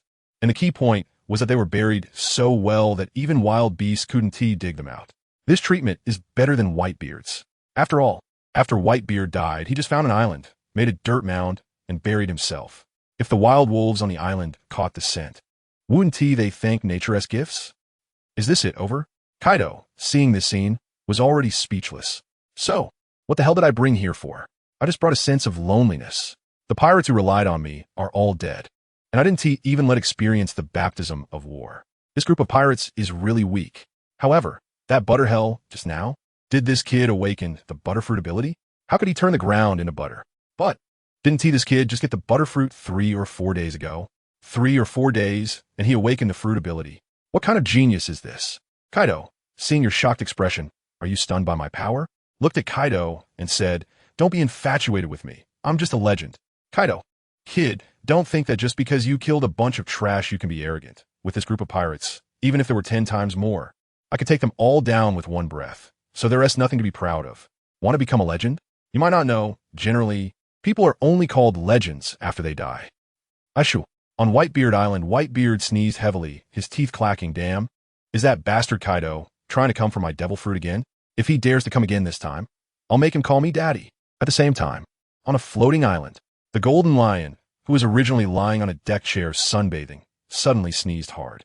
He rubbed his nose and said, after retreating from the world for over a decade, is someone thinking of me? If that is the case, then it's time for me to return to the world. Carp, Sengoku, you 2 old fools. I haven't forgotten the grudge of being sent to impel down by you 2 over a decade ago. It's not that I haven't got my revenge yet. Now, the time has come. It's time for me to make my grand reappearance. For some reason, the Golden Lion felt that the sea was calling him. Most people only become legends after they die. Tilted his head. You can't let Whitebeard hear you say that. Whitebeard, is he also considered a legend? Kaido was shocked, his face full of disbelief. Originally, was prepared to mock Kaido, but suddenly thought, this guy was once on the same ship as Whitebeard, seeing him every day. Indeed, in comparison, in Kaido's eyes, Whitebeard doesn't seem to be a legendary pirate anymore. It's just that for the current new pirates, Whitebeard can be considered a legend. Indeed, people's pessimism and joy differ. Remembering the past, a rich second-generation classmate said he wanted to experience the life of the common people. So he changed his daily Lamborghini to a Porsche, changed his daily 5-star hotel presidential suite to an ordinary suite, and changed his specially provided meals to Michelin dining. He reduced the dozen girlfriends he was dating at the same time to 2. Perhaps, in his eyes, no matter how miserable the common people are, it can only be this miserable, right? One can only say, this is the world's residual error. In the eyes of an ordinary person, the common life he experienced is already the life everyone dreams of. But in the eyes of real rich people, this is already the standard after he lowered his living standards by 10 times. Every time he thinks of this, can't help but criticize, damn. Why isn't someone like me wasting social resources like this? These people should be hung on streetlights. Chapter 149. The Navy Regrets. Ambushing Kaido sigh. Kaido, I'm tired. Let's go back to Onigashima. Looked at Kaido and sighed. Kaido, what have you done to be so tired? You've only moved a few times, okay? You're so weak. What will Yamato do in the future? Damn, Kaido, who are you calling weak? I'm in great shape and could take good care of Yamato, okay? Hearing Kaido's inner thoughts, retorted angrily. You can say I'm weak when I'm working, but you can't say I'm weak when I'm with Yamato. Got it? Although Kaido didn't know how new his complaints as a father-in-law, he felt that there was no need to have a deep conversation with about such matters. Kid, let us go. Kaido transformed into a blue dragon, grabbed, tossed him onto his back, and soared into the sky. Although all 10 allied pirate crews had been wiped out, Kaido didn't feel sorry about it.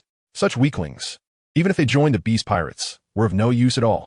In this world where the strong determine fate, personal strength is enough to change the course of a war. Most subordinates are just tools to maintain order. For example, attacking a small island always requires someone to manage it. Apart from that, they probably have no other use. 3 days later, today, is the agreed trading time between and Sengoku, the day to exchange 8 devil fruits for 3,600 Navy soldiers. Originally, Kaido planned to take with him, but when he went to find, he discovered that was still asleep. And beside him was Yamato. What was he supposed to do? If he forced to wake up now, would probably hate him. So, Kaido decided to go alone. Anyway, the Navy wouldn't dare to act recklessly. And then, he fell into a trap. At this moment, on the trading island, Admiral Akiji and Vice Admiral Garp were chatting happily. The Navy sent these two over, clearly with no plans for a trade. Well, Sengoku actually wanted a trade. The main issue was, the Celestial Dragons above disagreed. They directly cursed him out. You old bastard. What use is the government supporting you? Is this how you repay us? Not only did you lose the heavenly gold, but you even have a nerve to ask us for devil fruits to exchange for those failed soldiers? Bullshit, I tell you. We have no devil fruits, and you better bring back the heavenly gold. Otherwise, we'll replace you as the fleet admiral. After being scolded by the Celestial Dragons, and with them not planning to provide devil fruits, Sengoku couldn't produce the 8 devil fruits. In the end, there was no other choice but to send Akiji and Garp out, choose to break the agreement, and directly take down Kaido. This way, they wouldn't waste the devil fruits, could save the soldiers, reclaim the heavenly gold, and even capture Kaido. Although this carried risks. If Kaido discovered the Navy's intentions in advance, he might choose to kill the captives. But Sengoku had no other choice. He had no options. The Celestial Dragons said that if he couldn't recover the heavenly gold, he would lose his position. For his own sake, he could only take the risk. Even if the captives were killed in the battles between the Navy and pirates, who doesn't die? Just consider them as sacrifices for the Navy. Soon, Kaido appeared in the sky with 5 warships. Then he slowly descended. Old man Garp, did you bring the devil fruits? Kaido asked Garp, who was in sight, and also, did you come alone? Kaido didn't see any warships around the island while in the air, which puzzled him. No warships. How'd this old man get here? Did he swim over? No way, right? Has the Navy become so poor that they can't even afford a warship for their hero? Thinking about it, it really is a shame. Maybe it's because I robbed the heavenly gold, so the Navy's military budget for the next year is gone, right? However, thinking about Garp swimming in the sea made Kaido want to laugh. Ha ha, old man Garp, you have today too. You were so arrogant when teaming up with Sengoku to fight me before, weren't you? Now you regret it, huh? David Fui? Garp shrugged, evasively saying, Kaido, You're really bold, daring to rob the heavenly gold. If you're so brave, why don't you just attack Mary Geos to rob the celestial dragon's treasury? Don't worry, that day isn't far off. Kaido looked at Garp and said lightly, with growth potential. As long as he eats this batch of devil fruits exchanged from the Navy, his strength should not be inferior to Kaido's. At that time, he would directly take and start conquering the New World. Garp, stop talking nonsense. Where are the 8 devil fruits? Kaido questioned Garp. What devil fruits? I don't know what you're talking about. Garp pretended to be clueless as he looked at Kaido. Hearing Garp's words, Kaido frowned. Old man, what are you talking about? I had an agreement with Sengoku that the Navy would exchange 8 devil fruits for the captured soldiers. Are you guys going back on your word? Aren't you afraid I'll kill those captives? Of course, we are afraid so. We want to give you that chance. A voice came from behind Kaido. Akiji? Kaido turned around and saw the man who spoke, an admiral and a Navy hero. It seemed Sengoku, that bastard, was going back on his word. Damn, do you think I'm easy to bully? How do you play tricks on me? Kaido was furious. The next moment, he roared to the sky, transforming into a blue dragon. Then, aiming at the 5 floating warships, he opened his mouth, ready to unleash a blast of flame. Flame breath. Kaido, with me here, do you think you have a chance to harm those soldiers? Garp leaped and directly appeared at the head of the blue dragon. He then punched the dragon's face, knocking it askew. However, at the critical moment, Kaido still managed to unleash his flame breath. It just missed the target. Therefore, the warships suffered no damage. With a loud bang, Kaido was knocked down to the ground, his massive dragon body crashing down and creating a huge crater. Just then, Kaido didn't have time to get back up. Akiji used his powers to instantly freeze Kaido. But Akiji also understood that Kaido wasn't so easily frozen. Sure enough, the outer layer of ice that froze Kaido quickly developed cracks. The sound of cracking ice echoed, and with a loud bang, the layer of ice covering Kaido's body shattered completely. An enraged Kaido swiped a claw towards Akiji. Akiji created an ice wall in front of him. However, it had no effect at all and was directly smashed to pieces by the claw of the Azure Dragon. Then the claw struck his body, sending him flying away. Chapter 150. Kaido captured, however. Just as Kaido was focusing his attention on Akiji, Garp suddenly appeared in front of him again, delivering a powerful iron fist that struck his face hard. The immense force crumpled his face, sending Kaido flying. But in the moment he was knocked away, Kaido retaliated with a sweeping tail strike that hit Garp, sending him flying as well. On the other side, the strongest shield of the Celestial Dragons, CP0, had also arrived on Onigashima. The Navy was responsible for dealing with Kaido, while CP0 was tasked with retrieving the heavenly gold from Onigashima. With Kaido absent, CP0 showed no signs of hiding, marching in with a large force, ready to wreak havoc on the island. However, they never expected that although Kaido was not on Onigashima, the Yonko Big Mom was still there. Sengoku was aware that Big Mom was on the island, and he also knew about CP0's operation.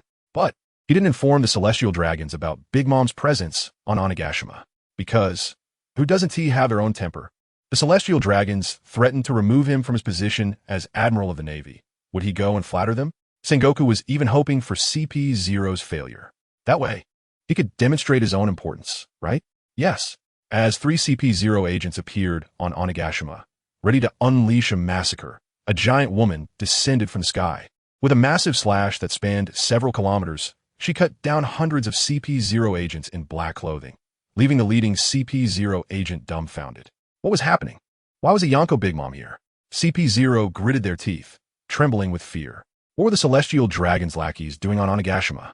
Big Mom, wielding the Emperor's sword, pointed at the leading CP0 agent and questioned him about the news of Kaido robbing the heavenly gold, which she was still unaware of. In fact, such embarrassing news would definitely not be voluntarily disclosed by the Navy or the government. Kaido had not made it public either, so it naturally hadn't spread. On the orders of the Celestial Dragons, we are here to retrieve the heavenly gold. Big Mom, are you going to defy the will of the Celestial Dragons? CP0 faced immense pressure but still looked directly at Big Mom, hoping to make her back down in the name of the Celestial Dragons. Retrieve the heavenly gold from Onigashima? Big Mom was taken aback by CP0's words. Did Kaido steal the heavenly gold? She clasped her hands to her chest, her face filled with stars of excitement. He's so brave, I like him so much. CP0 was confused. What the hell? This Big Mom is not right. Could it be that Kaido was planning to use the heavenly gold as a betrothal gift for her? Seriously, why be so polite? Even if he didn't give a betrothal gift, it would be fine. Big Mom twisted her body and said sweetly. CP0 was speechless. What was wrong with this woman? Moreover, they had never heard of any relationship between Kaido and Big Mom. Since this is a betrothal gift prepared for me by Kaido, it naturally can't be taken back by you. Big Mom regained her imposing demeanor, blocking CP0 single-handedly, exuding a powerful presence like a woman guarding a pass against thousands of men. Hearing Big Mom's self-absorbed words, CP0 retorted, Big Mom, I think you're overthinking it. Kaido's theft of the heavenly gold is clearly for recruiting troops. How could it possibly be a betrothal gift for you? If Kaido really liked you, he wouldn't have waited until now. You're already over 60, right? How dare you say Kaido doesn't like me? Say it again if you have the guts. Big Mom was furious, kicking CP0 in the chest and sending him flying. She quickly pursued, stepping on his chest and questioning him. Tell me, Kaido likes me the most. Big Mom, don't go too far. CP0's face under the mask was extremely gloomy. They had originally thought that without Kaido, this operation would be easy, but unexpectedly, Big Mom appeared in his place. The key was that from Big Mom's tone, it seemed she had strong feelings for Kaido. Damn it. How old are you two? Half your bodies are in the ground. How shameless can you be? Big Mom, I represent the Celestial Dragons. Are you sure you want to go against us? You should know that throughout history, anyone who opposed the Celestial Dragons has died. CP0 attempted to continue threatening. However, Big Mom was completely unfazed by his threats, pressing down hard with her foot. Boom! The ground collapsed. CP0 was forcefully stomped into the ground, his chest level with the earth. He coughed up blood. Tell me, Kaido likes me the most. At that moment, Big Mom appeared to be a woman overwhelmed by love, completely disregarding everything else. In her mind, there was only Kaido. CP0 seemed to understand this point. He wanted to struggle, but the immense force on him made it impossible to escape. The one standing on him was one of the strongest pirates in the world. If it had been the top few in CP0, they might have been able to fight back. But he was no match. Are you two still watching the show? Hurry up and save me. CP0 shouted at his two comrades responsible for this operation not far away. Soru. The next moment, the two CP0 agents used one of the Navy's 6 powers, Suru, to appear in front of Big Mom. Storm Foot. 2 storm kicks were unleashed, striking Big Mom hard. However, against Big Mom's steel-like skin, it was completely ineffective. Iron Block, Steel Fist. The two CP0 agents exchanged glances and jumped up, punching Big Mom together. The result, Big Mom turned around and slashed with her sword. The two CP0 agents were caught off guard and were instantly sliced in half by Big Mom's blade. Blood sprayed into the sky. Meanwhile, the CP0 agent who had been under Big Mom's foot seized the opportunity to escape from beneath her. After escaping, CP0 had no intention of avenging his fallen comrades. Using Jeppo, he attempted to flee Onigashima, but Big Mom unleashed a fiery pillar with Prometheus, roasting him in midair before he fell to the ground. As for the remaining ordinary CP members, they were overwhelmed by the beast pirates and executed on the spot. The battle ended effortlessly. The scene returns to Kaido. He is fighting alone against Garp and Aokiji, and he is not at a disadvantage. Running away? Not an option. In Kaido's eyes, Garp is an 80-year-old man, and Aokiji is a 40-year-old young man. In this situation, the advantage is his. Moreover, the Navy actually went back on their deal, which completely enraged him. Therefore, Kaido, wants to teach them a lesson. Today, he will take Garp and Aokiji's heads to wash away the humiliation that Sengoku gave him. They actually only sent Garp and Aokiji over, which is simply looking down on him, the strongest creature. This battle lasted for 3 days and nights. The deserted island was damaged to 1/3 of its area and directly sank into the sea. In the end, it ended with Kaido being captured. Chapter 151 Future Children. Thud. As the Azure Dragon once again fell heavily from the sky, this world-class battle finally came to an end. Watching Kaido fall from the sky, completely unconscious and returning to his human form, Garp clutched the blood hole in his chest, gasping for breath, and finally couldn't hold on any longer, falling straight back. Tired, really too tired. Beside him, Aokiji also lay on the ground, his originally black, curly hair now completely gone. He had become incredibly clever. As for why this happened, during the battle, he accidentally got caught in the Azure Dragon's grip, and then the Azure Dragon breathed hot air at him. Fortunately, Garp acted in time and knocked the Azure Dragon's mouth off target. Otherwise, that blast of hot air would have hit him directly. At the very least, it would have caused a fifth-degree burn. Now, he had only lost his hair, which is quite lucky, to be honest, although being bald is not a good look.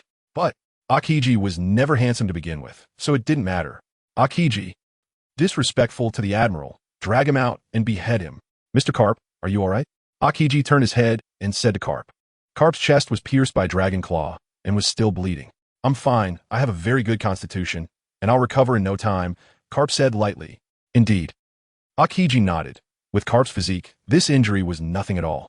If it weren't for the constant fighting and the risk of tearing the wound with his movements, it would have healed and scabbed over by now, just as the two were conversing.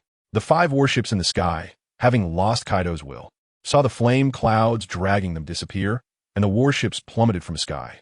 Fortunately, part of the island had been destroyed by the Three's fierce battle. Below where the warships fell was the sea. If they had fallen directly to the ground, it would have been catastrophic. However, even falling onto the sea, the immense impact still subjected the warships to a severe test. At least all the items in the ship's hold were thrown around due to the impact. More chaotic than a scene after a robbery. Boom!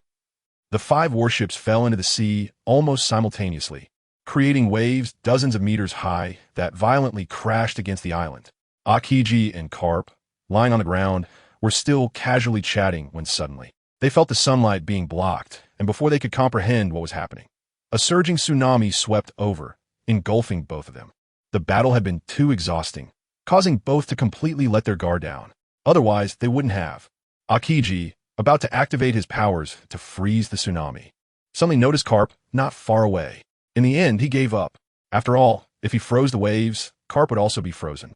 The damage caused by freezing him would likely be more severe than being hit by the waves. Moreover, this wave was caused by the falling ships, so it would only be this one wave. And now, they had already been swept away by the tsunami. The damage was already done. Next, they just needed to follow the flow of the tsunami to be pushed into the island, and when the tsunami lost its momentum, they would safely land on the ground. With almost no secondary injuries. Comparing the two options, using his powers would cause secondary damage to Carp, while not using them would only mean being washed away a bit further. Unless he held a grudge against Carp and intended to take revenge, not using his powers was the best choice. 3 days, a full 3 days, where on earth did Momo go? Why hasn't he returned yet? Big Mom paced back and forth in Kaido's room. Without Kaido's company these past 3 nights, she couldn't even sleep soundly. No, she couldn't continue waiting aimlessly like this. Big Mom made up her mind to search for Kaido. Moreover, she had a feeling that something must have happened to him. After all, CP0 had previously stormed Onigashima, aiming to reclaim the Sky Gold, and it just so happened that they took advantage of Kaido's absence. So, CP0 must know where Kaido went. Unfortunately, they hadn't left a single survivor, otherwise they could have interrogated one. But, as for finding Kaido, Big Mom had no idea where to look. First, she wanted to find Yamato. This guy was the top of the 3 calamities, the second in command of the White Victim Group. He should know some insider information, right? Unfortunately, Big Mom was disappointed. Yamato didn't know either. This made Big Mom very troubled. If she didn't know where Kaido went, how could she find him? Right, there's that kid. Big Mom suddenly remembered Moku Long. Kaido had previously brought Moku Long to her Cake Island, and even said Moku Long was his son-in-law.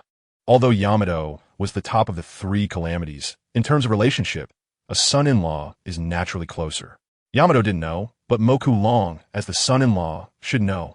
Thus, Big Mom found a beast pirate and asked him to help guide her to find Moku Long.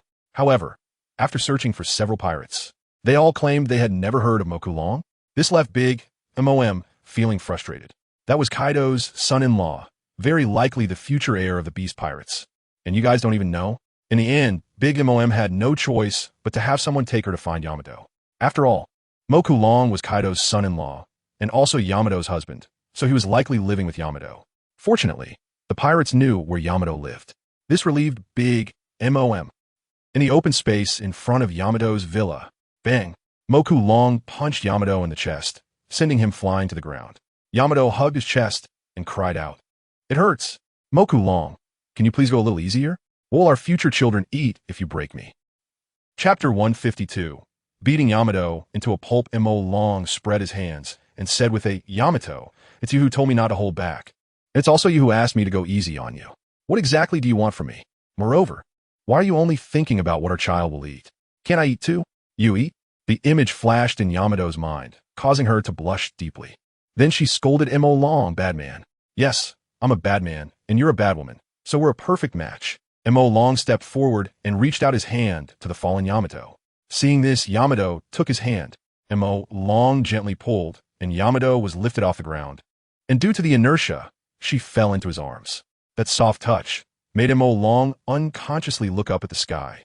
A bit disappointed, he thought, "Why isn't it dark yet? Wait, who said you can't do anything if it's not dark?" Thinking of this, Mo Long bent down, hooked Yamato's leg with his arm, and directly picked her up in a princess carry. "Oh, what are you doing?" Yamato's center of gravity wobbled as she fell into Mo Long's embrace. "What am I doing?" Hearing Yamato's question, Mo Long revealed a mischievous smile. "What do you think? I've accompanied you for special training for these 3 days.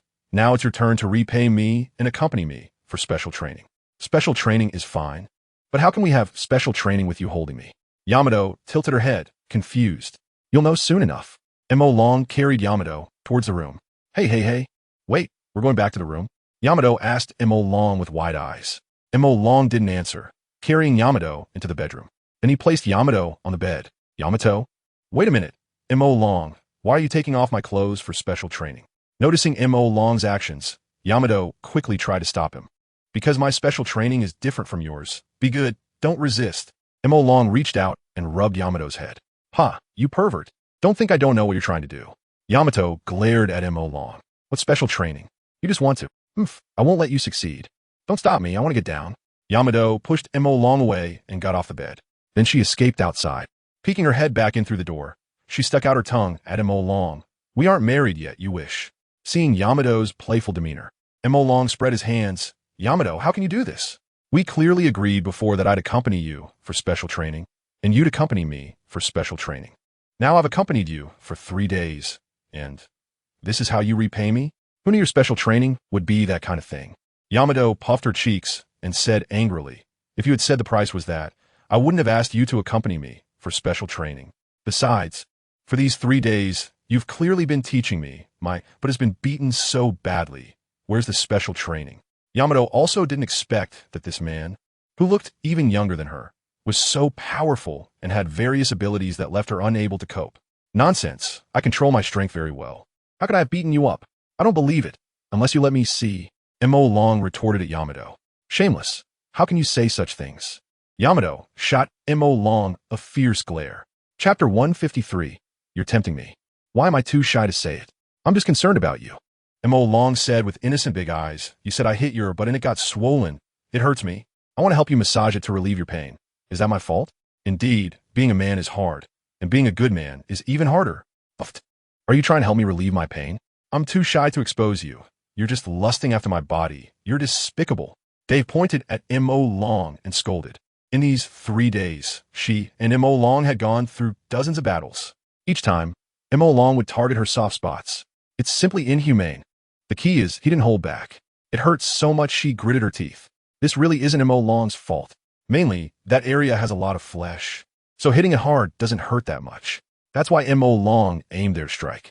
If the same force were applied to the stomach or the face, the damage would definitely increase several times. So did I do something wrong? What do you mean I'm despicable? You're my wife, and I'm lusting after my own wife's body. What's despicable about that? Lusting after someone else's wife is what's despicable. Mo Long retorted. Chow, little brother. I'll give you a chance to reorganize your words. Who are you calling despicable? Even if I've been dead for 1,000 years, I have to shout with my decayed voice. I still possess the spirit of Jianan, and the legacy of Weiwu will endure. Chao Zai, right, you're right. Puffed. Who said you're my wife? What kind of man hits his wife like you? They pouted and glared at Mo Long. Listen to what you're saying now. Not even admitting I'm your wife. Shouldn't you be punished? Moreover, it was clearly you who insisted on forcing me to train with you to defeat Kaido. And now you're blaming me? You really want me to move quickly when you need me, but when you don't want me, you want me to roll away, right? There's no helping it. Day is too disobedient. If it were a gentle and lovely girl, he wouldn't be able to bring himself to hit her. Of course. Mainly, Day grew up getting hit, and with his little strength, he wouldn't cause her any real harm. It would hurt, but if it didn't hurt at all, it wouldn't serve as a lesson. What are you saying? I can't understand. Day said softly, her face red and head down. Do you really not understand? I'm too shy to expose you. Mo Long returned Day's words to her. After 3 days of contact, those who get close to ink become black. No matter how pure Dea was before, spending so much time with him would make her tainted. So, Mo Long simply didn't believe that Dea didn't understand. Again, Dea blushed and looked down, claiming she didn't understand. This expression of saying she didn't understand could only fool someone like Luffy, right? Anyone with a normal brain could see that she was shy and embarrassed. As for why she was embarrassed, of course she understood. Mo Long, by the way, why you like me? They skipped the previous topic and curiously asked Mo Long. She didn't understand this point. She clearly had no femininity at all. How could she attract boys? Silly girl, if you don't even know what men like the most, how can you still consider yourself a man? Of course, I like you because you're good looking, otherwise, what is it? It can't be because you keep saying you're going to become Kazuki Oden's man, right?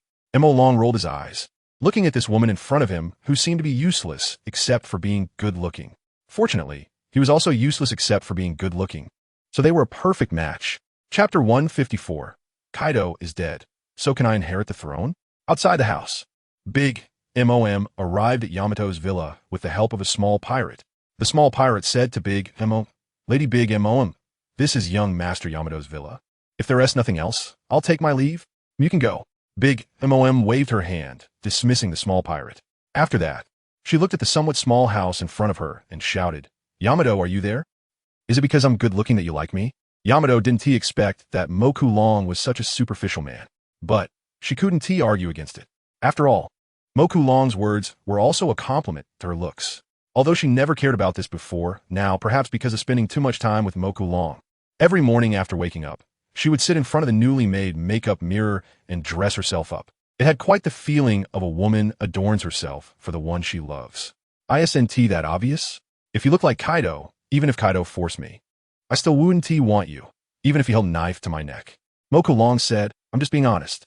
Yamato, upon hearing this, was furious. This bastard, even if he really only liked my beauty, can't he just not say it directly? You're gonna lose friends like this, you know? It makes it seem like I have no other merits besides being good looking. Who doesn't know I have no friends? Do you need to point it out? As for whether you have any other merits besides being good looking, don't you have a sense of that in your heart? Just then, a voice came from outside the door. Yamato, are you there? This voice is a Big Mom. What is that woman doing here? Yamato was very angry. There was no choice. After all, she had previously gone to find Kaido and discovered that Kaido was entangled with this woman. Wanted to put a hat on her mother. That woman must have taken down Kaido, so now she came a flaunt in front of me, right? A thought crossed her mind. Yamato angrily stomped her foot. She directly picked up her spike club and walked toward the door. Bang! The door was violently pushed open by Yamato, and she pointed her spike club at Big and angrily said, Big you are too much. Taking down Kaido is one thing, but enjoying it by yourself is another. Are you here to flaunt your victory over Kaido? Big Mom. Upon hearing Yamato's words, she was stunned. What did she take down Kaido? Although she wanted it very much, that matter was still just a little bit. There was still a long way to go before she could take down Kaido. Many times, Big couldn't understand. What is wrong with her? Bringing the entire wedding dowry of whole Cake Island. And you still don't want it? I, Charlotte Linlin, am not bragging. If I publicly announced I was looking for a husband, the men lining up to eat my soft rice could circle the new world. That guy Kaido really doesn't know how to cherish his blessings. Big Mom, can you say something? Yamato saw that Big Mom was ignoring her and became even angrier. Is she looking down on her? Yamato, it's not what you think. I'm not here to flaunt my victory. I just came to ask you if you know where Kaido has gone. He has been missing for 3 days, and I'm worried he might be in trouble. Big Mom looked at Yamato and asked, Kaido has been missing for 3 days? Yamato was taken aback, then didn't take it seriously. What is the big deal? Kaido is not a child. Isn't it normal for him to disappear for a few days? He might have gone to kill himself somewhere or led a team to rob. A pirate. Does he have to stay in his base every day? There are 20,000 mouths on Onigashima waiting to be fed. Does money just fall from the sky? No, I asked Jin, and he said he doesn't know where Kaido went, so he definitely isn't out robbing. Yamato replied. Moreover, Kaido had just robbed the celestial dragon's gold from the sky. He definitely wasn't short on money, so there's no need to go out robbing. If it were about taking territory, there might still be a little possibility. Big Mom shook her head. As for going out to kill himself, that possibility does exist, but I have a bad feeling that something has happened to him. I think your intuition might be right. At this moment, Moku Long also walked out from the house and said to Big Mom, Kaido is most likely captured by the Navy. 3 days ago was the day I agreed with Sengoku to exchange the marine soldiers for the devil fruit. Normally, if it were a regular trade, Kaido would have returned with the devil fruit that day. But now, 3 days have passed, and Kaido still hasn't given me the devil fruit. I initially thought Kaido might have kept it for himself, but now that I hear Kaido hasn't returned, it's very likely the Navy went back on their word. They not only didn't fulfill their promise to trade with Kaido, but also brought people and captured Kaido. Of course, it's not impossible that they killed him directly. Moku Long looked at Big Mom and said, "What? The Navy actually captured my dodo? When did that guy Sengoku have such guts?" Big Mom clenched her fists in anger. "No, I have to go rescue Dodo." "That's right, as long as I can rescue Dodo. He will definitely be moved by my actions, and then dedicate himself to me. Moku Long, you come with me. Let us attack the Navy headquarters and make Sengoku hand him over." Big Mom said to Moku Long. Moku Long shrugged. "I'm not going. I just escaped from the Navy headquarters with great difficulty. If I go now, wouldn't they be walking into a trap? Only a fool would do that. Besides, Kaido might already be dead. How about this, Big Mom? You return to Whole Cake Island to be your queen, and I'll stay on my Onigashima to be my Beast Emperor." Clearly, Moku Long didn't want to go to the Navy headquarters to die. After all, the Navy had already had the experience of executing them once. If they went again this time and got caught, they might not escape. "Moku Long, how can you say that? Dodo is your father-in-law. Can you just watch him get executed by the Navy?" Big Mom looked at him as if she had misjudged him. Moku Long didn't care how Big Mom viewed him. He shrugged and said lightly, "If you want to go, then go save him yourself. I'm not going." Meanwhile, Yamato listened to their conversation. Her heart was very calm. Upon learning that Kaido was captured by the Navy, she wasn't happy nor unhappy. It was just an ordinary piece of news to her. After all, her relationship with Kaido was very poor. She would rather kill him herself. If Kaido really was executed by the Navy, she would at most give him a proper burial on Onigashima. Nothing more. "Fine, then I'll go by myself." Big Mom glanced at and then scolded, "Kaido is really blind to let you be his son-in-law." "Yamato, are you really saying that Kaido is your biological father? Do you want to go with me to save him?" Chapter 155, Luffy, "All 3 emperors are my father-in-law. What do you have to fight against me?" "Hee, going to save Kaido with you?" Hearing Big Mom's words, Yamato sneered. "Not to mention that I wouldn't go to save him at all, even if I wanted to. Thanks to Kaido, I can't leave Onigashima, because that bastard put an explosive bracelet on me that will blow up if I leave Onigashima." Hearing Yamato's words, Big Mom looked at the iron ring on Yamato's wrist. Originally, she thought it was just a training weight, but unexpectedly, it turned out to be an explosive bracelet that Kaido used to imprison Yamato to prevent her from leaving Onigashima. Speaking of which, Kaido is really ruthless to his own daughter, even more ruthless than her. But for some reason, I like it even more. This attitude towards children is simply identical to hers. So they're a perfect match. The Ink Dragon, who accidentally overheard Big Mom's thoughts, was speechless. This woman is really hopeless. It seems that no matter what Kaido does, you like it, right? Although for the Ink Dragon, he actually somewhat agreed with Kaido being with Big Mom. After all, having just Kaido as a backup seems a bit unsafe. Having one more Big Mom isn't bad either. Wait a minute. The Ink Dragon suddenly thought that even if Kaido and Big Mom teamed up as backup, it wouldn't be safe either. In the future, the two had teamed up before, but were still defeated by the worst generation represented by Luffy. Sigh. Thinking of this, the Ink Dragon sighed. "My future is bleak. Fortunately, there's Shanks. Although Shanks is Luffy's guide, but what's more important, the kid I have my eye on, or my own daughter? Do I even need to say it?" The Ink Dragon stated, "Luffy, all 3 emperors are my father-in-law. What do you have to fight against me? When mixing in this world, relationships matter. If I didn't dislike being someone else's son, even Whitebeard wouldn't be impossible to fight for. So, it seems that you all don't plan to go save Kaido." Big Mom looked at the Ink Dragon and Yamato and sighed, unconsciously thinking of herself. Speaking of which, if she were captured by the Navy, would her children come to the Navy headquarters to rescue her? They should, right? How can my children be unfilial like these two? Big Mom was filled with confidence. That's right. The Ink Dragon nodded, looking at Big Mom, and said, "If you want to save someone, you could go save them yourself. I won't go." The Ink Dragon decisively refused. According to his memory, Kaido had been captured by the Navy many times, but had always escaped.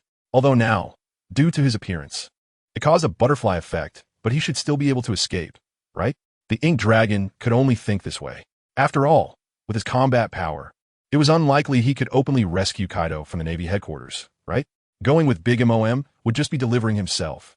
All right, then I'll go by myself. After Big MOM finished speaking, she turned and left.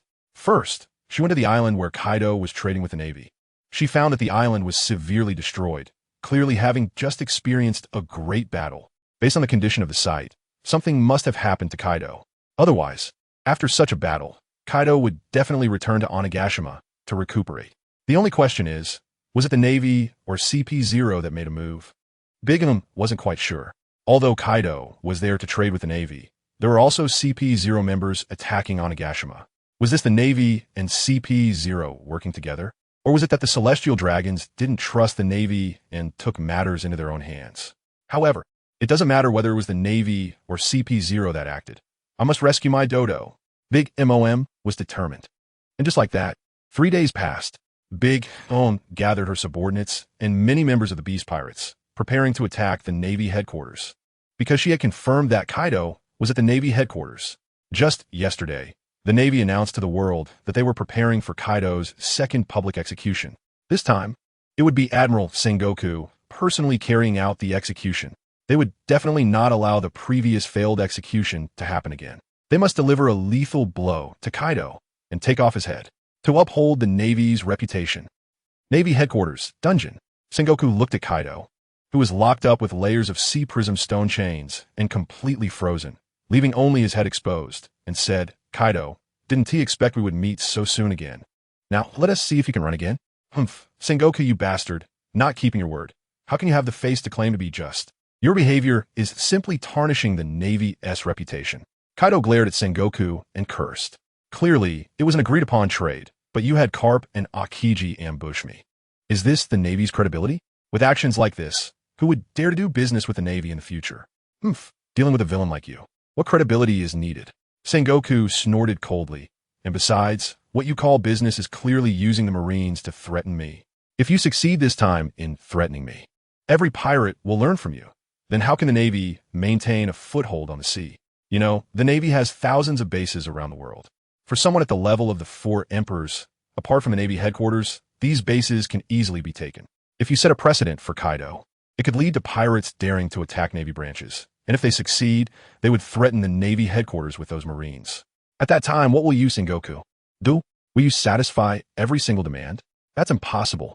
Sengoku, don't be too happy too soon. The Ink Dragon will definitely come to save me, Kaido said through gritted teeth while looking at Sengoku. Haha, you really make me laugh. Just that little brat who can't die, but has no other abilities? Kaido, are you confused by Carp? You actually think that little brat can save you? I'm quite looking forward to him coming over, after all. He is a very good research subject. Sengoku laughed heartily. And by the way, let me tell you some news, Kaido. The day after tomorrow, the Navy will publicly execute you again. This time, I will personally wield the executioner's knife. I want to see if your indestructible defense can withstand my blade. TCH, who is afraid of who? When the time comes, I'll stretch my neck out for you and see whose neck gets broken in the end, mine or your knife. Although Kaido felt that Sengoku personally taking action was somewhat dangerous, he couldn't lose face. So Kaido still stood tall and looked Sengoku in the eye. You're still tough-mouthed when death is imminent. Then let us look forward to the execution the day after tomorrow. After speaking, Sengoku put his hands behind his back, laughed heartily, and left with the demeanor of a proud man facing the sky. A 4 emperor, only a prisoner. I just quietly watch you show off. Chapter 156. Hot Springs Kazan, keep an eye on him. Sengoku walked past Kazan with his hands behind his back. He said to Kazan, if Kaido escapes, you'll never be able to become an admiral in this lifetime. Understood, Admiral Sengoku. I will keep a close watch on him. Kazan assured Sengoku. After Sengoku left, he immediately activated his ability, encasing Kaido's cell in a massive block of ice. Kaido was right in the center of the gigantic ice block. The chill emanating from the ice caused the temperature in the entire prison to drop several degrees. Of course, that wasn't important. What mattered was that Kaido was enduring the severe cold at Navy headquarters. Meanwhile, Mokulong was enjoying a hot spring with his daughter. Ah, so comfortable. Mokulong lay in the hot spring, feeling all the fatigue of the day melt away. Yamato, looking at Mokulong, who was leaning against her and using a certain part of her body as a pillow, she was speechless. Can you move your head off me? Yamato said to Mokulong. No way, it's so comfortable, why would I move? Mokulong refused. Yamato bared her teeth at Mokulong. Do you think there's a possibility that I might feel uncomfortable? Impossible, absolutely impossible. Moku Long shook his head. How could I feel uncomfortable being in a hot spring with someone I like? Yamato, feed me a grape. Moku Long said to Yamato. Yamato was speechless, looking down. She said, you're crushing them. Moku Long, what are you thinking? I meant the grapes in a fruit platter. Yamato, that's because you didn't say it clearly. What does that have to do with me? Complaining, Yamato reached out and picked a grape from the whole bunch in the fruit platter, then stuffed it into Moku Long's mouth. Moku Long, can't you help me peel it? Moku Long scolded. Why should I do everything for you? I'm your wife, not your servant. If you keep being so bossy, do you believe I'll push your head down into the water? Yamato's temper flared. What kind of person are you? You have hands. Why do you need me to help you eat a grape? Why not ask for help when you're going to sleep at night? Yamato, you're wronging me. I haven't been harsh with you at all. I'm just teaching you how to be a gentle and virtuous wife. Moku Long explained. So, if I'm not gentle and virtuous, you won't like me, right? Yamato grabbed Moku Long's face and turned his head to meet her gaze. It seemed that if Moku Long answered yes, she would immediately push him under the water to drown him. That's what you said. I didn't say it. Moku Long hurriedly denied, because he heard Yamato's inner thoughts. If he answered yes, Yamato would fiercely hug him and smother him. That way of dying was too painful. He didn't want that. Even though you didn't say it, you think that way? Yamato snorted coldly, releasing Moku Long, then stood up from the hot spring and walked out. Hey, wait a minute, put your clothes on. Moku Long hurriedly followed, helping Yamato get dressed. Silly woman. What if you catch a cold after soaking in the hot spring without clothes? After helping Yamato get dressed, Moku Long reached out to pull the hair that was stuck inside her clothes out, finally saying to Yamato, you go home and wait for me. I'll soak a bit longer. Okay. Yamato nodded and left the outdoor hot spring. Chapter 157. Taking down Kaido. Not long after Yamato left, Jack appeared. He looked at the ink dragon soaking in the hot spring and said, tomorrow, we're getting ready to head to the Navy headquarters to rescue Mr. Kaido. Are you sure you don't want to come with us? You do realize that all the pirates from Onigashima will be leaving, right? Are you planning to stay here all alone? All the pirates from Onigashima are going? Hearing Jack's words, the ink dragon was speechless. Are you planning to start the Marineford War? Is Big Mom going too? The ink dragon asked. That's right. Big Mom and her pirate crew, along with our beast pirates, will attack the Navy headquarters with overwhelming strength to rescue Mr. Kaido. Jack said, clenching his fist emphatically. Why bother? With your level of strength? What's the difference between going there and seeking death? I'm not trying to discourage you, but you really can't win. The ink dragon shook his head. Instead of trying to attack the Navy headquarters, wouldn't it be better to wait at home for Kaido to escape on his own? Jack, I'm not saying this to criticize you, but this shows a lack of trust in Kaido. Why do you think he needs you to rescue him? Have you forgotten what happened before? You went to the Navy headquarters to rescue Kaido, but what happened? You got frozen by Aokiji with one move. In the end, it was Kaido who brought you out, right? So, you should trust Kaido. This time, he will still be able to escape. Damn it, if everyone goes and gets caught, won't he be left all alone in the future? Therefore, the Ink Dragon was determined to persuade Jack to give up on the rescue mission. Lord Ink Dragon, last time the Navy was unprepared. This time, having learned from the previous lesson, the Navy will definitely have the most stringent defenses guarding Lord Kaido. It's not realistic to expect him to escape on his own. Jack shook his head. Hasn't he already escaped once? Do you really think the Navy will make the same mistake again? Is the Navy really that foolish? Yes, the Navy is indeed that foolish. The Ink Dragon thought as he heard Jack's thoughts. After all, Kaido was known to have been captured by the Navy several times and sentenced to death dozens of times. Yet he always returned safely to Onigashima. In the end, the two parted ways unhappily. Jack went back alone. Neither had convinced the other. The Ink Dragon leaned against the rocky wall of the hot spring, looked up at the starry sky, and sighed, thinking that if Kaido didn't return this time, he would take Yamato and leave Onigashima, find a place, and live a new life. Although it felt a bit ungrateful to Kaido, he believed that Kaido would understand him. Kaido, safe travels. I'll take good care of Yamato. When the time comes, let her have more children. That would help strengthen the Oni clan. Soon, the Ink Dragon also got out of the hot spring and returned to Yamato's villa. However, when he arrived at the villa, he found that Yamato was missing. Damn it, the Ink Dragon cursed. That woman, she wouldn't have gone to rescue Kaido, would she? Did she forget that she was wearing the explosive bracelet? Or does she think it might be fake, that a tiger doesn't eat its own cubs? The Ink Dragon knew that the explosive bracelet was real. Even though, with Yamato's physique, she wouldn't die even if it exploded, he would still feel heartbroken if she got hurt. Next, the ink dragon began searching for Yamato. Eventually, he found her at the highest point of Onigashima, standing at the edge of a big pit, looking in the direction of the Navy headquarters. The ink dragon walked up to her. He wrapped his arms around Yamato's waist from behind, rested his chin on her shoulder, kissed her cheek, and then said with a concerned yet reproachful tone, "Yamato, you come out to enjoy the scenery and don't even tell me? Do you know how worried I was? I almost thought you were going to the Navy headquarters to rescue Kaido." Yamato didn't respond, only said to the ink dragon, "If Kaido dies, I will have no family left in this world. Although I hate him and want to kill him myself, but, sigh, enough said, I understand." The ink dragon sighed, placing his hands on Yamato's shoulders, turning her to face him. "You don't want Kaido to be killed by the Navy, right? So how about we go to the Navy headquarters to rescue him? Also, I want to remind you that Kaido is not your last family member in this world. You still have me, your loving husband." Yamato didn't speak, simply rested her face against the ink dragon's chest, enjoying this moment of tranquility. At the peak of Onigashima, the ink dragon held Yamato, overlooking the mountains and the sea.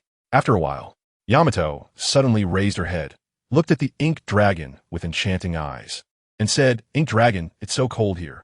I want you to carry me home." "At your command, my lady."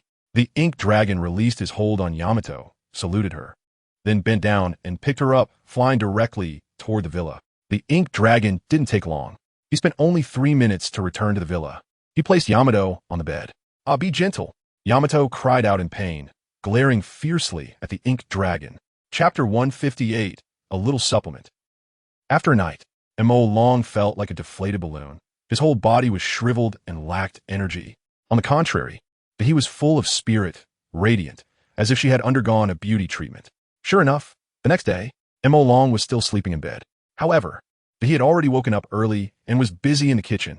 When LongWrongly finally woke up, he was just bringing a nourishing chicken soup to him, sitting at the edge of the bed, and said to LongWrongly, "You worked hard last night. Come, drink a sip of chicken soup to replenish your energy."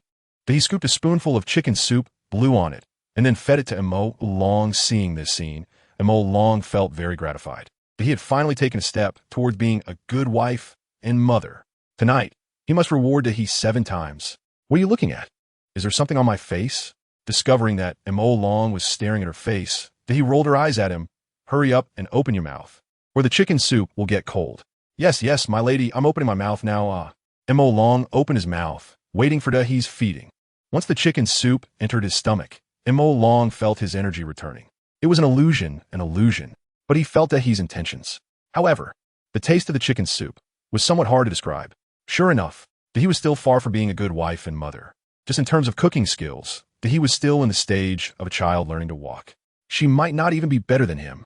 However, although the taste of the chicken soup was not great, considering that he had gotten up early to work hard to kill the chicken and make the soup, he still reluctantly praised her. "It's really delicious. This is the best chicken soup I've ever had in my life." He looked at LongWrongly's forced expression. Her mouth twitched. "Come on, if you want to praise me, could you not make such a reluctant expression that makes it obvious you're lying? Is it that obvious?" LongWrongly patted his face. "Yes, very obvious." He nodded, then scooped another spoonful of chicken soup. "Even if it's not good, you have to drink it all. Understand?" "Why are you being so fierce? I didn't say I wouldn't drink it." LongWrongly shrugged and continued to drink the chicken soup. After finishing the chicken soup, LongWrongly and he prepared to head to the Navy headquarters. After all, Kaido was to be executed tomorrow.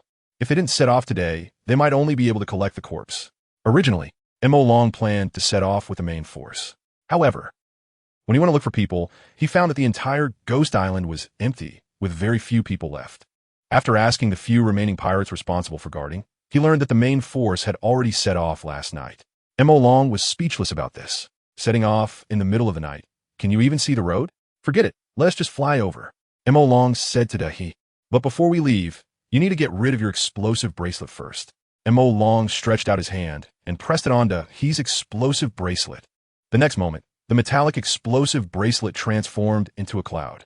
LongWrongly blew on it, and the cloud-like explosive bracelet detached from his wrist and floated away into the distance. What a magical ability. He looked at LongWrongly, turning her explosive bracelet into a cloud, showing a surprised expression. "It's nothing magical, just basic operation," LongWrongly smiled. With the abilities of the change fruit and the cloud fruit, he could turn any inanimate object into a cloud. Chapter 159, Ink Dragon. "I'm flying up. Are we flying? In the next moment, a cloud appeared beneath the Ink Dragon's feet, and then the cloud lifted Ink Dragon and Yamato into the sky. Yamato looked down at the soft cloud beneath her feet, feeling very amused. It was just like cotton candy, soft and bouncy. I wonder if it can be eaten? The thought crossed her mind, prompting Yamato to crouch down and grab a small piece from the cloud with her hand, easily tearing it off and then putting it in her mouth. Ink Dragon was speechless at this scene. Are you a child? Do you have to try eating everything? Is it not okay? I've never eaten a cloud before. Yamato looked up and said to Ink Dragon in a cute tone. Then she stuffed the piece of cloud into her mouth. Yamato opened her mouth wide and swallowed the cloud from her palm, then puffed up her cheeks, chewing hard. However, after chewing for a while, she realized something was wrong. Why is there no flavor? Not only was there no taste, but there was also no texture of something to bite into. It felt like eating air. She had thought it would be similar to cotton candy. Yamato was very disappointed. Here, cotton candy. Seeing Yamato's disappointed expression, Ink Dragon conjured a cotton candy in his own likeness and handed it to her, saying, "What you just ate was cloud, of course. It has no texture." Ink Dragon, you're so nice. Seeing the cotton candy in Ink Dragon's hand, Yamato happily hugged him and gave him a kiss. Then she took the cotton candy from Ink Dragon's hand and bit off the head of the cotton candy shaped like him. Ink Dragon, is this the outside world? Yamato sat on the cloud, looking at the ocean below. She had never had such a wide view before. Maybe she had when she was a child, but she had already forgotten those childhood memories. If Kaido heard Yamato's thoughts, he would surely shed tears. When she was young, Yamato rode on his head, being carried into the sky, happily saying, "Dad is amazing. Dad is so powerful. Dad can actually fly high. I love Dad the most." That scene was long gone. At this moment, at the Navy headquarters, Sengoku was listening to the report from the Marine soldier. "Marshal Sengoku, it's bad. According to our inside information, the Beast Pirates and the big MOM Pirates have teamed up, and tens of thousands of pirates are heading towards the Navy headquarters, aiming to rescue Kaido. What should we do? Should we run away?" The Marine soldier was panicking. Seeing the situation, Sengoku wanted to scold him. "You idiot, what nonsense are you talking about? Run away? We are the Navy. It's always the pirates who see us running away. When have we ever run away because of their appearance? How did someone as cowardly as you join the Navy? If you're so scared, pack your things and get out of the Navy headquarters. We don't need timid Marines like you. This is the Navy headquarters, the strongest fortress at sea, the last line of defense for protecting civilians. In the face of pirates, anyone can run, but we absolutely cannot. Don't say it's just the Beast and Big MOM teaming up. Even if the 4 emperors all showed up, we only have one way to respond. Fight, fight, fight. Then crush them, crush them, crush them. Do you understand?" Sengoku shouted at the Marine soldier. "Also, you look unfamiliar. Whereas the Marine soldier who usually reports to me. Why is it you today?" The Marine soldier weakly replied, My senior chased after a girl in the intel room and is on leave preparing for his wedding. So I'm filling in for him these days." Bang! Sengoku slammed his fist heavily on the desk. The desk broke again. "Leave? Who the hell approved him to take leave? What time is it now? The Navy is going to war with the 4 emperors, and he actually went on leave? If my senior didn't lie to me, it should be you who approved it." The Marine soldier answered weakly again. "Moreover, when my senior asked for leave, the big MOM and Beast Pirates hadn't shown any signs of coming to the Navy headquarters to rescue anyone yet. I approved it." Hearing this, Sengoku fell silent. Thinking back, it had seemed to be the case. 3 days ago, the person came to his office and told him that he was getting married, so he hoped to take a few days off. At that time, the Navy had just recaptured Kaido. Sengoku had been in a good mood and directly agreed. Not only that, he even gave the person a wedding gift of 100,000 berries, wishing him happiness in his marriage. Sigh, I'm getting old. I actually forgot something from a few days ago. Sengoku shook his head, feeling increasingly overwhelmed. However, Sengoku was still in a bad mood. Taking a few days off is fine, but you bastard, what's the deal with the person you arranged to fill in for you? Seeing that the pirates are coming, you actually want to run away? For someone like this, I'm only being kind-hearted by just letting him resign. If it were that hot-headed a Kainu, he would probably execute him on the spot. What are you still doing here? After a while, Sengoku noticed that the Marine soldier hadn't left yet and said impatiently, "Hurry up and get out of the Navy headquarters. If I see you again, I'll treat you as a battlefield deserter and send you to impel down for life." "Yes, Marshal Sengoku, I'm leaving now. I'm leaving." The Marine soldier was eager to leave, although he was losing a well-paying and prestigious civil servant job, at least. He wouldn't have to participate in the upcoming war with the pirates, so the Marine soldier felt he hadn't lost out. After all, No matter how good the job or how much the salary, you need to have a life to enjoy it. That S-24 Emperor's pirate crews attacking the Navy headquarters. Even if the Navy can win, what difference is there for a small Marine soldier like him being cannon fodder? After leaving the marshal's office, the Marine soldier quickly packed his belongings and rowed a small wooden boat away from the Navy headquarters. Sengoku stood by the office window, watching the Marine soldier row away from the Navy headquarters. He shook his head. Indeed, the Navy really needs to reorganize from within. Hearing that the pirates are attacking, they're actually deserters appearing, which is simply tarnishing the Navy's reputation. Once this war is over, I'll let Akainu reorganize the Navy internally. At the very least, Marines who are too afraid to fight pirates should be decisively kicked out of the Navy. Ink Dragon, you bastard. In the room made of clouds in the sky, Yamato dressed herself and cursed Ink Dragon. What kind of tricks does this bastard have? If only he put these thoughts into training, wouldn't it be easy to beat Kaido? Chapter 160. How to get to Navy headquarters. Emo Long said, even if I don't focus on training, I can still easily defeat Kaido. That's how confident I am. Don't say that. Aren't you feeling uncomfortable yourself? Emo Long lay on the large bed made of clouds, like a sage, his clear gaze seeming to see through everything in the world without desire or need. Nonsense. I'm not uncomfortable at all. Day rolled her eyes at Emo Long. Humph. If you're not uncomfortable, then what are you complaining about? Emo Long rolled his eyes back. Who complained? I clearly cover my mouth with my hand. At this point, Dave quickly paused and glared at Emo Long fiercely. Look at you. What have you made me say? You said it yourself. How is that my fault? Emo Long shrugged. In the sky, a house made of white clouds was moving rapidly. Under the deep sea, dozens of pirate fleets were also sailing quickly. Although the two sides differed greatly in size, their goals were the same. Well, maybe not entirely. The dozens of fleets were probably preparing to attack the Navy headquarters while rescuing Kaido. Kaido, what the hell? Shouldn't it be to rescue me and then attack the Navy headquarters? How did it get reversed? While Emo Long was just going to save someone. He had no intention of fighting. By the way, Day, do you know how to get to the Navy headquarters? Lying on a cloud bed, Emo Long suddenly thought a question. That is, you seem to not know how to get to the Navy headquarters? Day? You're asking me, someone who has been imprisoned on Onigashima since I was 8 and has never been to sea, how to get to the Navy headquarters. Don't you think that's ridiculous? By the way, weren't you executed at the Navy headquarters before? How would you not know how to get there? Day was puzzled. My execution at the Navy headquarters and not knowing how to get there shouldn't be contradictory, right? Emo Long shrugged. Besides, I was riding Kaido flying back to Onigashima from the Navy headquarters, up in the air, above the clouds. How could I tell the direction? So where are we flying to now? Dave twitched her mouth, thinking, this man is really unreliable. We should be flying in the direction of the Navy headquarters, right? Should be. Dave tilted her head, looking at Emo Long. Now I doubt if he can take me back to Onigashima. Emo Long. They didn't say much, but after saying that, he also felt that he might not be able to find the location of Onigashima. Clears throat. Don't worry, it's fine if I don't know. We could just ask someone. Emo Long coughed to ease his embarrassment. Ask where? This is the sky. How can you find someone? Dea rolled her eyes at Emo Long. Although we can't find anyone in the sky, but snap. Emo Long snapped his fingers, and the next moment, an eagle rushed in from outside the cloud house, landing on Emo Long's arm. But we can ask the eagle. Come on, eagle, tell me how to get to the Navy headquarters. Emo Long asked the eagle that was standing on his arm. The eagle looked at Emo Long and squawked twice. You can't understand? Let me translate for you. The eagle says, despicable outsider, I'm a native eagle born in the New World. How would I know how to get to the Navy headquarters located in the first half of the Grand Line? Moreover, as a human, you're asking an eagle for directions? What is wrong with this world? Is it a distortion of humanity or a decline of morality? Emo Long. Damn, how dare you, an eagle? Lecture me? Apologize. Or else I'm having roast eagle for lunch. Chapter 161. Endangered Species List of the World Government facing the threat of the Black Dragon. The eagle sneered. Wealth cannot corrupt me. Power cannot bend me.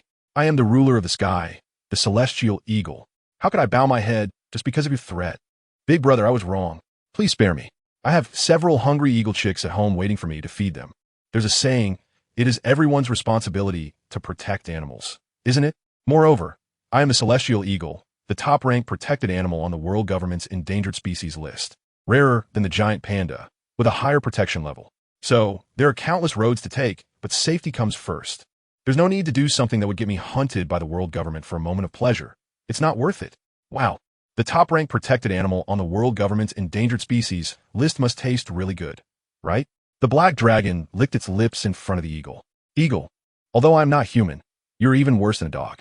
After all I've said, you only remember that I taste good, right? Wait, didn't I even say that I taste good? No, you're overthinking it. My high ranking is mainly due to my rarity. Rare, still rare, and extremely rare. It has nothing to do with taste.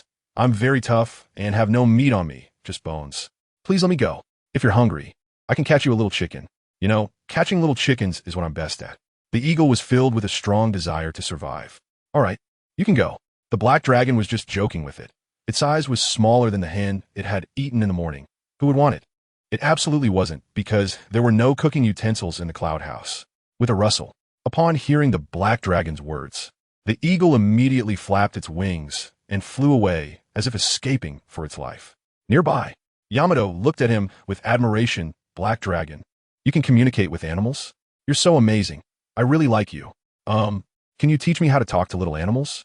The black dragon replied, well, Yamato, I have something even more amazing. Do you want to see it? The black dragon winked at Yamato. Seeing the mischievous expression on the black dragon's face, Yamato knew this guy was definitely up to no good. Get lost, I'm still feeling weak. Yamato pouted. I just want to learn how to talk to animals like you do, black dragon. Teach me, please. I'm begging you. Yamato wrapped her arms around the black dragon's arm, using a sweet tone to act cute. Hearing this made the black dragon's bones feel weak. But I can talk to animals because I've eaten many animal-type devil fruits. How do you expect me to teach you? Black dragon, I've already begged you like this, and you still won't teach me?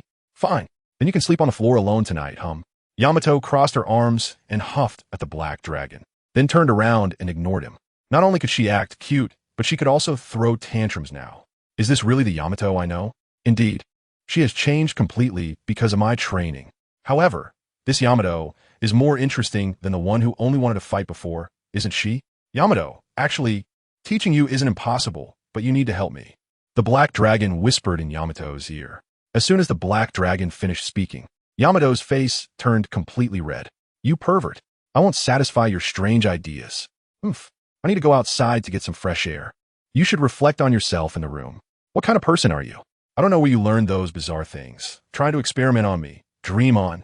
After saying that, Yamato angrily left the room made of white clouds.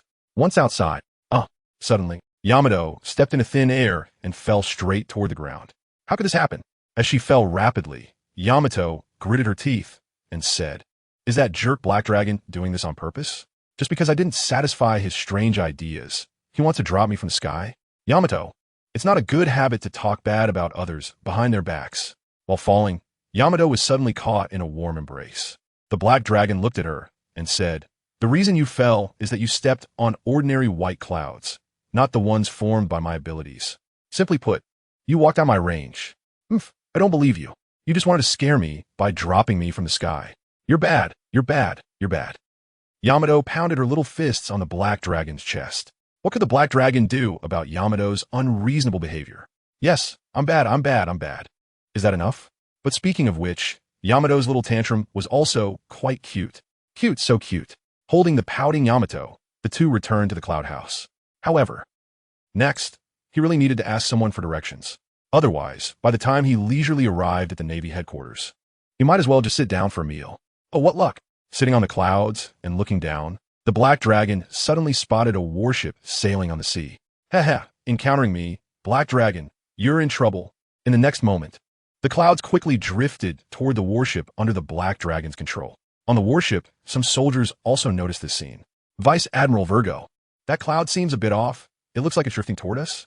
This was a patrol warship. The highest commander was Vice Admiral Virgo of the G5 branch in the New World. If you've watched One Piece, you should know that this guy is a subordinate of Don Quixote Doflamingo. Of course, even if you didn't know before, you should know now. Hearing his subordinate's voice, Virgo also looked up at the sky. Sure enough, he saw a strange cloud drifting toward them. This is not right, very wrong. Clouds shouldn't move like that, and they certainly shouldn't drift down from the sky. So this cloud is suspicious. Virgo frowned as he watched the approaching cloud and loudly instructed his subordinates, stop the ship. Everyone, get into a defensive position. This cloud is abnormal and may be an enemy. Load your bullets and be ready to attack at any moment. Clap, clap, clap. As expected of a Navy Vice Admiral, he has some insight. Soon, The cloud floated above the warship and stopped. The black dragon clapped his hands and said to Virgo, "However, there is one thing that's not quite right. I'm not your enemy. I just came to ask for directions. Virgo, as a Navy Vice Admiral, you should know how to get to the Navy headquarters, right? If you don't want to be tortured by me, you'd better tell me honestly." Looking at the black dragon, revealing his true form from the clouds, Virgo smiled. "I was wondering who it was. Turns out it's the immortal King Black Dragon with a bounty of 1 billion. It really is a case of searching high and low for something and finding it effortlessly. Black Dragon, are you going to surrender willingly, or should I take action to capture you?" Virgo was very excited. After all, this guy was a man personally targeted by the celestial dragons. If he captured him all along, he might even move up in rank, possibly becoming one of the 3 admirals of the Navy headquarters. Chapter 162. Do you deserve it? What the hell are you talking about? Virgo, capture me? You should take a look in the mirror and see if you deserve it. Hearing Virgo's arrogant words, Malone was speechless. "Hurry up and tell me how to get to the Navy headquarters. I'm in a hurry and don't have time to deal with a small fry like you." Virgo? "Malone, who do you think you are? An emperor? I'm a rear admiral in the Navy headquarters, and you dare to call me a small fry? I think the one who needs to take a look in a mirror is you, a useless waste who can't do anything but not die. And you have the nerve to say I don't deserve it? Hey, Virgo, are you trying to pick a fight with me?" Malone was furious. A mere rear admiral dares to shout in front of me? When I went to Big MOM, Shanks, and Whitebeard's places, weren't they all treating me like a VIP? What are you so proud of as a rear admiral? Hee, the emperors treat you as a VIP? I'm really scared now. Virgo pretended to be scared. Malone didn't care. Meanwhile, Kizaru, still in the Sabaody archipelago drinking, sneezed hard. "Who's imitating me? Malone, you really talk big without a script. Even if you're bragging, at least make it believable. Saying the emperors treat you as a VIP. Do you deserve it? You don't deserve it at all." Virgo perfectly threw Malone's words back at him. "Sigh, in this day and age, no one believes the truth. Yamato, do you think I'm lying?"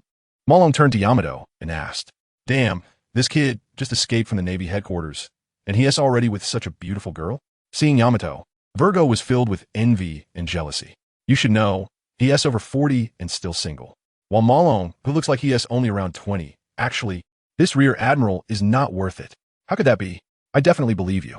In front of outsiders, Yamato gave Malone enough face, although she felt that Malone might just be putting on a show. Hearing Yamato's thoughts, Malone was speechless. No way. Is it that hard to be treated as a VIP by the emperors? Why does everyone think I'm bragging? If I'm going to brag, why not about Kaido? Bragging is so degrading. If I'm going to brag, I'll brag about Dragon. New World, Revolutionary Army Base, Revolutionary Army Leader, Monkey D. Dragon suddenly shivered all over, feeling a cold wind sweeping through, making him shudder as if someone was standing in front of him blowing cold air. Did you hear that? Virgo, women are more insightful than you. I really don't know how you became a rear admiral in the Navy. Did you buy your position? Malone shook his head, sighing. It seems there's a reason why the Navy is becoming weaker. If even a rear admiral can be bought, then how far are we from being able to buy a Navy admiral? Get lost. You're the one who bought your rear admiral position. I've been in the Navy for over 20 years, captured tens of thousands of pirates, earned over 300 merits, and have 50 injuries all over my body. The position I have now is earned by my own hard work. Virgo looked at Malone, gritting his teeth. Do you think everyone can just tease a celestial dragon and get a bounty of 1 billion? Nowadays on the seas, which pirate with a bounty of 1 billion hasn't earned it through their own abilities? You, with your strength, don't deserve the bounty. Virgo, are you jealous of my high bounty? If you have the ability, go tease a celestial dragon. Then get executed dozens of times at the Navy headquarters and survive to show me. If you can do it, you can also get a bounty of 1 billion. Can't do it? Then what are you talking about? Malone disdainfully curled his lips. Bastard, I may not dare to tease a celestial dragon, but I dare to beat you up, and I'm very brave about it. Saying this, Virgo used Moonwalk to charge at Malone. Just in time today, I'll use your Virgo-S reputation to establish my Malone's fame. Looking at Virgo charging towards him, Malone sneered. Gun finger. Virgo appeared in front of Malone, reaching out his finger, ready to make a hole in Malone. But Malone was faster. A punch directly hit Virgo's face, sending him flying. Bang! Virgo's body was like a cannonball, violently struck into the water by Malone, splashing endless water. How is this possible? Virgo emerged from the sea, standing in midair, looking at Malone in disbelief. Didn't the Navy's intelligence say this kid has no abilities except for resurrection? What do you call having no abilities? Virgo touched his swollen left cheek. This is outrageous, really outrageous. The Navy's intelligence department must be slacking off, right? Kid, being able to hit me once is the highlight of your life. I didn't pay attention before, but in the following battle, you won't even touch the corner of my clothes. After saying something harsh, Virgo charged up again. Malong actually gave him a punch. Naturally, he had to retaliate. So, he also prepared to punch Malong's left cheek. Stepping on the air, Virgo instantly appeared in front of Malong. But Malong was faster. Another punch went straight out. Idiot. Under my observation hockey, no matter how fast you are, you won't touch me. Facing Malong's right hook, Virgo tilted his left face slightly and dodged. Bang. However, before he could be happy about dodging Malong's right hook, his right cheek was heavily hit by Malong's left hook. Predict me? Sorry, I predicted your prediction. After knocking Virgo away, Malong coldly said, "Can your observation hockey compare to my mind reading?" "Damn, you bastard." Virgo paused in midair. This time, he got hit on both sides of his face, which was symmetrical. For a perfectionist, this was an acceptable outcome. But Virgo wasn't a perfectionist. So he was filled with anger. Oh, can't win, so you resort to insults. The Navy Rear Admiral is so impressive. Malong mocked Virgo. I told you before. Just tell me how to get to the Navy headquarters. You could have just said it directly. Why get beaten up? Don't you think that's cheap? If you didn't know better, I think you had some special hobby. Malong, you've only succeeded in ambushing me twice. Can you not act like you've already won? Virgo was unhappy with Malong's attitude. You should know, the one who laughs last gets to laugh the happiest. Saying this, as if you could laugh last? Malong scoffed. Then show me you can laugh right now. Slap. Virgo was just about to let out a big laugh in response to Malong. But unexpectedly, he was interrupted by a slap from Malong, and one of his teeth was knocked out. Chapter 163. Hypnosis of Yamato. I'm really sorry. This is the third time I've successfully ambushed you. Thank you for giving me the opportunity. Took out a handkerchief and wiped his right hand, which had just slapped Virgo, then threw the handkerchief on Virgo's face, saying, "You should wipe your mouth too. It's bleeding." Slap. The handkerchief hit Virgo's face, and in that moment, Virgo felt unprecedented humiliation. Virgo clenched his fists, the muscles on his face trembling. "You've really angered me." "So what? You want to hit me out of anger? Come on. I'm standing right here. I want to see how you plan to hit me." Tilted his head, not taking Virgo's threat seriously at all. Swoosh. Virgo's fists turned black. Armament hockey activated. With a powerful push off the air with his toes, he launched himself like a cannonball in front of I'm going to hit you. Hit you, hit you. Fist after fist, like raindrops, they slammed into his body. But didn't take a step back. His expression didn't change in the slightest. It was as if Virgo's punches were like Yamato, playfully hitting him on the chest in bed, asking him to be gentler. Ah, what a wonderful analogy. Virgo heard this and was probably going to be enraged. "I'm hitting you." In the final punch, Virgo pushed back a step.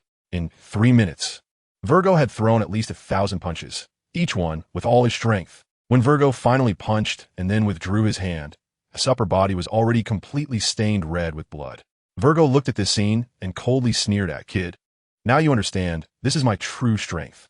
However, after taking over 1,000 punches from me, you can still stand, I have to say. You do have some commendable qualities." Idiot. Seeing Virgo's pretentious look, couldn't bear to criticize him. "Bastard, who are you calling an idiot?" Hearing call him an idiot, Virgo looked displeased. "I've been beaten to this state, and you're still pretending? Haha, you don't believe you're an idiot? You think I look like this because of you? Haha." Tilted his head back and laughed wildly. No way, you don't think the blood on me is mine, do you? Of course. If the blood on you isn't yours, then whose could it be? Virgo was speechless, feeling that was talking nonsense. Come on, you can only revive. It doesn't mean you can't get hurt. Did you get dumb from being executed? Was also speechless. This guy still doesn't realize it? I say, do you think it's possible that the blood on me is actually yours? Looked at Virgo and asked tentatively, "Virgo, you might really need to see a doctor. I punch you until you're covered in blood, and you tell me the blood on you is mine? So my fists are made of tofu? I hit you and got hurt instead? You think you're Kaido?" Virgo shook his head, but just then, he suddenly felt both of his clenched fists start to sting all over. It was as if countless needles were piercing his fists. How could this happen? Virgo looked down, placing his fists in front of him. Only then did he realize that his fists were already a bloody mess, the skin on the surface almost completely gone. Looking incredibly gruesome, drops of bright red blood kept dripping from his fists. Pain, excruciating pain. Virgo didn't expect what's said to be true. Based on the current situation, the blood on his clothes was actually his own. But why is this happening? I was the one hitting, and in the end, I ended up getting hurt. Virgo expressed that he couldn't understand and was greatly shocked. What on earth did you do to me? Virgo gritted his teeth and questioned. You didn't wear soft-shell armor, did you? Despicable. Goodness, what a classic case of the villain crying out first. I just stood there letting you hit me, and, in the end, I'm still being called despicable? What's the matter? Is the Navy so great that they can slander people? The more he thought about it, the angrier he got. Felt that it was pointless to reason with Virgo. He needed to settle it with his fists. Then, under his fists, Virgo realized he was wrong, terribly wrong. He even bowed his head and apologized to, saying he was willing to personally lead to the Navy headquarters. TCH, if I had known this would happen, why bother in the first place? Looked down at Virgo, who was kneeling on the ground, and disdainfully said, Yes, yes, yes. I was blind and offended you, my lord. I really deserve to be beaten. I deserve to be beaten. Slap, slap. Virgo slapped his already swollen face hard left and right. The sound was quite loud. Seeing this, thought to himself, what a tough guy. To be this ruthless on himself. No wonder he could become a Navy vice admiral as an undercover agent. Stop wasting time, or else we really will have to collect Kaido's corpse. Yamato stood beside, tugging at his clothes with her fingers. They had already wasted quite a bit of time on Virgo. Nodded. Then he grabbed Virgo by the sleeve, looked into his eyes, and used the power of the hypnosis fruit. You are my dog, you are my dog, you're my dog. Virgo didn't dare to resist, staring into seemingly endless, black hole-like eyes, gradually falling into confusion. I'm your dog. I am your dog. Snap. Snapped his fingers. The hypnosis ended.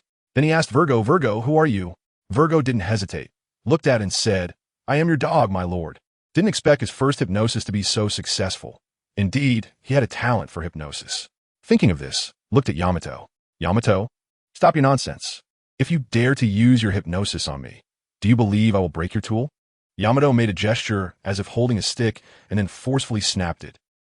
Yamato, what are you thinking? You're my most beloved wife. Even if I hypnotize Kaido, I wouldn't hypnotize you, right? Hurriedly explained. But inside, he thought, if I really hypnotize you, it would be like you could know somehow. Chapter 164, Black Dragon, I curse you to be impotent. Naval Headquarters. Sengoku sat in his office chair, gripping his hair tightly with both hands. Clumps of hair fell from his head.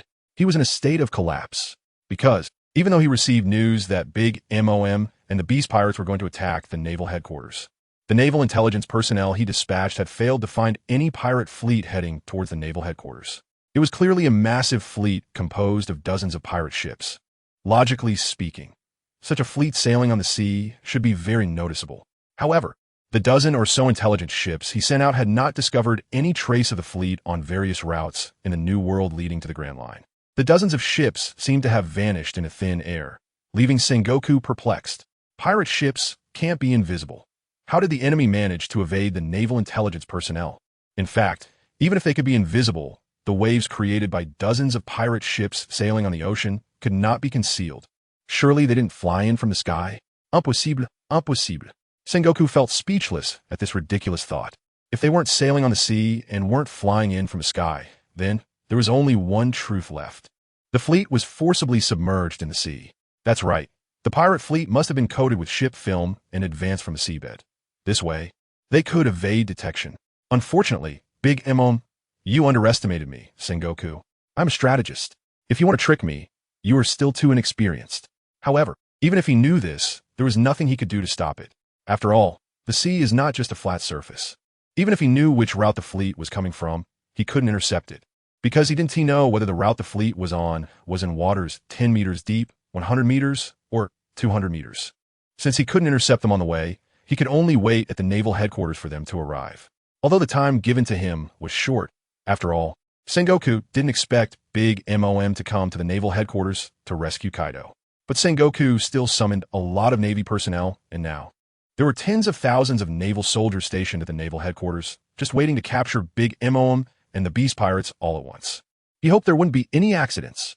Thinking of this, Sengoku looked at his little sheep and asked, What do you think? I can definitely annihilate all the pirates that come, right? Sengoku said to his pet sheep.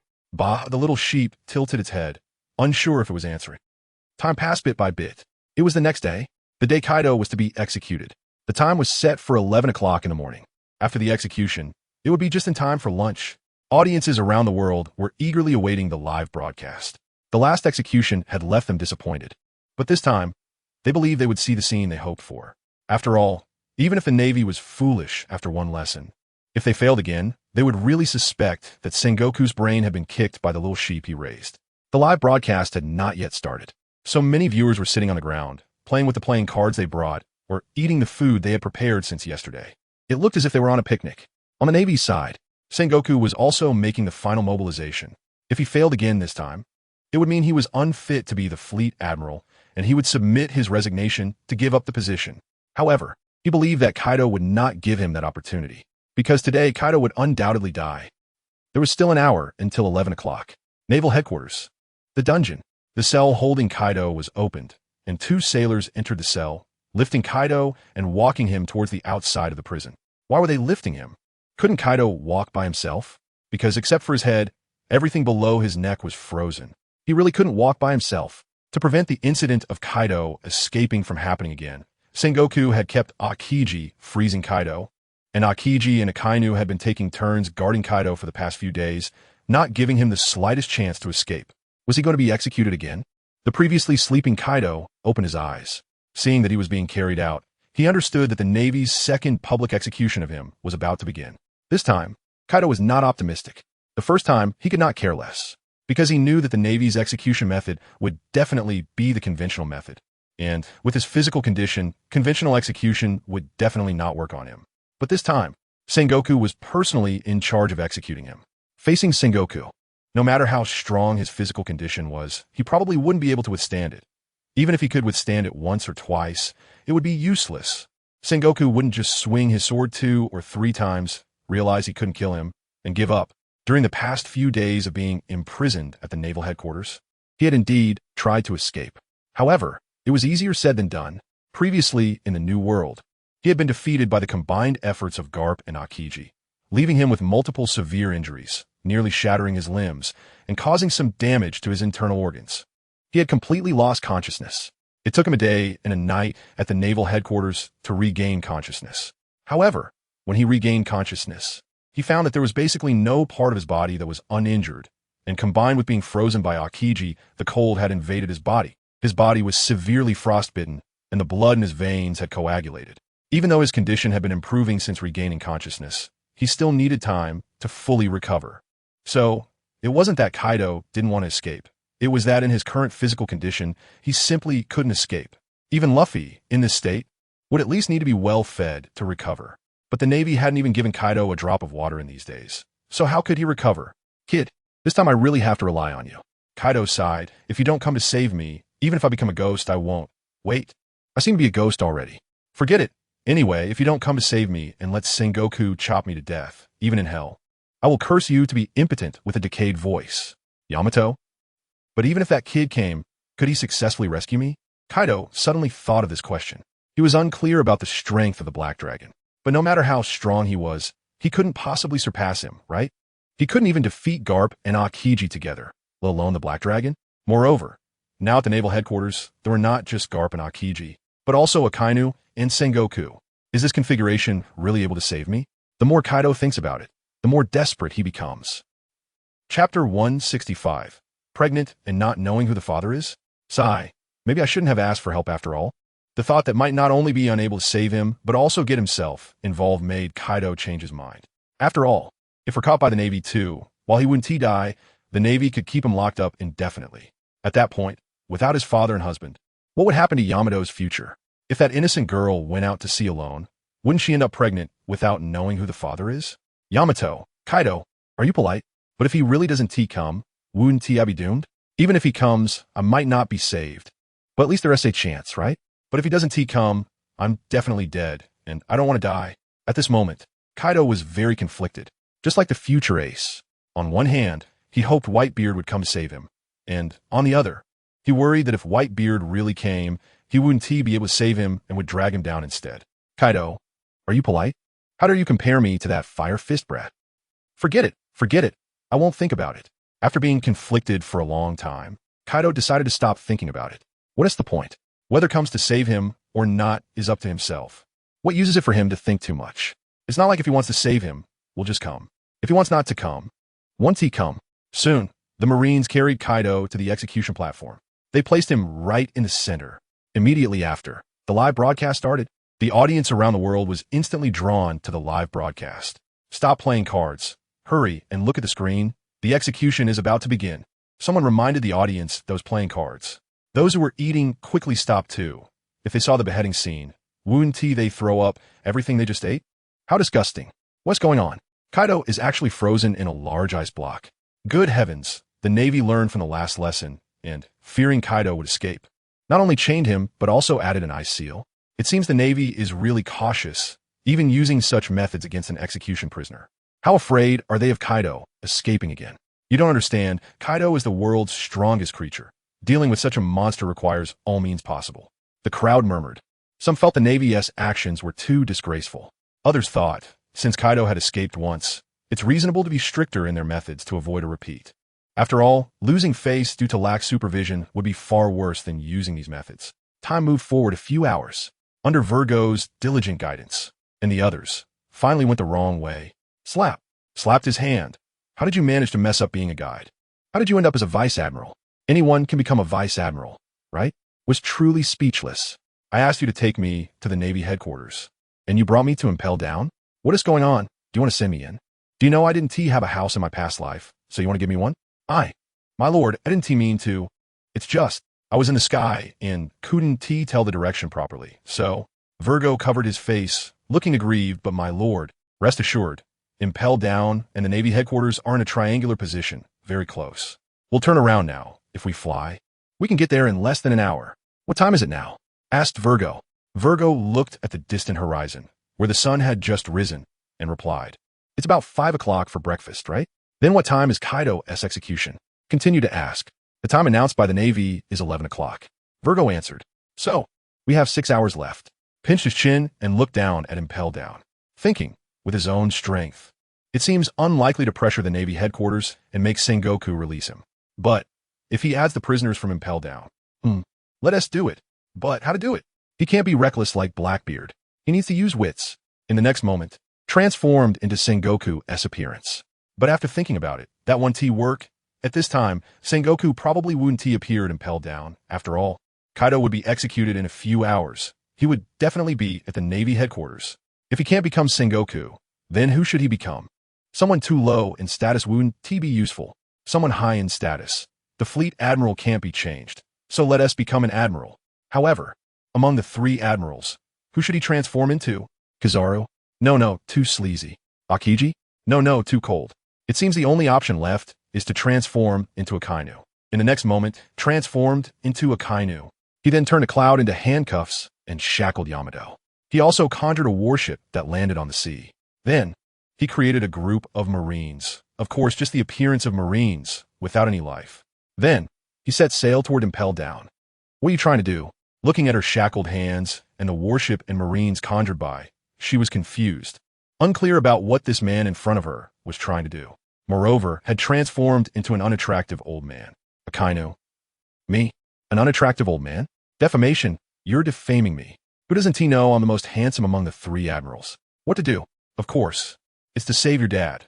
I'm preparing to recruit some cannon fodder. Oh no, companions. Quickly corrected himself.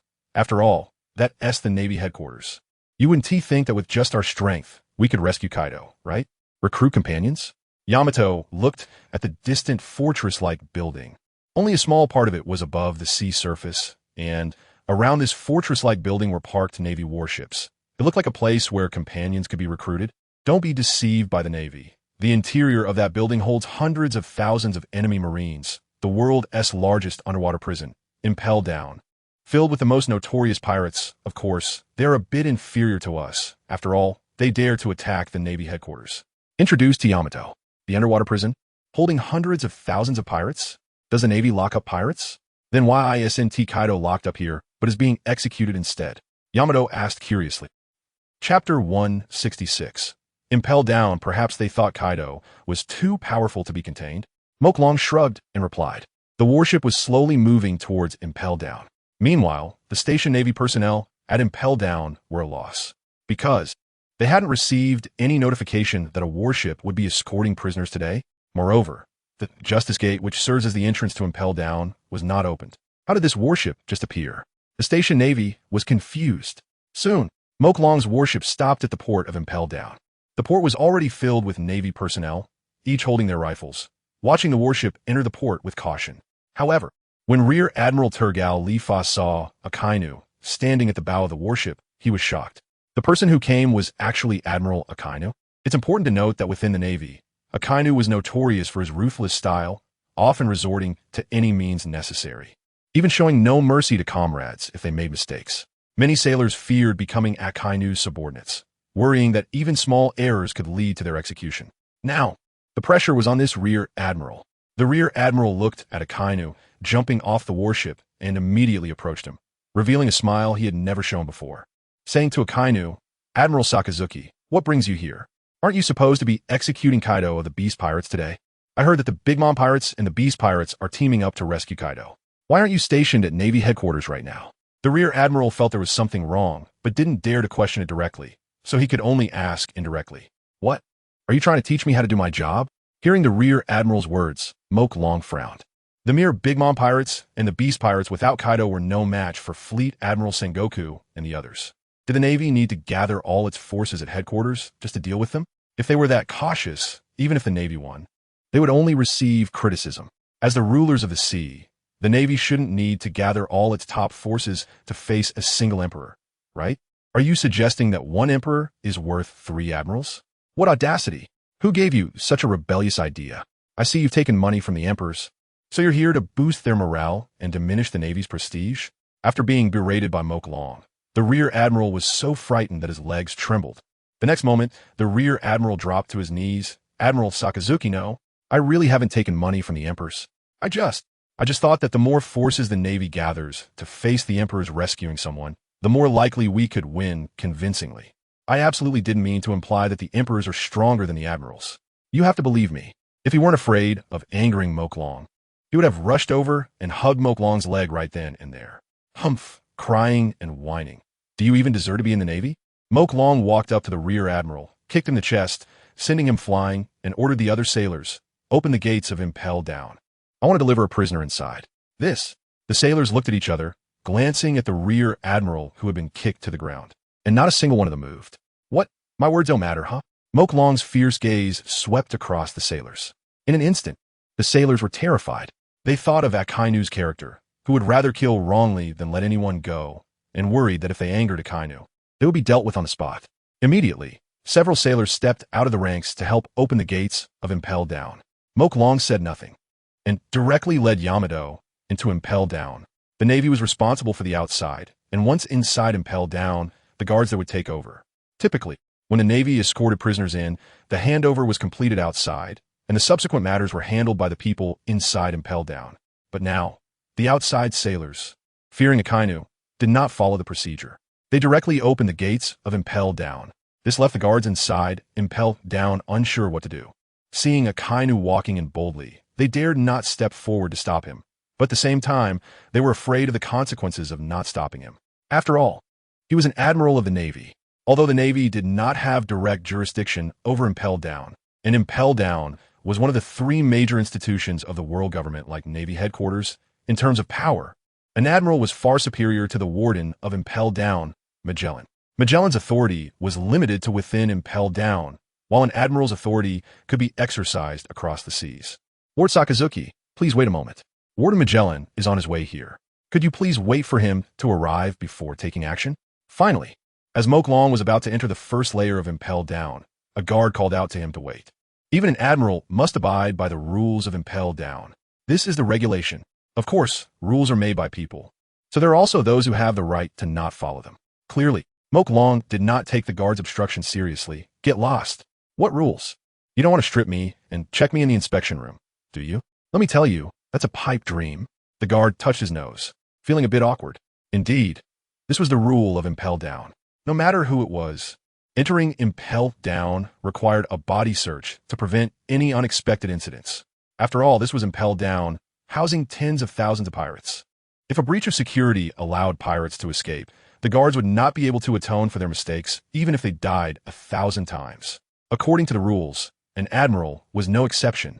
They also needed to be inspected. Of course, the guard dared not say this. He was just hoping that Warden Magellan would hurry up and arrive. As long as Warden Magellan had no issues, he would be fine. "Get out of the way.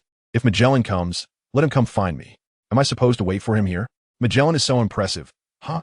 Does he think he can run Impel Down with hundreds of thousands of prisoners and consider himself an emperor? I'm an admiral of the Navy. His power doesn't intimidate me. Moke Long shoved the guard aside and then entered the staircase leading to the underground level. The guard was pushed to the ground. Watching helplessly as Moke Long disappeared from his sight, he did not dare to chase after him, fearing that angering Moke Long would lead to his immediate demise. After all, the other party was an admiral of the Navy. Even if he killed him, he probably wouldn't have to bear any responsibility. That is the advantage of power. Chapter 166. Red Lotus Hell Warden Magellan. It's bad. Admiral Sakazuki didn't listen to my advice and is waiting for you at the entrance of Impel Down. He has already entered the first underground level via the stairs, and I couldn't stop him. The guard cried out to Magellan through a din mushy. At that moment, Magellan, who was in the elevator, frowned. Can we confirm that it's Admiral Sakazuki? He asked the din mushy. I have a feeling something is off.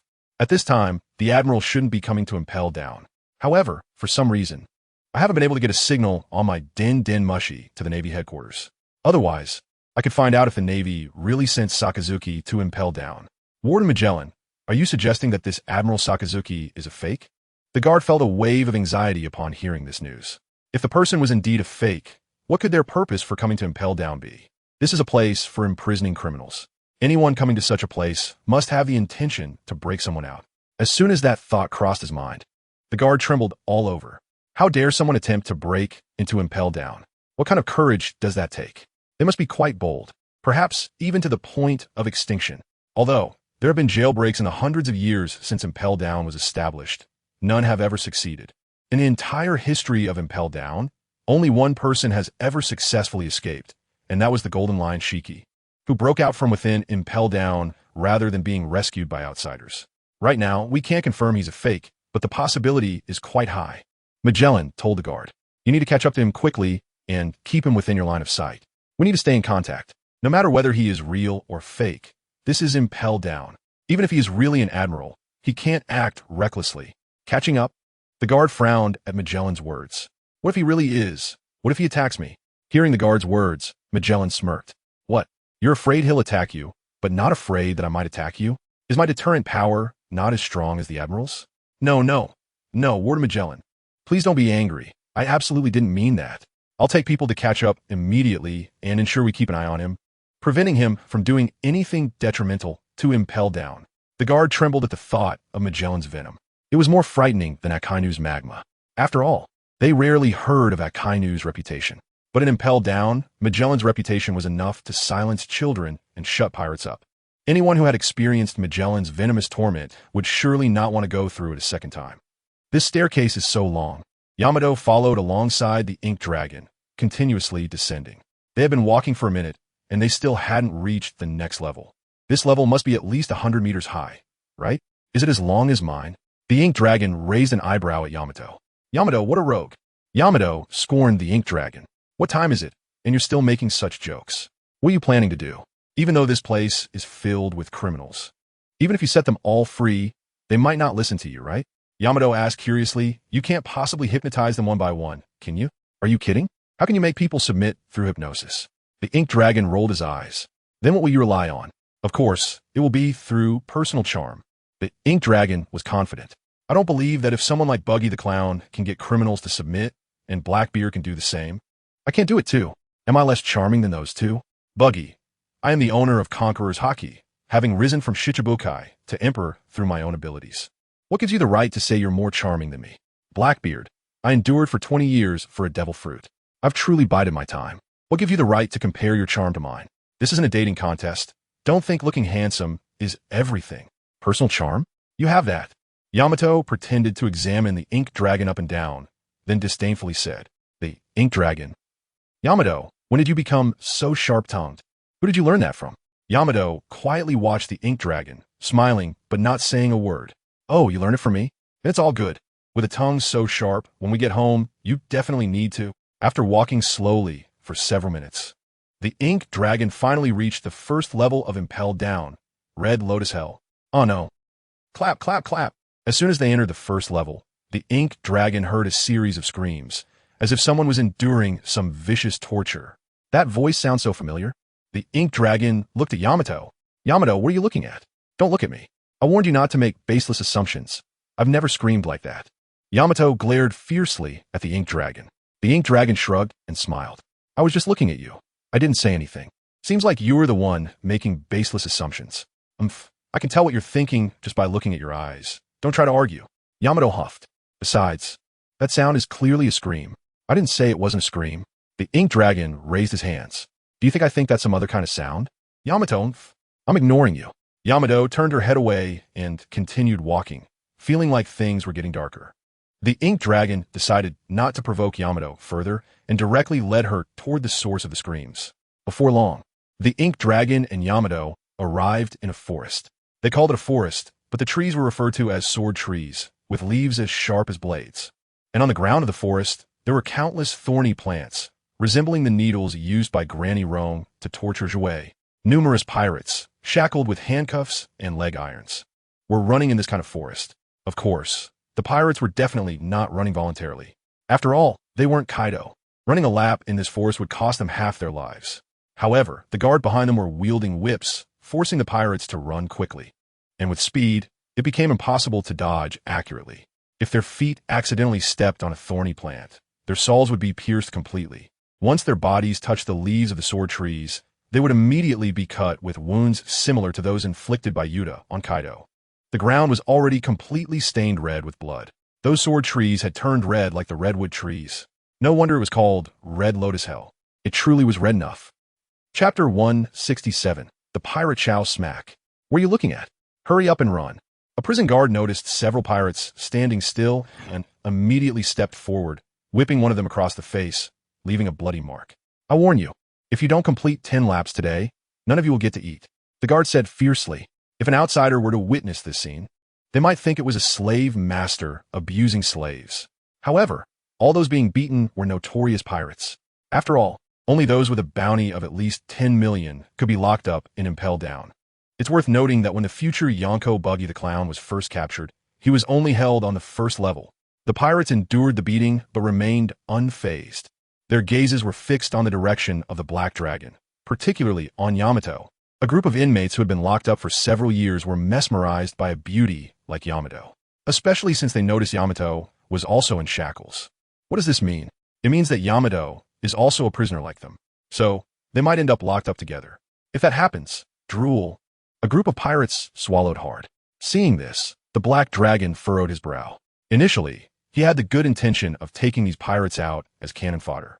But now, these guys dared to have improper thoughts about his sister-in-law. Without the ability to control a third of the world, they dared to have desires like Chow Chow.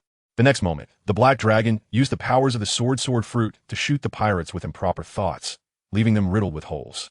The screams echoed back and forth. It was even worse than before. Hundreds of pirates vanished in an instant. This scene left the guards dumbfounded. What the hell? Dare to kill people and impel down? What do you think this deep-sea prison is? Your home kitchen? One of the guards stepped forward to reason with the Black Dragon. However, he hadn't taken a step before being knocked to the ground by his superior. Then the superior quickly appeared in front of the Black Dragon, smiling as he said, "Oh, it's Admiral Sakazuki. What brings you here? But if you want to kill these trash, why do it yourself? Just say the word, and I'll do it for you." What a sycophant.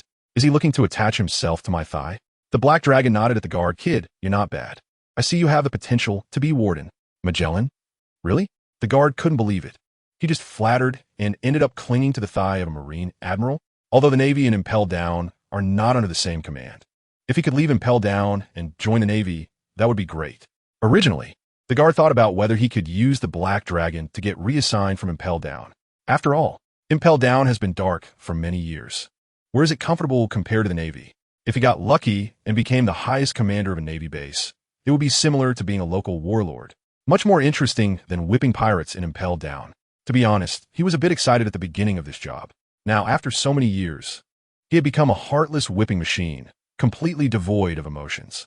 If this continued, he felt he would become useless, a lazy bum in Impel Down.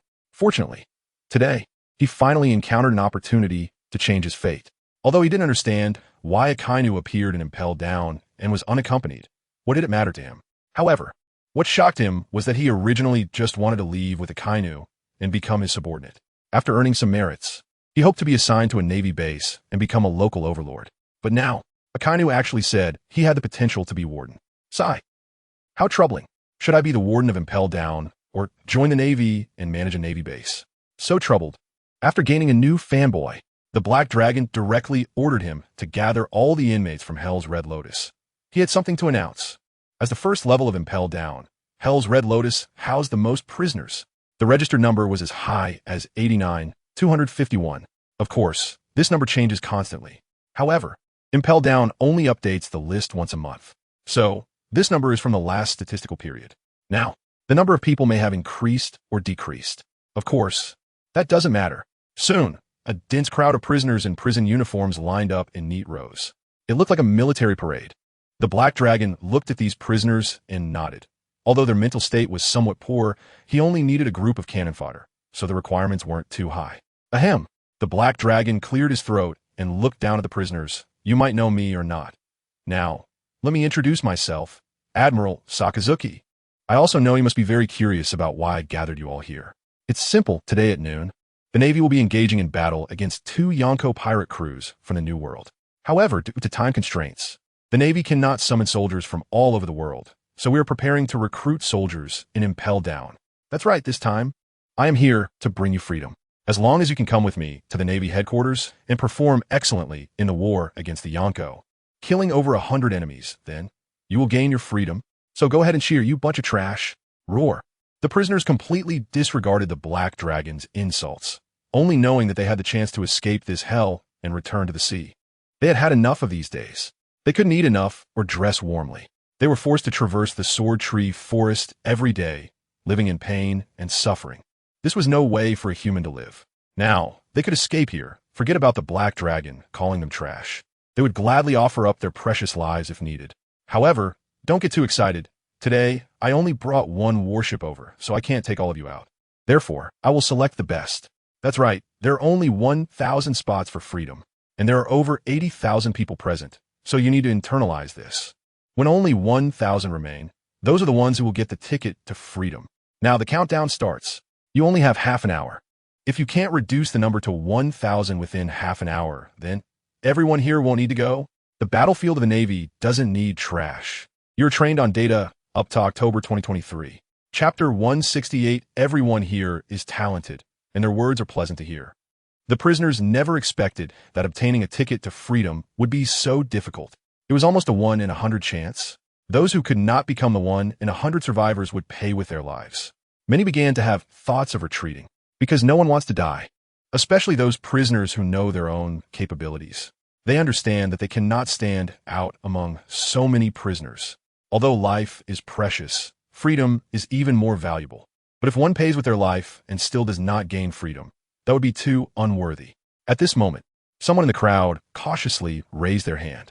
What is it? Do you have a question? Seeing someone raise their hand, Emo Long frowned. He felt somewhat displeased. This is not what he had imagined, right? Shouldn't it be? After he finishes speaking, the pirates immediately start a chaotic fight, battling each other. He remembered when Blackbeard came to raid the prison, it was just like that, and he didn't see any pirates chattering around, right? Or is it? Because these prisoners are just small fry on the first level that they talk so much, and those recruited by Blackbeard are ruthless people from the infinite hell. So each of them speaks little and just gets down to business? Can I choose to give up? The pirate who raised his hand said softly. Everyone here is talented, and their words are pleasant to hear. I really like it here, so you don't want to fight for your freedom? But is that allowed? Of course it is allowed. I respect everyone's choice. By the way, does anyone else want to give up? Mo Long looked at the tens of thousands of pirates below and asked. As soon as Mo Long finished speaking, many pirates stood up again. They also did not want to experience a chaotic fight. Mainly, they felt that they would likely become cannon fodder in the melee. Suddenly, thousands of pirates chose to withdraw. Very good. Congratulations to those who chose to withdraw. You have earned a ticket to hell. As soon as Mo Long's words fell, those who chose to withdraw found that the ground beneath their feet suddenly became soft, like quicksand. Their whole bodies began to sink into the earth. How could this happen? No, I don't want to die. My lord, I was wrong. I want to participate in the fight. Please give me another chance, I beg you. My lord, many pirates, realizing they couldn't escape the buttery ground, began to plead with Mo Long, realizing they were wrong. Hearing the pirates' pleas for help, Mo Long sneered. then you should also understand that if you make a mistake, you must accept punishment. Otherwise, won't you continue to make mistakes in the future? And here, the price for making a mistake is death. So, if you regret it, then go to real hell to regret it. I hope that 18 years later, you can still become a good man, knowing that Mo Long would not spare them. The next moment, the pirates began to curse Mo Long with all sorts of vicious language.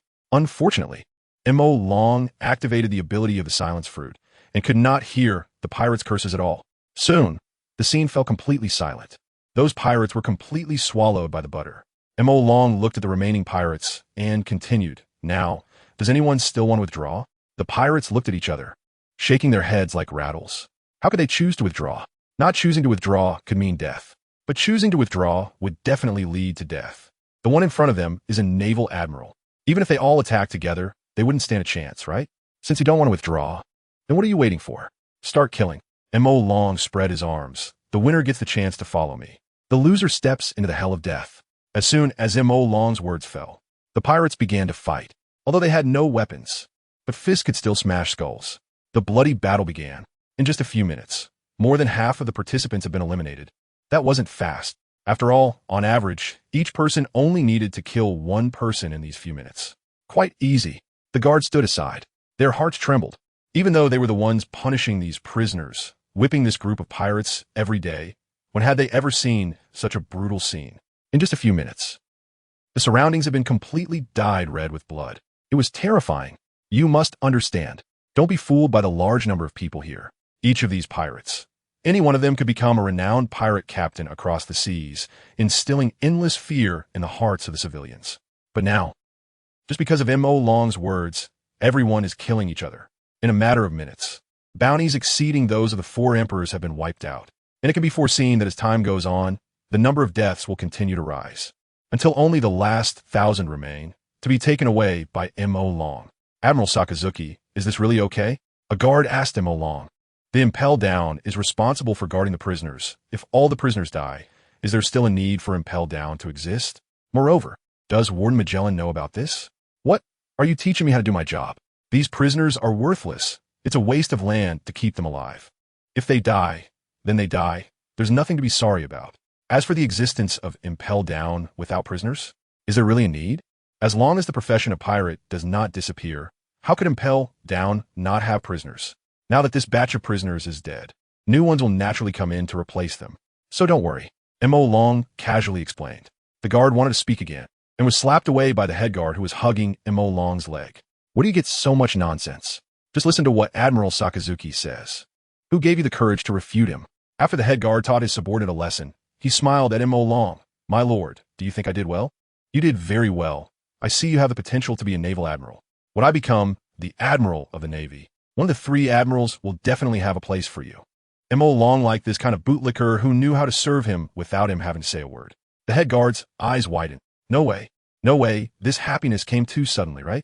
Originally, he just thought that if he could become a naval colonel, then be assigned to a naval base in the 4 seas and become a local lord, that would be great. Now, Mo Long actually said he would make him a naval admiral. Lord Sakazuki, you're my reborn parents, no? Even my biological father is not as good to me as you are. From now on, I am your son. No, I am your dog. Whoever you tell me to bite, I will crush. The head jailer directly knelt down in front of Mo Long and bowed his head, swearing his loyalty. Chapter 169, Luscious and Curvy. As time passed, half an hour quickly arrived. The sounds of slaughter at the scene gradually diminished. The pirate corpses piled up like mountains. The surviving pirates looked like they had emerged from a sea of blood. Their bodies were drenched in blood, dripping continuously. It was unclear whether the blood was from others or their own, or perhaps it was a mix of both. Clap, clap, clap. Mo Long clapped his hands and then spoke. All right, stop. Those of you still alive, congratulations. You have earned a ticket to the Navy headquarters. The stench of blood was thick. What exactly had happened here? Magellan finally arrived. When he appeared in the Crimson Lotus Hell, the overwhelming and almost suffocating smell of blood hit him. It was enough to make even someone like him, who had seen many gruesome scenes, feel disgusted. Although, due to the Sword Tree Forest, the Crimson Lotus Hell was often permeated with the smell of blood. Magellan had almost gotten used to it and hadn't noticed it before. But now, how many people had died here? Magellan gritted his teeth. Was it done by a Kainu? But why? Magellan was puzzled as those reporting to him said that Akainu seemed to be escorting prisoners to impel down. But now this intense smell of blood made him think that Akainu was here for a massacre. Magellan began to run quickly. He headed towards the source of the strongest smell of blood.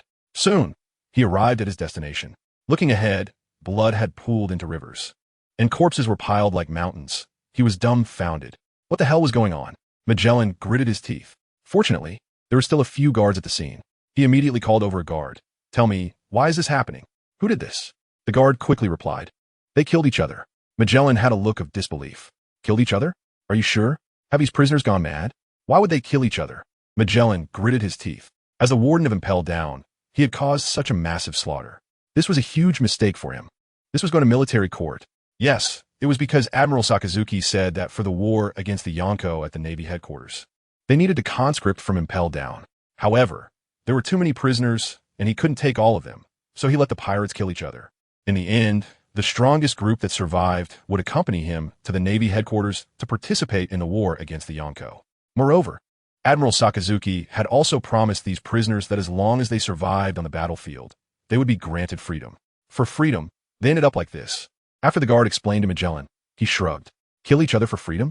Looking at the mountain of corpses on the scene, Magellan let out a sarcastic cold laugh. Were these prisoners fools? Regardless of whether what Sakazuki said was true, even if it was, how many of them thought they had a chance to gain freedom in the end? Was it even 1 in 1,000?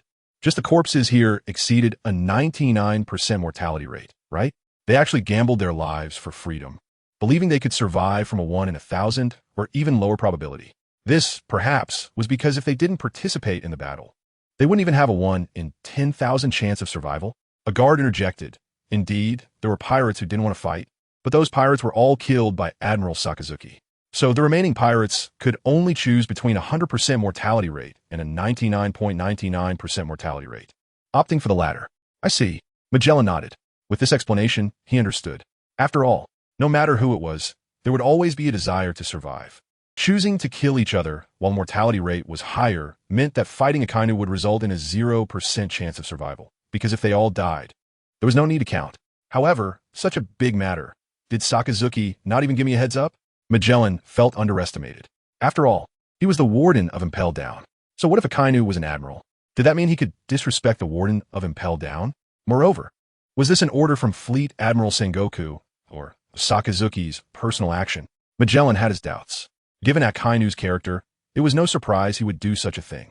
However, Sengoku might not be so ruthless. Forget it. Why think about such things? Where are Sakazuki and the others? Magellan asked the guard. They have already gone to the second level. It seems Admiral Sakazuki wants to take all the prisoners from Impel Down out. The guard replied, "All the prisoners?" Magellan did not believe it at all, because many prisoners hated the Navy to the core. They would never work for the Navy. In fact, they might even turn against them at a critical moment. He also believed that Sakazuki understood this logic. Otherwise, why would Sakazuki bother with this on the first level? He could have gone straight to the 6th level, the Infinite Hell. The pirates imprisoned there each had bounties in the hundreds of millions.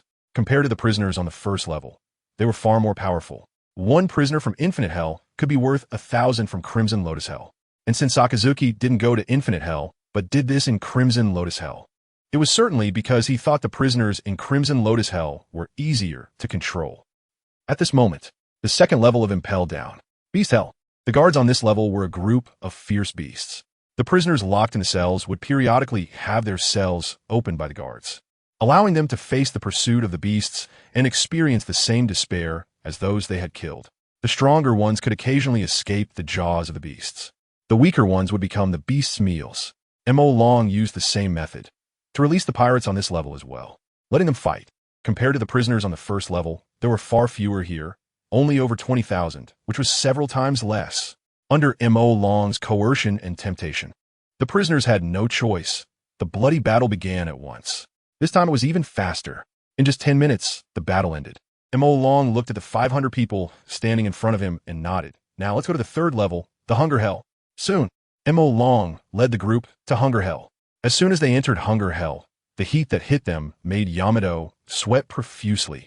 His clothes were soaked, revealing his luscious and curvy figure. Chapter 170. Kaido the Beast tears. Faced with this scene, the pirates dared not look. They immediately lowered their heads. because they knew this woman was not someone they could look at, not even in their imagination. Previously, someone let their mind wander and was publicly crushed by the ink dragon. His brain matter splattered everywhere, and there was quite a lot of it. Although they didn't understand how the ink dragon could know what others were thinking, perhaps it was just random killing to intimidate everyone. The eyes may be on you, but if you look around carelessly, that's your fault. If you dare to think wildly, that's even more wrong. It's so hot. As soon as they entered the third layer, Yamato fanned her face with her hand to create some breeze. However, it was completely ineffective. The hot air hitting her face felt like being in a sauna. All around, it was a sea of yellow sand, with the rising heat distorting the space. Amidst the yellow sand, many skeletal remains could still be seen. The hell of hunger. Because it was above the fourth layer, the hell of scorching heat. The entire third layer was almost indistinguishable from a desert. It might even be hotter. If you provoke it, just go to the cloud house to rest. The ink dragon created a cloud house and set up a bathroom inside, making the clouds rain. Soon a water pool was formed. Seeing this scene, Yamato quickly took off her clothes and began to soak in the pool. The icy cold water made Yamato's body temperature drop instantly, feeling incredibly comfortable. The ink dragon also did not intend to stay long in this layer. He directly took everyone to the fourth layer, the hell of scorching heat. At this moment, the Marine headquarters, below the harbor of the Marine headquarters, Big Mom's pirate ship was hovering in the sea. Big Mom stood at the bow of the ship, looking through the seawater, clearly seeing everything at the Marine headquarters. The next moment, she directly commanded the pirate ship to ascend. The battle was about to begin. Glug glug. As the pirate ship rose, the seawater in the harbor of the Marine headquarters began to bubble violently. The Marine observer in charge of defense saw this scene and started ringing the alarm. Everyone pay attention to the water surface. Big Mom and the beast pirates might be coming. Sengoku had already anticipated that Big Mom would advance from the sea to the Marine headquarters. So he had long reminded the Marines stationed in the harbor to keep an eye on the situation inside the harbor and the surrounding coastline. And now, bubbles were emerging from the harbor. The Marines believed that pirates were definitely coming. With the Marines' warning, countless Marines began to focus their attention on the harbor, and the cannons that were originally aimed at the harbor began to load ammunition. Every Marine was now extremely tense. The battle was about to start. For these frontline Marines, it was definitely not a joke. They could lose their lives at any moment due to the war. Splash! As the pirate ship rose, the sea surface was pushed up by a huge water column. The Marines standing on the shore swallowed hard, witnessing one giant pirate ship after another emerging from the seabed. Then, the membrane bubbles wrapping around the pirate ships burst one by one. At this moment, a Marine also aimed an imaging transponder bug at this scene. This image was transmitted to the whole world by the imaging transponder bug. What is going on? Many viewers suddenly saw this scene and were dumbfounded. They thought they were just watching the execution of Kaido the Beast. They didn't expect there would be another scene. That is, the emblem of the Big Mom pirates. Did the Big Mom pirates come to the Marine headquarters? No, look, there's also the emblem of the Beast pirates. Could it be that Big Mom and the Beast pirates have teamed up to attack the Marine headquarters to rescue Kaido? I really didn't expect such a big scene today. It's worth it. Countless viewers were shocked, because before, they had not received any news that the Big Mom pirates would join forces with the Beast pirates to rescue Kaido the Beast. After all, during the public execution of Kaido, no one from the Beast pirates came to rescue him. Although Jack went, it was not announced by the Marines. So the public naturally didn't know. Well, Big stood at the bow of the ship, looking at the Marines on the shore and laughed. Sengoku, I'm giving you a chance now. Return my dodo to me, or else I'll bloodily wash the Marine headquarters and turn it into a graveyard for tens of thousands of Marines. Big first threatened Sengoku, and while threatening, she also made it clear that her purpose today was to rescue Kaido. As long as you return Kaido, I can withdraw my people right now. What the hell? What is going on? My dodo? Countless spectators outside heard Big Mom's words, their minds racing with 1,000 thoughts. Big Mom and Kaido actually have such a relationship? Yeah, I really didn't expect Kaido to like this type of Big Mom. Sigh, I previously admired him for his strength, but now I'm a lifelong hater. Marines, do your best to kill Kaido. Hey, don't say that. You should know that Big Mom was quite beautiful when she was young. Now that she is over 60, it's natural for her to look like this. No need to mock her. Sengoku naturally didn't take Big Mom's threats seriously. Big Mom, from your appearance, you seem to really like Kaido. Since you call him my dodo, why not come to the execution platform and be executed together with Kaido? That way, You could be a pair of doomed lovers in hell. Sengoku mocked Big Mom. Executed together? If you have that ability, then give it a try. Big Mom sneered, looking as if she didn't take Sengoku seriously at all. Instead, she turned to Kaido, asking with concern, Dodo, are you okay? Did the Marines torture you? Don't worry, I'll rescue you right now. Kaido, sitting on the execution platform, heard Big Mom's words. To be honest, he was really touched.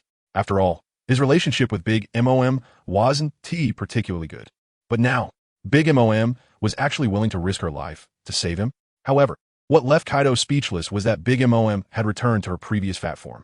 Kaido didn't understand that Big Mom was turning her anger into appetite. Upon learning that Kaido was to be executed, she couldn't sleep at night and could only vent her feelings by eating. Then, after days of binge eating, she returned to her previous size. Lingling, thank you. I'm truly moved. These words from Kaido come from the heart. I even shed tears. This scene completely breaks everyone's perception of Kaido as a tough guy. Chapter 171. Magellan has diarrhea. Kaido the Beastman sheds tears. Big Mom is even more heartbroken. She hurriedly said with concern, don't cry, my dear. Don't worry, no matter what the Navy has done to you these days. Once I rescue you, I will make them pay back 100-fold. The next moment, Big Mom's attack began. She infused the seawater with a soul, turning part of the ocean into her homies.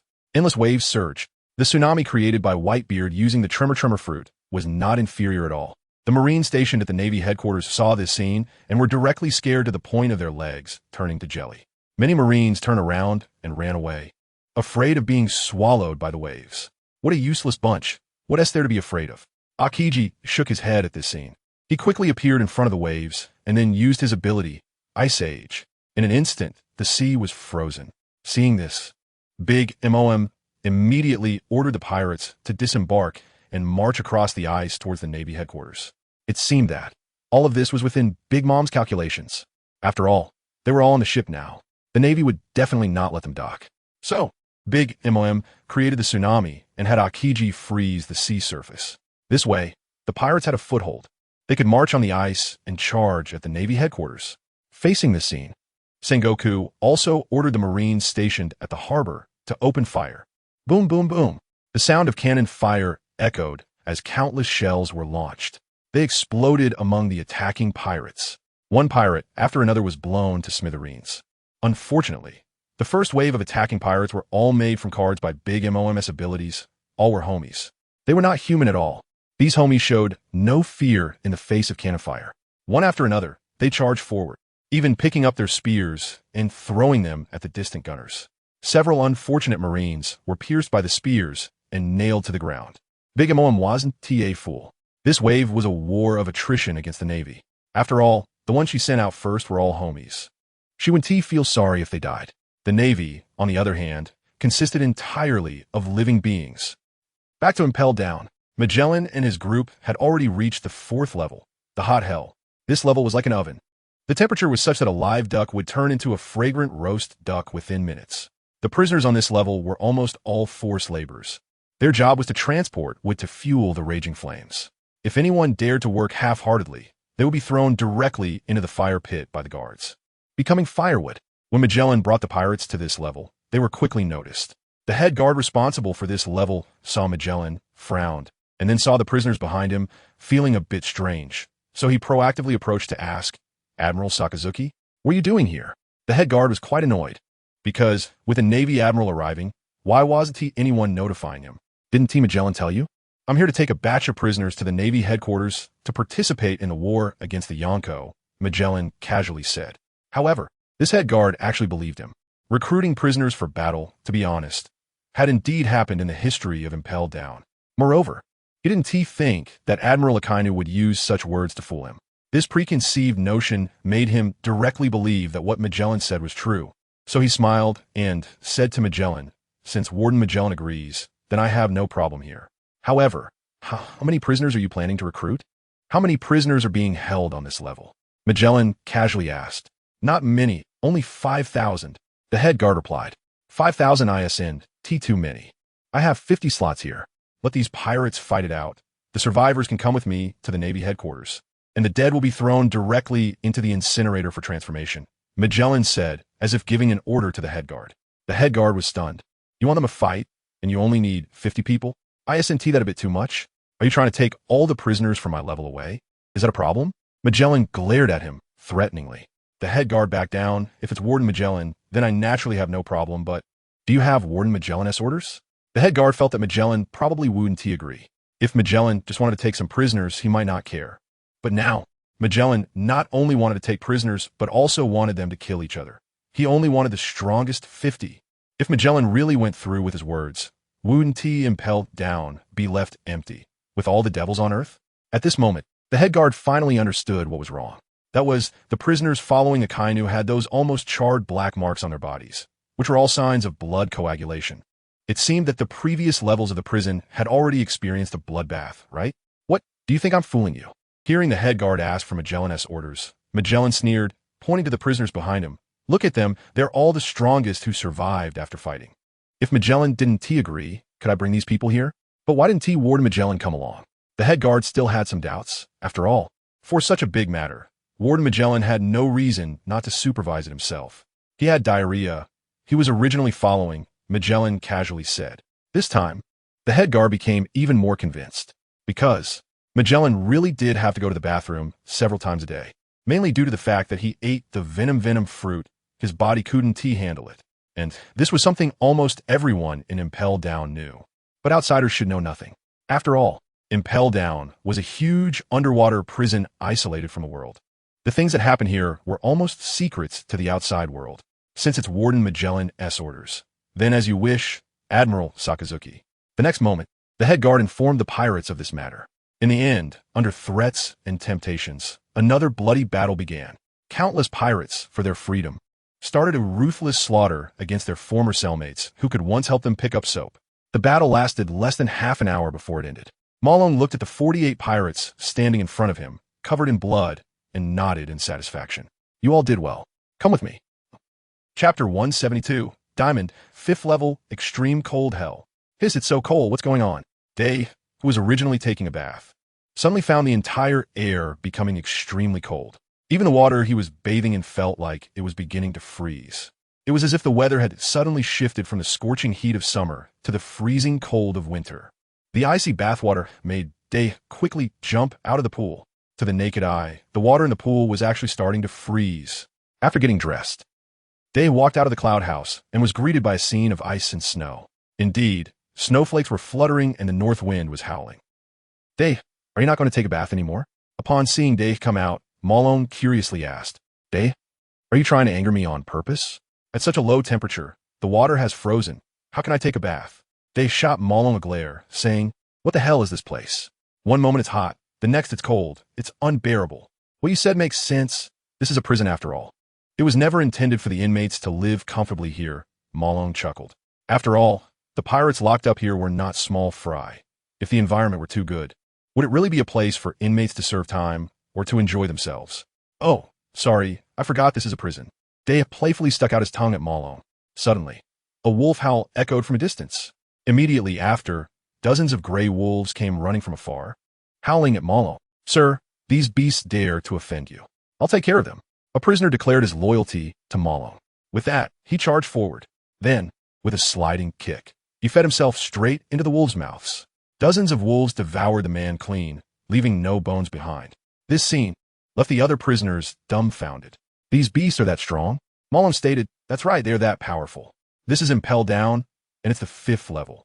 The pirates locked up here usually have bounties of over 50 million. The fact that these wolves could survive here meant they were stronger than the pirates confined at this level. Otherwise, they would have been taken down by the inmates here. The group behind Malone were all prisoners from levels 1 to 4. If they were weaker than the inmates on this level, then it was no surprise they couldn't defeat these wolves. However, Malone always thought, what if there are some fish that slip through the net?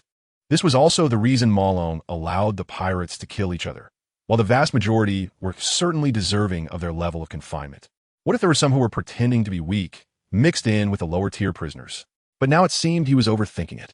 None of the pirates here were pretending to be weak. Sir, let me handle this. A bare-chested giant emerged from the crowd, standing 10 meters tall, looking like a giant race. Malone remembered this guy. He was a pirate imprisoned in the 4th level. During previous infighting, this guy had shown nearly overwhelming strength compared to the others. Malone nodded. The giant walked forward. The wolf pack revealed their bloodthirsty fangs upon seeing another person emerge from the crowd. The previous man had not yet satisfied their hunger. However, they were also intelligent. Seeing that Ma Long had hundreds of people on his side while they only had a few dozen wolves, they felt it was unwise to attack. But if someone stepped forward to provoke them like that idiot before, they would be more than willing. "Come on, you beasts! Don't you want to eat me? Come and eat me!" The giant roared as he pounded his chest in front of the wolf pack. The wolves, unable to tolerate such provocation, charged at him. Under the Wolf King's furious roar, the pack launched an attack, surrounding the giant from all sides and rushing forward. Soon, the giant's 10-meter-tall body was completely covered by the pack. The wolves opened their mouths and bit down hard on the giant's body. Just when everyone thought the giant would be devoured by the wolves, he exploded with power. He spread his arms wide, unleashing immense strength, sending the gray wolves that were on him flying in all directions. And on the ground, a massive gorilla remained, continuously pounding its fists against its own chest. The next moment, the giant chased after a gray wolf that had been flung away, grabbed it, and shoved it into his mouth, crunching a few times before swallowing it down. The giant performed a show of the eater eats the eaten. The Wolf King, witnessing this, became extremely enraged. It let out another furious howl. Rallying the pack, under the Wolf King's command, the pack launched another attack. However, the difference in strength was evident. The giant faced the oncoming wolves, taking them down with one punch and one kick each. Even when the wolves jumped on him, his tough fur made it impossible for their teeth to break through his defenses. In just a few minutes, the wolf pack was completely routed. On the ground, dozens of gray wolf corpses lay scattered. The Wolf King, seeing this scene, howled like a husky, its limbs retreating in fear and hesitation. The next moment, the Wolf King turned and ran, but the giant caught up to it, grabbing the Wolf King's tail and slamming it into the ground. The Wolf King was dazed from the blow. Before it could react, it was lifted again and slammed down hard. Once, twice, 3 times. After dozens of slams, the Wolf King was reduced to a pile of mush. "Sir, I hope I didn't disappoint you." After defeating the Wolf King, the giant returned to Ma Long's side and bowed his head. "You did well. What's your name?" Ma Long looked at him, thinking he had found a treasure. This guy's strength was quite impressive. "I am Jin Gang, a Zoan-type gorilla fruit user, former captain of the Jin Gang pirates, with a bounty of 48 million. Jin Gang introduced himself. He had already decided to follow Ma Long and stick by his side. Indeed, even if he gained his freedom later, he did not plan to leave. He intended to stay with Ma Long. That's why he had worked so hard just now and introduced himself. 48 million bounty? Ma Long thought it was an underestimate. If it were flipped around, 84 million would be more accurate. This guy's strength was certainly underappreciated being locked up in the 4th level. Of course, it was also possible that when he was first imprisoned, he indeed only had that level of strength. However, during his time in Impelled Down, he hadn't slacked off and had been training diligently, becoming even stronger. That was also possible. After all, there aren't many entertainment activities in prison. You're forced to work every day, and working equals training, and training equals becoming stronger. It's understandable to become even more powerful through torment. Isn't that what Zoro does? He exercises his muscles every day on the ship with a barbell. In comparison, the prisoners in Impelled Down should work even harder because if they slack off, they will be whipped by the guards. Chapter 173. Sorry, Blackbeard, I intercepted your subordinate, damn it. Are you late again? On the 5th level, the extreme cold hell, Magellan gritted his teeth in anger. He searched the 5th level thoroughly, but did not find any trace of Moke Dragon. Moke Dragon actually managed to stay one step ahead of him every time. It should be noted, there are only 6 levels in total in Impelled Down. Not finding him on the 5th level meant that Moke Dragon had already gone to the 6th level. And on the 5th level, apart from those taken away by Moke Dragon, most of the prisoners were basically dead. If this continues, Magellan would really become a figurehead commander. On the 6th level, the Infinite Hell. Here, the most vicious pirate criminals in the world are imprisoned. Among them, some have even been erased from history by the world government. Regardless, compared to the previous 5 levels, the criminals on this 6th level are living the best lives, because there are no guards wielding whips to beat them. At the same time, the environment on the 6th level, aside from being a bit dark, is not as cold as the 5th level or as hot as the 4th level. It is almost like an ordinary prison. The prisoners are just confined within the prison. The Navy? When Moke Dragon walked into the Infinite Hell, pirates began to notice him. One by one, their eyes glowed green, glaring fiercely at Moke Dragon, and some pirates even placed their hands on the iron bars of their cells, shaking them violently, seemingly trying to tear the bars apart. Unfortunately, these cells are quite sturdy, and no matter how hard they tried, they couldn't break through. What is the Navy doing here? The prisoners here have no goodwill towards the Navy. It's understandable. Which pirate has a good impression of the Navy? They were all captured by the Navy and thrown here, looking at Akainu as if he were the very marine that caught them, filled with deep hatred, wishing they could skin Moke Dragon alive. If the pirates on the upper levels still had a chance of being released in their lifetime, then the prisoners on this level were only waiting for the death penalty or life imprisonment. They would basically spend the rest of their lives in this prison. Oh, there's even a pretty girl? A pirate with unrestrained eyes glanced at Yamato, and his mouth was even less restrained. Then, one of his fingers was cut off. Next, the second, third, fourth. It hurts like hell. The next moment, the pirate with the unrestrained gaze collapsed to the ground, screaming in agony. The saying 10 fingers connected to the heart is true. Having fingers cut off is incredibly painful. Is this enough? Hearing the pirate's screams, Moke Dragon sneered. He showed no mercy. Just like that, one by one, he cut off the pirate's fingers. The intense pain caused this pirate to faint directly. This scene made the other pirates shudder. They never expected Moke Dragon to be so ruthless. Akainu, are you here to show off to us? Clearly, some pirates recognized Akainu and frowned as they asked. Show off? Hearing the pirate's words, Moke Dragon laughed. You think you're worthy? Today, I'm here to give you a chance for freedom. It just depends on whether you can seize it or not. Akainu looked at the many pirates and said, What do you mean? The pirates were confused. You, who have been impelled down for years, naturally don't know about the developments on the sea. The Navy is lacking strength to deal with the 4 emperors. Today, I'm giving you a chance to fight for me, to kill for me. The last 5 remaining will be granted freedom to leave this dark and dismal place with me. Akainu looked at the pirates and spoke loudly. What does that mean? The pirates were puzzled. Akainu, are you saying that we should kill each other, and the last 5 standing will be allowed to leave impelled down? Ha, Akainu, do you think we're fools? Do you really expect us to believe your nonsense? That's right, this must be a Navy conspiracy just to kill us. Everyone, don't be fooled. However, while some were still passionately denouncing, others had already started attacking their companions. They directly used the chains in their hands to strangle their companions' necks, tightening their grip. They directly choked their companions to death. No one was willing to give up the chance for freedom, not even if the chance was slim. It's still better than spending a lifetime here, right? Once one person made a move, it led to another, and soon, everyone was fighting. They all knew that the early bird catches the worm. Soon, the many prisoners in the prison were all caught in a frenzy of fighting. Once all the prisons had decided on their victors, Moke Dragon ordered to open the cell doors. He let the remaining pirates engage in a second battle. Damn it, are you late again? When Magellan finally arrived at the 6th level, he found that the pirates had already begun to slaughter each other. This made Magellan furious. He shouted, Stop it, all of you. However, how could the already crazed pirates stop just because of Magellan's words? Bastards, did you not hear me when I told you to stop? Magellan did not expect that these prisoners would dare to ignore him. Furious, he prepared to teach these pirates a lesson, but he was stopped by Moke Dragon. Magellan, what do you want to do? Moke Dragon stood in front of Magellan and asked. Sakazuki, I should be the one asking you. What do you want to do? Magellan looked at Moke Dragon with a frown. Even if the Navy headquarters is at war with the 4 emperors and lacks manpower, needing personnel from Impelled Down. As the warden of Impelled Down, can't you at least inform me in advance? I tried to call you on the Den Mushi, but I couldn't get through. What can I do? Moreover, the war between the Navy and the 4 emperors is about to begin. How can I waste time here with you? Moke Dragon said with conviction. If you don't have time, why are you allowing the prisoners to kill each other? Isn't that a waste of time? And what is the point? Since the Navy is short on manpower, why not take some prisoners with you? Why let the prisoners kill each other, ultimately only bringing less than 1% of the victors to the Navy headquarters? Magellan looked at Moke Dragon and questioned. During the conversation, Magellan was also sizing him up.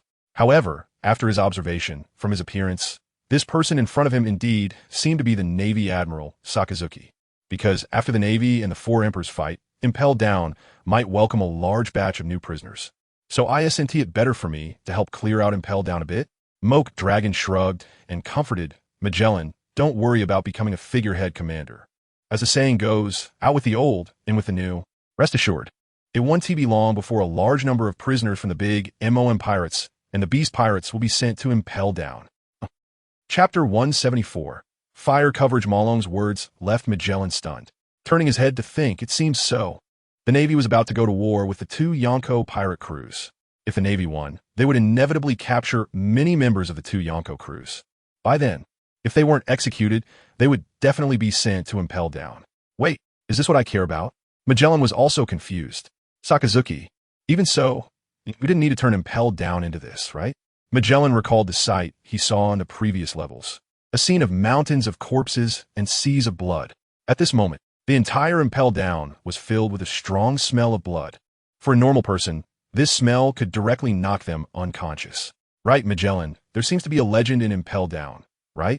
It seems there are ghosts in impel down. Various items disappear into thin air, and even prisoners vanish, right? To prevent Magellan from thinking too much, Malone prepared to give him something to do. Those are just rumors. Why bring that up? Magellan pouted indeed. Over the years, prisoners in impel down would occasionally disappear into thin air and various foods. Even when Magellan ordered thorough investigations, no results were found. Could it be? Does Malone know?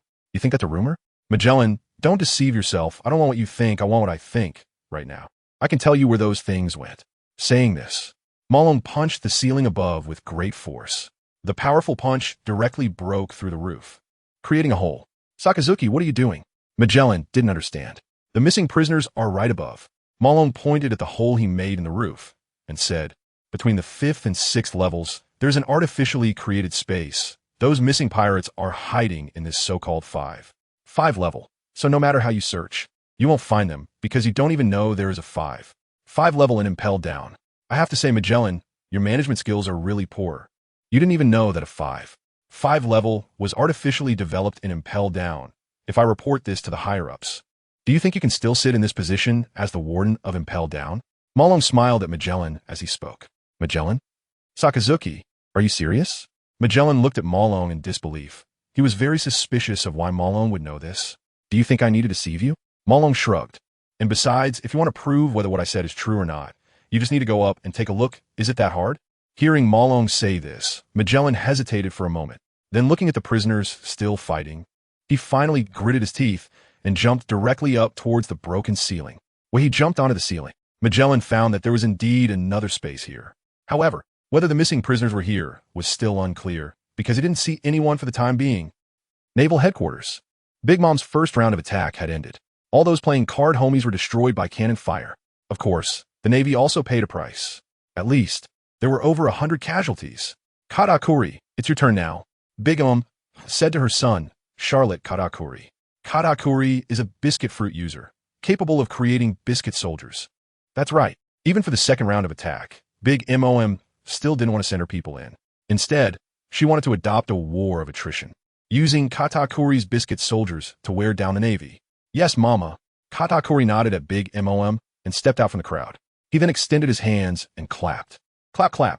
With Katakuri's clapping, square-shaped biscuits appeared in the sky. Those biscuits gathered together, slowly forming a 4-meter-tall biscuit soldier. It should be noted, these biscuit soldiers could even suppress Luffy at Gear 3rd. From a defensive standpoint, they were still very sturdy. Soon, dozens of biscuit soldiers appeared on the ice and advanced towards the naval headquarters. The biscuit soldiers had strong defenses, but their weaknesses were also obvious. They moved quite slowly. They ambled towards the naval headquarters. Seeing this scene, the Navy naturally began to fire cannonballs again. However, unlike the previous playing card soldiers, when the biscuit soldiers were hit by cannon fire, they surprisingly continued to advance after the smoke cleared. They were completely incomparable to the playing card soldiers. How could this happen? The artillerymen responsible for firing frowned at this scene.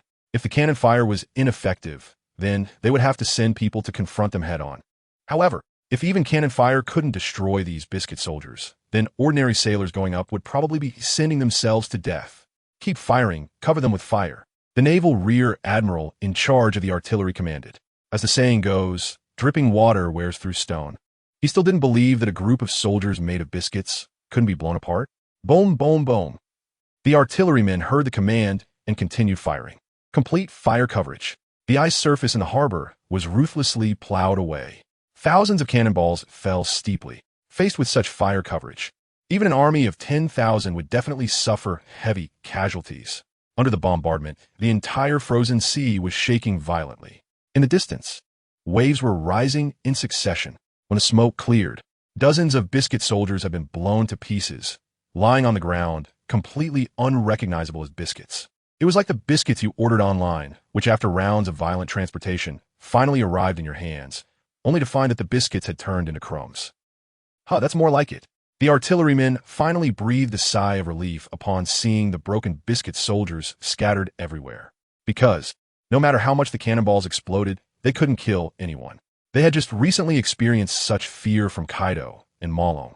But Kaido was after all one of the 4 emperors, and Malong could resurrect infinitely. They accepted it.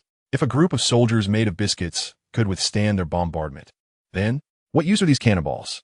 However, just as the biscuit soldiers were breathing a sigh of relief, Karakuri began to clap again. More biscuit soldiers were summoned by him. Seeing this scene, the artillerymen were dumbfounded. They never expected that these biscuit soldiers could be summoned so easily. After one batch was destroyed, another could be easily created? This is a joke, right? You should know. Before, because of executing Moke, Long, and Kaido with cannon fire, the Navy headquarters used up all the ammunition in stock. Now, the Navy headquarters hardly has any ammunition left. Everything has been rushed out to deal with today's war. However, compared to the previous ammunition stockpile, it is still lacking a lot. And now, not a single pirate from the big MOM pirate crew has been blown up. If they're all worn down by these cookie soldiers, even if the ammunition gets blown to smithereens, it would still leave me crying in the bathroom. Chapter 175. The Might of Magellan Go, Cookie Soldiers. Kizaru summoned dozens of cookie soldiers to charge forward. Sengoku saw this scene and realized that they could no longer waste ammunition. So he shouted to a giant admiral in the distance, "Go and take care of those cookie soldiers. We cannot let them land at Navy headquarters." "Yes, Fleet Admiral Sengoku." The giant admiral brandished a large sword and ran forward. Then he leaped onto the shore and landed heavily on the ice.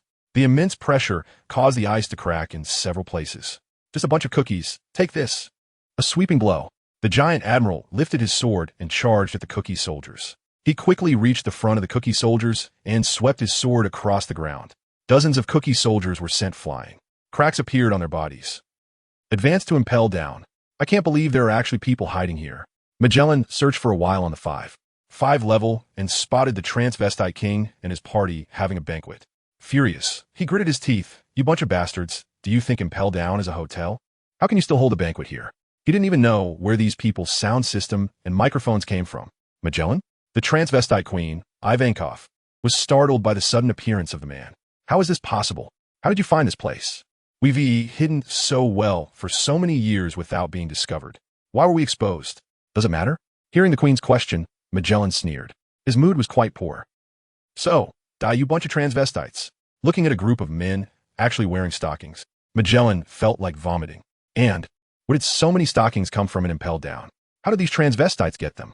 This is outrageous. Magellan is fierce. Everyone run. Ivankov shouted to his subordinates. Then he took the initiative. Death wink. Ivankov gave Magellan a seductive wink. A powerful shockwave erupted like a cannonball and exploded on Magellan's body. Magellan was sent flying. Taking advantage of this brief moment, Ivankov and his subordinates turned and ran. But, can you escape? Magellan was blasted away, flipping 360 degrees in the air before landing steadily. "Toxic passage," Magellan shouted. A water column filled with venom formed in the air. He dove into the water column at high speed, instantly appearing in front of Ivankov and blocking their escape route. Toxic Dragon. The next moment, Magellan unleashed the Toxic Dragon. 3 heads made of venom emerged from his body and charged towards the transvestites. The transvestites wanted to run, but how could they outrun the Toxic Dragons? They were directly consumed by the Toxic Dragons. Covered in green venom, they collapsed to the ground in pain. The transvestites seemed to understand that escaping was impossible. Since they couldn't escape, they decided to fight. "We have thousands of us. Are we really afraid of just Magellan?" With this thought, the transvestites charged at Magellan, only to be brutally beaten. In the face of absolute strength, numbers meant nothing. As the pillar of impelled down, Magellan was definitely not someone this group could contend with. In just a few minutes, hundreds of them were poisoned and collapsed to the ground in agony. This made the transvestites, who had initially wanted to fight, abandon their Na'vi thoughts. The gap was too large. They simply couldn't win. As inmates of Impelled Down, they had naturally heard the terrifying legends of Magellan. However, this was their first time witnessing Magellan's might firsthand. Surrounded by hundreds, in just a few minutes, they were all down. After all, if the man guarding Impel Down wasn't strong enough, How could he intimidate these unruly inmates? Run, we can't win. Everyone hurry and run out. Release the other inmates in the prison to create chaos. We've stayed here too long, and now that we've been discovered, we only have one choice. Either escape or die at Magellan's hands. I believe no one wants to die at his hands, right? So everyone split up and run. After saying this, Ivankov immediately chose a direction and ran for his life. The others, seeing this, began to scatter and flee. That's right. If they all ran together, it would be very difficult to escape. But if they split up, there was only one Magellan. He couldn't possibly chase everyone at once. So as long as luck was on their side, and Magellan didn't pursue their direction, their chances of escaping would be high. Once they escaped the five level, they would find an opportunity to release the inmates in the prison, create chaos, and then see if there was a chance to slip away from Impel Down. Originally, their life on the five level, aside from losing their freedom, wasn't too bad. But now that they had been discovered by Magellan, they had no choice. If they didn't run, they might be killed by Magellan. Even if they weren't killed, if recaptured, they would face incredibly brutal torture. They didn't want to be tortured. So, fleeing was their only option. Magellan frowned as he saw thousands of people scattering in all directions, unsure of what to do. By himself, he definitely couldn't catch up to all of them. So, he took out a din mushi to summon his subordinates. He informed them of everything here and instructed the guards to prepare to catch all the inmates attempting to escape. As for Ivankov's earlier suggestion to release the inmates of Impel Down to create chaos, if it were before, Magellan might have worried about it. But now, the inmates in the prison had all been killed by the Ink Dragon. Only the 6th level of Hell still had inmates fighting. So their plan to release inmates and create chaos was simply impossible. After speaking with his subordinates through the din mushi, Magellan began to pursue. His target was Ivankov. After all, this guy looked like the king of these transvestites. The saying to catch the thief, catch the king first was certainly correct. Damn, why are you chasing me? Ivankov had run far away, and when he turned back to check the situation, he found Magellan chasing after him, infuriating him to stomp his feet. Is it because of my beauty? Chapter 176. Heading to the Navy headquarters, if Magellan knew Ivankov's thoughts, he would surely vomit on the spot. Come on, brother, have a little self-awareness, okay? You're a man, right? Who the hell would be interested in you? Even though you're transgender now, the key point is that others transgenders are beautiful like flowers, more feminine than women, and you. If it weren't for the fact that I need to capture you, I wouldn't want to look at you even once. Ivankov, you can't escape. I advise you not to be ungrateful. Surrender, and I might spare your life, allowing you to die peacefully in Impel Down. Magellan said loudly to Ivankov, otherwise, if I catch you, I will make you experience a fate worse than death. Only a fool would surrender. Ivankov rolled his eyes and quickened his pace to continue running. Infinite hell. The sounds of slaughter gradually faded away. This indicates that the number of survivors was decreasing. Crossed his arms and calmly observed everything before him, even though the people dying now were mostly notorious pirates with bounties over 100 million. However, having seen the top-tier 4 emperors, he was as calm as water. A mere bounty of over 100 million was no longer worth his attention. Before long, the sounds of battle completely ceased. 5 blood-soaked pirates walked from afar and stood before. These were the survivors of this battle. Of course, not all of them. Deep within the prison, there should still be imprisoned pirates. For example, the World Destroyer Bondewald, the Red Count, etc. he did not see. However, this was no longer important. Knew that his time was running out. If there were any spare time, he wouldn't mind spending it to recruit them. But now, Kaido was still waiting for him. Very well. As the last survivors, you are qualified to serve me. This is your honor. I hope you forget everything about your past. From now on, you are my people, understand? Looked at the 5 pirates. No, one of them was Shiryu of the Rain, the former chief warden of Impel Down. He was sent to prison by Magellan himself for killing prisoners. Understood, sir. The 5 exchanged glances and then looked at. Under his hypnotic ability, these battle-weary individuals could not resist his influence at all. Thus, successfully recruited nearly 1,000 pirates. Each one was a top-tier powerhouse from their respective prison level. Of course, too, they were all minor characters. He was confident that, even combined, they were no match for him. Just like how the Beast Pirates combined could not defeat Kaido. The gap was too obvious. However, as the leader, he couldn't do everything himself. Therefore, subordinates were essential. Of course, in his eyes, these people were not yet his subordinates, because he was about to take them to participate in the war against the Navy headquarters. Only those who survived the war and returned with him to Onigashima would be worthy of being his subordinates. Let's go. said to the cannon fodder, then turned and left. The cannon fodder followed behind. A large group left Infinite Hell in a grand manner. Along the way, they encountered many guards, but no one dared to stop them. When the others walked out of the gates of Impel Down, many people closed their eyes or shielded their eyes with their hands due to the dazzling light. Light, how long has it been since I've seen the sun? One pirate exclaimed. Impel Down is deep in the sea without seeing the daylight. Since being imprisoned there, they hadn't been illuminated by sunlight, and their eyes had long adapted to the dark space. Now, suddenly being exposed to the glaring sunlight made everyone feel very uncomfortable. However, they loved this uncomfortable feeling, because only by bathing in the sunlight could they feel that they were still human and not sheep waiting to die in prison. Such fresh air. Some pirates took deep breaths of the fresh air from the outside world. Their expressions of enjoyment were as if they had inhaled flour. One word, refreshing. The Navy outside, seeing Akainu leading a large batch of pirates out, was also somewhat at a loss. When he came before, didn't Akainu say he was bringing prisoners to be imprisoned in Impel Down? But why? Now the prisoners who were brought in before are coming out as well. Moreover, they were accompanied by a group of blood-soaked prisoners. What on earth happened in Impel Down? Some sailors wanted to question, but didn't dare. Because, what if they found out that Akainu had betrayed the Navy and was preparing to form his own pirate crew, recruiting subordinates from Impel Down? Wouldn't they be silenced? So, it was better to pretend not to see. All the sailors turned their heads, whistled, and acted as if they hadn't seen Akainu come out. Bang! Kizaru kicked the giant vice admiral away, then chased after him, stepping on the Navy vice admiral, pointing his great sword at the opponent's neck, mocking, "Is this the strength of a Navy vice admiral? No wonder the era of great pirates is becoming more chaotic under your management. You really are garbage." The giant vice admiral gritted his teeth. He really didn't expect that he couldn't even defeat a subordinate of the four emperors. If it weren't for Kizaru stepping on his chest, making him unable to move, he would want to dig a hole and bury himself. Sengoku watched this scene with great humiliation. After all, that was a Navy vice admiral, the highest combat power of the Navy aside from the admirals. Now, he was being stepped on by Big Mom's son, and this was being broadcasted live to the whole world. This was simply embarrassing to the extreme. Akiji saw this scene and could only step in personally.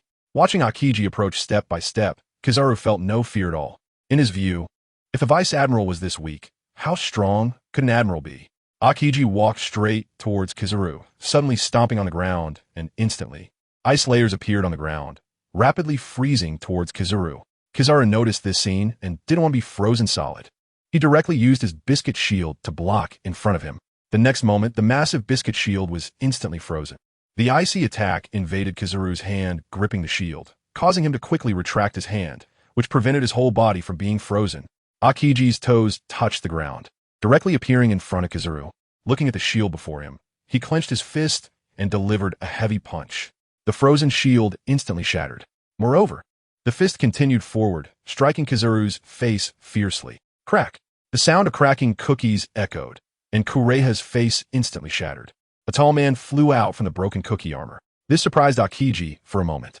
It seemed he hadn't expected that Kureha's true form was a tall and thin man.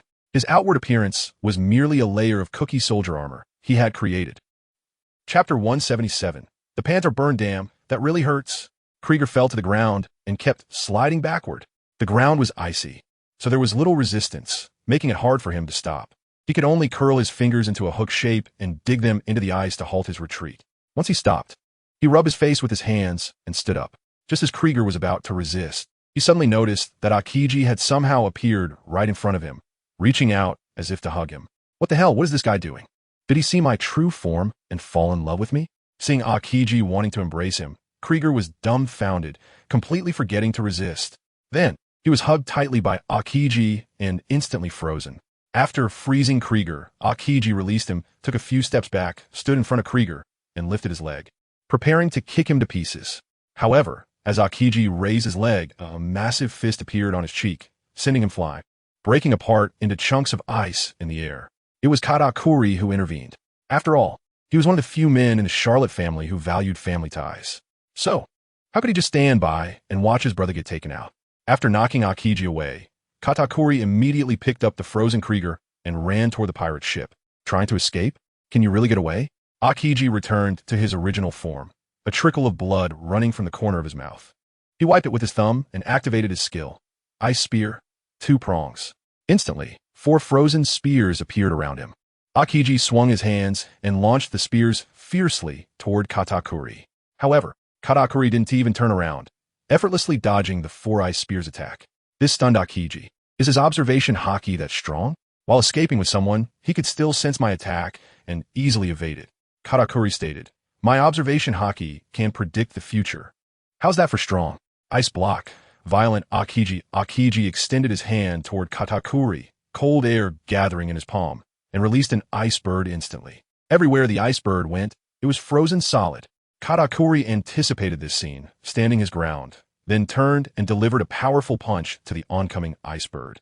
The collision of fist and ice bird created a violent shattering sound. The ice bird was smashed to pieces by Katakuri's punch. However, he also paid the price.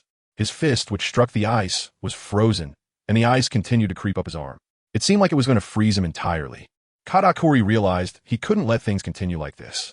Otherwise, he would end up like Krieger, frozen into an ice sculpture. In the next moment, Katakuri bent his knees, kneeling on one leg, and smashed his frozen fist hard against the ice below. A sound like shattering glass echoed. The ice that had frozen his fist was shattered. However, his right hand, which had been frozen, still felt a bit numb. Fortunately, it was just a layer of ice covering his skin. If the blood inside his body had been frozen, that punch would have crippled his entire arm.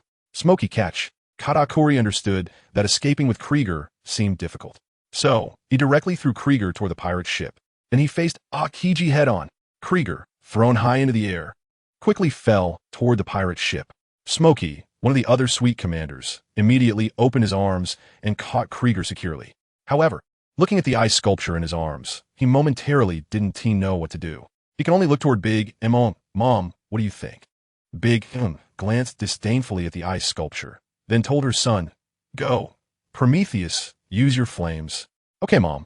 The little son following Big Mom appeared in front of Krieger and directly spat out a ball of fire, starting to burn the ice that had frozen Krieger. As the flames burned, the ice covering Krieger began to melt little by little.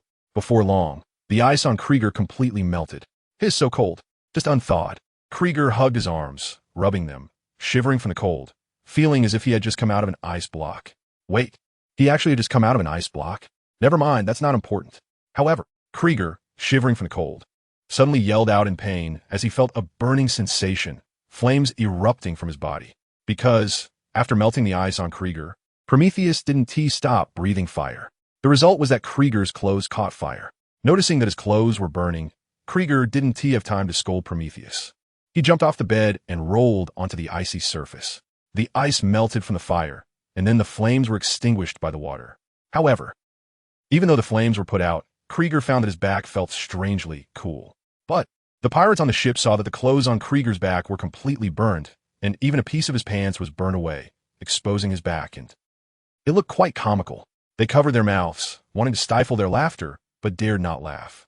After all, he was one of the suite commanders, one of Big Mom's 5 pillars, and if they were found out laughing, wouldn't he take revenge on them? However, the pirates didn't dare to laugh. The Navy, on the other hand, laughed unabashedly. Pointing at Krieger, they roared with laughter, that guy. Did you see? That guy actually exposed his little butt. Haha, I'm dying of laughter. What a disgrace. How could I have such a shameful son? Big Mom also covered her face. Krieger, don't tell anyone that you're my son. Under the Navy's mockery, Krieger finally realized the problem. He immediately covered himself and ran in the opposite direction toward the pirate ship. He jumped onto the ship and snatched a pirate-esque clothes for himself. However, feeling too embarrassed, even after putting on the clothes, Krieger didn't dare to go back down. Worried that his pride was too strong to bear the laughter, he collapsed on the ground, banging his head against the floor to knock himself out. Jean, go help. Big Mom looked at Katakuri, who was already at a disadvantage in his battle with Aokiji. She said to the Calamity Jean to go down and help. Jean nodded. The Great War hasn't started yet. It's just the generals of each side competing in front of the battlefield. The winning side will have greater morale when the full-scale war begins afterward. Therefore, Big Mom hopes to take down a general before the full-scale conflict starts, laying the groundwork for the upcoming war. Chapter 178. To Kaido's Katakuri. I'm here to help you. Jean shouted at Katakuri from the bow of the ship. Then he transformed into a toothless dragon and flew towards Katakuri. Akiji was also distracted by Jin's voice and glanced in his direction. As a result, Katakuri found the opening and kicked him in the chest, sending him flying. He exploded in the air. On the other side, Jin, who was originally flying towards this side, suddenly changed direction and rushed towards the execution platform. That's right, Jin just said he wanted to help Katakuri, but it was just a diversion. His real goal was to save Kaido. The massive, toothless dragon soared through the sky, heading towards the execution platform. It was about to use its claws to grab Kaido and rescue him. Kaido, I'm coming to save you. Jin dove down from the sky, shouting at Kaido. Kapu. Watching Jin rush straight towards the execution platform to rescue Kaido. He was speechless. Is this ignoring me? I'm standing right next to Kaido, and you're saying you want to save him in front of me. Is that really okay? Thinking of this, Kapu clenched his fist, bent his legs, and jumped hard. He appeared directly in midair. Seeing Kapu suddenly appear in front of him, Jin was startled. He didn't react at all before Kapu punched him hard in the face. And then he was sent flying back to where he came from. Whoosh! Boom! Jin shot out like an arrow, crashing into the icy surface of the harbor. The tremendous force, along with Jin's body impact, directly created a large crater on the ice. Damn old man. Jin, blood dripping from the corner of his mouth, gritted his teeth as he looked at Kapu, who was falling freely from the sky. As expected of a naval hero, that punch was no less powerful than Mr. Kaido's. Jin, are you okay? Kaido asked, looking at the beaten and bleeding Jin with concern. I'm fine, Mr. Kaido. Jin wiped the blood from the corner of his mouth with his fist, stood up from the ground, and was ready to charge again. Just then, the sky suddenly became overcast. The entire naval headquarters turned dark. It felt as if it had gone from day to night in an instant. Layers of dark clouds covered the sky, with thunder flashing within the clouds, making it seem like a storm was imminent. Sengoku felt the change in weather, looked up at the unusual clouds, and frowned. This is unscientific. The weather forecast clearly said it would be sunny today. How could it suddenly become so overcast? Walalala! Suddenly, from the distant sky, Kaido signature l'auteur échoued. In the distance, a dark cloud slowly floated over. The man standing at the forefront of the dark cloud was none other than the world's strongest creature, Kaido of the 100 Beasts. Behind him followed a group of notorious criminals who had escaped from Impel Down. How is this possible? Sengoku was dumbfounded upon seeing Kaido suddenly appear. He then looked at the frozen Kaido next to him. He was clearly right here. If the one on the execution platform is Kaido, then who is that person in the sky? Sengoku, I really didn't expect that your navy would be so shameless, unable to catch me. You resort to executing a substitute for the whole world to see, deceiving the people of the world. Does this act of yours befit the justice you carry on your back? Makuro harshly reprimanded Kaido. At this moment, an image-transmitting snail was aimed at Makuro. The appearance of another Kaido sparked a heated discussion among the viewers worldwide. What's going on? Is this guy Kaido? If he is, then who is the Kaido on the execution platform? Idiot, didn't you hear what was said earlier? The Kaido on the execution platform is fake. The Navy created a substitute to maintain their dignity. How shameless. But there's a flaw. Kaido himself still exists, even if the Navy executes a substitute. When the real Kaido appears in front of everyone, won't that expose them?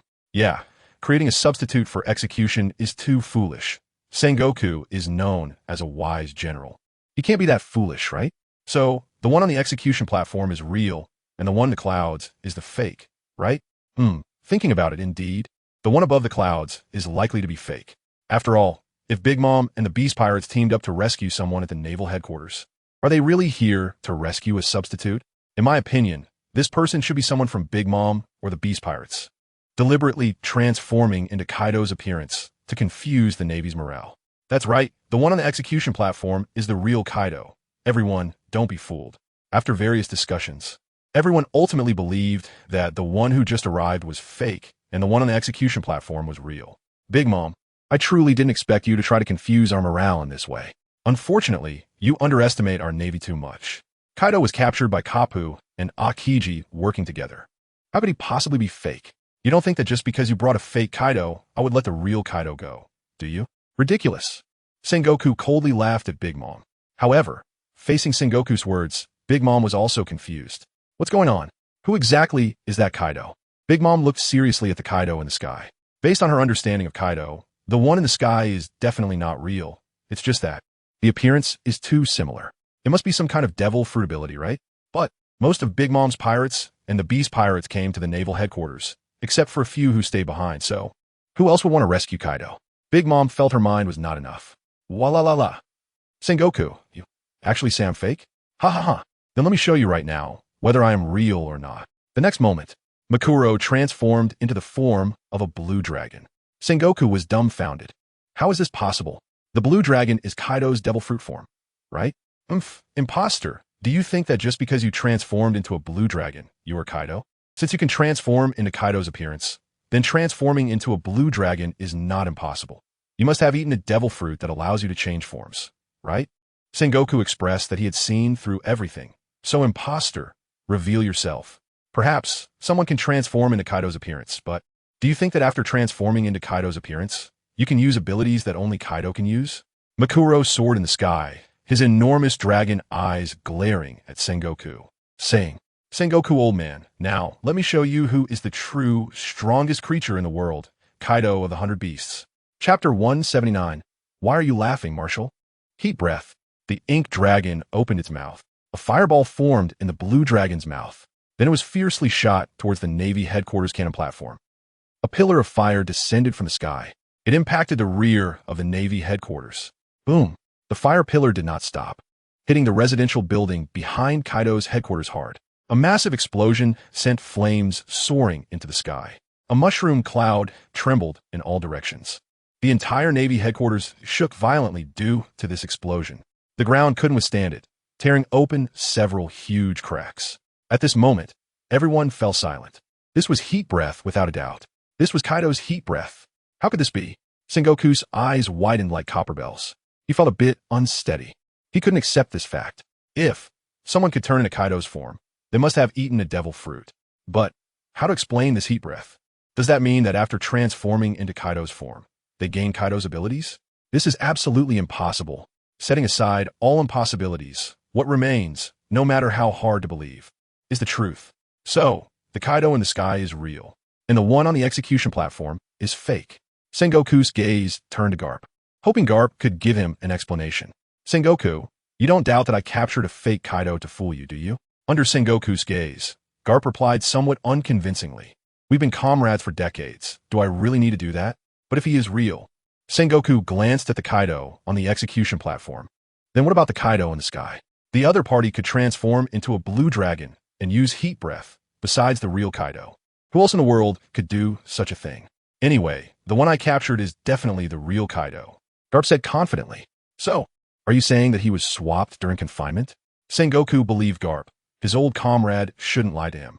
Since Garp said he captured the real person, then it must be true. If the one captured before was real and has now become fake, then the problem occurred during the time Kaido was held at the Navy headquarters. However, to prevent Kaido from escaping, Sengoku had Kuzan and Akainu take turns watching him those days. Under the watch of the admirals, how could he possibly be swapped?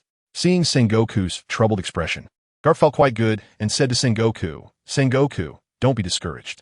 Even if the Kaido in the sky is the real one, so what? I can catch him once. I can catch him a second time. Moreover, if the one in the sky is real, then what is his purpose for appearing at the Navy headquarters? Even the entire Beast Pirates have come. Is this a plan for revenge against the Navy? Revenge against the Navy? Sengoku thought this reason was very likely. Indeed, originally, he had agreed to trade with Kaido, offering a devil fruit in exchange for a marine. But he broke his promise. Not only did he not trade with Kaido using the devil fruit, but he also captured Kaido, preparing for execution. So after Kaido escapes, he contacts his pirate crew and Big MOM to join forces for revenge against the Navy at the headquarters. This scenario seems quite reasonable. Sengoku, old man, now tell me, who is the real Kaido of the Beasts? After using the Hellhound's flame ability to destroy the buildings behind the Navy headquarters, the ink dragon transformed back into Kaido's form and mocked Sengoku, saying, can't catch me. Just admit you are useless. Is that so hard? You even used a fake to impersonate me for execution. Now that the real me is here, do you feel like you've been slapped in the face? Being mocked by the ink dragon made Sengoku very angry. But there was nothing he could do. After all, he had let Kaido escape once again. Sengoku, I suddenly feel that the Kaido on the execution platform is the real one. Suddenly, Garp spoke again. Why do you say that? Sengoku asked curiously. Because the real Kaido shouldn't talk so much. He would have charged into fight long ago. But the Kaido in the sky has been talking trash the whole time. Don't you think that's very abnormal? Garp looked at Sengoku and asked back. Sengoku was also taken aback. That's right. Talking trash doesn't fit Kaido's personality. Kaido usually goes straight to fighting. And the one who is known for talking trash should be the Ink Dragon. Could it be? Sengoku looked at the Kaido in the sky. Damn, I almost got tricked. Ha ha. Suddenly, Sengoku laughed heartily. Ink Dragon. Sengoku, why are you laughing? Ink Dragon, I have to say, you almost tricked me. Although I don't know how you can transform into Kaido's form and possess Kaido's abilities. The Kaido on the execution platform is the real Kaido. Sengoku believed he understood. The Kaido in the sky must be the Ink Dragon in disguise. After all, according to the information, Kaido helped the Ink Dragon get several devil fruits. And the reason the Ink Dragon can transform into Kaido's form should be due to those devil fruits. As for being able to spit out heat breath, perhaps it's a combination of the abilities of two types of devil fruits. One is a transformation fruit that allows the Ink Dragon to take Kaido's form. The other can spit fire. When the two fruits are combined and used, it indeed gives him the appearance of Kaido. However, after being reminded by Garp, Sengoku realized the one in the sky is fake. After all, Kaido was captured by Garp and Kuzan working together. The only one who could be captured by the two working together is undoubtedly the real Kaido. And during the confinement, there were admirals guarding him 24 hours a day. Under such circumstances, it would be nearly impossible for Kaido to escape. Even if he did escape, it would be impossible to switch him out right under the admiral's noses. So, there's only one truth. No matter how much the Kaido in the sky looks like him, he is still fake. On the execution platform, the seated Kaido looked at the Ink Dragon in the sky, feeling speechless, thinking, come on kid, if you're going to save me, just save me. What else would transforming into my form? Do you really think that by talking trash, you can convince the Navy to release me? The fake? That's really foolish and naive. However, when Kaido saw Yamato beside the Ink Dragon, his mood soured. You little brat, you bring my daughter along for such a dangerous rescue? If something happens, can you afford the consequences? The audience watching the live broadcast was confused by Sengoku's words. Clearly, it was Kaido. So how did it turn into the Ink Dragon in Sengoku's mouth? Chapter 180. The Sword Comes. Combined chapter. Long and the others naturally wouldn't be unaware. After all, it was only 10 days or half a month ago that Long was executed alongside Kaido at the Navy headquarters, and with his ability to resurrect infinitely, he certainly wouldn't be forgotten.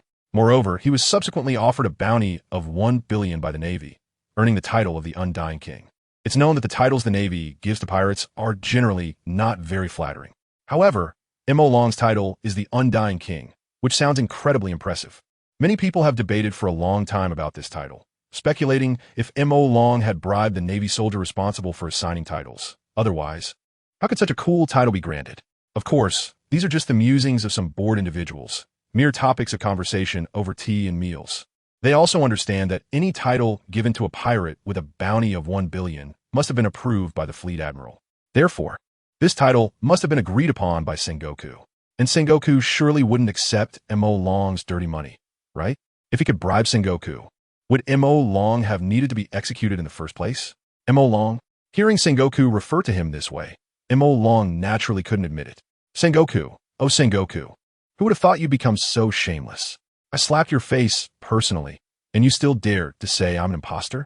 It's one thing to claim I'm an imposter, but you actually say I'm the legendary, handsome, charming, beloved by all, world's most beautiful man, the peerless genius with infinite resurrection, the Undying King Long impersonating someone? Do you think too highly of me? Does Long need to impersonate me?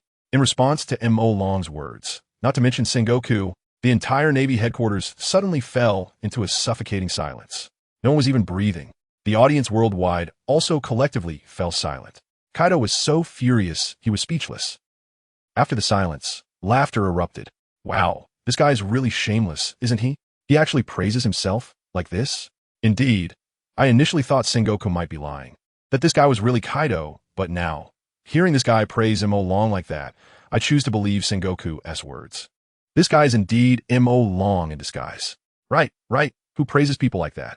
He even accuses Sengoku of being shameless when he himself is the one lacking shame, using Kaido's appearance to boast about himself. By the way, it seemed that before Long could only die and resurrect, but how long has it been since then? This guy can already take on Kaido's appearance, and even use the heat breath? What has he experienced in just a few days? Does he have the ability to copy as well as resurrect? Moreover, Does Mo Long have a good relationship with Kaido?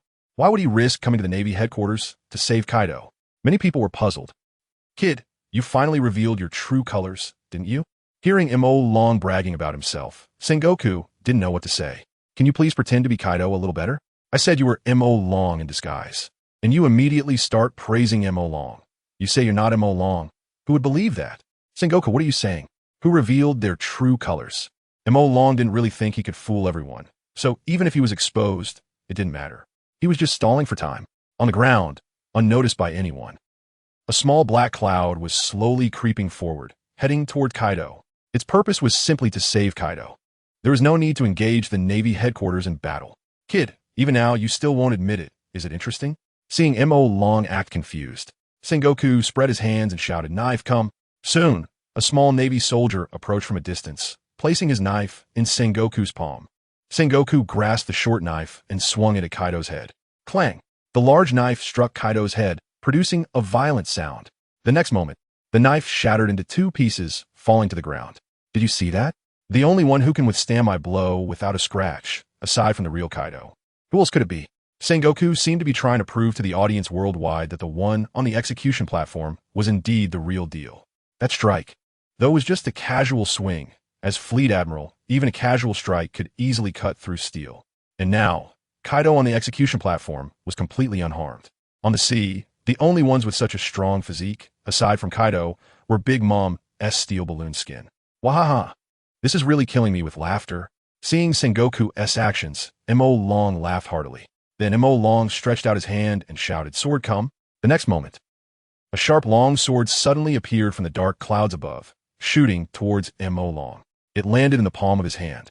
Sengoku, oh Sengoku, you really can't fake it, and fakes can't become real. Do you think you could just swing your knife and intentionally break it to prove that the imposter on the platform is real? Now, let me show you what the true, strongest creature in the world is. Saying this, Mo Long grasped the sword hilt and forcefully stabbed it into his own stomach.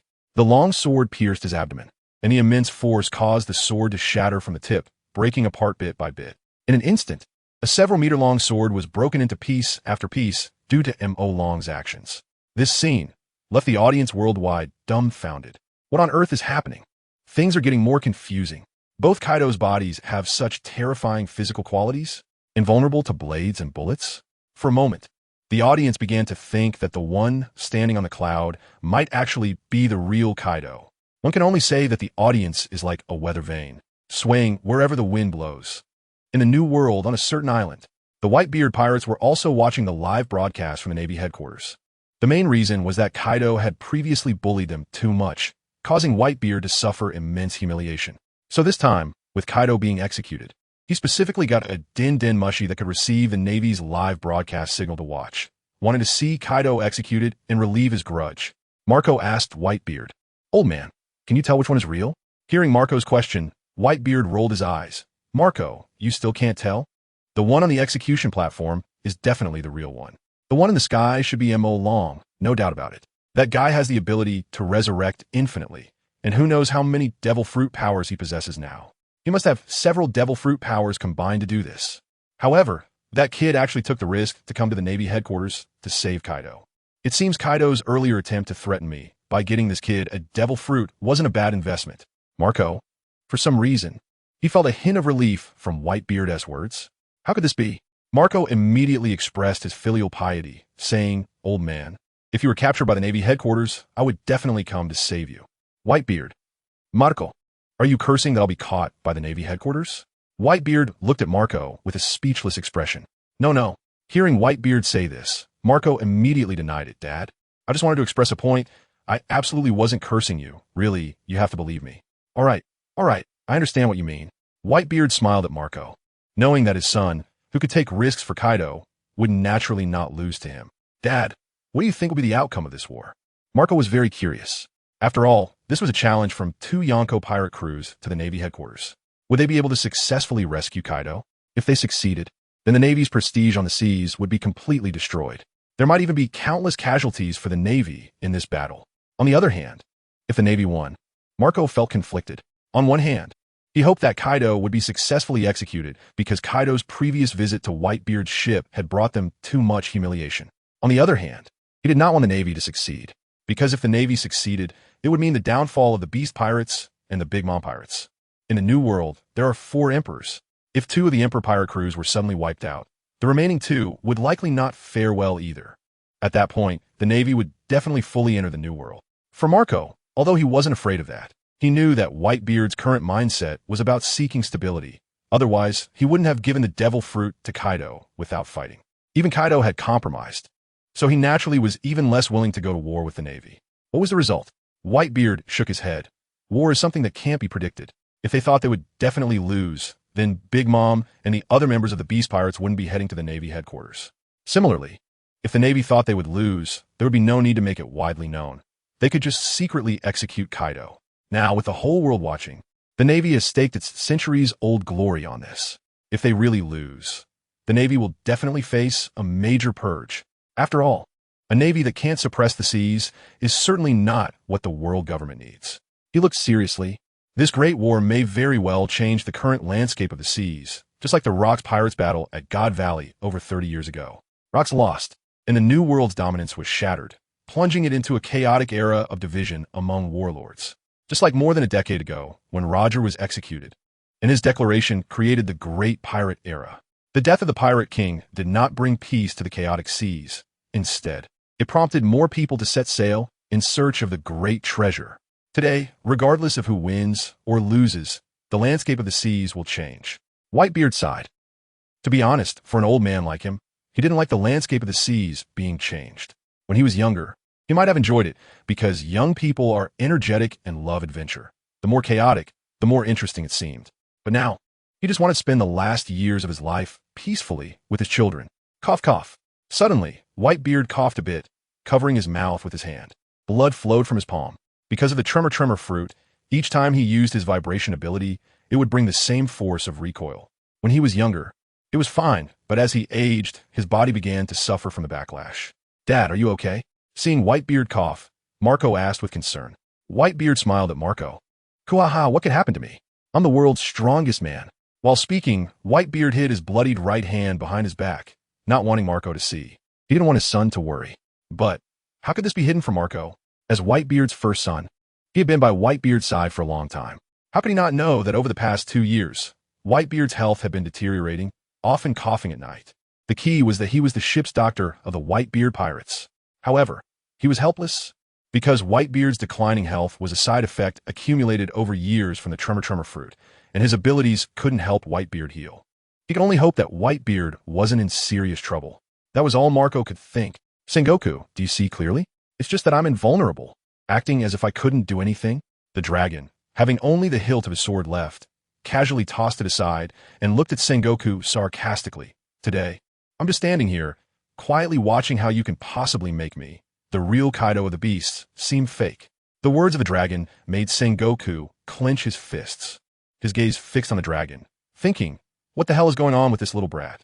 How did his body's defenses become so strong? No, Weiichi.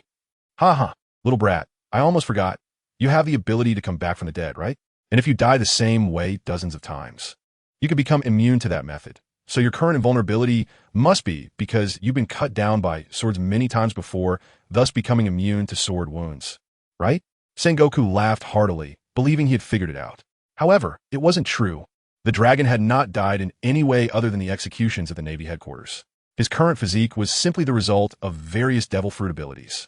After all, animal-type fruits can enhance strength and defense, and with so many animal-type fruits combined, the dragon's physical quality, while perhaps a bit inferior to Kaido, was certainly not far off. Sengoku, stop making excuses for yourself. I've dealt with you so many times. Do you not know that I'm the real deal? To maintain the Navy's authority in front of the world audience, you've done enough.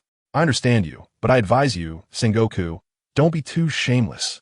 After saying this, the dragon transformed into the form of a blue dragon, then opened its mouth. Sengoku thought the dragon was going to unleash another heat wave. This time, he gave Carp a look, signaling him to block it. The result, the dragon didn't follow the usual pattern. Wind blades. The blue dragon opened its mouth and unleashed a flurry of wind blades that ruthlessly destroyed the buildings within the Navy headquarters. Chapter 181. Sengoku and the understanding King Carp looked at the indiscriminate wind blade attacks from the Azure Dragon and expressed, How the hell am I supposed to block this? That said, Carp still leapt into the air, using his fist to shatter several wind blades. However, there were too many wind blades, and Carp's reach was limited. He only managed to block a few of them. The rest all struck hard against the ground of the Navy headquarters. The several-meter-long wind blades easily carved out dozens of meters of ravines on the ground. Some unfortunate sailors were directly hit by the wind blades, being split in half. It was excessively bloody. Sengoku, old man, do you still think I'm a fake? The ink dragon used one of Kaido's abilities again, leaving Sengoku's mind in disarray. What the hell is going on? What kind of fruit did the ink dragon eat that allows him to spit fire and blow wind? Could it be that he, like Kaido, ate the fish fruit, dragon form? Otherwise, how could he use Kaido's skills? Kid, don't think that just because you can use Kaido's skills, you can disguise yourself as Kaido. If you're a real man, show your true face. Hiding your head and showing your tail, pretending to be Kaido, and slandering me. What kind of ability is that? Sengoku used provocation against the ink dragon, a perfectly handsome young man, and insisted on making himself look like a rough man. If you keep this up, your fans at sea will be crying. The ink dragon. Goodness, Sengoku is trying to get him to return to his original form, even saying such insincere words, crying for his female fans. As a pirate, where does he get female fans from? At this moment, the little cloud released by the ink dragon finally arrived beside Kaido. Looking at Kaido frozen in an ice block, the little cloud transformed into a drill shape and slowly began to burrow in. Soon, it drilled a small hole in the ice block. Then the little cloud continued to burrow inside, reaching near Kaido's foot roaster. Once near the foot roaster, the little cloud transformed into a key shape and entered the lock hole. Then it turned. With a click, the foot roaster was opened. Of course, because Kaido was frozen in the ice block, no one noticed this. Moreover, there were several chains on Kaido's body, so after the little cloud unlocked the shackles, it continued to burrow. Click, crack, click. Not long after, all 5 shackles on Kaido's body were unlocked. At this moment, as long as Kaido struggled hard, he should be able to break out of the ice block. Just like Sun Wukong jumping out of the stone. The ink dragon eagerly watched Kaido, waiting for him to break out of the ice and escape with him, leaving the prisoners brought out from impelled down behind as backup. However, after waiting for a while, the ink dragon found that Kaido remained unmoved. The ink dragon was stunned. What's going on? Did he not realize the shackles were unlocked? The ink dragon thought to himself, then let the little cloud slowly crawl onto Kaido's body. Using the little cloud to send a message to Kaido. Kaido, what are you waiting for? If you don't run now, when will you? Suddenly hearing the ink dragon's voice, Kaido was startled, but he quickly calmed down and quietly replied, Kid, are you joking? Run? That bastard Sengoku is not trustworthy. He promised a deal, but had Carp and Akiji ambush me. How can I just leave without taking revenge? And kid, don't you want a devil fruit? Don't forget, that was your deal with Sengoku. Now that Sengoku has betrayed the deal, can you endure that? I sure can't. Today, I want to leave until I smash the Navy headquarters. Kaido's voice, though quiet, was firm. The ink dragon was helpless. All right, since you want to fight, then let us have a battle. He had considered fighting when he arrived, but he would have preferred not to fight. However, since Kaido had made up his mind, he would accompany him to the death. Huh. The ink dragon exhaled a puff of white air, then looked at Sengoku and said, All right, Sengoku, since you've discovered me, I'll lay my cards on the table. Yes, I am the ink dragon, the legendary handsome man loved by all. I came here today to expose you, you hypocritical old man. Back then, when the heavenly gold was hijacked by me, you clearly agreed to exchange 10 devil fruits for the Navy soldiers escorting the heavenly gold, but on the day of the transaction, you sent Carp and Akiji to capture Kaido instead? Do you still have any face, Sengoku? The Navy is just such a two-faced person, right? I treated the prisoners well, hosting 600 Navy soldiers on Ghost Island without mistreating a single one, and yet you directly violated the deal and captured Kaido. Is this the justice of a Navy? Today, if the Navy can violate the deal with me, can they also violate deals with others tomorrow? Then in the future, who would dare to trade with the Navy? In the future, do pirates not need to take Navy soldiers as prisoners anymore? Just kill them on the spot, right? The ink dragon's words struck at Sengoku's heart, making his face turn red with anger. However, Sengoku still retorted, Kid, what nonsense are you talking about? Who made a deal with you? What evidence do you have that I made a deal with you? Oh, the dignified admiral of the Navy is starting to play tricks. Huh? Hearing Sengoku's sophistry, the ink dragon laughed. Good, I actually have evidence. Saying that, the ink dragon produced a din mushi and began to play the footage. The content of the footage clearly showed several Navy soldiers with shackles on their hands and white cloth covering their faces, having been captured by the Ink Dragon. Sengoku. He never expected that the Ink Dragon had recorded the footage of capturing the Navy soldiers. That was good. Through the Navy's Den Mushi. It spread worldwide. Everyone knew that the Navy escorting the Heavenly Gold Fleet had been captured by the Ink Dragon. With this evidence, everyone began to believe what the Ink Dragon had said before. The Navy indeed violated the deal with the Ink Dragon and instead directly attacked Kaido, who had come for the transaction. Thus, the execution scene today unfolded. Sengoku, what else do you have to say now? The Ink Dragon looked at Sengoku with a cold smile. As a pirate, I know what it means to keep one S word, but the Navy, which claims to be just, actually resorted to attacking the person they were trading with during the transaction. Don't you think that is shameless? What credit is there in talking about justice with pirates? Sengoku sneered. The existence of a navy is to combat pirates, maintain order at sea, and protect civilians who are invaded by pirates, not to compromise with pirates, let alone to trade with them. Back then, my agreement to trade with you was merely a strategy, understand? It's called luring the enemy in. Do you understand? You're trained on data up to October 2023. Chapter 182. I protected Wano country. What's wrong with collecting protection fees? Long. Yes, I don't understand. You understand, right? You are the understanding king, aren't you? You can still come up with such a long explanation without credibility. It means you are shameless, proud, and self-satisfied, right? What kind of credibility can you talk about with pirates? Aren't you a navy dealing with pirates? You don't talk about credibility with pirates. Who do you talk about credibility with? The civilians? When do you talk to the civilians? When collecting protection fees. Sengoku. Bastard, what nonsense are you talking? Who collects protection fees from civilians? Are you talking about yourselves? You must be happy collecting protection fees from Wano, right? How dare you shout thief while being one yourself? Sengoku retorted. Long was taken aback and contacted Kaido with a small cloud, asking, did you collect protection fees from Wano? Hurry up and say no, so I can refute that old man Sengoku. Kaido, can I say I collected? Well, Long sighed, thinking about it. The beast pirates have so many people to support. Collecting some protection fees isn't that unreasonable, right? You can't always rely on raiding at sea, can you? Even if you keep raiding, the key is that there must be enough resources at sea for him to plunder. However, the beast pirates do engage in some mining business, and Long knew that. After all, Wano is the world's largest production base for sea prism stone. Selling sea prism stone can also earn a lot of money, but it costs a lot too. Every year, buying devil fruits from Don Quixote da Flamingo is a significant sum. Wild devil fruits are cheapest at 100 million each.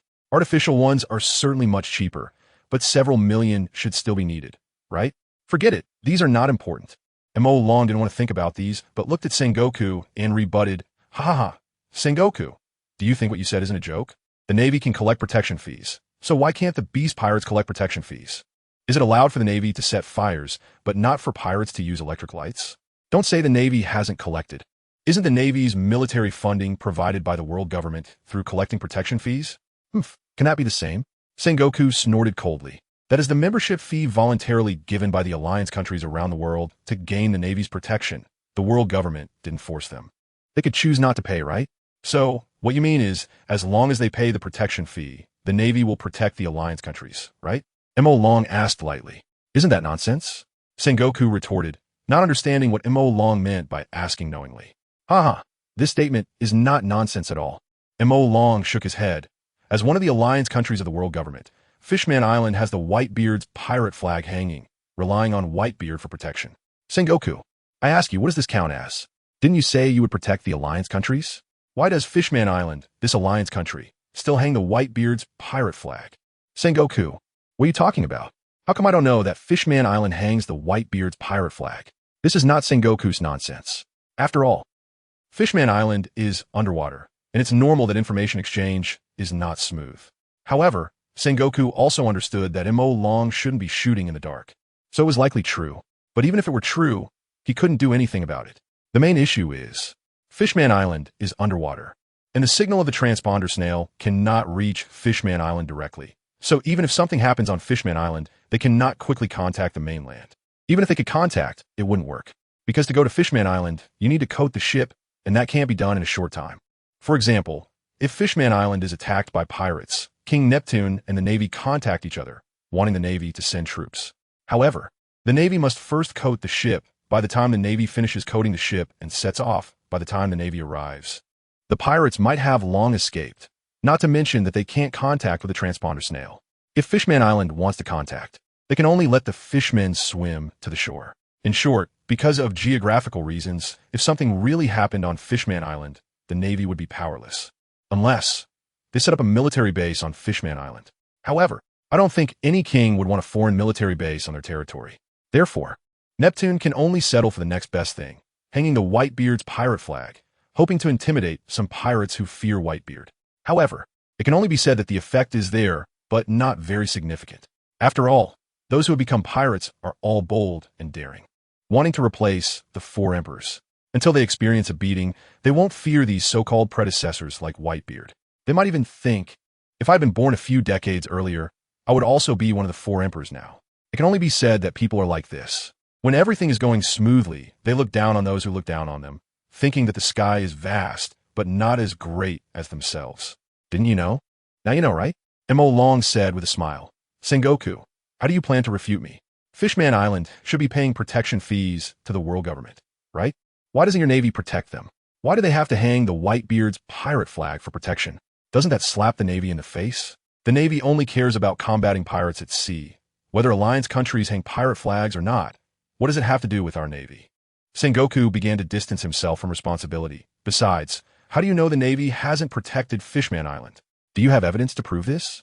Do you think that just because Fishman Island hangs the Whitebeard's pirate flag, we can conclude that our Navy doesn't protect Fishman Island? Could it be that Fishman Island wants double insurance, which is why they hung the Whitebeard's pirate flag? Or perhaps they were threatened and coerced by the Whitebeard pirates, forcing Fishman Island to hang the Whitebeard's pirate flag and pay them protection fees? Sengoku, don't you think your words are contradictory? On one hand, you say the Navy protects Fishman Island. On the other, you say Fishman Island is threatened by the Whitebeard pirates. Since you protect Fishman Island, why would they be threatened by the Whitebeard pirates? If Fishman Island can be threatened by the Whitebeard pirates, doesn't that mean the Navy has no ability to protect Fishman Island? M.O. Long looked at Sengoku and questioned. Chapter 183 Mom. My name is ridiculous. I'm home, Sengoku. Damn, I've been led around by this little ghost. M.O. Long, don't talk nonsense and incite the morale. The Navy definitely has protection for the Allied nations, and the Allied nations know this themselves. If the Navy really didn't protect them, they would be foolish to hand over the heavenly gold to the world government. Although the situation at sea is not optimistic, as the fleet admiral, he receives reports from all over the world every day. Battles happen every day, and pirate crews are cleared out by the Navy daily. But at the same time, new pirate crews also set sail every day. It can only be said, pirates can never be completely eradicated. Once one group is eliminated, another will follow.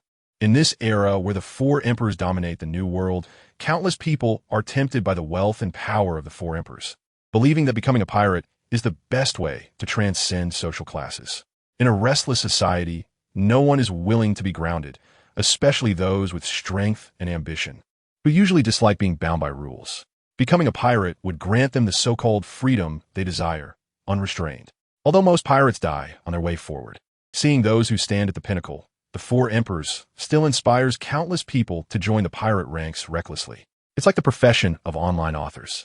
Many people can't even get a contract and gain nothing. The vast majority can only scrape by with a full attendance, earning over $10,000 a month, surpassing 99 of their peers.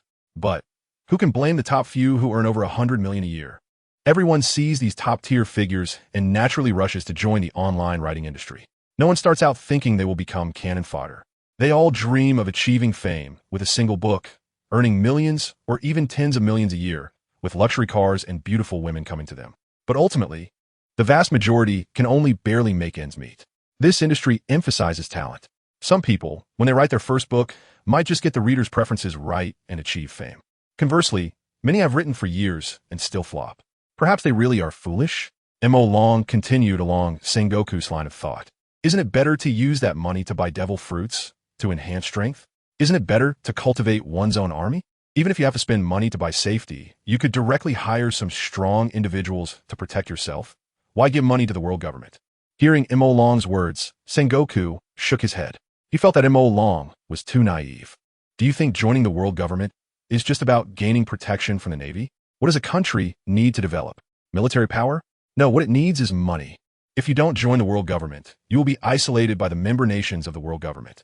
If others don't interact with you, don't do business with you, how can you, a solitary nation at sea, develop? If the mainstream countries have nothing to do with you, you will quickly fall behind the mainstream. However, there is no need for Sengoku to explain this to Mo Long. Society isn't just about fighting and killing. There are also human relationships. Even the world government has established a Shichibukai organization, granting them the legal right to plunder in exchange for helping deal with pirates. So, guess which countries and people can be legally plundered by the Shichibukai? Of course, it's the non-member nations of the world government. Otherwise, why would Crocodile, as a Shichibukai, bother with all the trouble in the Alabasta Kingdom, when he could just use force to seize the country? Even Doflamingo, to take Punk Hazard, manipulated the former king to create slaughter, seizing Punk Hazard under the guise of a hero. This indicates that the Shichibukai definitely cannot legally conquer a country on the surface. After all, both countries are member nations of the world government. If it were a non-member nation, no one would care. In short, the member nations of the world government are not fools. If there were no benefits, how could they possibly spend so much money to secure a position as a member nation? Mo Long, do you think devil fruits can be bought just like that? Regarding Mo Long's words, Sengoku also chose to refute one by one. Truly powerful devil fruits are priceless and cannot be purchased with money. After all, with strength, one can naturally obtain money if they are willing. However, money does not necessarily convert completely into strength. As for spending money to cultivate one's army, it's as if there's a country without an army. But how can true, strong individuals be cultivated just by saying so? Paying others to protect you is even more absurd. Is there any force stronger than the Navy on this sea? If a Navy can't protect you, who else can? Sengoku, do you feel like those people behind Mo Long look familiar? Suddenly, Carp, who was standing on the other side of Kaido, asked Sengoku. Since just now, he had noticed that there were quite a few people following Mo Long, and those people were wearing prison uniforms, looking quite familiar. Initially, Carp thought these people were prisoners from the Beast Pirates. The Navy had intelligence that the Beast Pirates had a mine in Wano, where many people resisting the Beast Pirates were imprisoned and forced to mine. Carp initially thought that Mo Long might have brought those prisoners with him. However, after looking closely, he suddenly found that there were actually several people behind Mo Long who seemed to be prisoners he had previously captured, which was indeed ridiculous. It was simply, "Mom, my name is Ridiculous. I'm home. Short for Ridiculous is home." Carp, now that you mention it, I also feel they look somewhat familiar. Sengoku nodded. These people seemed to be prisoners locked up and impelled down. As the fleet admiral, known as a wise general, Sengoku had a good memory. And those who could be imprisoned and impelled down were certainly ones with bounties. So compared to Carp, Sengoku recognized even more. After all, the bounty notices issued by the Navy had to be reviewed by him. It seems that the reason that Little Ghost appeared later than the main force by several hours is that he went to Impelled Down first. But if that's the case, why is there no news from Impelled Down at all? Carp found it strange. Mo Long brought so many prisoners out. Logically, Impelled Down should have been thrown into chaos by now, right?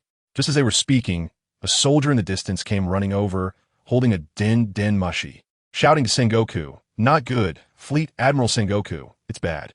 We just received news from Impelled Down that our Admiral Akainu has broken into Impelled Down, taking away a batch of prisoners, and those who were not taken are almost all killed." Chapter 184. Magellan's Defection. Sengoku, what are you saying? Sengoku's eyes widened. His body froze, and he nearly fainted. The prisoners pushed into Impelled Down were almost all killed. This was a huge deal.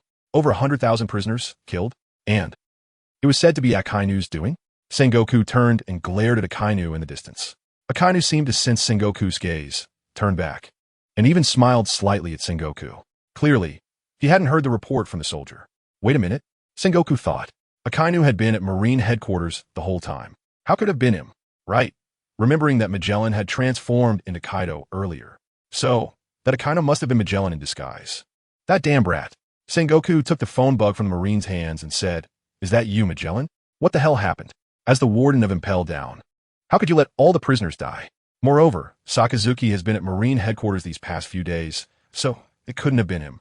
If I'm not mistaken, it must have been Magellan's doing. That's right, the immortal king Magellan. That guy has the ability to transform. He turned into Akainu. And now, Magellan is in the sky above Marine headquarters, confronting me. On the other end of the phone, Magellan was taken aback by Sengoku's barrage of words. He felt somewhat guilty. Indeed, as the warden of Impelled Down, such an incident occurring during his tenure was inexcusable. However, it was also because he had assumed Magellan was a Kainu from the start. In fact, if Magellan hadn't been disguised as a Kainu, he wouldn't have been able to enter the gates of Impelled Down so easily.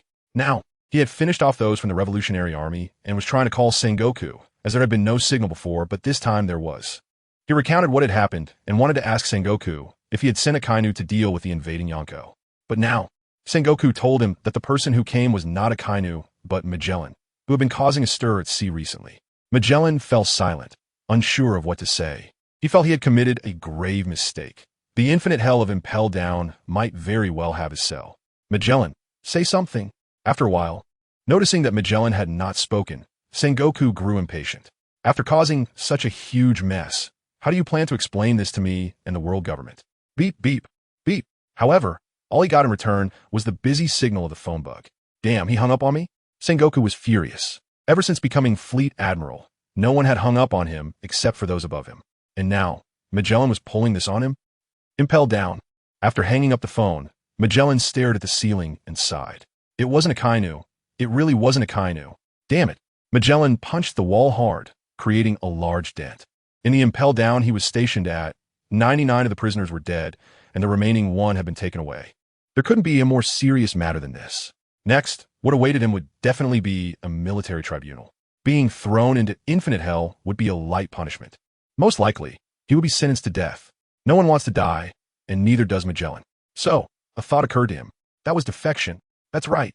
If he stayed, he would definitely be tried, and the probability of a death sentence was very high. If he didn't want to die, then he could only defect. But, as the warden of Impelled Down, as the guardian of the prisoners, he now had to escape like a prisoner himself. Magellan was struggling with this inner conflict. Perhaps I could achieve merit by bringing back Magellan? Would that make up for my mistakes?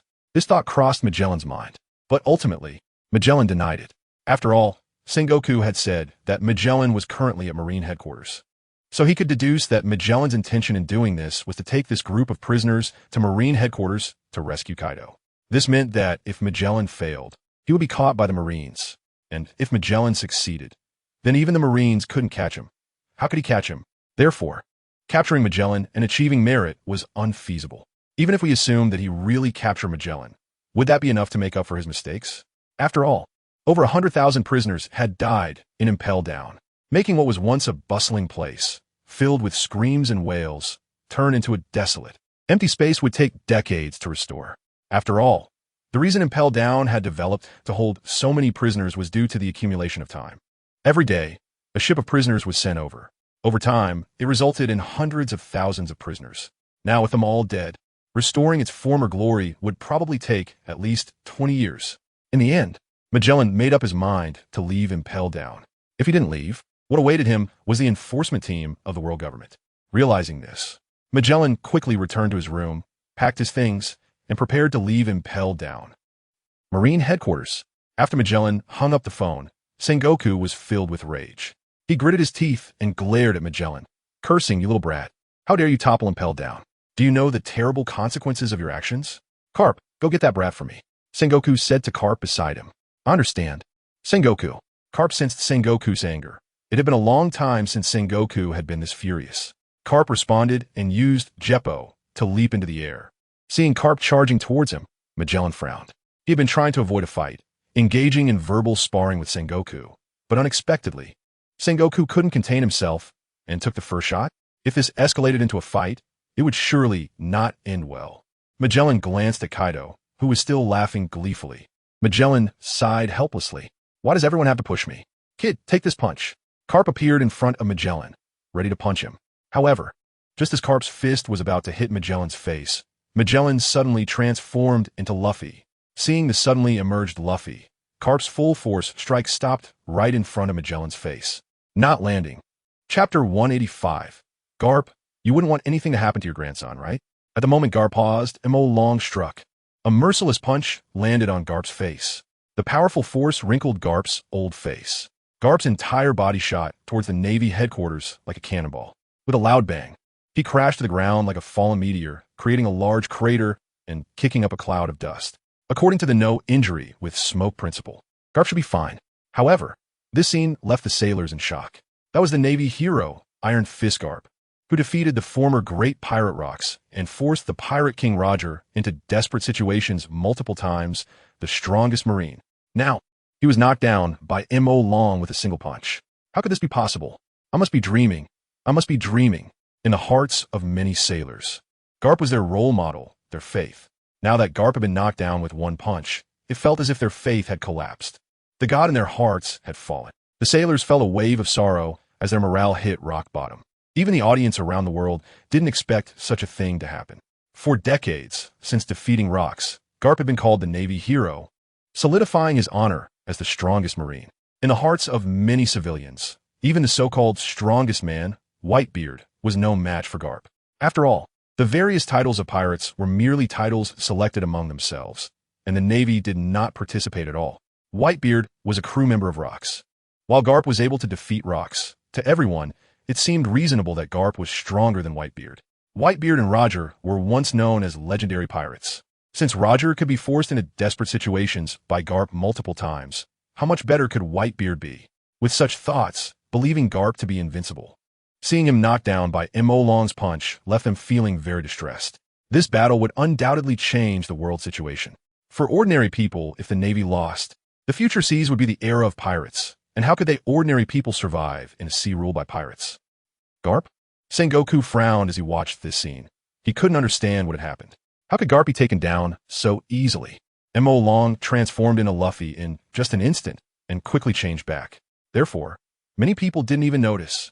Moreover, M.O. Long was in the air and quite far away. Even if someone was watching closely, they might not be able to see clearly due to the distance.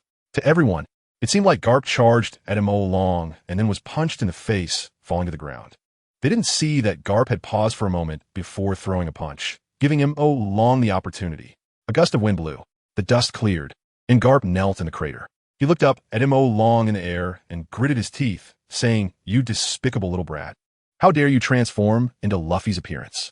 At the same time, Garp was also curious about how M.O. Long knew about his grandson. After all, even at Navy headquarters, not many people knew he had a grandson. How did M.O. Long find out? Garp, you wouldn't want anything to happen to your grandson, right? M.O. Long looked at Garp and said lightly, "I forgot to tell you, before going to Impel Down, I stopped by East Blue and caught a little guy who ate the gum-gum fruit in a certain windmill village. So, Garp, you understand. Of course, this was just M.O. Long's nonsense. He didn't go to East Blue. After all, even if he did, he wouldn't know how to get to Windmill Village. And there was no need to go specifically to Windmill Village to threaten Garp. You coward, what do you want to do?" Garp clenched his fists, gritting his teeth, wishing he could hammer M.O. Long to death with his iron fist. However, now M.O. Long was using Luffy to threaten him, making him hesitant to act. He didn't know if M.O. Long really captured Luffy. He also wanted to gamble with his grandson's life.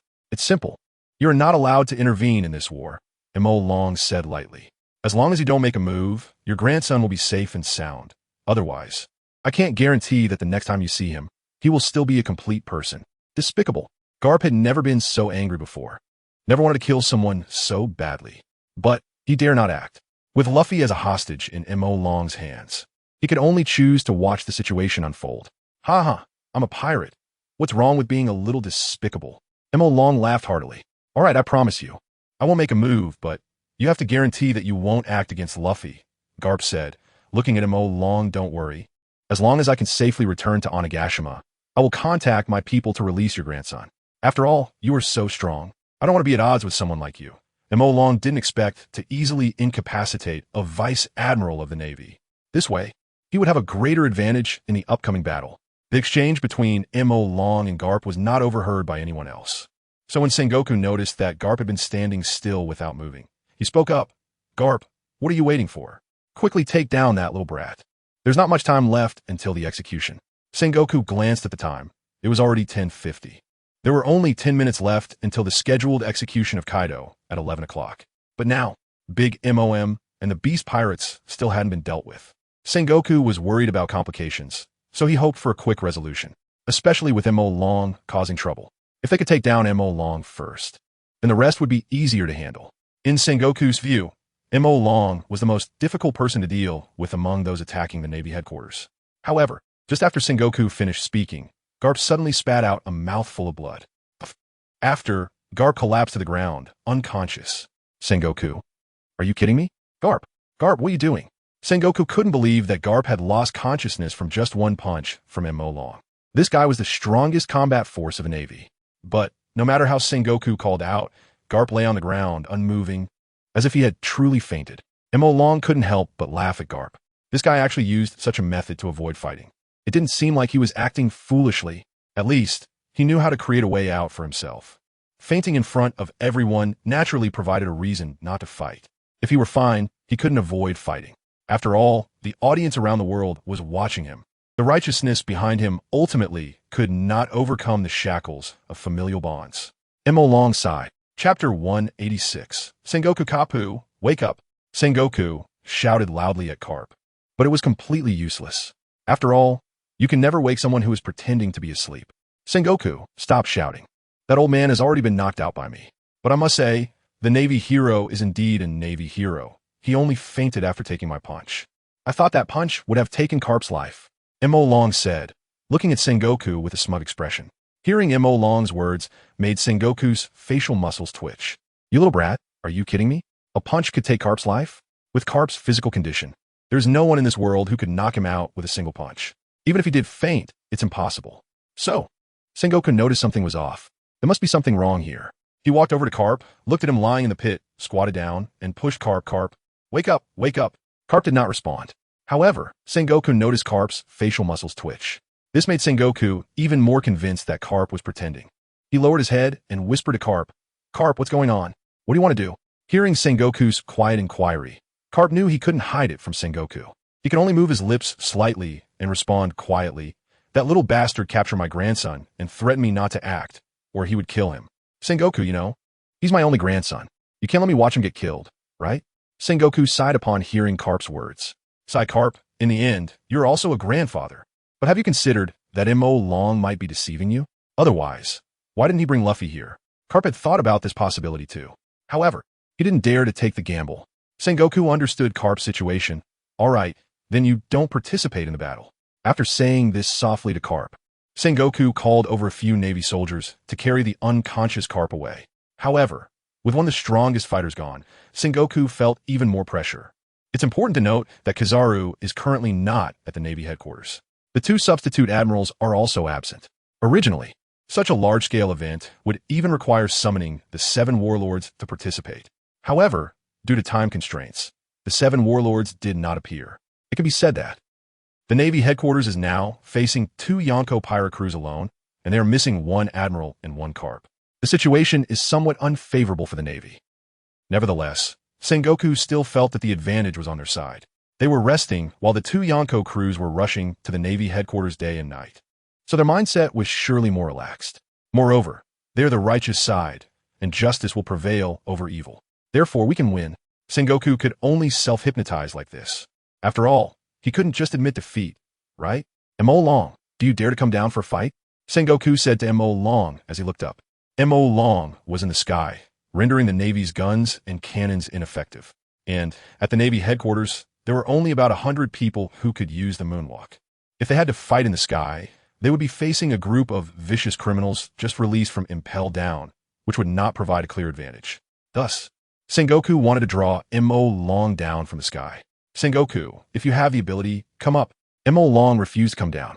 Although he was a combination of a mage and a warrior, why would he come down to engage in close combat when he could attack from the air? Are you stupid? Mo Long, are you really not coming down? Sengoku looked at the time and said to Mo Long, Kaido's execution time has arrived. If you don't come down, I'm going to execute Kaido. After saying this, Sengoku called over a Navy soldier and took a military knife. He then returned to Kaido's side and placed the knife against Kaido's neck. This time, I'm personally taking action. You don't think Kaido can withstand this, do you? Clang! The shiny military knife was stained black by Sengoku's haki. Boom!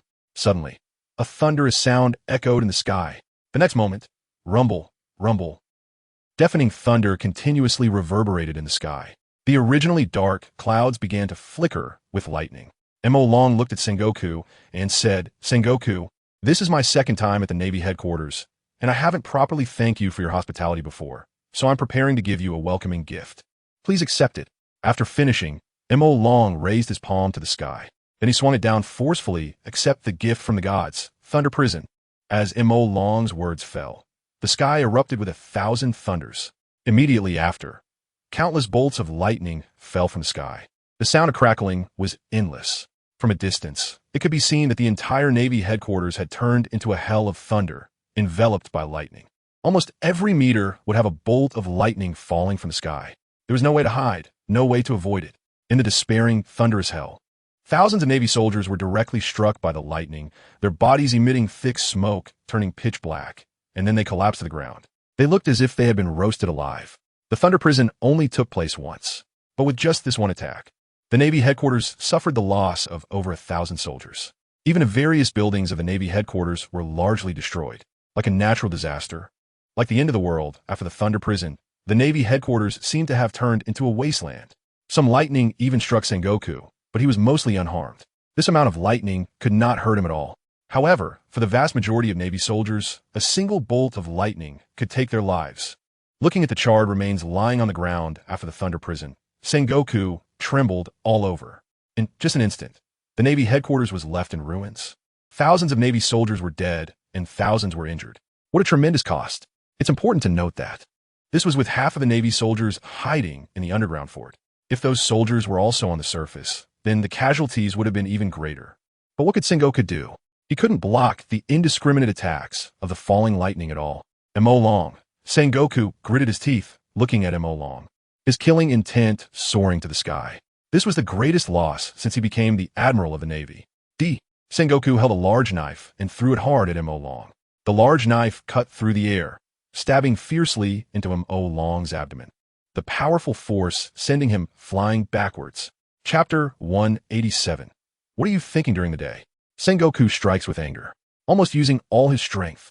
The blade pierced through his belly and thrust deeply inside.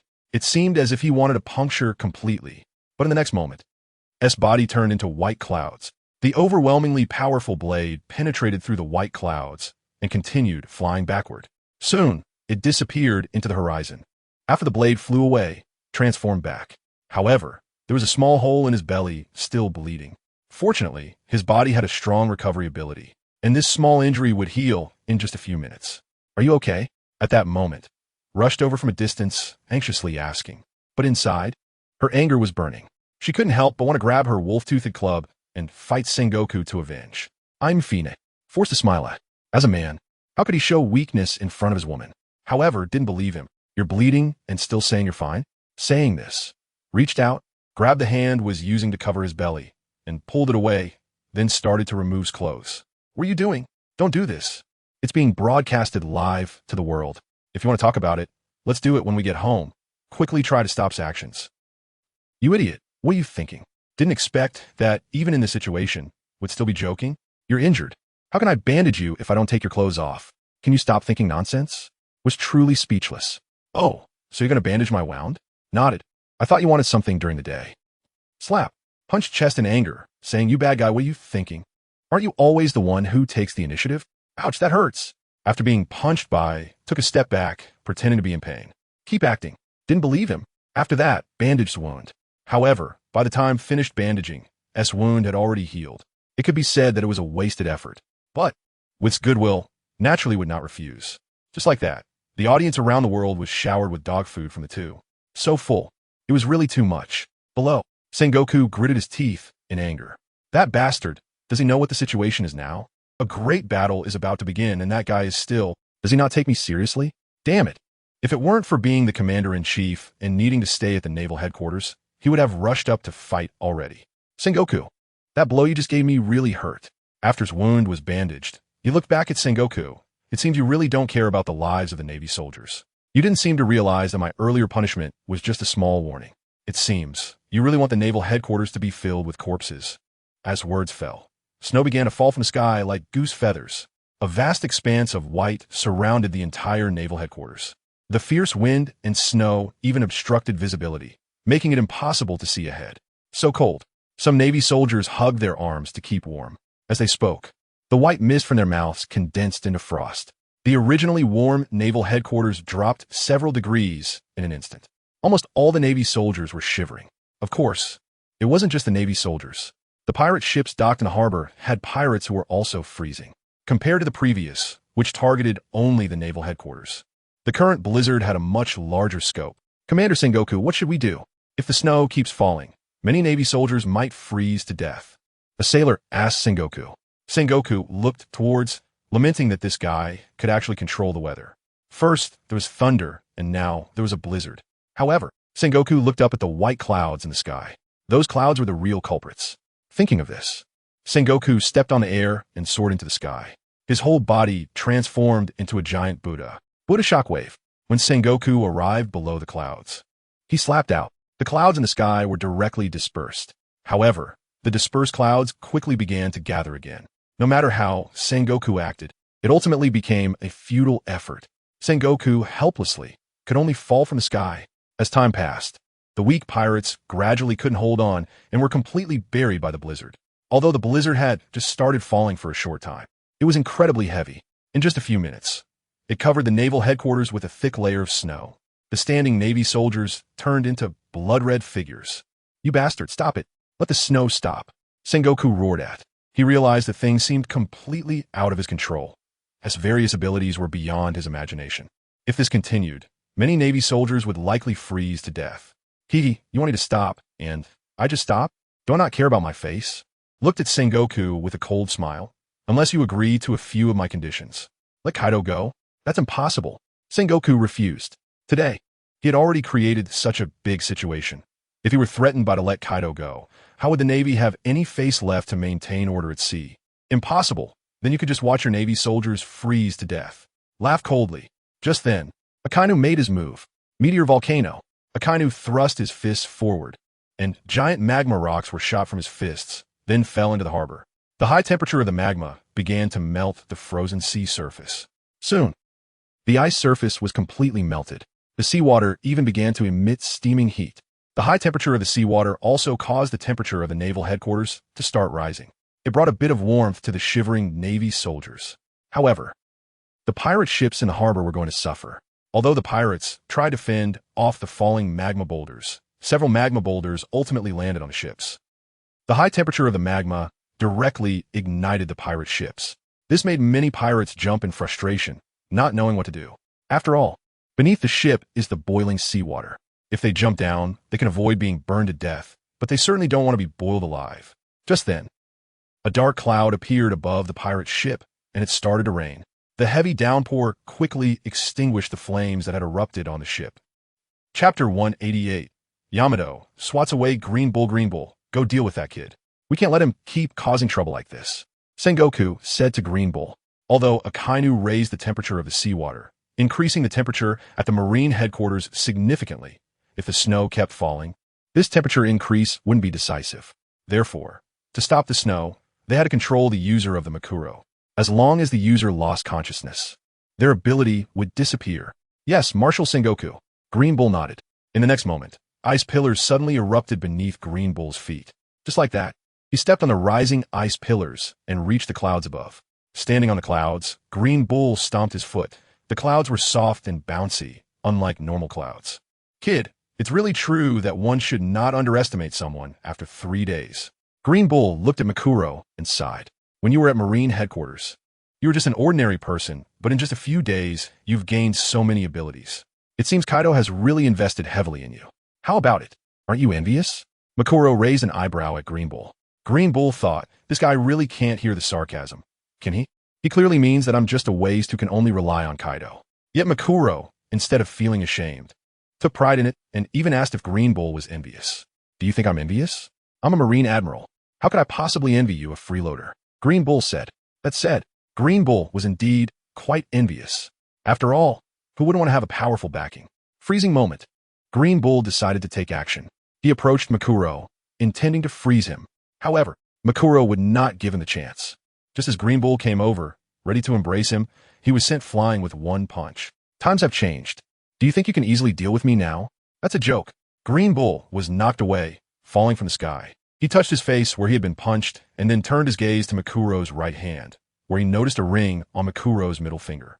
If he guessed correctly, it should be a sea prism stone ring, because right after being hit, he felt a moment of weakness and his abilities vanished. Only sea prism stone could cause such an effect. Green Bull, nice, right? Do you want it? Just say it. I'm so charitable, I will definitely give it to you. Makuro flaunted his sea prism stone ring to Green Bull. There was no way around it. He couldn't use hockey, so he got this ring. Makuro's words left Green Bull speechless. I'm a user of abilities, and you're telling me that I want a sea prism stone ring? How can I be so foolish? Green Bull shook his head, looking at the heavy snow still falling. He knew he didn't have much time to waste with Makuro. So, he launched a big move. In an instant, a fierce cold air erupted from Green Bull, instantly freezing the clouds in front of him. Makuro, standing on the clouds, was immediately turned into an ice sculpture. It could be said, this move was completely undefendable. However, Makuro had been frozen to death many times at Marine headquarters and had developed immunity to low temperatures. Therefore, Green Bull's ability had no effect on him at all. Although a layer of ice could form on his body surface, this thin layer of ice could not freeze him at all. Crack! Makuro struggled slightly, and the ice layer covering his body shattered. He then charged at Green Bull. Left hook, right hook, straight punch, kick. However, all of Makuro's attacks were dodged by Green Bull. Kid, I'm a Marine Admiral. Don't think that just because you've eaten a few devil fruits, you can really defeat me. That punch that hit me earlier was just because I wasn't on guard. Green Bull appeared behind Makuro, placing one hand on Makuro's shoulder. Activating his ability, Makuro was once again frozen. And this time, Green Bull released even more cold air. Makuro was directly encased in a 10-meter diameter ice ball. Green Bull seemed to understand that a thin layer of ice was ineffective against Makuro, so he thickened the ice. After all, this kid couldn't die. He could only find a way to control him. Bang! Just as Green Bull froze Makuro, his head suddenly took a heavy blow. A tremendous force sent Green Bull flying sideways. His head was bleeding profusely. He fell hard towards Marine headquarters. Then he crashed into the Justice Building of Marine headquarters, creating a large hole in the building. It was Yamato who had made her move. Seeing her man being bullied, Yamato charged in with a spike club. Green Bull didn't expect someone to be so unsporting. I'm fighting your boss one-on-one, and someone comes out to sneak attack? Inside the Justice Building, Green Bull was buried under rubble, blood seeping from where he had been hit. That strike from Yamato was filled with rage and was brutal. Even Green Bull suffered serious injuries. Damn! Green Bull rubbed his forehead, then looked at his hand, which was covered in blood. Thankfully, Yamato's spike club had a rounded head. If it were a pointed one like Kaido's, the damage would have been even greater. After knocking Green Bull away, Yamato directly smashed the ice ball that had encased Makuro. The ice ball shattered, revealing Makuro unharmed. Yamato rushed over to Makuro, checking him here and there, asking with concern, Makuro, are you okay? Silly girl. How could I possibly be in trouble? Makuro, seeing Yamato's silly concern for him, reached out and pinched her round face. I have a mortal body, remember? But you, why are you being so impulsive? I brought you out to see the world, not to fight. What if you get hurt? That's a Marine Admiral. You're not his match. Makuro lectured Yamato. How do you know I'm not a match? That person's appearance doesn't seem very strong.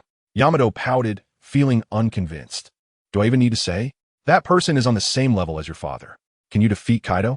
Makuro rolled his eyes. You can't beat him. So the waters at Marine headquarters are very deep. Just stand back and watch. Leave the fighting to us men. Brothers, kill for me. Makuro knew that threatening Sengoku verbally to make him submit was unlikely. Since that was the case, it was time for total war. Chapter 189, Bloodbath Battle Kill. With one command from Long, the prisoners he had brought out from Impel Down stepped on clouds and charged toward the Navy headquarters. Upon seeing this, Big Moam also ordered her subordinates to kill at the Navy headquarters. The prelude was over. The real battle was finally beginning. Meanwhile, the snowflakes falling from the sky were also about to come to an end, mainly because at least the snowflakes and lightning needed to accumulate. They couldn't just keep falling, just like before with the Thunder Prison. Long could only use it once in a short period. To use it a second time, he needed to let the dark clouds accumulate for about an hour. And now, the blizzard had been falling for nearly half an hour and was about to run out. That's why Long initiated the battle. All troops on alert, ready to fight. Sengoku saw the pirates descending from the clouds and the pirate ships speeding towards them in the harbor and shouted to the Marines. Although the Marines were still stiff from the cold, they immediately shook off the snowflakes, picked up their weapons, and prepared for battle. They were quite well trained.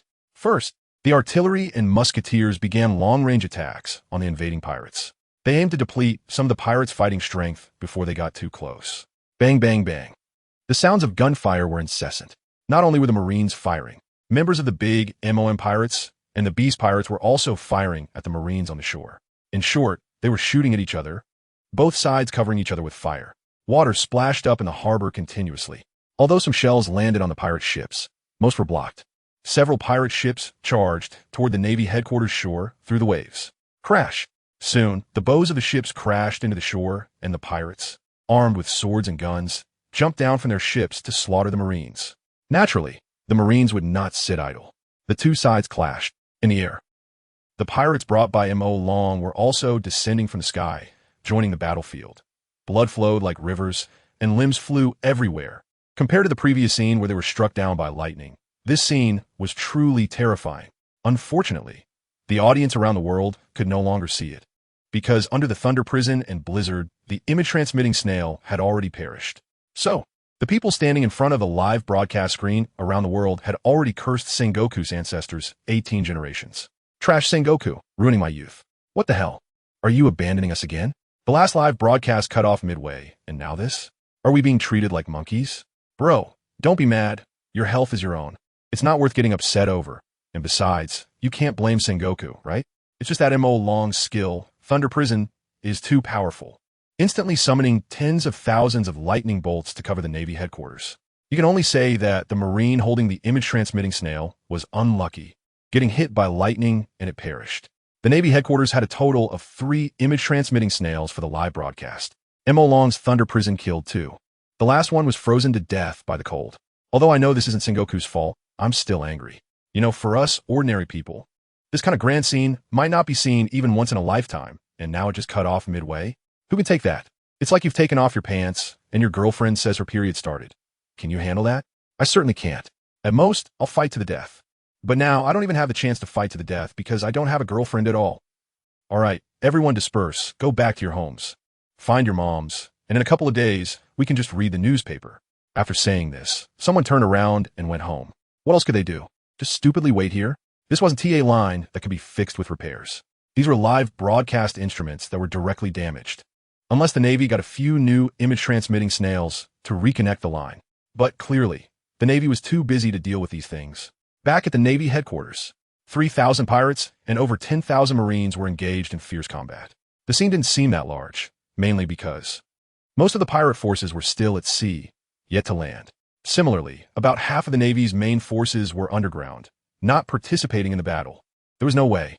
The Navy headquarters wasn't that big. If everyone crowded in, it would be a crush, making it difficult to move, let alone fight. Sengoku looked at the battlefield, and for some reason, suddenly felt a bit regretful, especially seeing one Marine after another being cut down by pirates. Although many pirates were also cut down, this kind of life-for-life fighting was not what Sengoku had hoped for. Sengoku regretted that if he had known it would come to this, he shouldn't have announced the live execution of Kaido to the whole world. It would have been better to secretly eliminate Kaido. But there are no regret pills in this world. The initial announcement of the live execution was to recover the lost reputation from the previous failed execution that allowed Kaido to escape, but unexpectedly, it attracted the big MOM and Beast Pirates to jointly assault the Navy headquarters. This was the first mistake. Originally, even if the two pirate crews teamed up to attack, Sengoku didn't take it seriously. After all, without Kaido, the Beast Pirates had lost 90% of their fighting power, and even with big MOM, the Navy could easily handle it with their preparedness. However, Sengoku did not expect M.O. Long to become this terrifying, without even engaging in combat. One Thunder Prison had already taken out over 1,000 Marines. A blizzard had injured thousands more. On top of that, this guy even used Carp's grandson to threaten Carp, preventing him from participating in the fight. In the end, this bastard even overturned Impelled Down, bringing out thousands of criminals to join the battle. One unexpected scene after another had far exceeded Sengoku's previous plans. However, not fighting was definitely not an option. Having invested so much, they must achieve a victory to demonstrate the Navy's strength. This battle must be won. Magnum, a kind of charge forward, throwing a punch. A massive magma fist dragged across the ground, sweeping away the pirates in front. Roar. On the other side, Jack transformed into a mammoth, swinging his long trunk. Several dozen Marines were directly swept away, falling to the ground like flowers scattered by a heavenly maiden. Faced with the giant mammoth, a Marine carrying a rocket launcher aimed at the mammoth head and fired a shot. The rocket exploded upon hitting the mammoth's head, creating a violent explosion, and the powerful shock made the massive mammoth sway. But that was all. The giant mammoth turned its head, looking at the Marine who had fired at it. When it comes to retreat, just step on the opponent. Oh no. Don't. The Marine let out a terrified scream as he watched the mammoth raise its thigh. Chapter 190, Frost Giant, however. The terrified scream of the Marine did not stop the mammoth. With a thunderous crash, the massive elephant leg stomped down hard, crushing the foolish Marine who couldn't run flat. One could only say, those who do not save themselves cannot be saved by others. Seeing this, the other Marines rushed forward, swinging their sabers at the mammoth's legs. However, the mammoth's legs were too thick-skinned. The sabers barely scratched the surface and did not inflict any serious damage. As the mammoth was besieged, it casually swung its leg, and the Marines attacking it were sent flying. Soon, the Marines brought out 10 cannons and opened fire on the mammoth. Boom, boom, boom. Dozens of cannonballs struck the mammoth, causing it to stagger back a few steps, but did not cause much harm. Damn, Jack the Drought-Skin is too tough. Even cannonballs are useless. Indeed, the beast pirates are a bunch of monsters. The Marines gritted their teeth. They could only continue to flee. For Jack, while the cannonballs hitting him caused some impact, his tough skin and flesh meant the damage was minimal. Of course, this was only after enduring dozens of cannonballs. If the cannonballs were to rain down on him, he would still die. Therefore, Jack could not just stand still and let the Marines fire at him. Just as Jack was about to charge at the Marines, the next moment, he saw a Marine sliding towards him. A large knife slashed across his abdomen, leaving a trail of blood. Roar! With a cut to his abdomen, Jack cried out in pain. He then transformed back into his human form. Turning his head, he looked at the Marine who attacked him, a naval vice admiral, Squirrel. Jack looked down at his chest, a long bloodstain visible. If it weren't for his tough skin, that cut might have disemboweled him. Jack, this is the Navy headquarters. Not a place for you to run wild. Squirrel shouted, pointing his knife at Jack. Ha ha!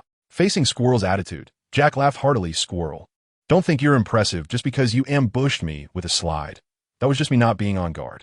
Saying this, Jack pulled out 2 scythes from behind and charged at Squirrel. In response to Jack's charge, Squirrel wielded his knife and slashed forward. It was blocked by Jack's dual scythes, sending Squirrel flying into the sky. Clang, clang, clang. The two clashed, their blades colliding, creating intense sparks. At the Navy headquarters building, Akiji crawled out from the ruins, looked up at the ink dragon in the sky, and charged up again. Frost Stormbird. An ice bird was summoned by Akiji and flew towards the ink dragon. What a futile effort. Facing the incoming ice bird, the ink dragon produced a long sword in his hand and threw it with force. The sword instantly shattered the ice bird. At this moment, Akiji had already appeared in front of the ink dragon. He opened his mouth and blew out a gust of cold air. The intense cold instantly froze the surrounding air, creating patches of white frost.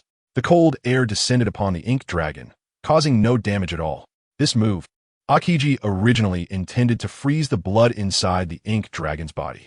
After all, the cold air he exhaled was extremely low in temperature, capable of instantly turning water into ice. However, it seemed the ink dragon was completely unaffected. Smack! Just as Akiji wondered why it was ineffective, the ink dragon punched him in the face, shattering Akiji's face into ice upon leaving the dragon's fist. Then it restored itself, transforming into a massive frost giant. The dozens of meters tall frost giant punched towards the ink dragon. Seeing this, the ink dragon also retaliated with a punch. The size difference was too great. The ink dragon's fist was like a small witch facing a giant. However, this small fist was able to shatter the frost giant's punch. Akiji frowned. Controlling the frost giant's other hand, he threw another punch. Boom! The collision of fists shattered the ice, scattering it in the air, and Akiji began to take it seriously. He realized the little brat in front of him seemed unable to be defeated if he didn't take it seriously. The next moment, the frost giant's shattered hands restored once again. For Akiji, he was ice. No matter how many times the frost giant was shattered by the ink dragon, he could easily restore it. In a war of attrition, he wasn't afraid. Boom! This time, Akiji covered the frost giant's fist with haki. There was no other choice. Pure ice was shattered again and again. After covering it with haki, this time when their fists collided, the frost giant's fist finally did not shatter, and the immense force pushed the ink dragon back 3 steps. In contrast, the frost giant remained completely unharmed. The ink dragon also realized that fighting in human form against the frost giant was not very advantageous. So, he transformed into the form of a 3-headed hellhound. Flamestorm, one of the hellhound's heads, which controlled fire, opened its mouth and unleashed flames towards the frost giant. The flame storm dyed the sky red and engulfed the entire frost giant. The high temperature rapidly melted the frost giant. Soon, Aokiji was revealed inside as ice. Aokiji did not like high temperatures at all, so he quickly dodged, escaping the range of the flame storm. Ice Age. Aokiji supported himself with one hand on the ground, instantly releasing his freezing ability.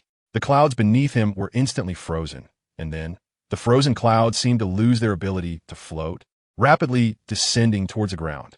Bang! The frozen massive cloud crashed down on the Brontosaurus head, transformed by Plague Queen. The immense impact made the Brontosaurus dizzy, causing its massive body to collapse to the ground.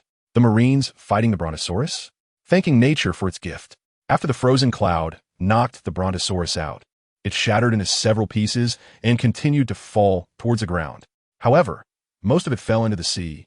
Only a small portion landed on the Navy headquarters, indiscriminately knocking out many Marines and pirates. Aokiji, why are you still able to stand in the air? Seeing that there were no clouds beneath the ink dragon's feet, but still standing in the air, Aokiji couldn't understand. Wasn't this guy standing in the air because he was on a cloud? Idiot, I am the cloud itself.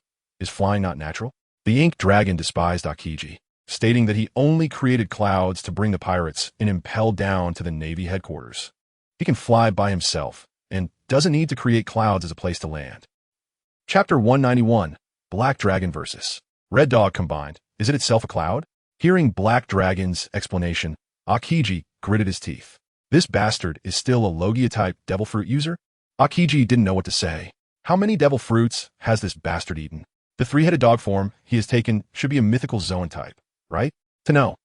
Both Logia types and mythical Zoan types are among the rarest devil fruits, and there are only a handful of them in the world. Yet, in just a few days, Black Dragon has obtained two? What kind of luck is this? No, this isn't luck. This is cheating, definitely cheating. Aokiji, I think there's no need for us to continue fighting. I won't die, nor will I be frozen by your abilities. What is the point of us continuing to fight? In the end, won't I just outlast you? Black Dragon said to Aokiji indifferently. So, Aokiji also realized that his abilities seemed ineffective against Black Dragon.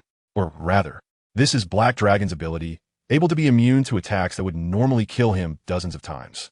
Originally, Aokiji thought that even if Black Dragon could resist the cold, he could still be frozen. But now, he couldn't be frozen at all. This is quite awkward. As an ice user, his strongest ability is to freeze people. If he can't freeze them, how is he supposed to fight? Especially against someone like Black Dragon, who can revive. If he can't freeze him, things become even more complicated. If he can't kill him or freeze him, what does it matter if he is defeated? So, Aokiji, why not just surrender? Black Dragon said with a smile. With your vision, it should be easy to see that the Navy's luck has run out. The future belongs to my era. If you surrender to me now, it will be a contribution to the dragon. At that time, I will make you the supreme commander of my newly established world government. How about that? I know you want to be the fleet admiral, right? I can help you by making you the supreme commander directly. Hee, supreme commander? Upon hearing Black Dragon's words, Aokiji laughed. Indeed, his goal was to become the fleet admiral to realize his justice. However, Sengoku still seemed to be in his prime and showed no signs of retiring. Even if Sengoku did retire, it might not be his turn to become fleet admiral. After all, there's a Kainu competing with him. If he fails in that competition, then being a marine admiral would be his endpoint. As for the grand vision Black Dragon painted, Aokiji didn't take it seriously at all. Overthrowing the world government and establishing a new one, how easy is that? Besides, even if Black Dragon could really do it in the future, why should he trust that Black Dragon would give him the position of fleet admiral? Kid, I'm not someone who hasn't seen the world. I won't be easily fooled by your words. Aokiji looked at Black Dragon and said, I think it would be more realistic for you to surrender. Following someone like Kaido, what future can you have? Look at him, in just half a month, he has been captured by the Navy twice. Following such a guy, forget about overthrowing the world government. You might end up dragging yourself into a pit. Look at you now, bringing so many people to the Navy headquarters to save him. You definitely won't die, but will the people you brought along definitely not die? By the time all the people you brought are dead, and you're left all alone. What use is that? Why not join the Navy? Once I become fleet admiral, I can make you an admiral. In the future, we can unify the seas. Isn't that better? Aokiji made a counteroffer. Seeing this, Black Dragon understood that it was unlikely to persuade Aokiji with words. However, in the future, after this guy gets beaten up by a Kainu, he might just come crying to him and join him. Ice Blade. The frost giant swung its giant hand, revealing a huge ice blade in its grasp. The ice blade, 40 meters long, made Aokiji feel that he could let Black Dragon run 39 meters before making a move. However, Black Dragon wouldn't run. He returned to human form and transformed into a 100-meter-tall giant. In his hand appeared a 100-meter-long sword. Pointing the long sword at the frost giant, Black Dragon said lightly, "In terms of size, Aokiji, you are still far from it." Saying this, he wielded the long sword and slashed down at the frost giant. The frost giant raised its sword to block. The immense force pressed the frost giant's hands down hard. The frost giant stood on an ice pillar. The tremendous pressure caused the ice pillar beneath the frost giant to collapse, sending the frost giant plummeting towards the ground. Black Dragon raised his sword and struck down again. The falling frost giant couldn't block it at all and could only be sliced in half by Black Dragon's sword. The next moment, bang! However, the Aokiji who was sliced in half by Black Dragon didn't remain idle. An ice ball appeared in his hand and smashed towards Black Dragon's head. The ice ball, several meters in diameter, hit Black Dragon's face, causing his head to tilt back, but he quickly corrected it. Raising his leg, he kicked the split frost giant into the ground, crushing it. The shattered ice flew out like glass shards, hitting many marines and pirates around. The unfortunate ones turned into hedgehogs, covered in countless broken ice crystal fragments. Meanwhile, Aokiji remained unharmed. After all, Black Dragon lacked haki, and in this state, he couldn't hurt Aokiji at all. Kazan is really useless. Akainu punched through a pirate's chest and then turned to look at Aokiji, who was knocked down by Black Dragon from the air, complaining, "As a Marine Admiral, you can't even defeat a guy with a bounty of $1 billion. Are you trying to disgrace the Navy?" Thinking of this, Akainu swung his arm, sending the pirate he had punched through flying. Then Akainu ran towards Black Dragon. Along the way, Akainu was surrounded by boiling magma. People around quickly avoided him. Some pirates who couldn't dodge were directly knocked away by Akainu. They were splattered with scalding magma, screaming in agony. It was simply scorching hot. "Sakazuki, what are you doing?" Aokiji frowned and asked as he looked at the charging Akainu. "What do you think? If you can't handle him, then let me take care of him." Akainu stood in front of Aokiji, clenching his magma-oozing fist, his resolute face staring at Black Dragon, as if he viewed him as a great military achievement. There was no other way. Aokiji and Garp captured Kaido, which is a big accomplishment. And for him to become Fleet Admiral, Aokiji is his biggest competitor. If he couldn't achieve a similar accomplishment, then he would be left behind by Aokiji. It is clear that on this battlefield, both Big Mom and the Dragon are comparable to Kaido in their significant contributions. Originally, he was supposed to confront Big Mom. However, he encountered too many pirates blocking his way, preventing him from facing Big Mom directly in a king-to-king showdown. And now, the Dragon has appeared right in front of him, and he naturally wants to seize this opportunity. Who says I can't deal with him? Hearing Akainu's words, Aokiji was furious. Although he usually had a better temper than Akainu, he couldn't tolerate such humiliation. A chilling aura emanated from him. The ground beneath his feet and behind him instantly froze. Faced with Aokiji's threat, Akainu was undeterred. Hot steam and black smoke surrounded him, melting the ground into bubbling magma. Flames roaring as the clash of ice and fire began. Akainu twisted his neck and looked at Aokiji, saying, "Do you think you can kill me? Do you have that capability? Sakazuki, are you forcing me?" Aokiji clenched his fist and threw a straight punch at Akainu. How could Akainu just stand there and let Aokiji hit him? He also clenched his fist and punched back at Aokiji. Boom! Their fists collided. Cold ice shards and scalding magma splattered everywhere. The chilling cold and extreme heat filled the surroundings, causing nearby Marines and pirates to continually distance themselves from the two. This truly is a case of the generals fighting while the little guys suffer. Kazan, Sakazuki, what the hell are you two doing? Sengoku couldn't take it anymore. What time is it now? And you two are actually fighting among yourselves. Is there not enough enemies for you two to fight? You bastards. If you're going to fight, at least wait until the enemies are taken care of first, right? The enemies are still assaulting Marine headquarters, and your comrades are still battling pirates. And you two are just making a mess in your own ranks? If you're so powerful, why not just take me down first? Sengoku gritted his teeth, feeling exhausted. You have to understand, the current situation is already grim. And now, the two highest combat powers of the Navy are fighting among themselves? Are you afraid that the pirates won't destroy Marine headquarters, so you want to help by exhausting your own people? Sorry, Admiral Sengoku. It was all Sakazuki's fault for being so infuriating, Akiji said apologetically. Clearly, it's your incompetence, unable to handle a little brat.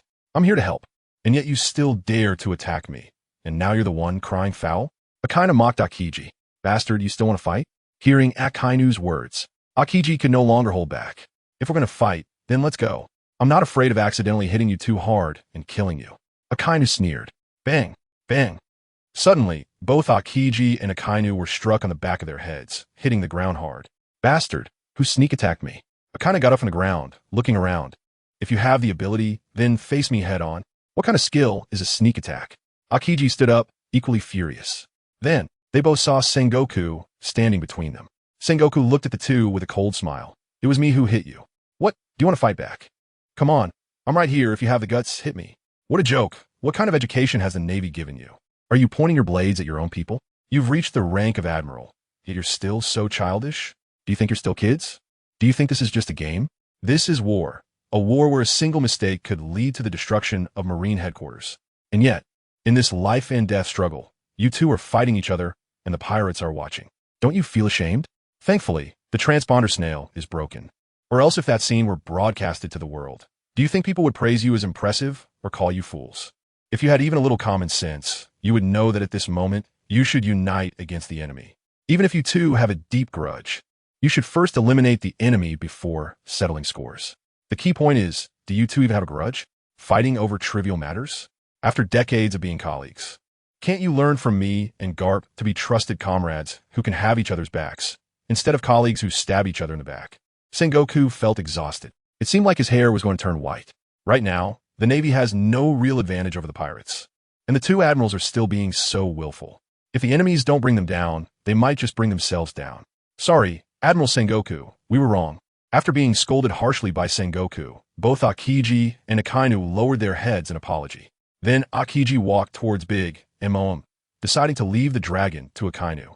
As Akiji approached Big Moom, numerous pirates attacked him along the way. The result was that they were instantly frozen. It was truly a case of ice sculptures with every step, almost unstoppable. This scene greatly boosted Akiji's confidence, making him feel capable again. The sharpness he lost with the dragon was restored. Brothers, come on. If we kill an admiral, our name will spread throughout the entire sea. Hundreds of pirates armed with knives charged towards Akiji. Akiji exhaled, and instantly, white mist filled the entire space. When the white mist dissipated, hundreds of pirates were all frozen in place, turned into ice sculptures. Some pirates were even frozen mid-run, with only their toes connected to the ground. And perhaps due to the ice not being strong enough, the ice sculptures fell forward. Crash! The fallen ice sculptures shattered into countless pieces of ice. Chapter 192. Bastard, what did you do to my ink dragon? Combined edition. The whole person was frozen, the blood in their body completely solidified, becoming extremely fragile. And because of this pirate's chain reaction, it directly affected the pirates in front of him. Rows of them fell to the ground, completely frozen into ice sculptures, too fragile to withstand the impact, shattering one after another like dominoes. In an instant, hundreds of ice sculptures shattered. Among the broken ice lay the various mangled limbs of the pirates. This scene, if it were from a blade, would definitely be bloody. However, now they were frozen in ice, and surprisingly, it had a hint of artistic flavor. Oh my, how terrifying. The pirates who were originally charging forward stopped in their tracks upon seeing this scene, looking at Akiji with faces full of terror. Is this the power of an admiral? We can't mess with this. Let's get out of here. The pirates hurriedly dodged to the sides away from Akiji. Cowards. Puffed. Seeing the pirates retreating, Akiji disdainfully muttered. If it weren't for the Marines around, he would worry about accidentally injuring his comrades and would have taken them all out in one go. The pirates felt quite displeased with Akiji's contempt, especially these pirates, who had just come out of Impelled Down. They had already suffered a lot in Impelled Down, finally escaped, and now they were being looked down upon. Who could stand that? A few hot-tempered pirates picked up a small knife that someone had dropped and charged at Akiji. Then, they were frozen into ice blocks. No strength is one thing, but not even having self-awareness. Trash. Akiji stepped forward, walking through the crowd. Then he extended his hand and gently pushed. An ice sculpture was knocked down to the ground, shattering into ice shards. Crack, crack, crack. One by one, ice sculptures were pushed to the ground, making cracking sounds. Each sound of shattering represented the passing of a pirate's life. These are all criminals who had come out of Impel Down, worth millions in bounty. If placed in a place like the Four Seas, they could easily become local tyrants. In the weakest East Blue, they could become dominant figures. After all, the highest bounty pirate in the East Blue only had a bounty of 20 million. They weren't much stronger than these pirates. Yet these pirates, who could reign in the East Blue, were casually turned into shattered ice shards by Aokiji, scattered all over the ground. Gulp. Aokiji continued to walk forward. And at that moment, a pirate's head rolled to Aokiji's feet. Aokiji lifted his leg and stomped down hard. His ruthless demeanor caused the pirates who were still a bit restless around him to retreat. They backed away far. The gap was too large. They were completely no match. Aokiji moved forward, while the pirates retreated. Soon, a large open space appeared in front of Aokiji, and two people appeared in front of him, Katakuri and Jinbe. The two stood in front of Aokiji. On the other side, Impel Down, Magellan had already arrived at the entrance of Impel Down. Since he had decided to escape, he naturally wouldn't hesitate. He boarded a warship and said to the person in charge, "Set sail for Marine headquarters. We need to go back and capture the escaped prisoners." The person in charge was taken aback, not yet aware of what had happened. Magellan explained briefly. Only then did he understand that the Akainu who had come earlier was a fake. Just like that, Magellan left on a warship. Of course, this was just to fool the other party. Once the warship sailed out, he would seize control of it and escape. Although, Magellan had also thought about going to Marine headquarters to redeem himself. If he could capture all the escaped prisoners, could he offset his own guilt? But upon reflection, he felt it was too naive. First of all, even if he went to Marine headquarters, he might not be able to capture anyone. Secondly, even if he captured them, what about the 99% of prisoners who died in Impel Down? Could he bring them back to life? No. So, even if he captured the escaped prisoners, the responsibility for the deaths and injuries in Impel Down due to his mistake might still fall on him. Ultimately, he could still end up in a military court and be sentenced. This was not what Magellan hoped for. He was still young and did not want to ruin his life because of a single mistake. Soon, the warship left the Justice Gate, and Magellan took action. He used his powers to incapacitate the Marines on the warship with poison. However, he didn't go for the kill. Although he had betrayed Impel Down, he didn't want to harm his former comrades. Even though these people were Marines and not part of the same system as Impel Down, they had a decent relationship as they were stationed at Impel Down. "Magellan, what are you doing?" The Marines fell to the ground, poisoned, completely unable to believe that Magellan would suddenly turn on them. Was he planning a rebellion? "Sorry, I'm preparing to leave Impel Down." Magellan looked at the Marines and said, "But don't worry, once I take the ship to Sentencedto Archipelago, I'll give you the antidote and let you go back." Sentencedto Archipelago could be considered a lawless territory. After all, it was the last island before entering the New World. It gathered all the pirate captains wanting to rush into the New World. It was their last supply point on the Grand Line. For this reason, many islands in Sentencedto Archipelago were lawless places. After leaving Impel Down, Magellan could find a place to survive there. Of course, Magellan was actually planning to head to the New World. The Marines' power in the New World was quite weak. As long as he entered the New World, he could soar freely, while in Sentencedto Archipelago, he might still be discovered. Although, even if the Marines sent an admiral to capture him, he wouldn't be afraid. But it wasn't necessary. After all, he had betrayed Impel Down, and he had no justification on his side, so he didn't want to clash with the Marines. Entering the New World was the best choice. He already had a plan in mind. He would join a pirate crew preparing to head to the New World at Sentencedto Archipelago, ride their ship into the New World, and then leave that pirate crew. After that, Magellan hadn't thought it through yet. Just go with the flow. "Kid, I don't want to make a move. You put this on." Akainu threw a pair of handcuffs in front of the ink dragon, telling him to wear them. Looking at the handcuffs thrown at his feet, Imolong felt he had gained some knowledge. No way, no way. "Akainu, are you dreaming in broad daylight? You want me to put on the handcuffs and surrender? What do you think I came to the Navy headquarters for? To go to jail?" Imolong was truly amazed by Akainu's arrogance. He had fought evenly with Aokiji before, even feeling like he had the upper hand. But now, Akainu actually looked down on him? Who gave you the courage? We're all admirals. Do you look down on Aokiji that much? Although a few years later, you did almost kill Aokiji in a fight, but that was after 10 days of battling, all right? Is it really necessary to be so arrogant? Of course. I know you came for Kaido, and then what? Do you think you can succeed? Akainu's lips curled in disdain as he said, "What do you think this place is?" The Navy headquarters, the strongest fortress on the sea established for 800 years, the maintainer of maritime order, the true overlord of the sea. Want to break a prisoner out of here? You really think that's possible? Oh, the strongest fortress on the sea is impressive. Huh? The maintainer of maritime order is amazing, right? The true overlord of the sea is so noble. Huh? Then why don't you tell me how I escaped from this world's strongest fortress a week ago? M.O. Long enjoyed slapping faces. Akainu's face twitched at M.O. Long's words. But he still retorted, "Humph, that's because I wasn't there at the time. Otherwise, I would have executed you on the spot. I'm not like Akiji. He freezes people, and being frozen isn't painful.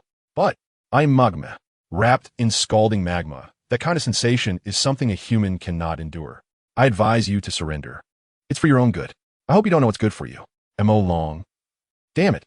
If I don't surrender, I'm the one who doesn't know what's good for me. What's up? When you went out to catch pirates, did you just make them surrender directly? And those pirates actually dropped their weapons and surrendered? Pirates can't be that naive, can they? M.O. Long shook his head. Akainu, stop talking. Surrender is impossible. If you have the ability, let me taste the magma.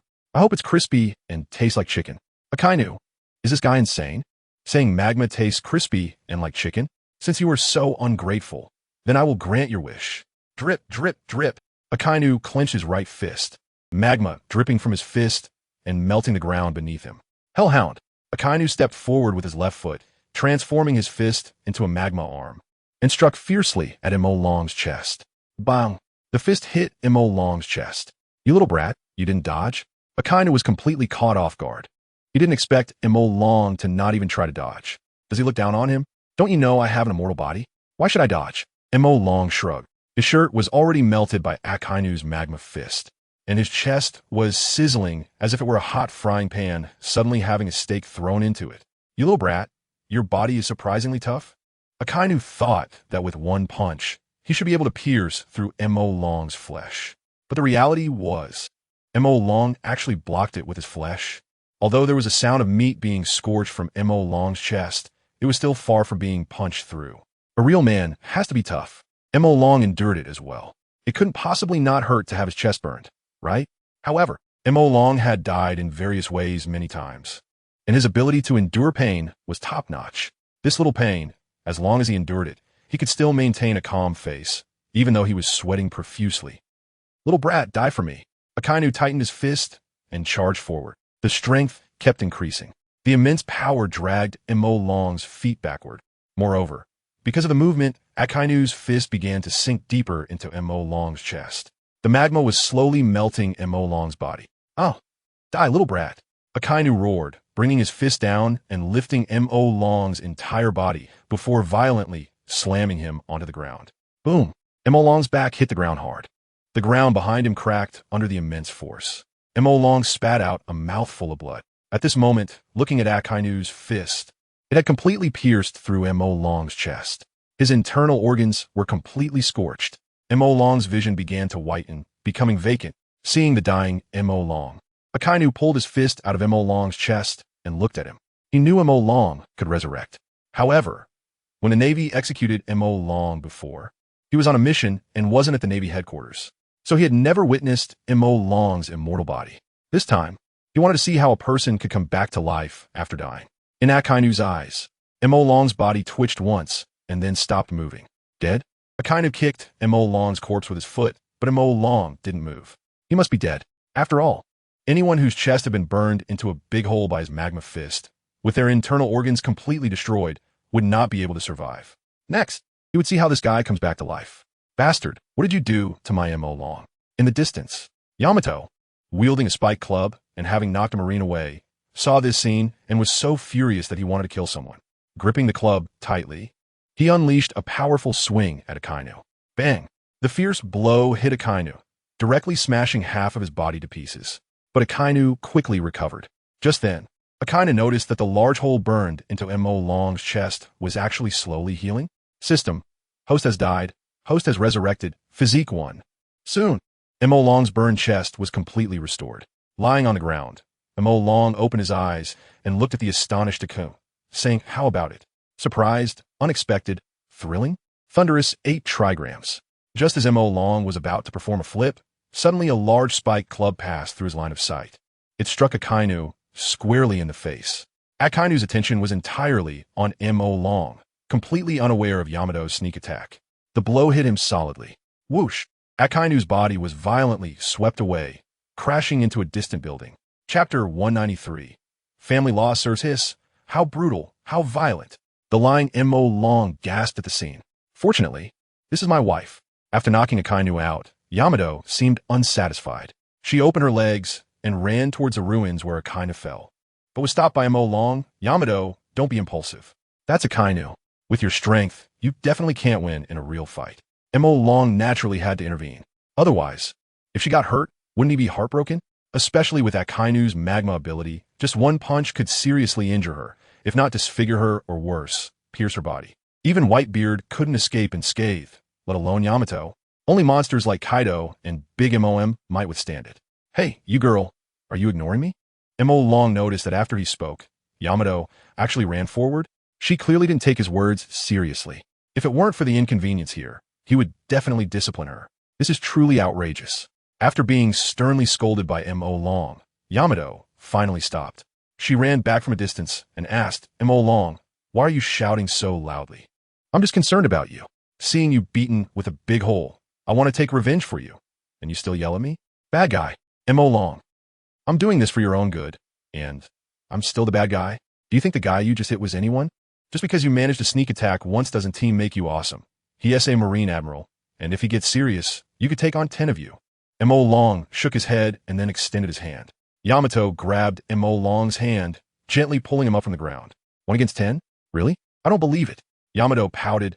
And what's so impressive about Marine Admirals? That frozen guy was also a Marine Admiral, right? Didn't I hit him with a stick? And you also easily crushed him? Mo Long was speechless. When you hit Akiji, weren't you also taking advantage of the fact that his attention was on me? You don't really think you could knock him away in a fair fight, do you? Plus, I didn't easily crush him. Even if I did, it was because I was immune to his attacks, all right? Can you compare with me? So, just stand behind me, don't take action. Matters of war can be handled by us men. You just watch your man deal with these Marines from the sky. As he spoke, Mo Long snapped his fingers. Instantly, a white cloud appeared beneath Yamato's feet, lifting her into the air. What are you doing? Can't we fight together?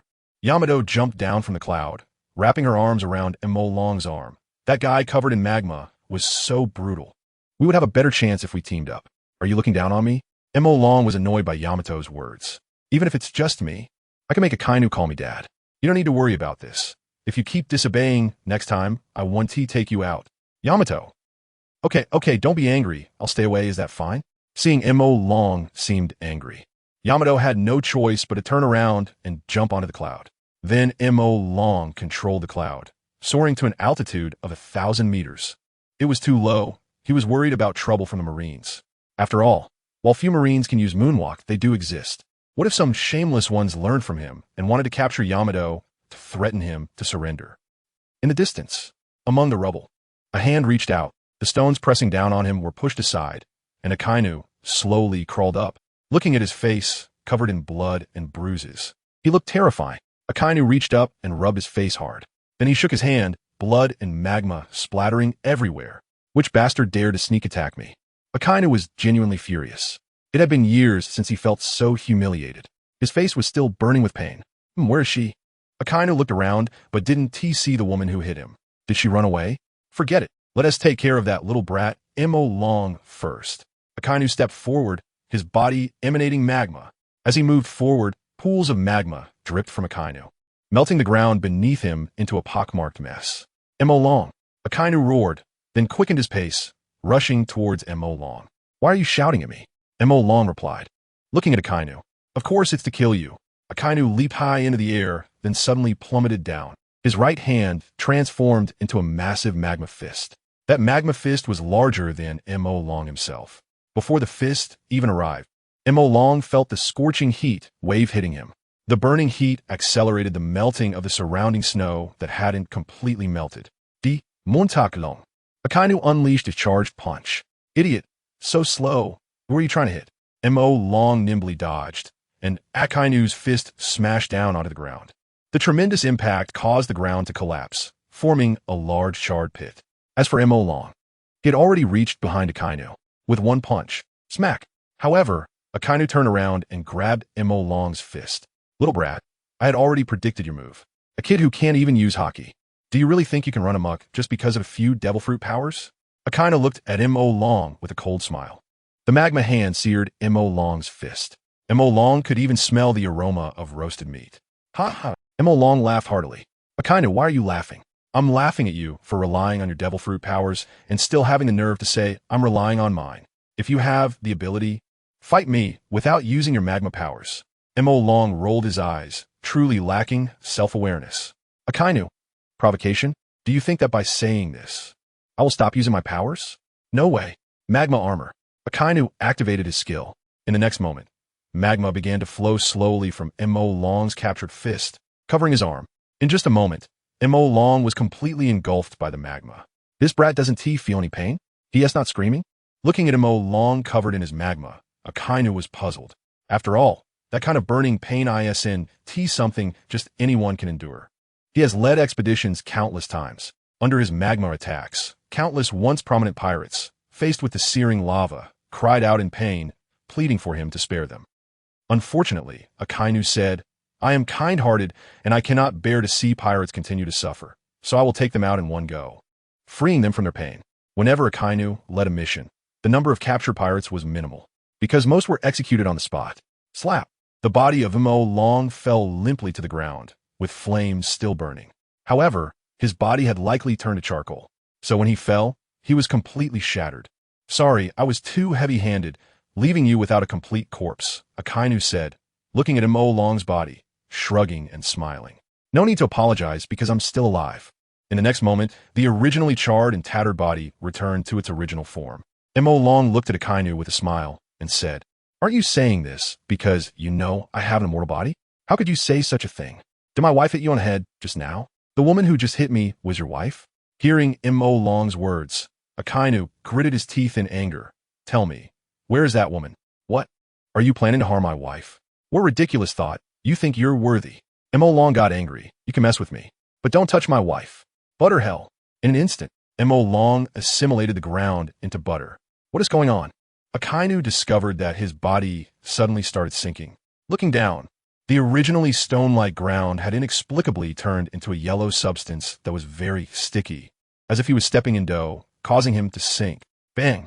Taking advantage of Akainu's moment of distraction, Emo Long, with his hockey-infused fist, struck Akainu's face hard, sending him flying. After Akainu flew out, he landed on the ground. He was completely trapped in the butter. Akainu didn't know what this substance was, but he understood that it was some sort of ability from Emo Long feeling himself sinking. Akainu erupted. Lava hell. Akainu pushed both hands against the ground. Endless magma erupted from his hands. Soon, it completely filled the surrounding ground. The clash of lava and butter. A vast ocean of red, black, and yellow. In the end, the magma triumphed, perfectly assimilating the butter, surrounding them for hundreds of meters. There were pools of bubbling magma. Damn, it's so hot. What is happening? Pirates and Marines engaged in battle suddenly found their feet burned. Looking down, they discovered magma was continuously erupting from a distance, expanding in all directions. It seemed like it was going to turn the entire Navy headquarters into a world of magma. Seeing this, the pirates scrambled to avoid it. The Marines did the same. Sakazuki, be careful. This is the Navy headquarters. Don't recklessly use your powers. Seeing the magma continuously expanding, as if it would really cover the entire Navy headquarters, Sengoku couldn't help but remind him, although the Navy headquarters was already in ruins, at least, it shouldn't be destroyed by their own people. Hearing Sengoku's words, Akainu was startled. Yes, he almost forgot. This is the Navy headquarters. He couldn't act recklessly. Otherwise, if he unleashed his full power, the Navy headquarters would likely turn to scorched earth. Akainu retracted his powers, stopping the release of magma. As Akainu stopped moving, the expansion of the magma also began to cease, and because it came into contact with the melting snow of the Navy headquarters, the magma at the edges was covered by the melting snow water and began to cool down, turning into black magma rock. What a comfortable magma bath. Hearing such a voice, Akainu looked in the direction of the sound, only to find Emo Long was actually soaking in the magma pool he had created. Akainu, what the hell? Do you think this is hot spring water? Yes, I think there's no difference from hot spring water, Emo Long said with a grin. This time, he only died twice, and the system granted him immunity to magma, giving him high-temperature resistance. From now on, Akainu's magma could no longer harm him in the slightest. Perhaps it was. The likelihood of being melted by magma in daily life was too low, so this time, he only died twice and became immune. You bastard. You've already become immune to my powers? Akainu knew Emo Long had this ability.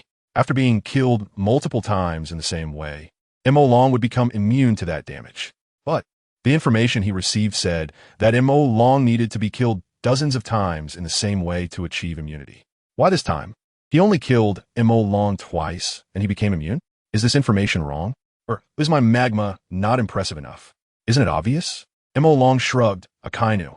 You've seen it. I am now immune to magma. Even your strongest moves can't kill me.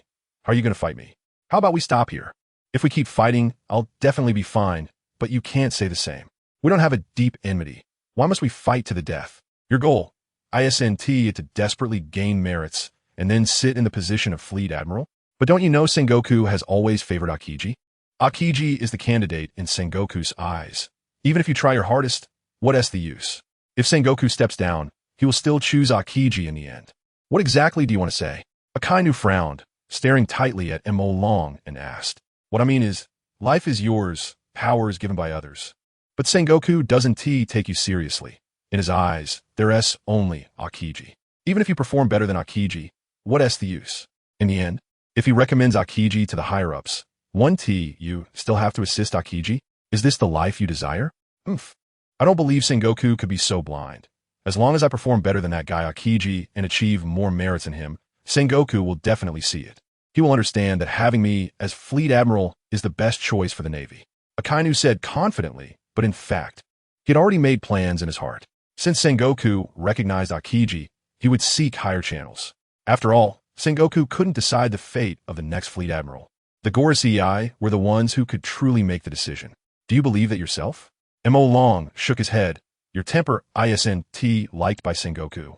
Even if you achieve more merits than Akiji and are stronger than him, Sengoku still won't let you become Admiral, because your ideologies are completely different. You may have a personality that prefers to mistakenly kill 1,000 rather than let one escape. But Sengoku is the kind of person who would rather let 1,000 go than watch his own people die without helping. These different personalities make it impossible for you to gain Sengoku's approval. So, give up on the fantasy and instead follow me. Chapter 194. Sengoku, are you actually hitting a woman? Working with you? Akainu seemed bewildered, as if a woman was riding on his face. What does this guy mean? Is he trying to bribe him? Yes, work with me. Nodded at Akainu. What's the point of working with a superior who doesn't recognize you? Do you think Sengoku will admire your loyalty and hard work and promote you to Admiral? Impossible. So, since Sengoku treats you poorly, why not just switch to a superior who treats you well? Like me, after I overthrow the world government, not to mention making you an admiral, I'll even let you be the commander of the entire army. How about that? I'm very generous, right? Said with a smile. After failing to recruit Akiji, he decided to try to recruit Akainu this time, although he felt the chances were slim. But trying doesn't cost anything, right? Overthrow the world government? Akainu looked shocked at, kid, I didn't expect your ambition to be this great. Trying to overthrow the world government that has controlled the world for 800 years? I don't know whether to say you're impressive or foolish, but you are definitely naive. The world government has been established for 800 years. How many petty criminals have tried to overthrow them during this time? But the reality? The world government is still the world government, and those who wanted to overthrow it are all in hell now. So what? This only proves that those who wanted to overthrow the world government were too weak. It doesn't mean the world government can't be overthrown. Shrugged. It's useless to say more. Akainu shook his head and charged forward to fight again. On the other side, Big Mom finally made her move. Just like the fairy Zixia, stepping on a rainbow cloud, coming to rescue her bull demon king. Don't be afraid. I'm here to save you.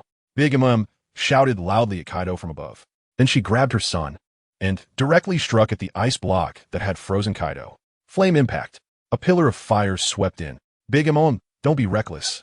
This is the Navy headquarters, not a place where you can run wild. Sengoku transformed into the Great Buddha, sending out a shockwave that pushed back the fiery impact created by Big Mom. It was as if Tang Sung was saying to Zixia, your man is a monkey. Don't be deluded. Following the Bull Demon King will not end well. Sengoku, eat this punch from me. Big Mom jumped down from the clouds and threw a punch at Sengoku. Sengoku planted his feet, clenched his fists, and countered. Boom! Their fists collided, creating a massive shockwave, instantly cracking the ground beneath Sengoku, with countless fragments flying into the air, swept away by the shockwave generated from the collision. The debris that was swept away by the shockwave flew into the crowd like bullets, causing several unfortunate souls to be pierced through. A typical celestial fight. Innocents suffer. Fly away, Big Mom. Sengoku gritted his teeth, swinging his fist with all his might, sending Big flying through the air. Zeus! In the sky, Big shouted for Zeus, and her thundercloud quickly appeared beneath her feet. Big stood on Zeus and charged towards Sengoku again, and transformed her hat into the Emperor's sword. Sengoku, eat this sword from me. Big Mom roared. Holding the sword with both hands, she swung it fiercely. A blade of energy dozens of meters long was unleashed by Big Mom. The sharp sword energy tore through the sky, seemingly ready to split space itself. Seeing this, Sengoku charged into the sky. He absolutely could not let Big Mom's sword energy strike down. If the sword energy hit, it could very likely shatter the ice on Kaido. And then, if Kaido was released, the Navy would truly have no chance left. In Sengoku's eyes, the current situation seemed to show that the Navy was no longer at an advantage, especially onside. Akainu also seemed to be a loss. It can only be said, S abilities were too abnormal, able to be immune to attacks that would kill him, invulnerable and immune, combined with various devil fruit abilities. Did it have any flaws? Sengoku soared into the sky and quickly met the sword energy unleashed by Big Mom. A powerful punch directly bent the sword energy, slashing it towards the distant sea. Splash! The sword energy sliced through the sea, directly splitting it in two. The sword energy traveled several kilometers before dissipating over the ocean. Zeus, thunder! Big Mom shouted at Zeus. Zeus appeared above Sengoku, turning black. Thunder rumbled. A bolt of lightning struck Sengoku fiercely. However, Sengoku's golden body seemed to withstand all damage. The lightning strike couldn't inflict any harm on Sengoku. Get out of my way. Sengoku sent a shockwave at Zeus, sending him flying away. Without Zeus, Big Mom fell from the sky. She punched the ice block on Kaido. However, just as she was about to swing her fist, her head tilted. Then she was sent flying sideways. It turned out Sengoku had followed closely behind and kicked her in the face. Big Mom was kicked away, crashing to the ground, her body sliding several meters before violently colliding with the Navy headquarters building, finally coming to a stop. However, the already shaking Navy headquarters building, due to Big Mom's collision, directly created a huge hole with debris falling down. Shameless Sengoku, actually hitting a woman. Kaido looked at this scene and sneered at Sengoku. Regardless of his feelings for Big Mom, Kaido felt her care for him, traveling thousands of miles to the Navy headquarters to save him, and he could not pretend not to see it. What? You're hurting for her because I hit her. Hearing Kaido's words, Sengoku sarcastically replied, Kaido, are you really involved with Big Mom? Nonsense, it's all a lie. I'm just friend with Limlin. Who said I'm involved with her? You're the one involved with her. Kaido retorted vigorously. TSK. If you're not involved, why are you so agitated? And calling her Limlin so affectionately, do you think I would believe you? Sengoku also looked down on Kaido. If you like her, just admit it. As an old friend who has caught you twice, I can guarantee killing you first, then killing Big Mom, letting you two reunite below. Saying this, Sengoku picked up a large machete from the ground and approached Kaido from behind. Sengoku placed the machete against Kaido's neck and made a gesture. Chapter 195. Kaido and Big Mom join forces. Kaido, die. After you die, I will let Big Mom go down to accompany you. A family should be together, Sengoku shouted, raising his sword high above his head. Then he brought it down with great force. Get lost, Sengoku. What do you want to do to my dodo? In the distance, Big Mom crawled out from the ruins. Seeing Sengoku holding the sword ready to strike Kaido, she immediately shouted loudly, trying to stop him. However, Sengoku would not stop just because of Big Mom's words. To prevent any long-lasting trouble, Sengoku was determined to execute Kaido immediately. If Kaido escaped, Sengoku would regret it immensely. With an additional Kaido on the enemy's side, the Navy could truly face a devastating defeat. Big Mom, you can't stop me now. Looking at Big Mom, who was several dozen meters away, Sengoku revealed a smug smile. The large sword in his hand fell instantly. Crack! Suddenly, the sound of ice shattering echoed. Kaido no longer hid and instantly broke free from the massive ice block. Seeing this scene, Sengoku was dumbfounded. How is this possible? He couldn't believe that Kaido could break the ice so easily, and the chains on him were completely torn apart. Sitting cross-legged, Kaido rolled to the side in an instant, dodging Sengoku's large sword.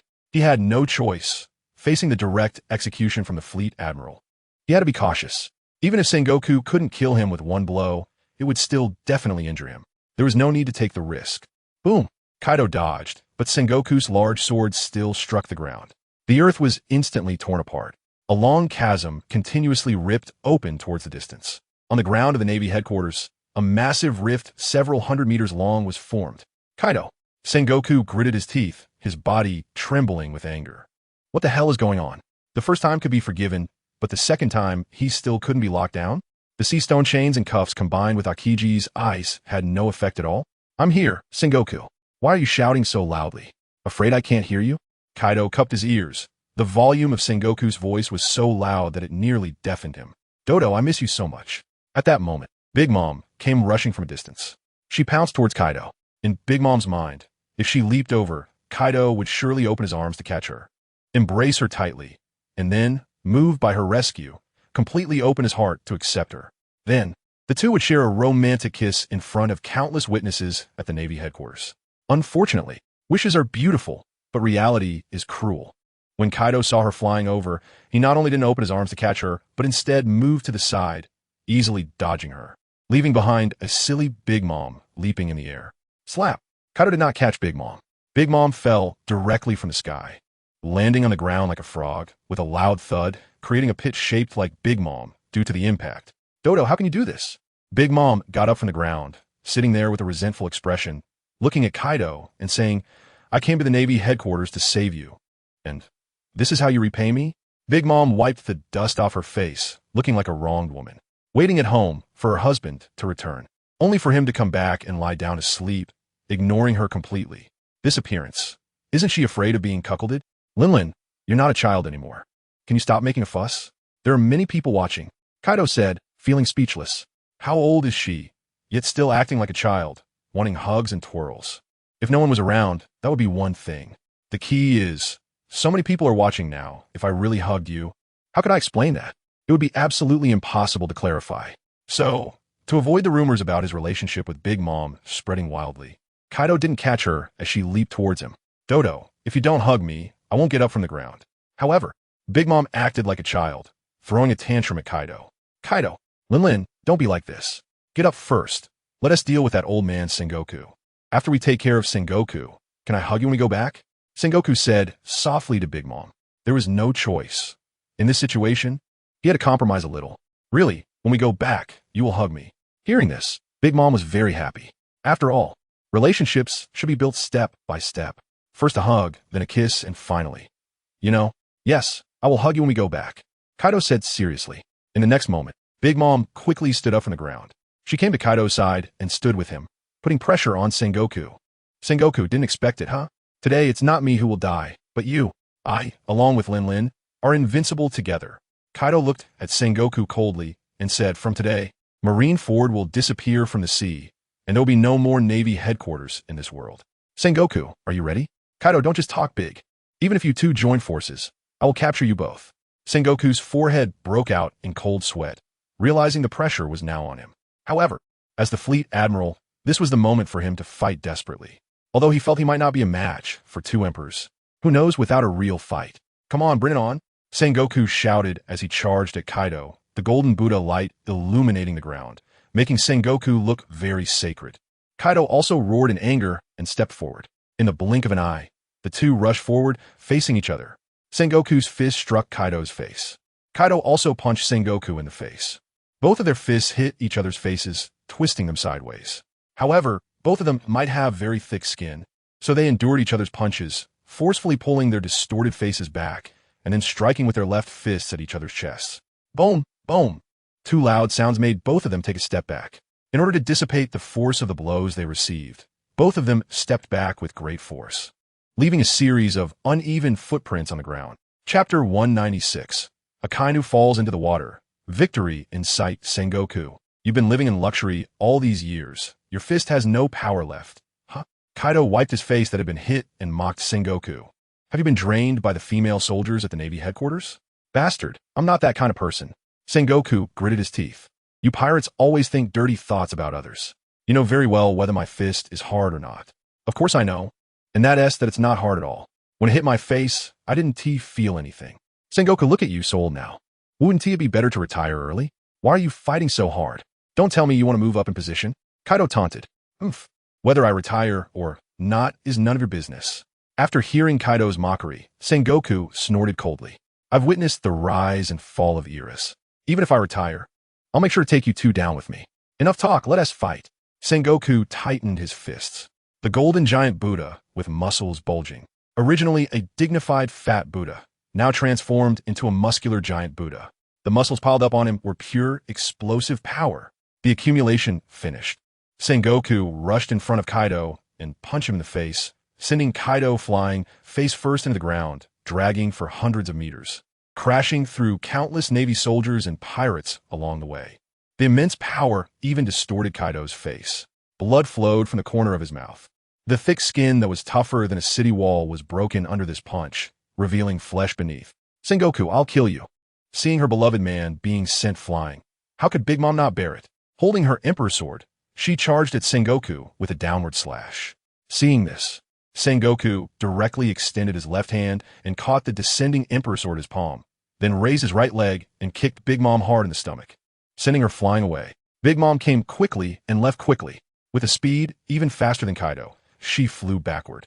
After all, Kaido was dragging on the ground, facing resistance. Big Mom flew through the air directly, without resistance. The same power naturally made her fly faster and farther.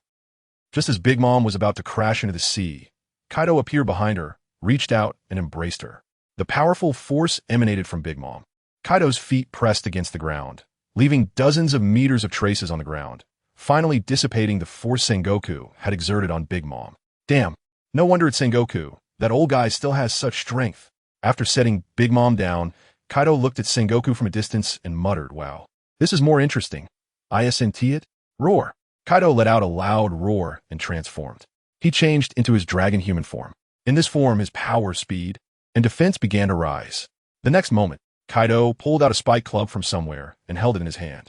Then he charged towards Sengoku with big strides. His speed was so fast that it left afterimages. Every step he took left a massive footprint on the ground. Sengoku, eat my Raime Bagua. Kaido appeared in front of Sengoku, swinging the spike club fiercely towards him. Sengoku did not dodge. He gripped his fist and countered Kaido's spike club with his own. Boom! The enormous impact generated a circular air pressure, as violent as a volcanic eruption, and the execution platform beneath them instantly shattered into pieces, collapsing into a giant circular pit. The two engaged in combat, evenly matched. However, Sengoku was not only aiming to fight Kaido. Big Mom, riding Zeus, charged up quickly. With her sword, she once again slashed down at Sengoku. While Sengoku's fists and Kaido's spike club were still clashing, facing Big Mom's giant sword strike, he could only use his other hand to unleash a shockwave, trying to send Big Mom flying. But, having learned from her previous losses, Big Mom was already serious. How could she be so easily sent flying? No one could defeat two emperors working together. Sengoku certainly couldn't.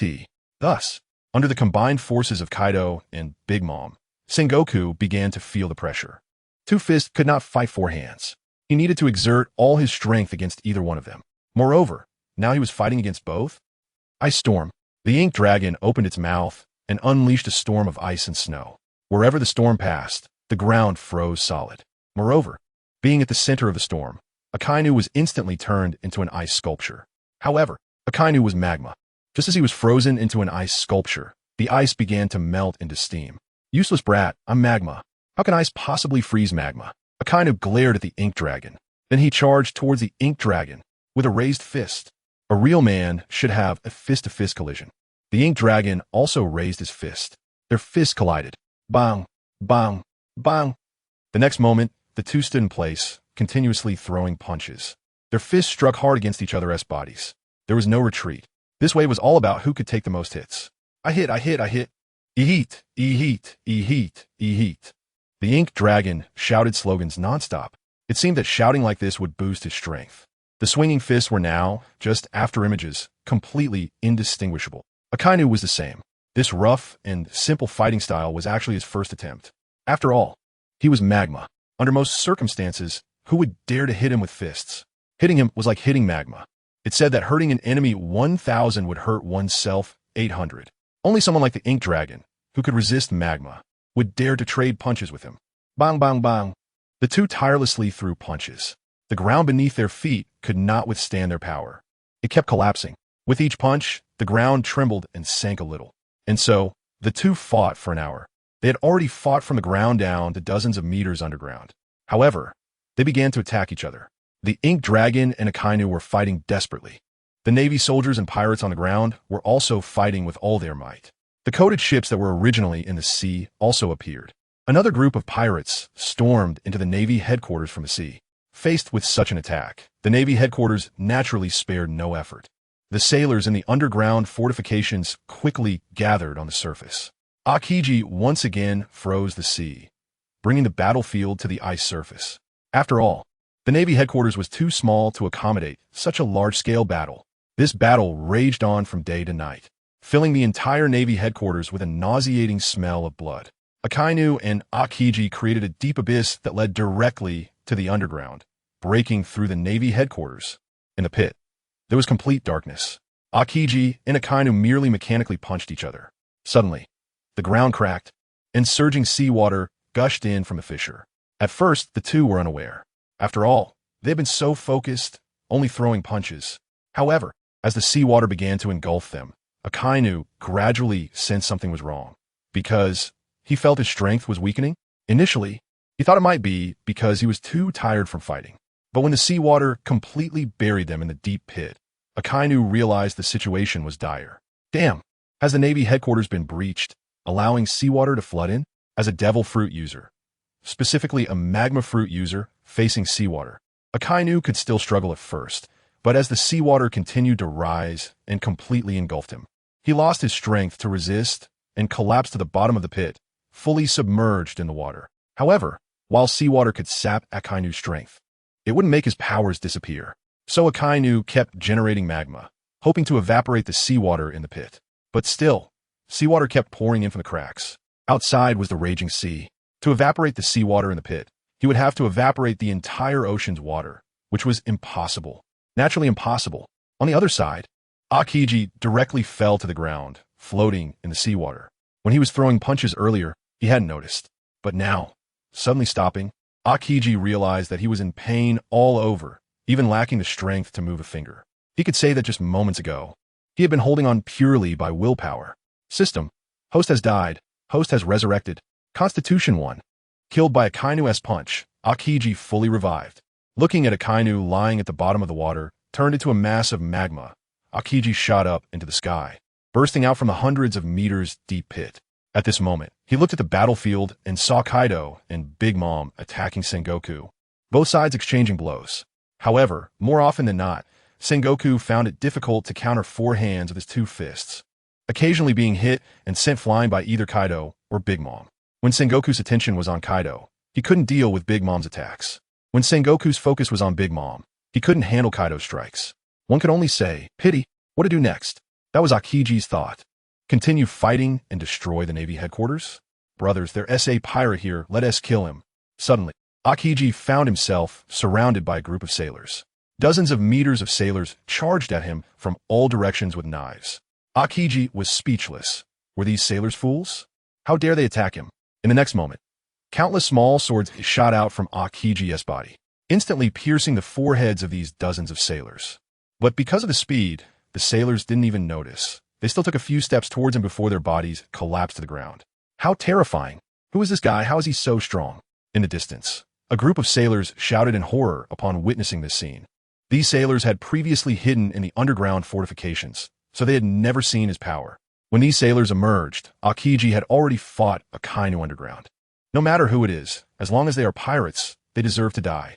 One muscular, tall man stepped out from the sailors. The man carried a large machete on his shoulder that was wider than his body. From this, it was evident that he was a strength-based fighter. Major Joy. The sailors shouted his name upon seeing the man walking out from the crowd. Leave it to me. I want to see if this little pirate can withstand a 40-ton machete. After saying this, Major Joy walked step by step towards Aokiji. Thud, thud, thud. With each step Joy took, the ground shook. It was clear that this guy had terrifying strength. Kid, take this blade from me. Joy reached Aokiji, gripping the hilt of the sword, raising it above his head. Boom. However, before he could bring the sword down, suddenly, a bolt of lightning struck from the sky. It struck hard against the machete Joy was holding. The machete conducted the lightning down to Joy's hand, then to his body.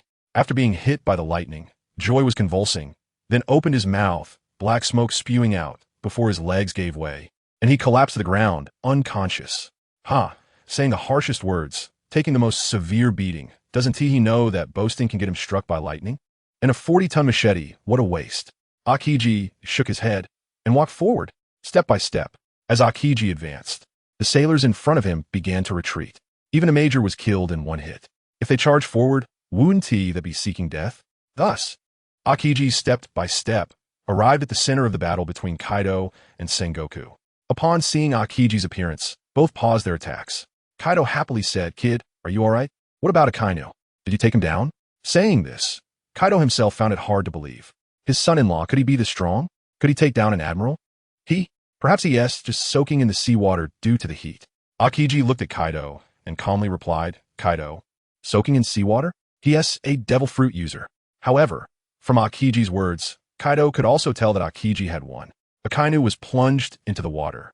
So if no one came to rescue him, he would surely drown. Very good. Little ghost, let's team up and take down this old man Sengoku. From now on, there will be no more Navy headquarters. I want everyone in the world to know what happens to those who try to execute Kaido of the 100 Beasts. Although Kaido believes that as long as they keep fighting, he and Big Mom can defeat Sengoku, it may take 1 or 2 more days.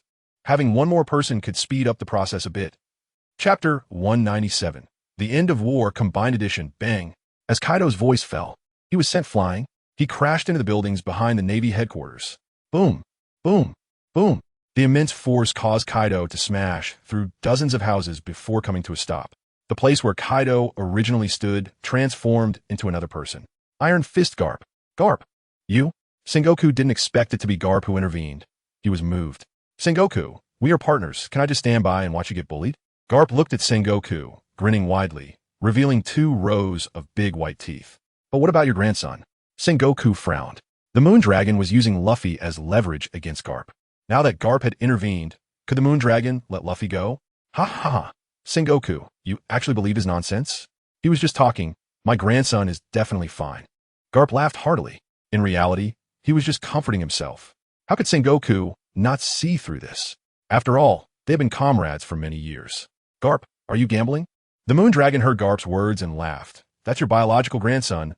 All right, and another adopted grandson, Fire Fist Ace. Are you preparing to send a white-haired man to bury a black-haired man with your actions now? The Moon Dragon's words made Garp clench his fists. Kid, as long as I take you down, my subordinates can naturally release my grandson.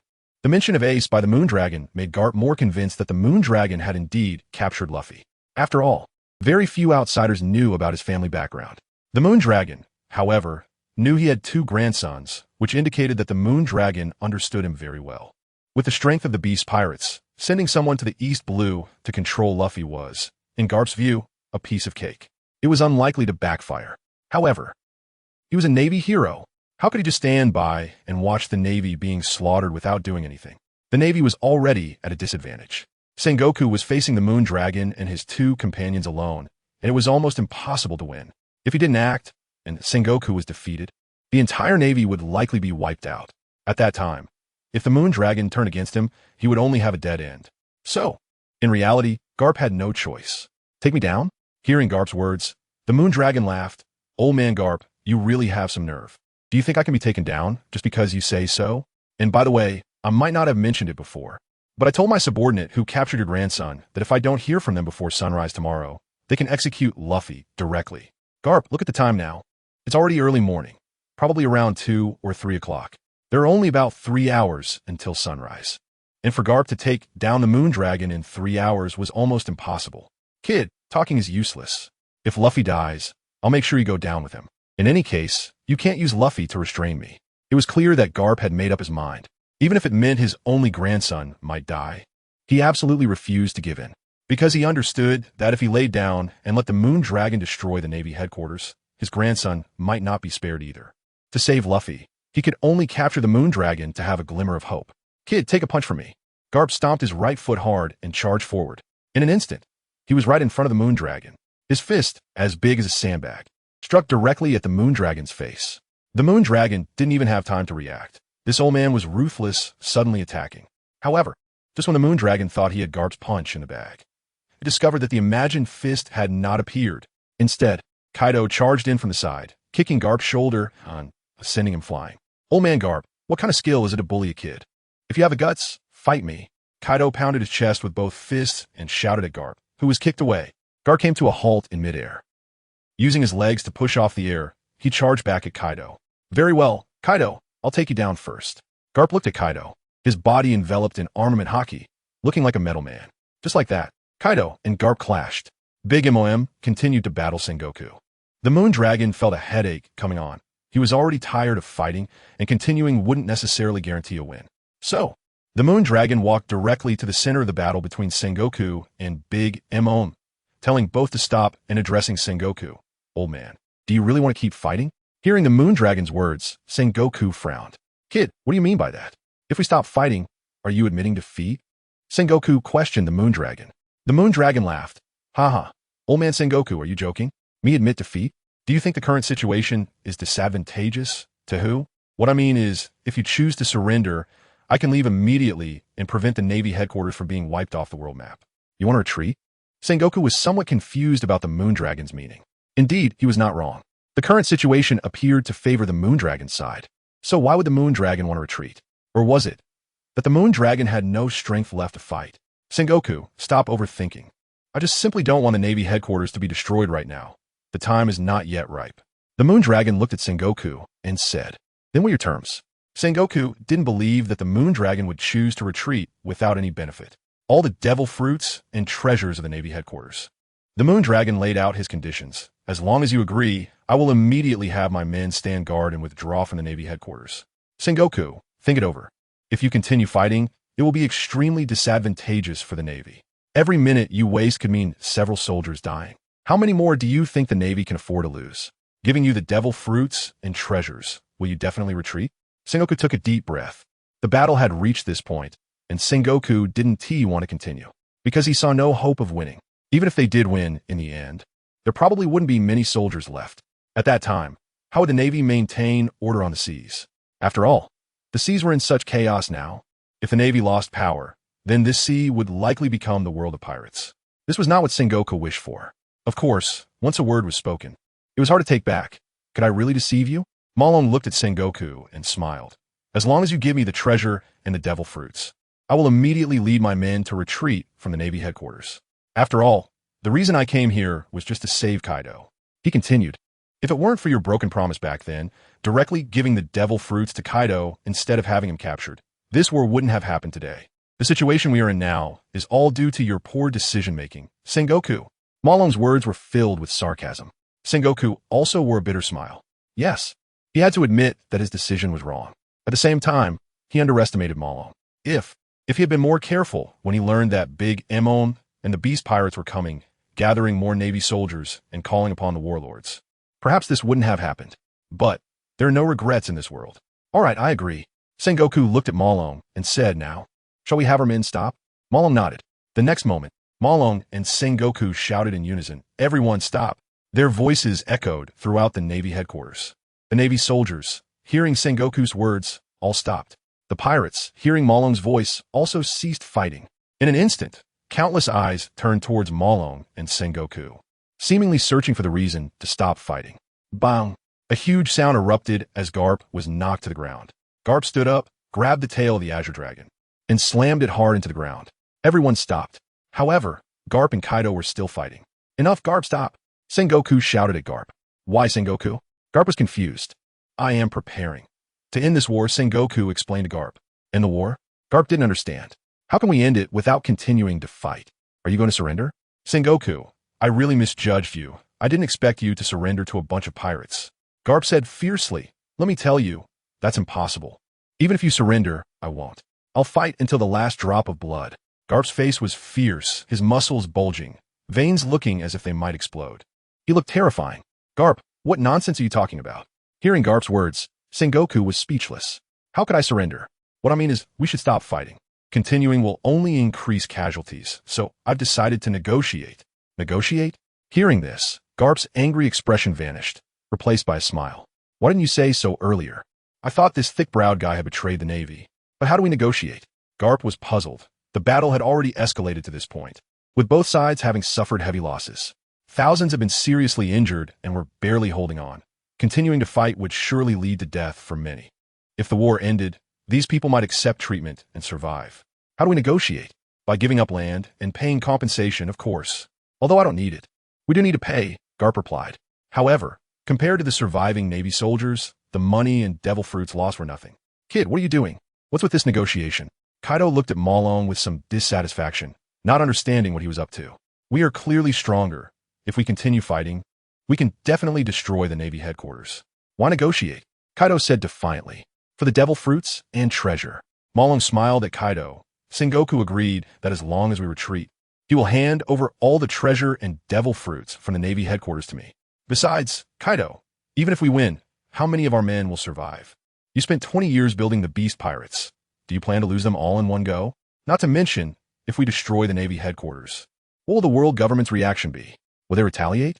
Malong was unsure of the world government's power and didn't know the strength of him, who could make the Gorosei kneel, so he decided it was better to play it safe. If they really destroyed the Navy headquarters, the world government would definitely not sit idly by. Of course, if the world government was weak and only relied on the Navy to dominate, then without the Navy, they would have nothing to fear. But whether the world government was strong or not, he didn't know. Therefore, without being invincible, Malong chose to hold back. He couldn't be too reckless. Malong's words left Kaido speechless. Indeed, if they destroyed the Navy now, they would face the world government directly, and the strength of the world government. He also didn't know. Moreover, whether they could destroy the Navy by continuing to fight was uncertain. Although Kaido claimed they could, that was just bravado. In such matters, who could guarantee victory without fighting to the last man? They might even be counter-killed by the Navy. Given all these unstable factors, choosing to obtain the treasure and devil fruits and then retreating wasn't a bad idea. After all, Malong was already this strong now. If he ate a few more devil fruits, wouldn't he be able to crush Kaido? Plus, with the Navy's treasure, he could buy artificial fruits from Doflamingo to further develop his beast pirates. So, retreating was a profitable deal for Kaido. Alright, I agree to retreat. As long as Sengoku hands over all the devil fruits and treasure from the Navy headquarters, Kaido said, looking at Sengoku. Sengoku nodded, then called over a group of Navy soldiers. He instructed them to go to the Navy headquarters treasury to transport the treasure. Soon, box after box of treasure was brought out. Dozens of Navy soldiers made several trips back and forth. In total, more than 200 boxes of treasure were placed in front of Malong. Malong opened them one by one and found a total of 8 devil fruits. Remembering the previous agreement with Sengoku, which was to exchange 8 devil fruits for the lives of Navy soldiers, he realized that these 8 were the devil fruits Sengoku originally planned to use to bargain for the lives of Navy soldiers. He just didn't know why Sengoku ultimately changed his mind and chose to attack Kaido.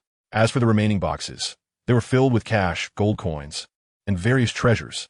Perhaps they were the spoils from pirate crews that the Navy had defeated during their expeditions. After all, to support so many Navy soldiers, it was impossible to rely solely on the salaries provided by the world government. At this moment, there were new pirate crews setting sail on the dangerous seas. Becoming Navy soldiers was very risky, and with just a salary, who would be willing to serve a Navy? Chapter 198. Sengoku's Abdication, Carp's Inheritance? Generally speaking, every time the Navy goes on a mission, if they capture pirates and seize treasures, half of the treasures will be distributed among the soldiers who participated in the mission. This is the main source of income for the soldiers. The remaining half is submitted to the Navy headquarters treasury to be used for rewards based on merit. Relying solely on subsidies from the world government is not enough. After all, in this era of great pirates, the casualty rate among Navy soldiers is quite high. The money given by the world government is only enough to pay salaries. For subsidies and benefits, they need to rely on the treasures seized from pirates. To encourage their subordinates to fight hard, naturally, they must be compensated. Otherwise, not many would join the Navy unless they resort to forced conscription. Is that all? Sengoku, you're not hiding anything, are you? After examining all the boxes, which were filled with gold and silver treasures, Long realized that Sengoku wasn't trying to fool him. However, it's unclear whether Sengoku had taken everything out or just a portion. After all, this is the Navy headquarters, which captures a considerable number of pirates every day with a continuous influx of treasures. Even combined, the 4 emperors might not have as much money as the Navy headquarters. You should know that this is your life-saving money, as the saying goes. Spend wisely and save where you can. Now is the time to spend money to buy safety. Sengoku, I hope you know how to appreciate this. Mo Long looked at Sengoku and continued, I'm a kind-hearted person who can't bear to see the dead, which is why I'm giving you this opportunity. Don't waste it, Sengoku. What the hell, you're kind-hearted. Who was it that wiped out thousands of Navy soldiers with a single move? You're still talking about being kind-hearted? This is all there is. If you don't believe it, you can search yourself. The Navy headquarters is this small. Even if you search all around, it won't take much time. Sengoku thought Mo Long would take his word for it. Who would have thought? Since you say so, I can only accept a request. Bring the people in, search the Navy headquarters, and bring back all the treasures, not a single berry less. Mo Long snapped his fingers. He directly dispatched a group of pirates to rush into the Navy headquarters building and the rear residence to begin a thorough search. Sengoku was left dumbfounded by this scene. You little brat, you really don't trust me? Sengoku had never expected this. It's not that I don't trust you. But what if your subordinates secretly hide some treasures? Mo Long shrugged. Next, it was just a waiting game. Soon, a pirate returned, carrying a treasure chest. Lord Mo Long, we have finished searching the Navy building and found these overlooked treasures. Several pirates brought the chest back and placed it in front of Mo Long, opening it. Revealed gold coins, berries, and various jewels inside. Sengoku, what do you have to say? Mo Long looked at the treasures in the box and teasingly asked Sengoku. Sengoku, damn, didn't I tell you to bring out all the treasures? Is this how you handle things? Sengoku was furious. He scolded the group of soldiers he had instructed to retrieve the treasures. The soldiers felt aggrieved. Commander Sengoku, but we really brought out all the treasures from the treasury. What they found should not be from the treasury, but from everyone's personal wealth, right? Hearing what the soldiers said, Sengoku was taken aback. Thinking about it, it made sense. With so many soldiers at the Navy headquarters, everyone surely had some savings. The treasures he asked the soldiers to retrieve were from the treasury, which belonged to the entire Navy, not to individuals. And now, the boxes the pirates brought up must contain personal wealth. Realizing this, Sengoku knew he had wronged the soldiers. After waiting for a while longer, all the pirates returned, bringing back a significant amount of money and treasures in various bags. All of it was the soldiers' own little savings. Haha, Sengoku, thanks for your treasures. We're leaving. Mo Long lightly tapped the ground with his toes. A cloud gathered beneath the treasure chest, lifting the treasures into the sky. At this moment, Kaido and Big Mom also spoke up. Listen to my orders. Return to the ship immediately. We're going back to the New World. Under the orders of Kaido and Big Mom, the pirates retreated back to their ships. Then, dozens of pirate ships turned their heads and began to sail away from the Navy headquarters. Sengoku stood at the Navy headquarters, watching the dozens of departing pirate ships. Feeling utterly drained, he directly sat down on the ground. However, he did not forget the most important task at hand. He opened his mouth and shouted, now, listen to my orders. All uninjured soldiers immediately begin treating the seriously injured soldiers. We cannot abandon any of our comrades. We must save more lives. As Sengoku's voice fell, the soldiers who weren't severely injured began to take action. They started emergency treatment for those lying on the ground, unconscious with severed limbs, and in critical condition. As soldiers, even if they're not dedicated medics, they know how to treat some external injuries due to frequent injuries. Moreover, there were too many injured people. Relying solely on the medics was simply not enough. So for most external injuries, such as cuts and minor gunshot wounds, the uninjured soldiers would perform some simple first aid, like stopping bleeding and disinfecting. The rest would have to wait until the medics treated the seriously injured soldiers. For example, some soldiers with severed hands or feet, if left untreated, would bleed to death. Some soldiers were even injured internally and needed urgent care. The medics were attending to those seriously injured soldiers. A few days passed. News about the Marineford War spread. The seas were shocked. It seemed no one expected that both Kaido and Big Mom could return alive to the New World. And the fact that Kaido was able to leave the Navy headquarters alive indicated that the Navy headquarters had been defeated. After all, the incident began when the Navy planned to execute Kaido of the Beast Pirates at the Navy headquarters. But the outcome allowed Kaido to return to the New World. Although what exactly happened remains unknown, as the live broadcast was cut off midway. However, if the Navy had won, the news would surely have been that the pirates were completely wiped out. But now, the leading two captains returned safely to the New World. Moreover, it seemed that none of the top combatants of the Navy had died. As time passed, more details of the Marineford War were reported, not from the Navy's side, but from various newspapers that had learned through their own channels. After all, so many pirates and Navy soldiers witnessed the Marineford War. As long as there are determined people willing to spend some money, they can naturally obtain information from pirates or Navy soldiers. There are too many people who know the truth, and it can't be hidden. In the end, everything that happened at the Navy headquarters was exposed by the newspapers. When the world learned that the Navy was actually buying peace with money, everyone was utterly shocked. Initially, people thought it was a stalemate between the two sides, and they chose to stop fighting because they were unwilling to continue. But the reality was that Sengoku, in order to avoid further conflict, offered all the treasures of the Navy headquarters to exchange for the pirates to retreat, which would be said to have completely embarrassed the Navy. Just as the news of the Marine Forward War continued to spread, suddenly, a piece of news swept across the world. Admiral Sengoku resigns. This news spread like wildfire throughout the world. People felt that a new storm was approaching. Sengoku, stepping down, represented that the Navy would welcome a new leader, who would become the new admiral. People at sea were discussing which of the three admirals would control the Navy for the next decade. What adjustments would the new admiral make to the Navy? Some speculated it would be Akiji, others guessed Akainu, and some thought it might be Kizaru, but who would be had to wait for the world government's announcement? Sengoku, what will you do in the future? Carp and Sengoku sat on the steps of the Navy headquarters, and Carp looked at Sengoku and asked, I never expected you would choose to retire.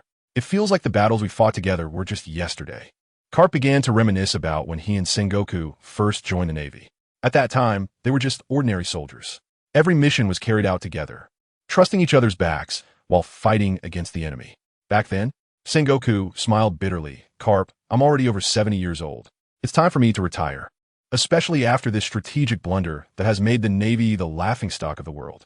In this situation, I must give the public an explanation, and my retirement is the best explanation. Let this old man bear all the mistakes. How can this be blamed on you? If I hadn't been threatened into avoiding battle, the Navy wouldn't have fallen to this point. Carp gritted his teeth. After the war ended, he returned to the East Blue, only to find that that bastard Moku was actually lying to him. His grandson was perfectly fine and had not been kidnapped at all. Angry, Carp went to the back mountain and smashed 3 small hills before he could vent his frustration. All right, enough of this. I've retired, Carp. The future of the Navy is in your hands, Sengoku said, looking at Carp. Carp? Sengoku, wait, what do you mean by that? Handing the future of the Navy to an old man like me is nonsense. Don't tell me you're suggesting that I become the new admiral? Sengoku looked at Carp, nodding with a kind expression. That's right, I recommended you to Commander-in-Chief Kong. This time, the Navy's defeat has completely lost the credibility built over hundreds of years, so we need a powerful admiral to turn the tide. Carp, as a hero of the Navy, this responsibility falls on you. Sengoku reached out and patted Carp on the shoulder. Damn it, Sengoku, don't joke around. Carp exclaimed, cursing. I don't even want to be an admiral, and you want me to become the admiral? Moreover, the position of admiral has always been selected from among the admirals. I'm just a vice admiral. How can I become an admiral? Carp, don't say that. If you hadn't consistently refused to be promoted to admiral, you would have been one by now. Commander-in-Chief, Kong has no objections to you becoming the new admiral, Sengoku replied. Carp, if Commander-in-Chief Kong presents this proposal to the Gorosei and they have no objections, then you'll be the next admiral. No way, absolutely not. Carp stood up immediately, shaking his head at Sengoku, then stretched out his hand to accuse Sengoku. Sengoku, we've been comrades for decades. You don't tell me about your resignation, and now you want to unilaterally make me the new admiral? What do you take me for? Is it because I didn't tell you? The war just ended, and you went to the East Blue to see your grandson. Even if I wanted to talk to you, I had no chance. Sengoku rolled his eyes at Carp. Carp paused after hearing this, feeling that Sengoku had a point. But you're fond of Akiji, right? Why not recommend him to take your position? Carp asked, a bit puzzled. Sengoku smiled. Didn't I say before? The Navy is in a situation where it needs an admiral who can turn the tide. Kazan Isnt qualified for that. He is still too inexperienced. Sengoku sighed. If Akiji is too inexperienced, what about Kizaru? That guy is mature and steady, right? He is quite reliable, Carp suggested. Indeed, Kizaru is stable. But that is precisely why he is not suitable. The Navy is in urgent need of restoring its dignity, and having Kizaru as admiral. Can he lead the Navy to achieve great things and expand territory? No. That guy would probably tell the soldiers not to act unless they had 100% certainty of victory. When faced with threats, he'd say he's scared and raise the white flag. With his personality, if he becomes admiral, he might lead the Navy in the wrong direction. Sengoku said with a bitter smile. But there is still Akainu, right? Carp continued, Akainu dares to fight. If the Navy is in his hands, it will definitely become a strong force. Akainu, Sengoku sighed. I won't deny that if a Kainu rises to power, the Navy will become stronger, but his personality is too extreme. The Navy is to maintain the order of the sea and protect the people, but if a Kainu is in charge, the safety of the people might take a back seat, and even the lives of the soldiers might not be the priority. It can only be said that each of the three admirals has their flaws. Saying this makes it seem like I have no flaws. Garp rolled his eyes. Originally, I came back from the East Blue to resign, but unexpectedly you stepped down first and want to push me into the admiral position. Why do you want to resign? Sengoku asked curiously. Chapter 199, The New Marshal. Akai knew he resigned because he wanted to take responsibility for the defeat in the Marineford War. Does Garp think the same? Why? Because I'm old too. Garp smiled and said, there are always talented people in every generation, and a new wave pushes the old wave away. The emergence of the Black Dragon has made me realize that my era has ended. The future belongs to the young. So, I should make way for them. Buddha raised an eyebrow at Garp's statement. Are there really young people who can take your place? Of course. My grandson Ace. Next year, I will have him join the Navy. Sooner or later, Ace will inherit my ambition and become the new Marine Marshal. Garp thought of his nearly 16-year-old grandson and instantly felt confident. That adopted grandson of yours, you have so much faith in him? Looking at Garp's confident demeanor, Sengoku curiously asked, the title of Marine Hero isn't something just anyone can earn. In the Navy's hundreds of years of history, only a handful have received this title. Can your grandson really do it? Are you underestimating him, Sengoku? Seeing Sengoku doubt Ace, Garp was somewhat displeased. That's my grandson. If I can do it, he can too. Let's wait and see. All right, let's wait and see. Sengoku nodded and continued, discussing Garp's potential as the new Marine Marshal. On Onigashima, Kaido was reading the newspaper. The headline was the news of Marine Marshal Sengoku resigning from his position. Wow, wow, wow. Kaido laughed loudly at the content of the newspaper.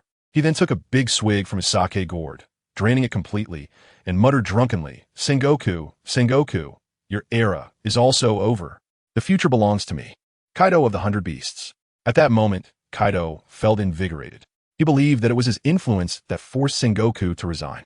After all, the news of voluntarily offering peace had been released, and across the seas, voices criticizing Sengoku had emerged, claiming he was too weak. Why not continue fighting? The Navy still had the strength to fight, even if it was to preserve their forces and prevent more Marines from dying. They could choose peace instead of sending all the treasures of Marine headquarters to exchange for the retreat of pirates. Such behavior clearly indicated that the Navy was inferior to the pirates. Continuing the fight could very well lead to a total loss. So they had to pay all their money to secure the pirates' retreat. It could be said that Sengoku's actions completely diminished the Navy headquarters' might. In a position of advantage, merely facing 2 Yonko pirate crews, he displayed such weakness? It's important to remember that the New World has 4 emperors. If 2 emperors made Sengoku bow his head, would he kneel if all 4 came together? In any case, there were many unflattering voices across the seas. Perhaps Sengoku's resignation was not unrelated to these harsh criticisms. A month had passed. The position of the new Marine Marshal had yet to be determined, because Garp did not agree to become the new Marshal and chose to resign from his Vice Admiral position, just like Sengoku. However, although Sengoku had resigned from the Marshal position, he did not leave the Navy, but instead stepped back to train a new generation of Marines. In the end, after much back and forth, Garp also resigned from his Vice Admiral position and, along with Sengoku, took on the role of an instructor for the new generation. Since Garp did not take the position of Marshal, a new selection for the Marshal had to be made. Due to the aftermath of the Marineford War, Kizaru was out of the running. The remaining candidates were Akainu and Akiji, both of whom wanted the position. In the end, the Gorosei decided to have the 2 fight it out. The winner would become the new Marine Marshal. Thus, Akainu and Akiji chose an uninhabited island for their decisive battle. They fought for 10 days and nights before finally determining a victor. Akainu emerged victorious, and Akiji paid the price of 1 leg. Shortly after this battle, the world government announced that the current Marine Admiral Akainu would take over as the new Marine Marshal. From then on, the Navy entered Akainu's era. However, bad news followed. Akiji resigned from his position as Marine Admiral and left the Navy. When this news spread, many who knew about the rivalry for the Marshal position felt that Akiji could not accept defeat. As a result, 1 admiral became Marshal while another left. The Navy now had 2 admiral positions vacant. Moreover, with the former Marshal resigning and stepping back, and the Navy hero Garp also resigning, coupled with the casualties from the Marineford War, the Navy had become the weakest it had been in hundreds of years, giving off a sense of instability. The worst news was, according to intelligence reports from various Navy bases, following the defeat in the Marineford War and Sengoku's resignation, there was a noticeable surge in pirates on the seas. Since Roger opened the Great Pirate Era, initially, the number of pirates increased exponentially each year. But now, after more than a decade, the influx of new pirates had stabilized. However, that stability was now shattered. Countless ambitious individuals seemed to have seen the Navy's weakness and began to set sail to compete for supremacy over the world. In response to this situation, Akainu began issuing his first order after becoming marshal, a massive conscription. The current Navy was short on troops and commanders. Akainu wanted to restore order to the seas, but felt he had no one to rely on. Soon, news of the Navy's massive conscription spread to every corner of the world through newspapers. Moreover, this conscription was unprecedentedly reformed. Akainu decided that as long as one's identity was clear and strength sufficient, they could directly become a Marine Admiral. That's right, no need to climb the rank step by step based on achievements. As long as one was strong enough, they could go from an ordinary person to a Marine Admiral or various management levels within the Navy. This news sent shockwaves through the seas. If it were just an ordinary conscription, not many would likely participate. After all, it was evident to anyone that the Navy was weak. Joining the Navy at this time was not a good idea, as one could easily become cannon fodder. Chapter 200 Taking a shower together, but if one could become a leader in the Navy, I believe many people would still be willing. After all, when joining the Navy normally, one has to climb up step by step to become a leader. It requires various military achievements. Moreover, the positions in the Navy are fixed. For example, there are only 3 admirals and 16 vice admirals. With people already in those positions, even if you gain merits, you cannot take that position until the current holder retires. However, pirates are different. If you defeat one of the 4 emperors, you can directly take their place. As long as you have the strength, you can occupy that position. The Navy, on the other hand, requires a step-by-step ascent. But now, Akainu has surprisingly canceled this gradual process in this major recruitment. As long as you are strong enough, you can take the position of admiral. You have to know, during this Marineford War, many high-ranking officers in the Navy died. Vice admirals, rear admirals, commodores, colonels, many have perished. This means there are quite a few vacant positions in the Navy waiting for someone to fill them. Faced with the temptation of admiral and vice admiral positions, many powerful individuals who do not want to become pirates have set off toward various Navy branches to participate in this major recruitment event. The initial estimate of the number of recruits is in the millions. With this new influx of strength, the Navy will usher in new developments and opportunities. On the first day of being the fleet admiral, Akainu vowed to bring the Navy to its peak. He will eliminate all pirates from the seas. And this major recruitment is just the prelude to it all. On Onigashima, TSK. I really didn't expect that guy Akainu would make such a big deal. Kaido muttered as he looked at the newspaper. Then he turned to Machi and said, "Kid, take a look. This is called letting the tiger return to the mountain. We shouldn't have let the Navy headquarters go back then. Now, that Akainu is doing this. If he doesn't attract some powerful soldiers, that's fine. But if he really brings in a large batch of strong new recruits, then we could be in danger. Good grief. Kaido, you're going too far. I kindly went to the Navy headquarters to save you. And now you're blaming me?" Machi said ungraciously, looking at Kaido. "If you think I was wrong, you can go to the Navy headquarters now and take down Akainu." I don't have time for that right now. If I had the time, do you think I wouldn't take care of Akainu?" Kaido snorted coldly. Recently, too many pirates have chosen to join the Beast Pirates. Therefore, Kaido has been busy dealing with these matters. The Marineford War has shown the pirates the strength of the Beast Pirates. So, many pirates who haven't been doing well in the New World want to cling to Kaido's thigh. Kaido naturally does not refuse anyone. In just this month, more than a dozen pirate crews have come to join Kaido, and as time goes on, there will likely be even more. The Beast Pirates are currently expanding in a disorderly manner. Furthermore, the Beast Pirates have allied with the big MOM Pirates, with Kaido as the leader, making the Beast Pirates the strongest pirate crew in the New World. The Whitebeard Pirates have been completely suppressed. Kaido is even eager to unify the New World. Kaido is now waiting. Once more and more pirate crews join his, he will lead the charge against the Whitebeard Pirates, making the whole world understand that Whitebeard's era has long since ended. Now it is the era of Kaido of the Beasts. "Machi, are you here?" At that moment, Big walked in from outside, directly approached Kaido, and sat on his lap, wrapping her arms around his neck, affectionately saying, "Machi, when shall we hold our wedding?" "I think we should have a wedding together with Machi and Yamato, right? We can hold 2 weddings at once. which will save some money, Machi. See how considerate I am. Big Emon clung to Kaido, seemingly pushing for a decision. Kaido looked at Big Emon speechlessly and said, Lin, don't do this. We're at this age. Why hold a wedding? It's really unnecessary. Why is it unnecessary? Machi, are you seeing another woman outside? Big Emon pointed at Kaido and questioned loudly. Kaido was dumbfounded. What do you mean I'm seeing another woman outside? Besides, you're not even my woman. Even if I had women outside, that wouldn't count as seeing another woman, okay? Lin, I've said before that I'm very grateful to you for saving me at the Navy headquarters, but feelings can't be forced. Isn't what we have now pretty good? Kaido wanted to maintain the current state. He didn't want to take things further with Big Mom. Yes, it's good now, but I want it to be even better. Is that wrong? As long as you marry me, then my son will be your son, and at that time, the entire Big Mom pirates will belong to you. Instead of now, where my sons don't really recognize you. Big Mom tried to persuade Kaido, adding besides, don't you want a son of your own to inherit your title of the strongest creature?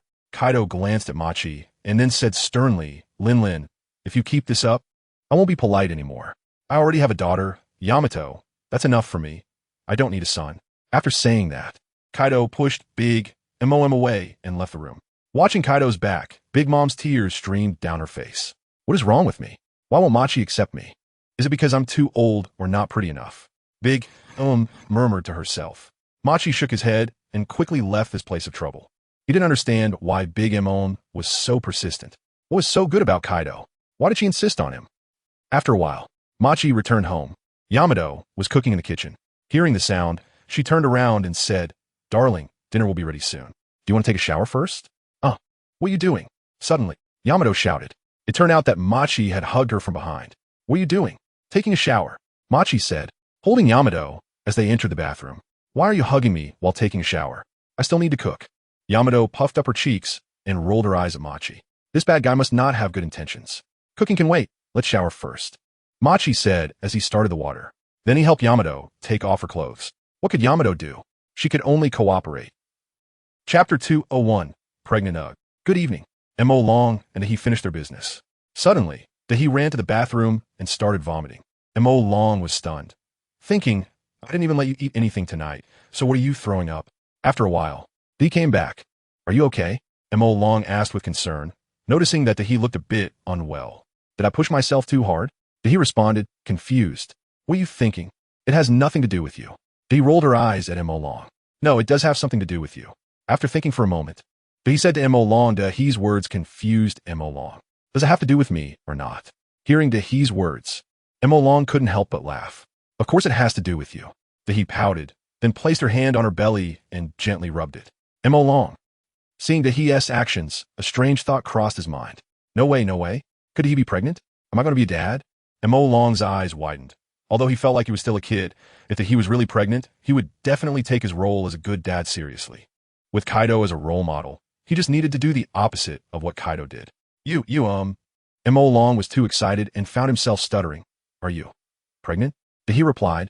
How did you know? He widened her eyes and looked at Mo Long curiously. She hadn't even said it yet, and he already guessed? I guessed it's not hard to figure out, right? Mo Long smiled and said, just now, you went to the bathroom to vomit, and generally, pregnant women experience morning sickness. Plus, you just touched your belly. Isn't that obvious? He nodded. Okay, I'll let you pass this time. I thought you had a girlfriend who got pregnant before, so you recognized it at first glance. Mo Long. Defamation. This is defamation. So, my dear, I'm having a baby. Are you happy? He leaned forward, one knee on the bed, reached out to hug Mo Long's neck, and asked face to face. Of course I'm happy. Mo Long felt that his expression was a bit off. This woman wouldn't think I don't like kids, right? Impossible. I never took precautions when doing it. Okay? Then you will treat the child well in the future, right? He continued to ask Mo Long. Of course. I'm different from Kaido. Mo Long brought up Kaido again. I promise my future child can do whatever they want. I will never restrict them. Even if they want to go to the Holy Land and ride the celestial dragons, I will support them with both hands. You spoil them so much. Aren't you afraid of spoiling them? He was curious. Being too indulgent with children wasn't good. Although he hated Kaido's education style. She wouldn't let her child run wild either. If they misbehaved, she would also give them a beating. Of course. I definitely want to be as harsh as Kaido. Mo Long shrugged, my child. If I don't spoil them, who will? By the way, Do you know the gender of the child? He asked. How long has it been? How could I know? He rolled her eyes and asked Mo Long. So, do you prefer boys or girls? Can I choose? Mo Long looked at his belly and said. He slapped. He lightly slapped Mo Long on the face. Wake up. Can't you stop dreaming in the morning? How could you choose such a thing? If you can't choose, then why are you asking me? Mo Long rolled his eyes the way you asked. I thought it could be chosen. I just want to know if you prefer boys or girls, okay? He said, looking exasperated. Hurry up and say, do you prefer boys or girls? This. Mo Long thought for a moment, unsure if he was leaning towards one side. What if his answer didn't satisfy her? Would he have to sleep on the floor tonight? Thinking of this, Mo Long gave a safe answer. As long as it's my child, whether it's a boy or a girl, I will like them. Mo Long thought, this answer should be fine, right? As a result, oh good, Mo Long, you mean to say that the child in my belly isn't yours, right? You bastard. He put her hands on her hips, pointed at Mo Long's nose, and scolded, you heartless one, how could you doubt me? Boo-hoo-hoo. Seeing he pretend to cry, Mo Long was dumbfounded. What the heck? What did I doubt you? Do gao gao. Is your paranoia this strong? Don't cry. What I meant is that no matter if it's a boy or a girl, I will like them. Mo Long hurriedly comforted he. I was just kidding. Suddenly, he stopped crying and smiled at Mo Long. Dear, what do you think we should name our future child? He directly sat in Mo Long's lap and asked, what do you think sounds good? I don't mind. Mo Long gave naming rights to he. He thought he would be happy. Who knew? He turned sour again. Mo Long, what do you mean by that? You don't care about your own child at all, right? You can't even be bothered to think of a name? I can't believe your attitude now. How will you treat him once I give birth? Mo Long was dumbfounded. I'll let you name the child. How did it turn into me not caring at all? What are you talking about? In the future, I will definitely be a good father. I swear on Kaido's head, if I'm not a good father, then Kaido's head will drop. Mo Long assured he. Kaido, swearing on my head. You're so noble, aren't you? Oomph. Then you name the baby now. I want to see your sincerity. He snorted coldly. Although she was not very satisfied with Mo Long swearing on Kaido's head, she could still see the seriousness in his eyes. Okay, my surname is Mo, so my son will be called Mo Long, said seriously. Ugh, disgusting. What a terrible name. He lightly punched Mo Long's chest, showing no sincerity at all. How about Mo who? Mo Long continued. He was already speechless. Can't you come up with a name? Is it that hard to pick a nice-sounding name? But I think they all sound nice. Mo Long felt that he might indeed lack the talent for naming. However, a name is just a code for a person. If it doesn't sound good, so be it. What's a big deal? If I say it doesn't sound good, then it doesn't sound good. Change it. Yamato pouted today. If you don't come up with a name that satisfies me, you won't be allowed to sleep in bed for a month. This threat made nervous. Fine. I'll come up with one, okay? Began to think hard. Suddenly, he had a flash of inspiration and said to Yamato, how about we call him? Book represents knowledge, meaning our future child will be a knowledgeable person. Book sounds like lose, means our future child won't lose. Excellent. Clapped, feeling proud of the name he came up with. Hearing's explanation. Yamato nodded. Yes is nice. If I have a son, then he'll be called, but what about a daughter? So, let's come up with a girl's name. Yamato looked at. Sighed. Women are troublesome. The baby isn't even born yet, and we're already picking names. Why the rush? A daughter. Let me think. Fell in a deep thought. A daughter is like a little cotton-padded jacket, so I can't just pick any name. I need to think seriously. He thought and thought. Thought and thought. Dear. After a while, Yamato noticed that was completely silent. She reached out and pushed shoulder. As a result, S body fell back, lying on the bed, and then he fell into a deep sleep. Yamato, can you sleep while sitting? Yamato was shocked. Get up. She directly reached out to pull ear. It hurts. Was jolted awake by the pain. But he wasn't fully awake, because in the short time he had just fallen asleep, he actually had a dream. He dreamed that he was sitting on the lawn outside his home, and in front of him a cute little baby was crawling towards him. He kept waving at the baby, saying, baby, come here, daddy wants to hug you. Hearing's words, the baby smiled widely, then struggled to get up and walk on its legs, wobbling and falling into his arms. He held the baby and was about to lift it high when suddenly Yamato came over, harshly twisting his ear and pulling him out, scolding. Is this how you want to be a dad? What the baby falls? Don't you care at all? Letting our daughter walk by herself? Can't you just help her a bit? After that, he woke up. He found that, just like in the dream, Yamato was pulling his ear. For a moment, he couldn't even tell which was the dream. Dear, you're being unreasonable, you know? I asked you to think of a name for our daughter, and you actually fell asleep? Does that mean our daughter isn't important to you at all? Yamato continued to pull his ear and questioned him. Yamato, what are you talking about? How could our daughter not be important? Plus, I didn't fall asleep. I was thinking of her name. I just got too engrossed in it. I really didn't fall asleep. Explained. As for the daughter's name, I've already thought of one. Let's call her. Said firmly, because in the dream, that's how he called his daughter's name. Although it might be a nickname, but sounds nice, so just used it. Hearing chose a name, Yamato released his ear and nodded. Sounds nice. Our daughter is our little treasure, so is pretty good. Then it's decided, the boy will be called, and the girl will be called. Although such names might be a bit out of place in the pirate world, but we can't name our daughter Monica and our son just to fit in, right? That sounds so off-putting. A few days later, Kaido also learned about this news. He was so happy that he threw a grand banquet on, celebrating the arrival of his grandchild, planning to celebrate for 3 days and nights. During these 3 days, was filled with joy. There was singing and dancing everywhere, and red lanterns hung all over. Those who didn't know might think it was a wedding. In reality, it was just to celebrate Yamato's pregnancy. However, after the banquet, Kaido regretted it, because he ran out of money. The 3-day and night banquet had nearly exhausted all the gold and treasures he had previously plundered. After all, just the combined forces of the Beast Pirates and the Big Mom Pirates exceeded 50,000 people. With so many people eating and drinking, it was astronomical. Not to mention, to celebrate nationwide, Kaido even held a buffet in Wano country, allowing all the common people to participate, which increased the number of attendees even more. At least hundreds of thousands attended the feast. Hosting such a grand banquet for 3 days and nights left even the 4 emperors without any surplus. So, the day after the banquet ended, Kaido set out with his men. He was preparing to go out to sea to plunder. However, Kaido's luck wasn't very good. He had been at sea for several days and hadn't encountered many ships at all. With no ships to rob, who the hell was he supposed to steal from? In the end, Kaido decided to go to the nearby snow country to take advantage of the situation. Ultimately, Kaido managed to extort 100 million berries from them. There was no choice. It was a small country, and it snowed all year round, making the environment very harsh. The royal family could muster up 100 million, which was already scraping the bottom of the barrel. Such a small country couldn't even gather enough to pay the celestial gold to the world government. It was truly pitiful. Thus, Kaido returned with the stolen 100 million berries, thinking, this can't go on. You have to know. The time to trade artificial devil fruits with Don Quixote Doflamingo is approaching, but he already couldn't come up with the money to buy the devil fruits. Helpless, Kaido sought out for advice. After hearing this, scoffed, Kaido, for something like this, you still need me to give you ideas? You're a pirate. Why do you need to spend money to trade with Doflamingo? Haven't you heard the saying, what's yours is mine, and what's mine is still mine? So, why not just subjugate Doflamingo directly? By then, not to mention artificial devil fruits, even Punk Hazard would be yours, right? That's impossible. Hearing's words, Kaido firmly retorted. Being a pirate means you have to be trustworthy. I have a cooperative relationship with Doflamingo. If I take action against him today, who will dare to do business with me in the future?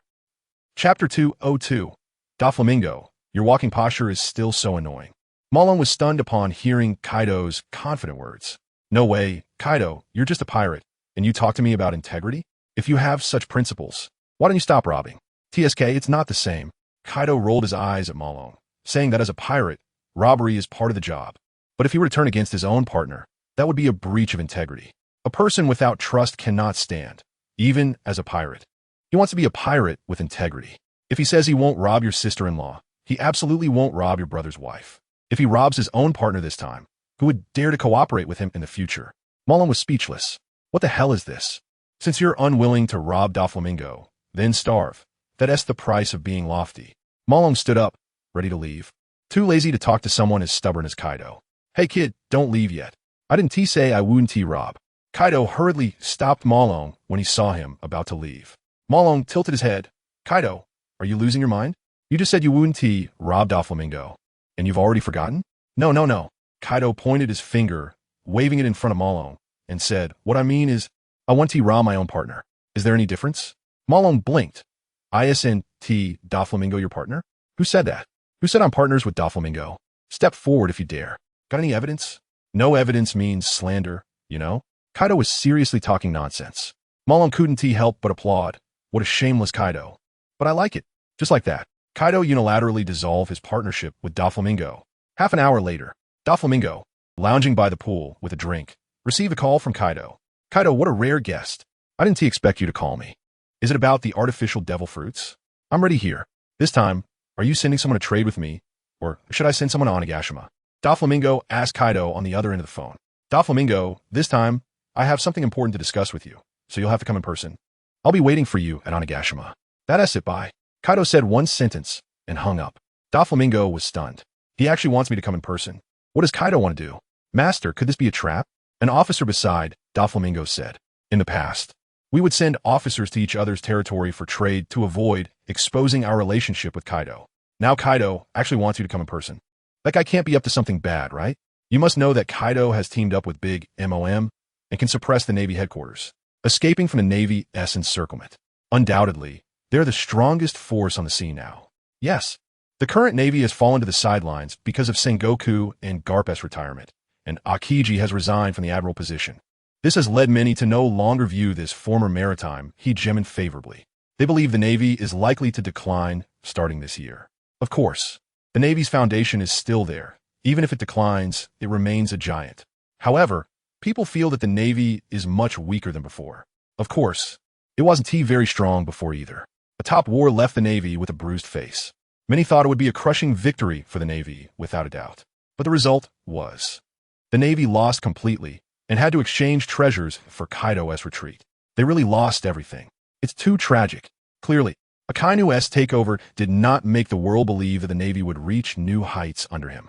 The main reason is, the Navy suddenly lost 3 top combat powers.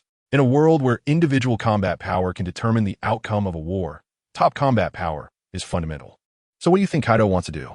Doflamingo sat up from the lounge chair, arms crossed, resting his chin on his hands. Indeed, he also felt something was wrong. After all, it was just a trade for artificial devil fruits. There was no need for him to go in person. Since Kaido wants him to come in person, it means that Kaido is not only looking to trade artificial devil fruits with him.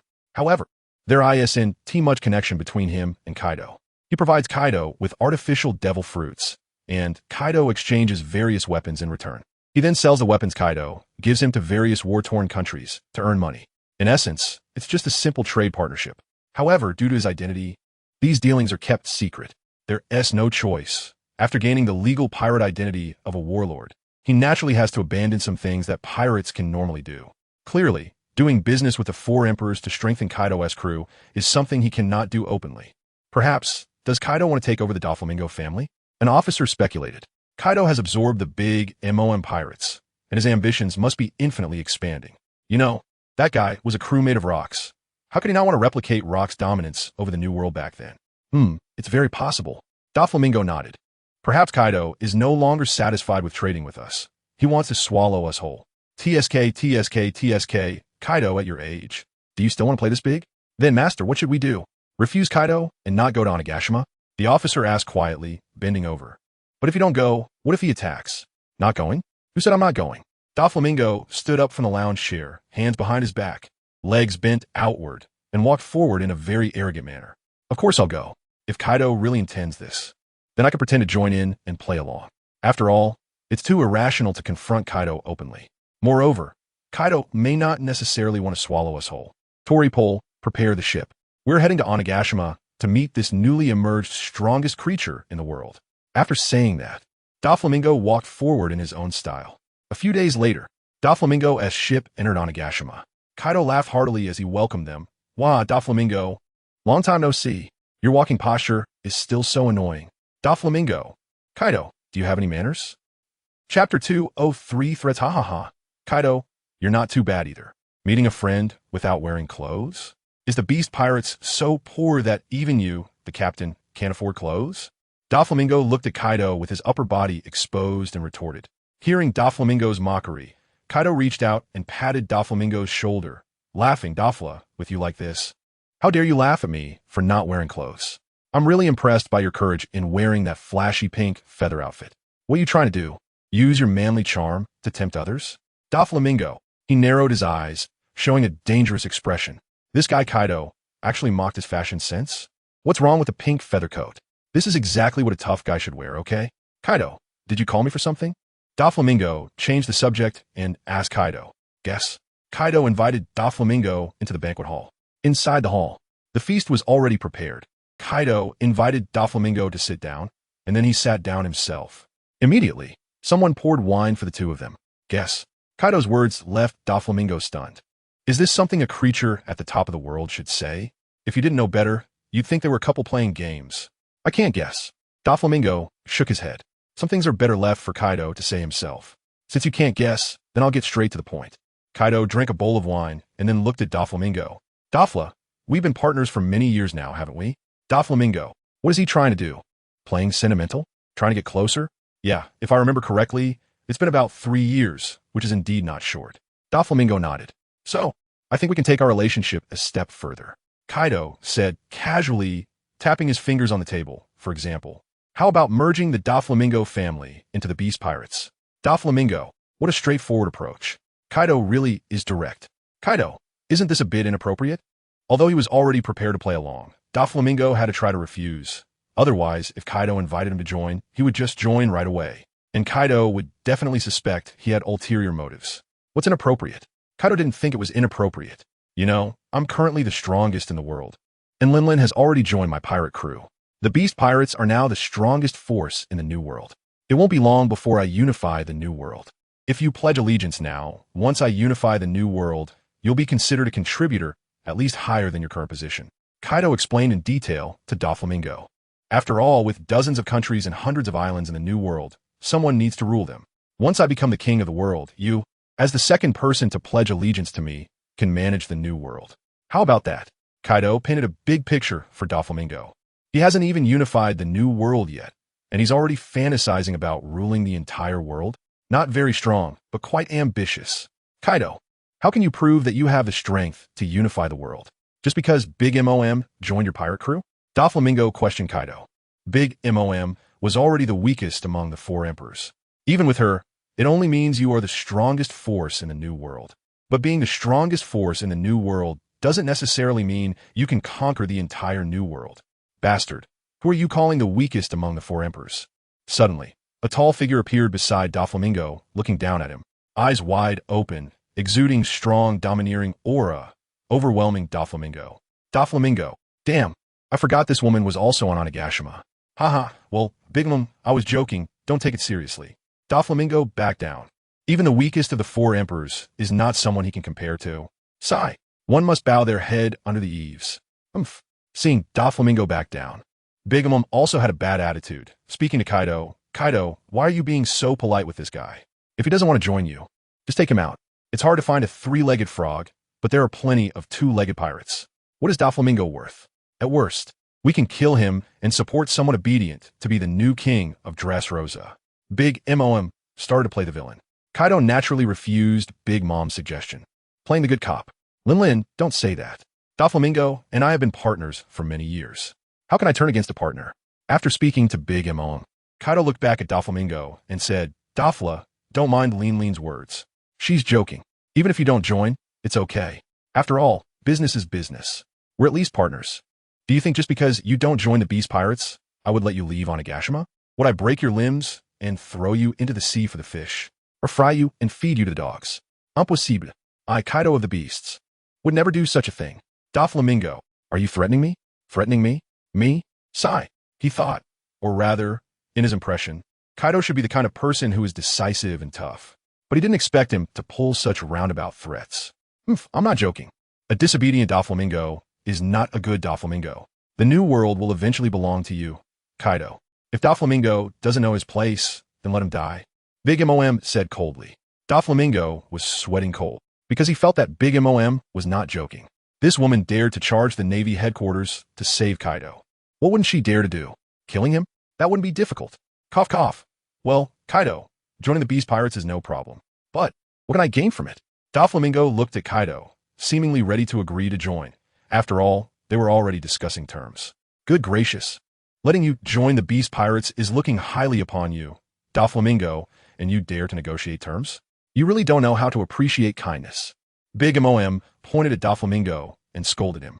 It was as if allowing Doflamingo to join was a favor to him, and Doflamingo negotiating terms was being ungrateful.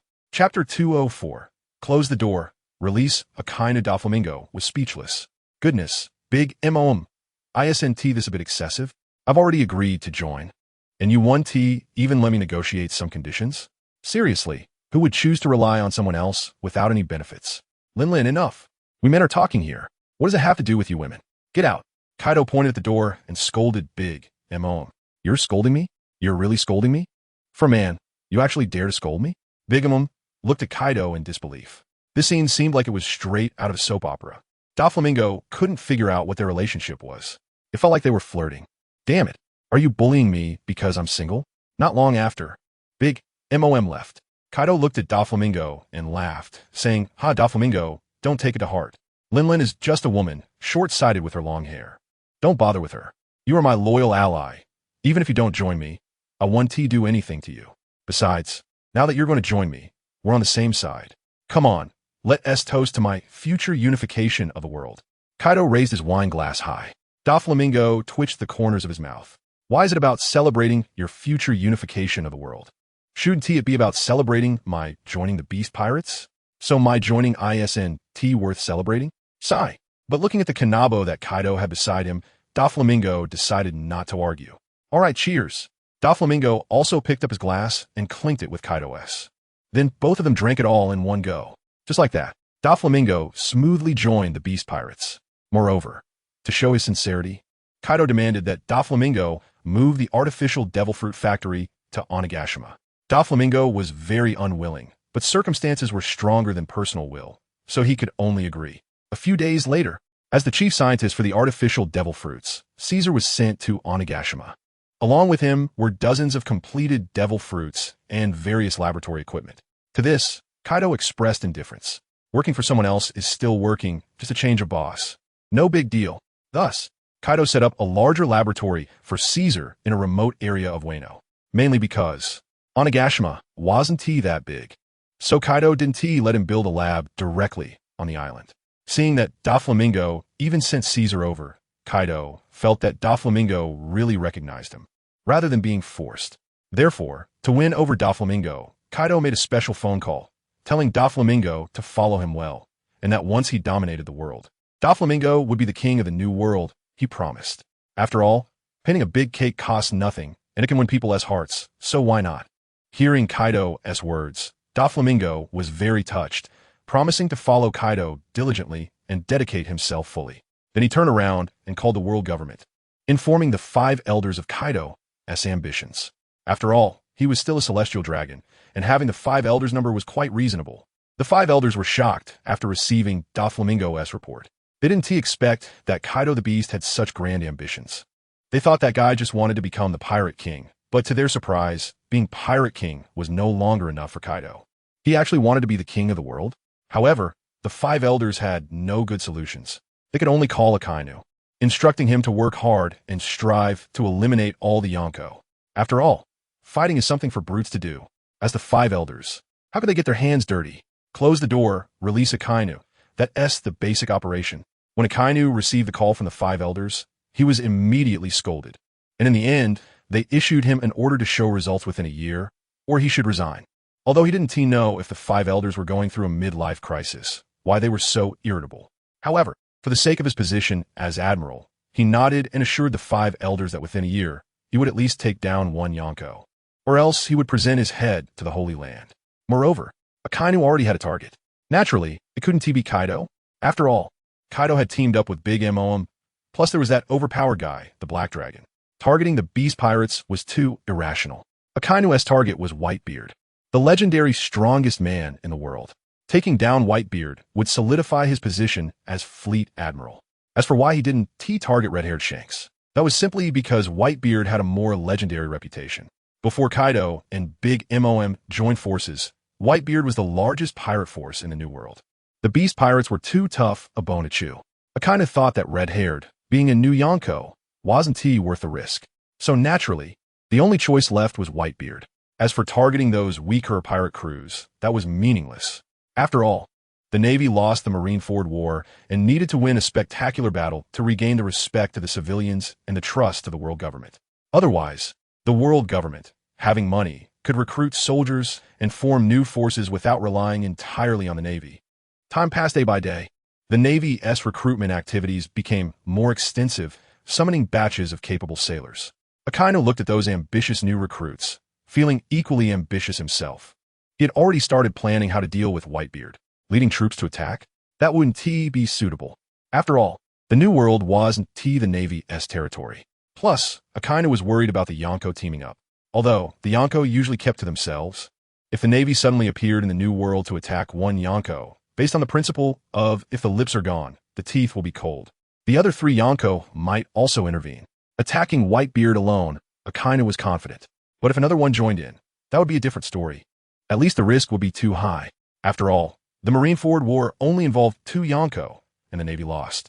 Of course, although the Black Dragon only had a bounty of 1 billion, which was far below the Yonko in the Marineford War, he had shown to be even stronger than the Yonko. That was certain.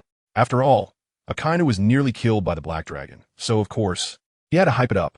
Otherwise, if the Black Dragon wasn't formidable, what did that make him, who almost got killed by the Black Dragon?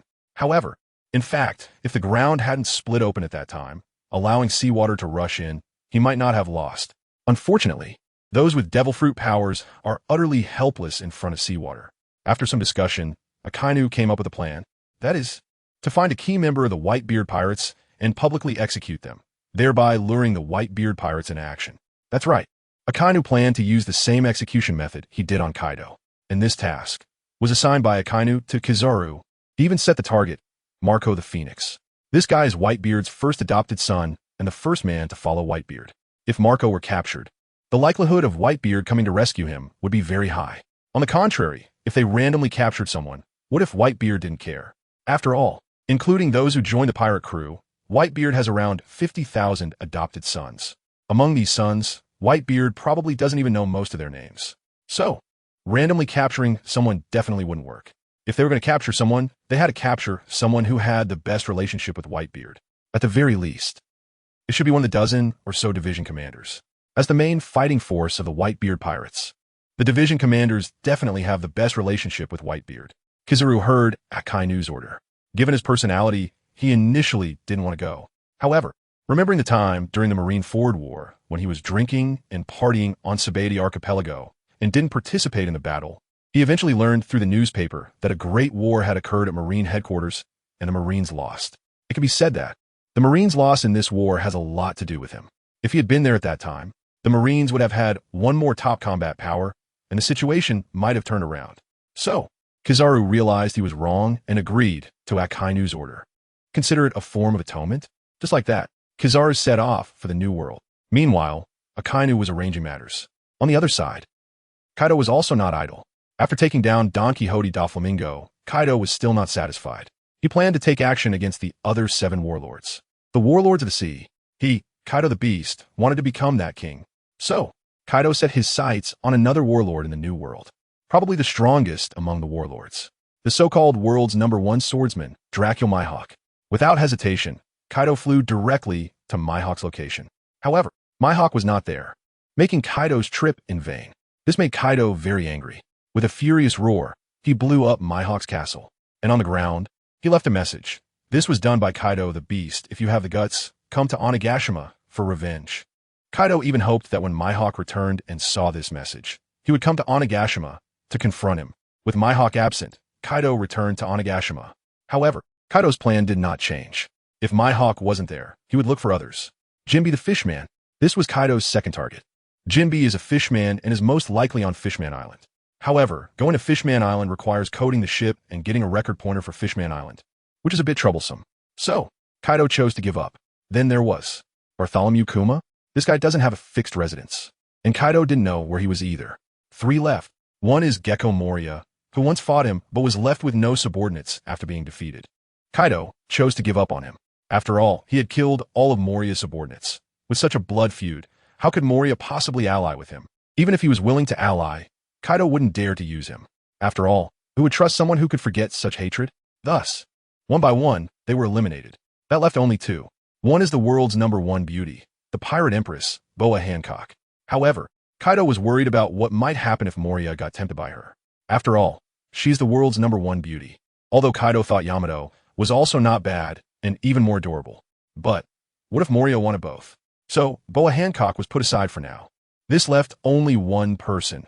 Crocodile, also known as Sir Crocodile, located in the Alabasta Kingdom. He was a hero of the Alabasta Kingdom.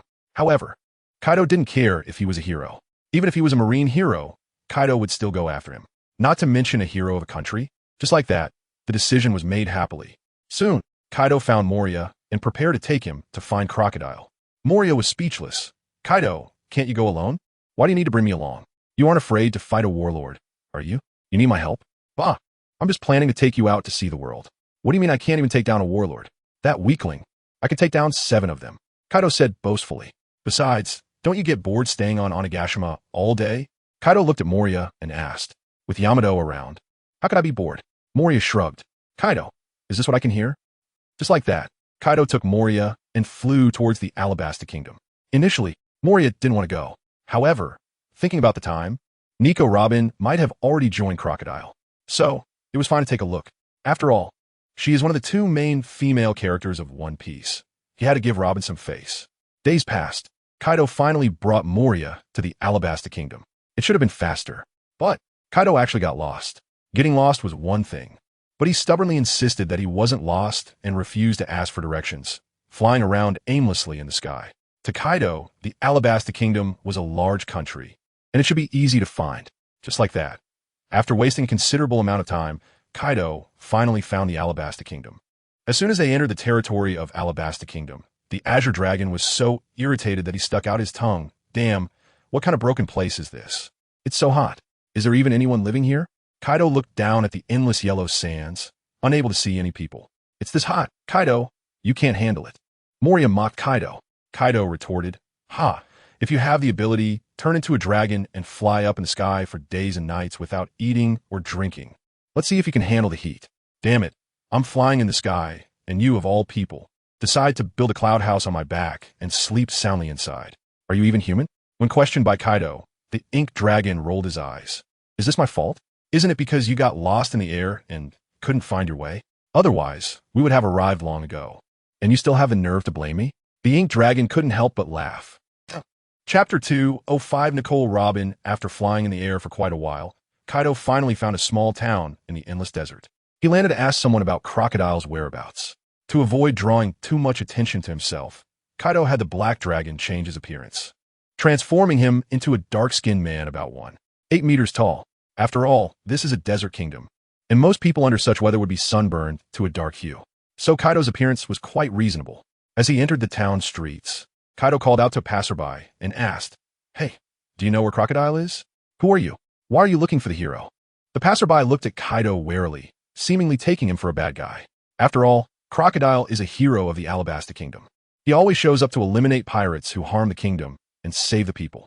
Although Crocodile sometimes speaks harshly and calls them foolish, everyone believes he has a sharp tongue but a kind heart. Otherwise, why would he always appear so timely to protect everyone? In the Alabasta Kingdom, Crocodile's reputation is extremely prominent, almost rivaling that of King Cobra. Don't be nervous. I'm an old friend of Crocodile's, just here to catch up. It's just that the Alabasta Kingdom is so large. I only know he's around here, but not the exact address. So, I'm asking you for directions, Kaido said with a friendly attitude. Beside him, Black Dragon was speechless. Do you really need to be so dramatic as a pirate? Why not just press for answers? If he doesn't say, just take him out. Black Dragon didn't believe anyone would dare to remain silent under such a threat. The main reason was that Kaido wanted to proceed secretly. He didn't want his plan to recruit the warlords to be known to the outside world, so he was being polite. Otherwise, he could have just revealed his true form without needing to disguise himself. Friend? The passerby scrutinized Kaido and nodded, realizing that this guy looked quite fierce, similar to Crocodile, so he must be a friend. Therefore, he directly told Kaido that Crocodile was in the capital city and even pointed him in the right direction, recommending a store that sold camels so he could buy one to ride. After all, the capital was quite far, and crossing the vast desert on foot wasn't practical. Kaido followed his advice, bought a camel, and then rode it out of the town. Once he left the town, Kaido roasted the camel and ate it. After finishing the camel, he flew toward the capital. 1 hour later, Kaido arrived at the capital. He then found Crocodile in the basement of a casino. Who are you? Crocodile was sitting in the boss's chair, a cigar in his mouth, talking to a woman in leather, when someone suddenly pushed the door open and walked in. This made him very angry. He initially wanted to explode with rage, but for some reason, he felt the man who entered looked somewhat familiar. Crocodile? Kaido walked to the opposite side of Crocodile, sat down, and smiled, saying, you really know how to enjoy yourself. Creating such a basement and having a beauty by your side. You know, I've been sweating like crazy looking for you. Saying this, Kaido picked up a water jug from the desk and tilted his head back to finish it in one go. What exactly are you? Crocodile frowned, seemingly surprised by the familiarity and arrogance of the man before him. It was indeed infuriating. Crocodile, enough already. What are you pretending for? You don't recognize me? Kaido was also annoyed. With his tough guy appearance as the beast Kaido, ordinary people wouldn't forget him after one encounter, let alone Crocodile, who had interacted with him several times. Enough, why should I recognize you? Crocodile slammed the table. What do you think you are, some celebrity? Just because I don't recognize you, what is the matter? Oh, sorry, I forgot what I look like now. Kaido slapped his head, realizing he had forgotten to ask Black Dragon to change his appearance back. It was no surprise that Crocodile didn't recognize him in this state. Kid, what are you waiting for? Change me back. Kaido turned to Black Dragon, who was leaning against the door frame.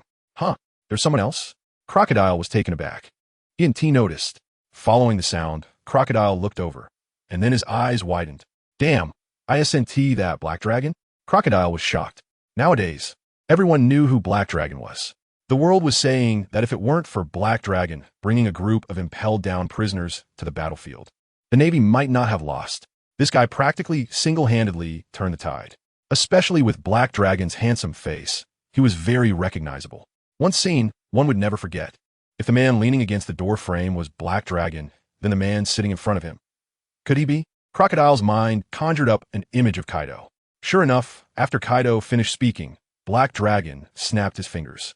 Kaido immediately transformed from an ordinary dark-skinned farmer into the unparalleled emperor of the sea. Crack! Unexpectedly, Kaido suddenly grew larger. The chair beneath him couldn't withstand the force and collapsed. Kaido didn't expect this to happen, so he squatted down directly and sat on the ground. A laugh erupted from beside Doflamingo. It turned out to be Nicole Robin, who couldn't hold back upon witnessing the scene. Crocodile? What are you laughing at?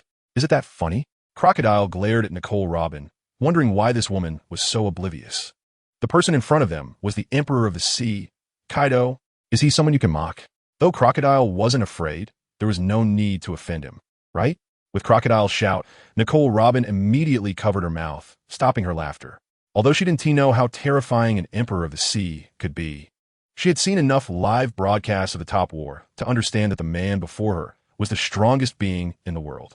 After all, Kaido was known as the strongest creature in the world. For her, even Crocodile, a warlord, was an unattainable existence, let alone the seemingly unparalleled strongest creature in the world sitting before her. Kaido stood up from the ground and dusted off his pants. He also felt a bit embarrassed. He glared fiercely at Kaido, seemingly blaming him. You didn't remind me at all, did you? Now look, I've embarrassed myself.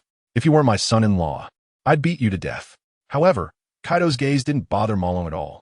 After a while, Crocodile spoke up, looking at Kaido and asking, Kaido, I wonder why you traveled all the way from the New World to the Alabasta Kingdom to find me? Crocodile was curious, thinking that he and Kaido shouldn't have much interaction. Crocodile, what is your purpose in this country? It can't just be to become a revered hero, right? Kaido didn't get straight to the point, but instead asked back, after all, you're a pirate.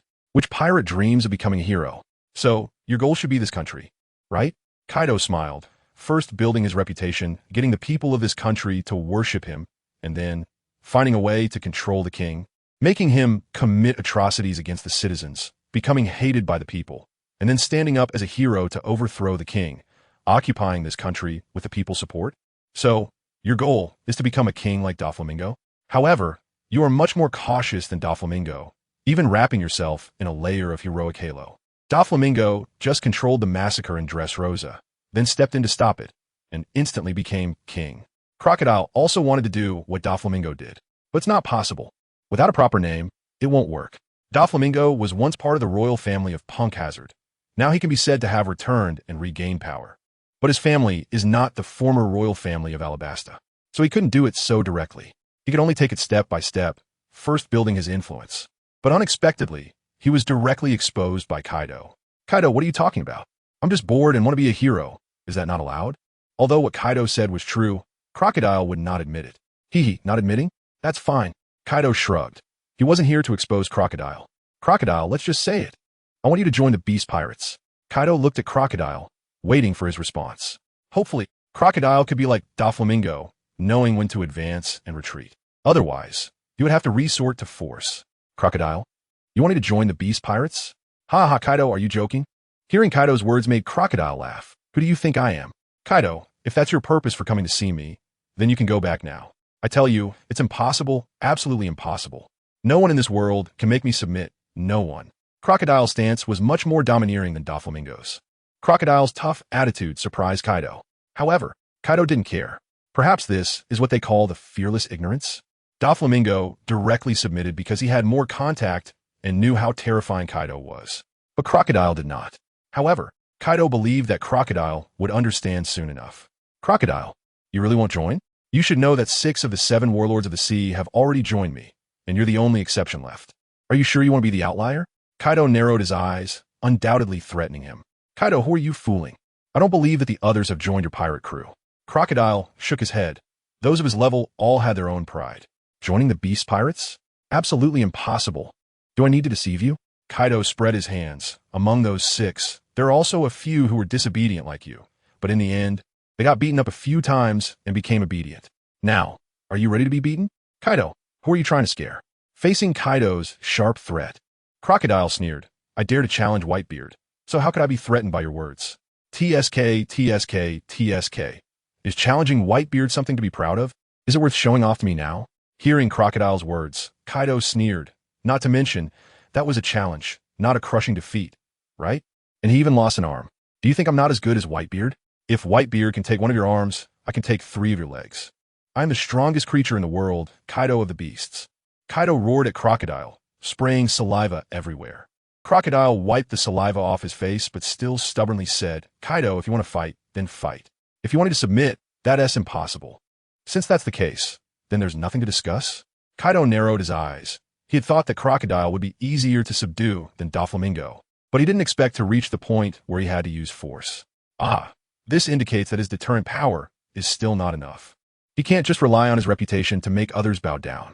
Since that's the case, then let's beat Crocodile into submission. Thinking of this, Kaido lifted his leg and kicked the office desk in front of Crocodile, directly flipping it over. He charged toward Crocodile. Facing the incoming desk, Crocodile's arm turned into a sand scythe and sliced through the middle of the desk, splitting it in half and sending the 2 pieces flying to either side, crashing into the wall and creating a large dent. Wait, don't fight yet. Just as the 2 were about to clash, Malong suddenly spoke up. Then he walked over to Nico Robin's side, reached out, grabbed her hand, and pulled her out. When he pulled Robin to the doorway, he turned back to Kaido and Crocodile and said, All right, you can fight now. Kaido, damn kid, what do you mean by that? In front of me, where are you taking that leather-clad woman? Kaido's forehead furrowed into a frown. This kid isn't even pretending anymore, right? Trying to put a hat on Yamato? However, Malong ignored him and pulled Robin out. After all, with Robin's physical condition, if she got caught in the battle between Kaido and Crocodile, she might be swept away by the aftermath of the battle, and her life would be over. Chapter 206. Beating Crocodile. Ha ha ha. Kaido, you can't even control your own subordinates, and you still dare to dream of subduing me? You must be dreaming, Kaido. You might as well take a nap now and try to conquer me in your dreams. Seeing that the ink dragon ignored Kaido, Crocodile mocked him. Crocodile, after I beat you until you can't even turn over like a salted fish, if you can still mock me like this, then I'll consider you a real man. However, I don't think I'll be waiting for that moment, because soon you'll be begging for mercy on your knees, calling me daddy. Saying this, Kaido made his move. In his right hand, a spiked club appeared out of nowhere. He swung it fiercely, launching a thunderous attack. Crocodile, unwilling to back down, transformed his right arm into a scythe made of sand, ready to clash head-on with Kaido. However, imagining is beautiful, but reality is cruel. As soon as Crocodile's sand scythe collided with Kaido's spiked club, the scythe made of sand instantly shattered, scattering grains of sand everywhere. Like a celestial maiden scattering flowers. Crocodile seemed taken aback that his attack was completely ineffective. After his scythe was destroyed, he was momentarily stunned. Then, he was struck hard in the face by Kaido's spiked club. His entire face was hit directly, as if his features were all pushed into his skull. The tremendous force sent him flying. In midair, he turned into a cloud of sand, crashing against the wall behind him, leaving it riddled with holes. Oof. A mere crocodile actually dares to disrespect me? This hit was a warning. After knocking Crocodile away, Kaido rested the spiked club before him and coldly looked at the sand that had once been Crocodile. Soon, Countless grains of sand reassembled into human form, returning to Crocodile's appearance. However, while he could return to his human form, he no longer looked as suave as before. His head was bloodied, hair disheveled, and his features looked as if they had been damaged. He appeared utterly miserable. Damn Kaido! Crocodile clenched his fists, gritting his teeth as he glared at Kaido. You've really angered me. So what? Kaido didn't take Crocodile seriously at all. So you should just die. Desert tornado. Crocodile spread his hands, and a tornado made of sand appeared in his palms. Be swallowed by the raging sandstorm. Crocodile shouted, then hurled the sand tornado at Kaido. The sand tornado quickly expanded after leaving Crocodile's hands, directly sucking Kaido into it. The fierce winds and sand engulfed Kaido, lifting him into the air. Countless grains of yellow sand pounded against Kaido's body like knives. If it were an ordinary person, their body would have been battered to pieces by the high-speed, rotating sand particles. However, who is Kaido? Countless grains of sand struck his body without causing him any harm. This scene made Crocodile grit his teeth. Damn, this guy's body is too strong. Just as Crocodile prepared to intensify his attack, Kaido, within the sandstorm, spread his arms wide and forcefully broke free, directly shattering the sand tornado that enveloped him. He then slowly descended to the ground. Crocodile, you're still far from enough. Kaido looked down at Crocodile from above, his eyes filled with disdain. This infuriated the usually proud Crocodile.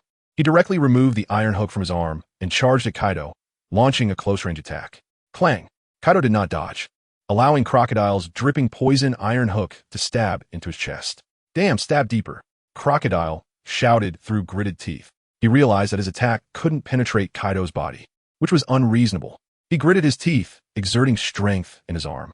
It was completely useless, and because he was trying too hard, the iron hook even showed signs of bending under strain. Kaido shook his head. Although Crocodile was trying hard, the gap between them was too vast. In the next moment, Crocodile extended a finger and lightly flicked the iron hook. Snap! The iron hook instantly broke and flew off into the distance, embedding itself in the wall. Crocodile was also sent flying backward by the immense force transmitted through the iron hook. Crocodile, do you now understand the gap between us? Are you still planning to continue fighting? You can't win. Kaido looked at Crocodile seriously and said, if it weren't necessary. He really didn't want to teach Crocodile a harsh lesson. After all, once a person is beaten, they are bound to hold a grudge. At that time, even if Crocodile wanted to surrender to him, he might remember the humiliation he suffered today and one day turn against him. Therefore, Kaido still hoped to peacefully force Crocodile to surrender. However, Crocodile was the type of person who wouldn't give up until he saw the Yellow River, and he wouldn't shed tears until he saw the coffin. Thus, without complete despair, he wouldn't surrender. Erosion cycle. Crocodile knelt on one knee, one hand pressing against the ground. In an instant, the moisture from the bricks on the ground was absorbed by Crocodile. The hard bricks began to turn to sand. In an instant, they collapsed, shattering into pieces of rubble. This sudden situation caused Kaido to lose his balance and sink down. Crocodile seized the opportunity, transforming his lower body into sand, preparing to imprint his palm on Kaido's face to drain his moisture. However, Kaido had already anticipated Crocodile's ability. Although Kaido believed that his haki was strong enough that Crocodile's ability shouldn't affect him. What if? After all, this guy's ability to absorb moisture from the human body was quite terrifying. Therefore, even though the moisture was absorbed from the ground and it was collapsing downward, Kaido created flame clouds beneath his feet to keep himself suspended. Facing the oncoming Crocodile, he swung the spike club, thunderous 8 trigrams. Boom! Crocodile didn't expect that Kaido, who had just lost his balance and was about to fall, suddenly stabilized himself. By the time he saw the spike club coming towards him, it was already too late to run. In fact, he was even flying towards Kaido. This situation looked as if he was offering his face to Kaido for a beating. Chapter 207 Invitation to Nico Robin. This strike was thunderous, even more powerful than the previous one. Crocodile's front teeth were knocked out. The whole person was sent flying again, crashing into the wall behind him, leaving a large dent in the wall. What are you doing? Let go of me. In the distant corridor, Nico Robin forcefully shook off the hand of the black dragon that was grabbing her. With a dark face, she questioned the black dragon. Let me tell you, I'm not an easy woman. Don't think that just because you have a bounty of 1 billion, you can do whatever you want. Black dragon. Damn, what the hell? When did I ever do whatever I wanted? I clearly brought you out of that dangerous situation because I've been watching you on my computer for over 10 years. It seems like you're implying that I want to do something inappropriate to you? What a joke. Do you think I'm some guy who can't move when he sees you? Woman, you're going too far. I'm saving you here. And you don't even thank me, but you're accusing me of having ulterior motives?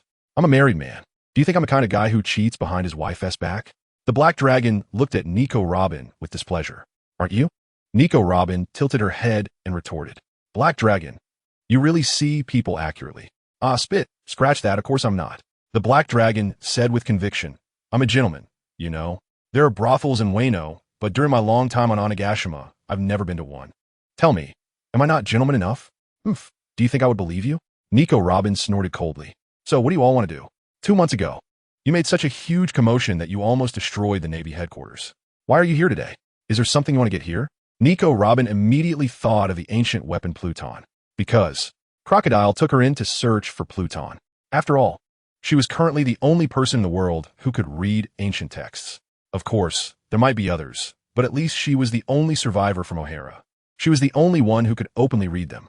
The only thing that could interest the strongest beings in the world should be Pluton, one of the 3 ancient weapons said to have the power to destroy the world. However, Nico Robin didn't understand how Kaido knew that Pluton was here. Logically speaking, this should be a secret. If everyone knew, the world government would definitely have taken action. After all, who wouldn't want ancient weapons? We want to obtain. The Black Dragon suddenly smiled mischievously. What if I said I wanted to get you? Would you believe it? Nico Robin. That joke isn't funny at all. Nico Robin shook her head. She wasn't the world's #1 beauty, Boa Hancock.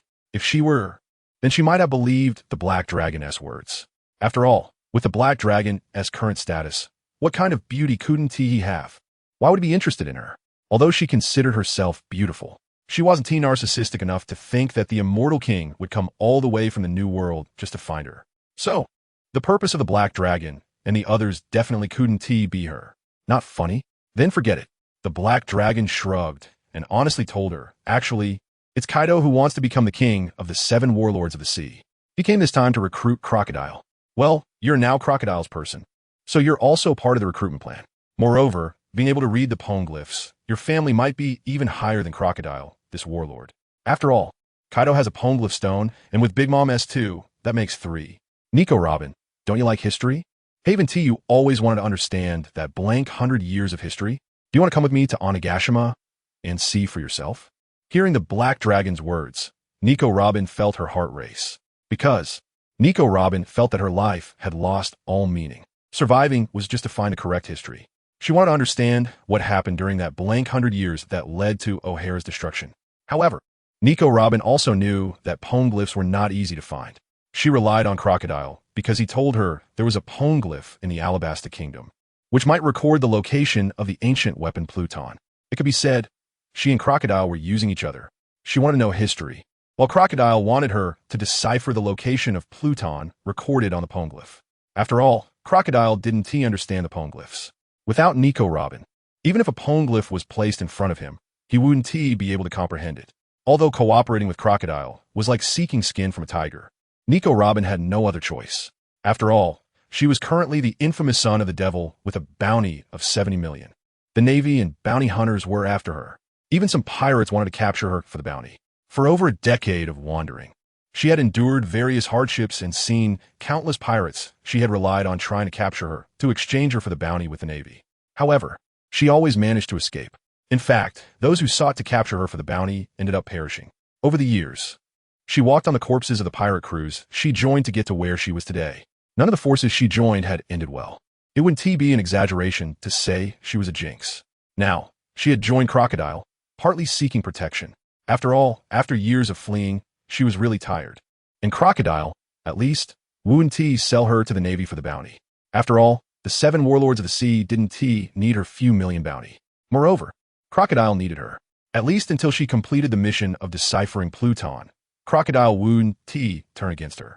Compared to the pirate crews she had previously joined, Crocodile's place was relatively stable and trustworthy. As for what the future held, she and thought about it. After all, does a woman like her really have a future? But now, a man actually extended an invitation to her, asking her to go to Onigashima. If she could gain a bit of security with Crocodile, then on Onigashima, as long as the island's master didn't turn against her, her sense of security would reach unprecedented levels. After all, This was a force that had gone to war with the Navy headquarters and still emerged victorious. Chapter 208, 7 captures and 7 releases, the submission of the sand crocodile. The beast pirates are now recognized as the strongest force on the seas. No exceptions. They have 3 figures at the level of the 4 emperors. Many believe that it won't be long before the beast pirates unify the New World. No one can stand in their way, unless Whitebeard and red-haired Shanks join forces. If they don't team up, they are likely to be defeated one by one. This is a power that belongs to the pinnacle of pirates.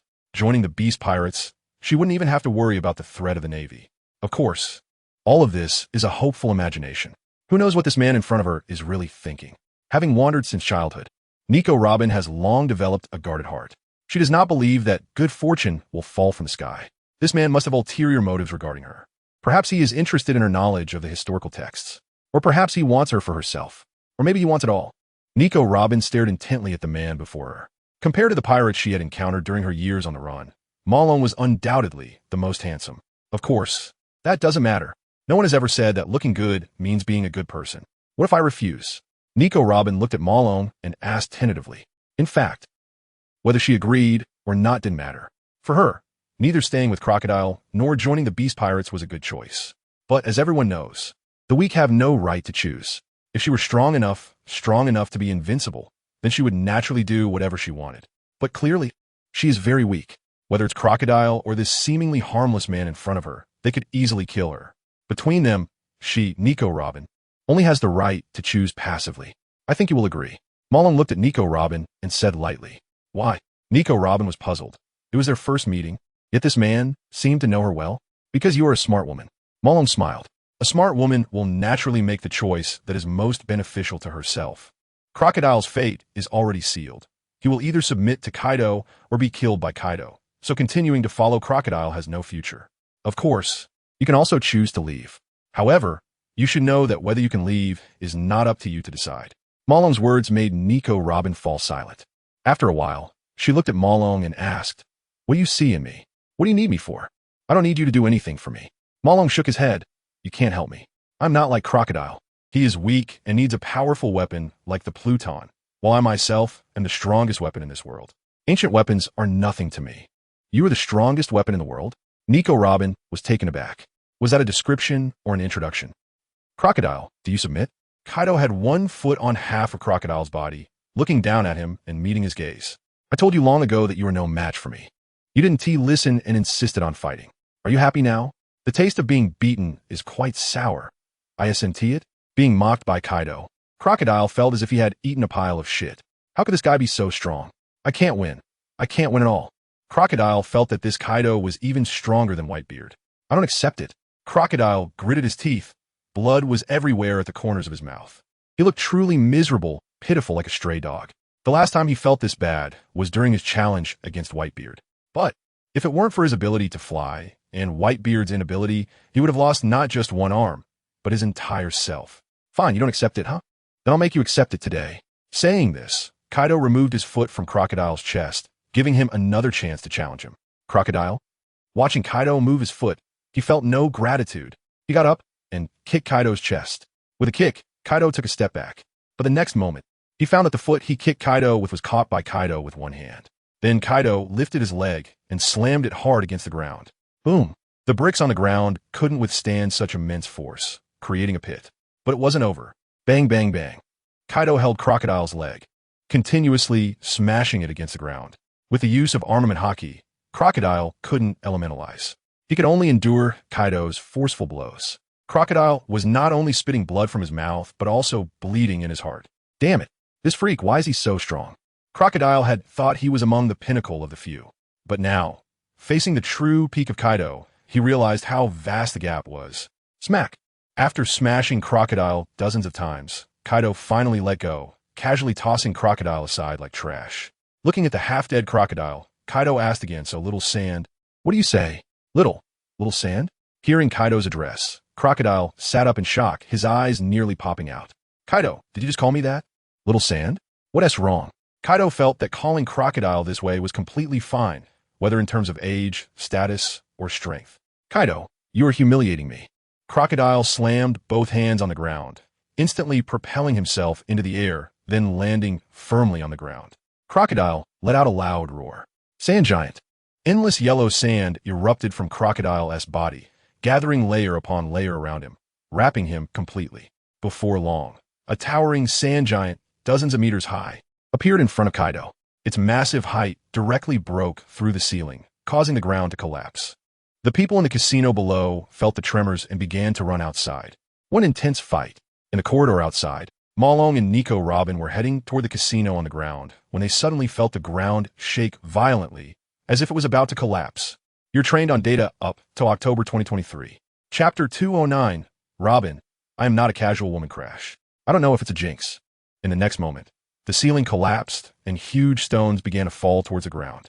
Nico Robin saw this scene and wanted to escape, but found that the entire passage was collapsing. This made her, who is usually calm and composed, break out in a cold sweat. If she couldn't escape, she would likely be buried in the collapsing ruins, ending her not-so-short yet quite painful life. However, ending it like this seemed to be a form of relief. Nico Robin thought to herself she was really tired. With this thought, Nico Robin slightly pursed her lips and smiled. She calmly closed her eyes, waiting for death to arrive. But she waited for a long time and did not feel the falling boulders hit her. What's going on? Nico Robin found it strange. Logically, a 10-meter-high ceiling breaking and falling should happen quickly. What on earth is happening? Nico Robin opened her eyes and found that there were no falling stones around her.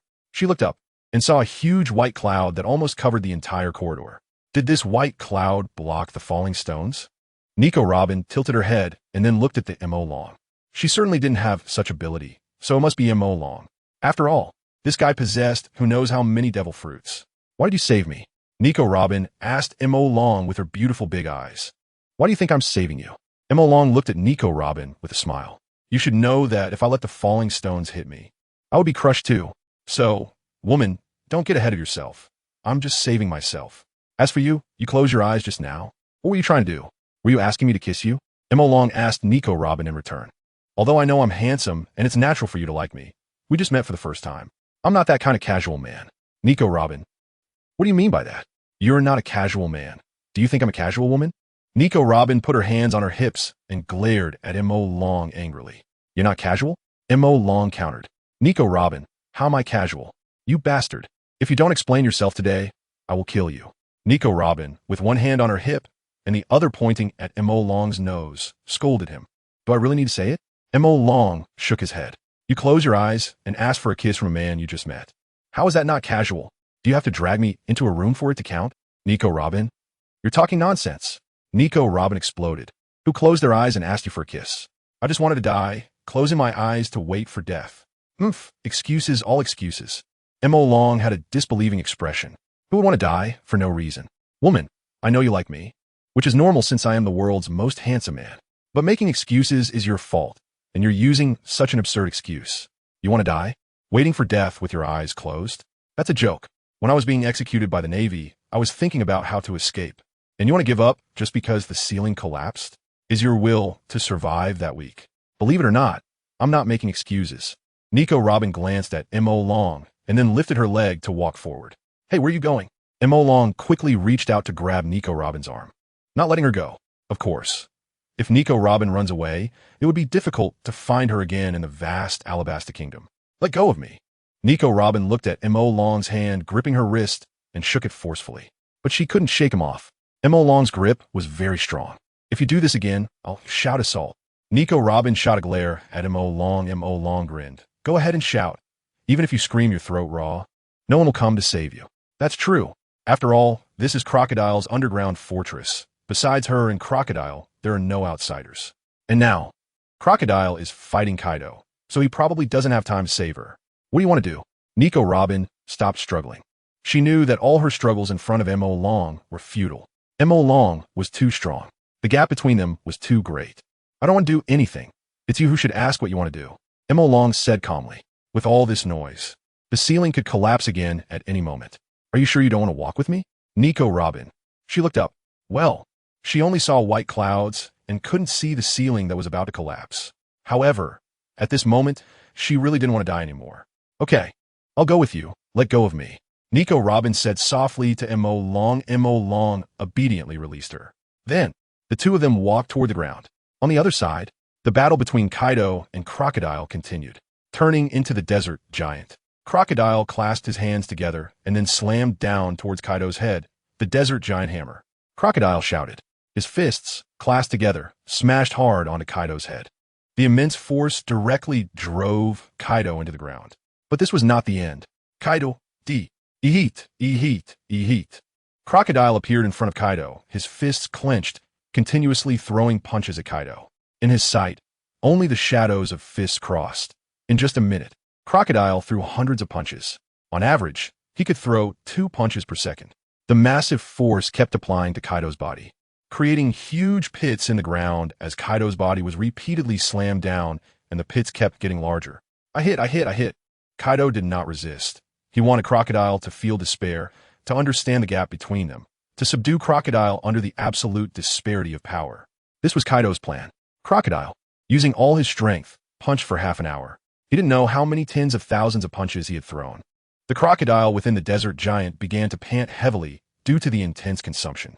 The entire ground was turned into a bowl-shaped pit dozens of meters deep. Finally tired, Crocodile stopped. Then he took 2 steps back, looking at Kaido, who was lying on the ground and had been beaten countless times. He muttered to himself, "Is he dead?" Chapter 210. The 3 major forces hearing Crocodile's words. Kaido, who was lying in the big pit, opened his originally closed eyes. The corner of his mouth curved into a smile, resembling the return of a dragon king. "Little Sand, who do you say is dead? With that little strength of yours, you think you can kill me? You must be dreaming. But still, daring to dream like that is quite impressive. After all, most pirates wouldn't even dare to dream of being able to kill me." Listening to Kaido's lament, Crocodile was speechless. "Damn, you compare me to those trash? Kaido, you've gone too far. I'm a warlord of the sea." Crocodile shouted at Kaido. Kaido smiled. "So what? What do you mean, so what? It's well known that the 3 major forces of the Grand Line are the Navy headquarters, the warlords of the sea, and the 4 emperors. So the fact is, I'm on the same level as you. And just now, you actually compare me to the majority of trash pirates? Who do you think you're looking down on?" Could Crocodile not be angry? He had always positioned himself as a top pirate. Although he lost to Whitebeard in the past, he always felt that he was too young at the time. Moreover, Whitebeard was the strongest man in the world, at the peak of his power. Losing to the strongest wasn't too hard to accept. After all, the second place can't beat the first. Can you say the second is weak? That's right. This was the self-positioning Crocodile had given himself. Even though he lost to Whitebeard, he still considered himself top tier. Plus, that was many years ago. Now, Crocodile felt he was stronger, while Whitebeard had aged. So if he were to fight Whitebeard again, he believed he might not lose. However, he never expected that before he could challenge Whitebeard to prove his strength, he would be beaten by Kaido instead. But thankfully, Crocodile had a good mindset and could comfort himself. Losing to Kaido was normal. After all, Kaido is the strongest creature in the world now, stronger than Whitebeard. I've lost an arm and am a cripple. Losing to Kaido isn't embarrassing. Alright, Crocodile couldn't continue this line of thinking. He felt very embarrassed. If he had fought Kaido back and forth for 3 days and nights before being defeated, he could still comfort himself like that. But the reality was, facing Kaido, he was almost taken down in an instant. What is this? Which idiot said that the warlords and the 4 emperors, the Navy headquarters, are on an equal footing? Come at me. I guarantee I won't kill you. After debuting for over a decade, this was Crocodile's worst defeat. Little Sand, don't say it so clearly. I look down on you. What can you do? Being weak means you have to take a beating. You can't not understand this, right? Kaido looked at Crocodile and smiled. Speaking of which, I've already been quite good to you. Don't believe me? Think back to those pirates you defeated. Most of them ended up dead, right? But now, you're still alive, which shows I'm much kinder than you. Crocodile, hearing Kaido's words, Crocodile found himself momentarily unable to refute. Because Kaido was right. He once roamed the seas with great ambition, fighting and challenging authority. Almost all the pirates he defeated had been drained to dry corpses by his abilities, establishing Crocodile's infamous reputation. Back then, he was just like Kaido now, preaching to those he defeated, thinking he was amazing. He never thought he would have this day. The difference between him and Kaido now was that Kaido wanted to subdue him, while he at that time would directly kill people. Kaido, follow me. Crocodile shouted to Kaido, then turned into sand and flew towards the outside world. If you want to subdue me, come with me. As a user of the sand fruit, the desert was his domain. Here, he couldn't unleash his full power. So, he wanted to take Kaido to the desert. Seeing this, Kaido raised a flame cloud beneath his feet and followed. Soon, the two appeared in the desert outside the capital. Looking at the vast expanse of yellow sand, Crocodile felt he could finally do something. Little Sand, use whatever means you have. Let me see what other trump cards you have. Kaido stood still, resting his shoulder on his kanabo, exuding a kingly demeanor, as if he were lecturing a junior. That seems correct. Given Crocodile's age, he was indeed a junior in front of Kaido. Besides Shanks, almost all the four emperors could be considered old men. Of course, Kaido, open your eyes wide and watch closely. Sandstorm Tsunami. Crocodile shouted as he placed his hands on the ground. The yellow sand on the ground began to rise under Crocodile's power, creating waves like a tsunami. The first wave of sand was only a few meters high. When it crashed against Kaido, it caused no damage whatsoever. The second wave was 10 meters high, then the third, the fourth, the fifth, each wave higher than the last. After dozens of waves, the one that appeared before Kaido was already a massive sand wave over 100 meters high and several kilometers long, roaring like it could devour everything. Just like a tsunami, if it were large enough, it could even overturn an island. Kaido, this move is the result of my decades of development. What do you have to fight me with? The raging wave, hundreds of meters high and 10 meters thick, surged towards Kaido. Moreover, this was continuously generated. Even if Kaido withstood the first wave, a second, third, and fourth would follow, until Crocodile was exhausted. Kaido, I ask you, what do you have to fight me with? You lost because you were too arrogant, actually following me to the desert to fight. I'm a sand fruit user. In the desert, I am the true king, the only king. Crocodile said frantically, as if he was already certain of victory. Facing the yellow sand tsunami that obscured the sky, Kaido's heart was not so calm. In the face of this yellow tsunami, even his 7-meter-tall figure felt as small as an ant. But I am Kaido of the Beasts. A mere desert tsunami thinks it can swallow me? What a joke. Kaido gripped his kanabo tightly and swung it forward with force. A shock wave was directly unleashed by Kaido, violently striking the sand tsunami. The unmatched power created a massive pit in the giant sand tsunami, directly piercing through it. Chapter 211. The Underworld King, but the massive hole pierced by Kaido was quickly covered and merged by the surrounding raging sands. Haha, Kaido useless. In the face of my sand tsunami, any attack is futile. Just like water, no matter how strong you are, you can't disperse water. The shattered water can quickly merge again, and the same goes for sand. Physical attacks are ineffective. Crocodile felt he finally had the upper hand, so he arrogantly declared, "What world's strongest creature? Today, you will be buried in this endless sea of yellow sand. I, Crocodile, will become the Pirate King." Ha ha! With Crocodile's loud laughter, the sand tsunami finally crashed down. Boom! The immense sand tsunami, carrying unparalleled force, fiercely engulfed Kaido. This was just the first wave. Following that was the second wave. Boom, boom, boom. The sand tsunami repeatedly slammed into the direction where Kaido was. Hundreds of impacts piled up into a massive wall of yellow sand where Kaido stood. Such a powerful move also consumed a significant amount of Crocodile's energy. Not to mention, he had just been brutally beaten by Kaido. So at this moment, Crocodile was panting heavily, his eyes fixed on the spot where Kaido stood, thinking to himself, this time, it must work, right? He really couldn't believe that under such a powerful move, Kaido would be unscathed. Boom! Just as Crocodile finished his thought, the high mound of sand exploded. A man wielding a spiked club leaped out from the pile of sand. Seeing the man soaring high, Crocodile's eyes widened in disbelief as he looked at the completely unharmed Kaido. At this moment, Kaido's figure seemed to shine like the sun, blinding him. Oh, it turned out that the direction Kaido jumped toward was exactly where the sun was, and he couldn't open his eyes because of the dazzling sunlight. Well, that's fine. Little Sand, do you have any other tricks? Kaido fell hard from the sky, creating a large pit in the desert ground, and looked at Crocodile, saying, "Whatever tricks you have, I, Kaido, will take them all. Today, I will make you submit with my charisma. You have no charisma at all." Crocodile rolled his eyes. "Come out, Desert Tyrant."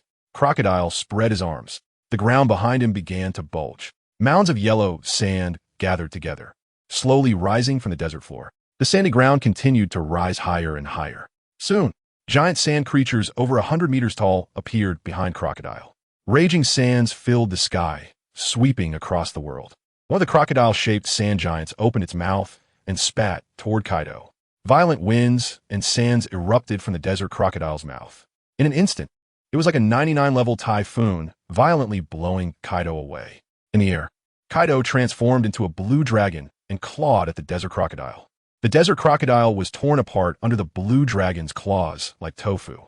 At the moment the blue dragon attacked the desert crocodile, another desert scorpion nearby fiercely clamped down on Kaido's claws with its pincers.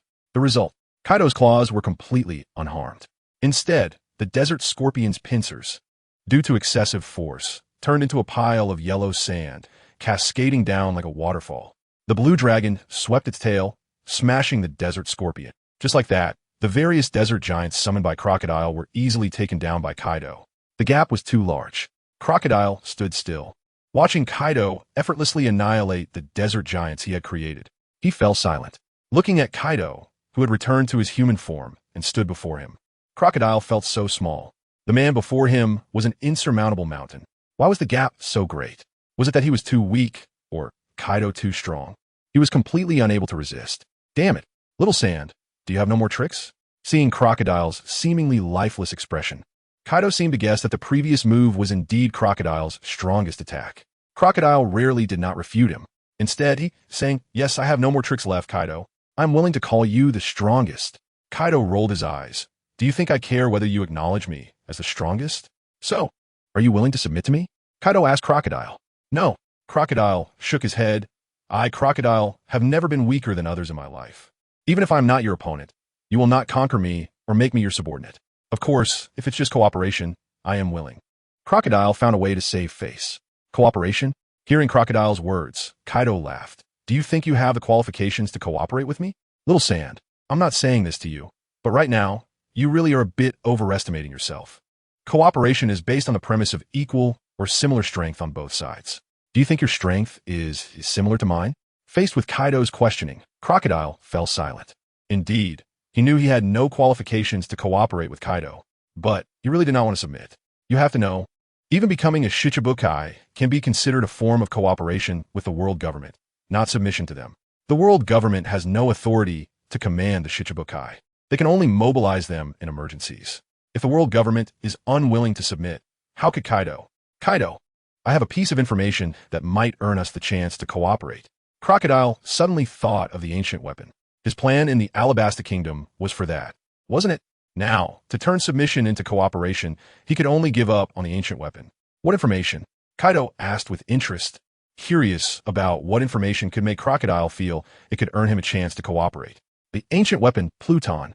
Crocodile looked at Kaido and said straightforwardly, "I have information about Pluton. As long as you are willing to cooperate with me, rather than make me submit, I will tell you." The ancient weapon, Pluton? Kaido's eyes narrowed. Now that he had mentioned this, he was no longer sleepy. Chapter 212. When will the Demon Child stand up? Combined Edition. Crocodile. You're not trying to fool me, are you? Kaido looked at Crocodile, somewhat skeptical. After all, although there are legends of ancient weapons, in reality, it's just a legend. No one knows if ancient weapons even exist, let alone what the three great weapons really are. Some people even think that ancient weapons are just a scam. There is simply no weapon in the world that can destroy the world. And there are three of them. If they really existed, why hasn't the world been destroyed yet? However, Kaido has seen and experienced a lot. Although he doesn't know where the ancient weapons are, it is certain that they exist. As for Pluton, it is said to be the most evil battleship in the world. He is unclear about Uranus and Poseidon, but he knows that Pluton should be a ship. So, is Pluton hidden in this Alabasta Kingdom? Faced with Kaido's doubts, Crocodile felt a bit annoyed. "Kaido, you don't believe me? If you don't believe me, then why confine me? Even if I submit outwardly, aren't you afraid I might betray you in my heart?" Kaido was silent for a moment before saying, "All right, I believe you. Now tell me, where's Pluton?" Well, Crocodile felt a bit embarrassed. "Actually, I'm not clear about the specific location either, but I can guarantee that Pluton is definitely in the Alabasta Kingdom. Recorded on the stone tablet of the historical text, guarded by the royal family of Alabasta. Once I capture King Cobra, I can ask him where Pluton is." "Kaido, so you don't know where Pluton is, huh?" Kaido's expression turned somewhat playful. "No, Kaido, I know, of course I know. Just give me some time, and I'll go capture Cobra and torture him until I get the information out of him." Crocodile felt a bit anxious. After all, Pluton was the only weapon he could use to negotiate with Kaido. If he lost that, he would either have to submit to Kaido or be killed by him, with no third option, and he didn't want to submit to Kaido or be killed by him. So, the location of Pluton was Crocodile's lifeline. Hee hee. So why do I need you? Can't I just capture Cobra and torture him myself? Kaido teased Crocodile. And according to your statement, you're just guessing that Pluton is here. What if the king of this country doesn't he even know? Crocodile suddenly felt dumbfounded. Yes, since I know that Cobra knows the location of Pluton, Kaido can directly interrogate Cobra without needing me as an intermediary. Upon realizing this, Crocodile almost fell into despair. Without Pluton as a trump card, would Kaido still cooperate with him? Impossible. Thud. Crocodile seemed to lose his soul and sat down on the ground. Just then, Moke Long and Nico Robin walked over from a distance. Moke Long looked at the sitting Crocodile and smiled at Kaido. Has the matter been resolved? Kaido knew Moke Long was asking about capturing Crocodile. He could only shake his head. Not yet. Moke Long was speechless. After such a long time, you can't even capture Crocodile. Kaido, you're not capable. Kaido, I'm not capable? Yes, you're not. Moke Long nodded. You do it then. Kaido was angered by Moke Long's words. I'll do it. Moke Long shrugged and said disdainfully. Then he walked in front of Crocodile, lifted his leg, kicked Crocodile to the ground, and then got on top of him. Crocodile? What the hell are you doing? Crocodile was really furious. In this day and age, is it really okay for anyone to ride on top of him? I can't beat Kaido, but I can't beat you either. Crocodile prepared to resist. However, before Crocodile could make a move, Moke Long slapped him across the face with a loud smack. So you don't want to submit? Little Sand, I'll give you one more chance. Do you submit or not? After giving Crocodile a slap, Moke Long questioned him. It was more of a coercion than a question. Damn, kid. Who do you think you were to lay your hands on me? Crocodile prepared to fight back. But suddenly, he felt weak all over. What's going on? Why do I feel so weak? Could it be Sea Prism Stone? Crocodile looked at Moke Long. Did this guy have Sea Prism Stone on him? But, slap. Before Crocodile could think clearly, Moke Long slapped him again. Little Sand, I'm asking you, do you submit? I want to submit to you. Submitting is impossible. I will never submit in this lifetime. Slap, slap, slap. Since you don't want to submit, then I'll fulfill your wish. Today, I'm going to beat you until you're obedient. Saying this, Moke Long started to slap Crocodile's face repeatedly. Before long, Crocodile's face was swollen. This bastard. Dare to humiliate me like this? Crocodile was about to go crazy. Even Kaido had never humiliated him like this. Sorry, Kaido cherishes talent, but I don't. Hearing Crocodile's inner thoughts, Moke Long replied casually. Then he continued to hit. Slap, slap, slap. Not knowing how long it had been, Moke Long's hand was tired. Crocodile's face was now swollen like a pig's head. Kaido couldn't watch anymore, feeling that Moke Long was going too far. How can you capture someone like this? This is more likely to create a grudge. Beating someone like this, even if they choose to submit, don't you fear they remember this grudge? Not far away, Nico Robin was also twitching her face. Although she hadn't followed Crocodile for long, it was still the first time she saw him in such a miserable state. Usually, it was Crocodile who acted tough. The warlord of the sea. In the first half of the Grand Line, he could be said to be the strongest pirate. Now he was being ridden by a young man, slapping him repeatedly. This scene was unimaginable. Crocodile, I'll ask you one last time. Do you submit? Moke Long stopped and questioned the pig-headed Crocodile, whose features were almost unrecognizable. Hearing Moke Long's question, Crocodile quickly replied, I submit. He didn't want to be beaten anymore, especially not this humiliating kind of slap in the face. During the battle with Kaido, he would accept being hit. But now, being slapped by the Ink Dragon while pinned down, he had never experienced such humiliation in his life. He swore that if he didn't take revenge, he wouldn't call himself Crocodile. Slap. The Ink Dragon slapped Crocodile's face again. Crocodile was stunned. He had already submitted, so why was he still being hit? Submitted? You may say that, but your heart doesn't agree, right? Who was the one just now swearing in his heart that if he didn't take revenge, he wouldn't call himself Crocodile? The Ink Dragon looked at Crocodile with a cold smile. You can read minds? Crocodile's eyes widened. He had clearly just thought that in his mind. Yet the Ink Dragon knew, right? This guy in front of him had eaten countless devil fruits. So, it's not impossible that some of those devil fruits have mind-reading abilities. Damn it, if the opponent can read minds, wouldn't he always know what Crocodile was thinking? Then how could he survive and endure humiliation? Little Sam, look into my eyes. The Ink Dragon knew that trying to force Crocodile into submission through violence would be impossible. Fortunately, he still had hypnosis abilities. What do you want to do? Hearing the Ink Dragon's words, Crocodile felt that if he looked into the Ink Dragon's eyes, it couldn't be anything good. What's it to you? If you don't want to keep getting hit, then look into my eyes. The Ink Dragon said coldly as he looked at Crocodile. Seeing the Ink Dragon raise his hand again, Crocodile gave in. looking into the ink dragon's eyes. "You're my dog. You're my dog." The ink dragon kept repeating to Crocodile. Crocodile was dumbfounded. He didn't know if the ink dragon was insane, thinking that saying these words would make him believe he was a dog. Wasn't that a joke? He, Crocodile, had such a strong mind. How could he become the ink dragon's dog just because of a few words? "Say, you're my dog."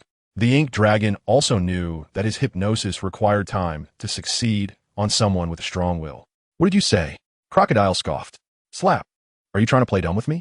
The ink dragon didn't repeat himself, but slapped Crocodile's face again. Crocodile looked at the ink dragon with hate in his eyes. Yet he still opened his mouth. "You're my dog, you're my dog." "Slap, slap. What the hell are you trying to play at?" Hearing Crocodile repeat his words, the ink dragon also laughed. "If you don't want to get hit, then be good and keep saying it. If you dare to say one wrong word, I will chop off your hand and feed it to the dogs." The ink dragon threatened Crocodile. Crocodile swore he had never hated anyone this much. Not even Whitebeard, who had chopped off his arm, did he hate this much. "Ink dragon, you can do it. I hope you don't give me the chance. Otherwise, I'll chop off your hand and feed it to myself." Thinking about revenge in his heart, he still shouted out loud, "I am your dog. I am your dog." A real man can endure. Good, just like that. Look into my eyes, keep saying, "I am your dog. I am your dog." Crocodile looked into the ink dragon's eyes, continuously repeating this phrase. He didn't know how long it had been. Crocodile's consciousness gradually faded. In his mind, a scene appeared.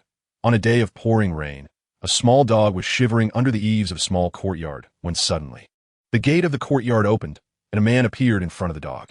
The small dog looked at the man in fear, its eyes full of pity and pleading, also afraid that the owner of the courtyard would kick it away, not letting it hide from the rain. Tired and hungry, if it was caught in the rain, it might not survive the night. However, at that moment, the brilliance of humanity appeared. The owner of the courtyard squatted down, reached out, and patted the little dog's head. The little dog felt the warm palm of the owner and rubbed its face against the owner's palm. Then, the owner picked up the little dog and took it home, fed the little dog milk, took it in.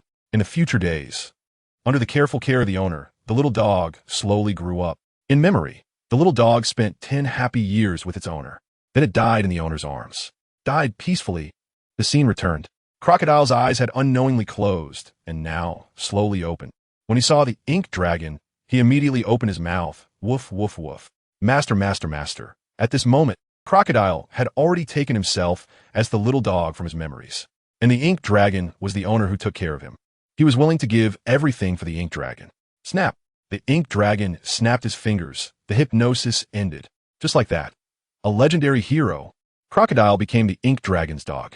It took less than half an hour. Next, it was up to Kaido.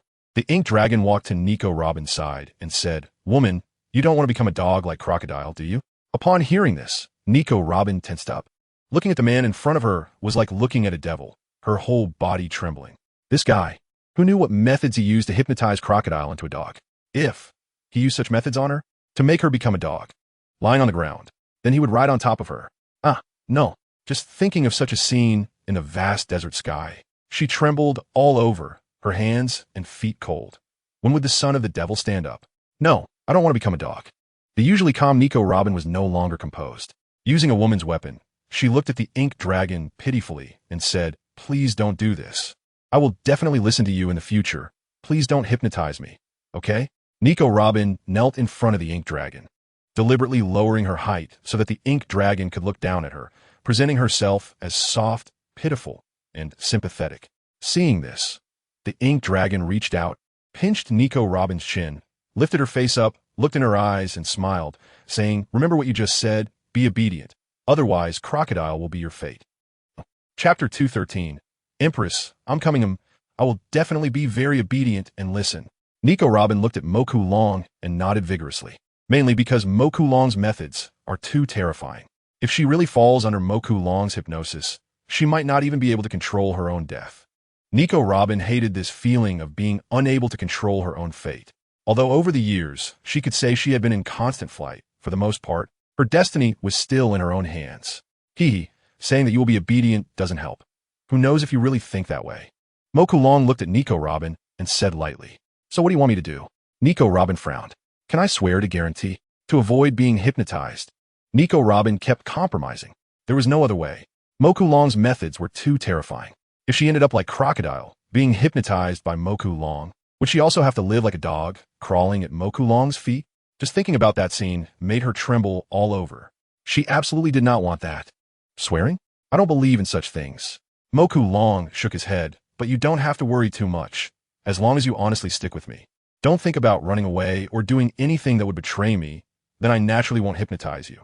After all, I don't like you when you lose your soul. You like me? Hearing Moku Long's words, Nico Robin was shocked and took 2 steps back. She crossed her arms and looked at Moku Long warily. This guy surely has ill intentions toward me. Moku Long. Hey, can you not make such baseless assumptions? What did I say I liked you? Moku Long was also speechless. I just said I don't like you when you lose your soul, that you is not the real you. Moku Long shook his head. On the other side, Kaido was questioning Crocodile about the existence of the king of the underworld, whether it was true or not. However, Crocodile looked at Kaido with cold eyes. Kaido, who do you think you are? How dare you question me? I'm Moku Long's most loyal dog. Do you think you deserve to get information about the king of the underworld from me? You don't deserve it. Kaido. Goodness, Crocodile. You've really gone bold, huh? Moku Long is my son-in-law, and you are his dog, which makes you my dog as well. Being so arrogant. Do you believe I won't ride you and beat you up? Kaido looked at Crocodile with a sneer. Master, save me. Seeing that Kaido really seemed like he was going to hit him, Crocodile hurriedly called for Moku Long. Kaido was dumbfounded. This guy really has no shame. He had endured so many beatings from him before without begging for mercy. Now that he hadn't even made a move, Crocodile was already calling for Moku Long to save him. Kaido, the king of the underworld, isn't here, so you should give up on that thought. Moku Long heard their conversation and said to Kaido, moreover, relying on the strength of weapons isn't real strength. Only personal strength is true strength. So don't think about relying on the king of the underworld. Just practice well. Hearing Moku Long say this, Kaido was reluctant, but he could only accept it. There was no other way. Crocodile wouldn't say anything, and he certainly couldn't resort to torture. If it were before, that would have been fine. But now, Crocodile had already been subdued by Moku Long, so he was one of their own. It wouldn't be good to lay hands on one of their own. After subduing Crocodile, Kaido let him stay in the Alabasta Kingdom to strengthen his power. Now is not the time to expose this power. Only when he turned against the world government, and during the great battle would be the time for this power to make its appearance. Especially since the Alabasta Kingdom was a major nation with a population of tens of millions. It was much larger than many small island countries. For example, Don Quixote da Flamingo's Punk Hazard was just a small country and couldn't be compared to the Alabasta Kingdom. However, although Punk Hazard was small, its strength was greater than that of the Alabasta Kingdom. After all, Punk Hazard was in the New World, and the pirates in the New World were undoubtedly stronger. If the soldiers of New World countries weren't strong, how could they protect their nations from the powerful pirates of the New World? As for Kaido's orders, Crocodile naturally didn't take them seriously. He was Moku Long's lackey. Why should he listen to Kaido? Until Moku Long instructed him to listen to Kaido. Only then did Crocodile feel somewhat reluctant. However, thinking of Monkey D. Luffy, Moku Long thought that if Crocodile stayed here for too long, he might become a target for Luffy. But then he remembered that Luffy wouldn't set sail for another 3 years. And in 3 years, that might be enough time for him to overthrow the world government. So he didn't say anything. Just like that, Moku Long and his companion came as 2, but left as 3. Crocodile was subdued. Naturally, Kaido set his sights on the pirate empress, Boa Hancock. Transformed into a blue dragon, Kaido flew toward Amazon Lily. Amazon Lily. The warriors of Nine Snake Island were currently gathered in the square for training. After all, the Kuja tribe was a warrior nation. Every woman on Nine Snake Island was a fighter. Moku Long found it very strange. How did this Nine Snake Island, which was full of women, reproduce? Is there a maternal river on Nine Snake Island? Can you get pregnant just by drinking water? Boom. In the center of the square, 2 women dressed in animal skins were gladiating. But the next moment, Kaido came crashing down from the sky, smashing hard into the center of the arena. The solid arena was directly smashed into a pit. This scene made Boa Hancock, who was sitting on a high platform, frown. Originally, she was resting her face against her fist, squinting her eyes, basically uninterested in the battle below. After all, why would a strong person be interested in the fight of the weak? But now, the sudden commotion made her perk up. What was happening? Was a meteor falling? This was a golden arena reminiscent of the ancient Roman Colosseum, surrounded by steps filled with spectators. Because Kaido's fall was too fast, no one saw clearly what had fallen from the sky, leading to a lot of discussion among the crowd. In the center of the arena, dust and smoke rolled. It obscured Kaido's image. As the dust slowly dissipated, Kaido's form was revealed, and he looked toward Boa Hancock on the high platform, extending his hand to greet her, saying, "Pirate Empress, Boa Hancock, you really have a leisurely interest in watching the combat? It's you, Beast Kaido?" The appearance of Kaido made Boa Hancock frown. "What are you doing here? The Nine Snake Pirates and the Beast Pirates have always kept to themselves. Are you trying to start a war?" Boa Hancock stood up from her seat. Kaido's presence made her heart restless. After all, the man in front of her is the strongest creature in the world. Moreover, due to the Marineford War, the Beast Pirates were portrayed as incredibly powerful, capable of defeating even Marine headquarters. Although Boa Hancock was proud, she understood that facing the Beast Pirates, her chances of victory were slim. Start a war? Hearing Boa Hancock's words, Kaido laughed. "What if I say yes? Do you dare to go to war with me? Even Marine headquarters has been subdued by me. You think you and a group of women can challenge my authority? Kaido, speak plainly. What do you really want to do?" Boa Hancock clenched her fists. "Very simple. I want to become the king of the warlords of the sea. Boa Hancock, choose, submit or die." Kaido looked at Boa Hancock and said straightforwardly. There were no roundabout ways. He wouldn't show any pity. Even if the woman in front of him was the world's most beautiful, so what? It was well known that he, Kaido of the Beasts, wasn't swayed by beauty. "You want to become the king of the warlords of the sea?" Boa Hancock laughed. "Kaido, do you think too highly of yourself? Just because you defeated Marine headquarters, you think you can do whatever you want? Moreover, in the Marineford War, the Beast Pirates didn't achieve much. It was merely Sengoku retreating to avoid greater sacrifices. Does Sengoku's retreat make you think the Marines are inferior to the Beasts?" Boa Hancock, you don't need to mock me. It's true that Sengoku retreated to avoid greater losses, but if the fight continued, I would definitely win, even if it meant a Pyrrhic victory. Of course, you could choose not to believe that. However, let me remind you of one thing. You, Boa Hancock, rule over Amazon Lily, not Marine headquarters. Even if I can't defeat Marine headquarters, defeating you and your Amazon Lily would be like child's play. Kaido looked down from a high position, not taking Boa Hancock seriously at all. What can a woman do? The title of the world's most beautiful woman doesn't increase combat power. Therefore, in Kaido's eyes, Boa Hancock had no right to bargain with him. If Boa Hancock did not surrender, he would treat her like he did Crocodile, force her to submit. "Kaido, you really underestimate people." Boa Hancock was somewhat displeased. After all, she was a woman who dared to reject the Marine summons and even strike at the Marine Vice Admiral who came summon her. Even though she feared Kaido, she would not truly be afraid. After all, Boa Hancock was also a favored daughter of heaven. At 18, when she first went to battle, she became a warlord of the sea due to her strength. Over the years, Boa Hancock could say she had never been defeated, victorious in every battle. Compared to Crocodile, who lost to Whitebeard, and Gecko Moria, who lost to Kaido, she was far stronger in experience. Having never been defeated or been someone as subordinate made Boa Hancock believe she was strong, and even in the face of Kaido, she might not be without the strength to fight back. After all, in this pirate world without rank divisions, who is strong and who is weak can only be determined through battle. If you don't fight, how can you know the difference? Underestimate people? Hearing this, Kaido threw his head back and laughed heartily. "That's right, I do look down on you. What is wrong with that? Boa Hancock, I'll let you use one hand. As long as you lose to me, you will become my subordinate. If you win, then I'll leave your fate to you." Kaido believed this condition was already very lenient. Originally, he wanted to say that she wouldn't need to use haki. But thinking about it, Boa Hancock was a woman with Conqueror's haki, different from Crocodile. Plus, Boa Hancock's ability was somewhat strange. If she didn't use haki, she might not be able to defend against it. After all, the ability to petrify people was indeed quite terrifying. His abnormal physique would be of no use against such an ability. After all, his physique only resisted various physical attacks. But Boa Hancock's ability to petrify people wasn't a physical attack. Damn man die. Sweet, sweet wind. Boa Hancock launched her attack. She formed her hands into a heart shape, and waves of pink heart-shaped light rushed towards Kaido. At that moment, Kaido suddenly felt as if he was somewhat lost in Boa Hancock's beauty. How could this be? The next moment, Kaido bit down hard on his tongue to pull himself out of that dazed state. But he saw that not far from him, two female warriors had already turned into stone statues. Even women could not resist Boa Hancock's charm. This was the world's #1 beauty. What a terrifying ability. Seeing the two female warriors nearby turned into stone, Kaido sighed inwardly, thankful that he managed to escape that dazed state by biting himself. Or he might have ended up as a statue too, Facing such a somewhat strange devil fruit ability, it was indeed easy to fall into a trap. It had long been rumored that any ship that Boa Hancock had attacked would have its crew turned into stone. Now it seemed, Boa Hancock used this move to turn those people into stone. Even a man like him nearly fell for it.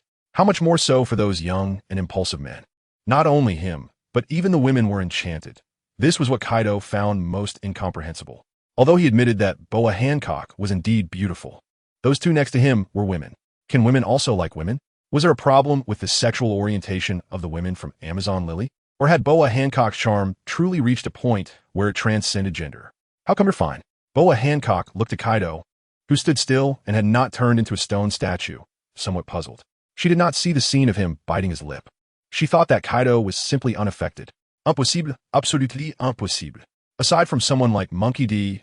Luffy, who has a problem with his brain, how could other men not fall under my charm? Fake, all fake. Why would I be affected?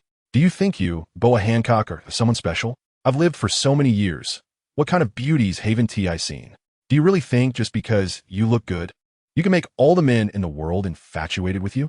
Kaido struck back at Boa Hancock. Chapter 214, Yuta and Yamato's Love Triangle. Kaido, leave the rest to me.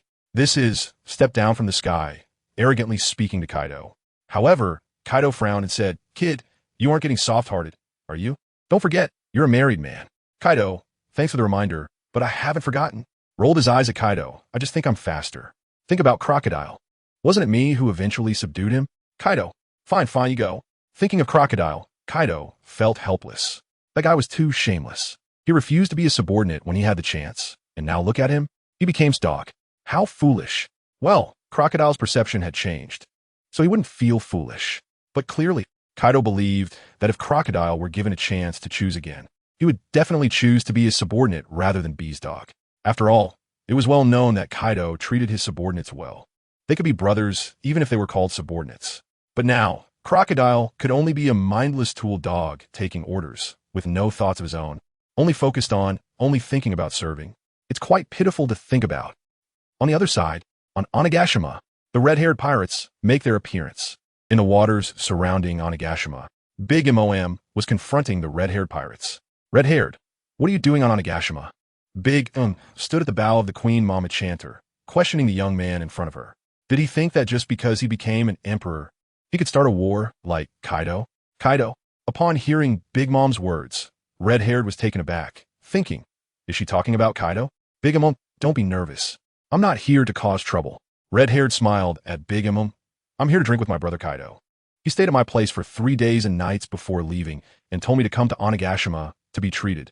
So here I am. Well, red-haired wasn't actually here just to drink. Of course, as an emperor, he had plenty of wine. Why would he need to come to Kaido's place for a free drink? The main reason was Yuta. The girl missed and insisted on finding him. Red-haired couldn't refuse, so here they are. Brother Kaido? Hearing red-haired's address to Kaido, Big Mom was stunned. When did red-haired and Kaido's relationship get so close? How did she not know? What's wrong with that? Such a title doesn't mean he truly considers Kaido a brother. It's simply a reflection of their age difference. After drinking together drunkenly in the past, they embraced each other, and naturally, their relationship elevated. One calls the other little brother, and the other responds with brother. It's perfectly normal. Pirates are like that. Often after sharing a meal together, they start to call each other brothers. Moreover, red-haired had drunk with Kaido 3 times. Adding to that, since Yuta is so close to, calling Kaido brother doesn't seem like a loss to red-haired. Until now, red-haired still thinks is Kaido's son. I didn't expect you to be so close with my family.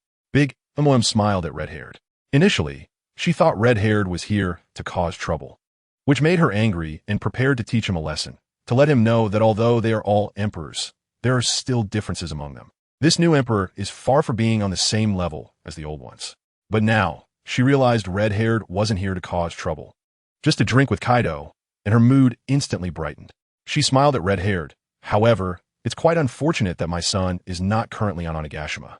I'm not sure where she went.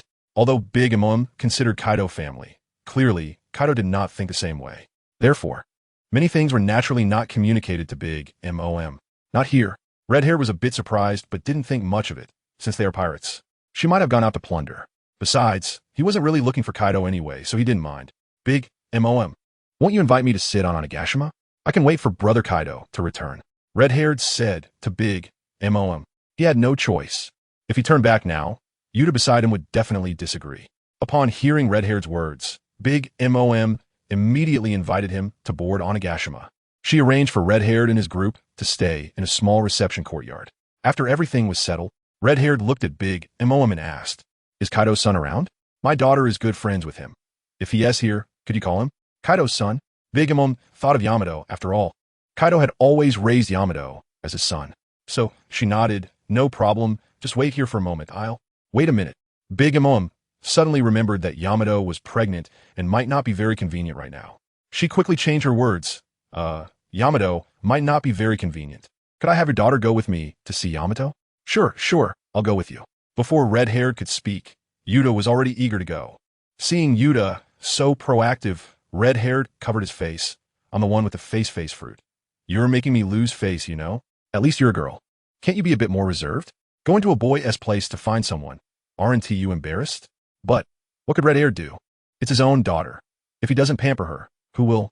He could only nod. Just like that, Yuta and Big Mom left the small courtyard. Big Mom took her to Yamato's villa. "Yuta, Yamato is in that room. You can go find her yourself. I'll go back to entertain your father. After all, Red-haired is a guest, and now that Kaido is not around, as the lady of Onigashima, she naturally needs to entertain Red-haired well. Otherwise, it would spread that the beast pirates have no hospitality. Wouldn't that tarnish Kaido's reputation?" Yuta nodded vigorously and then ran towards the villa ahead. As for why Big Mom called Yamato, Yuta thought that might be his nickname. Clearly, at this moment, Yuta still hadn't realized that the person she referred to and the one Big Mom referred to were not the same. Watching Yuta happily run off to find Yamato, Big Mom turned and left. At the same time, she thought it was quite strange. Hasn't Yamato always been on Onigashima? When did she become so close with Shank's daughter? Imo long, I'm here to play with you," Yuta shouted while running, as happy as a little dancing sparrow. Chapter 2:15. You can't be the wife of Yamato, who was knitting a sweater in the room. Seemed to hear someone calling for her. She paused her work. That's right, Yamato was currently learning how to be a good mother. The first step was to start knitting sweaters for her child. However, she was still in the early stages of learning, so her knitting wasn't very good. Up until now, she hadn't successfully knitted a single sweater. But Yamato believed that those who work hard will be rewarded, and as long as she put in the effort, she would eventually see results. In her mind, she imagined her little treasure wearing the sweater she knitted, and Yamato felt a deep sense of happiness. "I'm here to play with you." The voice came again. This time it was closer, and Yamato could hear it clearly, so it wasn't an illusion. However, Yamato was curious as to why someone would be looking for her. She remembered that didn't seem to have any friends on. For such a long time, she hadn't seen anyone come to find him. Moreover, the voice sounded like that of a young girl. This was even stranger. The Beast Pirates was primarily composed of male pirates, with very few women. Those who were there were mostly high-ranking officials or courtesans from the brothels. But Yamato believed in. He wouldn't go to the brothels, so it shouldn't be a courtesan. Whatever, I'll just go out and see.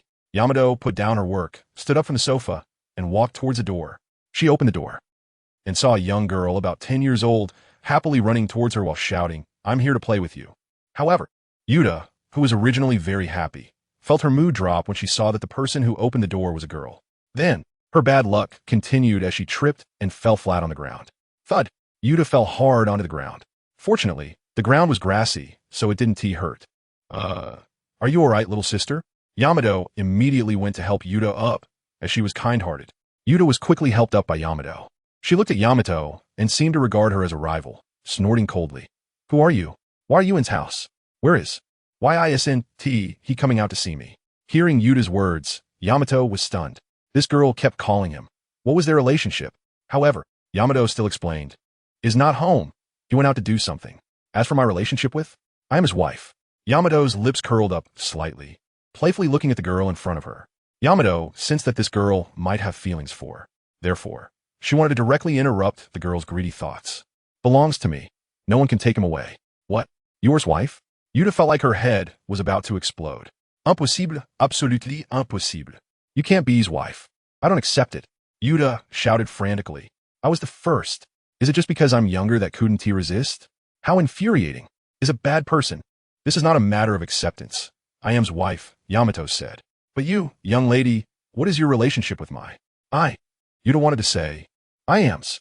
However, in front of Yamato, how could she say that? Where is? I want to ask him personally. Yuta looked at Yamato and questioned, still unable to accept it. At the same time, she was imagining that the woman in front of her might be lying to her. As long as appeared, she could expose her. I already told you, is not here. Yamato shrugged her shoulders. Then how can you prove that you are his wife? Yuta widened her eyes, wanting Yamato to provide evidence. This left Yamato speechless. Where is she supposed to get evidence? Not to mention, she hadn't even married yet. Even if they were married, there would definitely be no proof of their marriage if it was held on. However, if it was held in Wano country, there would be a little booklet to prove their marital relationship. Humph. It seems you can't provide any evidence, Yuta said, crossing her arms and rolling her eyes. I knew it. You were lying. You can't be his wife because is less than 2 meters tall, and you are so tall. You two are not a good match at all. But I are a perfect match. Has even said that he will propose to me when I turn 18. Of course, never said that. He only regarded Yuta as his little sister. However, Yuta fabricated such a lie to gain the upper hand and deceive Yamato. But Yamato actually believed her, mainly because she thought a little girl wouldn't deceive her. This preconceived notion led Yamato to think that might have actually made such a promise. Yamato gritted her teeth in anger. That bastard. How old is the girl in front of me? How dare he flirt with her? And to say he would propose when she turns 18? How ridiculous. However, Yamato wouldn't give up. Instead, she smiled at Yuta and said, Little sister, I advise you to give up. And I are already husband and wife. You are still so young. You don't understand what love is. Moreover, the world is so big. Why must you hang on to? Yeah. Yuta nodded seriously. Yamato thought she had persuaded Yuta. Unexpectedly, the next moment, Yuta said, Since the world is so big, why must you hang on to? You and standing together don't match at all. Okay? That will make feel very short and might lead to him feeling inferior. If you really like, you would want him to feel inferior, right? So, sister, give up. I will take good care of. Yamato didn't expect that a little girl could speak so eloquently. Little sister, if you had come earlier, you might have been able to persuade me, but now it's too late. Everything is too late. Yamato touched her belly and said to Yuta, Why is it too late? Yuta didn't understand. Yamato pursed her lips and smiled, Because I'm already pregnant with child. Yuta's eyes widened. Her gaze shifted to Yamato's belly. Chapter 216. Brother Mo Long Tch, you're lying? Initially, when Yuta heard that Yamato was pregnant with Mo Long's child, her heart trembled. But when she looked at Yamato's flat stomach, she saw that it didn't look pregnant at all. So she naturally thought that Yamato was deceiving her. Tch, what do you mean? When did I lie to you? Yamato rolled her eyes at Yuta. Isn't it true? Your belly isn't big at all. Yuta said seriously, It really doesn't look like you're pregnant. You fool. I'm only just pregnant. My belly hasn't grown yet. Yamato gently tapped Yuta's forehead with her hand and asked, But you, why do you like Mo Long? Yamato actually quite liked the girl in front of her. It would be even better if she didn't have to compete with her for Mo Long. Just newly pregnant. And your belly hasn't grown? Yuta's expression darkened. You really have Mo Long's child? How could Mo Long do this? He clearly has me. He clearly has me. Yuta couldn't accept it. Because Yamato's pure gaze made her feel that Yamato might really not be lying. If Yamato was just Mo Long's girlfriend, then she could still compete. But now, if Yamato was already carrying Mo Long's child, then did she still have a chance? No way. Thinking of the happy days spent with Mo Long, Yuta knew that her little heart had been completely stolen by him. She couldn't imagine how she would live in a future without Mo Long. Of course it's true. Yamato nodded seriously. Although I don't know what your relationship with Mo Long is, I believe that Mo Long must treat you like a sister, right? You can also treat Mo Long like a brother. As for love, how old are you? You don't understand love at all, okay? Yamato took on the role of an experienced person, educating Yuta. At your age, you should be happily playing games, not liking a man. Really, believe me. But I just like brother Mo Long. Yuta pouted, tears almost falling. Clearly, she came here today to play with brother Mo Long, to make their relationship better. Instead, she learned the terrible news that brother Mo Long actually has a wife. How infuriating. Mo Long clearly never said he had a wife before. No, that's not love.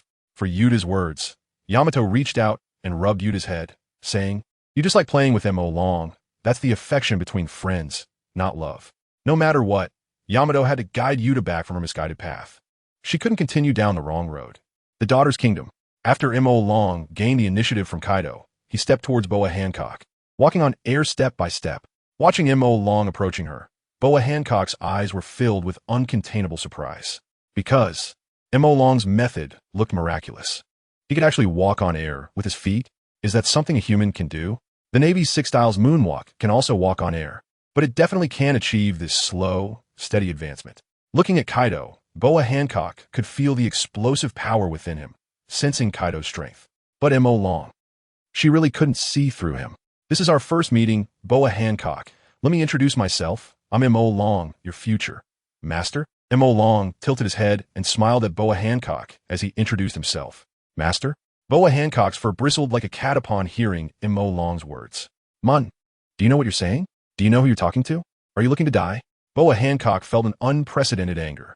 The word master made her recall an indescribable memory from the past. Of course, I know what I'm saying, Boa Hancock. Do you think you're so impressive right now? The world's #1 beauty, the queen of the daughter's kingdom, the pirate empress, one of the 7 warlords of the sea. Have these identities made you lose yourself? Mo Long looked at Boa Hancock and said word by word, don't forget, before you had these identities, you had another one, that is, a celestial dragon's.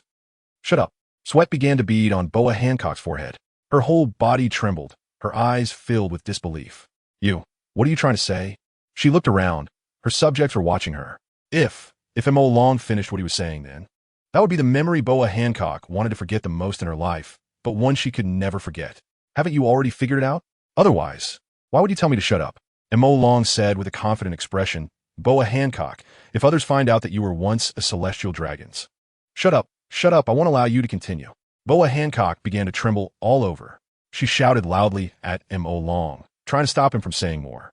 But Mo Long still said, you were once a celestial dragon slave, and the mark of the celestial dragon on your back is evidence. No one would expect that the world's #1 beauty had such a past, right? No. Boa Hancock collapsed. She fell from the high platform. It's over. It's all over. When Mo Long said these words, Boa Hancock felt the world spinning. Her life had already fallen apart.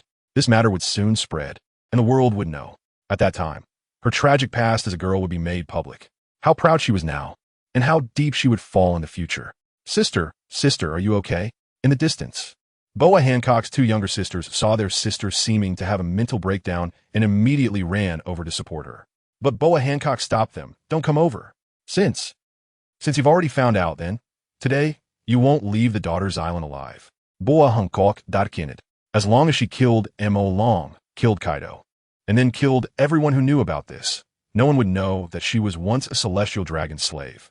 Mo Long could read minds. Naturally, he knew what Boa Hancock was thinking. He smiled and said, Boa Hancock, you're really foolish. Didn't you notice that your subjects aren't reacting at all? Chapter 217. Hancock, what will you choose? So, you're saying there's a possibility that your people didn't hear our conversation? Smiled as he looked at the soon-to-be darkened Boa Hancock. Hearing his words, Boa Hancock was taken aback. She looked at her people. Indeed, no one showed expressions of surprise or doubt. What was going on? Could it be they really didn't hear anything? But his voice wasn't exactly quiet. It shouldn't be unheard, right? Do you think it's possible that I actually possess the silence fruit, allowing me to create a silent space that isolates our voices?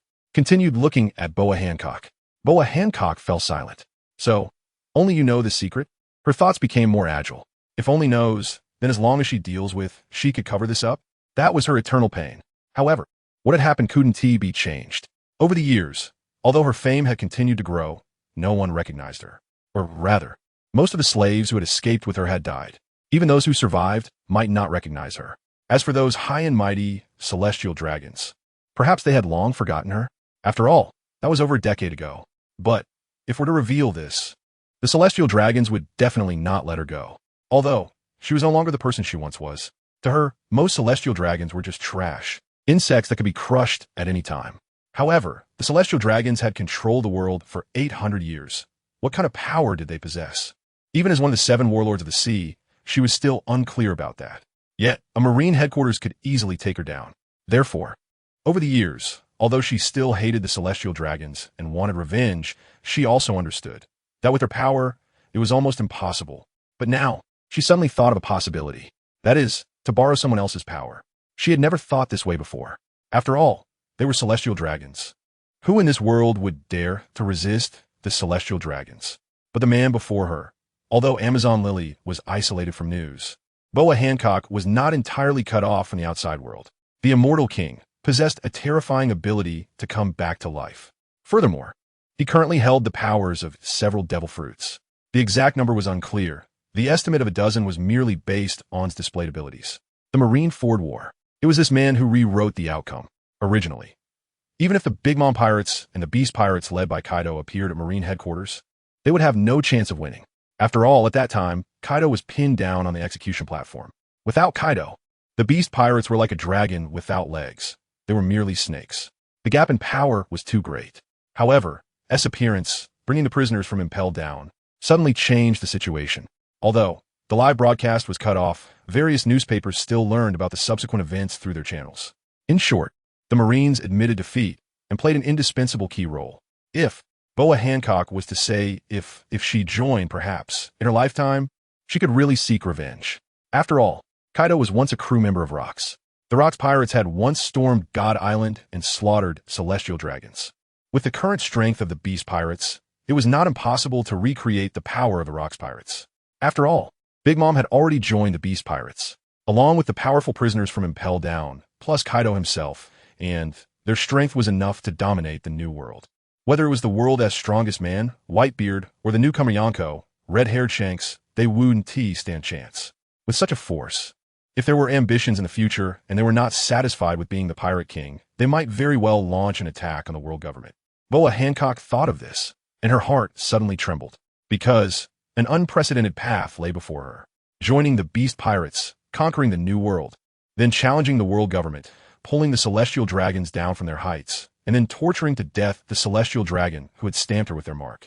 Thinking of this, Boa Hancock couldn't help but smile. She looked extremely happy. However, there was one thing that Boa Hancock didn't like. That was, she didn't like being under someone else's roof. If she joined the Beast Pirates, it would be equivalent to being under someone else's roof. By then, Kaido, Big Mom, wouldn't there be many who could step on her head? Just thinking about it made her feel disgusted. Over the years, she had long severed her position as an upper-class person. Although Amazon Lily was small, it was still a country, no matter how one looked at it. She was also a queen. In Amazon Lily, no one dared to defy her orders. She was the sky of this nation. Every move, every word, represented absolute commands and power. However, if she joined the Beast Pirates, all of this could very well disappear. Thus, Boa Hancock was caught in a difficult choice. Joining the Beast Pirates might allow her to seek revenge, but she would lose a lot in the process. If she didn't join, then she feared she would have no chance of revenge. Sigh, what to choose? Suddenly, burst into laughter. What are you laughing at? S' laughter pulled Boa Hancock out of her fantasy, and she frowned at him. I'm laughing because you're overthinking things. Shook his head. Do you think you have that many choices? Do you think the power of choice is in your hands? Boa Hancock, don't be naive. I came here with Kaido, which means your fate has already been decided. The only choice you have is to either join, or join, or join. There is no second option.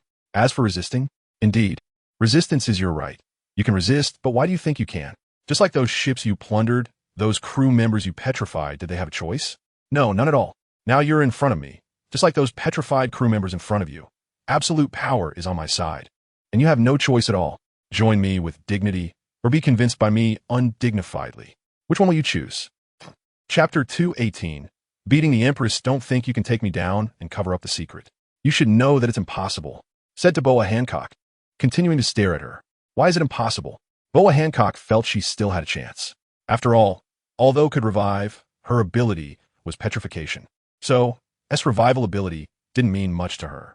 After all, being petrified by her wouldn't lead to direct death. So, Boa Hancock was considering whether to petrify. However, she glanced at Kaido, standing in the distance, and her thoughts became difficult to decide.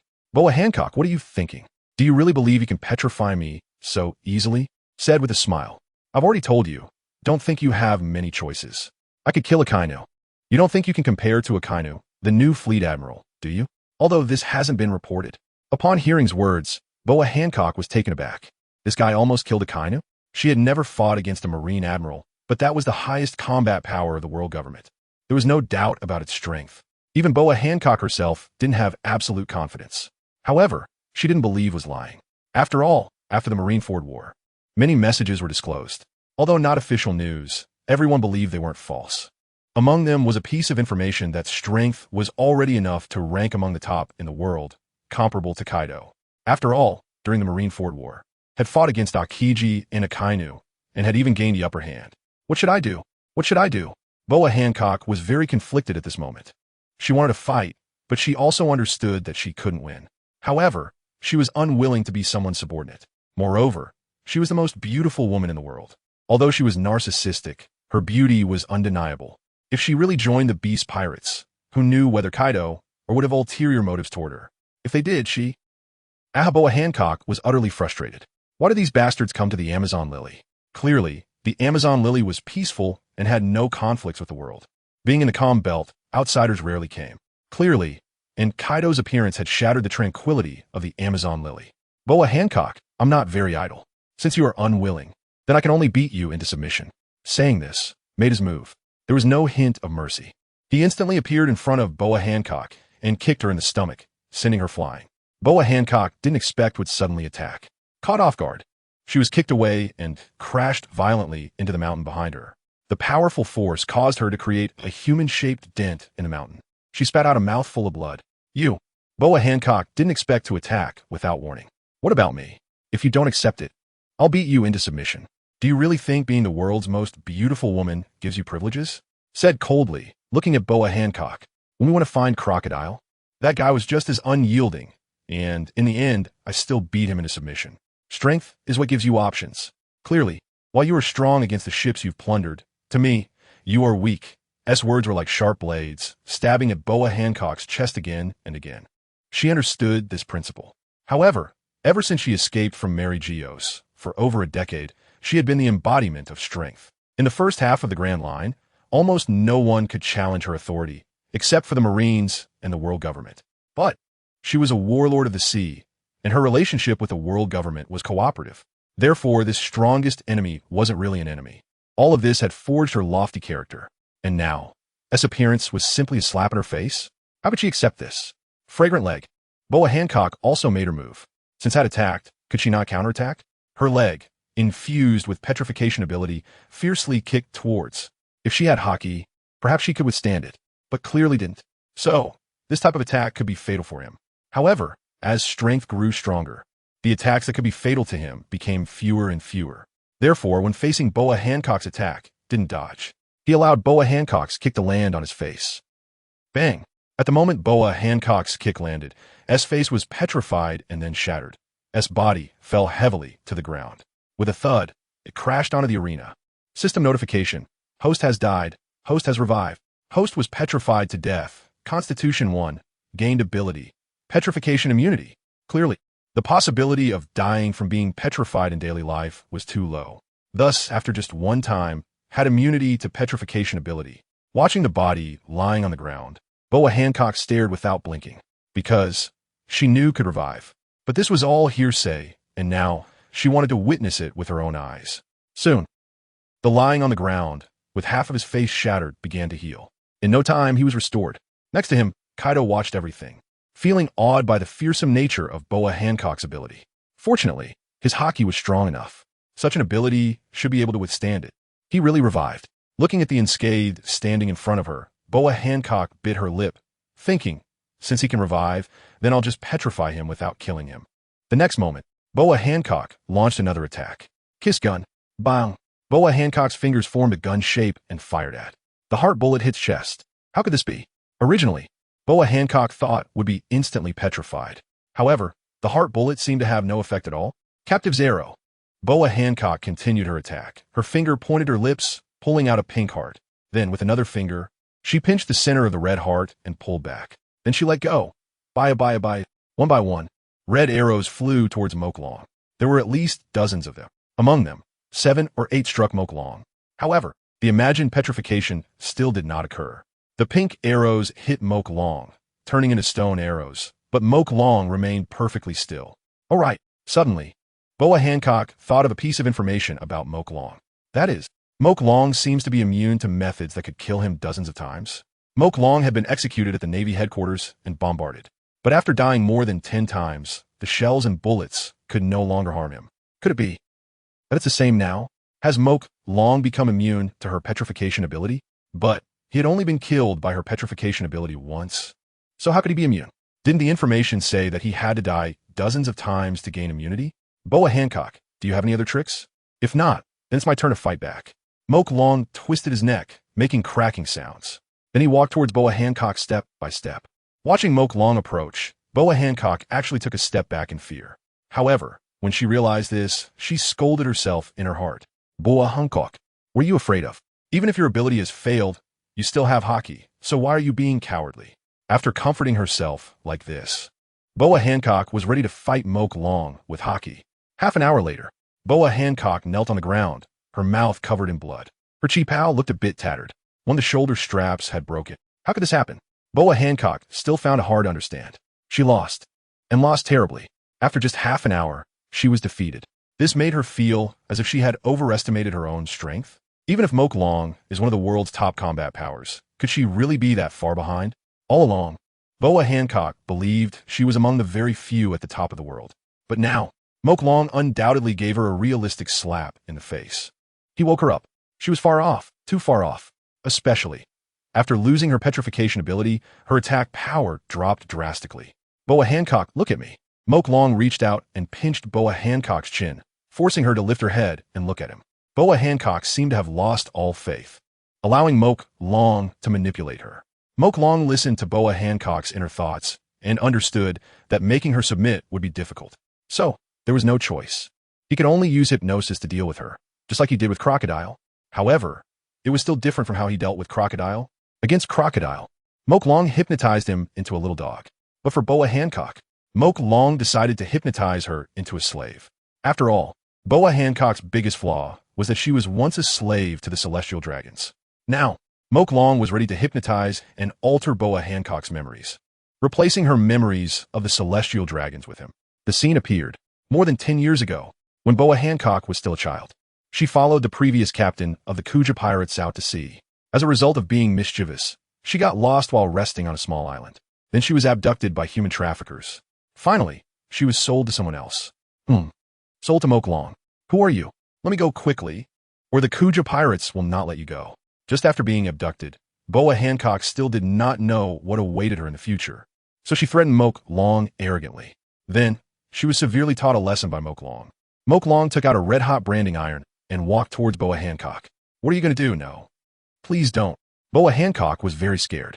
She could even feel the heat radiating from the red-hot branding iron. What are you afraid of? Just a moment ago, weren't you still very arrogant, threatening me to let you go, or else the Kuja pirates would take revenge on me? Seeing Boa Hancock's terrified expression, Moke Long revealed an evil smile. Boa Hancock shook her head vigorously. I was wrong. I shouldn't have threatened you. Please let me go. Okay. Big brother, I was wrong. Please let me go. Boa Hancock tried hard to look pitiful, hoping to gain Moke Long's sympathy. For a moment, Moke Long really felt a sense of sympathy and wanted to put down the branding iron. But then he saw Boa Hancock pick up a piece of coal from the ground and throw it at him hard, then turned and ran away. The next moment, Moke Long put away his sympathy. He chased after her in a few steps, kicking the fleeing Boa Hancock over. Then he stepped on Boa Hancock's back, leaving her with no way to escape. After that, the branding iron in Moke Long's hand was fiercely pressed against Boa Hancock's back. The burning sensation. Was this something an ordinary little girl could endure? Boa Hancock's body was burned by the branding iron. Her eyes widened, letting out a scream like a slaughtered pig. Then, she passed out. When Boa Hancock woke up, she found herself lying in a dark prison. However, in this dark prison, there was actually a mirror. Suddenly remembering something had been branded on her back, Boa Hancock ran to the mirror to look. She saw a burr mark on her back. It had the character for dragon branded on it. Step, step, step. At this moment, footsteps echoed from afar. Boa Hancock looked towards the direction of the footsteps with a face full of hatred, and soon, Moke Long's figure appeared in her sight. Oh, you're awake? Seeing the hatred in Boa Hancock's eyes, Moke Long smiled. What kind of look is that? Are you still angry with me? Do you believe I'll dig out your eyeballs? Moke Long's harsh words made Boa Hancock tremble all over. No, don't. Boa Hancock shook her head. At that moment, she realized that besides saying no, she seemed to have no idea what else to say. Boa Hancock, listen carefully from today on. I am your master, and you are my slave, and the mark on your back is the sign of you becoming my slave. Do you understand? Malone looked at Boa Hancock and said coldly, from now on, everything about you belongs to me. Your body, your soul, your life, everything is mine, do you understand? I. Under Malone's scolding, Boa Hancock trembled and didn't know how to respond. Chapter 219, come here, kneel down. Slap. Tell me, do you understand? Entered the cell and slapped across the face. I understand, said, covering her face with one hand, looking aggrieved. Tears flowed down her cheeks, leaving 2 streaks of moisture. What are you crying for? What are you crying for? Anyone who doesn't know would think I'm bullying you. Am I the kind of person who bullies little girls? Seeing in tears, shouted loudly, gritted her teeth, cursing 1,000 times in her heart. What do you mean by anyone who doesn't know would think I'm bullying you? You're the one bullying me, okay? Locking me up, marking me with slave brand, and just slap me. If that's not bullying, then what is? Slap. Slapped her again. Was stunned. Why did he hit me again? Because you cursed me in your heart, said lightly as he looked at her. Don't think I don't know what you're thinking. Remember, from now on, I am your master, your sky, your everything. In front of me, all you need to do is obey, obey, obey, understand? Understood. Immediately replied, because if she didn't respond, would probably slap her again. However, regarding's claim that he could know what she was thinking was non-committal. Can someone really read minds? Or is this man just messing with her? Because after just being slapped, she definitely felt displeased, and she didn't dare to openly curse. But thinking about it in her heart should be something he could guess. So, deliberately slapped her, and then said he could read minds, just to instill fear in her. So, she wouldn't even dare to think bad thoughts about him in the future. Felt she was right. It must be like that. Slap. As a result, slapped her again. Do you think you're very clever? You think you guessed right? I can simply read minds. It's not as complicated as you think. Shook his head. He didn't like women who were too smart, because they weren't cute. Covered her face, which was about to swell from the hits. And she no longer dared to think about anything. If could really read minds, then everything she thought would be known to him. And since was treating her this way, she naturally hated him very much. Just thinking about wouldn't be anything good. Thoughts of revenge would definitely arise. So, she had to make herself stop imagining. Then she wouldn't go wrong. Seeing this, was very satisfied. He liked this kind of training result. After all, this was just a hypnotic dream, of course. For him it was a dream. But it was almost equivalent to a real experience. As long as he made fear and respect him in the dream. Then when the hypnosis was over, in reality, she would also fear and respect him like this. Gurgle. Suddenly, his stomach growled. She was hungry. Indeed. She hadn't eaten since yesterday. However, facing the devil she didn't dare to show it. Even if her stomach was growling, she had to endure. Hungry? Looked at and asked. Thought the growling sound was small, and that hadn't hurt it at all, but unexpectedly. In response to his question, she could only nod vigorously. If you're hungry, then endure it. When you truly submit to me from the bottom of your heart, I will give you food. Words made grit her teeth. She thought that when asked this, he would give her something to eat. What was this? Endure until she submits? Can such a thing be achieved so easily? Come here. Kneel down. Snapped his fingers, conjuring a sofa and sitting down. Then he looked at and said to her, what did you say? Thought she had misheard. You didn't mishear. I said come here, kneel down. Looked at her with a very dangerous gaze, speaking with an attitude that was impossible to refuse. I don't want to. Looked at, stubbornly refusing. I said, come here, kneel down. Tone turned very ominous. Was scared, but she still held her neck high, bravely saying, why you? Don't scare me, I won't kneel. I'll kneel, just don't hit me, is that okay? Seeing raise his hand was frightened. She immediately walked up to him and knelt down. Call me master. Continued. Master. Looked at, shamefully calling out. After all, she had already knelt. What did she care about this title? Give me a leg massage. Stretched one leg out in front of. She clenched her fists, then loosened them, and lightly began to massage his leg. She also knew that was testing her. He wanted to make her submit, and so it went. Tormented day after day, driving her to the brink of mental collapse. Every day, she had to call master, massage his shoulders and legs. Days like this passed one after another. Spirit was completely subdued.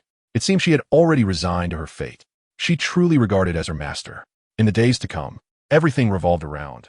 Making him happy was her responsibility. If he was unhappy, she would be even more upset. In her heart, had become more important than herself. Slap. Looked at and snapped his fingers. Woke up from her daze. Looking around, everything seemed a bit unreal. However, when she looked at, she immediately smiled and shouted, Master, Master, Master. The title echoed throughout the arena. It made the thousands of citizens of all hear it. They were all a bit incredulous.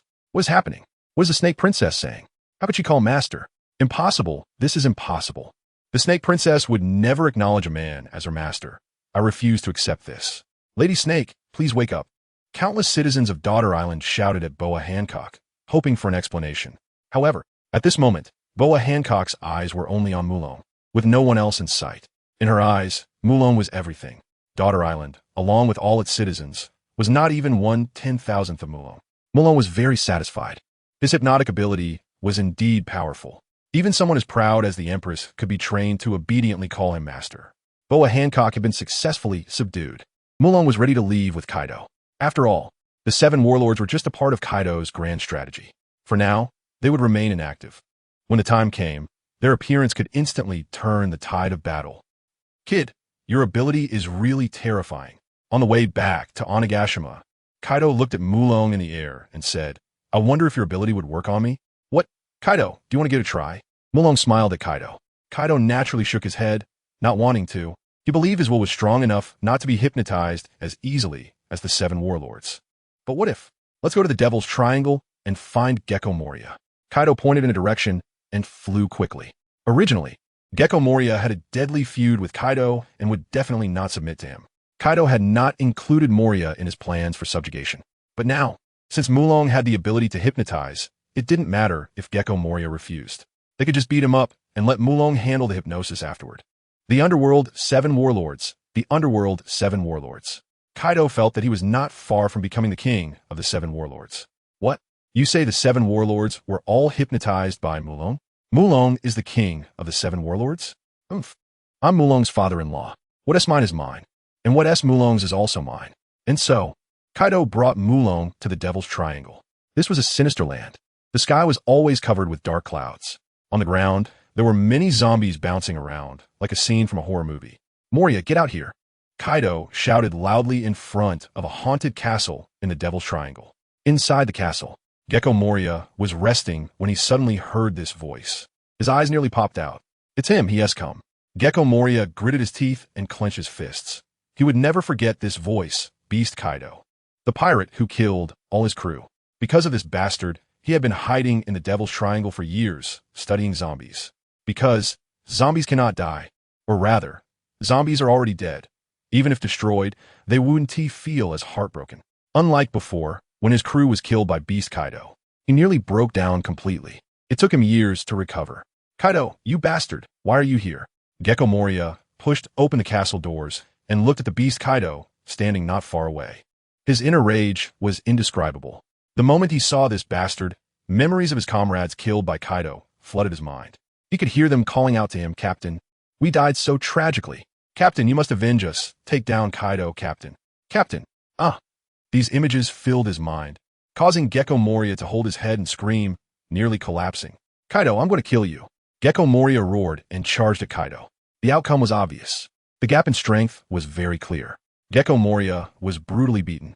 After knocking Gecko Moria to the brink of death, Kaido threw him in front of Mulong. Mulong understood Kaido's intention and began to hypnotize the barely conscious Moria. Soon he succeeded. Thus, half of the 7 warlords had been subdued by Kaido. Only 3 remained. The world's #1 swordsman, Dracula Mihawk, the tyrant Kuma, and the sea knight, Jinbe. Kaido did not know their locations, so he decided to wait a bit longer.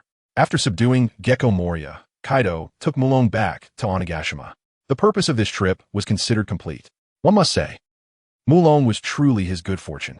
In just a few short months since Mulong joined the Beast Pirates, he had managed to subdue Big Mom and 4 of the 7 warlords.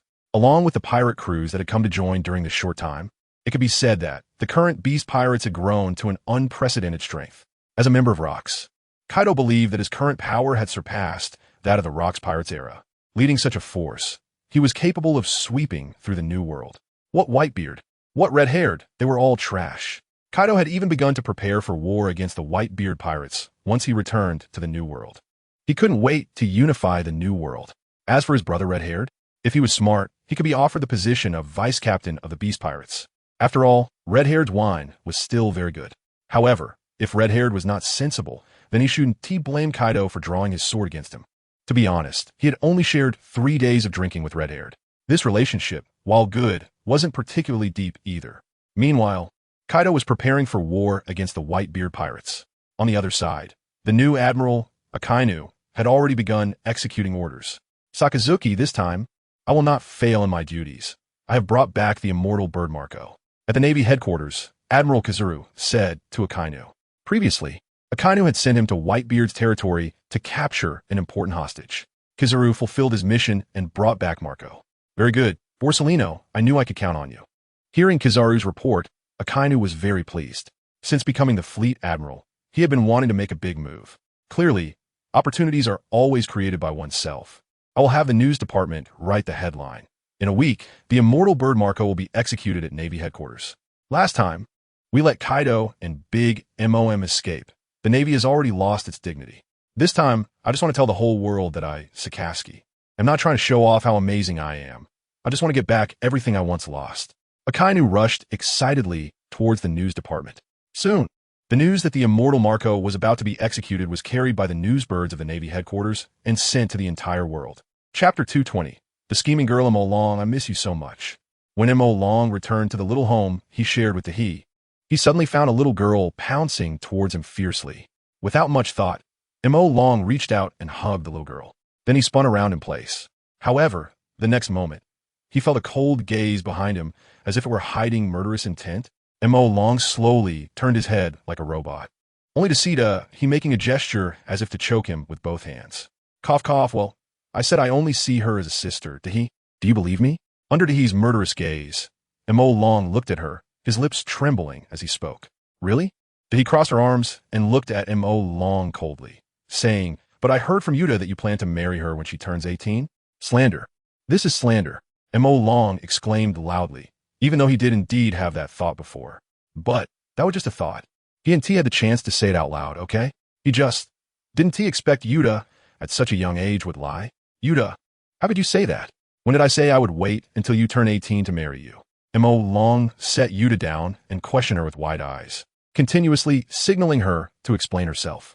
However, the little girl smiled slightly and said to Mo Long, Gidge, what are you talking about?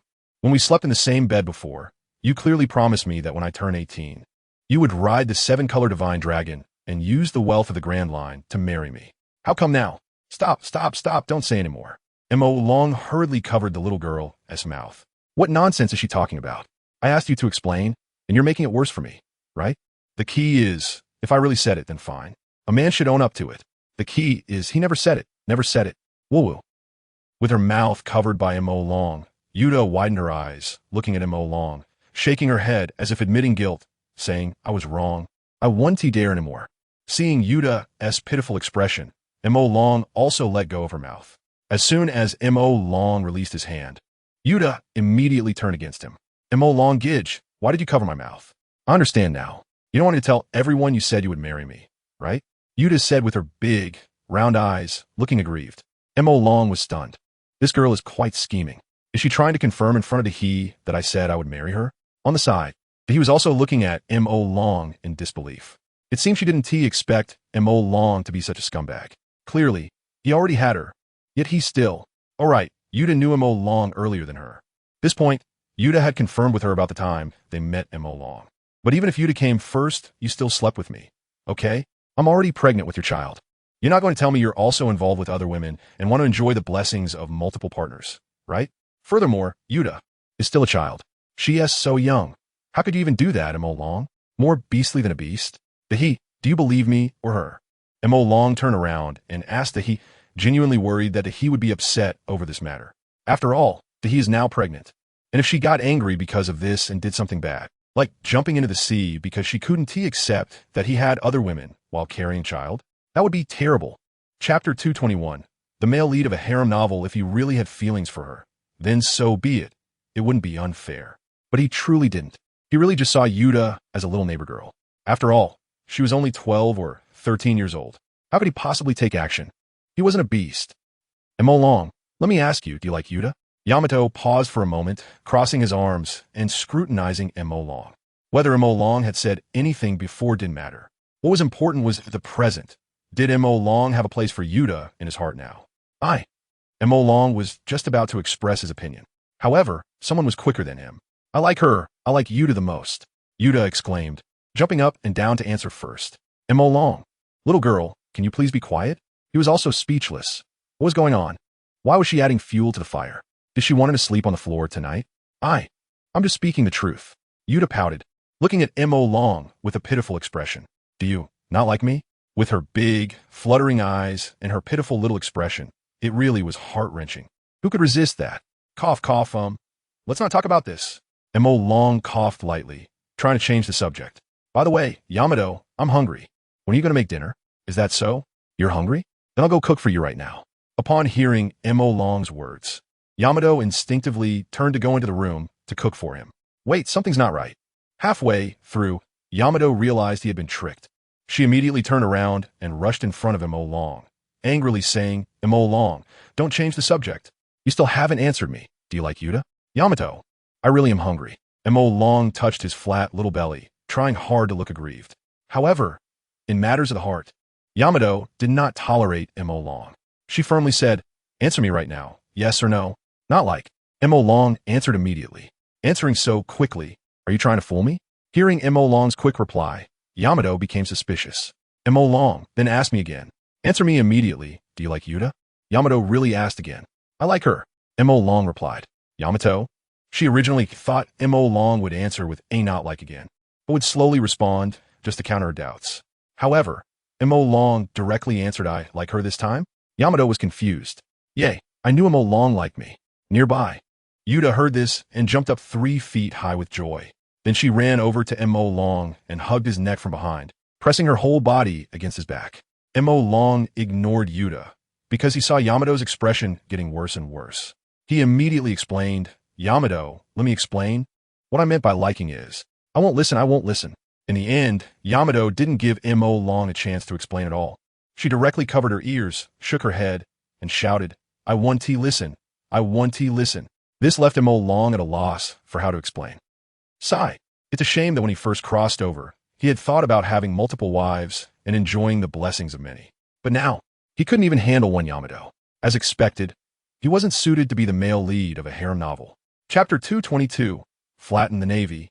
Blow up Akainu's dog head the next day. Spent the whole night finally coaxing Yamato. It was really, almost made him lose his life. As for the matter with Yuta, Yamato could only let it take its course. She didn't do anything that would force to choose between her and Yuta. Men can be troublesome when pushed too hard. Moreover, Yamato believed in her own charm. How could Yuta compare to her? Just look at how I was so infatuated with her last night. That Yuta, the Princess of Peace, not worth her attention. Today, the news that the Navy would execute Marco, the captain of the 2nd Division of the Whitebeard Pirates, in a week spread across the sea. On the island where Whitebeard was stationed, he was hanging on a foredrip when he suddenly heard someone outside shouting, not good, Dad, something big has happened. Soon, the person shouting appeared before Whitebeard. Furious, Whitebeard glared at him. You are the one who's not good. Your whole family is not good. I'm perfectly fine. Are you trying to give me a heart attack and inherit my pirate crew? No, Dad, I didn't mean you were not good, I meant. Diamond George gasped and handed a newspaper to Whitebeard. Whitebeard looked at the content of the newspaper and suddenly felt unwell. That bastard Kaido. Whack. After reading the newspaper, Whitebeard clenched his fist, crumpling the paper into a ball. Although he knew that Akainu becoming the fleet admiral might bring a new official's fervor, he never expected that Akainu's fire would burn him. Whitebeard. Is he thinking I'm old and easy to bully? Dad, are you okay? Seeing Whitebeard tremble with anger, George felt he might have done something wrong. After all, Dad's health wasn't good, and he was on a foredrip. If he stimulated him and worsened his condition, wouldn't he be a sinner? Am I okay? Of course I'm okay. I'm the strongest man in the world. What could possibly happen? To prove he was fine, Whitebeard directly pulled out the foredrip, stood up from his chair, picked up his supreme great sword, and walked out the door. Diamond George didn't know what Whitebeard was going to do, so he immediately followed him outside. He saw Whitebeard standing on a raised rock wall by the coastline, gripping the tsong yuncut tightly, and then he swung it fiercely towards the sea, instantly, unleashing a wave of energy. The sea was split in two, revealing the muddy seabed. His heaving chest showed he was very angry, extremely angry. The anger he almost forgot from being threatened by Kaido was back. But now, that bastard Akainu actually dared to publicly execute his son?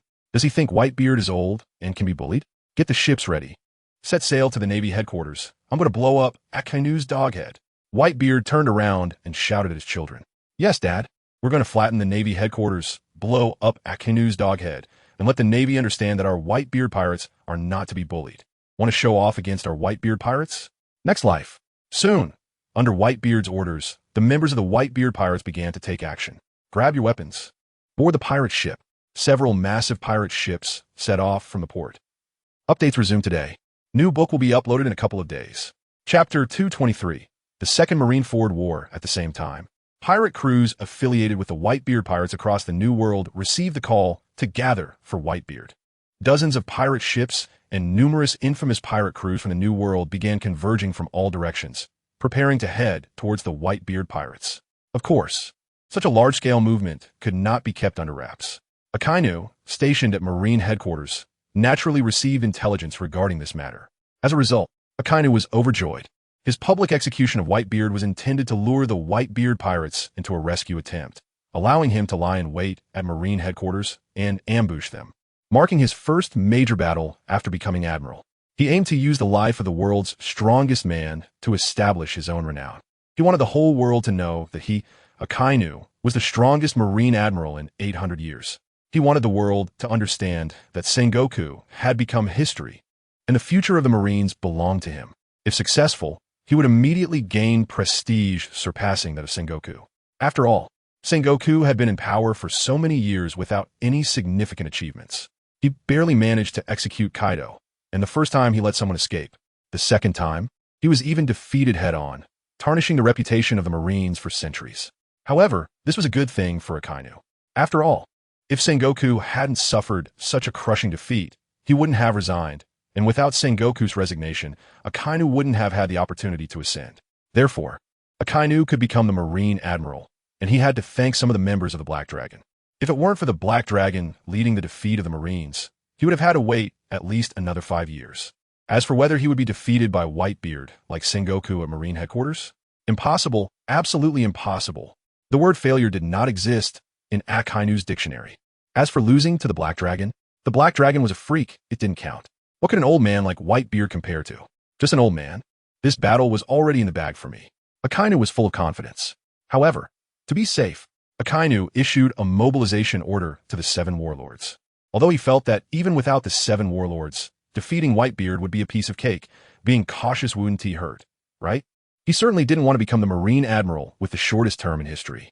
After all, if he lost to Whitebeard, his position as Admiral would definitely be at risk.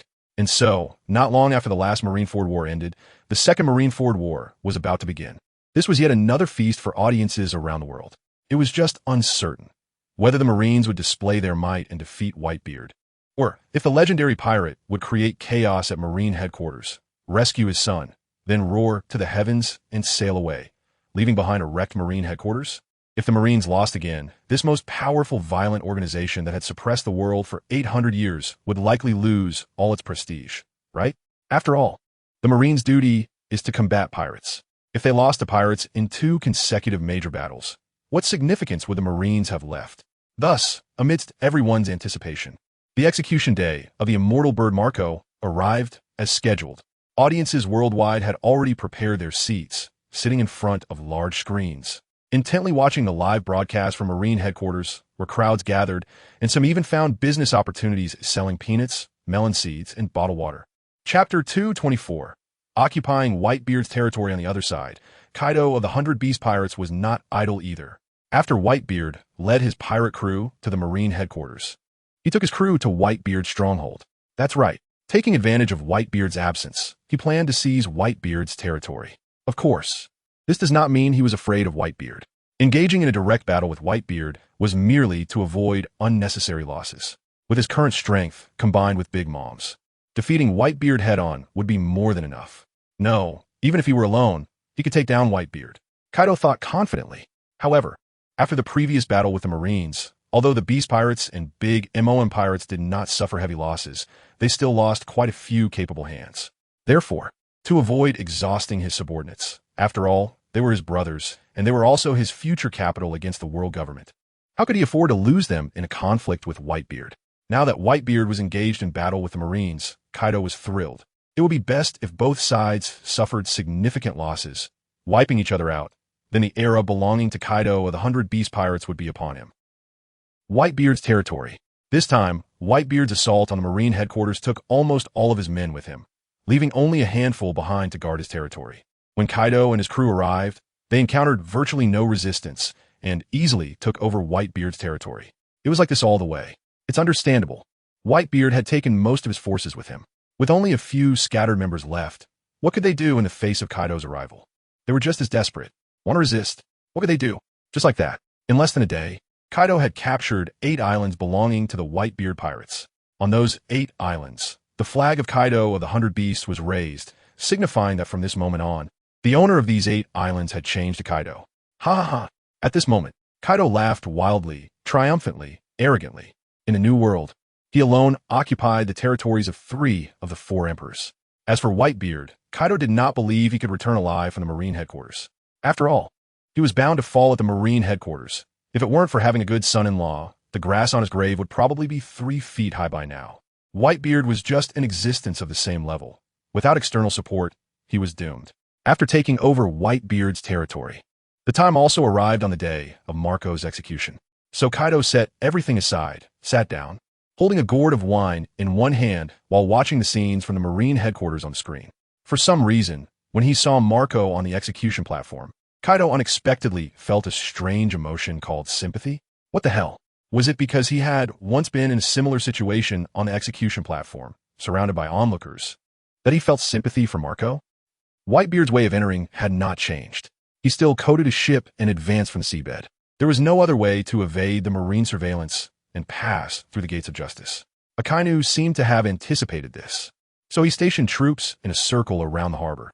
This circle of the harbor was densely packed with artillery and cannons, with hundreds of gun ports aimed at the harbor. Old man, on the execution platform, Marco looked at Whitebeard's entrance with eyes full of guilt. If it were his brothers captured by the Marines, he would definitely come to rescue them. But now that it was him captured by the Marines, he did not want Whitebeard to come to his rescue, because war leads to death and many people would die. He did not want more of his brothers to suffer casualties because of him.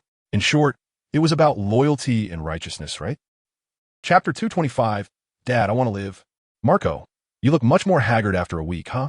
Whitebeard stood at the bow of the massive whale ship, looking at Marco on the execution platform, who had a bad expression, and said lightly, "Is it the Navy bastards who have treated you poorly?" Poorly? I suppose so. After all, since he was captured, the Navy hadn't brought him any food. But that wasn't the most important thing. The key issue was, he knew in prison that the Navy planned to use him to bait Whitebeard. This had kept him tossing and turning, unable to sleep, which made his complexion look terrible. After all, he really didn't want his relationship with the Navy to lead to casualties among the Whitebeard pirates. They were all brothers. Neither side wanted the other to die. But now, Whitebeard had already come to lead the team, and discussing anything else was meaningless. At this moment, Marco's myriad of words condensed into a single sentence. He cried out to Whitebeard, "Dad, I want to live. Take me back to the sea." At this moment, Marco was possessed by Nico Robin. Kurora. Upon hearing Marco's words, Whitebeard laughed heartily. "Of course. You are my son, Marco. The sea is your true home. Akainu, I'm giving you a chance now. Release Marco, and I'll take my people and leave the Navy headquarters." Whitebeard looked towards Akainu, trying to threaten him. "Otherwise, I'll flatten the Navy headquarters today, letting you experience the fear of being dominated by the strongest man in the world." If it could be avoided, Whitebeard didn't want to fight. Although the Navy had deliberately lured him here, a fight seemed likely. But Whitebeard still tried. After all, the current Navy had suffered heavy losses in high-end combat power compared to before, although they had replenished with 2 new admirals. Who knew how strong those 2 new admirals were? "Whitebeard, I see you're dreaming." Upon hearing Whitebeard's words, Akainu laughed. "Do you think I lured you to the Navy headquarters to play house? And you think you're being given a chance? Just an old man. Do you really think you're invincible? Even if we assume you're invincible, so what? Being invincible is impressive? Can being invincible fight against 3 admirals? You're alone, and I have 3 admirals on my side. What do you have to compare with me? Since that's the case, there's nothing more to discuss." Whitebeard squinted his eyes. Originally, he planned to give Akainu a show of strength, using the Tremor Fruit's ability to create a tsunami to flood the Navy headquarters. However, he suddenly remembered that Aokiji and Akainu had failed in their bid for the position of Fleet Admiral and left the Navy. If he created a tsunami, without Aokiji's ice to freeze it, although it would seriously damage the Navy headquarters, it would be a way to harm the enemy 1,000 while self-damaging 800, and thus he couldn't use it. After all, a tsunami that could engulf the Navy headquarters could also engulf his pirate fleet. Not to mention, Marco was right on the execution platform of the Navy headquarters. If he triggered a tsunami, Marco might just vanish. He had gone through all this trouble just to save Marco. If because of his big move, Marco was lost, wouldn't that make him a joke? However, even if he couldn't shake the sea to create a tsunami, he still needed to give a show of strength. Whitebeard stood at the bow, gripping his supreme great sword, the Tsungyun cut. The power of the tremor fruit manifested on the Tsungyun cut. Chapter 226. Courtesy demands reciprocity. Drink. In the next moment, Whitebeard shouted loudly. Tsungyunxia was lifted high by him, and then struck down with great force. A shockwave, like a tornado destroying a parking lot, was instantly unleashed by him. It crashed fiercely onto the ground of the Navy headquarters. The violent impact tore the ground apart, rushing towards Akainu's direction. The ground was pushed aside, leaving a horrific ravine. During this process, hundreds of sailors were hit by the shockwave, flying through the air, bleeding. Just as the shockwave was about to hit a canoe, the next moment, a man with closed eyes appeared in front of the shockwave. The man held a sword in one hand, and with the other hand gripping the hilt, he slowly pulled it upward. In an instant, immense pressure was generated.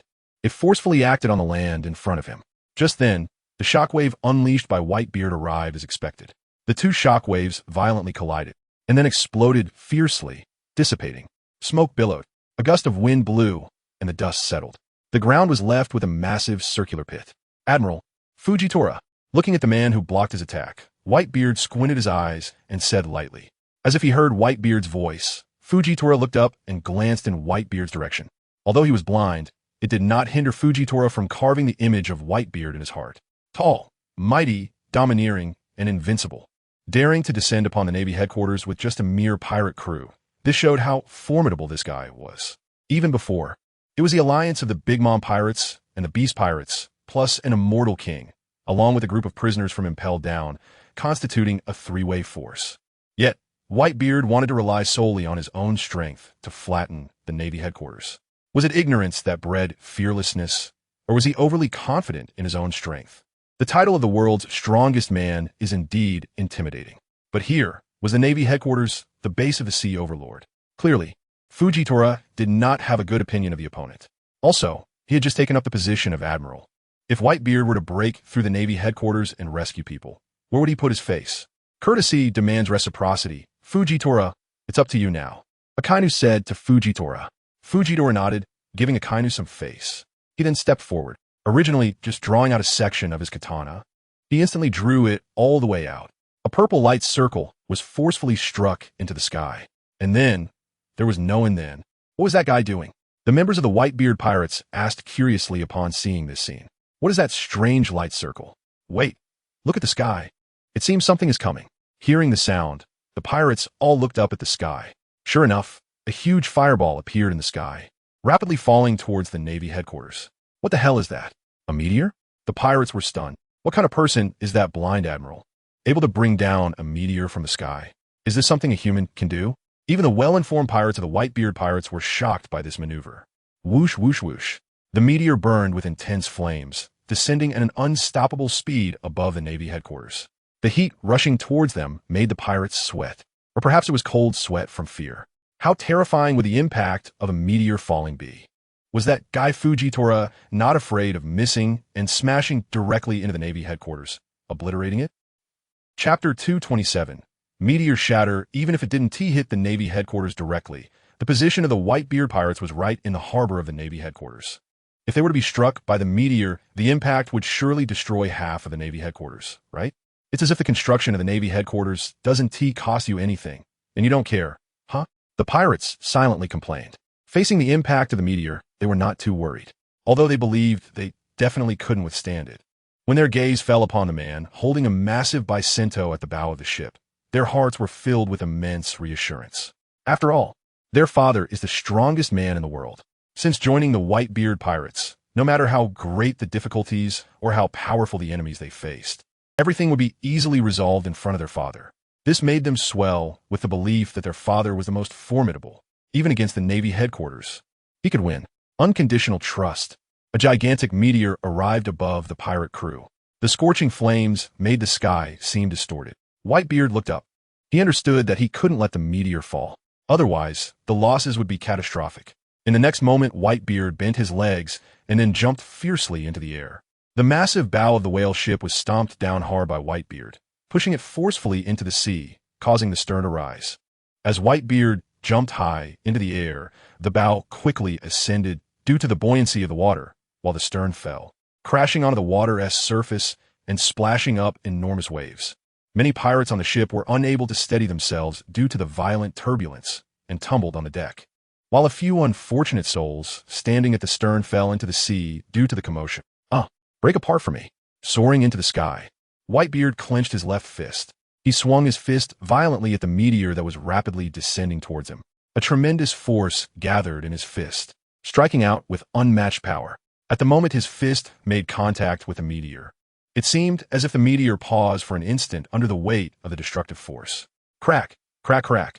The sound of shattering echoed repeatedly. Whitebeard's fist hit the surface of the meteor. An explosive power blasted a massive crater into it. The force began to spread endlessly across the meteor's surface.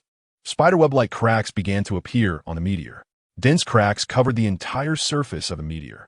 With a loud bang, the enormous meteor shattered, transforming from a massive hole into countless small fragments, which began to scatter in all directions, landing on the surface of the harbor or on the ground of the Navy headquarters.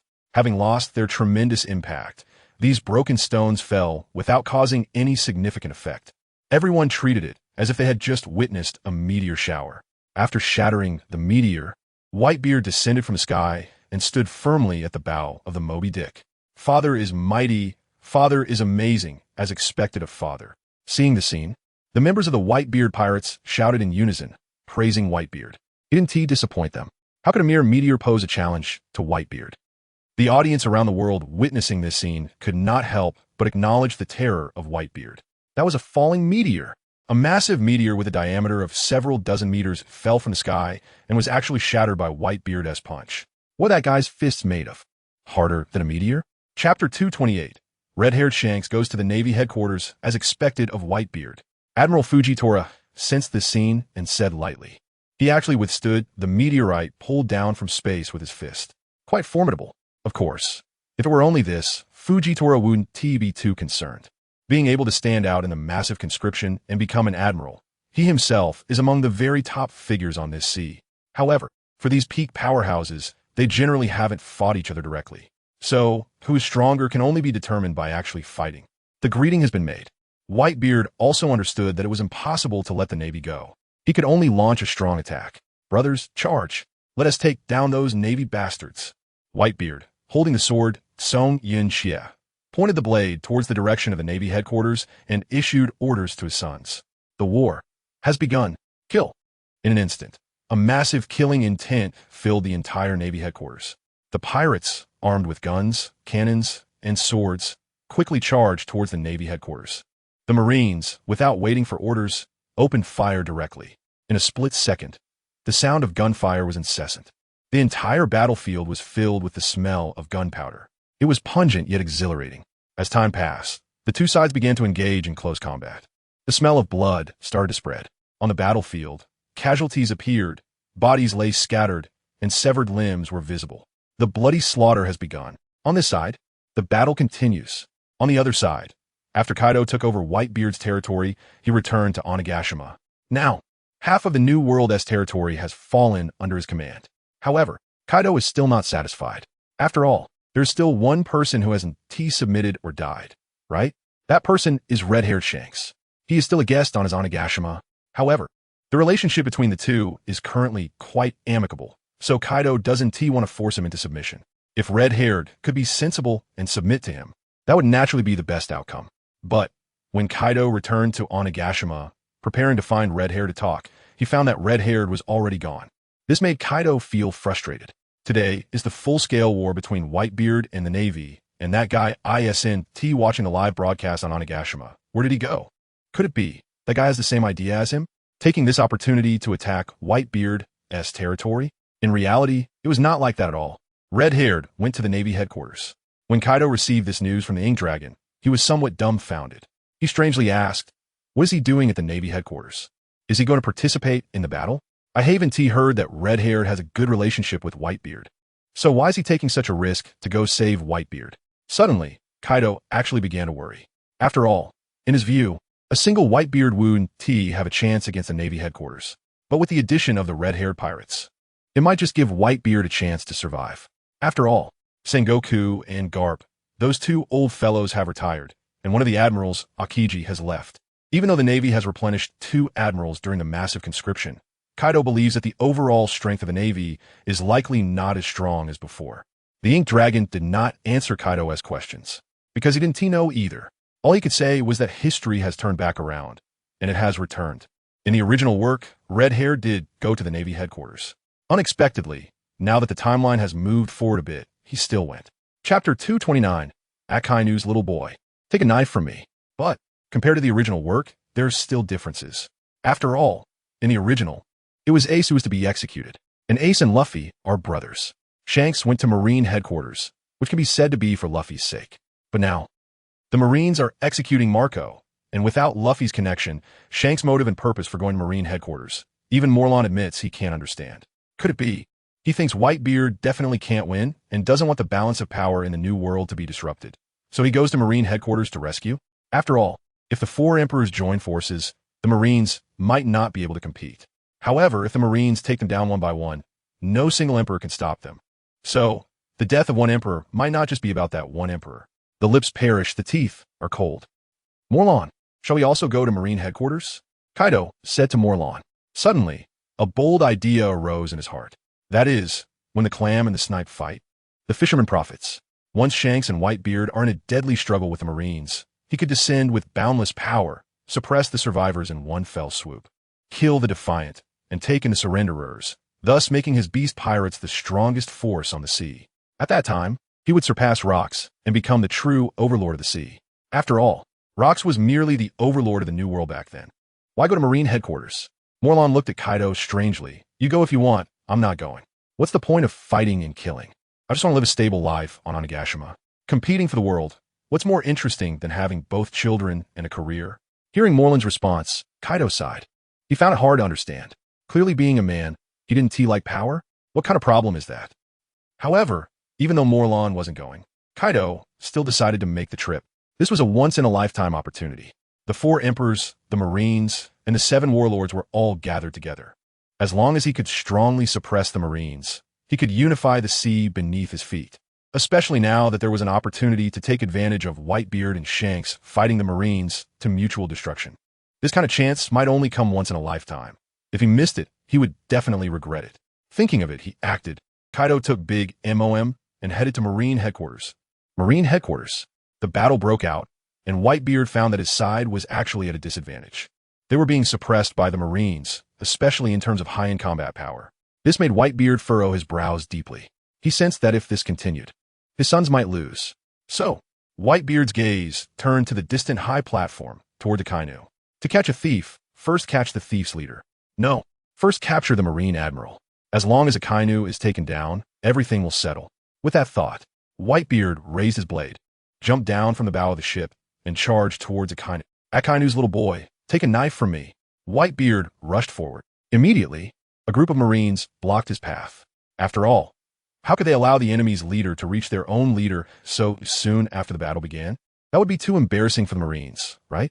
Block him, stop him, make sure Whitebeard doesn't get close to Admiral Sakazuki. A Marine commander directed a small team of Marines to block Whitebeard's path towards Akainu. Fire. As a Marine commander finished speaking, a team of Marines crouched down, shouldered their rocket launchers, and pulled the trigger. Chapter 230. Bombarding Whitebeard. Whoosh, whoosh, whoosh. Rockets were fired at Whitebeard. They hit him head-on. A violent explosion and shockwave ensued. Thick smoke billowed, and dust flew everywhere. The simultaneous explosion of dozens of rockets created a powerful shockwave, knocking many Marines around. Hooray! We hit him.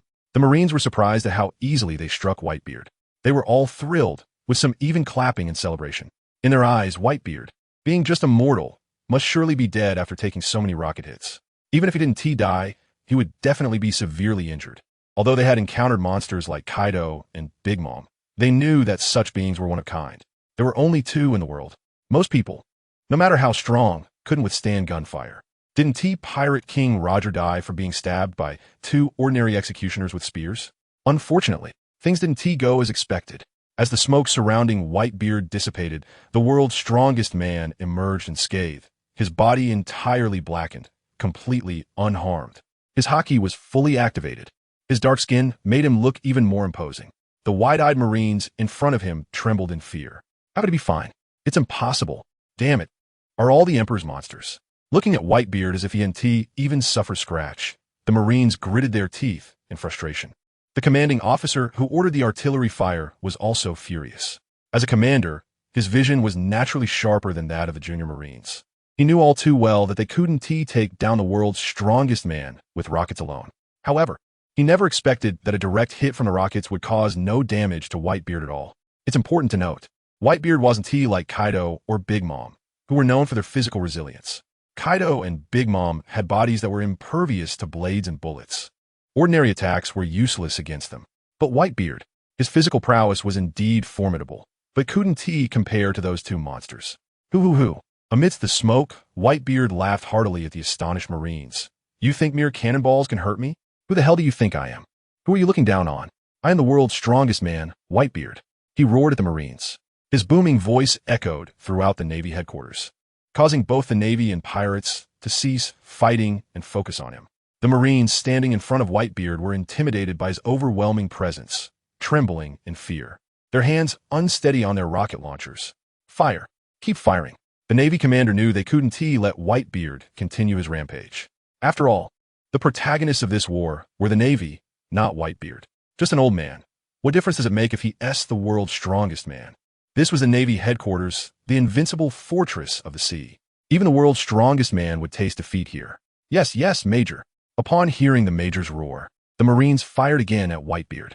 One rocket after another flew toward him, but this time, Whitebeard didn't just stand there foolishly and let the rockets hit him. Instead, he gripped his polearm, the Gura no Mi, and spun it around. Then, with immense force, he slashed forward. Boom! The space trembled. Chapter 231. Instant kill of the giant. As if time had stopped, Whitebeard unleashed a devastating punch. Dozens of rockets that were originally shooting towards him suddenly halted in midair, no longer advancing. This scene left the surrounding Marines stunned. The next moment, something even more shocking occurred. The rockets, which had paused in the air, suddenly received a tremendous thrust and began to turn around, shooting back towards the Marines who had fired them. Marines? Run, everyone! One Marine reacted quickly and shouted. In the moment of shouting, he also turned and ran. Other Marines, seeing this, quickly followed suit. However, it was already too late. The projectiles were much faster than they could run. Whoosh! Boom! A shell landed in the fleeing crowd, exploding instantly. The Marines at the center of the explosion were thrown into the air by the force of the blast. A chorus of wails erupted. However, this was not the worst. After all, this was only the first shell. They had fired dozens of shells. Soon, other shells began to fall from the sky. Boom! Boom! The sound of violent explosions echoed incessantly. The ground was blasted into one crater after another. The mangled bodies of the Marines rained down from the sky, their blood evaporated by the searing flames. The clash of blood and fire stirred one's blood to a boil. Damn it, what have you done to my beloved Marines? In the distance, a giant vice admiral witnessed this scene and charged forward, roaring with a great sword in hand. His massive body left huge footprints on the ground with every step he took. Before long, the giant vice admiral stood before Whitebeard, wielding his sword and bringing it down with all his might. Die Weitbeat. The great sword sliced through the air, aimed at Whitebeard's head. Faced with this thunderous strike, Whitebeard merely raised the corners of his mouth slightly, his eyes filled with determination as he grasped his supreme blade. The Tsongyan Xia above his head. Clang! The giant's sword struck fiercely against the blade of Tsongyan Xia. The immense force impacted Whitebeard's palm, then traveled down to his legs, causing the ground to shatter under the giant vice admiral's full force, causing Whitebeard's legs to sink into the earth. However, to Whitebeard, such power was utterly insignificant. The next moment, Whitebeard gently lifted Tsongyan Xia. A tremendous force surged from the blade, pushing the giant vice admiral back, causing him to lose his balance and stagger backward. Just as he steadied himself and prepared to launch another attack, he found that Whitebeard had already vanished. Where is he? Where'd he go? The giant vice admiral's gaze searched frantically for Whitebeard. It was only when someone reminded him that he noticed, Vice Admiral, above you. Whitebeard is above you. Hearing the Marine's warning, The giant vice admiral looked up. To his astonishment, he saw that Whitebeard had leaped into the air and was now hovering above his head. One hand held the sword, while the other was clenched into a fist. A white aura appeared around the fist. The tremor fruit had been activated. Boom! Before the giant vice admiral could react, Whitebeard's fist descended upon him, striking his face with a tremendous force. The unparalleled strength made the giant vice admiral feel as if his face had been smashed to pieces, completely losing sensation, and several bright white teeth were knocked out of his mouth. His entire body was sent crashing to the ground at an angle. Chapter 232, Whitebeard vs. Akainu. With a single punch, the giant vice admiral was instantly killed. This scene left the Marines at headquarters dumbfounded. How is that possible? The Marines' eyes were about to pop out. They completely couldn't believe it. That was a giant vice admiral, and he was just killed like that? Even if his opponent was the world's strongest man, Whitebeard, it shouldn't be like this, right? After all, the vice admiral is the highest combat power in the Navy aside from the admirals. For countless Marines, even if they worked their whole lives, they would never reach that position. At this moment, the Marines felt their faith crumble. Akainu, you don't really think these worthless guys can deal with me, Whitebeard, do you? After taking down the giant vice admiral, Whitebeard raised his knife and pointed it at Akainu, seemingly challenging him. Old dog, come and fight. Seeing Whitebeard's provocation, Akainu frowned slightly and thought to himself, useless expenses. He then stood up from his chair and walked step by step toward Whitebeard. What a useless bunch. As he passed by the giant vice admiral, Akainu shot him a glance. It seems I still have to rely on myself. I put in too much for the Navy. Akainu sighed inwardly. Then he looked at the distant Kizaru, who was splashing water, and Fujitora, who was performing evenly with his sword. He felt really exhausted. How am I supposed to play with these half-baked guys? Even worse was Green Bull. That guy was actually sitting in a chair, sunbathing. Do you think this battlefield is your backyard? Whitebeard. Akainu walked up to Whitebeard and stood face to face with him. However, due to the difference in size, Akainu appeared to be a head shorter than Whitebeard. Akainu. Whitebeard squinted his eyes and looked down at the man in front of him, never expecting that this guy could actually become the fleet admiral of the Navy. The Navy really has no one left. Hell, what a joke. If a guy like you, who only knows how to take in sons, can become a Yonko, why can't I be the fleet admiral of the Navy? Akainu coldly replied to Whitebeard. In the next moment, scorching hot magma began to erupt from Akainu's body. The dripping magma fell to the ground, melting it and creating unsightly holes. The boiling heat gave a burning sensation. Although Whitebeard appeared to look down on Akainu, he actually took him very seriously. This guy had been called a monster since he entered the Navy. How could a man who could become the fleet admiral be simple? Come on, Whitebeard. Let me see if you truly deserve the title of the world's strongest man. Akainu clenched his fist and struck hard at Whitebeard. The magma-covered fist rolled, aiming to destroy everything in its path. Whitebeard raised his blade to block in front of him, stopping Akainu's magma fist. Kid, whether I deserve the title of the world's strongest is not for you to judge. Whitebeard roared. The tremor fruit ability activated. Gripping the Tsongyun cut, he swept forward fiercely. Akainu felt an immense force travel from the hilt of the Tsongyun cut to his fist. His arm was instantly bent by the impact. His fist was forcefully pushed back to his chest. Bang! Akainu was sent flying. However, Akainu stopped in midair and threw a punch at Whitebeard on the ground. With a punch thrown, a massive fist made of magma came crashing down from the sky.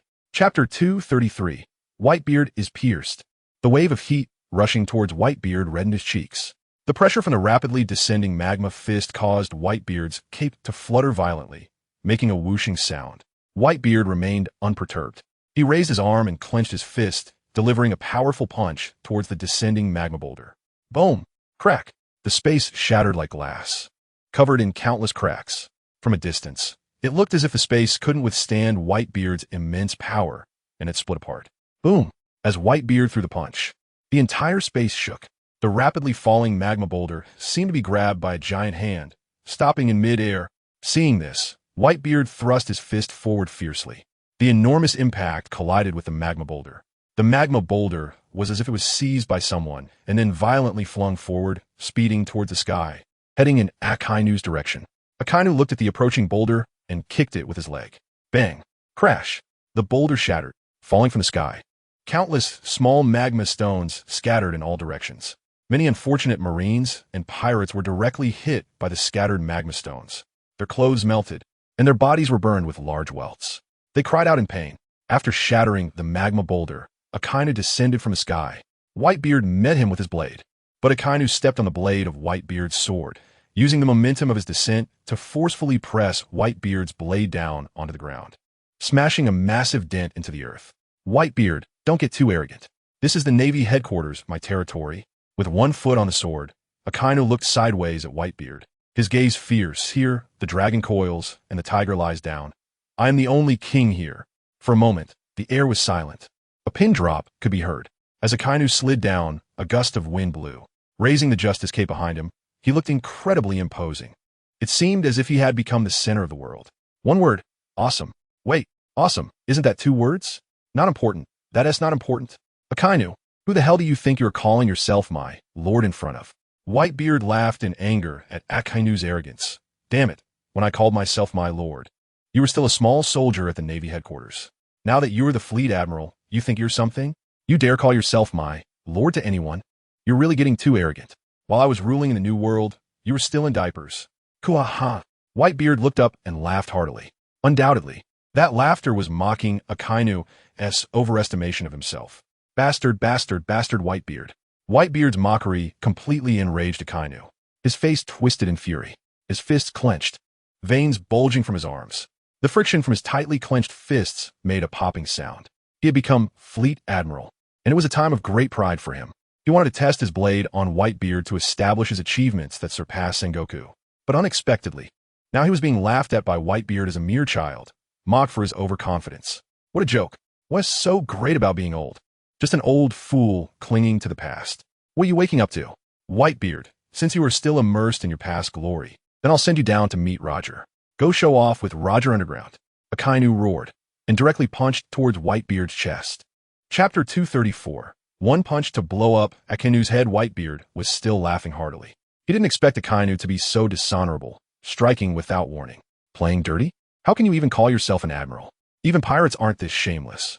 Uffed. A massive magma fist pierced straight into Whitebeard's chest. The intense burning sensation caused him to grunt softly. Oomph.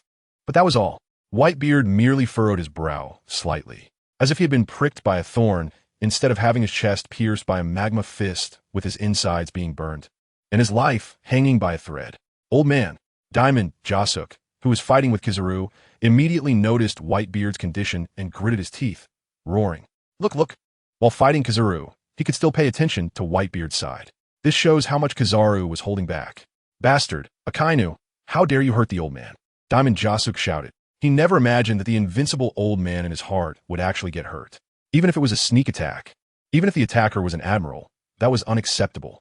I want you dead. Diamond Jasuk gritted his teeth and charged towards Whitebeard. However, he seemed to forget that he was also in a battle. Hey, Diamond Jasuk, you're not being respectful. Kizaru shook his head as he watched Diamond Jasuk rush past him. After playing with you for so long, you ignore me? In that case, I'm going to show my hand.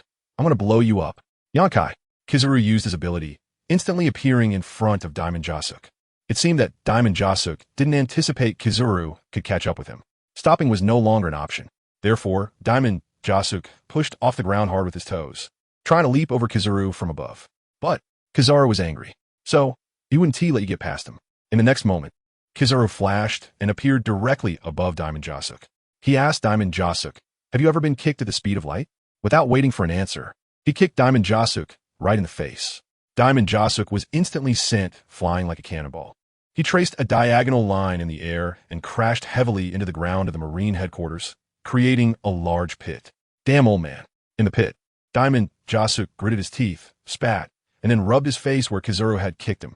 Fortunately, there were no wounds. Otherwise, he would have a hard time maintaining his title as the good-looking one of the Whitebeard pirates.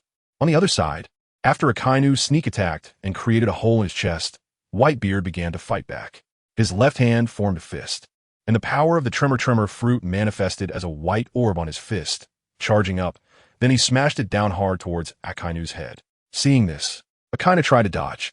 However, he found that his arm, which had penetrated Whitebeard's chest, was stuck and couldn't be pulled out. He could only exert more force. When Akainu finally pulled his arm out of Whitebeard's chest, Whitebeard's fist was already coming down. Boom! This powerful punch landed squarely on Akainu's head. In an instant, Akainu was sent flying, his legs sinking into the ground. But Whitebeard continued to press the attack, his fist pushing down on Akainu's head, applying more force. Chapter 235. Admiral Green Bull, under Whitebeard's continuous effort, Akainu's legs bent directly, and he knelt on the ground. But even so, Whitebeard was still not satisfied. The fist that smashed down on Akainu's head continued to press down. Boom! Akainu was completely knocked down to the ground, his head sinking into the earth. The back of his head was bleeding heavily, looking pitiful. But how could Whitebeard feel sympathy for Akainu? Pressing Akainu's head to the ground, he activated the power of the Tremor fruit once again. Boom! The tremendous force of the earthquake directly tore apart the Marine headquarters. A huge gash was opened above the Marine headquarters, creating a trench several meters wide on the ground. Akainu fell directly into the trench, slowly disappearing from sight. This scene greatly impacted the morale of the Marines. After all, for the Marines, the clash between Akainu and Whitebeard was like kings battling each other. Just a moment before, the Marines were still cheering for Akainu, celebrating his victory over Whitebeard. But before they could enjoy their happiness for a few minutes, they discovered that Akainu had actually been knocked down by Whitebeard with a single punch and had fallen into a crack. The transition from joy to sorrow happened in an instant. The Marines were heartbroken. However, the pirates were overjoyed. Of course, while they were happy, they also worried about Whitebeard's injury. After all, that huge wound on his chest didn't look like it was nothing serious. Sorry, Dad. On the execution platform, Marco looked at the injury on his father's body, tears streaming from the corners of his eyes. It was unclear whether this apology stemmed from guilt, feeling that Whitebeard got injured to save him, or if it was because he felt useless. If he hadn't been captured back then, Whitebeard wouldn't have had to come rescue him, and naturally wouldn't he have been injured.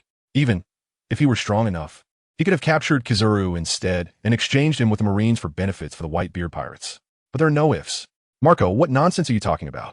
Wounds are the military honors of pirates. And besides, you are my son. It's only natural for a father to get injured for his son, right? So don't apologize to me.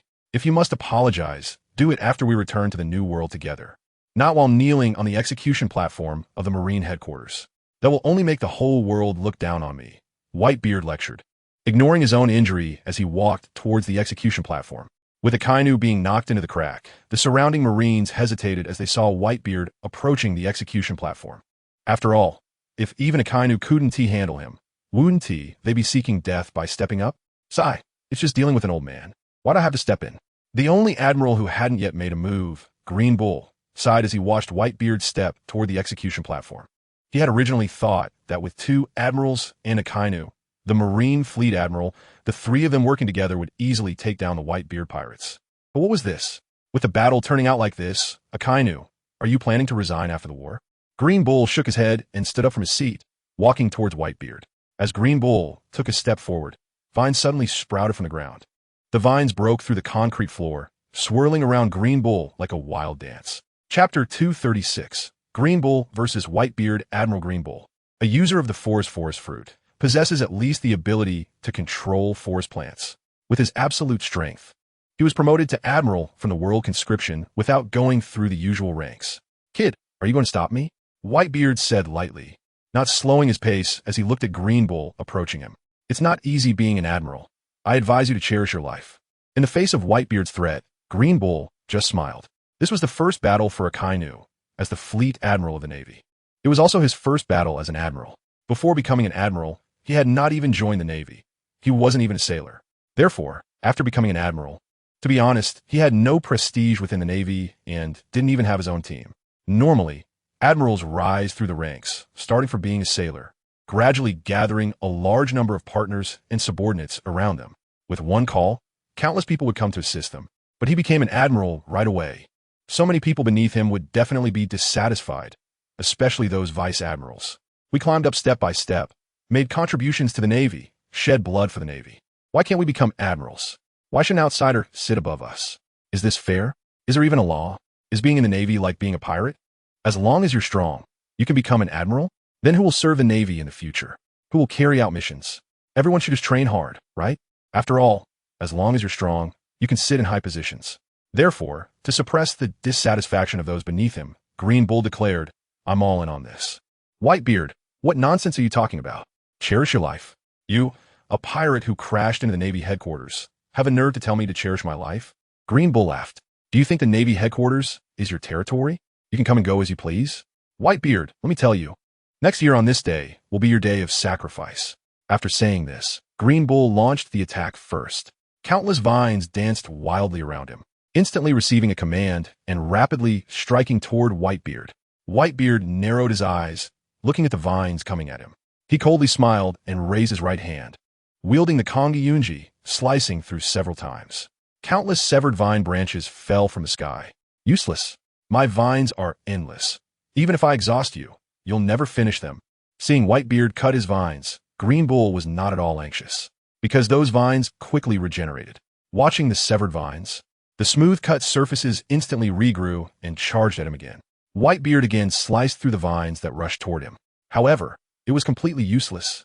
The vines were endless. It seemed that, as Green Bull said, these vines could regenerate infinitely. He could never cut them all. In that case, Whitebeard's gaze turned to Green Bull. Since these vines were created by Green Bull, if he could deal with Green Bull, he should be able to resolve the issue with the vines, right? Thinking this, Whitebeard clenched his left fist, activating the Tremor Fruit's ability. He punched out, and in an instant, the vines in front of him were completely shattered by the shockwave, leaving only the roots barely emerging from the ground that had not been destroyed, quickly growing. But Whitebeard had already moved. As the roots grew into vines, Whitebeard stomped the ground and rapidly charged toward Green Bull. Chapter 237. Little Demons, this road is blocked. When Green Bull reacted, Whitebeard had already appeared above him. With both hands gripping the Tsongyun Xia, he brought it down fiercely towards Green Bull's head. Seeing this, Green Bull quickly retreated. Whitebeard's blade missed, striking the ground directly. The ground was instantly torn apart. Exploding debris shot out in all directions. Green Bull dodged Whitebeard's slash, but he could not avoid the flying rubble. A sharp piece of debris grazed his cheek, leaving a cut on his face. Blood dripped down from the wound. Green Bull reached out and wiped the blood from his face. His gaze turned terrifying. Initially, he had only approached this playfully, but he hadn't expected such a mindset would lead to his injury. Very well, Whitebeard, you did well. Green Bull gritted his teeth, looking at Whitebeard with a dangerous glare. Of course I'm doing well. No need for you to say, Whitebeard replied calmly. Green Bull supported himself with one hand on the ground. The ground immediately bulged, breaking apart. Small saplings shot up from the earth, instantly growing into towering trees. The branches of these giant trees clenched into fists, transforming into fist trees, surrounding Whitebeard completely. The towering trees, dozens of meters high, were indeed quite intimidating. Die, Whitebeard. As Green Bull's words fell, these fist trees, under his control, began to smash down towards Whitebeard. The sky was darkened as the trees blocked the sun, making it seem as if the day had turned to night. There was no gap for evasion. However, who was Whitebeard? Would he dodge? Of course not. Facing the massive tree fists smashing down at him, if he were hit squarely, he would likely be turned into a meat patty. So, Whitebeard tightened his grip on the Tsongyun Xia. Soon, the fists of the giant trees came crashing down. They struck the ground directly, causing the front square of the Navy headquarters to tremble several times. Hearing the sound, the Marine's eyes brightened. Did it hit? Whitebeard wouldn't be crushed, would he? The Marines had not expected things to go so smoothly. They thought Whitebeard would put up some resistance, but he didn't. However, while the thought was beautiful, the reality was despairing. In the midst of this immersed atmosphere, suddenly, oof, a muffled grunt. Immediately afterward, a massive shattering sound erupted. Following that, a powerful shockwave centered around Whitebeard appeared. It ripped apart the giant trees surrounding him, sending them flying into the sky. Countless broken pieces of wood exploded upwards like fireworks. On the other side, the execution platform, now unguarded without the admiral, was stealthily approached by a pirate. Marco, I've come to save you. The intruder climbed onto the execution platform and whispered to Marco. Just as the intruder prepared to cut the chains binding Marco's hands and feet, some Marines noticed this scene. Brothers, someone has rushed up to the execution platform to rescue the Phoenix Marco. If he gets away with Marco in front of us, where will our face be? Brothers, charge with me. A squad of Marines rushed towards the execution platform. But how could Whitebeard allow the Marines to stop Marco's rescue? He jumped directly, appearing in front of that squad of Marines.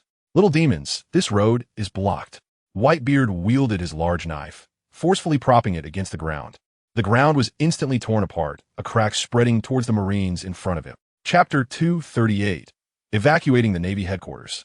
Watching the spreading cracks, the Marines retreated in fear, worried that the cracks would widen and they would fall into them like a Kainu. Whitebeard, your opponent is me. Green Bull felt underestimated.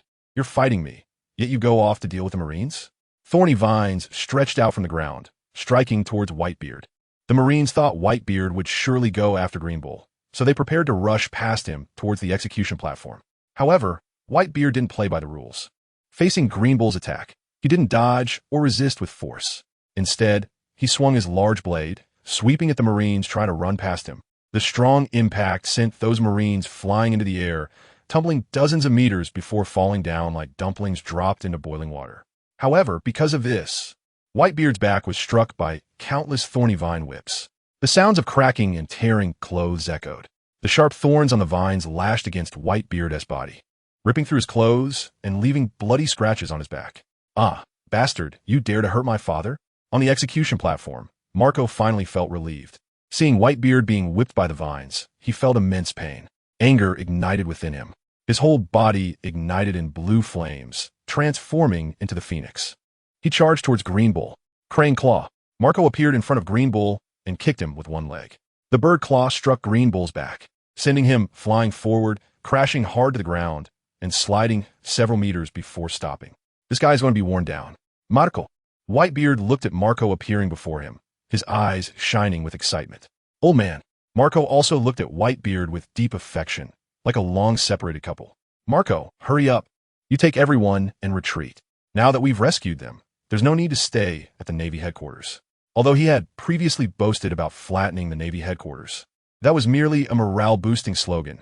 Whitebeard never truly intended to destroy the Navy headquarters. The Navy, which had stood over the sea for hundreds of years and controlled the order of the seas, was not so easily toppled. All right, I'll lead the retreat. Marco nodded, then quickly ran towards the seaside, shouting as he ran, everyone stop fighting, hurry and retreat, we're going back to the New World. However, after Marco ran far away, he realized that Whitebeard was still standing still. This gave him a bad feeling. Old man, why aren't you leaving? Marco stopped and asked Whitebeard. Marco, hurry up. Old man will hold him off. Whitebeard looked at Green Bull getting up from the ground. He had no intention of leaving. After all, the Navy would not allow them to leave freely. Therefore, to allow the main force to retreat, someone had to stay behind to hold them off. And as for who would hold them off, obviously, it couldn't be his son, right? His son couldn't be the one to hold them off. It had to be him. Moreover, even if he wanted to let his son hold them off, it wouldn't work. Without enough strength, he couldn't stop the pursuing Navy forces. Chapter 239 Absolute Justice Regard. Marco was taken aback, then turned and walked toward Whitebeard. Stop, what are you doing? Whitebeard frowned upon seeing Marco approaching him. Dad, this matter started because of me. How can I let you stay behind for us? So, I want to stay with you to cover the rear. Abandoning Dad and running away with his companions was not Marco's belief. Do you not trust me? Do you think I can't hold the rear by myself? So you want to stay and help me? Marco, do you think I'm old and can't fight anymore? Whitebeard used provocation tactics. He understood that if he spoke to Marco nicely, Marco would definitely not listen. As expected, hearing Whitebeard's words, Marco's face turned pale. He immediately explained, Dad, why do you say that? How could I think you're old and can't fight anymore? I just want to stay and face this together with you. As your son, how could I let you fight alone? Wouldn't that make me unfilial? Then, as a father, letting your son stay on a dangerous battlefield to fight alongside you. Wouldn't that make it seem like I'm useless as a father? It was truly an argument where both sides had their points. The two were at a stalemate. Of course. Marco actually had another thought. That is, if he stayed, he could also take Dad away. He was afraid Whitebeard wouldn't be ready to leave. After all, this was the Navy headquarters. Could they just come and go as they pleased? Even if Whitebeard wanted to cover the rear, it might not succeed. Even if it did succeed, there was a high chance he would be sacrificed. After all, the Navy headquarters was an isolated island, and Whitebeard couldn't fly. If Whitebeard successfully covered the rear and the Whitebeard pirates left by ship, how would Whitebeard leave? As a devil fruit user, he couldn't swim away, right? Unable to quickly leave the battlefield under the Navy's will battle. Even if Whitebeard was strong, he would probably be overwhelmed. So, Marco couldn't let Whitebeard stay alone. What a good father-son filial piety. Since you are all unwilling to leave, then let's bury ourselves together at the Navy headquarters. Rumble. The ground in front of Whitebeard tore apart, spewing forth rolling magma. Immediately after, a Kainu, covered in magma, emerged from the torn ground. Whitebeard, you're dead today. Sakazuki, say no one can save you. Akainu was really angry. He was enveloped in magma, bubbling fiercely. Thick smoke billowed. It was like a volcano about to erupt, building up for a crazy explosion. Green Bull, how long are you going to stay on the ground? Akainu glanced at Green Bull, who was lying on the ground not far away, and said irritably. Green Bull instantly got up from the ground, then walked to Akainu's side, standing together with him. Admiral Sakazuki, I didn't expect we'd have a day to fight side by side so soon. Green Bull was a follower of Akainu, and like Akainu, he upheld absolute justice. Marco is in your hands, no problem, right? Akainu asked Green Bull. Of course, leave it to me, I guarantee I'll complete the task. Green Bull patted his chest and said. The next moment, Green Bull began to rise, transforming into a gigantic treeman. With one foot down, the ground was directly stomped into a large pit, the resulting gust of wind blowing outwards like a level 18 typhoon, blowing away a lot of the magma on Akainu. Chapter 240, de voted son, Blackbeard. After transforming into a giant tree man over 100 meters tall, Green Bull made his move. He directly reached out his hand to grab Marco. However, because his outstretched hand was too large, it ended up covering Whitebeard as well. Whitebeard clenched his fist, ready to collide with the massive hand coming down. But just as Whitebeard was about to strike, Akainu charged forward. Seeing Akainu's movement, Whitebeard retracted his fist that was aimed at Green Bull and turned to strike at Akainu instead. There was no choice at that moment. Akainu posed a greater threat. As for Green Bull, he could only choose to trust Marco. Flame burst. Akainu quickly appeared in front of Whitebeard, his right hand clenched into a fist, striking out fiercely. His arm transformed into rolling magma, swelling larger. A magma fist comparable to half of Whitebeard's body appeared before him, aimed directly at his face. Whitebeard also clenched his fist, ready to retaliate. He punched out fiercely. The two fists collided. Boom! The tremendous impact from their fists caused the ground beneath them to crumble and break apart. Molten lava sprayed wildly, dazzling like fireworks. Oh man, I'm here to help you. At that moment, a man rushed over from a distance, shouting to help Whitebeard in battle. Hearing Blackbeard's voice, Whitebeard frowned. Didn't I tell you all to leave? Why are you coming back? Although Whitebeard was moved by Blackbeard's filial piety, he was already prepared to use his aging body to shield the children. If every member of the Whitebeard pirates had to stay behind to help, did that mean they were going to fight the Navy to the death? Old man, I know your intentions, but if we live together. If we die together. As your son, I, Marshal D. Teach, can't just abandon you and run away. If I run away and leave you behind, I even human? Blackbeard said loudly and firmly. This statement resonated throughout the Navy headquarters. Countless pirates who were retreating heard these words and stopped in their tracks. That's right, Blackbeard was right. As sons of the old man, how can we only care about our own escape? Letting the old man retreat alone is simply disgraceful. We'll fight the Navy. What is the big deal about facing the Navy? We are the Whitebeard pirates, the strongest pirate crew in the world. Others should fear us, run away upon seeing us. How could we be the ones to flee? Isn't that ridiculous? It would be a disgrace to the Whitebeard pirates. Kill. We'll fight the Navy. Today we'll take the Navy headquarters. Let the whole world know that we, the Whitebeard pirates, would not tolerate any offense. Those who offend the Whitebeard pirates will be punished by the Navy. The pirates turned around and charged back towards the Navy that was pursuing them. In an instant, the battlefield became intense once again. Seeing the situation, Whitebeard felt like he was about to spit blood from anger. What the hell? I finally managed to get everyone to retreat back to the New World. And now, just a few words from Blackbeard have them wanting to fight the Navy? Damn it. I'm fighting for my sons, and also because I don't have many years left to live. You young ones, is it worth it to fight to the death? ISNT living better? Chapter 241, Blackbeard's Backstab. Whitebeard glared fiercely at Blackbeard. It's all your fault. What nonsense are you spouting? Whitebeard's crew shouted, stop it right now. I said it. Marco has already been rescued. There's no need for any more meaningless war. Everyone get back to the New World. Whitebeard roared. Are you all ignoring your father's words? Do you want to be ungrateful and drive me to my grave? Once these words were spoken, the atmosphere became serious. The pirates' previously boiling fighting spirit began to wane. At that moment, a gunshot rang out. Blackbeard fired his gun. However, no one expected that Blackbeard's shot was aimed not at Akainu, but at Whitebeard. Spit. A bullet emerged from the barrel of Blackbeard's gun, directly hitting Whitebeard's back. A drop of blood splattered from Whitebeard's back. Whitebeard. He turned around, looking at Blackbeard in disbelief. The gun in Blackbeard's hand was still smoking. Teach, do you know what you're doing? Whitebeard gritted his teeth, glaring at Blackbeard. You bastard, you actually shot at your own father. However, The response to Whitebeard was the sound of Blackbeard's gunfire. Blackbeard did not explain. Before coming to Marine headquarters, he had reached some kind of deal with Akainu. He would help ambush Whitebeard, and in return, Akainu would agree to his demands. There was no choice, because Blackbeard did not have faith in Whitebeard's expedition to Marine headquarters, believing Whitebeard would fail, so he chose to betray the Whitebeard pirates. From the beginning, Blackbeard had been very clear about joining the Whitebeard pirates. He believed that the Whitebeard pirates were most likely to obtain the devil fruit he had longed for, the Yami Yami no Mi.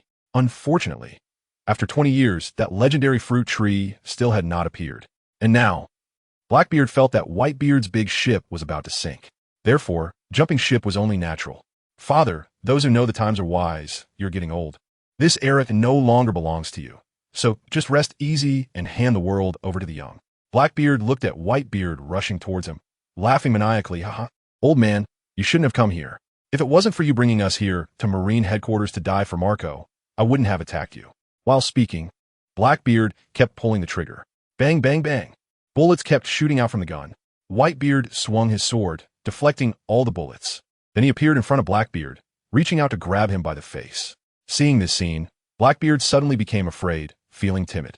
Various images of Whitebeard's overwhelming power flashed in Blackbeard's mind.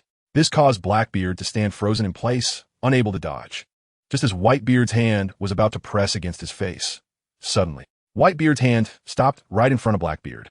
It was Akainu who had caught up. Without following the rules of combat, he landed a heavy punch on Whitebeard's back. Of course, this couldn't be blamed on Akainu. He was supposed to be fighting Akainu, but while fighting, he ended up going after Blackbeard. How could Akainu let him have his way? Whitebeard, have you forgotten about me? A punch forcefully penetrated Whitebeard's back, the arm embedding itself inside. Chapter 242. Who can endure this? For Whitebeard, this was also a serious injury. He had already been hit in the chest by Akainu, causing significant internal damage. Now he was struck again in the back. Who can endure this? Whitebeard couldn't hold it in and spat out a mouthful of blood. Just as he did, it landed right on Blackbeard's face. Blackbeard, now splattered with blood, quickly reacted. He pushed off the ground with his toes and leaped back, dodging the hand that Whitebeard was about to slam onto his face. Then, he aimed his gun at Whitebeard again. Bang, bang, bang. Bullet after bullet hit Whitebeard, creating splashes of blood like raindrops hitting the surface of water. Old Man Marco, who was fighting with Green Bull, saw Whitebeard once again pierced through the body by Akainu's magma fist, and he lost control, his eyes turning red. His murderous intent no longer concealed. Akainu, I want you dead. Marco charged at Akainu. However, before he could reach him, he suddenly found countless vines appearing around him. In the next moment, the vines wrapped around him. In the air, a ball made of entwined vines appeared. When that ball disappeared, Marco reappeared in front of everyone. However, the reappeared Marco was in a very humiliating position, suspended in the air. He was seen, with his limbs caught by tree root vines, being pulled and displayed in a spread eagle position in the air. Marco struggled to pull his limbs, hoping to break free from the entangling vines. But he underestimated the strength of Green Bull's vines. They were wrapped too tightly and had too much resilience, making it impossible to break free. Marco, not willing to give up, continued to struggle. But Green Bull wouldn't just stand by and watch Marco struggle without reacting. He directly controlled the vines and violently slammed Marco down to the ground. With a loud smack, Marco crashed heavily onto the ground, shattering the stones beneath him. He was also seriously injured, coughing up blood. But this was just the beginning. Bang, bang, bang. Next, Green Bull controlled the vines to repeatedly lift Marco and slam him down, lifting him and slamming him down again and again. The scene was truly unbearable to watch. The pirates of the Whitebeard pirates were reluctant to look, as Whitebeard's first son and the first member to join. When had Marco ever suffered so badly? This humiliation was no less than being kneeling on the execution platform, waiting for execution. Whitebeard naturally noticed this scene, but now he was struggling to protect himself. In this situation, he couldn't choose to assist Marco. Fishman Karate, 5,000 tile punch. Although Whitebeard couldn't assist, someone else came to help. One of the former warlords of the sea, the Fishman Jinbe. Well, he should now be the former warlord of the sea. In the choice between the Navy and the Whitebeard pirates, he chose to stand with the Whitebeard pirates. This also meant he would be stripped of his warlord status. Boom! Jinbe's punch hit Green Bull's abdomen hard, causing Green Bull's stomach to cave in, and then Green Bull's arm stretched forward as he quickly flew backward, crashing violently into the wall of the Navy Headquarters Justice Building.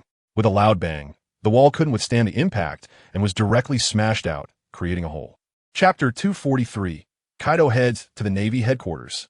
Jinbei, what are you going to do? Akainu discovered this scene and questioned fiercely, gritting his teeth. At that moment, Whitebeard made his move. Songyun Chia spun like a windmill in Whitebeard's hand, and then Whitebeard turned around, wielding Songyun Chia, and struck hard on Akainu's shoulder. The sharp blade pierced through flesh, directly cutting into Akainu's shoulder bone. Whitebeard continued to exert force with his hand on Songyun Chia, trying to use one swift motion to sever Akainu's arm. However, Akainu grunted softly, his body leaning forward, kneeling on one knee. This way, he relieved the force Whitebeard had applied to him. Then he rolled on the ground, escaping the reach of Whitebeard's several-meter-long blade. On the other side, Green Bull was sent flying. The vines he controlled loosened. Marco was freed. He immediately flew towards Whitebeard. Although Whitebeard appeared formidable, Marco, as a doctor, understood that Whitebeard's body had been pierced by Akainu twice, with his internal organs burned. He was far from as relaxed as he seemed.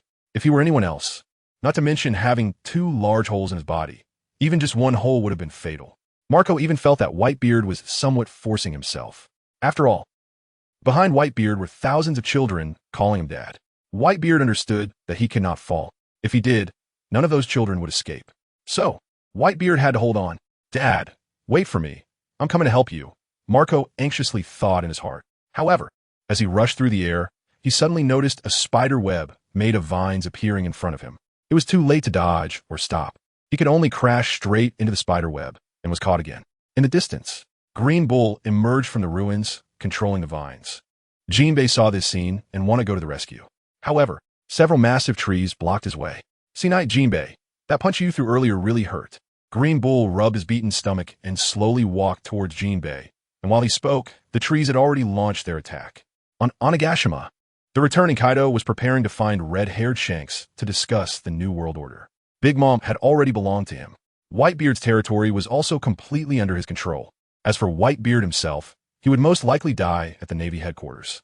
So next, only Shanks remained. Of course, because of his good relationship with Shanks, Kaido did not want to force him into submission through violence. However, if Shanks was unwilling to submit, then he would have no choice but to use force. However, what Kaido did not expect was that a subordinate told him that Shanks had already left Onigashima. Moreover, according to his subordinate, Shanks had gone to the Navy headquarters. The purpose was unknown. Kaido was stunned. He thought, what is going on? Does Shanks also want to get involved in the war between Whitebeard and the Navy? But does Shanks have such a good relationship with Whitebeard? He actually took the initiative to go to the Navy headquarters to help Whitebeard. As for why he thought he was going to help Whitebeard, by the process of elimination. Going to the Navy headquarters, one either helps the Navy or Whitebeard. As a pirate, Shanks certainly wouldn't help the Navy, right? Since he wouldn't help the Navy, he would naturally be helping the pirates. Chapter 244. Jealousy. Originally, Kaido did not plan to go to the Navy headquarters. But now, he felt that he should make the trip. When the clam and the snipe fight, the fisherman benefits. If the timing is right during this trip, perhaps from then on, he would be the absolute overlord of this sea. As long as Whitebeard is dead. If he could conveniently take away 1 or 2 admirals as well. Red-haired when to clash with the Navy and then perish together. This scenario would be most beneficial for Kaido. By then, he would dominate the Navy headquarters with an absolutely tyrannical aura. Then, with absolute power, he would eliminate the remaining remnants of the Navy. In this way, wouldn't the sea then be under the control of Kaido, of the 100 Beasts? Thinking of this, Kaido couldn't help but smile, and then the smile grew wider until he burst into a loud laugh. Ha ha ha ha. Although no one knew what Kaido was laughing about, the surrounding subordinates thought that it didn't matter what the boss was doing. What mattered was to follow the boss. So, the surrounding members of the 100 Beast Pirates also opened their mouths and laughed. Ha ha ha ha. For a moment, the entire Onigashima was filled with the laughter of pirates. Meanwhile, Moke, who was having lunch with his wife, was momentarily stunned by the laughter. What were those idiots laughing about? However, no one could answer him. Brother Moke, come, eat meat. Yuta placed a large piece of meat in Moke's bowl, looking at him with a smile, as if saying, eat, Brother Moke, hurry up and eat. Okay, eat, I'm eating now. The cute little lowly picked up the vegetables. Even if they were poisonous, she would eat them with tears. Moke picked up the meat in his bowl, opened his mouth, and took a bite. The dish was made by Yamato and Yuta together. Of course, Yuta was just helping a bit. Mainly, it was Yamato who was cooking.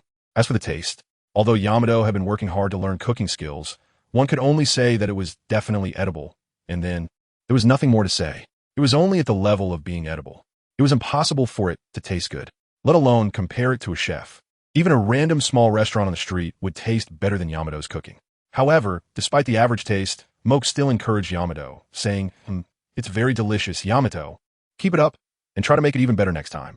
Originally, Yamato was a bit jealous that Yuta was serving Moke, but after hearing Moke's words, her jealousy lessened significantly. If it's delicious, you should eat more." Yamato also picked up a piece of meat, but instead of putting in Moke's bowl, she directly brought it to Moke's mouth, wanting to feed him. "Ah, dear, open your mouth." Moke, Facing the biting gaze of a certain little lowly, Moke opened his mouth and let Yamato shove the meat into it. After Moke finished chewing the meat in his mouth, another piece was brought to his mouth. This time it was Yuta. The little girl was not to be outdone. Moke thought he couldn't be biased, so he opened his mouth and ate. After finishing, another piece of meat came. It was Yamato. Just like that, the two women seemed to have started a competition. "One piece for you, one piece for me, one piece for you, one piece for me," continuously feeding Moke. Moke's stomach was already round from being stuffed. "Enough, enough, don't feed me anymore. I'm full. I can't eat anymore." Moke stretched out his hand to block the feeding from the two women. Maybe at first, they really wanted Moke to eat well. But later on, whether Moke was eating well or not was no longer in their concern. They only wanted to feed Moke more times than the other. Simply put, it was a competition. Chapter 245, Decapitation of a Kainu. Can't eat anymore, right? Well then, have one last bite. Yamato pressed a piece of meat directly against the lips of Moku Long. There was no way for Moku Long but to open his mouth. However, just after finishing this last bite from Yamato, Yuta also handed over a piece of meat, smiling at Moku Long and saying, "Brother Moku Long, here, this is my last bite too." Moku Long didn't eat. Instead, he looked at Yamato. He was genuinely scared, afraid that after finishing Yuta's last bite, Yamato would say, "The last bite must be from me." And then Yuta would continue. In that case, what would be the difference from before? Sure enough, Yamato pouted and glanced at Moku Long, saying, "Darling, you can eat the one Yuta gives you, but you must promise that this last bite has to be from me." Moku Long rolled his eyes and lay back on the ground. He realized he simply couldn't communicate with the two. If he kept compromising, he feared he would be stuffed to death by their competing feeding. Even now, his stomach was already as big as if he were 10 months pregnant. It felt like food was piled up in his throat, and even a breath could make him throw up. Naval headquarters. The battle had reached its most intense point. Everyone was fighting desperately, especially Whitebeard. After being stabbed in the back by Blackbeard and punched through the chest by a Kainu, he was now on the brink of death. He was holding on solely with his powerful will. "Akainu, die for me." Whitebeard reached out with one big hand toward the Kainu, accurately grabbing his head, and he forcefully pressed it down towards the ground. Akainu smashed headfirst into the ground, blood splattering everywhere. Then, Whitebeard lifted his leg and stomped down on Akainu's back, heavily pinning him down so that Akainu couldn't get up. Finally, Whitebeard held his sword with both hands, aiming at Akainu's neck, ready to deliver a heavy blow. Akainu felt Whitebeard's movement and struggled even harder. Whitebeard could feel the force coming from under his feet. He was almost unable to keep him down. So, Whitebeard wasted no time. Holding the Tsong Yun Chia, he slashed down like cutting through tangled grass. Bayubiu. However, just as Whitebeard was about to sever Akainu's neck, two beams of laser suddenly shot in from a distance. It was Kizaru's lasers. As a Marine admiral, Kizaru could not just stand by and watch his own commander be decapitated at the Marine headquarters. That would be a disgrace for him. The two lasers accurately penetrated Whitebeard's arms, causing him to lose strength in his hands and release Song Yun Xie, which fell to the ground. Seeing this, Akainu pressed his hand against the ground and pushed himself up. His upper body lifted. The foot Whitebeard had on Akainu was lifted by the force, and Whitebeard's body stumbled back a step. Getting up from the ground, Akainu turned around and kicked Whitebeard in the stomach, sending him back several dozen meters, leaving long dragging marks on the ground. "Whitebeard, die for me." Akainu seized the opportunity, baring his teeth and roaring as he charged at Whitebeard. His whole body dripped with boiling magma. With every step he took forward, the ground was burned, leaving a scorching footprint. Chapter 246. The great treasure truly exists. Whitebeard endured the pain of his pierced arm and clenched his fists. He watched as Akainu charged at him and threw a powerful punch. Boom! His fist struck the void, creating transparent shock waves in the air, generating a strong gust that sent Akainu flying away. Immediately afterward, Whitebeard roared to the sky. Listen up, you brats. This is the last command from your captain, Whitebeard.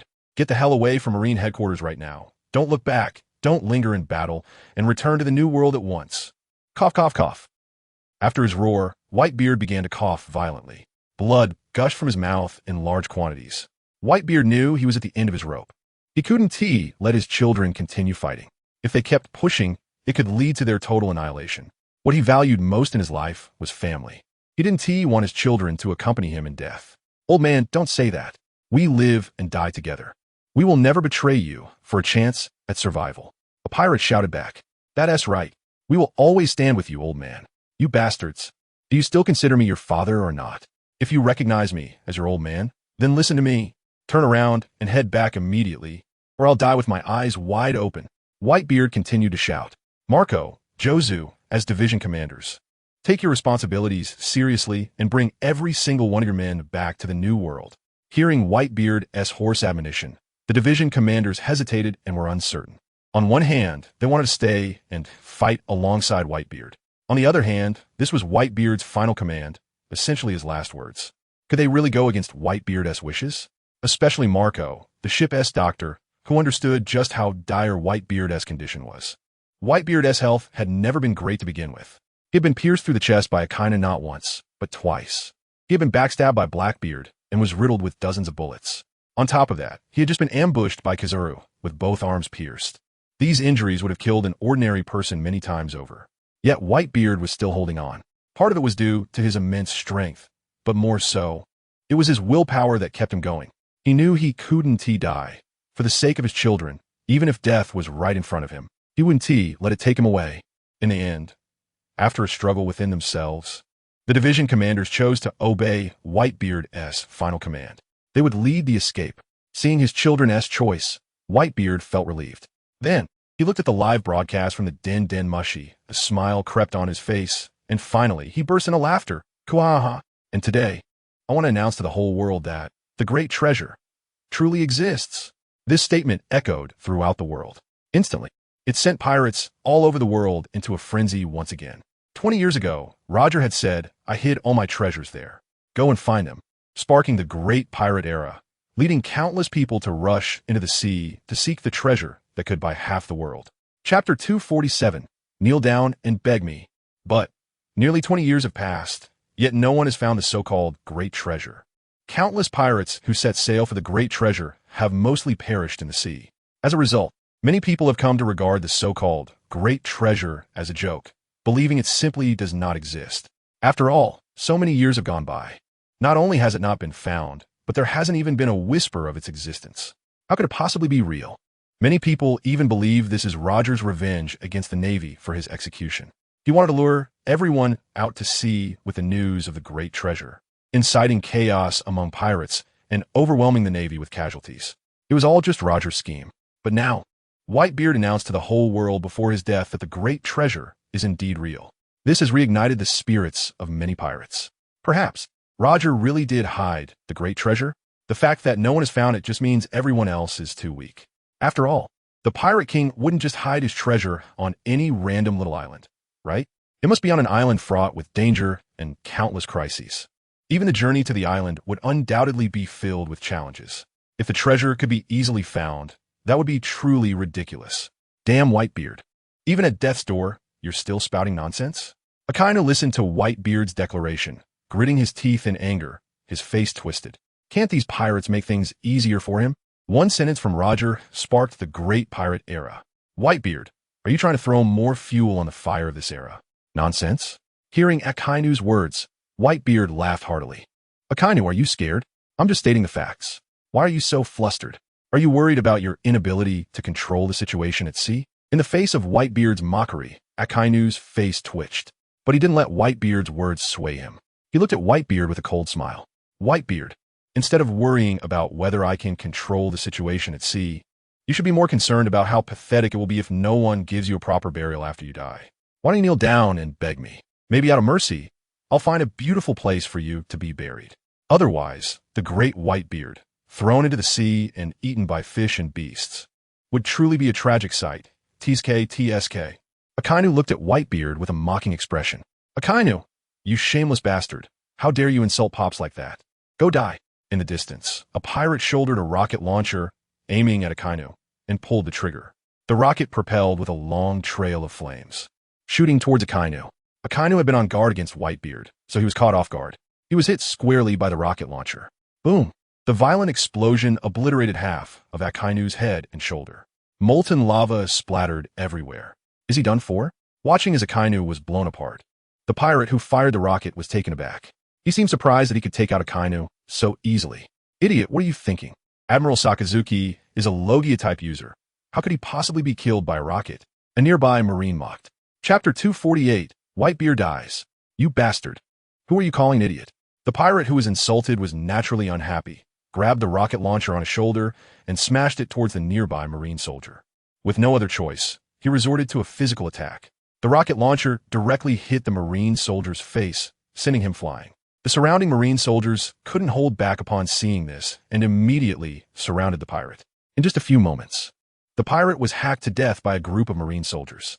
Now, the pirates in the distance were no longer calm. They rushed over from afar and began to fight. For a moment, the battle that had just paused reignited. The sound of intense fighting echoed through the Navy headquarters once again. This scene nearly drove Whitebeard to madness. I'll let you run. I'll let you run. And you just won't run. Is this meant to drive me to death without peace? Just as Whitebeard was about to shout again, urging his children to stop fighting and choose to flee, Akainu took action. He would not give Whitebeard another chance to speak. If he couldn't leave all the members of the Whitebeard pirates behind today, it would be a failure for him, Akainu. Therefore, today Whitebeard must die, and the Whitebeard pirates must be completely annihilated. Akainu quickly charged towards Whitebeard, and when he was not far from him, he stomped his left foot hard, leaving a massive footprint on the ground, then launched himself into the air. His right hand formed a fist. Torrential magma erupted, causing Akainu's right arm to swell several times in size. Like a mountain pressing down, he struck down towards Whitebeard. Seeing this, Whitebeard gave up on speaking and focused entirely on fighting back against Akainu. Meanwhile, Blackbeard planned to sneak away and find a place to hide, waiting for the battle to end before reappearing. After all, the scene of being beaten violently by Whitebeard still terrified him. There was no need to take risks for the Navy. His deal with Akainu was merely to assist in the ambush. If the ambush could take down Whitebeard, that would be best. Even if it didn't succeed, he had indeed managed to ambush. This meant he had completed his part of the deal. From then on, the great battle between the Navy and the pirates would have nothing to do with him. He valued his life too much. As the battle continued, Whitebeard was severely injured, his stamina depleted, and he began to fall behind in the fight against Akainu, being pressured by Akainu's attacks. Akainu showed no respect for age. He didn't hold back just because Whitebeard was older. Every punch was delivered with full force. Whitebeard was pushed back step by step. Even with each collision, Whitebeard would spit blood, his face growing paler. Whitebeard, if you can't hold on any longer, just give in and die obediently. This way, you can at least keep your whole corpse. Otherwise, if you're hit by my magma fist, you might not even leave behind any ashes. Bang! Akainu punched from the side of Whitebeard's face. He didn't hit Whitebeard's face, but burned half of Whitebeard's crescent-shaped mustache. This missed punch gave Whitebeard an opportunity. He formed his right arm into an elbow and struck Akainu's shoulder, instantly causing Akainu's legs to sink into the ground, spitting blood and letting out a muffled grunt. While scorching magma erupted from his body, forming tidal waves that surged towards Whitebeard. The wave of magma directly engulfed Whitebeard. No, that. Upon seeing this, the members of the Whitebeard pirates let out cries of anguish. Chapter 249. The arrival of Red-Haired. However, Akainu clearly did not let down his guard. He could sense Whitebeard's still vigorous life force beneath that lava waterfall. Whitebeard was not dead. Sure enough, accompanied by a violent explosion. The lava covering Whitebeard was shaken off, revealing his body, which looked somewhat battered. His body was still stained with a lot of lava residue, burning him. In the first half of the Grand Line, a pirate ship emerged from the depths of the sea. It was the ship of the Red-Haired pirates. After much effort, they had finally arrived from the New World to the first half of the Grand Line. At this position, they were very close to the Navy headquarters. The only question was whether the battle between the Navy and Whitebeard had ended. Red-Haired frowned. The current state of the sea worried him greatly. Kaido and Big Mom had joined forces, becoming the most powerful force in the New World. Whitebeard had been lured to the Navy headquarters by the Navy, preparing to catch him in a trap. If Whitebeard died at the Navy headquarters, what would happen next? The originally balanced power structure of the New World was disrupted by the alliance of Kaido and Big Mom. But fortunately, if Whitebeard were also gone, how would he deal with Kaido? Could he allow others to sleep soundly by his side? Although he and Kaido were considered good friends who would share drinks, Whitebeard had also drunk with Roger, but when it came time to fight, Wu and T, they still clash. Not long after, a pirate ship slowly approached the Navy headquarters from a distance. However, due to the intense battle at the Navy headquarters, no one noticed that a pirate ship was coming from far.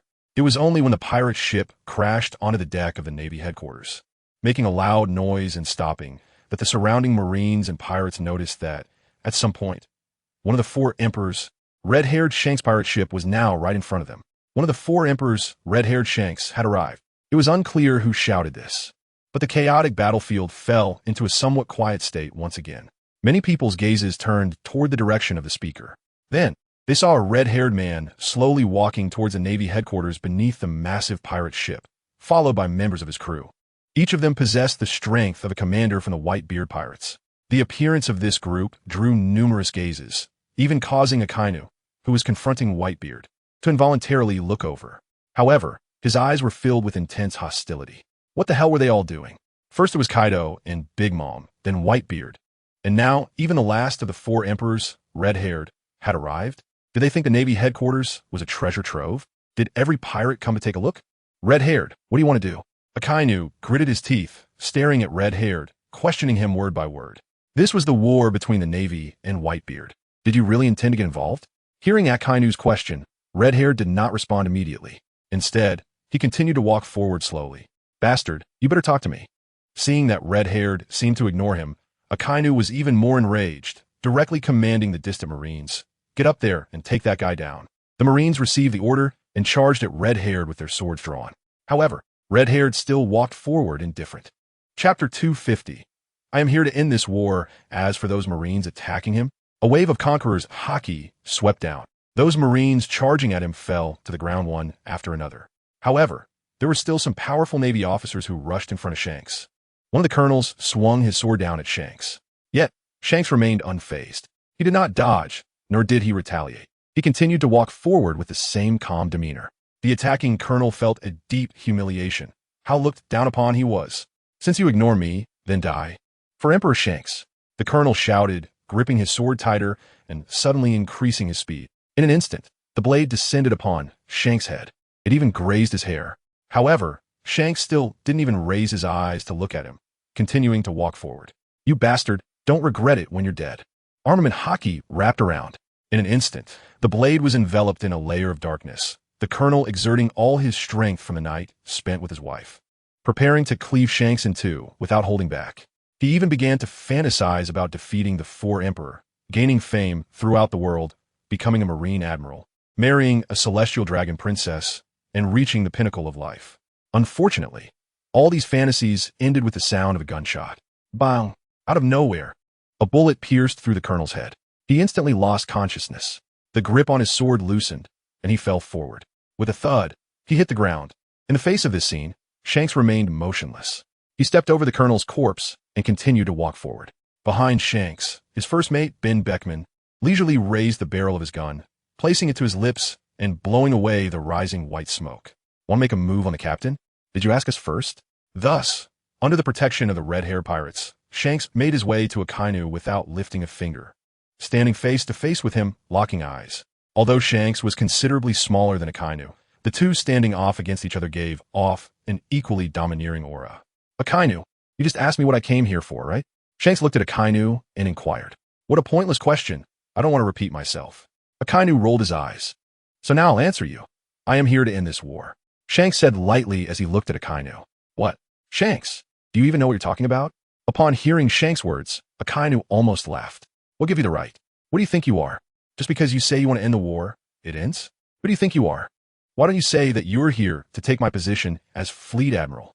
Akainu was genuinely amused by the anger, claiming to end the war. "Damn it, I started this war. Do you think it ends just because you say so? Am I supposed to lose face? Especially in front of the entire world. You say it ends just like that. ISNT that a slap in my face? If I agree, how can I face the Marines who sacrificed themselves for this war in the future? Impossible, absolutely impossible." This was Akainu's response to Shanks, since you, Shanks, are here, then die alongside Whitebeard at Marine Headquarters. Chapter 251, Akainu, give me some face. Saying this, Akainu clenched his fist and swung it fiercely towards Shanks' face, aiming to smash his head in one blow. Facing Akainu, Shanks naturally couldn't remain as calm as before. He couldn't afford to be careless. It would lead to death. The sound of a blade being drawn echoed. A flash of cold steel passed by. A western sword blocked in front of Shanks, stopping Akainu's fist. The magma-covered fist crashed down onto the western sword, still boiling as if trying to melt it. Akainu, give me some face. How about we end this war here? Shanks looked up, his gaze becoming somewhat dangerous. On the surface, it seemed like he was asking Akainu for a favor, but it looked more like a threat, as if he were saying, if you don't give me face, I'll make you regret it, you dog of a Marine Admiral. What a joke, why should I? The Marine Admiral give you, a pirate, any face?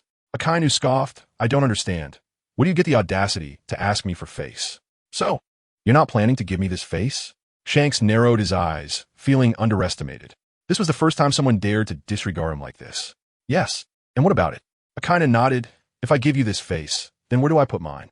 So it seems, you're looking for a fight with me? Shanks said, if you don't want to end the war, then I'll gladly accompany you in the upcoming battle. Do you think saying this will make me back down? Although Shanks' involvement would lead this predetermined war into unpredictable territory, Akainu, who would rather be shattered than remain whole, would not back down. If it's a fight, then let's fight. Who is afraid of whom? Akainu roared. I really am underestimated. Shanks exhaled, turning to look at Whitebeard. Newgate. This guy Akainu actually thinks he can take us both down alone. Doesn't that sound like a joke? However, Whitebeard did not respond to him, which made Shanks' expression turn sour. I specifically came here to support you, and you actually ignored me? It was one thing for Akainu not to give him face, considering the opposing camps, but Whitebeard not giving him face. Do you believe I can just turn around and leave? Suddenly, something fell off. Shanks' expression darkened even more, because he looked toward the not-so-distant Whitebeard, who stood motionless. One could only say that Whitebeard's current state looked very wrong. He actually felt no breath of life coming from Whitebeard. Could it be? Shanks' expression worsened. Whitebeard couldn't have already. At this moment, Akainu also noticed this. Suddenly, he laughed loudly. Ha ha ha. Shanks, it seems your dream of teaming up with Whitebeard is shattered.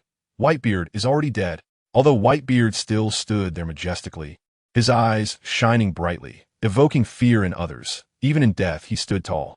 He truly deserved the title of the world's strongest man. But dead is dead. A person cannot be resurrected. Whitebeard's death also meant that all his previous efforts, all the blood and sweat he shed, were not in vain. What? Dad is dead? Impossible. Absolutely impossible. Dad won't die. The pirates, upon hearing Akainu's words, each refused to believe it. Chapter 252. 3 wives and 4 concubines. Dad, speak up. Tell Akainu that he's just talking nonsense. You're the world's strongest man. How could you possibly die? No way, absolutely not. Dad, however. No matter how loudly the pirates of the Whitebeard pirates shouted, Whitebeard stood still without any response. He looked just like a statue. No matter how much you shout and mourn, Whitebeard is already dead. No matter how loud you cry, he won't come back to life. The navy beside the pirates mocked, saying, what world's strongest man? He's nothing but this. Admiral Akainu is the strongest. Ah! The death of Dad filled the pirates with grief and rage. One by one, they grabbed their weapons and charged at the nearby navy. Clang! A pirate swung his sword at a marine, who, of course, would not remain indifferent and raised his sword to block. However, the death of Dad seemed to have ignited a small universe within this pirate.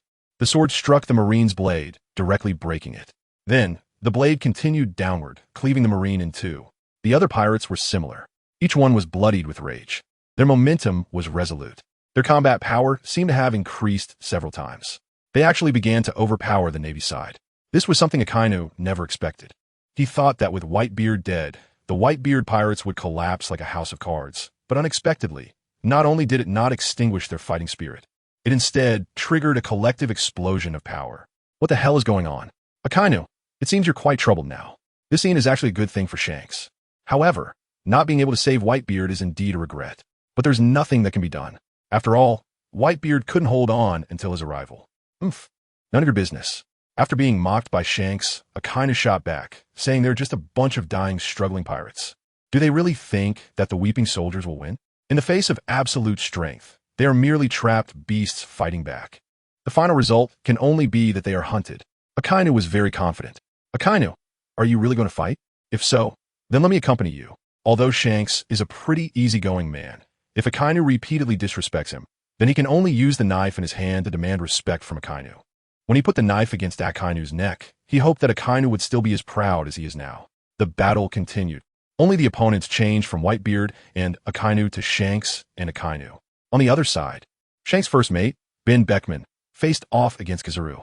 As a result, Kizaru, this old slick, was held at gunpoint by Ben Beckman and immediately raised his hands to surrender, saying, "So scared." However, Kizaru did not feel embarrassed. He thought that he had managed to hold up Ben Beckman, which was also a completion of his own task. On the other side, Green Bull had already dealt with Jinbei. Fujitora had also resolved several captains of the Whitebeard pirates surrounding him and had freed up his hands. On Onigashima, Moria had finally escaped the torment of Yamato and Yuta. He had previously been thinking about 3 wives and 4 concubines, a harem of 6. Now, he couldn't even handle 2 women.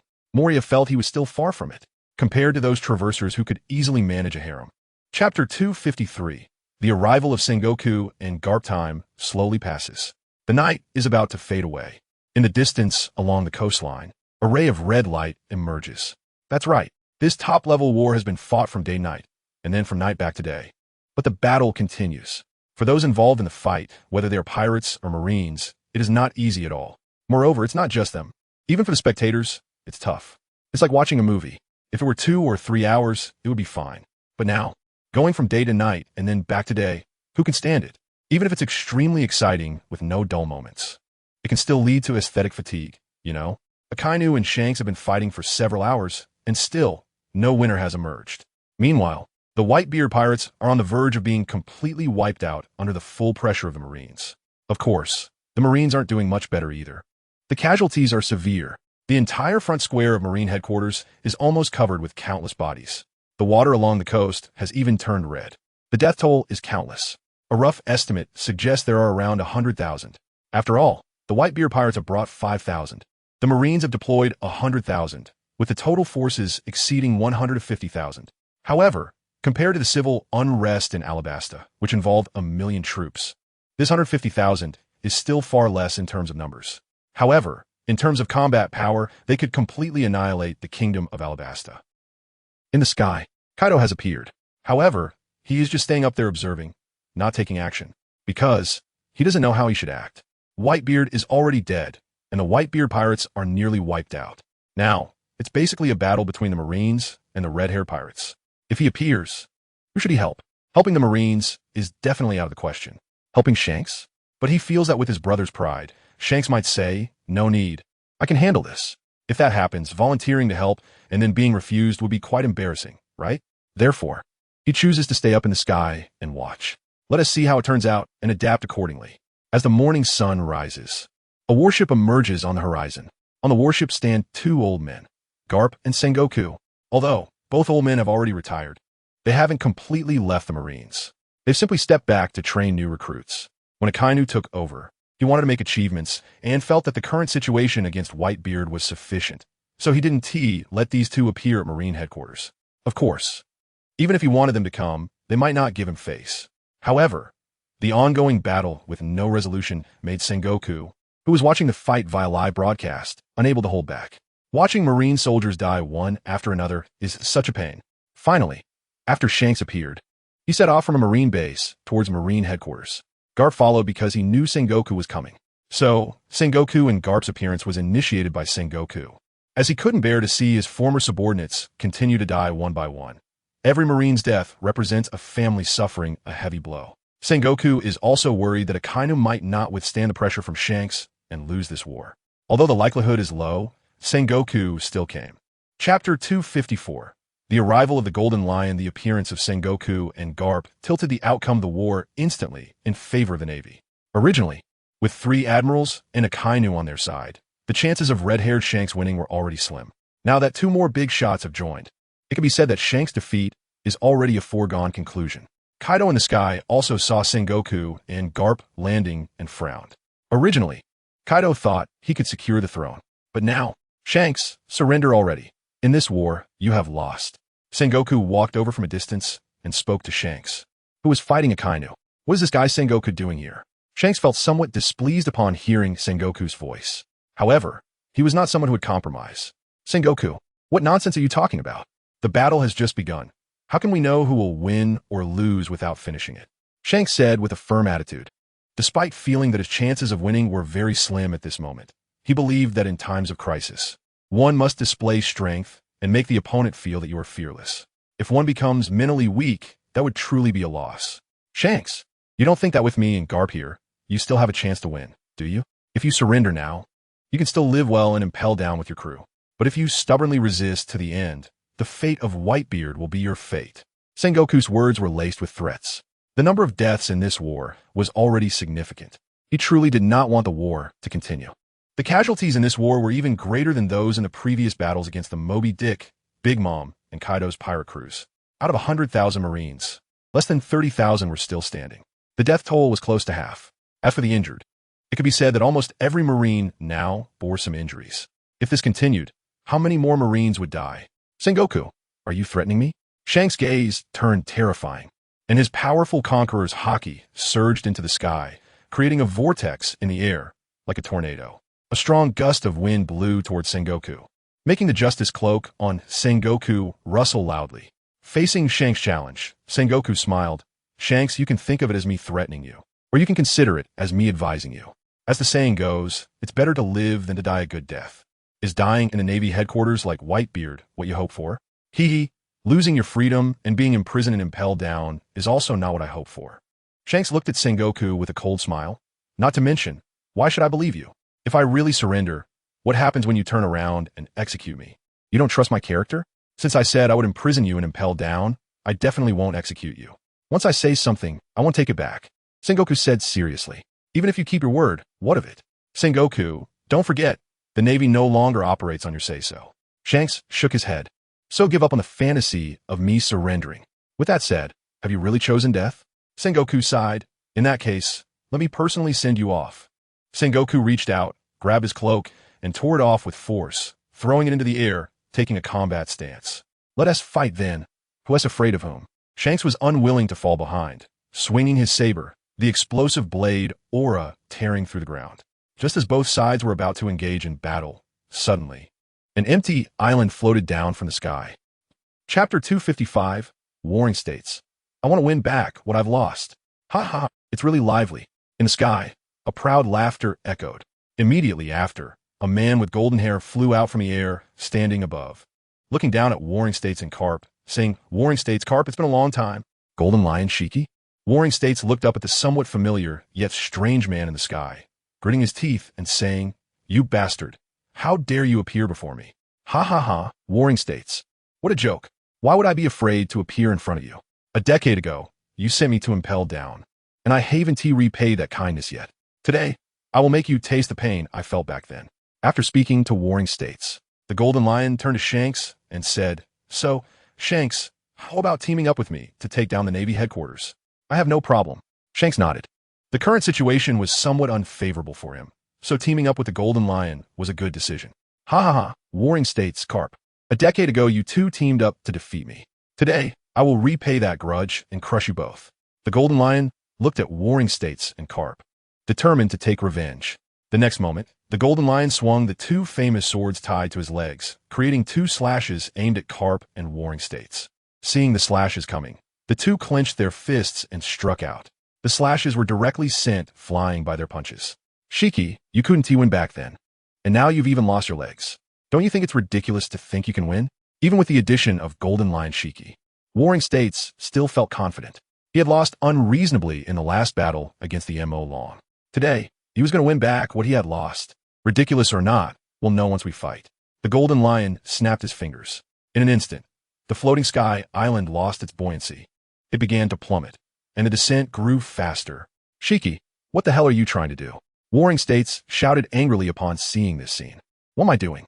After not seeing you for over a decade, isn't it reasonable for me to give you a gift for our reunion? Shiki laughed heartily at Warring States' anxious demeanor. Today, I will destroy the Navy headquarters. A sky island as massive as the Navy headquarters was rapidly descending from the sky. If it crashed down, the entire Navy headquarters would be completely destroyed. Warring States would never allow such a thing to happen. What a joke, Shiki. Do you think I will let you do as you please? Warring States roared loudly. He transformed into the great Buddha, radiating light. The next moment, Warring States bent his legs and pushed off forcefully. He shattered the ground and shot up into the sky, disappearing in an instant, too fast for the naked eye to follow. When Warring States reappeared in everyone's sight, he was already standing in the air, beneath the falling sky island. Looking up, it was the massive island falling from the sky. No one will destroy the Navy headquarters. Break apart for me, great Buddha shockwave. Warring States gathered his strength and struck heavily at the falling sky island. Boom! The massive sky island trembled, and its downward momentum paused for a moment. Chapter 256, Shatter immediately after. A series of cracking sounds echoed. A massive crack formed from Sengoku's palm, then spread around the sky island. With one strike, it was terrifying. The enormous sky island was torn apart by immense force, shattering, splitting into dozens of huge stone fragments. Then, they continued to fall. No, at this rate, the Navy headquarters would be destroyed. Sengoku looked at the sky island that had split into dozens of pieces, feeling very unsettled. Although he had shattered the sky island, if it broke into dozens of supersized stone blocks and continued to fall, what was the point of shattering the sky island? Just as Sengoku was contemplating what to do, suddenly, a loud rumble sounded nearby. Fragments of stone flew past Sengoku. It turned out that Garp had made his move. Faced with the falling boulders, Garp naturally could not remain indifferent. If he were indifferent, there would be no need for him to rush to the Navy headquarters.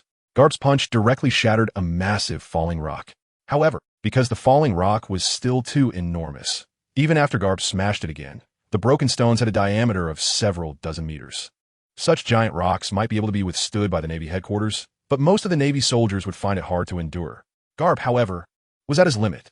After shattering this huge falling rock, he appeared once again below another massive falling stone and punched out. Boom! An explosion rang out. The giant rock was split again, turning into hundreds and thousands of smaller falling stones scattered in all directions. At least, they couldn't let that rock with a diameter of hundreds of meters fall down. 8-foot-long jade.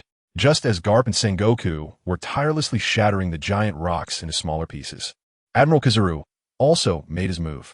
After all, in such a critical moment, they could not afford to slack off. Kizaru unleashed countless light points under his control, shooting towards the falling stones. Each light point was like a cannonball. Hitting the falling giant rocks, they exploded into pieces, turning into numerous tiny stones. Although the fist-sized stones still had considerable lethality, they were insignificant compared to those massive rocks. Thus, Garp and Sengoku cleared the giant rocks, smashing them into large pieces, while Kizaru dealt with the large stones, blasting them into tiny gravel. In the sky, it began to rain stones. Many Navy soldiers were struck by the stone rain, leaving them bruised and battered. But fortunately, compared to being crushed by giant rocks, just being bruised was already a blessing. Shiki, today I will execute you on the spot. Having dealt with the falling sky island without causing significant casualties, Sengoku let out a huge sigh of relief. However, his hatred for the Golden Lion Shiki reached its peak. Ha ha ha, Sengoku, just you? The Golden Lion laughed heartily. If it weren't for you and Garp teaming up back then, your grave grass would be 3 feet high. Are you dissatisfied? Garp is my old comrade. Isn't it natural for us to fight together? If you have the ability, find an old comrade to fight alongside you. Sengoku looked at the Golden Lion and mocked. Shiki, I really don't know what you're thinking. Since you escaped from Impel Down and have hidden for so many years, wouldn't it have been better to stay hidden? Why come out now? Chapter 257. A punch that sends you flying. Is it that you think my slap isn't as powerful anymore? Or that you believe Garp's punches aren't hard enough? Or perhaps you think that with a broken leg, you've become stronger than before? Sengoku couldn't understand the way the Golden Lion's mind worked. Moreover, if the Golden Lion was seeking revenge, the timing was off. After all, if he had appeared when Whitebeard was still alive, before Garp and Sengoku arrived, the Golden Lion and Whitebeard together might have had a slight chance of victory. But now, Whitebeard is dead. Although the red-haired pirates have come to back him up, Sengoku didn't believe the pirate side could win against him and Garp. Of course, for Sengoku, the pirates must die. He had already lost once, and absolutely could not afford to lose again. If he were to lose to the combined forces of Red-Haired and Golden Lion this time, the Navy's authority on this sea would truly be in ruins. No point in saying more. Let us fight, Garp. The Golden Lion roared, and the 2 famous swords strapped to his legs danced in the air. unleashing two massive sword energies that tore through the air, crashing towards Sengoku. Sengoku used Moonwalk to fly into the sky. Clenching his fists, he countered the oncoming sword energies with two punches. Bang! Bang! The sword strikes were directly sent flying by Sengoku's fists. After knocking the Golden Lion's attacks away, Sengoku looked up, preparing to step towards the airborne Golden Lion. However, he didn't expect the Golden Lion to act unscrupulously. At the moment the Golden Lion kicked out his sword strikes, he also moved his body, flying towards Sengoku. So, when Sengoku knocked the sword strikes away, the Golden Lion just happened to appear right above him. When Sengoku looked up, the Golden Lion's fist was already clenched and swinging down hard. Bang! The fist struck Sengoku's face, twisting his golden cheek. The tremendous power sent Sengoku flying hard, crashing to the ground and creating a massive crater. Marshal Sengoku. The nearby Navy soldiers shouted in worry upon seeing this scene. A moment later, Sengoku crawled out of the crater, smiling at the concerned Navy soldiers. Don't worry, I'm fine. Also, I'm no longer a marshal. After saying that, Sengoku looked at the Golden Lion, who was still hovering in the air. Perhaps he had learned his lesson from the previous fight on the ground, as this time the Golden Lion chose to fight in the air. After all, flying in the air wouldn't consume much energy for the Golden Lion. However, if Sengoku used Moonwalk to fly, he certainly wouldn't have the same control as he would on the ground. There was no other choice. The Golden Lion understood that against the combined forces of Carp and Sengoku, in his current state of having lost his legs, if he still fought fairly without any advantage, he would likely face the same defeat he suffered over a decade ago. It's important to note that he came today for revenge, not to seek death. Shiki! Sengoku shouted as he charged into the sky. Seeing this, Shiki swung his right leg and thrust directly at the oncoming Sengoku. Sengoku didn't dodge. He swung out a palm. The collision between his arm and the sword tip produced a deafening sound, like a club striking a bronze bell. The first clash between the two ended in a stalemate. But before the second clash could arrive, the Golden Lion was forcefully kicked away by Carp, who had entered the fray. 2 against 1. Although it seemed unfair, was the Navy really going to engage the pirates with one-on-one duels every time? Clearly not. Chapter 258. The Death of the Golden Lion. Haha. This is really getting more and more interesting. Kaido lay above the clouds, propped up on one side, one hand supporting his face while the other poured liquor from a gourd into his mouth. He never expected that he would come just to see how Whitebeard died. But unexpectedly, one after another, red-haired Shanks came, and even the Golden Lion, who had disappeared for over a decade, showed up. However, it looks quite tragic. A ship's wool was stuck in his head, and he had lost both legs below the knees, tied 2 famous swords to serve as legs. How pitiful could it be? But compared to Roger and Whitebeard, he was better off. At least he was still alive. Of course, he was only alive for now. If he couldn't get through this, he would soon end up like Roger and Whitebeard, lying flat. Of course, Kaido didn't care about any of this. Whether it was the Golden Lion or Sengoku and Garp, he didn't care who died. Even if red-haired Shanks died, it was of no concern to him. After all, he and Shanks were only acquaintances who had drunk together for a few days. Although they called each other brother verbally, they really had not reached the level of true brothers. Of course, if Shanks was willing to submit to him, then Shanks would be his true brother. Otherwise, they remained rivals. The battle was becoming increasingly intense. The Golden Lion and Garp were fighting fiercely, while red-haired Shanks and Akainu clashed with the earth shaking and mountains crumbling, sword energy flying everywhere. The Golden Lion's crew also joined the fight against the Navy. Compared to the exhausted Navy soldiers who had been fighting all day, the Golden Lion's men were fresh and ready. Although they were fewer in number, they had the upper hand. The situation had suddenly become somewhat unclear. Time passed slowly. The sounds of battle grew quieter, and the sky was getting darker. Indeed, they had fought from day to night, from night to day, and now back from day to night again. It could be said that there had been no pause. In the distance, Garp and Sengoku stood in place, covered in blood, watching the Golden Lion lying on the ground not far away. At this moment, the 2 famous swords tied to the Golden Lion's legs had already snapped, indicating how fierce the battle had been. Those were great swords of the 21st grade. They could sell for at least 100 million berries, right? Well, compared to the Golden Lion's bounty, 100 million berries seemed insignificant. Shiki, you've lost. Sengoku panted heavily, his tattered clothes soaked with black blood, making him look like a beggar. Who could imagine that this was once the fleet admiral of the Navy? To end the battle quickly, Sengoku had fought desperately. Many times he had exchanged injuries for injuries. because he knew that if they continued fighting, the Navy headquarters soldiers would truly be wiped out. That was not what Sengoku wanted to see. Garp, go help the soldiers and deal with the pirates brought by the Golden Lion, will you? Sengoku looked at Garp and said, leave Shiki to me. All right, I'll deal with those pirates. Garp nodded and then walked towards the group of pirates brought by the Golden Lion. With Garp joining in, his iron fist struck down one after another, as if in a realm without opponents. The pirates, seeing the Golden Lion defeated, immediately lost their fighting spirit and were nearly crushed, losing all will to fight. They were completely wiped out by the Navy. Shiki, you've lost. Sengoku looked at the Golden Lion, who lay on the ground as if he had already lost the strength to move. This was only to be expected. It had been a fair fight over a decade ago. The Golden Lion had lost thoroughly. Chapter 259, Surrender, Red-Haired. Today, the Golden Lion's strength has even diminished due to his broken leg. On the contrary, although Garp and Sengoku are not young anymore, at least they are not injured. Their overall strength is still quite good. Therefore, this was a battle with a predetermined outcome, and the Golden Lion's defeat is not unjust. Yes, I lost. The Golden Lion lay on the ground in a sprawled position, completely exhausted. He lost again. He had originally wanted to take revenge for his previous defeat, but instead, he ended up sealing his own fate. The Golden Lion believed that since he had once escaped from Impel Down, Sengoku would definitely not give him another chance. Do you have any last words? Sengoku looked at the once mighty pirate before him, feeling emotional. His era has truly come to an end.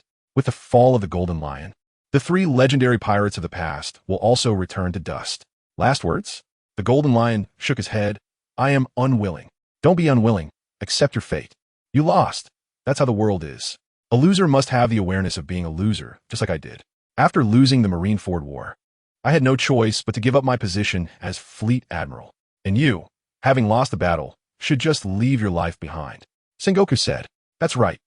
Sengoku had no intention of sparing the Golden Lion. He was worried about letting the tiger return to the mountain again. Then come on, Sengoku, kill me. The Golden Lion grinned. Dying at the hands of the Fleet Admiral is not too humiliating for me. Shiki, as you wished. Sengoku did not waste any more time. After all, the battlefield is still ongoing. The sooner he dealt with the Golden Lion, the sooner he could resolve other pirates. For example, the red-haired pirates.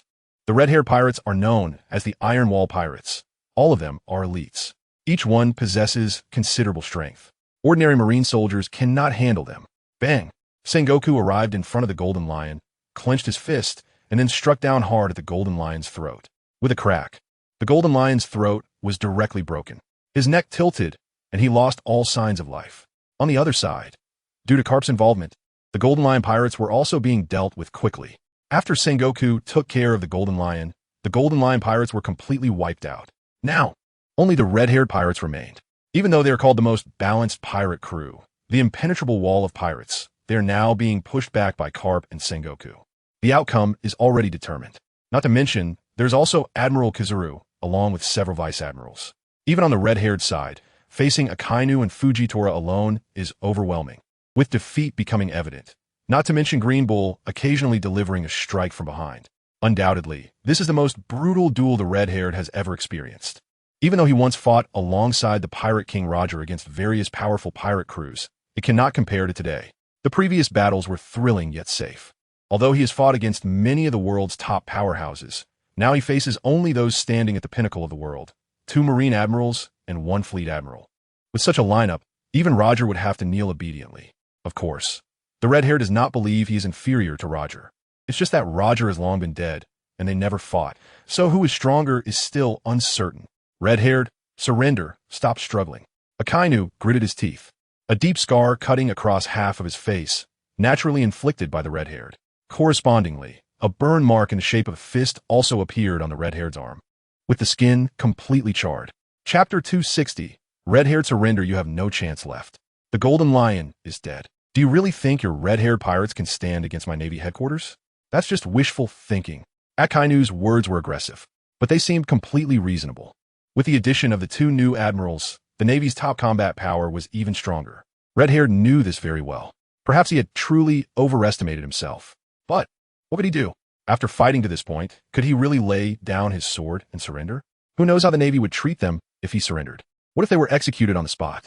Even if they weren't killed, being locked away and impelled down for the rest of their lives.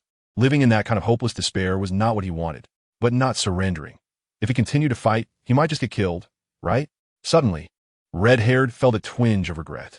He had overestimated himself. If he had known, he shouldn't have gotten involved. He himself would be fine. But he couldn't bear to let so many of his brothers die alongside him. Red-Haired, surrender. As long as you surrender, I guarantee that all members of your crew will live, Sengoku said at that moment. He seemed to have noticed that Red-Haired was contemplating retreat, so he chose to persuade him. Continuing to fight might lead to victory, but the Navy could also suffer losses. The Navy really couldn't afford to keep losing men. The battle against Kaido, combined with this war, had caused losses greater than what the Navy had suffered in the past 20 years combined.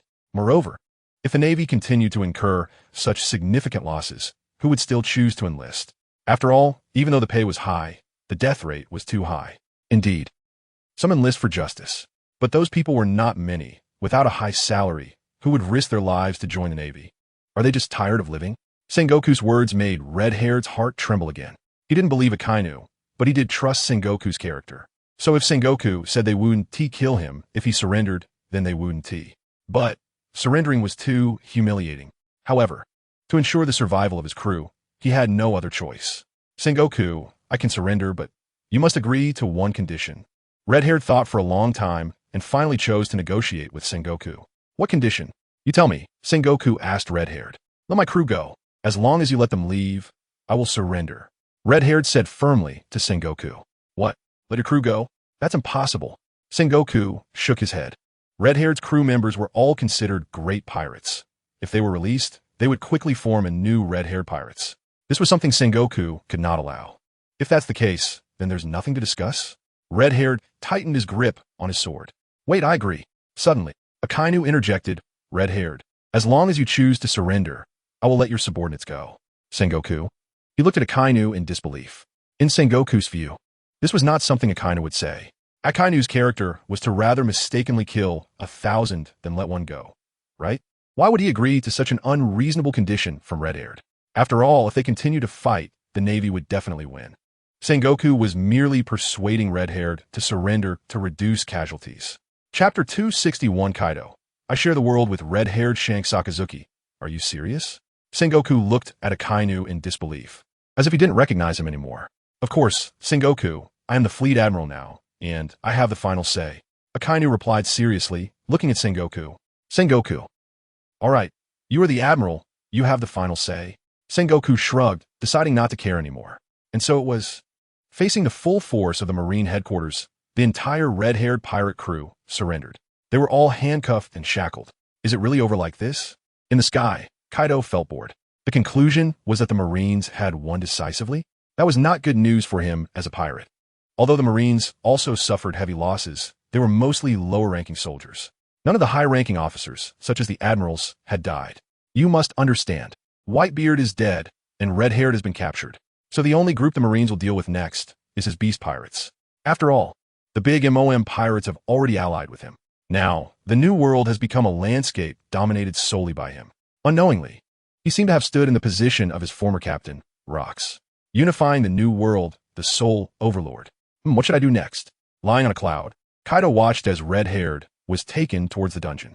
Rescue is definitely necessary, but not right now. After all, he and Red-Haired could be considered friends. Previously, he wasn't sure he could make Red-Haired submit to him.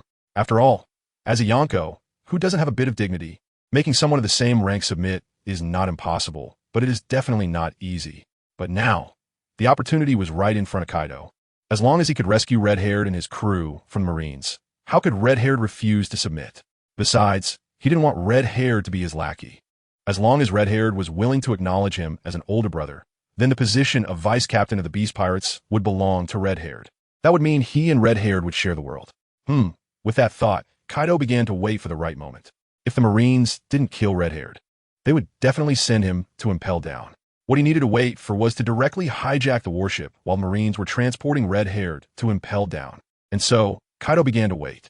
He was very patient. A day later, several warships finally approached the Marine headquarters from distance. There was no choice.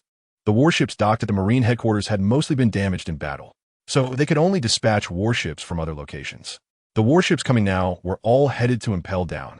Looking at the Marine headquarters, which had almost become a ruin, Akainu felt very exhausted. It was impossible to rebuild. They would have to build a new marine headquarters on another island. After all, the island was full of ruins and corpses, blood stained half of the island, and pits and cracks were everywhere. In a word, this island was done for. It could not be rebuilt. Red-haired was taken away by the warship heading to Impel Down. In the sky, Kaido finally waited for the opportunity and naturally followed along. However, he did not act immediately. Instead, he planned to wait until they reached Impel Down. After all, since he had come all this way, he might as well make a big scene. In preparation for the upcoming great battle with the Marine headquarters, he planned to recruit some new subordinates in Impel Down. Even though he already had many subordinates, no one would complain about having more, right? And so, Kaido followed the ship to Impel Down, watching as Red-haired was locked up inside. Chapter 262, Rescue of Red-haired after waiting for a while. After all, if Kaido had rushed to rescue Red-haired as soon as he was imprisoned in Impel Down, Red-haired might suspect that he had actually been at the Navy headquarters, watching everything unfold.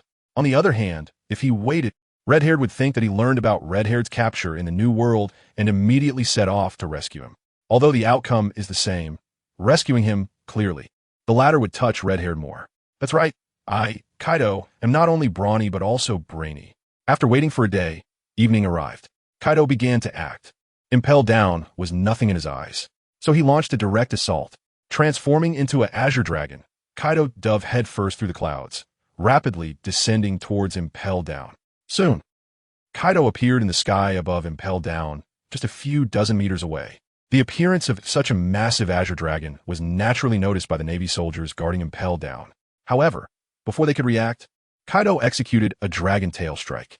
His tail struck the exposed buildings of Impel Down above the sea, shattering the roof of the first floor that was out in the open, sending debris flying in all directions. This debris pierced through several nearby Navy ships. Many soldiers were unfortunate enough to be impaled by the tiny shards. Some soldiers were directly crushed into a pulp by larger pieces of rubble. Faced with this scene, although the Navy soldiers were panicked, they quickly regained their composure, aiming their cannons at Kaido.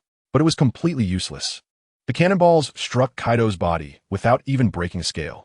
Ignoring the Navy's counterattack, Kaido had no time to waste on these small fries. His current target was Red-haired. If he wasted time on these minions, he might attract powerful figures from the Navy headquarters. Although he wasn't afraid, it was unnecessary. In the next moment, Kaido transformed back into his human form and landed on the ground of Impel Down. He then quickly ran towards the bottom level of Impel Down. Countless guards tried to block him along the way, but they were all easily dealt with by Kaido.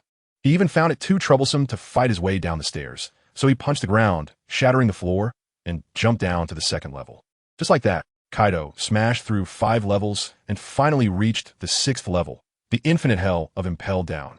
During this time, Kaido also fortuitously discovered that there was actually a hidden layer between the 5th and 6th levels, where a group of prisoners was hiding.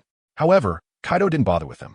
Once he arrived at the 6th level, the infinite hell, Kaido used his armament haki to directly locate Red-haired and his crew deep within the prison. When Kaido appeared in front of Red-haired was taken aback. "Kaido, how are you here?" Red-haired's eyes widened as he looked at Kaido, frowning and asking, "Could it be you were also captured by the Navy?" But that didn't make sense. He was shackled and was being escorted by guards. Red-haired was puzzled. "Haha, Shanks, my good brother, of course. I'm here to rescue you." Kaido laughed heartily as he looked at Red-haired. "I saw on the news that you were captured by the Navy, but what is our relationship? Blood brothers. Even if Impel Down is an impregnable fortress, fraught with danger that could ensnare me as well, I still came for you, my brother. No one can capture my brother Kaido, not even the Navy." That's what I said. Chapter 263. The Fall of Impel Down to save me. You traveled thousands of miles from the New World and broke into Impel Down? Hearing Kaido's words, Shanks felt a strange moisture at the corner of his eye. He was genuinely touched by Kaido's actions. Although Kaido referred to him as a brother, in reality, they were merely drinking buddies who had shared a few meals together. They were far from being true brothers. But Kaido actually disregarded the danger to come and rescue him. Honestly, Shanks was moved. "Kaido, what can I say about you?" Shanks was sentimental. When others treated him as a brother, he naturally reciprocated. A little kindness deserved a great return. "Enough, enough. What else with a big man crying?" Seeing the tears welling in Shanks' eyes, Kaido couldn't help but say something and then handed over a key, saying, "This is your key. Quickly unlock the cuffs, and let us all run together." Shanks hurriedly took the key Kaido offered and began to unlock the cuffs. While Shanks and his crew were unlocking their cuffs, Kaido started his recruitment plan. Every pirate imprisoned in the depths of Impel Down was a strong individual. Of course, for Kaido, that was just how it was. Most of them were unfamiliar faces. If he didn't recognize them, it meant they were too low in status. So, Kaido focused on recruiting those he was familiar with. Who wouldn't want to see the light of day again after being trapped in the dark Impel Down? Most pirates, when faced with Kaido's recruitment, immediately agreed. Although these pirates had once been captains themselves, commanding others and never being commanded, what did it matter now? As long as they could escape, they would be willing to be someone else's underlings. Besides, serving the strongest creature in the world as an underling was exactly a loss for them. Thus, Kaido recruited a large group of inmates. A rough estimate put the number at about 40 to 50. Although there were more prisoners on the 6th level, only this many caught Kaido's eye. The rest were not needed. During this time, several jailers appeared and launched attacks on Kaido. Kaido was also puzzled by the jailers' reckless behavior. Were they not afraid of death? Did they think they were Garp or Sengoku? Facing these ignorant jailers, Kaido showed no mercy. He taught them a lesson with a thunderbawa. Kaido. Shanks looked at the prisoners from Impel Down, standing behind Kaido, and frowned. But he didn't say anything.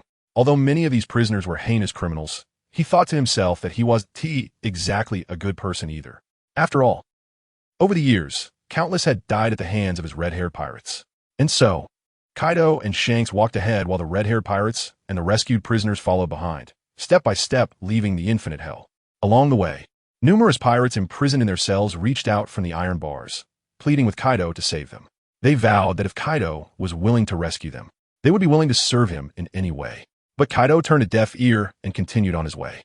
Along the route, they encountered the approaching warden of Impel Down, Magellan. However, when Magellan saw the scene before him, he couldn't help but feel a headache coming on. 2 emperors, plus a large group of the most vicious criminals. This situation made him feel like there was hardly any chance of winning. Chapter 264. A brand new Rocks Pirates Reborn. Magellan. Are you going to stop us? Kaido asked with a smile, holding a kanabo on his shoulder as he looked at Magellan. This warden, known as the Iron Wall of Impel Down, was someone Kaido was aware of. After all, being responsible for guarding the world's largest prison required some level of strength, right? However, even if Magellan had strength, Kaido was confident that he was not his opponent. After all, he was the strongest creature in the world. Magellan gritted his teeth. He wanted to say yes, but looking at the lineup in front of him, he found it hard to voice it. If it were just Kaido alone, he would naturally be willing to confront him. But now with the addition of Shanks, no matter how confident he was in his own strength, he wouldn't think he could handle 2 emperors on his own. Not to mention, there were more than just 2 emperors. The entire red-haired pirates crew, along with the group of vicious criminals behind Kaido, could easily match up to 1 emperor. Sigh, what terrible luck. Could it be that today, the 800-year invulnerability of Impel Down would be shattered because of him? Although, 10 years ago, the Golden Lion had escaped. But the Golden Lion merely broke out of prison. Today, they were coming in directly from outside Impel Down.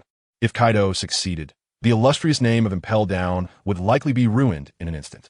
But he couldn't stop them. He really couldn't. Magellan thought of the events at the Marine headquarters. If the Marine headquarters had been destroyed twice, then having Impel Down breached once didn't seem too unreasonable. With this in mind, Magellan made a decision. He stepped aside, giving way to Kaido and his crew. One must bow their head under the eaves. What else could he do? Fight desperately and die on the job, only to be honored as a martyr in the end? Seeing Magellan yield to Kaido and his group, his subordinates also moved aside one by one. Although this was humiliating. After all, as prison guards in Impel Down, whipping criminals, these guards had a bit of pride and often looked down on others. But there was nothing they could do. After all, the prisoners in the prison were too famous and had too many big names. After experiencing more, they felt that those big pirates dominating the seas were really not that impressive. But now, Kaido had given them a lesson. He made them realize that there were indeed formidable pirates out there. They just hadn't been locked up yet. And so, Kaido left Impel Down with Shanks and his crew. Magellan reported the incident, and those above were naturally furious, scolding him harshly. Magellan obediently listened, not daring to retort. There was no way around it. He was indeed at fault. Even if he wanted to argue, he had no grounds to do so. When this news reached Akainu's ears, he was furious. Damn, I finally caught them, and this is what I get? The moment he heard the news, Akainu smashed his temporarily set up admiral's office with a punch. Originally, he had planned to have the Impel Down personnel secretly execute Shanks and his crew after a while. But before his orders could be sent out, Shanks had already escaped, rescued by Kaido no less. Akainu couldn't understand when Shanks and Kaido's relationship had become so good. Kaido actually went to Impel Down to rescue someone? Would Shanks join the Beast Pirates because of Kaido's rescue? If that were the case, then Kaido would completely dominate the new world, wouldn't he? This would mean that a brand new Rocks Pirates had been reborn. Chapter 265. Kaido, I need you one day later. Everyone returned to Onigashima. Kaido held a grand banquet and drank with Shanks for 3 days and nights. The next afternoon, Kaido looked at Shanks, ready to start his recruitment plan. Shanks, do you know? My dream is to initiate an earth-shattering great war, and I feel that the time for this dream is drawing near. Shanks frowned and hesitantly asked, No need to beat around the bush. Just tell me what you want to do. I need you, Kaido said, staring at Shanks without blinking. Shanks? What do you mean? This great war, I want you to join us on my side. Kaido said flatly. Is it the decisive battle against the Navy headquarters? Shanks asked. No. Kaido shook his head. The Navy headquarters doesn't have that qualification yet. My opponent is the world government, the Celestial Dragons. I'm the true dragon soaring through the 9 heavens. What qualifications do those Celestial Dragons have to hold the throne for 800 years? Today, that highest throne in the world should change hands. Kaido harbored limitless ambitions, feeling that he was close to achieving greatness, just waiting to declare war on the world government. Then he would attack and restrain, thereby changing the world structure, establish a new world government, and rule the entire world. Kaido, I didn't expect your ambition to be so great. Upon hearing Kaido's words, Shanks was taken aback. He initially thought Kaido just wanted to become the Pirate King and unify the new world, and that it would be remarkable enough to draw a line with the world government. But he didn't expect Kaido actually wanted to overthrow the world government. Do you think you can succeed? It wasn't that Shanks underestimated Kaido, but he believed that the world government wasn't as weak as it seemed. Wanting to change the regime and take over wasn't that easy. Even with him, Shanks and Big Mom, this lineup might be able to take down the Navy headquarters. But it wasn't guaranteed. Moreover, they were attacking the world government, the Navy's higher-ups. Of course, I can succeed. Unlike Shanks, who lacked confidence, Kaido was filled with it. Of course, the source of his confidence wasn't himself. It was his invincible son-in-law, Morolong. Thinking back to the previous match with Morolong, he remembered how Morolong casually walked over and punched him. That punch made him lose his will. He slept for a whole day and night before recovering. At that moment, he realized that his son-in-law had grown to an unimaginable extent. Strong, incredibly strong. Strong to the point of being unbelievable. This was not human. This was the power that only a god could possess. In his whole life, Kaido had never admired many people. But Morolong was the only man he felt he needed to look up to. Fortunately, this man was his son-in-law. If he were his opponent, he would choose to dig his own grave. Because Morolong was truly invincible, unbeatable. It was because of Morolong that Kaido had the confidence to challenge the world government. No matter what trump cards the world government or the Celestial Dragons had, under Morolong's absolute power, they were all unbeatable. Yes, Kaido had developed a blind trust in Morolong. He believed Morolong was invincible. Morolong had surpassed the realm of human beings. He was a god. Compared to the self-proclaimed gods like the Celestial Dragons, Morolong, who could resurrect infinitely, was the true god. Chapter 266. Attacking the countries of the New World. Sorry, Kaido, but I must decline your invitation. After a long pause, Shanks looked at Kaido and said with righteous indignation, Why? Kaido was taken aback.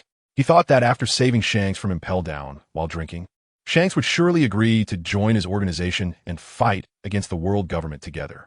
But instead, he was met with Shanks' refusal. What a joke.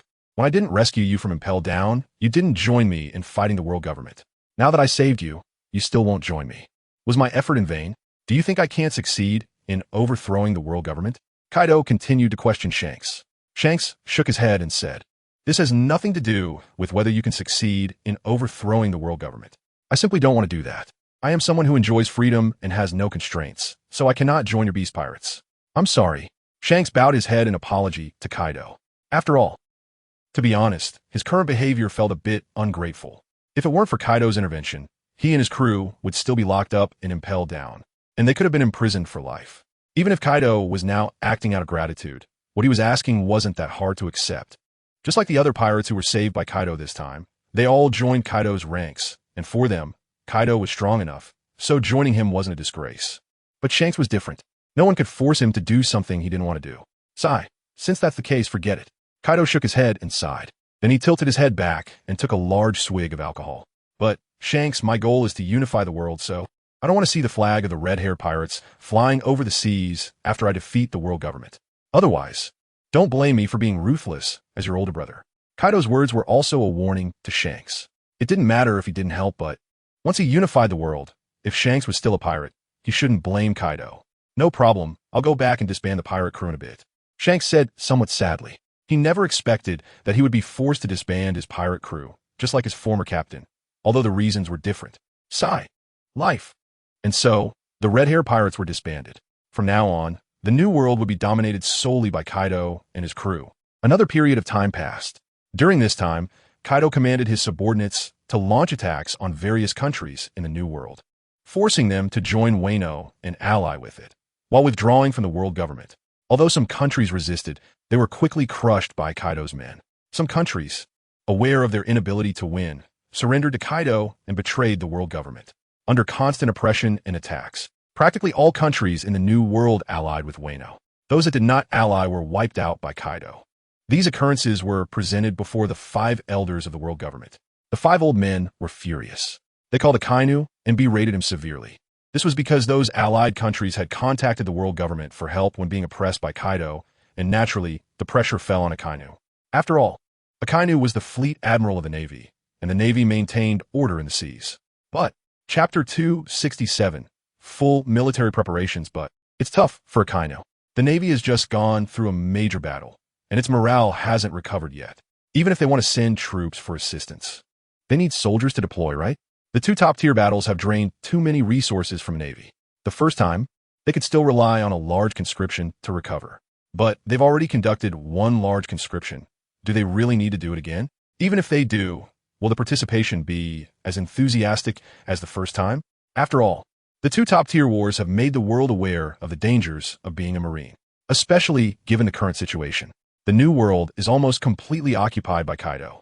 A grand showdown between the Navy and the Beast Pirates is likely imminent. Who in their right mind would enlist at this time? Or rather, how much do they love the world government? So, Akainu is quite troubled.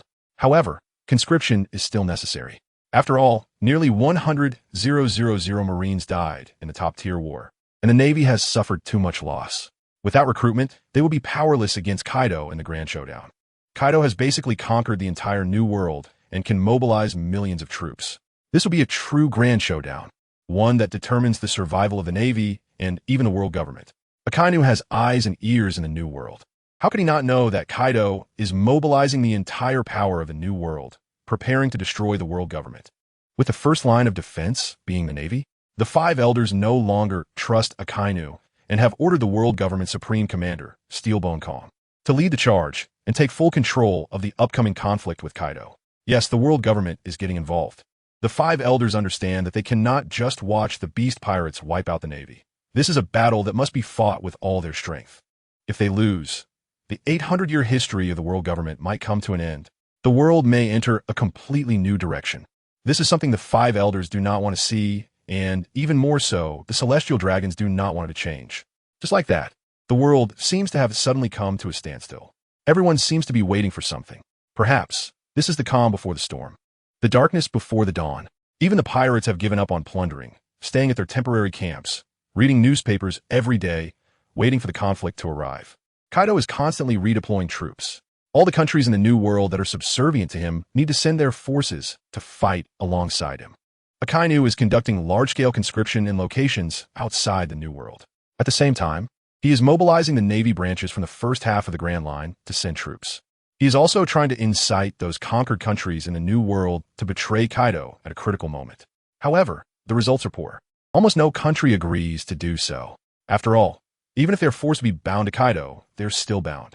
Under this premise, even if they ultimately betray him and help the world government win this major battle, what can they gain? They might end up with nothing. In fact, once the world government wins the war, they might face repercussions. Since they could face repercussions, it would be better to go all the way and follow Kaido. If Kaido wins, they might even be able to expand their own power.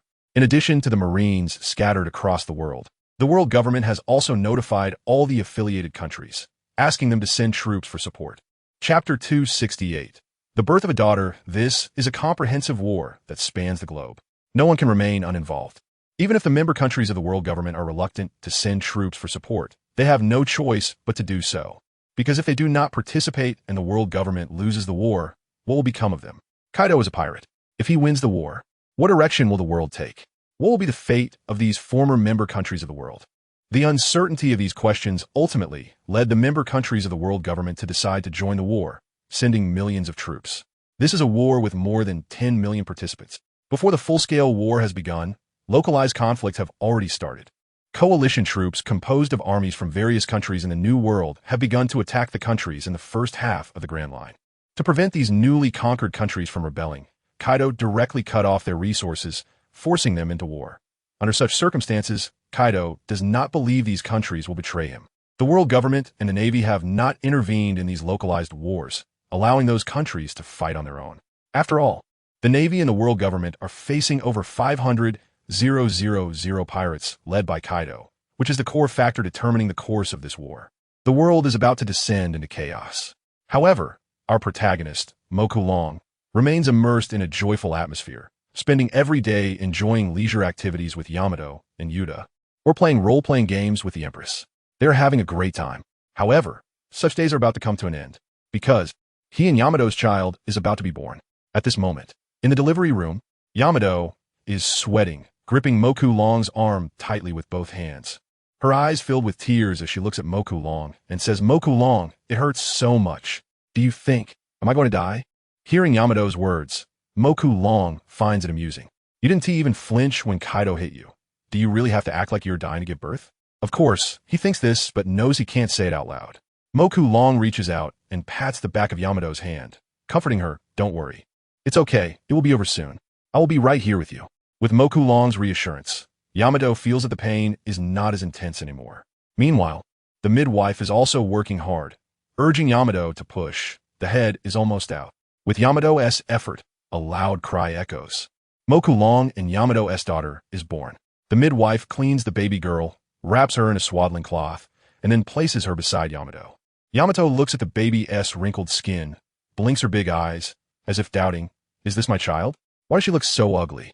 Moku Long senses Yamato's thoughts and laughs. Newborn babies all look like this. Once she grows a bit, her skin will be smooth and tender. Is that so? Yamato playfully sticks out her tongue at Moku Long and asks, "Dear, what should we name our daughter?" Although they had discussed this before and had settled on several names, having too many options now leads to Yamato having a moment of choice paralysis. "All right, I heard that Kaido is going to have a decisive battle with the world government. Is that true?" Yamato suddenly remembers and asks Moku Long. Although they have been living in Wano, enjoying their time and ignoring such matters, they occasionally read newspapers and know that the decisive battle between Kaido and the world government is happening around this time. Chapter 269.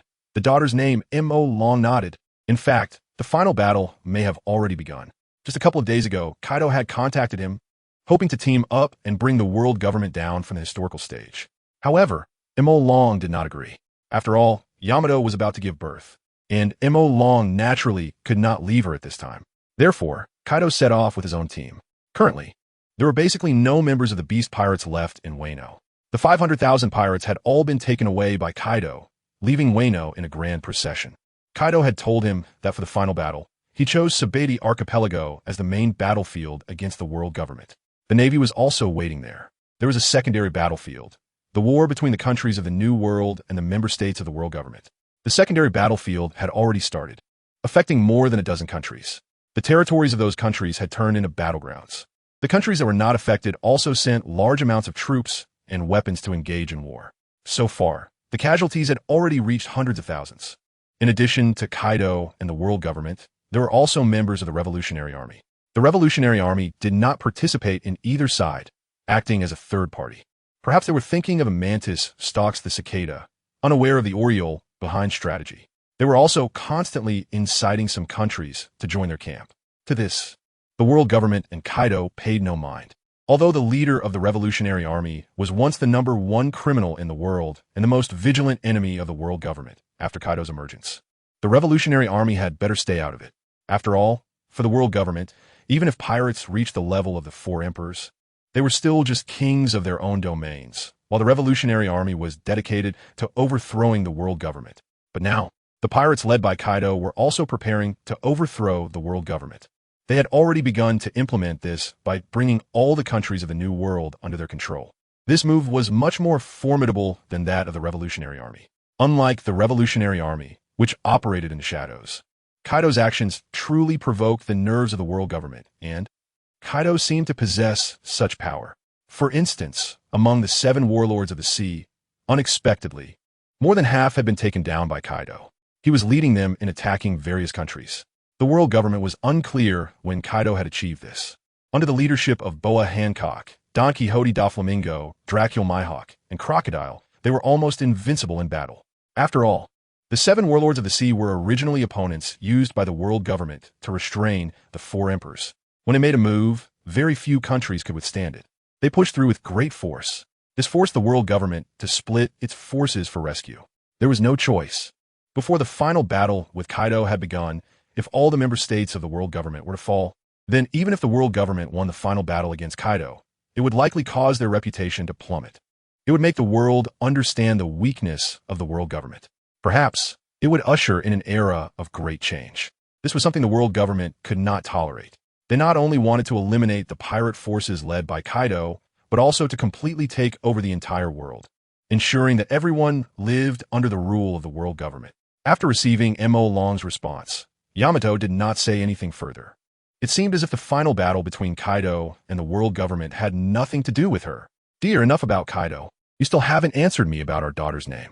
Yamato skipped the topic of the battle with Kaido and the world government. Chapter 270, Stealing Home Mo Linglong. What? Yamato didn't hear clearly. Mo Linglong. Our daughter will be named Mo Linglong. Mo Long repeated. Mo Linglong. Mo Linglong. Yamato murmured to herself for a moment. Then she smiled and said, "That's a lovely name. So our daughter will be called Mo Linglong." Suddenly, Mo Long frowned. He heard the sounds of battle from outside. The world government actually attacked Wano.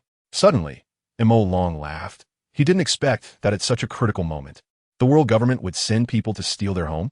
Moreover, from the looks of it, their side couldn't hold them off at all.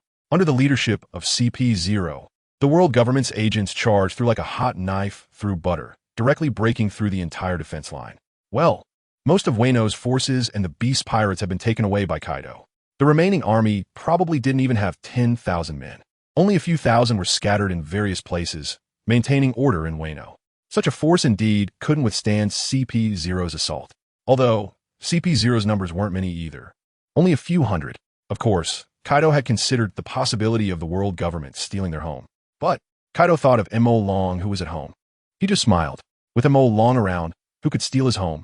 Dear, something wrong? Seeing Mo Long frown, Yamato asked curiously. Nothing, I'll go out for a bit. Mo Long looked at Yamato gently and said, and in the next moment, he disappeared from the spot. If he didn't handle it, CP0 would likely really push through Wano. This was not what he wanted to see. Moreover, if he didn't take action, CP0 would eventually come over. There was no need to wait until CP0 arrived to make a move.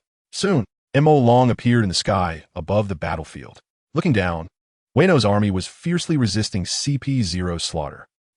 Suddenly, the masked CP0 seemed to sense something and looked up at the sky. He spotted Mo Long standing in the air. Immortal King Mo Long? You actually stayed in Wano? Seeing Mo Long's appearance, CP0 was very surprised. He thought that since Kaido was preparing for a major battle with the world government, Mo Long, as a key combat force on Kaido's side, had no reason to remain behind. Surprised? Mo Long smiled at him. I'm just curious, at such a critical moment of war. The Celestial Dragons actually didn't keep you by their side to protect themselves, but instead sent you to steal Kaido's home?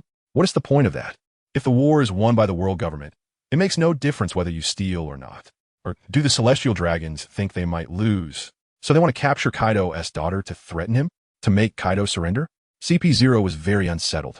Mo Long's strength had been showcased during the previous Marineford War. That terrifying power even surpassed Kaido's. The thought of being unable to fight back filled his mind. Run, get away now. Knowing Mo Long's record, this CP0 member did not hesitate at all.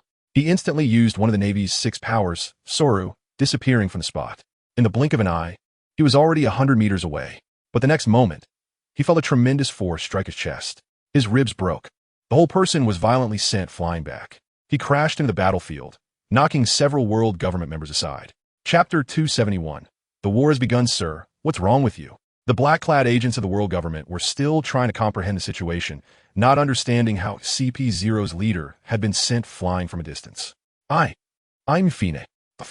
Before the words were finished, CP0 spat out a mouthful of blood and then fainted. Sir, what happened to you? Please don't die. The black-clad agents were stunned to see CP0's leader spit blood and lose consciousness. Question. The team leader is dead. Should we continue fighting? You idiot. You're the one who's dead. Hearing his subordinates lament, CP0, on the brink of death, suddenly jolted awake. Great. You're still alive? That's wonderful. The black-clad agent was overjoyed to see CP0 alive, hugging him excitedly. But he was kicked away by CP0, who cursed, "Are you crazy? A big man like you crying on me, what do you want?" Watching the comedic scene below, Mo Long shook his head. He was too lazy to engage with these guys any longer. He still needed to go back to accompany his newly born daughter. So, he stretched out his hand and snapped his fingers. In the next moment, thunder rumbled in the sky. Thick bolts of lightning struck down, accurately hitting the CP0 agents.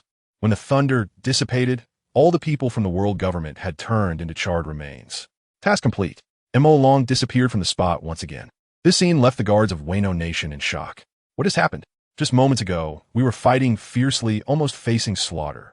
Suddenly, we turned the tide? Looking at the charred remains of the world government agents, they didn't know what to do. Eventually, it was the commander who stepped up to instruct his subordinates to clean up the aftermath.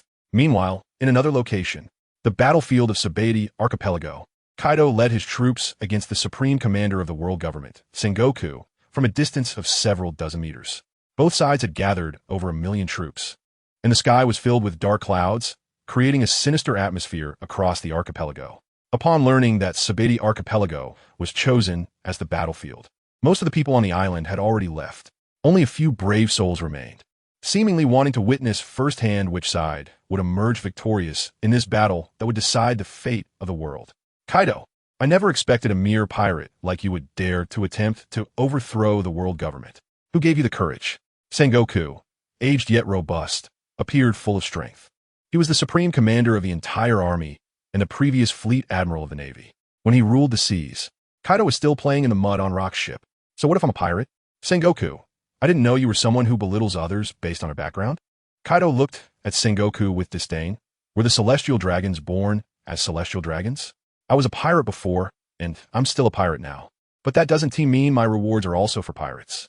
This war is definitely mine to win. Sengoku, transforming into an azure dragon. Kaido unleashed a blast of hot fire. Seeing this, Sengoku charged forward as well. The war had begun. Endless cannonballs and bullets erupted on the battlefield. At first, the crowd was too densely packed. Almost every bullet and cannonball could take a life, or at least injure someone. From the sky, looking down, both sides surged forward like a swarm of ants, causing panic for those with a fear of tight spaces. Chapter 272. The advantage is mine. Big wielded lightning in one hand and the sun in the other. With each powerful move, she could send dozens of marines flying, taking lives with her. Kizaru, with a single 8-foot-long jade hook, claimed even more lives. Countless explosions echoed across the battlefield as pirates were directly blasted into the sky. Fujitora summoned a massive meteor. The meteor fell. It crashed into the ground, creating a pit dozens of meters deep. In the center of the pit lay hundreds of severed limbs. These were still the strong ones, while the weak were reduced to nothingness. Powerful beings rampaged across the battlefield, while the weak became victims. They didn't even know where the attacks were coming from before being knocked out. It was tragic. After the first round of cleansing, the number of people on the battlefield was instantly halved. This made both leaders realize that they could not continue like this. Otherwise, by the end of the battle, only a few of the strongest would remain. Ultimately, the strong from both sides began to converge, clashing at the same level. Kaido and Big Mom joined forces, unleashing a powerful wave of Conqueror's Haki. A massive shockwave composed of their combined might swept across the field, heading straight for the strongest lineup of the world government led by Steelbone Kong. Steelbone Kong, Sengoku, and Akainu stood together, launching a powerful strike that gathered the strength of all three. The three Marine admirals stood united against their enemies, marking a first in the Navy's hundreds of years of history. Boom! The trio unleashed a strong shockwave that directly tore through the ground, colliding with the shockwave unleashed by Kaido and Big Mom. In an instant, the earth collapsed, the sky tore apart, the shockwave rippled outward, crashing into the sea, raising towering waves that battered the nearby red earth. The successive impacts seemed ready to breach the red earth itself. This war was not being broadcast live. Therefore, people all over the world had stopped their work. They were quietly waiting at home for the newspapers declaring the end of the war to rain down from the sky. This was only natural. If the world government lost, the world's landscape would change, and no one knew what tomorrow would bring. In such a situation, who could focus on anything else? Fishermen stopped fishing. Farmers ceased their plowing. Merchants halted their trading. Pirates stopped their plundering. Even the celestial dragons paused their slave training. Bang bang. Kaido and Big Mom fell from the sky, both spitting out blood. Kaido, you have lost. Steelbone Kong stood in the air, looking down at the two who had been knocked down by his team. The three former Marine admirals joined forces, with an admiral assisting from the side. In this battle, Kaido ultimately could not hold on. Cough, cough. Kaido clutched his chest, spitting out another mouthful of blood. He laughed as he looked at Steelbone Kong. Ha ha. Steelbone Kong, don't celebrate too early. I can still fight. With that, Kaido stood up. And I'm still here. Big Mom, unwilling to fall behind, though severely injured, was not completely out of combat capability. Even if you can stand up, what can you do? Can you defeat us? Steelbone Kong spread his hands. You can't win. The world will not change.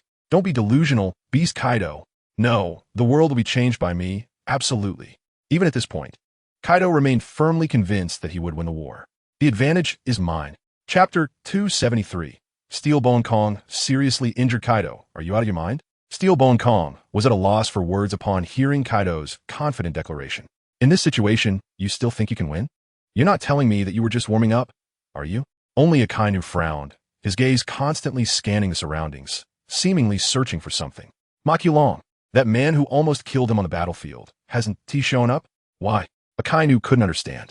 In his view, even if Kaido and Big Mom teamed up, adding a few warlords and the released criminals from Impel Down, it would still be impossible to resist the Marine headquarters and the world government. Makulong was the key force. The opponent's strength, combined with their immortality, should have been Kaido's winning factor. If Makulong didn't appear, then Kaido had no chance of winning this war at all. Not to mention that the three warlords were not here, having been sent by Kaido to other battlefields to attack the world government's affiliated countries. Humph Kong, you're the one with a problem, unable to see the future. This war will definitely be won by me. Kaido roared as he lunged at Steelbone Kong. Steelbone Kong was knocked to the ground in an instant. Kaido mounted him, raining down punch after punch on Steelbone Kong's face. Steelbone Kong was momentarily dazed and didn't resist. When he finally reacted, he kneed Kaido in the stomach, sending him into the air, then kicked Kaido away. As Kaido landed, Steelbone Kong charged at him again. Like a tree, he mounted Kaido, his fists relentlessly striking Kaido's head. Let go of my man, Big Mom exclaimed. Losing her temper, controlling Zeus, she unleashed a bolt of lightning. Steelbone Kong was struck by the lightning and felt a surge of numbness throughout his body. Big Mom seized the opportunity to advance. Napoleon transformed into the Emperor's sword and lunged forward, slashing diagonally at Steelbone Kong's chest, sending him flying and leaving a deep wound that exposed bone, blood splattering in the air. His body crashed heavily to the ground. A mouthful of blood gushed from his throat. Seeing this, Big Mom prepared to finish off Steelbone Kong. If she could eliminate him now, they would be one step closer to victory. However, how did things go so smoothly? Just as Big Mom soared into the air, raising the Emperor's sword to deliver a crushing blow to Steelbone Kong's face, Sengoku appeared. The golden light radiating from the giant Buddha descended like a heavenly presence, blocking Big Mom's path, his palm meeting the sword, directly grasping the blade. Big Mom hadn't expected Sengoku to react so quickly, missing her chance to eliminate Steelbone Kong. Such opportunities were fleeting. Having missed this one, she likely wouldn't get another.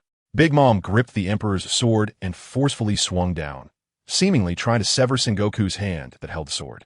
However, as the giant Buddha, Sengoku's defense was maxed out, and with his Busashoko haki swirling around him, he could contend with the Emperor's sword even barehanded. At that moment, Steelbone Kong, lying on the ground, finally regained his senses from his injuries. He stood up and punched Big Mom in the stomach. The force of this punch was so great that it made the 3 layers of fat on Big Mom's belly ripple like waves, causing her stomach to cave in, and her body was sent flying. Chapter 274. Kaido, have you ever been kicked to the speed of light? Admiral Sengoku looked at Steelbone Kong, who had a deep gash on his body, visible to the bone. Even now, blood continued to drip from the wound, indicating that Big Mom's attack was quite ruthless. If it were a normal person, they would have been cut in half by now. I'm Fine. This isn't the time to talk about that. Steelbone Kong shook his head and looked towards Big Mom, who was charging at them again. He continued, the most important thing now is to deal with Big Mom and Kaido, and then support the allied countries again. I've received news that under the leadership of the warlords, the battlefield for those allied countries is almost one-sided. So far, it seems that more than a dozen allied countries have already fallen. If we don't resolve this quickly, they might not be able to hold on any longer. After saying that, Steelbone Kong disregarded his injuries and charged into battle against Big Mom. The scars were a badge of honor for the Navy, so Steelbone Kong didn't care much about them. Although, these wounds are the most severe he had sustained since joining the military. However, thinking about the opponent being Big Mom and the fact that it was a sneak attack made it somewhat easier to bear. Sengoku and Steelbone Kong teamed up. Although Big Mom wasn't completely overwhelmed, she was starting to fall behind. This was still due to Steelbone Kong being injured and unable to use his full strength. Otherwise, his powerful moves would directly tear his wounds open. Even if they ultimately defeated Big Mom, he would probably pay with half his life. Seeing Big Mom being pressured, Kaido wanted to jump in to help. After all, Big Mom was his subordinate. How could he just stand by and watch his own people being bullied? However, Akainu and Kizaru were not going to let that happen. They stood in front of him. Kaido, your opponents are us, Akainu said, his body emanating magma and a murderous aura. Humph. In that case, I'll take you down first, Kaido said fiercely, holding his kanabo on his shoulder. Watch me unleash my thunderous bagua. Kaido tightened his grip on the kanabo and swung it hard at Akainu's face. Great fire. Akainu clenched his fist, magma swirling up his arm. In the next moment, a massive magma arm covered his arm and punched toward Kaido's kanabo. Bang! Boom! As their fists and weapons collided, the ground beneath them could not withstand the force. It tore apart and collapsed, but the fist and the kanabo were still clashing in midair. Both of them continued to exert their strength, trying to overpower each other. At that moment of stalemate, a lazy voice came from Kizaru next to them. Kaido, did you forget about me? As he spoke, Kizaru lightly leaped, appearing on Kaido's left side. Although he didn't have his hands in his pockets, Kizaru still politely asked Kaido, have you ever been kicked at the speed of light? As soon as he finished speaking, Kizaru delivered a kick directly towards Kaido's face. Seeing this, Kaido couldn't dodge. After all, he was still in a hard clash with Akainu. If he chose to evade, he could avoid Kizaru's attack. But he would most likely be hit by Akainu's punch. In Kaido's judgment, taking a kick from Kizaru would definitely be better than taking Akainu's magma punch. Of course, avoiding it entirely would be best. After all, he had two hands. So, facing Kizaru's kick, Kaido extended his empty left hand to block the side of his face. Chapter 275, Kizaru, you're not capable. Bang! Kizaru's kick accurately struck Kaido's palm. The immense force caused Kaido's arm to recoil slightly, shifting his entire body to the right. The ground was left with two shoe print drag marks. Kizaru, you're not capable. Feeling Kizaru's weak kick, Kaido mocked him. At the same time, the clash with Akainu also came to an end. The two stepped back, preparing to go at it again. How could a man be called incapable? If it were a young, hot-blooded youth, he would probably fight Kaido to the death. But Kizaru was already an old man. He just wanted to retire in peace. So he didn't take Kaido's words to heart. However, while he might not take them to heart, he couldn't pretend he didn't hear them. After all, he was a Marine Admiral. If he let Kaido's disdain go unchallenged, did he not care about his pride? TCH, Kaido, you speak as if you're so capable? I remember you only have one daughter, Yamato, right? Kizaru also scoffed at Kaido, saying, if you're so capable, why not have more sons to inherit your emperor position? I've also heard that there's a flower street on Onigashima. If you were really capable, you'd have had a harem and children by now, right? But up to now, you only have one daughter. It seems to me that you're the one who's truly incapable. Kaido, what's wrong? Can't you speak? It seems I've guessed right. You really are incapable. Seeing Kaido hesitate without retorting, Kizaru pressed on, thinking he had hit the mark. Go to hell, Kizaru. You're the one who's incapable. Your whole family is incapable. I'm very capable. Kaido cursed at Kizaru, swinging his kanabo directly at him without a second thought, creating a powerful gust that sent stones rolling on the ground. Kizaru did not dodge, but continued to mock, TSK, TSK, TSK, getting angry. Huh, Kaido? It seems I really hit the nail on the head. The kanabo struck Kizaru, but the imagined scene of Kizaru being sent flying did not occur. After being hit by the kanabo, Kizaru's body transformed into dots of golden light. He appeared from Kaido's left to his right. Following that, he kicked out again. Bang! His foot struck Kaido's kanabo. Then the two separated.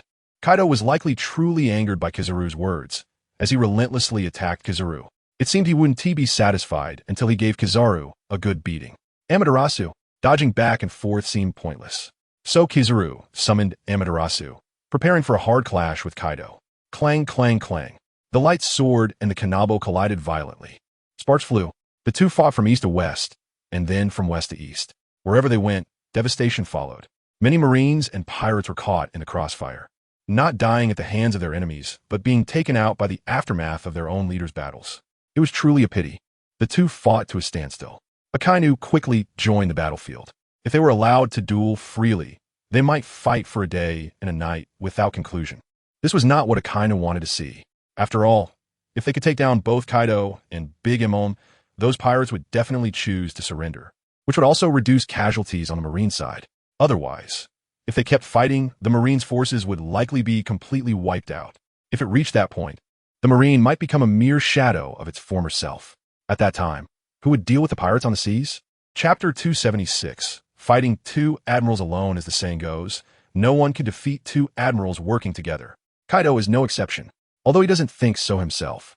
It's clear that under the assault of Akainu and Kizaru, Kaido is showing signs of being at a disadvantage. Of course, it's not obvious yet, as the fight has just begun.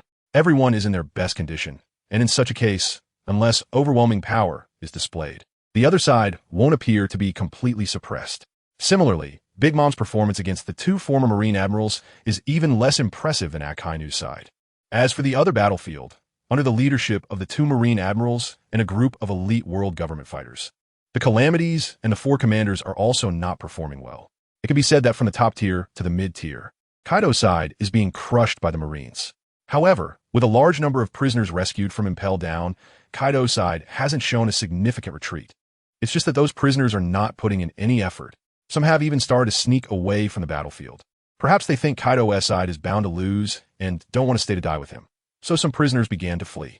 Clearly, on a battlefield of millions, even if a few people escape, it won't have much impact due to the sheer number. Kaido originally hoped for Moron to make a decisive appearance, but with Moron not showing up, he feels he has misplaced his trust. Kaido hoped that Moron would appear to eliminate the Marines' peak combat strength, and then he could lead the charge to wipe out the Marines' mid-tier and low-tier forces. However, without Moron, his peak combat strength is far inferior to that of the Marines. Additionally, Shanks is not participating either. If the Red Air Pirates were involved, they could help ease the pressure. Without Moron and Shanks, this battle is really tough. However, he cannot afford not to fight. After all, a full-scale war with the world government has already begun. The day of confrontation has nearly been set, and if he doesn't show up, wouldn't he that tell the whole world that Kaido is a coward? That is unacceptable. People fight for their pride, and Buddha burns incense for their name. Kaido cannot let the world look down on him. So, even though the absence of Moron and the red-haired pirates makes this war seem insignificant, he still showed up. With a swoosh, Kizaru, wielding the sword Amitsukami, slashed down fiercely from behind Kaido. The sharp blade cut into Kaido's body. Although it didn't leave a bloody wound, it did slice off a few pieces of Kaido's dragon scales, leaving a white mark across his body. Seeing that a single strike couldn't leave a scar on Kaido, Kizaru sighed, remarking how he truly is the world's strongest creature, as the strength of his body is indeed terrifying. Get away from me. Although there was no wound left on him, Kaido still felt the pain. Turning around, he threw a punch at Kizaru. Kizaru, seeing this, raised his sword to block at his chest. Kaido's fist came crashing down, striking the blade of Amitsukami. The immense force transmitted through the sword, causing Kizaru to retreat. Screech's feet dug into the ground, constantly being pushed backward by the tremendous force, leaving two long trails on the surface. And, at the moment Kaido punched Kizaru, Akainu made his move. His magma-imbued fist slammed heavily into Kaido's back. Chapter 277. Not smooth at all, however, the imagined scene did not occur. From Akainu's perspective, he naturally hoped to directly punch Kaido through the chest like he did with Whitebeard, but unfortunately, Kaido's physical body was simply too powerful. Even his magma fist, which could melt anything, could not melt Kaido's body.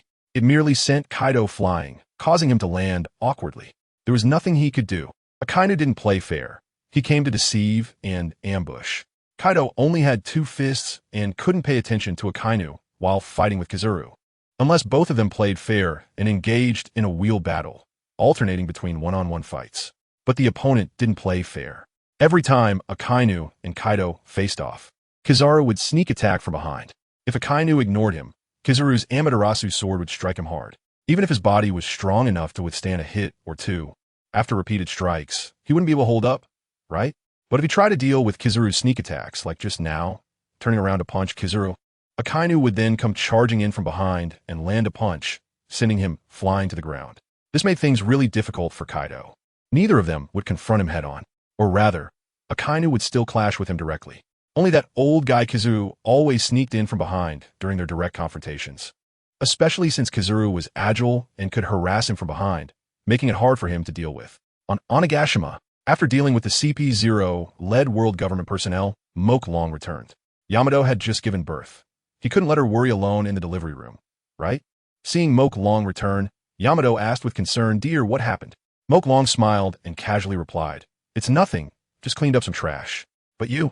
Giving birth must have been tough. Are you hungry? Do you want to eat something?" Yamato touched her belly. The baby is out, and her belly has shrunk a bit. It felt a bit strange to the touch. It left Yamato a bit, how to say it, unaccustomed? The feeling of emptiness in her stomach. Then let's eat a little, she thought. Since she felt her stomach was empty, she decided to eat something to fill it.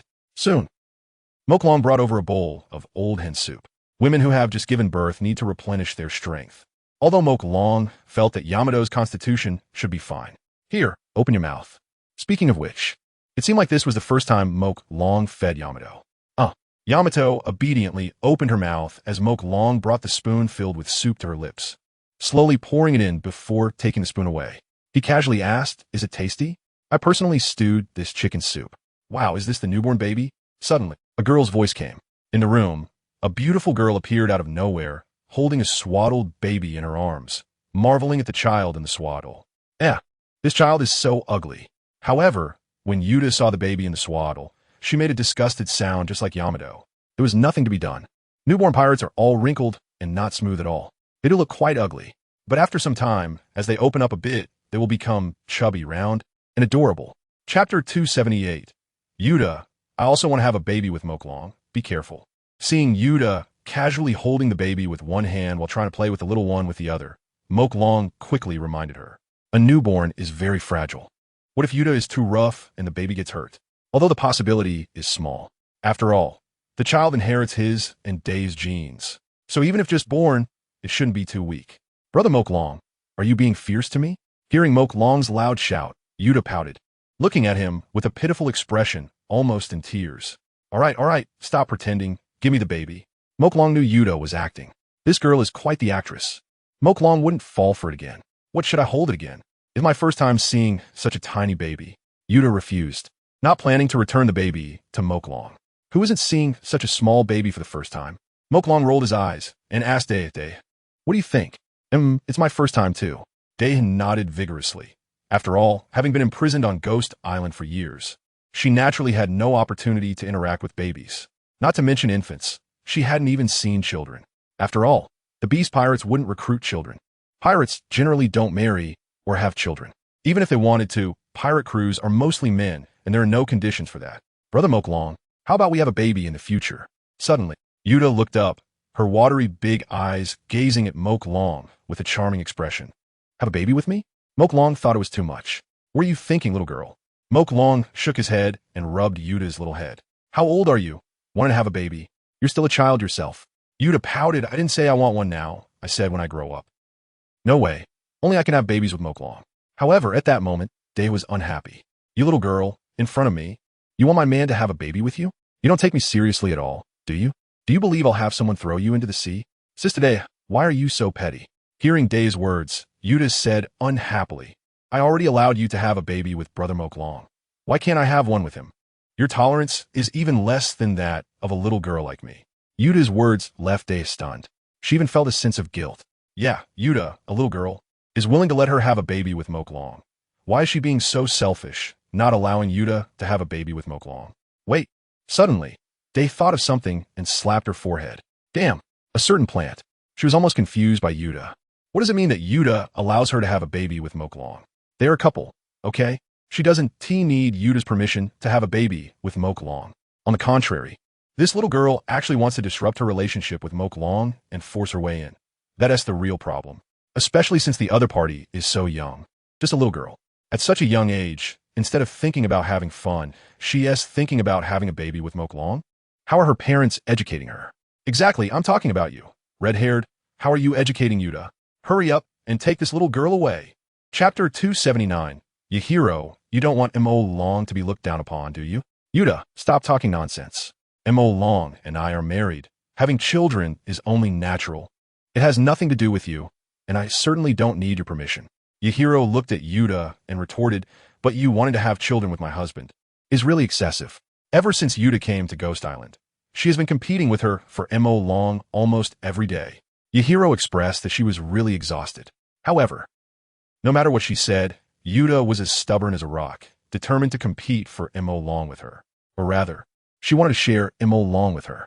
Yahiro had also told Mo Long to firmly reject Yuta, but Yuta was still unwilling to give up, saying, "It's my own business that I like brother Mo Long.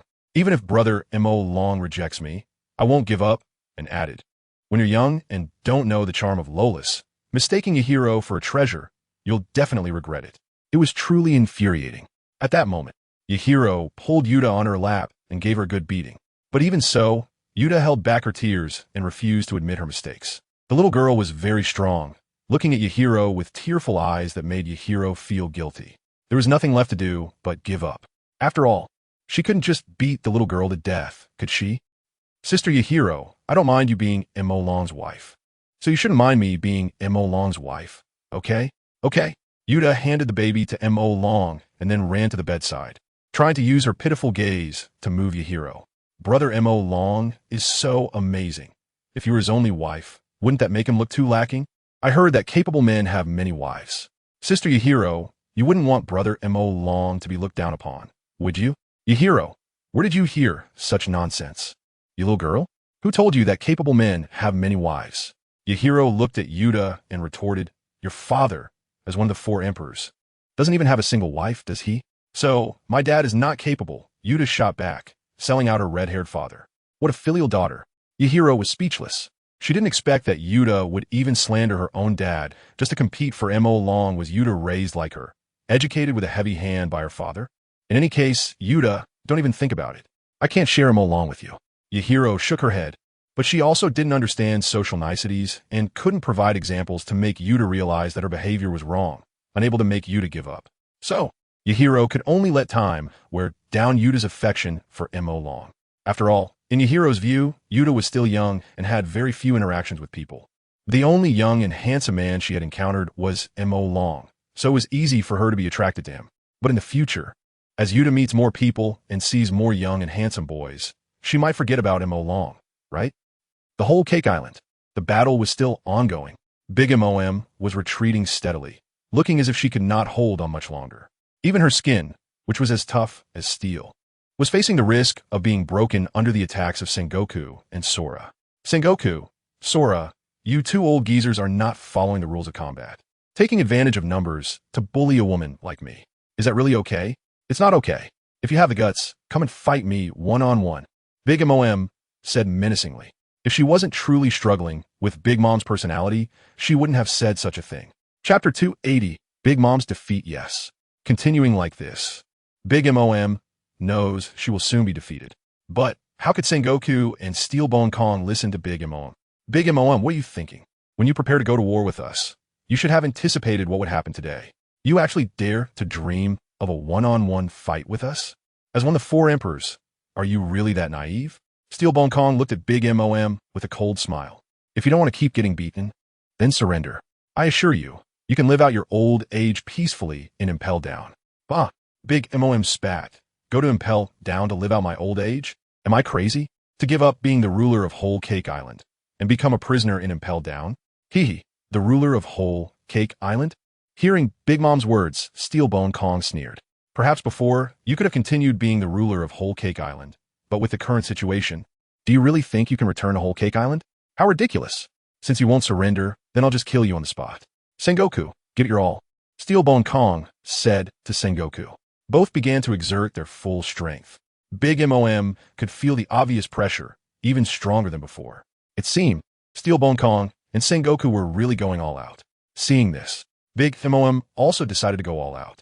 Her aura soared, with the sun and thunderclouds floating on either side, radiating an overwhelming pressure, a hell of thunder and fire. On one side was thunder, and on the other side was a sea of fire. The thunder and fire completely isolated the battlefield from a distance. Bring it on, Big MOM shouted, raising her hands and sweeping them down. The sun and thunderclouds unleashed their power. Boom! Thunder descended upon the world, covering an area of hundreds of meters with overwhelming thunder, as lightning struck the ground, seemingly trying to destroy everything. The ground was torn apart, forming a pockmarked state where the lightning struck. The sun was not to be outdone. Its form expanded, behind it forming a terrifying tsunami of flames, rolling forward. Wherever the flames spread, the earth burned, and the space seemed to be scorched through by the heat. In an instant, heaven and earth fell silent, as if the world contained only flames and thunder. Big MOM stared ahead. Whoosh! Suddenly, amidst the flames, golden light flickered. A golden figure split the blazing flames, rushing out from the sea of fire. It was Sengoku, radiating an inviolable majesty in golden light. The overwhelming flames seemed to cause him no harm at all. Though he was already old, he appeared vigorous, with muscles that could rival those of the young. In another place, amidst the sea of thunder, the commander-in-chief of the world government's army, Steel Bone Kong, strolled leisurely, swiftly moving through the myriad of thunder. The thunder that filled the heavens and earth kept descending, yet not a single bolt landed on him. Even though just a moment ago, lightning was falling right above his head, the next moment, Steel Bone Kong would vanish from his spot. Thousands of bolts of lightning fell simultaneously, and even though he was at the center of the sea of thunder, Steel Bone Kong walked step by step towards Big MOM. Each time lightning was about to strike, he seemed to sense it in advance, allowing him to shift just before the lightning fell. Thus, Steel Bone Kong strolled through the thunder, taking a minute to walk out from the sea of thunder, standing in front of Big MOM. Big MOM felt unprecedented pressure. Chapter 281, Det Pustalobibit Bang. With the combined strike of Sengoku and Steel Bone Kong, Big MOM fell from the sky. Like a missile descending from above, she smashed heavily into the ground, unstoppable. Her massive body pierced downward like a sharp arrow, creating a deep pit several dozen meters wide. At the center of the pit, Big MOM lay with her eyes rolled back, mouth wide open, and blood oozing from the corners of her mouth, almost devoid of will, quietly lying there, barely able to breathe. Phew, what a tough opponent. Steel Bone Kong and Sengoku hovered in the air, looking at Big lying in the pit. The two of them appeared somewhat battered as well, with their bodies in disarray and some bleeding wounds. Even after defeating Big MOM, they had paid a price. Thankfully, it was worth it. This is the final blow, sending you on your way. Steel Bone Kong looked down at Big MOM, who was powerless to move or resist. Without a shred of pity in his heart, he dove quickly from the air, head first, fist clenched, arms pulled back, gathering power, aimed at Big Mom's head. Ready to smash down hard. Die, Big MOM! Steel Bone Kong roared as his fist descended. He was confident that with this punch, even if he didn't crush Big Mom's head, he would definitely flatten it. Bang! However, just as Steel Bone Kong's fist was about to strike Big MOM, a figure suddenly lunged in from the distance. It blocked in front of Big MOM. But Steel Bone Kong's punch did not stop. It still came crashing down. Boom! This punch hit Kaido hard on the lower back. That's right. The figure that suddenly appeared was Kaido. Seeing that Big MOM might be killed, he rushed up without a second thought, covering Big MOM and taking the blow for her. The immense force slammed into Kaido's lower back, causing his eyes to widen, and he spat out a mouthful of blood before his body crashed heavily onto Big MOM. From this punch, he also sustained significant injury. Kaido, are you alright? Big looked at Kaido, who had taken the fatal blow for her, tears almost welling up in her eyes. Why are you so foolish? I don't deserve this. Big reached out her hand to cradle Kaido's face, genuinely moved by him. She felt that her life had been worthwhile. What a joke. You're the one I brought along. Of course, I have to bring you back safely. Kaido wiped the blood from the corner of his mouth and smiled at Big MOM, saying, and I'm fine. I'm the strongest creature in the world. A mere punch is just a tickle for me. Kaido laughed broadly, putting on a brave front. Big MOM could sense it. Kaido, you should go. Don't worry about me. I might die here, but you can still live, find the Black Dragon, and avenge me. Linlin, what nonsense are you talking about? What do you mean die or not? Your life is mine. If I don't let you die, how can you die? I told you you won't die, understand? Kaido looked at Big MOM firmly. TSK, TSK, TSK. Kaido, I didn't expect you to have such a taste. You can even stomach big MOM? Akainu approached from a distance, looking at the two seemingly desperate lovebirds, mocking them. Akainu, shut your dog mouth, otherwise I'll tear it apart. Chapter 282. Shut your dog mouth, Akainu. Shut your dog mouth, or I'll tear it apart. Kaido's eyes were bloodshot, his killing intent soaring high enough that even the clouds above couldn't cover it. He never expected that this all-out war would end up like this. He had been too rash, too arrogant. He thought that with himself, Big MOM, a few warlords, and dozens of notorious criminals from Impel Down, along with all the powers he had conquered in the New World, he could topple the waning world government. Now the world government was telling him, "You're still just a child. You can't win. You really can't win." Even on the fringe battlefield, under Kaido's observation with Kin Bunchikahaki, he found that they were being pushed back step by step, especially many of the pirate crews from the New World that Kaido had forcefully conquered. Seeing the situation going south, were secretly trying to slip away from the battlefield. In terms of numbers, Kaido's side originally had only half the number of the world government side, and now with so many traitors sneaking away, the situation for Kaido was even more dire.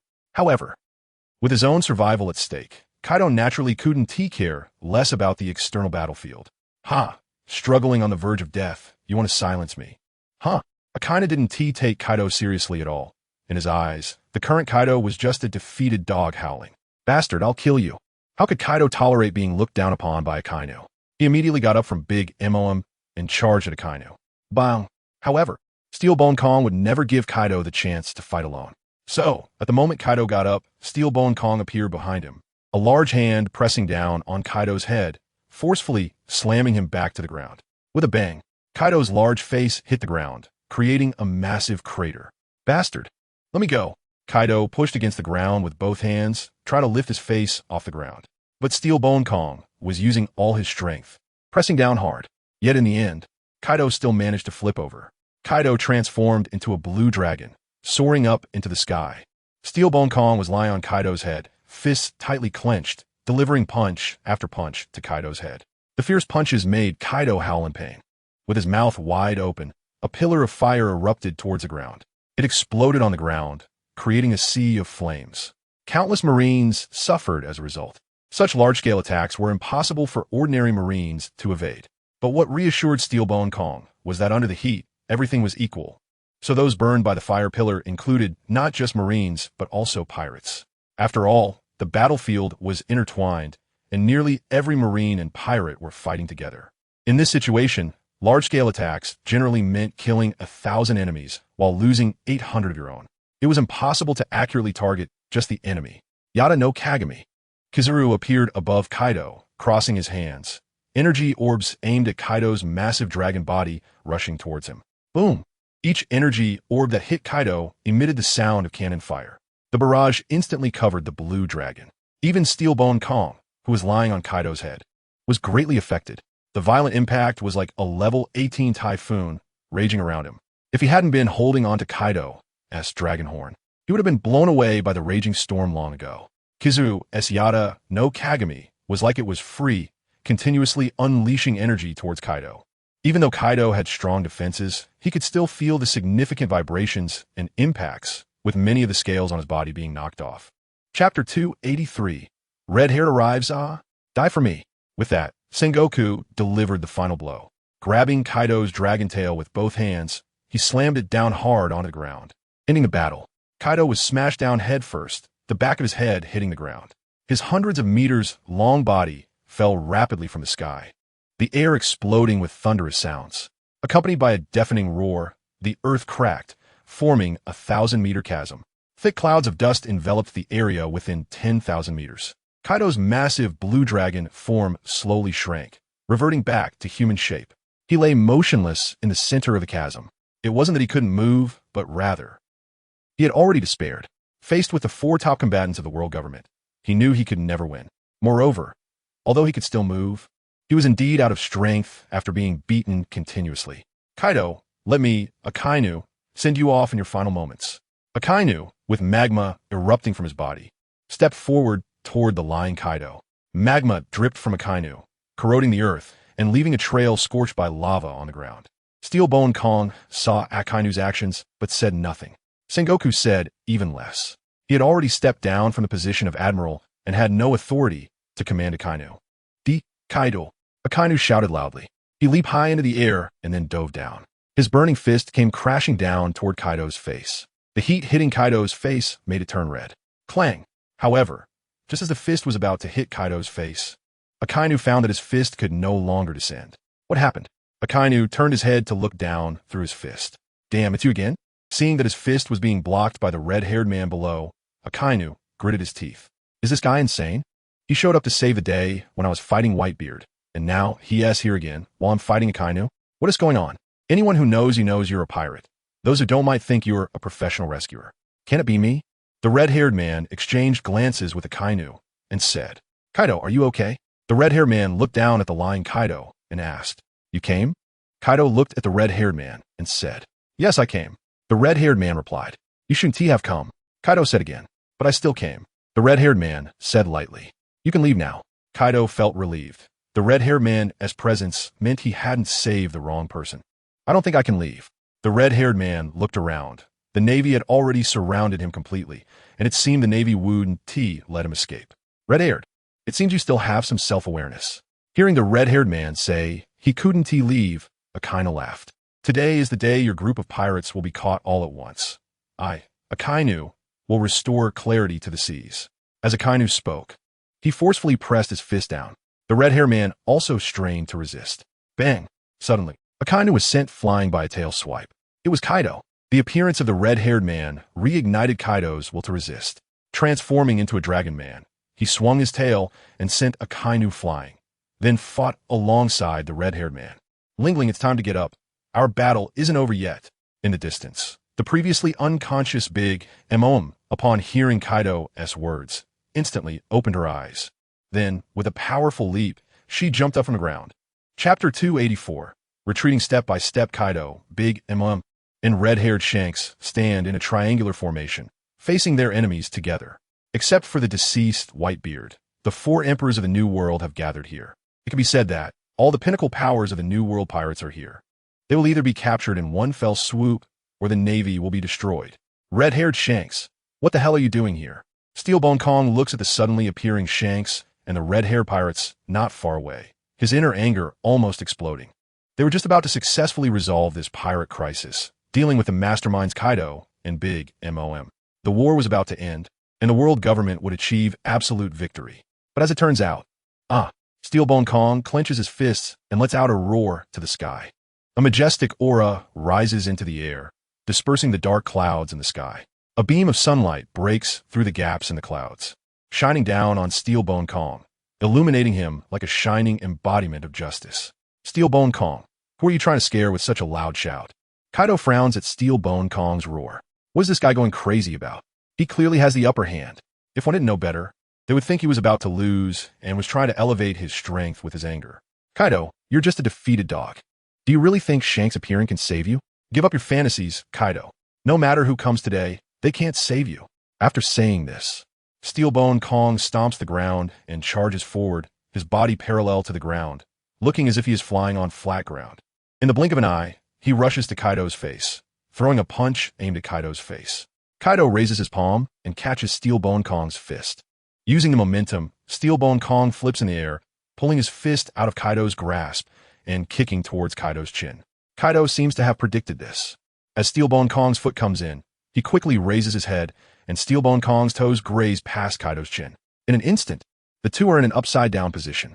Seeing this, Kaido naturally won't let the opportunity slip away. He kicks Steelbone Kong in the stomach. Bang! Although Steelbone Kong blocks Kaido's kick with his arms, he is still sent flying by the force. The powerful impact causes Steelbone Kong to flip several times in the air and retreat dozens of meters before landing on the ground. Damn Kaido! Steelbone Kong stands up from the ground and stretches his body, his bones cracking. Then he charges forward again. Kaido also rushes in, not knowing where his weapon, the Kanabo, had gone. He also fights barehanded. The two quickly reach each other and start punching. The two stand firm, constantly swinging their fists at each other. To the onlooker, the space between them is filled with the shadows of their fists crossing. The sounds of their fists colliding are incessant. On the other side, Sengoku approaches Big Mom, and the two engage in battle. Shanks faces off against Akainu and Kizuru. The battle waves created by the 7 powerful beings standing at the pinnacle of the world cause the entire island to tremble, crack, and sway, making one worry about when this small island will finally fall silent. The small island seems to say, I am bearing impacts that I shouldn't have to endure at my age. Although Shanks has appeared to help share the pressure on Kaido, the situation is still unfavorable for Kaido, especially on the other battlefield. Under the leadership of Garp and the 2 admirals, the Beast Pirates are retreating step by step. Chapter 285. Destruction Thunder. The 3 disasters and 4 generals are completely unable to resist. Even in a 2-on-1 situation, they are still completely overwhelmed. Under the leadership of Fujitora, Green Bull, and Carp, the Navy side is winning victory after victory. The pirates can only fight while retreating. They cannot hold on, completely unable to withstand it. Holy Land. Mariewa sits on the empty throne, gazing at the screen before him that displays the war happening in the Sentencedto archipelago. Watching everything unfold in the images, M's expression is clearly not pleasant. Even though the battle scenes show the world government holding the advantage, M is still unsatisfied. Perhaps, in M's view, the world government should be able to crush the pirates effortlessly, rather than engaging in a back-and-forth fight that seems to show little difference in strength. Then, M does not seem to take any action. Suddenly, a deafening thunderclap erupts in the sky above the Sentencedto archipelago. The sound is so loud that both sides in battle cannot help but look up at the sky. However, when they look up, the next scene is something they will never forget. It is as if boundless thunder descends from the horizon. Like a waterfall, like a tsunami, it gives an overwhelming sense of fear and insignificance. Before anyone can ponder why such terrifying thunder strikes, the thunder in the sky descends with the power to annihilate everything. Boom! A completely destructive force descends upon the earth. Even the land, which can bear everything, cannot withstand this terrifying power. Wherever the thunder passes, everything turns to dust. The massive island is as fragile as paper burned by fire. A gentle breeze passes by, and the ashes vanish. From a distance, looking towards this place, the entire sea area where the Sentencedto archipelago is located is completely enveloped by thunder, forming a clear distinction from other sea areas. When the thunder dissipates, the Sentencedto archipelago has been completely erased from the world map, and the millions of marine soldiers and pirates on the Sentencedto archipelago have long since disappeared. In their place are countless fish and sea beasts floating on the surface of the sea, their bellies white. What the hell is that? Kaido, transformed into a dragon, floats in the air, looking up at the sky. The terrifying thunder has long since vanished, and the sky is cloudless, completely incomparable to the apocalyptic scene before. Could it be the being has made a move? A giant sea king, charred and tender from the lightning, looks up at a certain spot in the sky above the red land, feeling an overwhelming pressure that is simply terrifying. The vast Sentencedto archipelago was easily erased. In the eyes of the steel-boned Kong, only that being who sits on the empty throne, the true king of this world, possesses such power, right? How could this happen? Sengoku kneels on the belly of a massive whale, gazing at the vanished Sentencedto archipelago and the missing millions of navy, finding it hard to accept the outcome. Gone. All gone. Even he, under that terrifying thunder, barely managed to survive. Even so, he bears the marks of being scorched by lightning. His skin is char-black. This thunder was far too terrifying. Nearly 1 million troops were wiped out. The sea is filled with the bodies of fish and people. Those who remain as corpses are considered strong. The weak are directly turned to ashes under the thunder. Survivors emerge from the sea, then scramble over the corpses of fish, standing atop them. Chapter 286. One punch sinks the island as time passed. More and more people who had not yet died crawled onto the corpses of fish in the sea. Some bodies that were originally floating on the surface suddenly came back to life. They must not have been dead. They simply lost consciousness and lay on the surface, appearing dead due to the rising and falling waves. The thunder that destroyed the island was too shocking, so neither side made a move. Of course, they might be waiting for their own surviving members to crawl up from the sea. Thus, both groups stood still, staring at each other.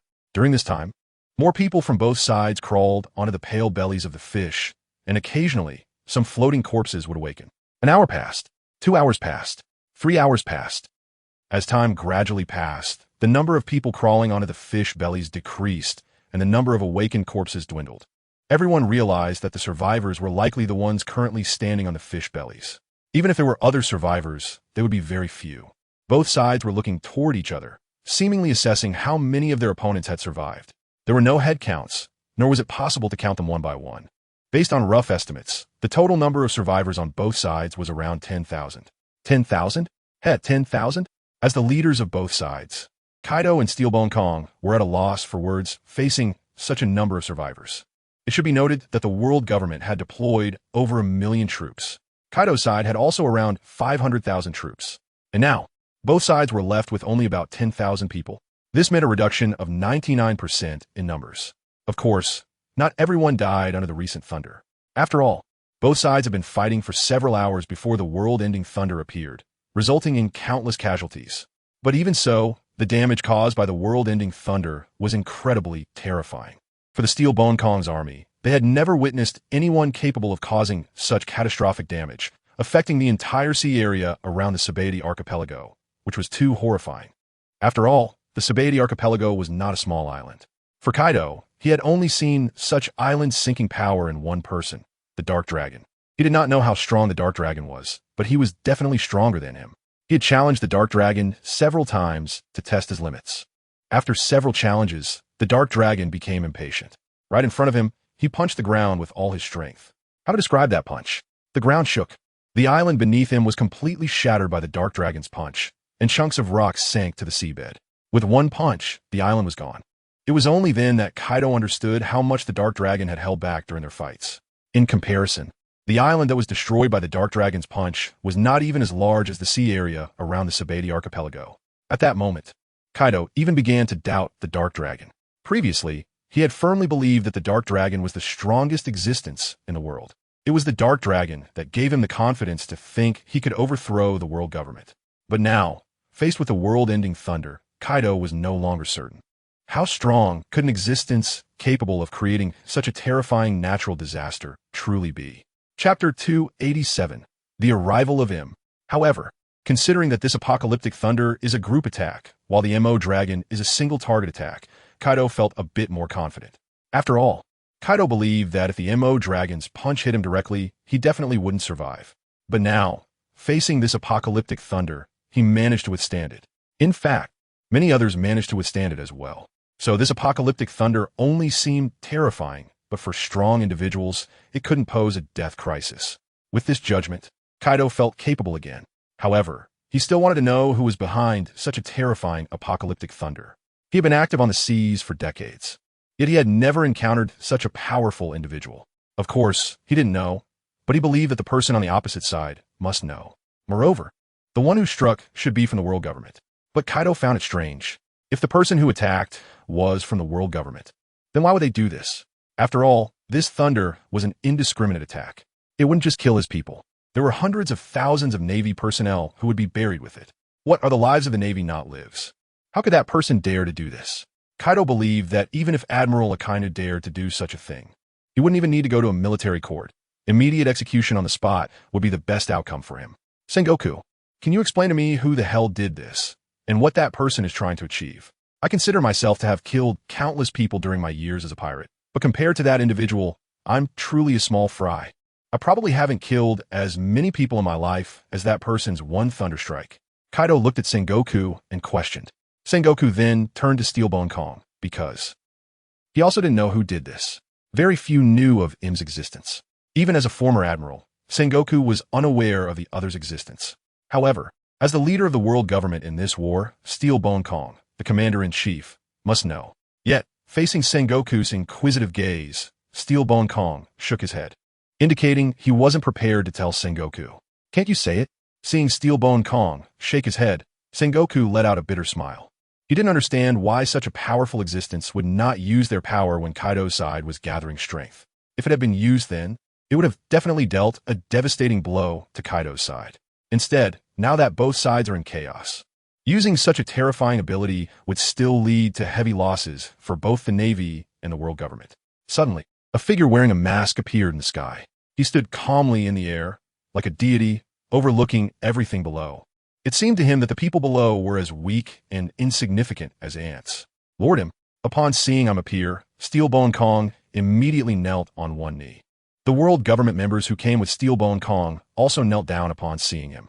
However, the Navy side looked at each other, unsure of what to do. Sengoku, Akainu, quickly kneel down and pay respects to Lord Im.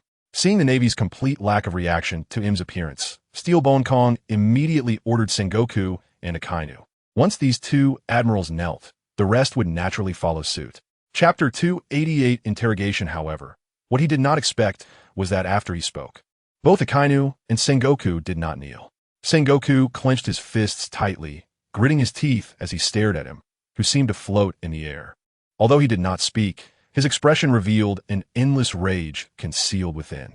Yes, as a former fleet admiral, even though he had retired, he still cared deeply for the Navy. After all, he could be said to have devoted his entire life to the Navy. But now, he could only watch helplessly as hundreds of thousands of Navy personnel were annihilated before his eyes by that apocalyptic thunder. The pain, the despair, was unimaginable. After all, he was someone who would choose to call for a ceasefire during the Marine-Forward War for the sake of his subordinates. Every sailor represented a family. How many family tragedies would the deaths of these sailors cause? If they had died in battle against pirates, that would be one thing. They would become martyrs, heroes in people's mouths, and be remembered for decades to come. But now, they died at the hands of the world government they were protecting. Although Sengoku still did not know who that person named him in the sky was, he could tell that anyone capable of making the supreme commander of the world government. Sengoku, Neil must hold a position of unimaginable power. Even the 5 leaders of the world government, the Gorosei, would probably not be able to make Sengoku do that, right? So this man might truly be the real master of the world government, the king behind the scenes of this world. Sengoku, did you hear my words? Neil. Sengoku noticed that his words were falling on deaf ears, and he was very angry, reprimanding him. However, Sengoku ignored him. He looked up at him and loudly questioned, "Why are you doing this?" Faced with Sengoku's questioning, Im did not answer. It seemed he felt that Sengoku was not qualified to question him. He had no need to respond to Sengoku. Sengoku, what the hell are you talking about? Who do you think you are to dare question Lord Im? Sengoku did not expect Sengoku to be so bold. Did this bastard not see his attitude towards him? Even if you're dissatisfied with Im's actions, is that something you can question? This world belongs to Lord Im. He naturally does whatever he wants. Answer me. Why are you doing this? Sengoku gritted his teeth. The sound of his teeth clenching echoed, as if they were about to shatter. Sengoku, former fleet admiral, right? Do you think you have the right to speak to me like this? Im finally responded. Maybe not, but I still want to ask for those fallen sailors. They fought for the world government, to protect the world government, to maintain order on the seas. These sailors were here today to engage in a great battle against the pirates led by Kaido, and you treat those who serve you like this? Do you see those sailors as mere ants that you can easily trample to death? Why? Why are you so high and mighty? I ask you why, Lord Im. Sengoku had never been this angry before. After all these years in the Navy, he had witnessed countless lives and deaths. Yet today, watching hundreds of thousands of sailors die before his eyes still filled his heart with fury. If he could not vent his boiling rage, his body would probably erupt like a volcano, exploding completely. Chapter 289. Why did Sengoku lose? Im laughed. All right, today I will tell you why. Just because I am the true ruler of this world, possessing the power to dominate everything. Im opened his arms and leaned back. At the moment he sat down, a chair appeared beneath him. Whether it's you or those dead Marines, they're all my subjects. Everything about them belongs to me. I'll let them live, they live. I'll let them die, they die. It's that simple. Do you understand, Sengoku? I thought that, as the fleet admiral, you should understand that this is a world where the strong prey on the weak, and, as the pinnacle of this world, I can naturally decide the lives of everyone below me. Even the 5 elders, if I say to change, they will change. A mere group of Marines. What does it matter if I kill them? Not to mention, if it weren't for your incompetence in not quickly dealing with the pirates, I wouldn't be here. So, Sengoku, don't blame me for being ruthless. Blame yourself for being useless. To be honest, if you had directly executed Kaido at the Navy headquarters instead of letting him go, none of this would have happened today. So, Sengoku, you're the real culprit behind the deaths of these Marines. A mocking curve appeared at the corner of Im's mouth beneath the mask. Nonsense, you demon. Don't try to impose your sins on me. Sengoku trembled with rage. This bastard named Im was simply talking nonsense. Today, I will seek justice for those Marines you casually erased. I don't care if you're the puppet master of this world. Even if you are not worthy of being called a king. Sengoku roared today. I will seek justice for those fallen Marines. The furious Sengoku transformed into the great Buddha, shining with dazzling golden light. The conqueror's haki wrapped around him. An unprecedented, overwhelming aura and unmatched power emerged from Sengoku. He bent his legs to gather strength, then pushed off with all his might. Crash! The corpses of the Sea Kings beneath him instantly shattered. Sengoku soared into the air, charging towards him. His body cut through the sky, creating a wind shield from the friction with the air. In the center of the wind shield, a red light could even be seen, as if flames were generated from the intense friction. Im. Sengoku looked up at the godlike Im and clenched his fist, aiming a heavy punch at that masked face. However, ignorant weakling, do you know who you're throwing punches at? How pathetic. A mere mortal dares to lay hands on a god? Who gave you the courage? Im shook his head and then extended his palm, targeting Sengoku, who was charging up from below. In the next moment, a massive shockwave erupted from Im's palm. Like the pressure of the heavens, it enveloped the mountains and seas. An endless stream of power surged from above. Facing Im's palm, Sengoku felt as if he were facing the Tathagata's Sun Wukong, with an unmatched force pressing down from the sky, forcing him down towards the sea. Even with all his might, Sengoku could not escape the seemingly light shockwave from Im's palm. Just like that, Sengoku was pressed into the sea by this shock. Boom! The sea erupted with huge waves.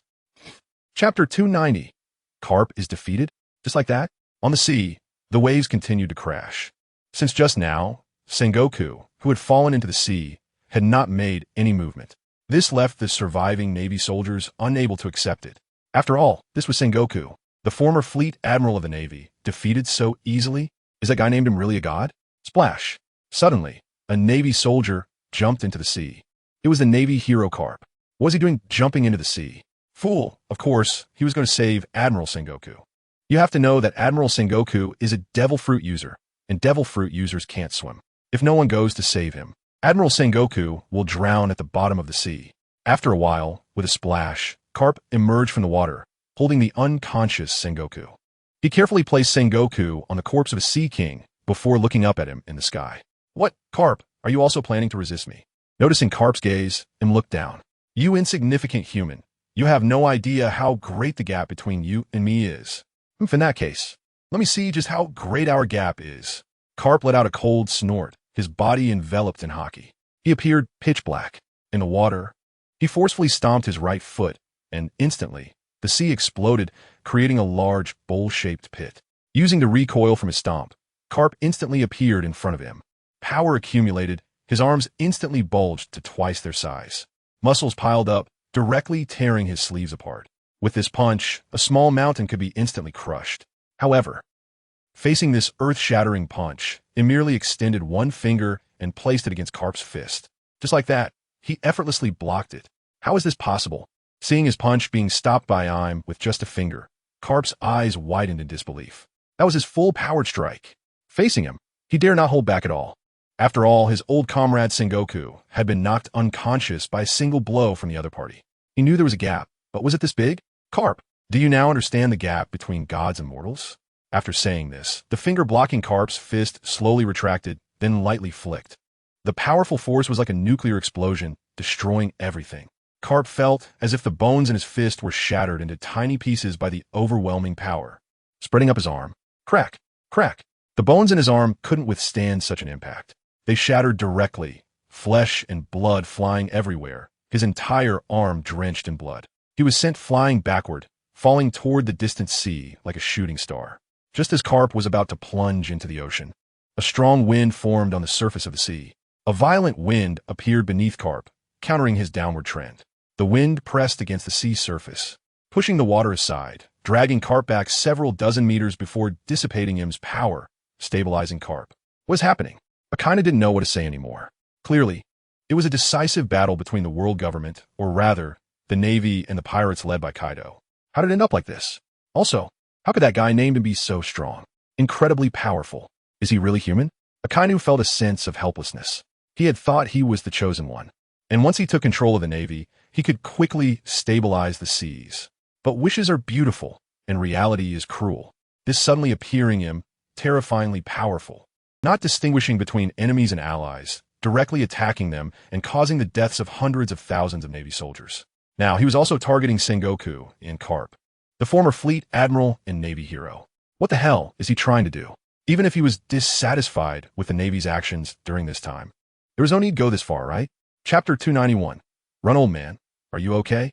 In the whirlpool in the middle of the ocean, surrounded by rolling waves.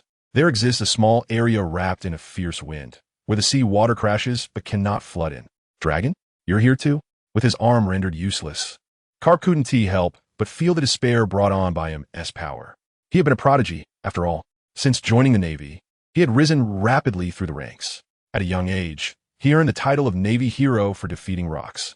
Over the years, he had received all the accolades one could imagine. But who would have thought that after stepping back, he would suffer such a Waterloo? Indeed, with such a grand spectacle. How could we, the Revolutionary Army, not show up? That's right.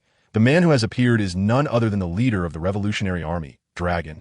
With that, the three strongest forces at sea, the Navy, the pirates, and the Revolutionary Army, have gathered together. However, compared to the losses of the Navy and the pirates, the Revolutionary Army has been waiting for an opportunity. But Dragon didn't feel the slightest sense of relief about this. Instead, his heart was ice cold. The appearance of and that towering power made him realize that numbers meant nothing in front of the enemy. The other side was too strong. It seemed that just he alone could crush the entire battlefield. Moreover, not everyone present was opposing him. The leader of the Revolutionary Army, Monkey D. Dragon, tilted his head, having some understanding of the newly appeared man. After all, this guy was the one aiming to overthrow his world government. It's truly an honor to be recognized by you. Dragon smiled bitterly upon hearing his name called out. Yes, he dedicated his life to this cause, revolting and overthrowing the world government. Furthermore, the war between Kaido and the world government made him feel the arrival of an opportunity. He had wanted to be the fisherman who reaps the benefits. But unexpectedly, the fish he caught turned out to be overwhelmingly large, capable of overturning the sea. As the fisherman standing by the shore, he could not withstand the colossal tsunami. Dragon, you should run. That guy is very strong. Carp stood on the waves formed by the fierce wind, speaking to Dragon. Do you want me to be a disloyal son who abandons my old man and runs away alone? Hearing Carp's words, Dragon smiled. If he couldn't even save his father, how could he take on the responsibility of saving the world and overthrowing the world government? Clearly, Dragon had no intention of retreating, even after witnessing M's terrifying power. However, he was still prepared to give it a try, and then trying would lead to his demise. Father and son united, yet they couldn't break through the stronghold. After just a moment of battle, Carp and Dragon were defeated. In the distance, Kaido was truly panicking. He hadn't expected that the world government had such a terrifying existence. If it didn't run now, when would he? After saying a word to Big M, Kaido transformed into a blue dragon, grabbing hold of Shanks and several key figures from his side, and flew towards Onigashima without looking back. In his view, he still had a chance to make a comeback. As long as he returned to Onigashima and found a moon dragon, there was still a chance for a turnaround. Despite now displaying invincible power, Kaido still had confidence in the moon dragon. Run? Do you think you can escape? Watching Kaido transform into a blue dragon and flee for his life in the distance, Im disdainfully shook his head. Chapter 292. The end. Im disappeared, and when he reappeared, he was already behind the Qinglong. Im reached out his hand, which was so small in front of the massive dragon tail that it could be completely ignored. Yet, with his tiny hand, he lightly grasped the dragon tail. In an instant, the Qinglong, which was charging forward, was pulled taut as its tail was caught. If it weren't for its 4 legs, it might have looked like a snake. Damn, how is it so fast? Kaido turned around and glared at him, who had grabbed his tail, gritting his teeth. The next moment, he forcefully jerked his tail, but it was useless. Bastard, I must escape. I haven't even become the king of the world yet. How can I die like this? Kaido roared loudly, absolutely refusing to go down like this. He still had one last trump card left. How could he die without playing his trump card? Kaido went all out, the entire dragon bending down. Then, with great determination, he prepared to break his own tail, like a gecko shedding its tail to survive. In any case, the strong desire to survive filled Kaido with the power to escape. However, before he could exert his strength, he suddenly felt the world spinning around him. It turned out that Im had grabbed his tail and was swinging him around in circles, lifting him into the air. So dizzy. At that moment, Kaido felt like a little snake being swung around by a mischievous child by its tail, the violent spinning making him completely disoriented. The companions he had been holding onto also let go due to the dizziness, being flung into the sea. After swinging for a while, as if sensing the right moment, Im forcefully slammed Kaido's tail down. Kaido's massive body crashed straight into the ocean. A huge wave surged. The entire sea formed a massive whirlpool, creating a gigantic void in the middle, with Kaido's body lying in the center, the surrounding seawater rushing in to swallow him. Save! The ink dragon! Save! Save me! Kaido lay in the muddy depths of the sea, desperately reaching out a hand toward the sky. He could feel the despair of life, his whole body feeling as if all his bones had shattered. He had only one thought now. The ink dragon must come quickly. He did not want to die. Splash! Endless seawater poured down, engulfing Kaido's body. In the water, Kaido's body continuously floated and drifted, carried by the currents. Through the clear water, he could still see him hovering in the air, that imperious gaze. Looking at him was like looking at a clown. This indescribable humiliation made Kaido so angry that he wished he could wrap him in batter and fry him in hot oil, then eat him in one bite. But obviously, he couldn't do that. Still alive? A tenacious life. Im saw Kaido drifting in the sea with the currents through the water and once again reached out his hand, this time aiming for his life. At that moment, Kaido truly felt the breath of death. He sensed that the Grim Reaper was watching him. He couldn't block it. Absolutely couldn't block it. Ink Dragon, save me. Kaido took a deep breath, swallowing the rolling seawater into his stomach. Then he roared skyward. A massive pillar of fire shooting up into the sky, the seawater being pushed aside, evaporated, and heated to a boil. When the seawater disappeared, he let out his most desperate cry. This shout of Ink Dragon, save me, broke through the clouds, echoing across the sea, resonating throughout the world. It continued without pause. Faced with Kaido's desperate plea for help, Im merely smiled and shook his head, saying, "Oh, tiny human, no one in this world can save you. Juste en despair." Im extended his hand, and a long spear forged from thunder appeared in his grasp. The spear radiated dangerous lightning, causing even the void to tremble. Kaido die. Im pulled the spear back and hurled it fiercely at Kaido's chest. Unstoppable, unavoidable, certain death. Such thoughts filled Kaido's mind. He could only despairingly watch as the spear descended instantly, appearing at his chest, piercing through his heart. No! Kaido closed his eyes, unable to bear the sight of his tragic fate. Yet, after a long while, he felt no sensation of his heart being pierced. This puzzled Kaido. What was going on? He opened his eyes and saw the spear stopped less than a centimeter from his chest. The crackling lightning continued to strike his body, causing him pain. Ink Dragon? A hand gripped tightly on the spear, preventing him from moving forward. Kaido looked at the ink dragon appearing before him, blooming like a sunflower with a joyful smile. Bang! The ink dragon clenched his fist, crushing the lightning spear. The next moment, Kaido lunged towards him. Ink Dragon, I miss you so much. Do you know? I was almost dead. I was really scared I wouldn't be able to see my unborn granddaughter. Enough. Stop being so sentimental. The ink dragon raised his leg and kicked the lunging Kaido away. I'm here to settle everything. After that, I want to go back and be with my sweetheart. Saying that, the ink dragon's gaze met Im's. Is it you? The king controlling this world from behind the scenes? Facing the ink dragon's question, a smirk appeared at the corner of Im's mouth beneath his mask. Ink Dragon, I heard you can resurrect infinitely? That's quite an interesting ability. Sorry, I'm in a hurry. No time for chit-chat. Shaking his head, the ink dragon appeared right in front of him. He threw a punch, sending him flying. Like a bolt of lightning, he instantly vanished from sight. He crashed into the towering red land far away. The tremendous force broke through the red land, which obstructed the new world and the first half of the Grand Line. And Im, under that punch, turned into broken meat, scattering who knows where. With just one punch, the ink dragon killed the behind-the-scenes king of this world. Everyone who witnessed this scene couldn't believe it, but that was the truth. A few days later, the world government was breached. Kaido rose to the top, establishing the Beast Empire and becoming the new ruler of this world. As for the ink dragon, he didn't care about power, nor about whether the people of this world would fare well or poorly under a new ruler. In his eyes, there was only Yamato and his precious daughter. He just wanted to live a simple and happy life with his precious daughter and her mother. The daughter who loves to take risks. Dad, you have to catch me, okay? On top of a towering tree dozens of meters high, a cute girl with 2 pink horns on her head is waving at Mo Long, who is standing at the base of the tree, looking up at his daredevil daughter. Mo Long is truly speechless. He doesn't know when it started, but his daughter has developed a fondness for the daredevil style of jumping from high places. Much like Kaido. At first, she wanted him to lift her high, and she wanted him to toss her up so she could catch herself. Next, she jumped off the roof, and now she has started jumping down from this towering tree. Mo Long doesn't know what to say. But what can he do? This is his precious daughter. If she wants to play a jumping game, can he not join her? Can he bear to let her be sad and cry on the ground? No, he can't. So what can he do? He can only go along with it.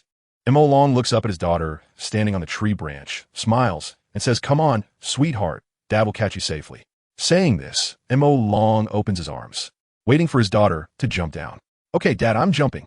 Mo Ling Long does some warm-up exercises on the tree trunk. Then she bends her legs, pushes off with force, spreads her limbs in the air, and starts to fall while twisting her body. "Daddy!" However, just as Mo Ling Long jumps down, Yahei comes rushing from a distance. She jumps over to Mo Long, arms wide open, ready to land in his embrace. Seeing this, Mo Long immediately turns around and opens his arms to catch Yahei. However, because Yahei is too strong and he wasn't prepared, she knocks him back a few steps, and he ends up sitting on the ground. Meanwhile, Yahei is sitting in his arms. In the air, Mo Ling Long looks at her situation and then at Mo Long, who was supposed to catch her, and lets out a loud scream. "Ah, Dad, save me, I'm gonna fall." Boom! Mo Ling Long's scream does not bring Mo Long's rescue. He is currently busy kissing Yahei. "Why, it hurts." In a pit, the 3-year-old Mo Ling Long climbs out of the dirt pit, spits out the grass roots in her mouth, and rubs her sore body. She didn't expect that her usually doting dad would ignore her just because her mom showed up. Doesn't he care that she might fall to her death? How infuriating. "No way, that bad dad didn't catch me. I want revenge, I want revenge." Mo Ling Long pouts angrily, thinking about how to get back at him. She wants to bite her dad's arm hard. But when she climbs out of the dirt pit and prepares to get back at Mo Long, she finds that he is already gone. Even her mom Yahei is nowhere to be seen. What's going on? Mo Ling Long feels extremely wronged, as if she is just a 3-year-old baby. Well, she is a 3-year-old baby. Wah, Dad and Mom don't want me anymore. Looking at the disappearing Mo Long and Yahei, and the empty forest around her, Mo Ling Long, after all, is just a 3-year-old child, and she quickly becomes scared and sits on the ground, crying loudly. Yahei, it seems like our daughter is crying. Isn't it bad for us to just leave like this?" Mo Long looks at Yahei in his arms and asks, "What is wrong with her wanting a hug? Let her cry if she wants." Yahei, who is being held in Mo Long's arms, pouts and says, "You can't spoil her too much, or she will develop bad habits. Besides, I was often hit by Kaido with a spike bat when I was little. I suffered much more than she has, and I didn't cry. Why is she crying? It's all your fault. It's because of your indulgence that our daughter cries at the drop of a hat. As soon as she cries, you fulfill her wishes. If you spoil her, Mo Long, you can't escape responsibility." Yahei scolds, pointing at Mo Long's forehead. "Yahei, what are you talking about? That's my daughter. If I don't love her, who will? And don't compare her to you. How old is Ling Long now? 3 years old, okay? You were already 7 or 8 when Kaido hit you, right? And do you want to be like Kaido and hit my own daughter?" Mo Long shakes his head and tries to carry Yahei back. Although they're already some distance from their daughter, her cries still reach his ears, making Mo Long very annoyed. Even holding Yahei in his arms doesn't stir any desire in him. "Don't go back." Seeing Mo Long walking back, Yahei becomes unhappy. "It's because you spoil Ling Long that she has become a crybaby. Tell me, who does she take after? I was a crybaby when I was little. Could it be you?" Yahei tilts her head and asks teasingly, "Mo Long, accusation. You're accusing me. How could I have been a crybaby when I was little?" As for why his daughter cries so much, Mo Long himself is also unclear. However, after all, she is still a child, and crying doesn't seem to be a big deal. Soon, Mo Long carries Yahei back to the original spot. Mo Ling Long, this little girl, is still sitting on the ground, rubbing her tear-filled big eyes with her small fists, crying loudly. However, it seems she hears Mo Long's footsteps. She puts down her little fists that were covering her eyes. When she sees Mo Long appearing in front of her, she immediately beams with joy. Her smile is so wide it reaches her ears. "Daddy, Daddy, I want a hug." Sitting on the ground, Mo Ling Long reaches out her arms to Mo Long for a hug. Mo Long looks at Yahei in his arms and says, "Look, your daughter wants a hug. Don't you?" "Why should I?" Yahei pouts, snorting coldly. "Your daughter wants a hug, but your wife doesn't Mo Long, I've seen through you. Now that you have a daughter, you've forgotten your wife. Tell me, how long has it been since we've been alone together?" "Yahei, you're talking nonsense. Just yesterday, I was alone with you at the hot springs. How can you say we haven't been alone together?" Mo Long retorts. Then he forcibly sets Yahei down from his arms and opens his arms to his daughter. Seeing this, the little girl immediately runs over happily, throwing herself into Mo Long's embrace, saying, "Daddy, I want to ride a horse." Yes, yes, yes, my baby, you're the best. Ride on Daddy like a horse." Saying this, Immo Long holds the little girl's body with both hands and places her on his shoulders, letting her ride on his neck, making Yahe envious and jealous. She has never ridden on Immo Long like this, although she has also ridden the Moke Dragon in another way. Introduction. Just after crossing over, I was executed. As expected of me, the immortal me has consumed countless devil fruits. The immortal me is noticed by Kaido, who wants to win me over with Yamato. Should I agree? Or should I agree? Or should I agree?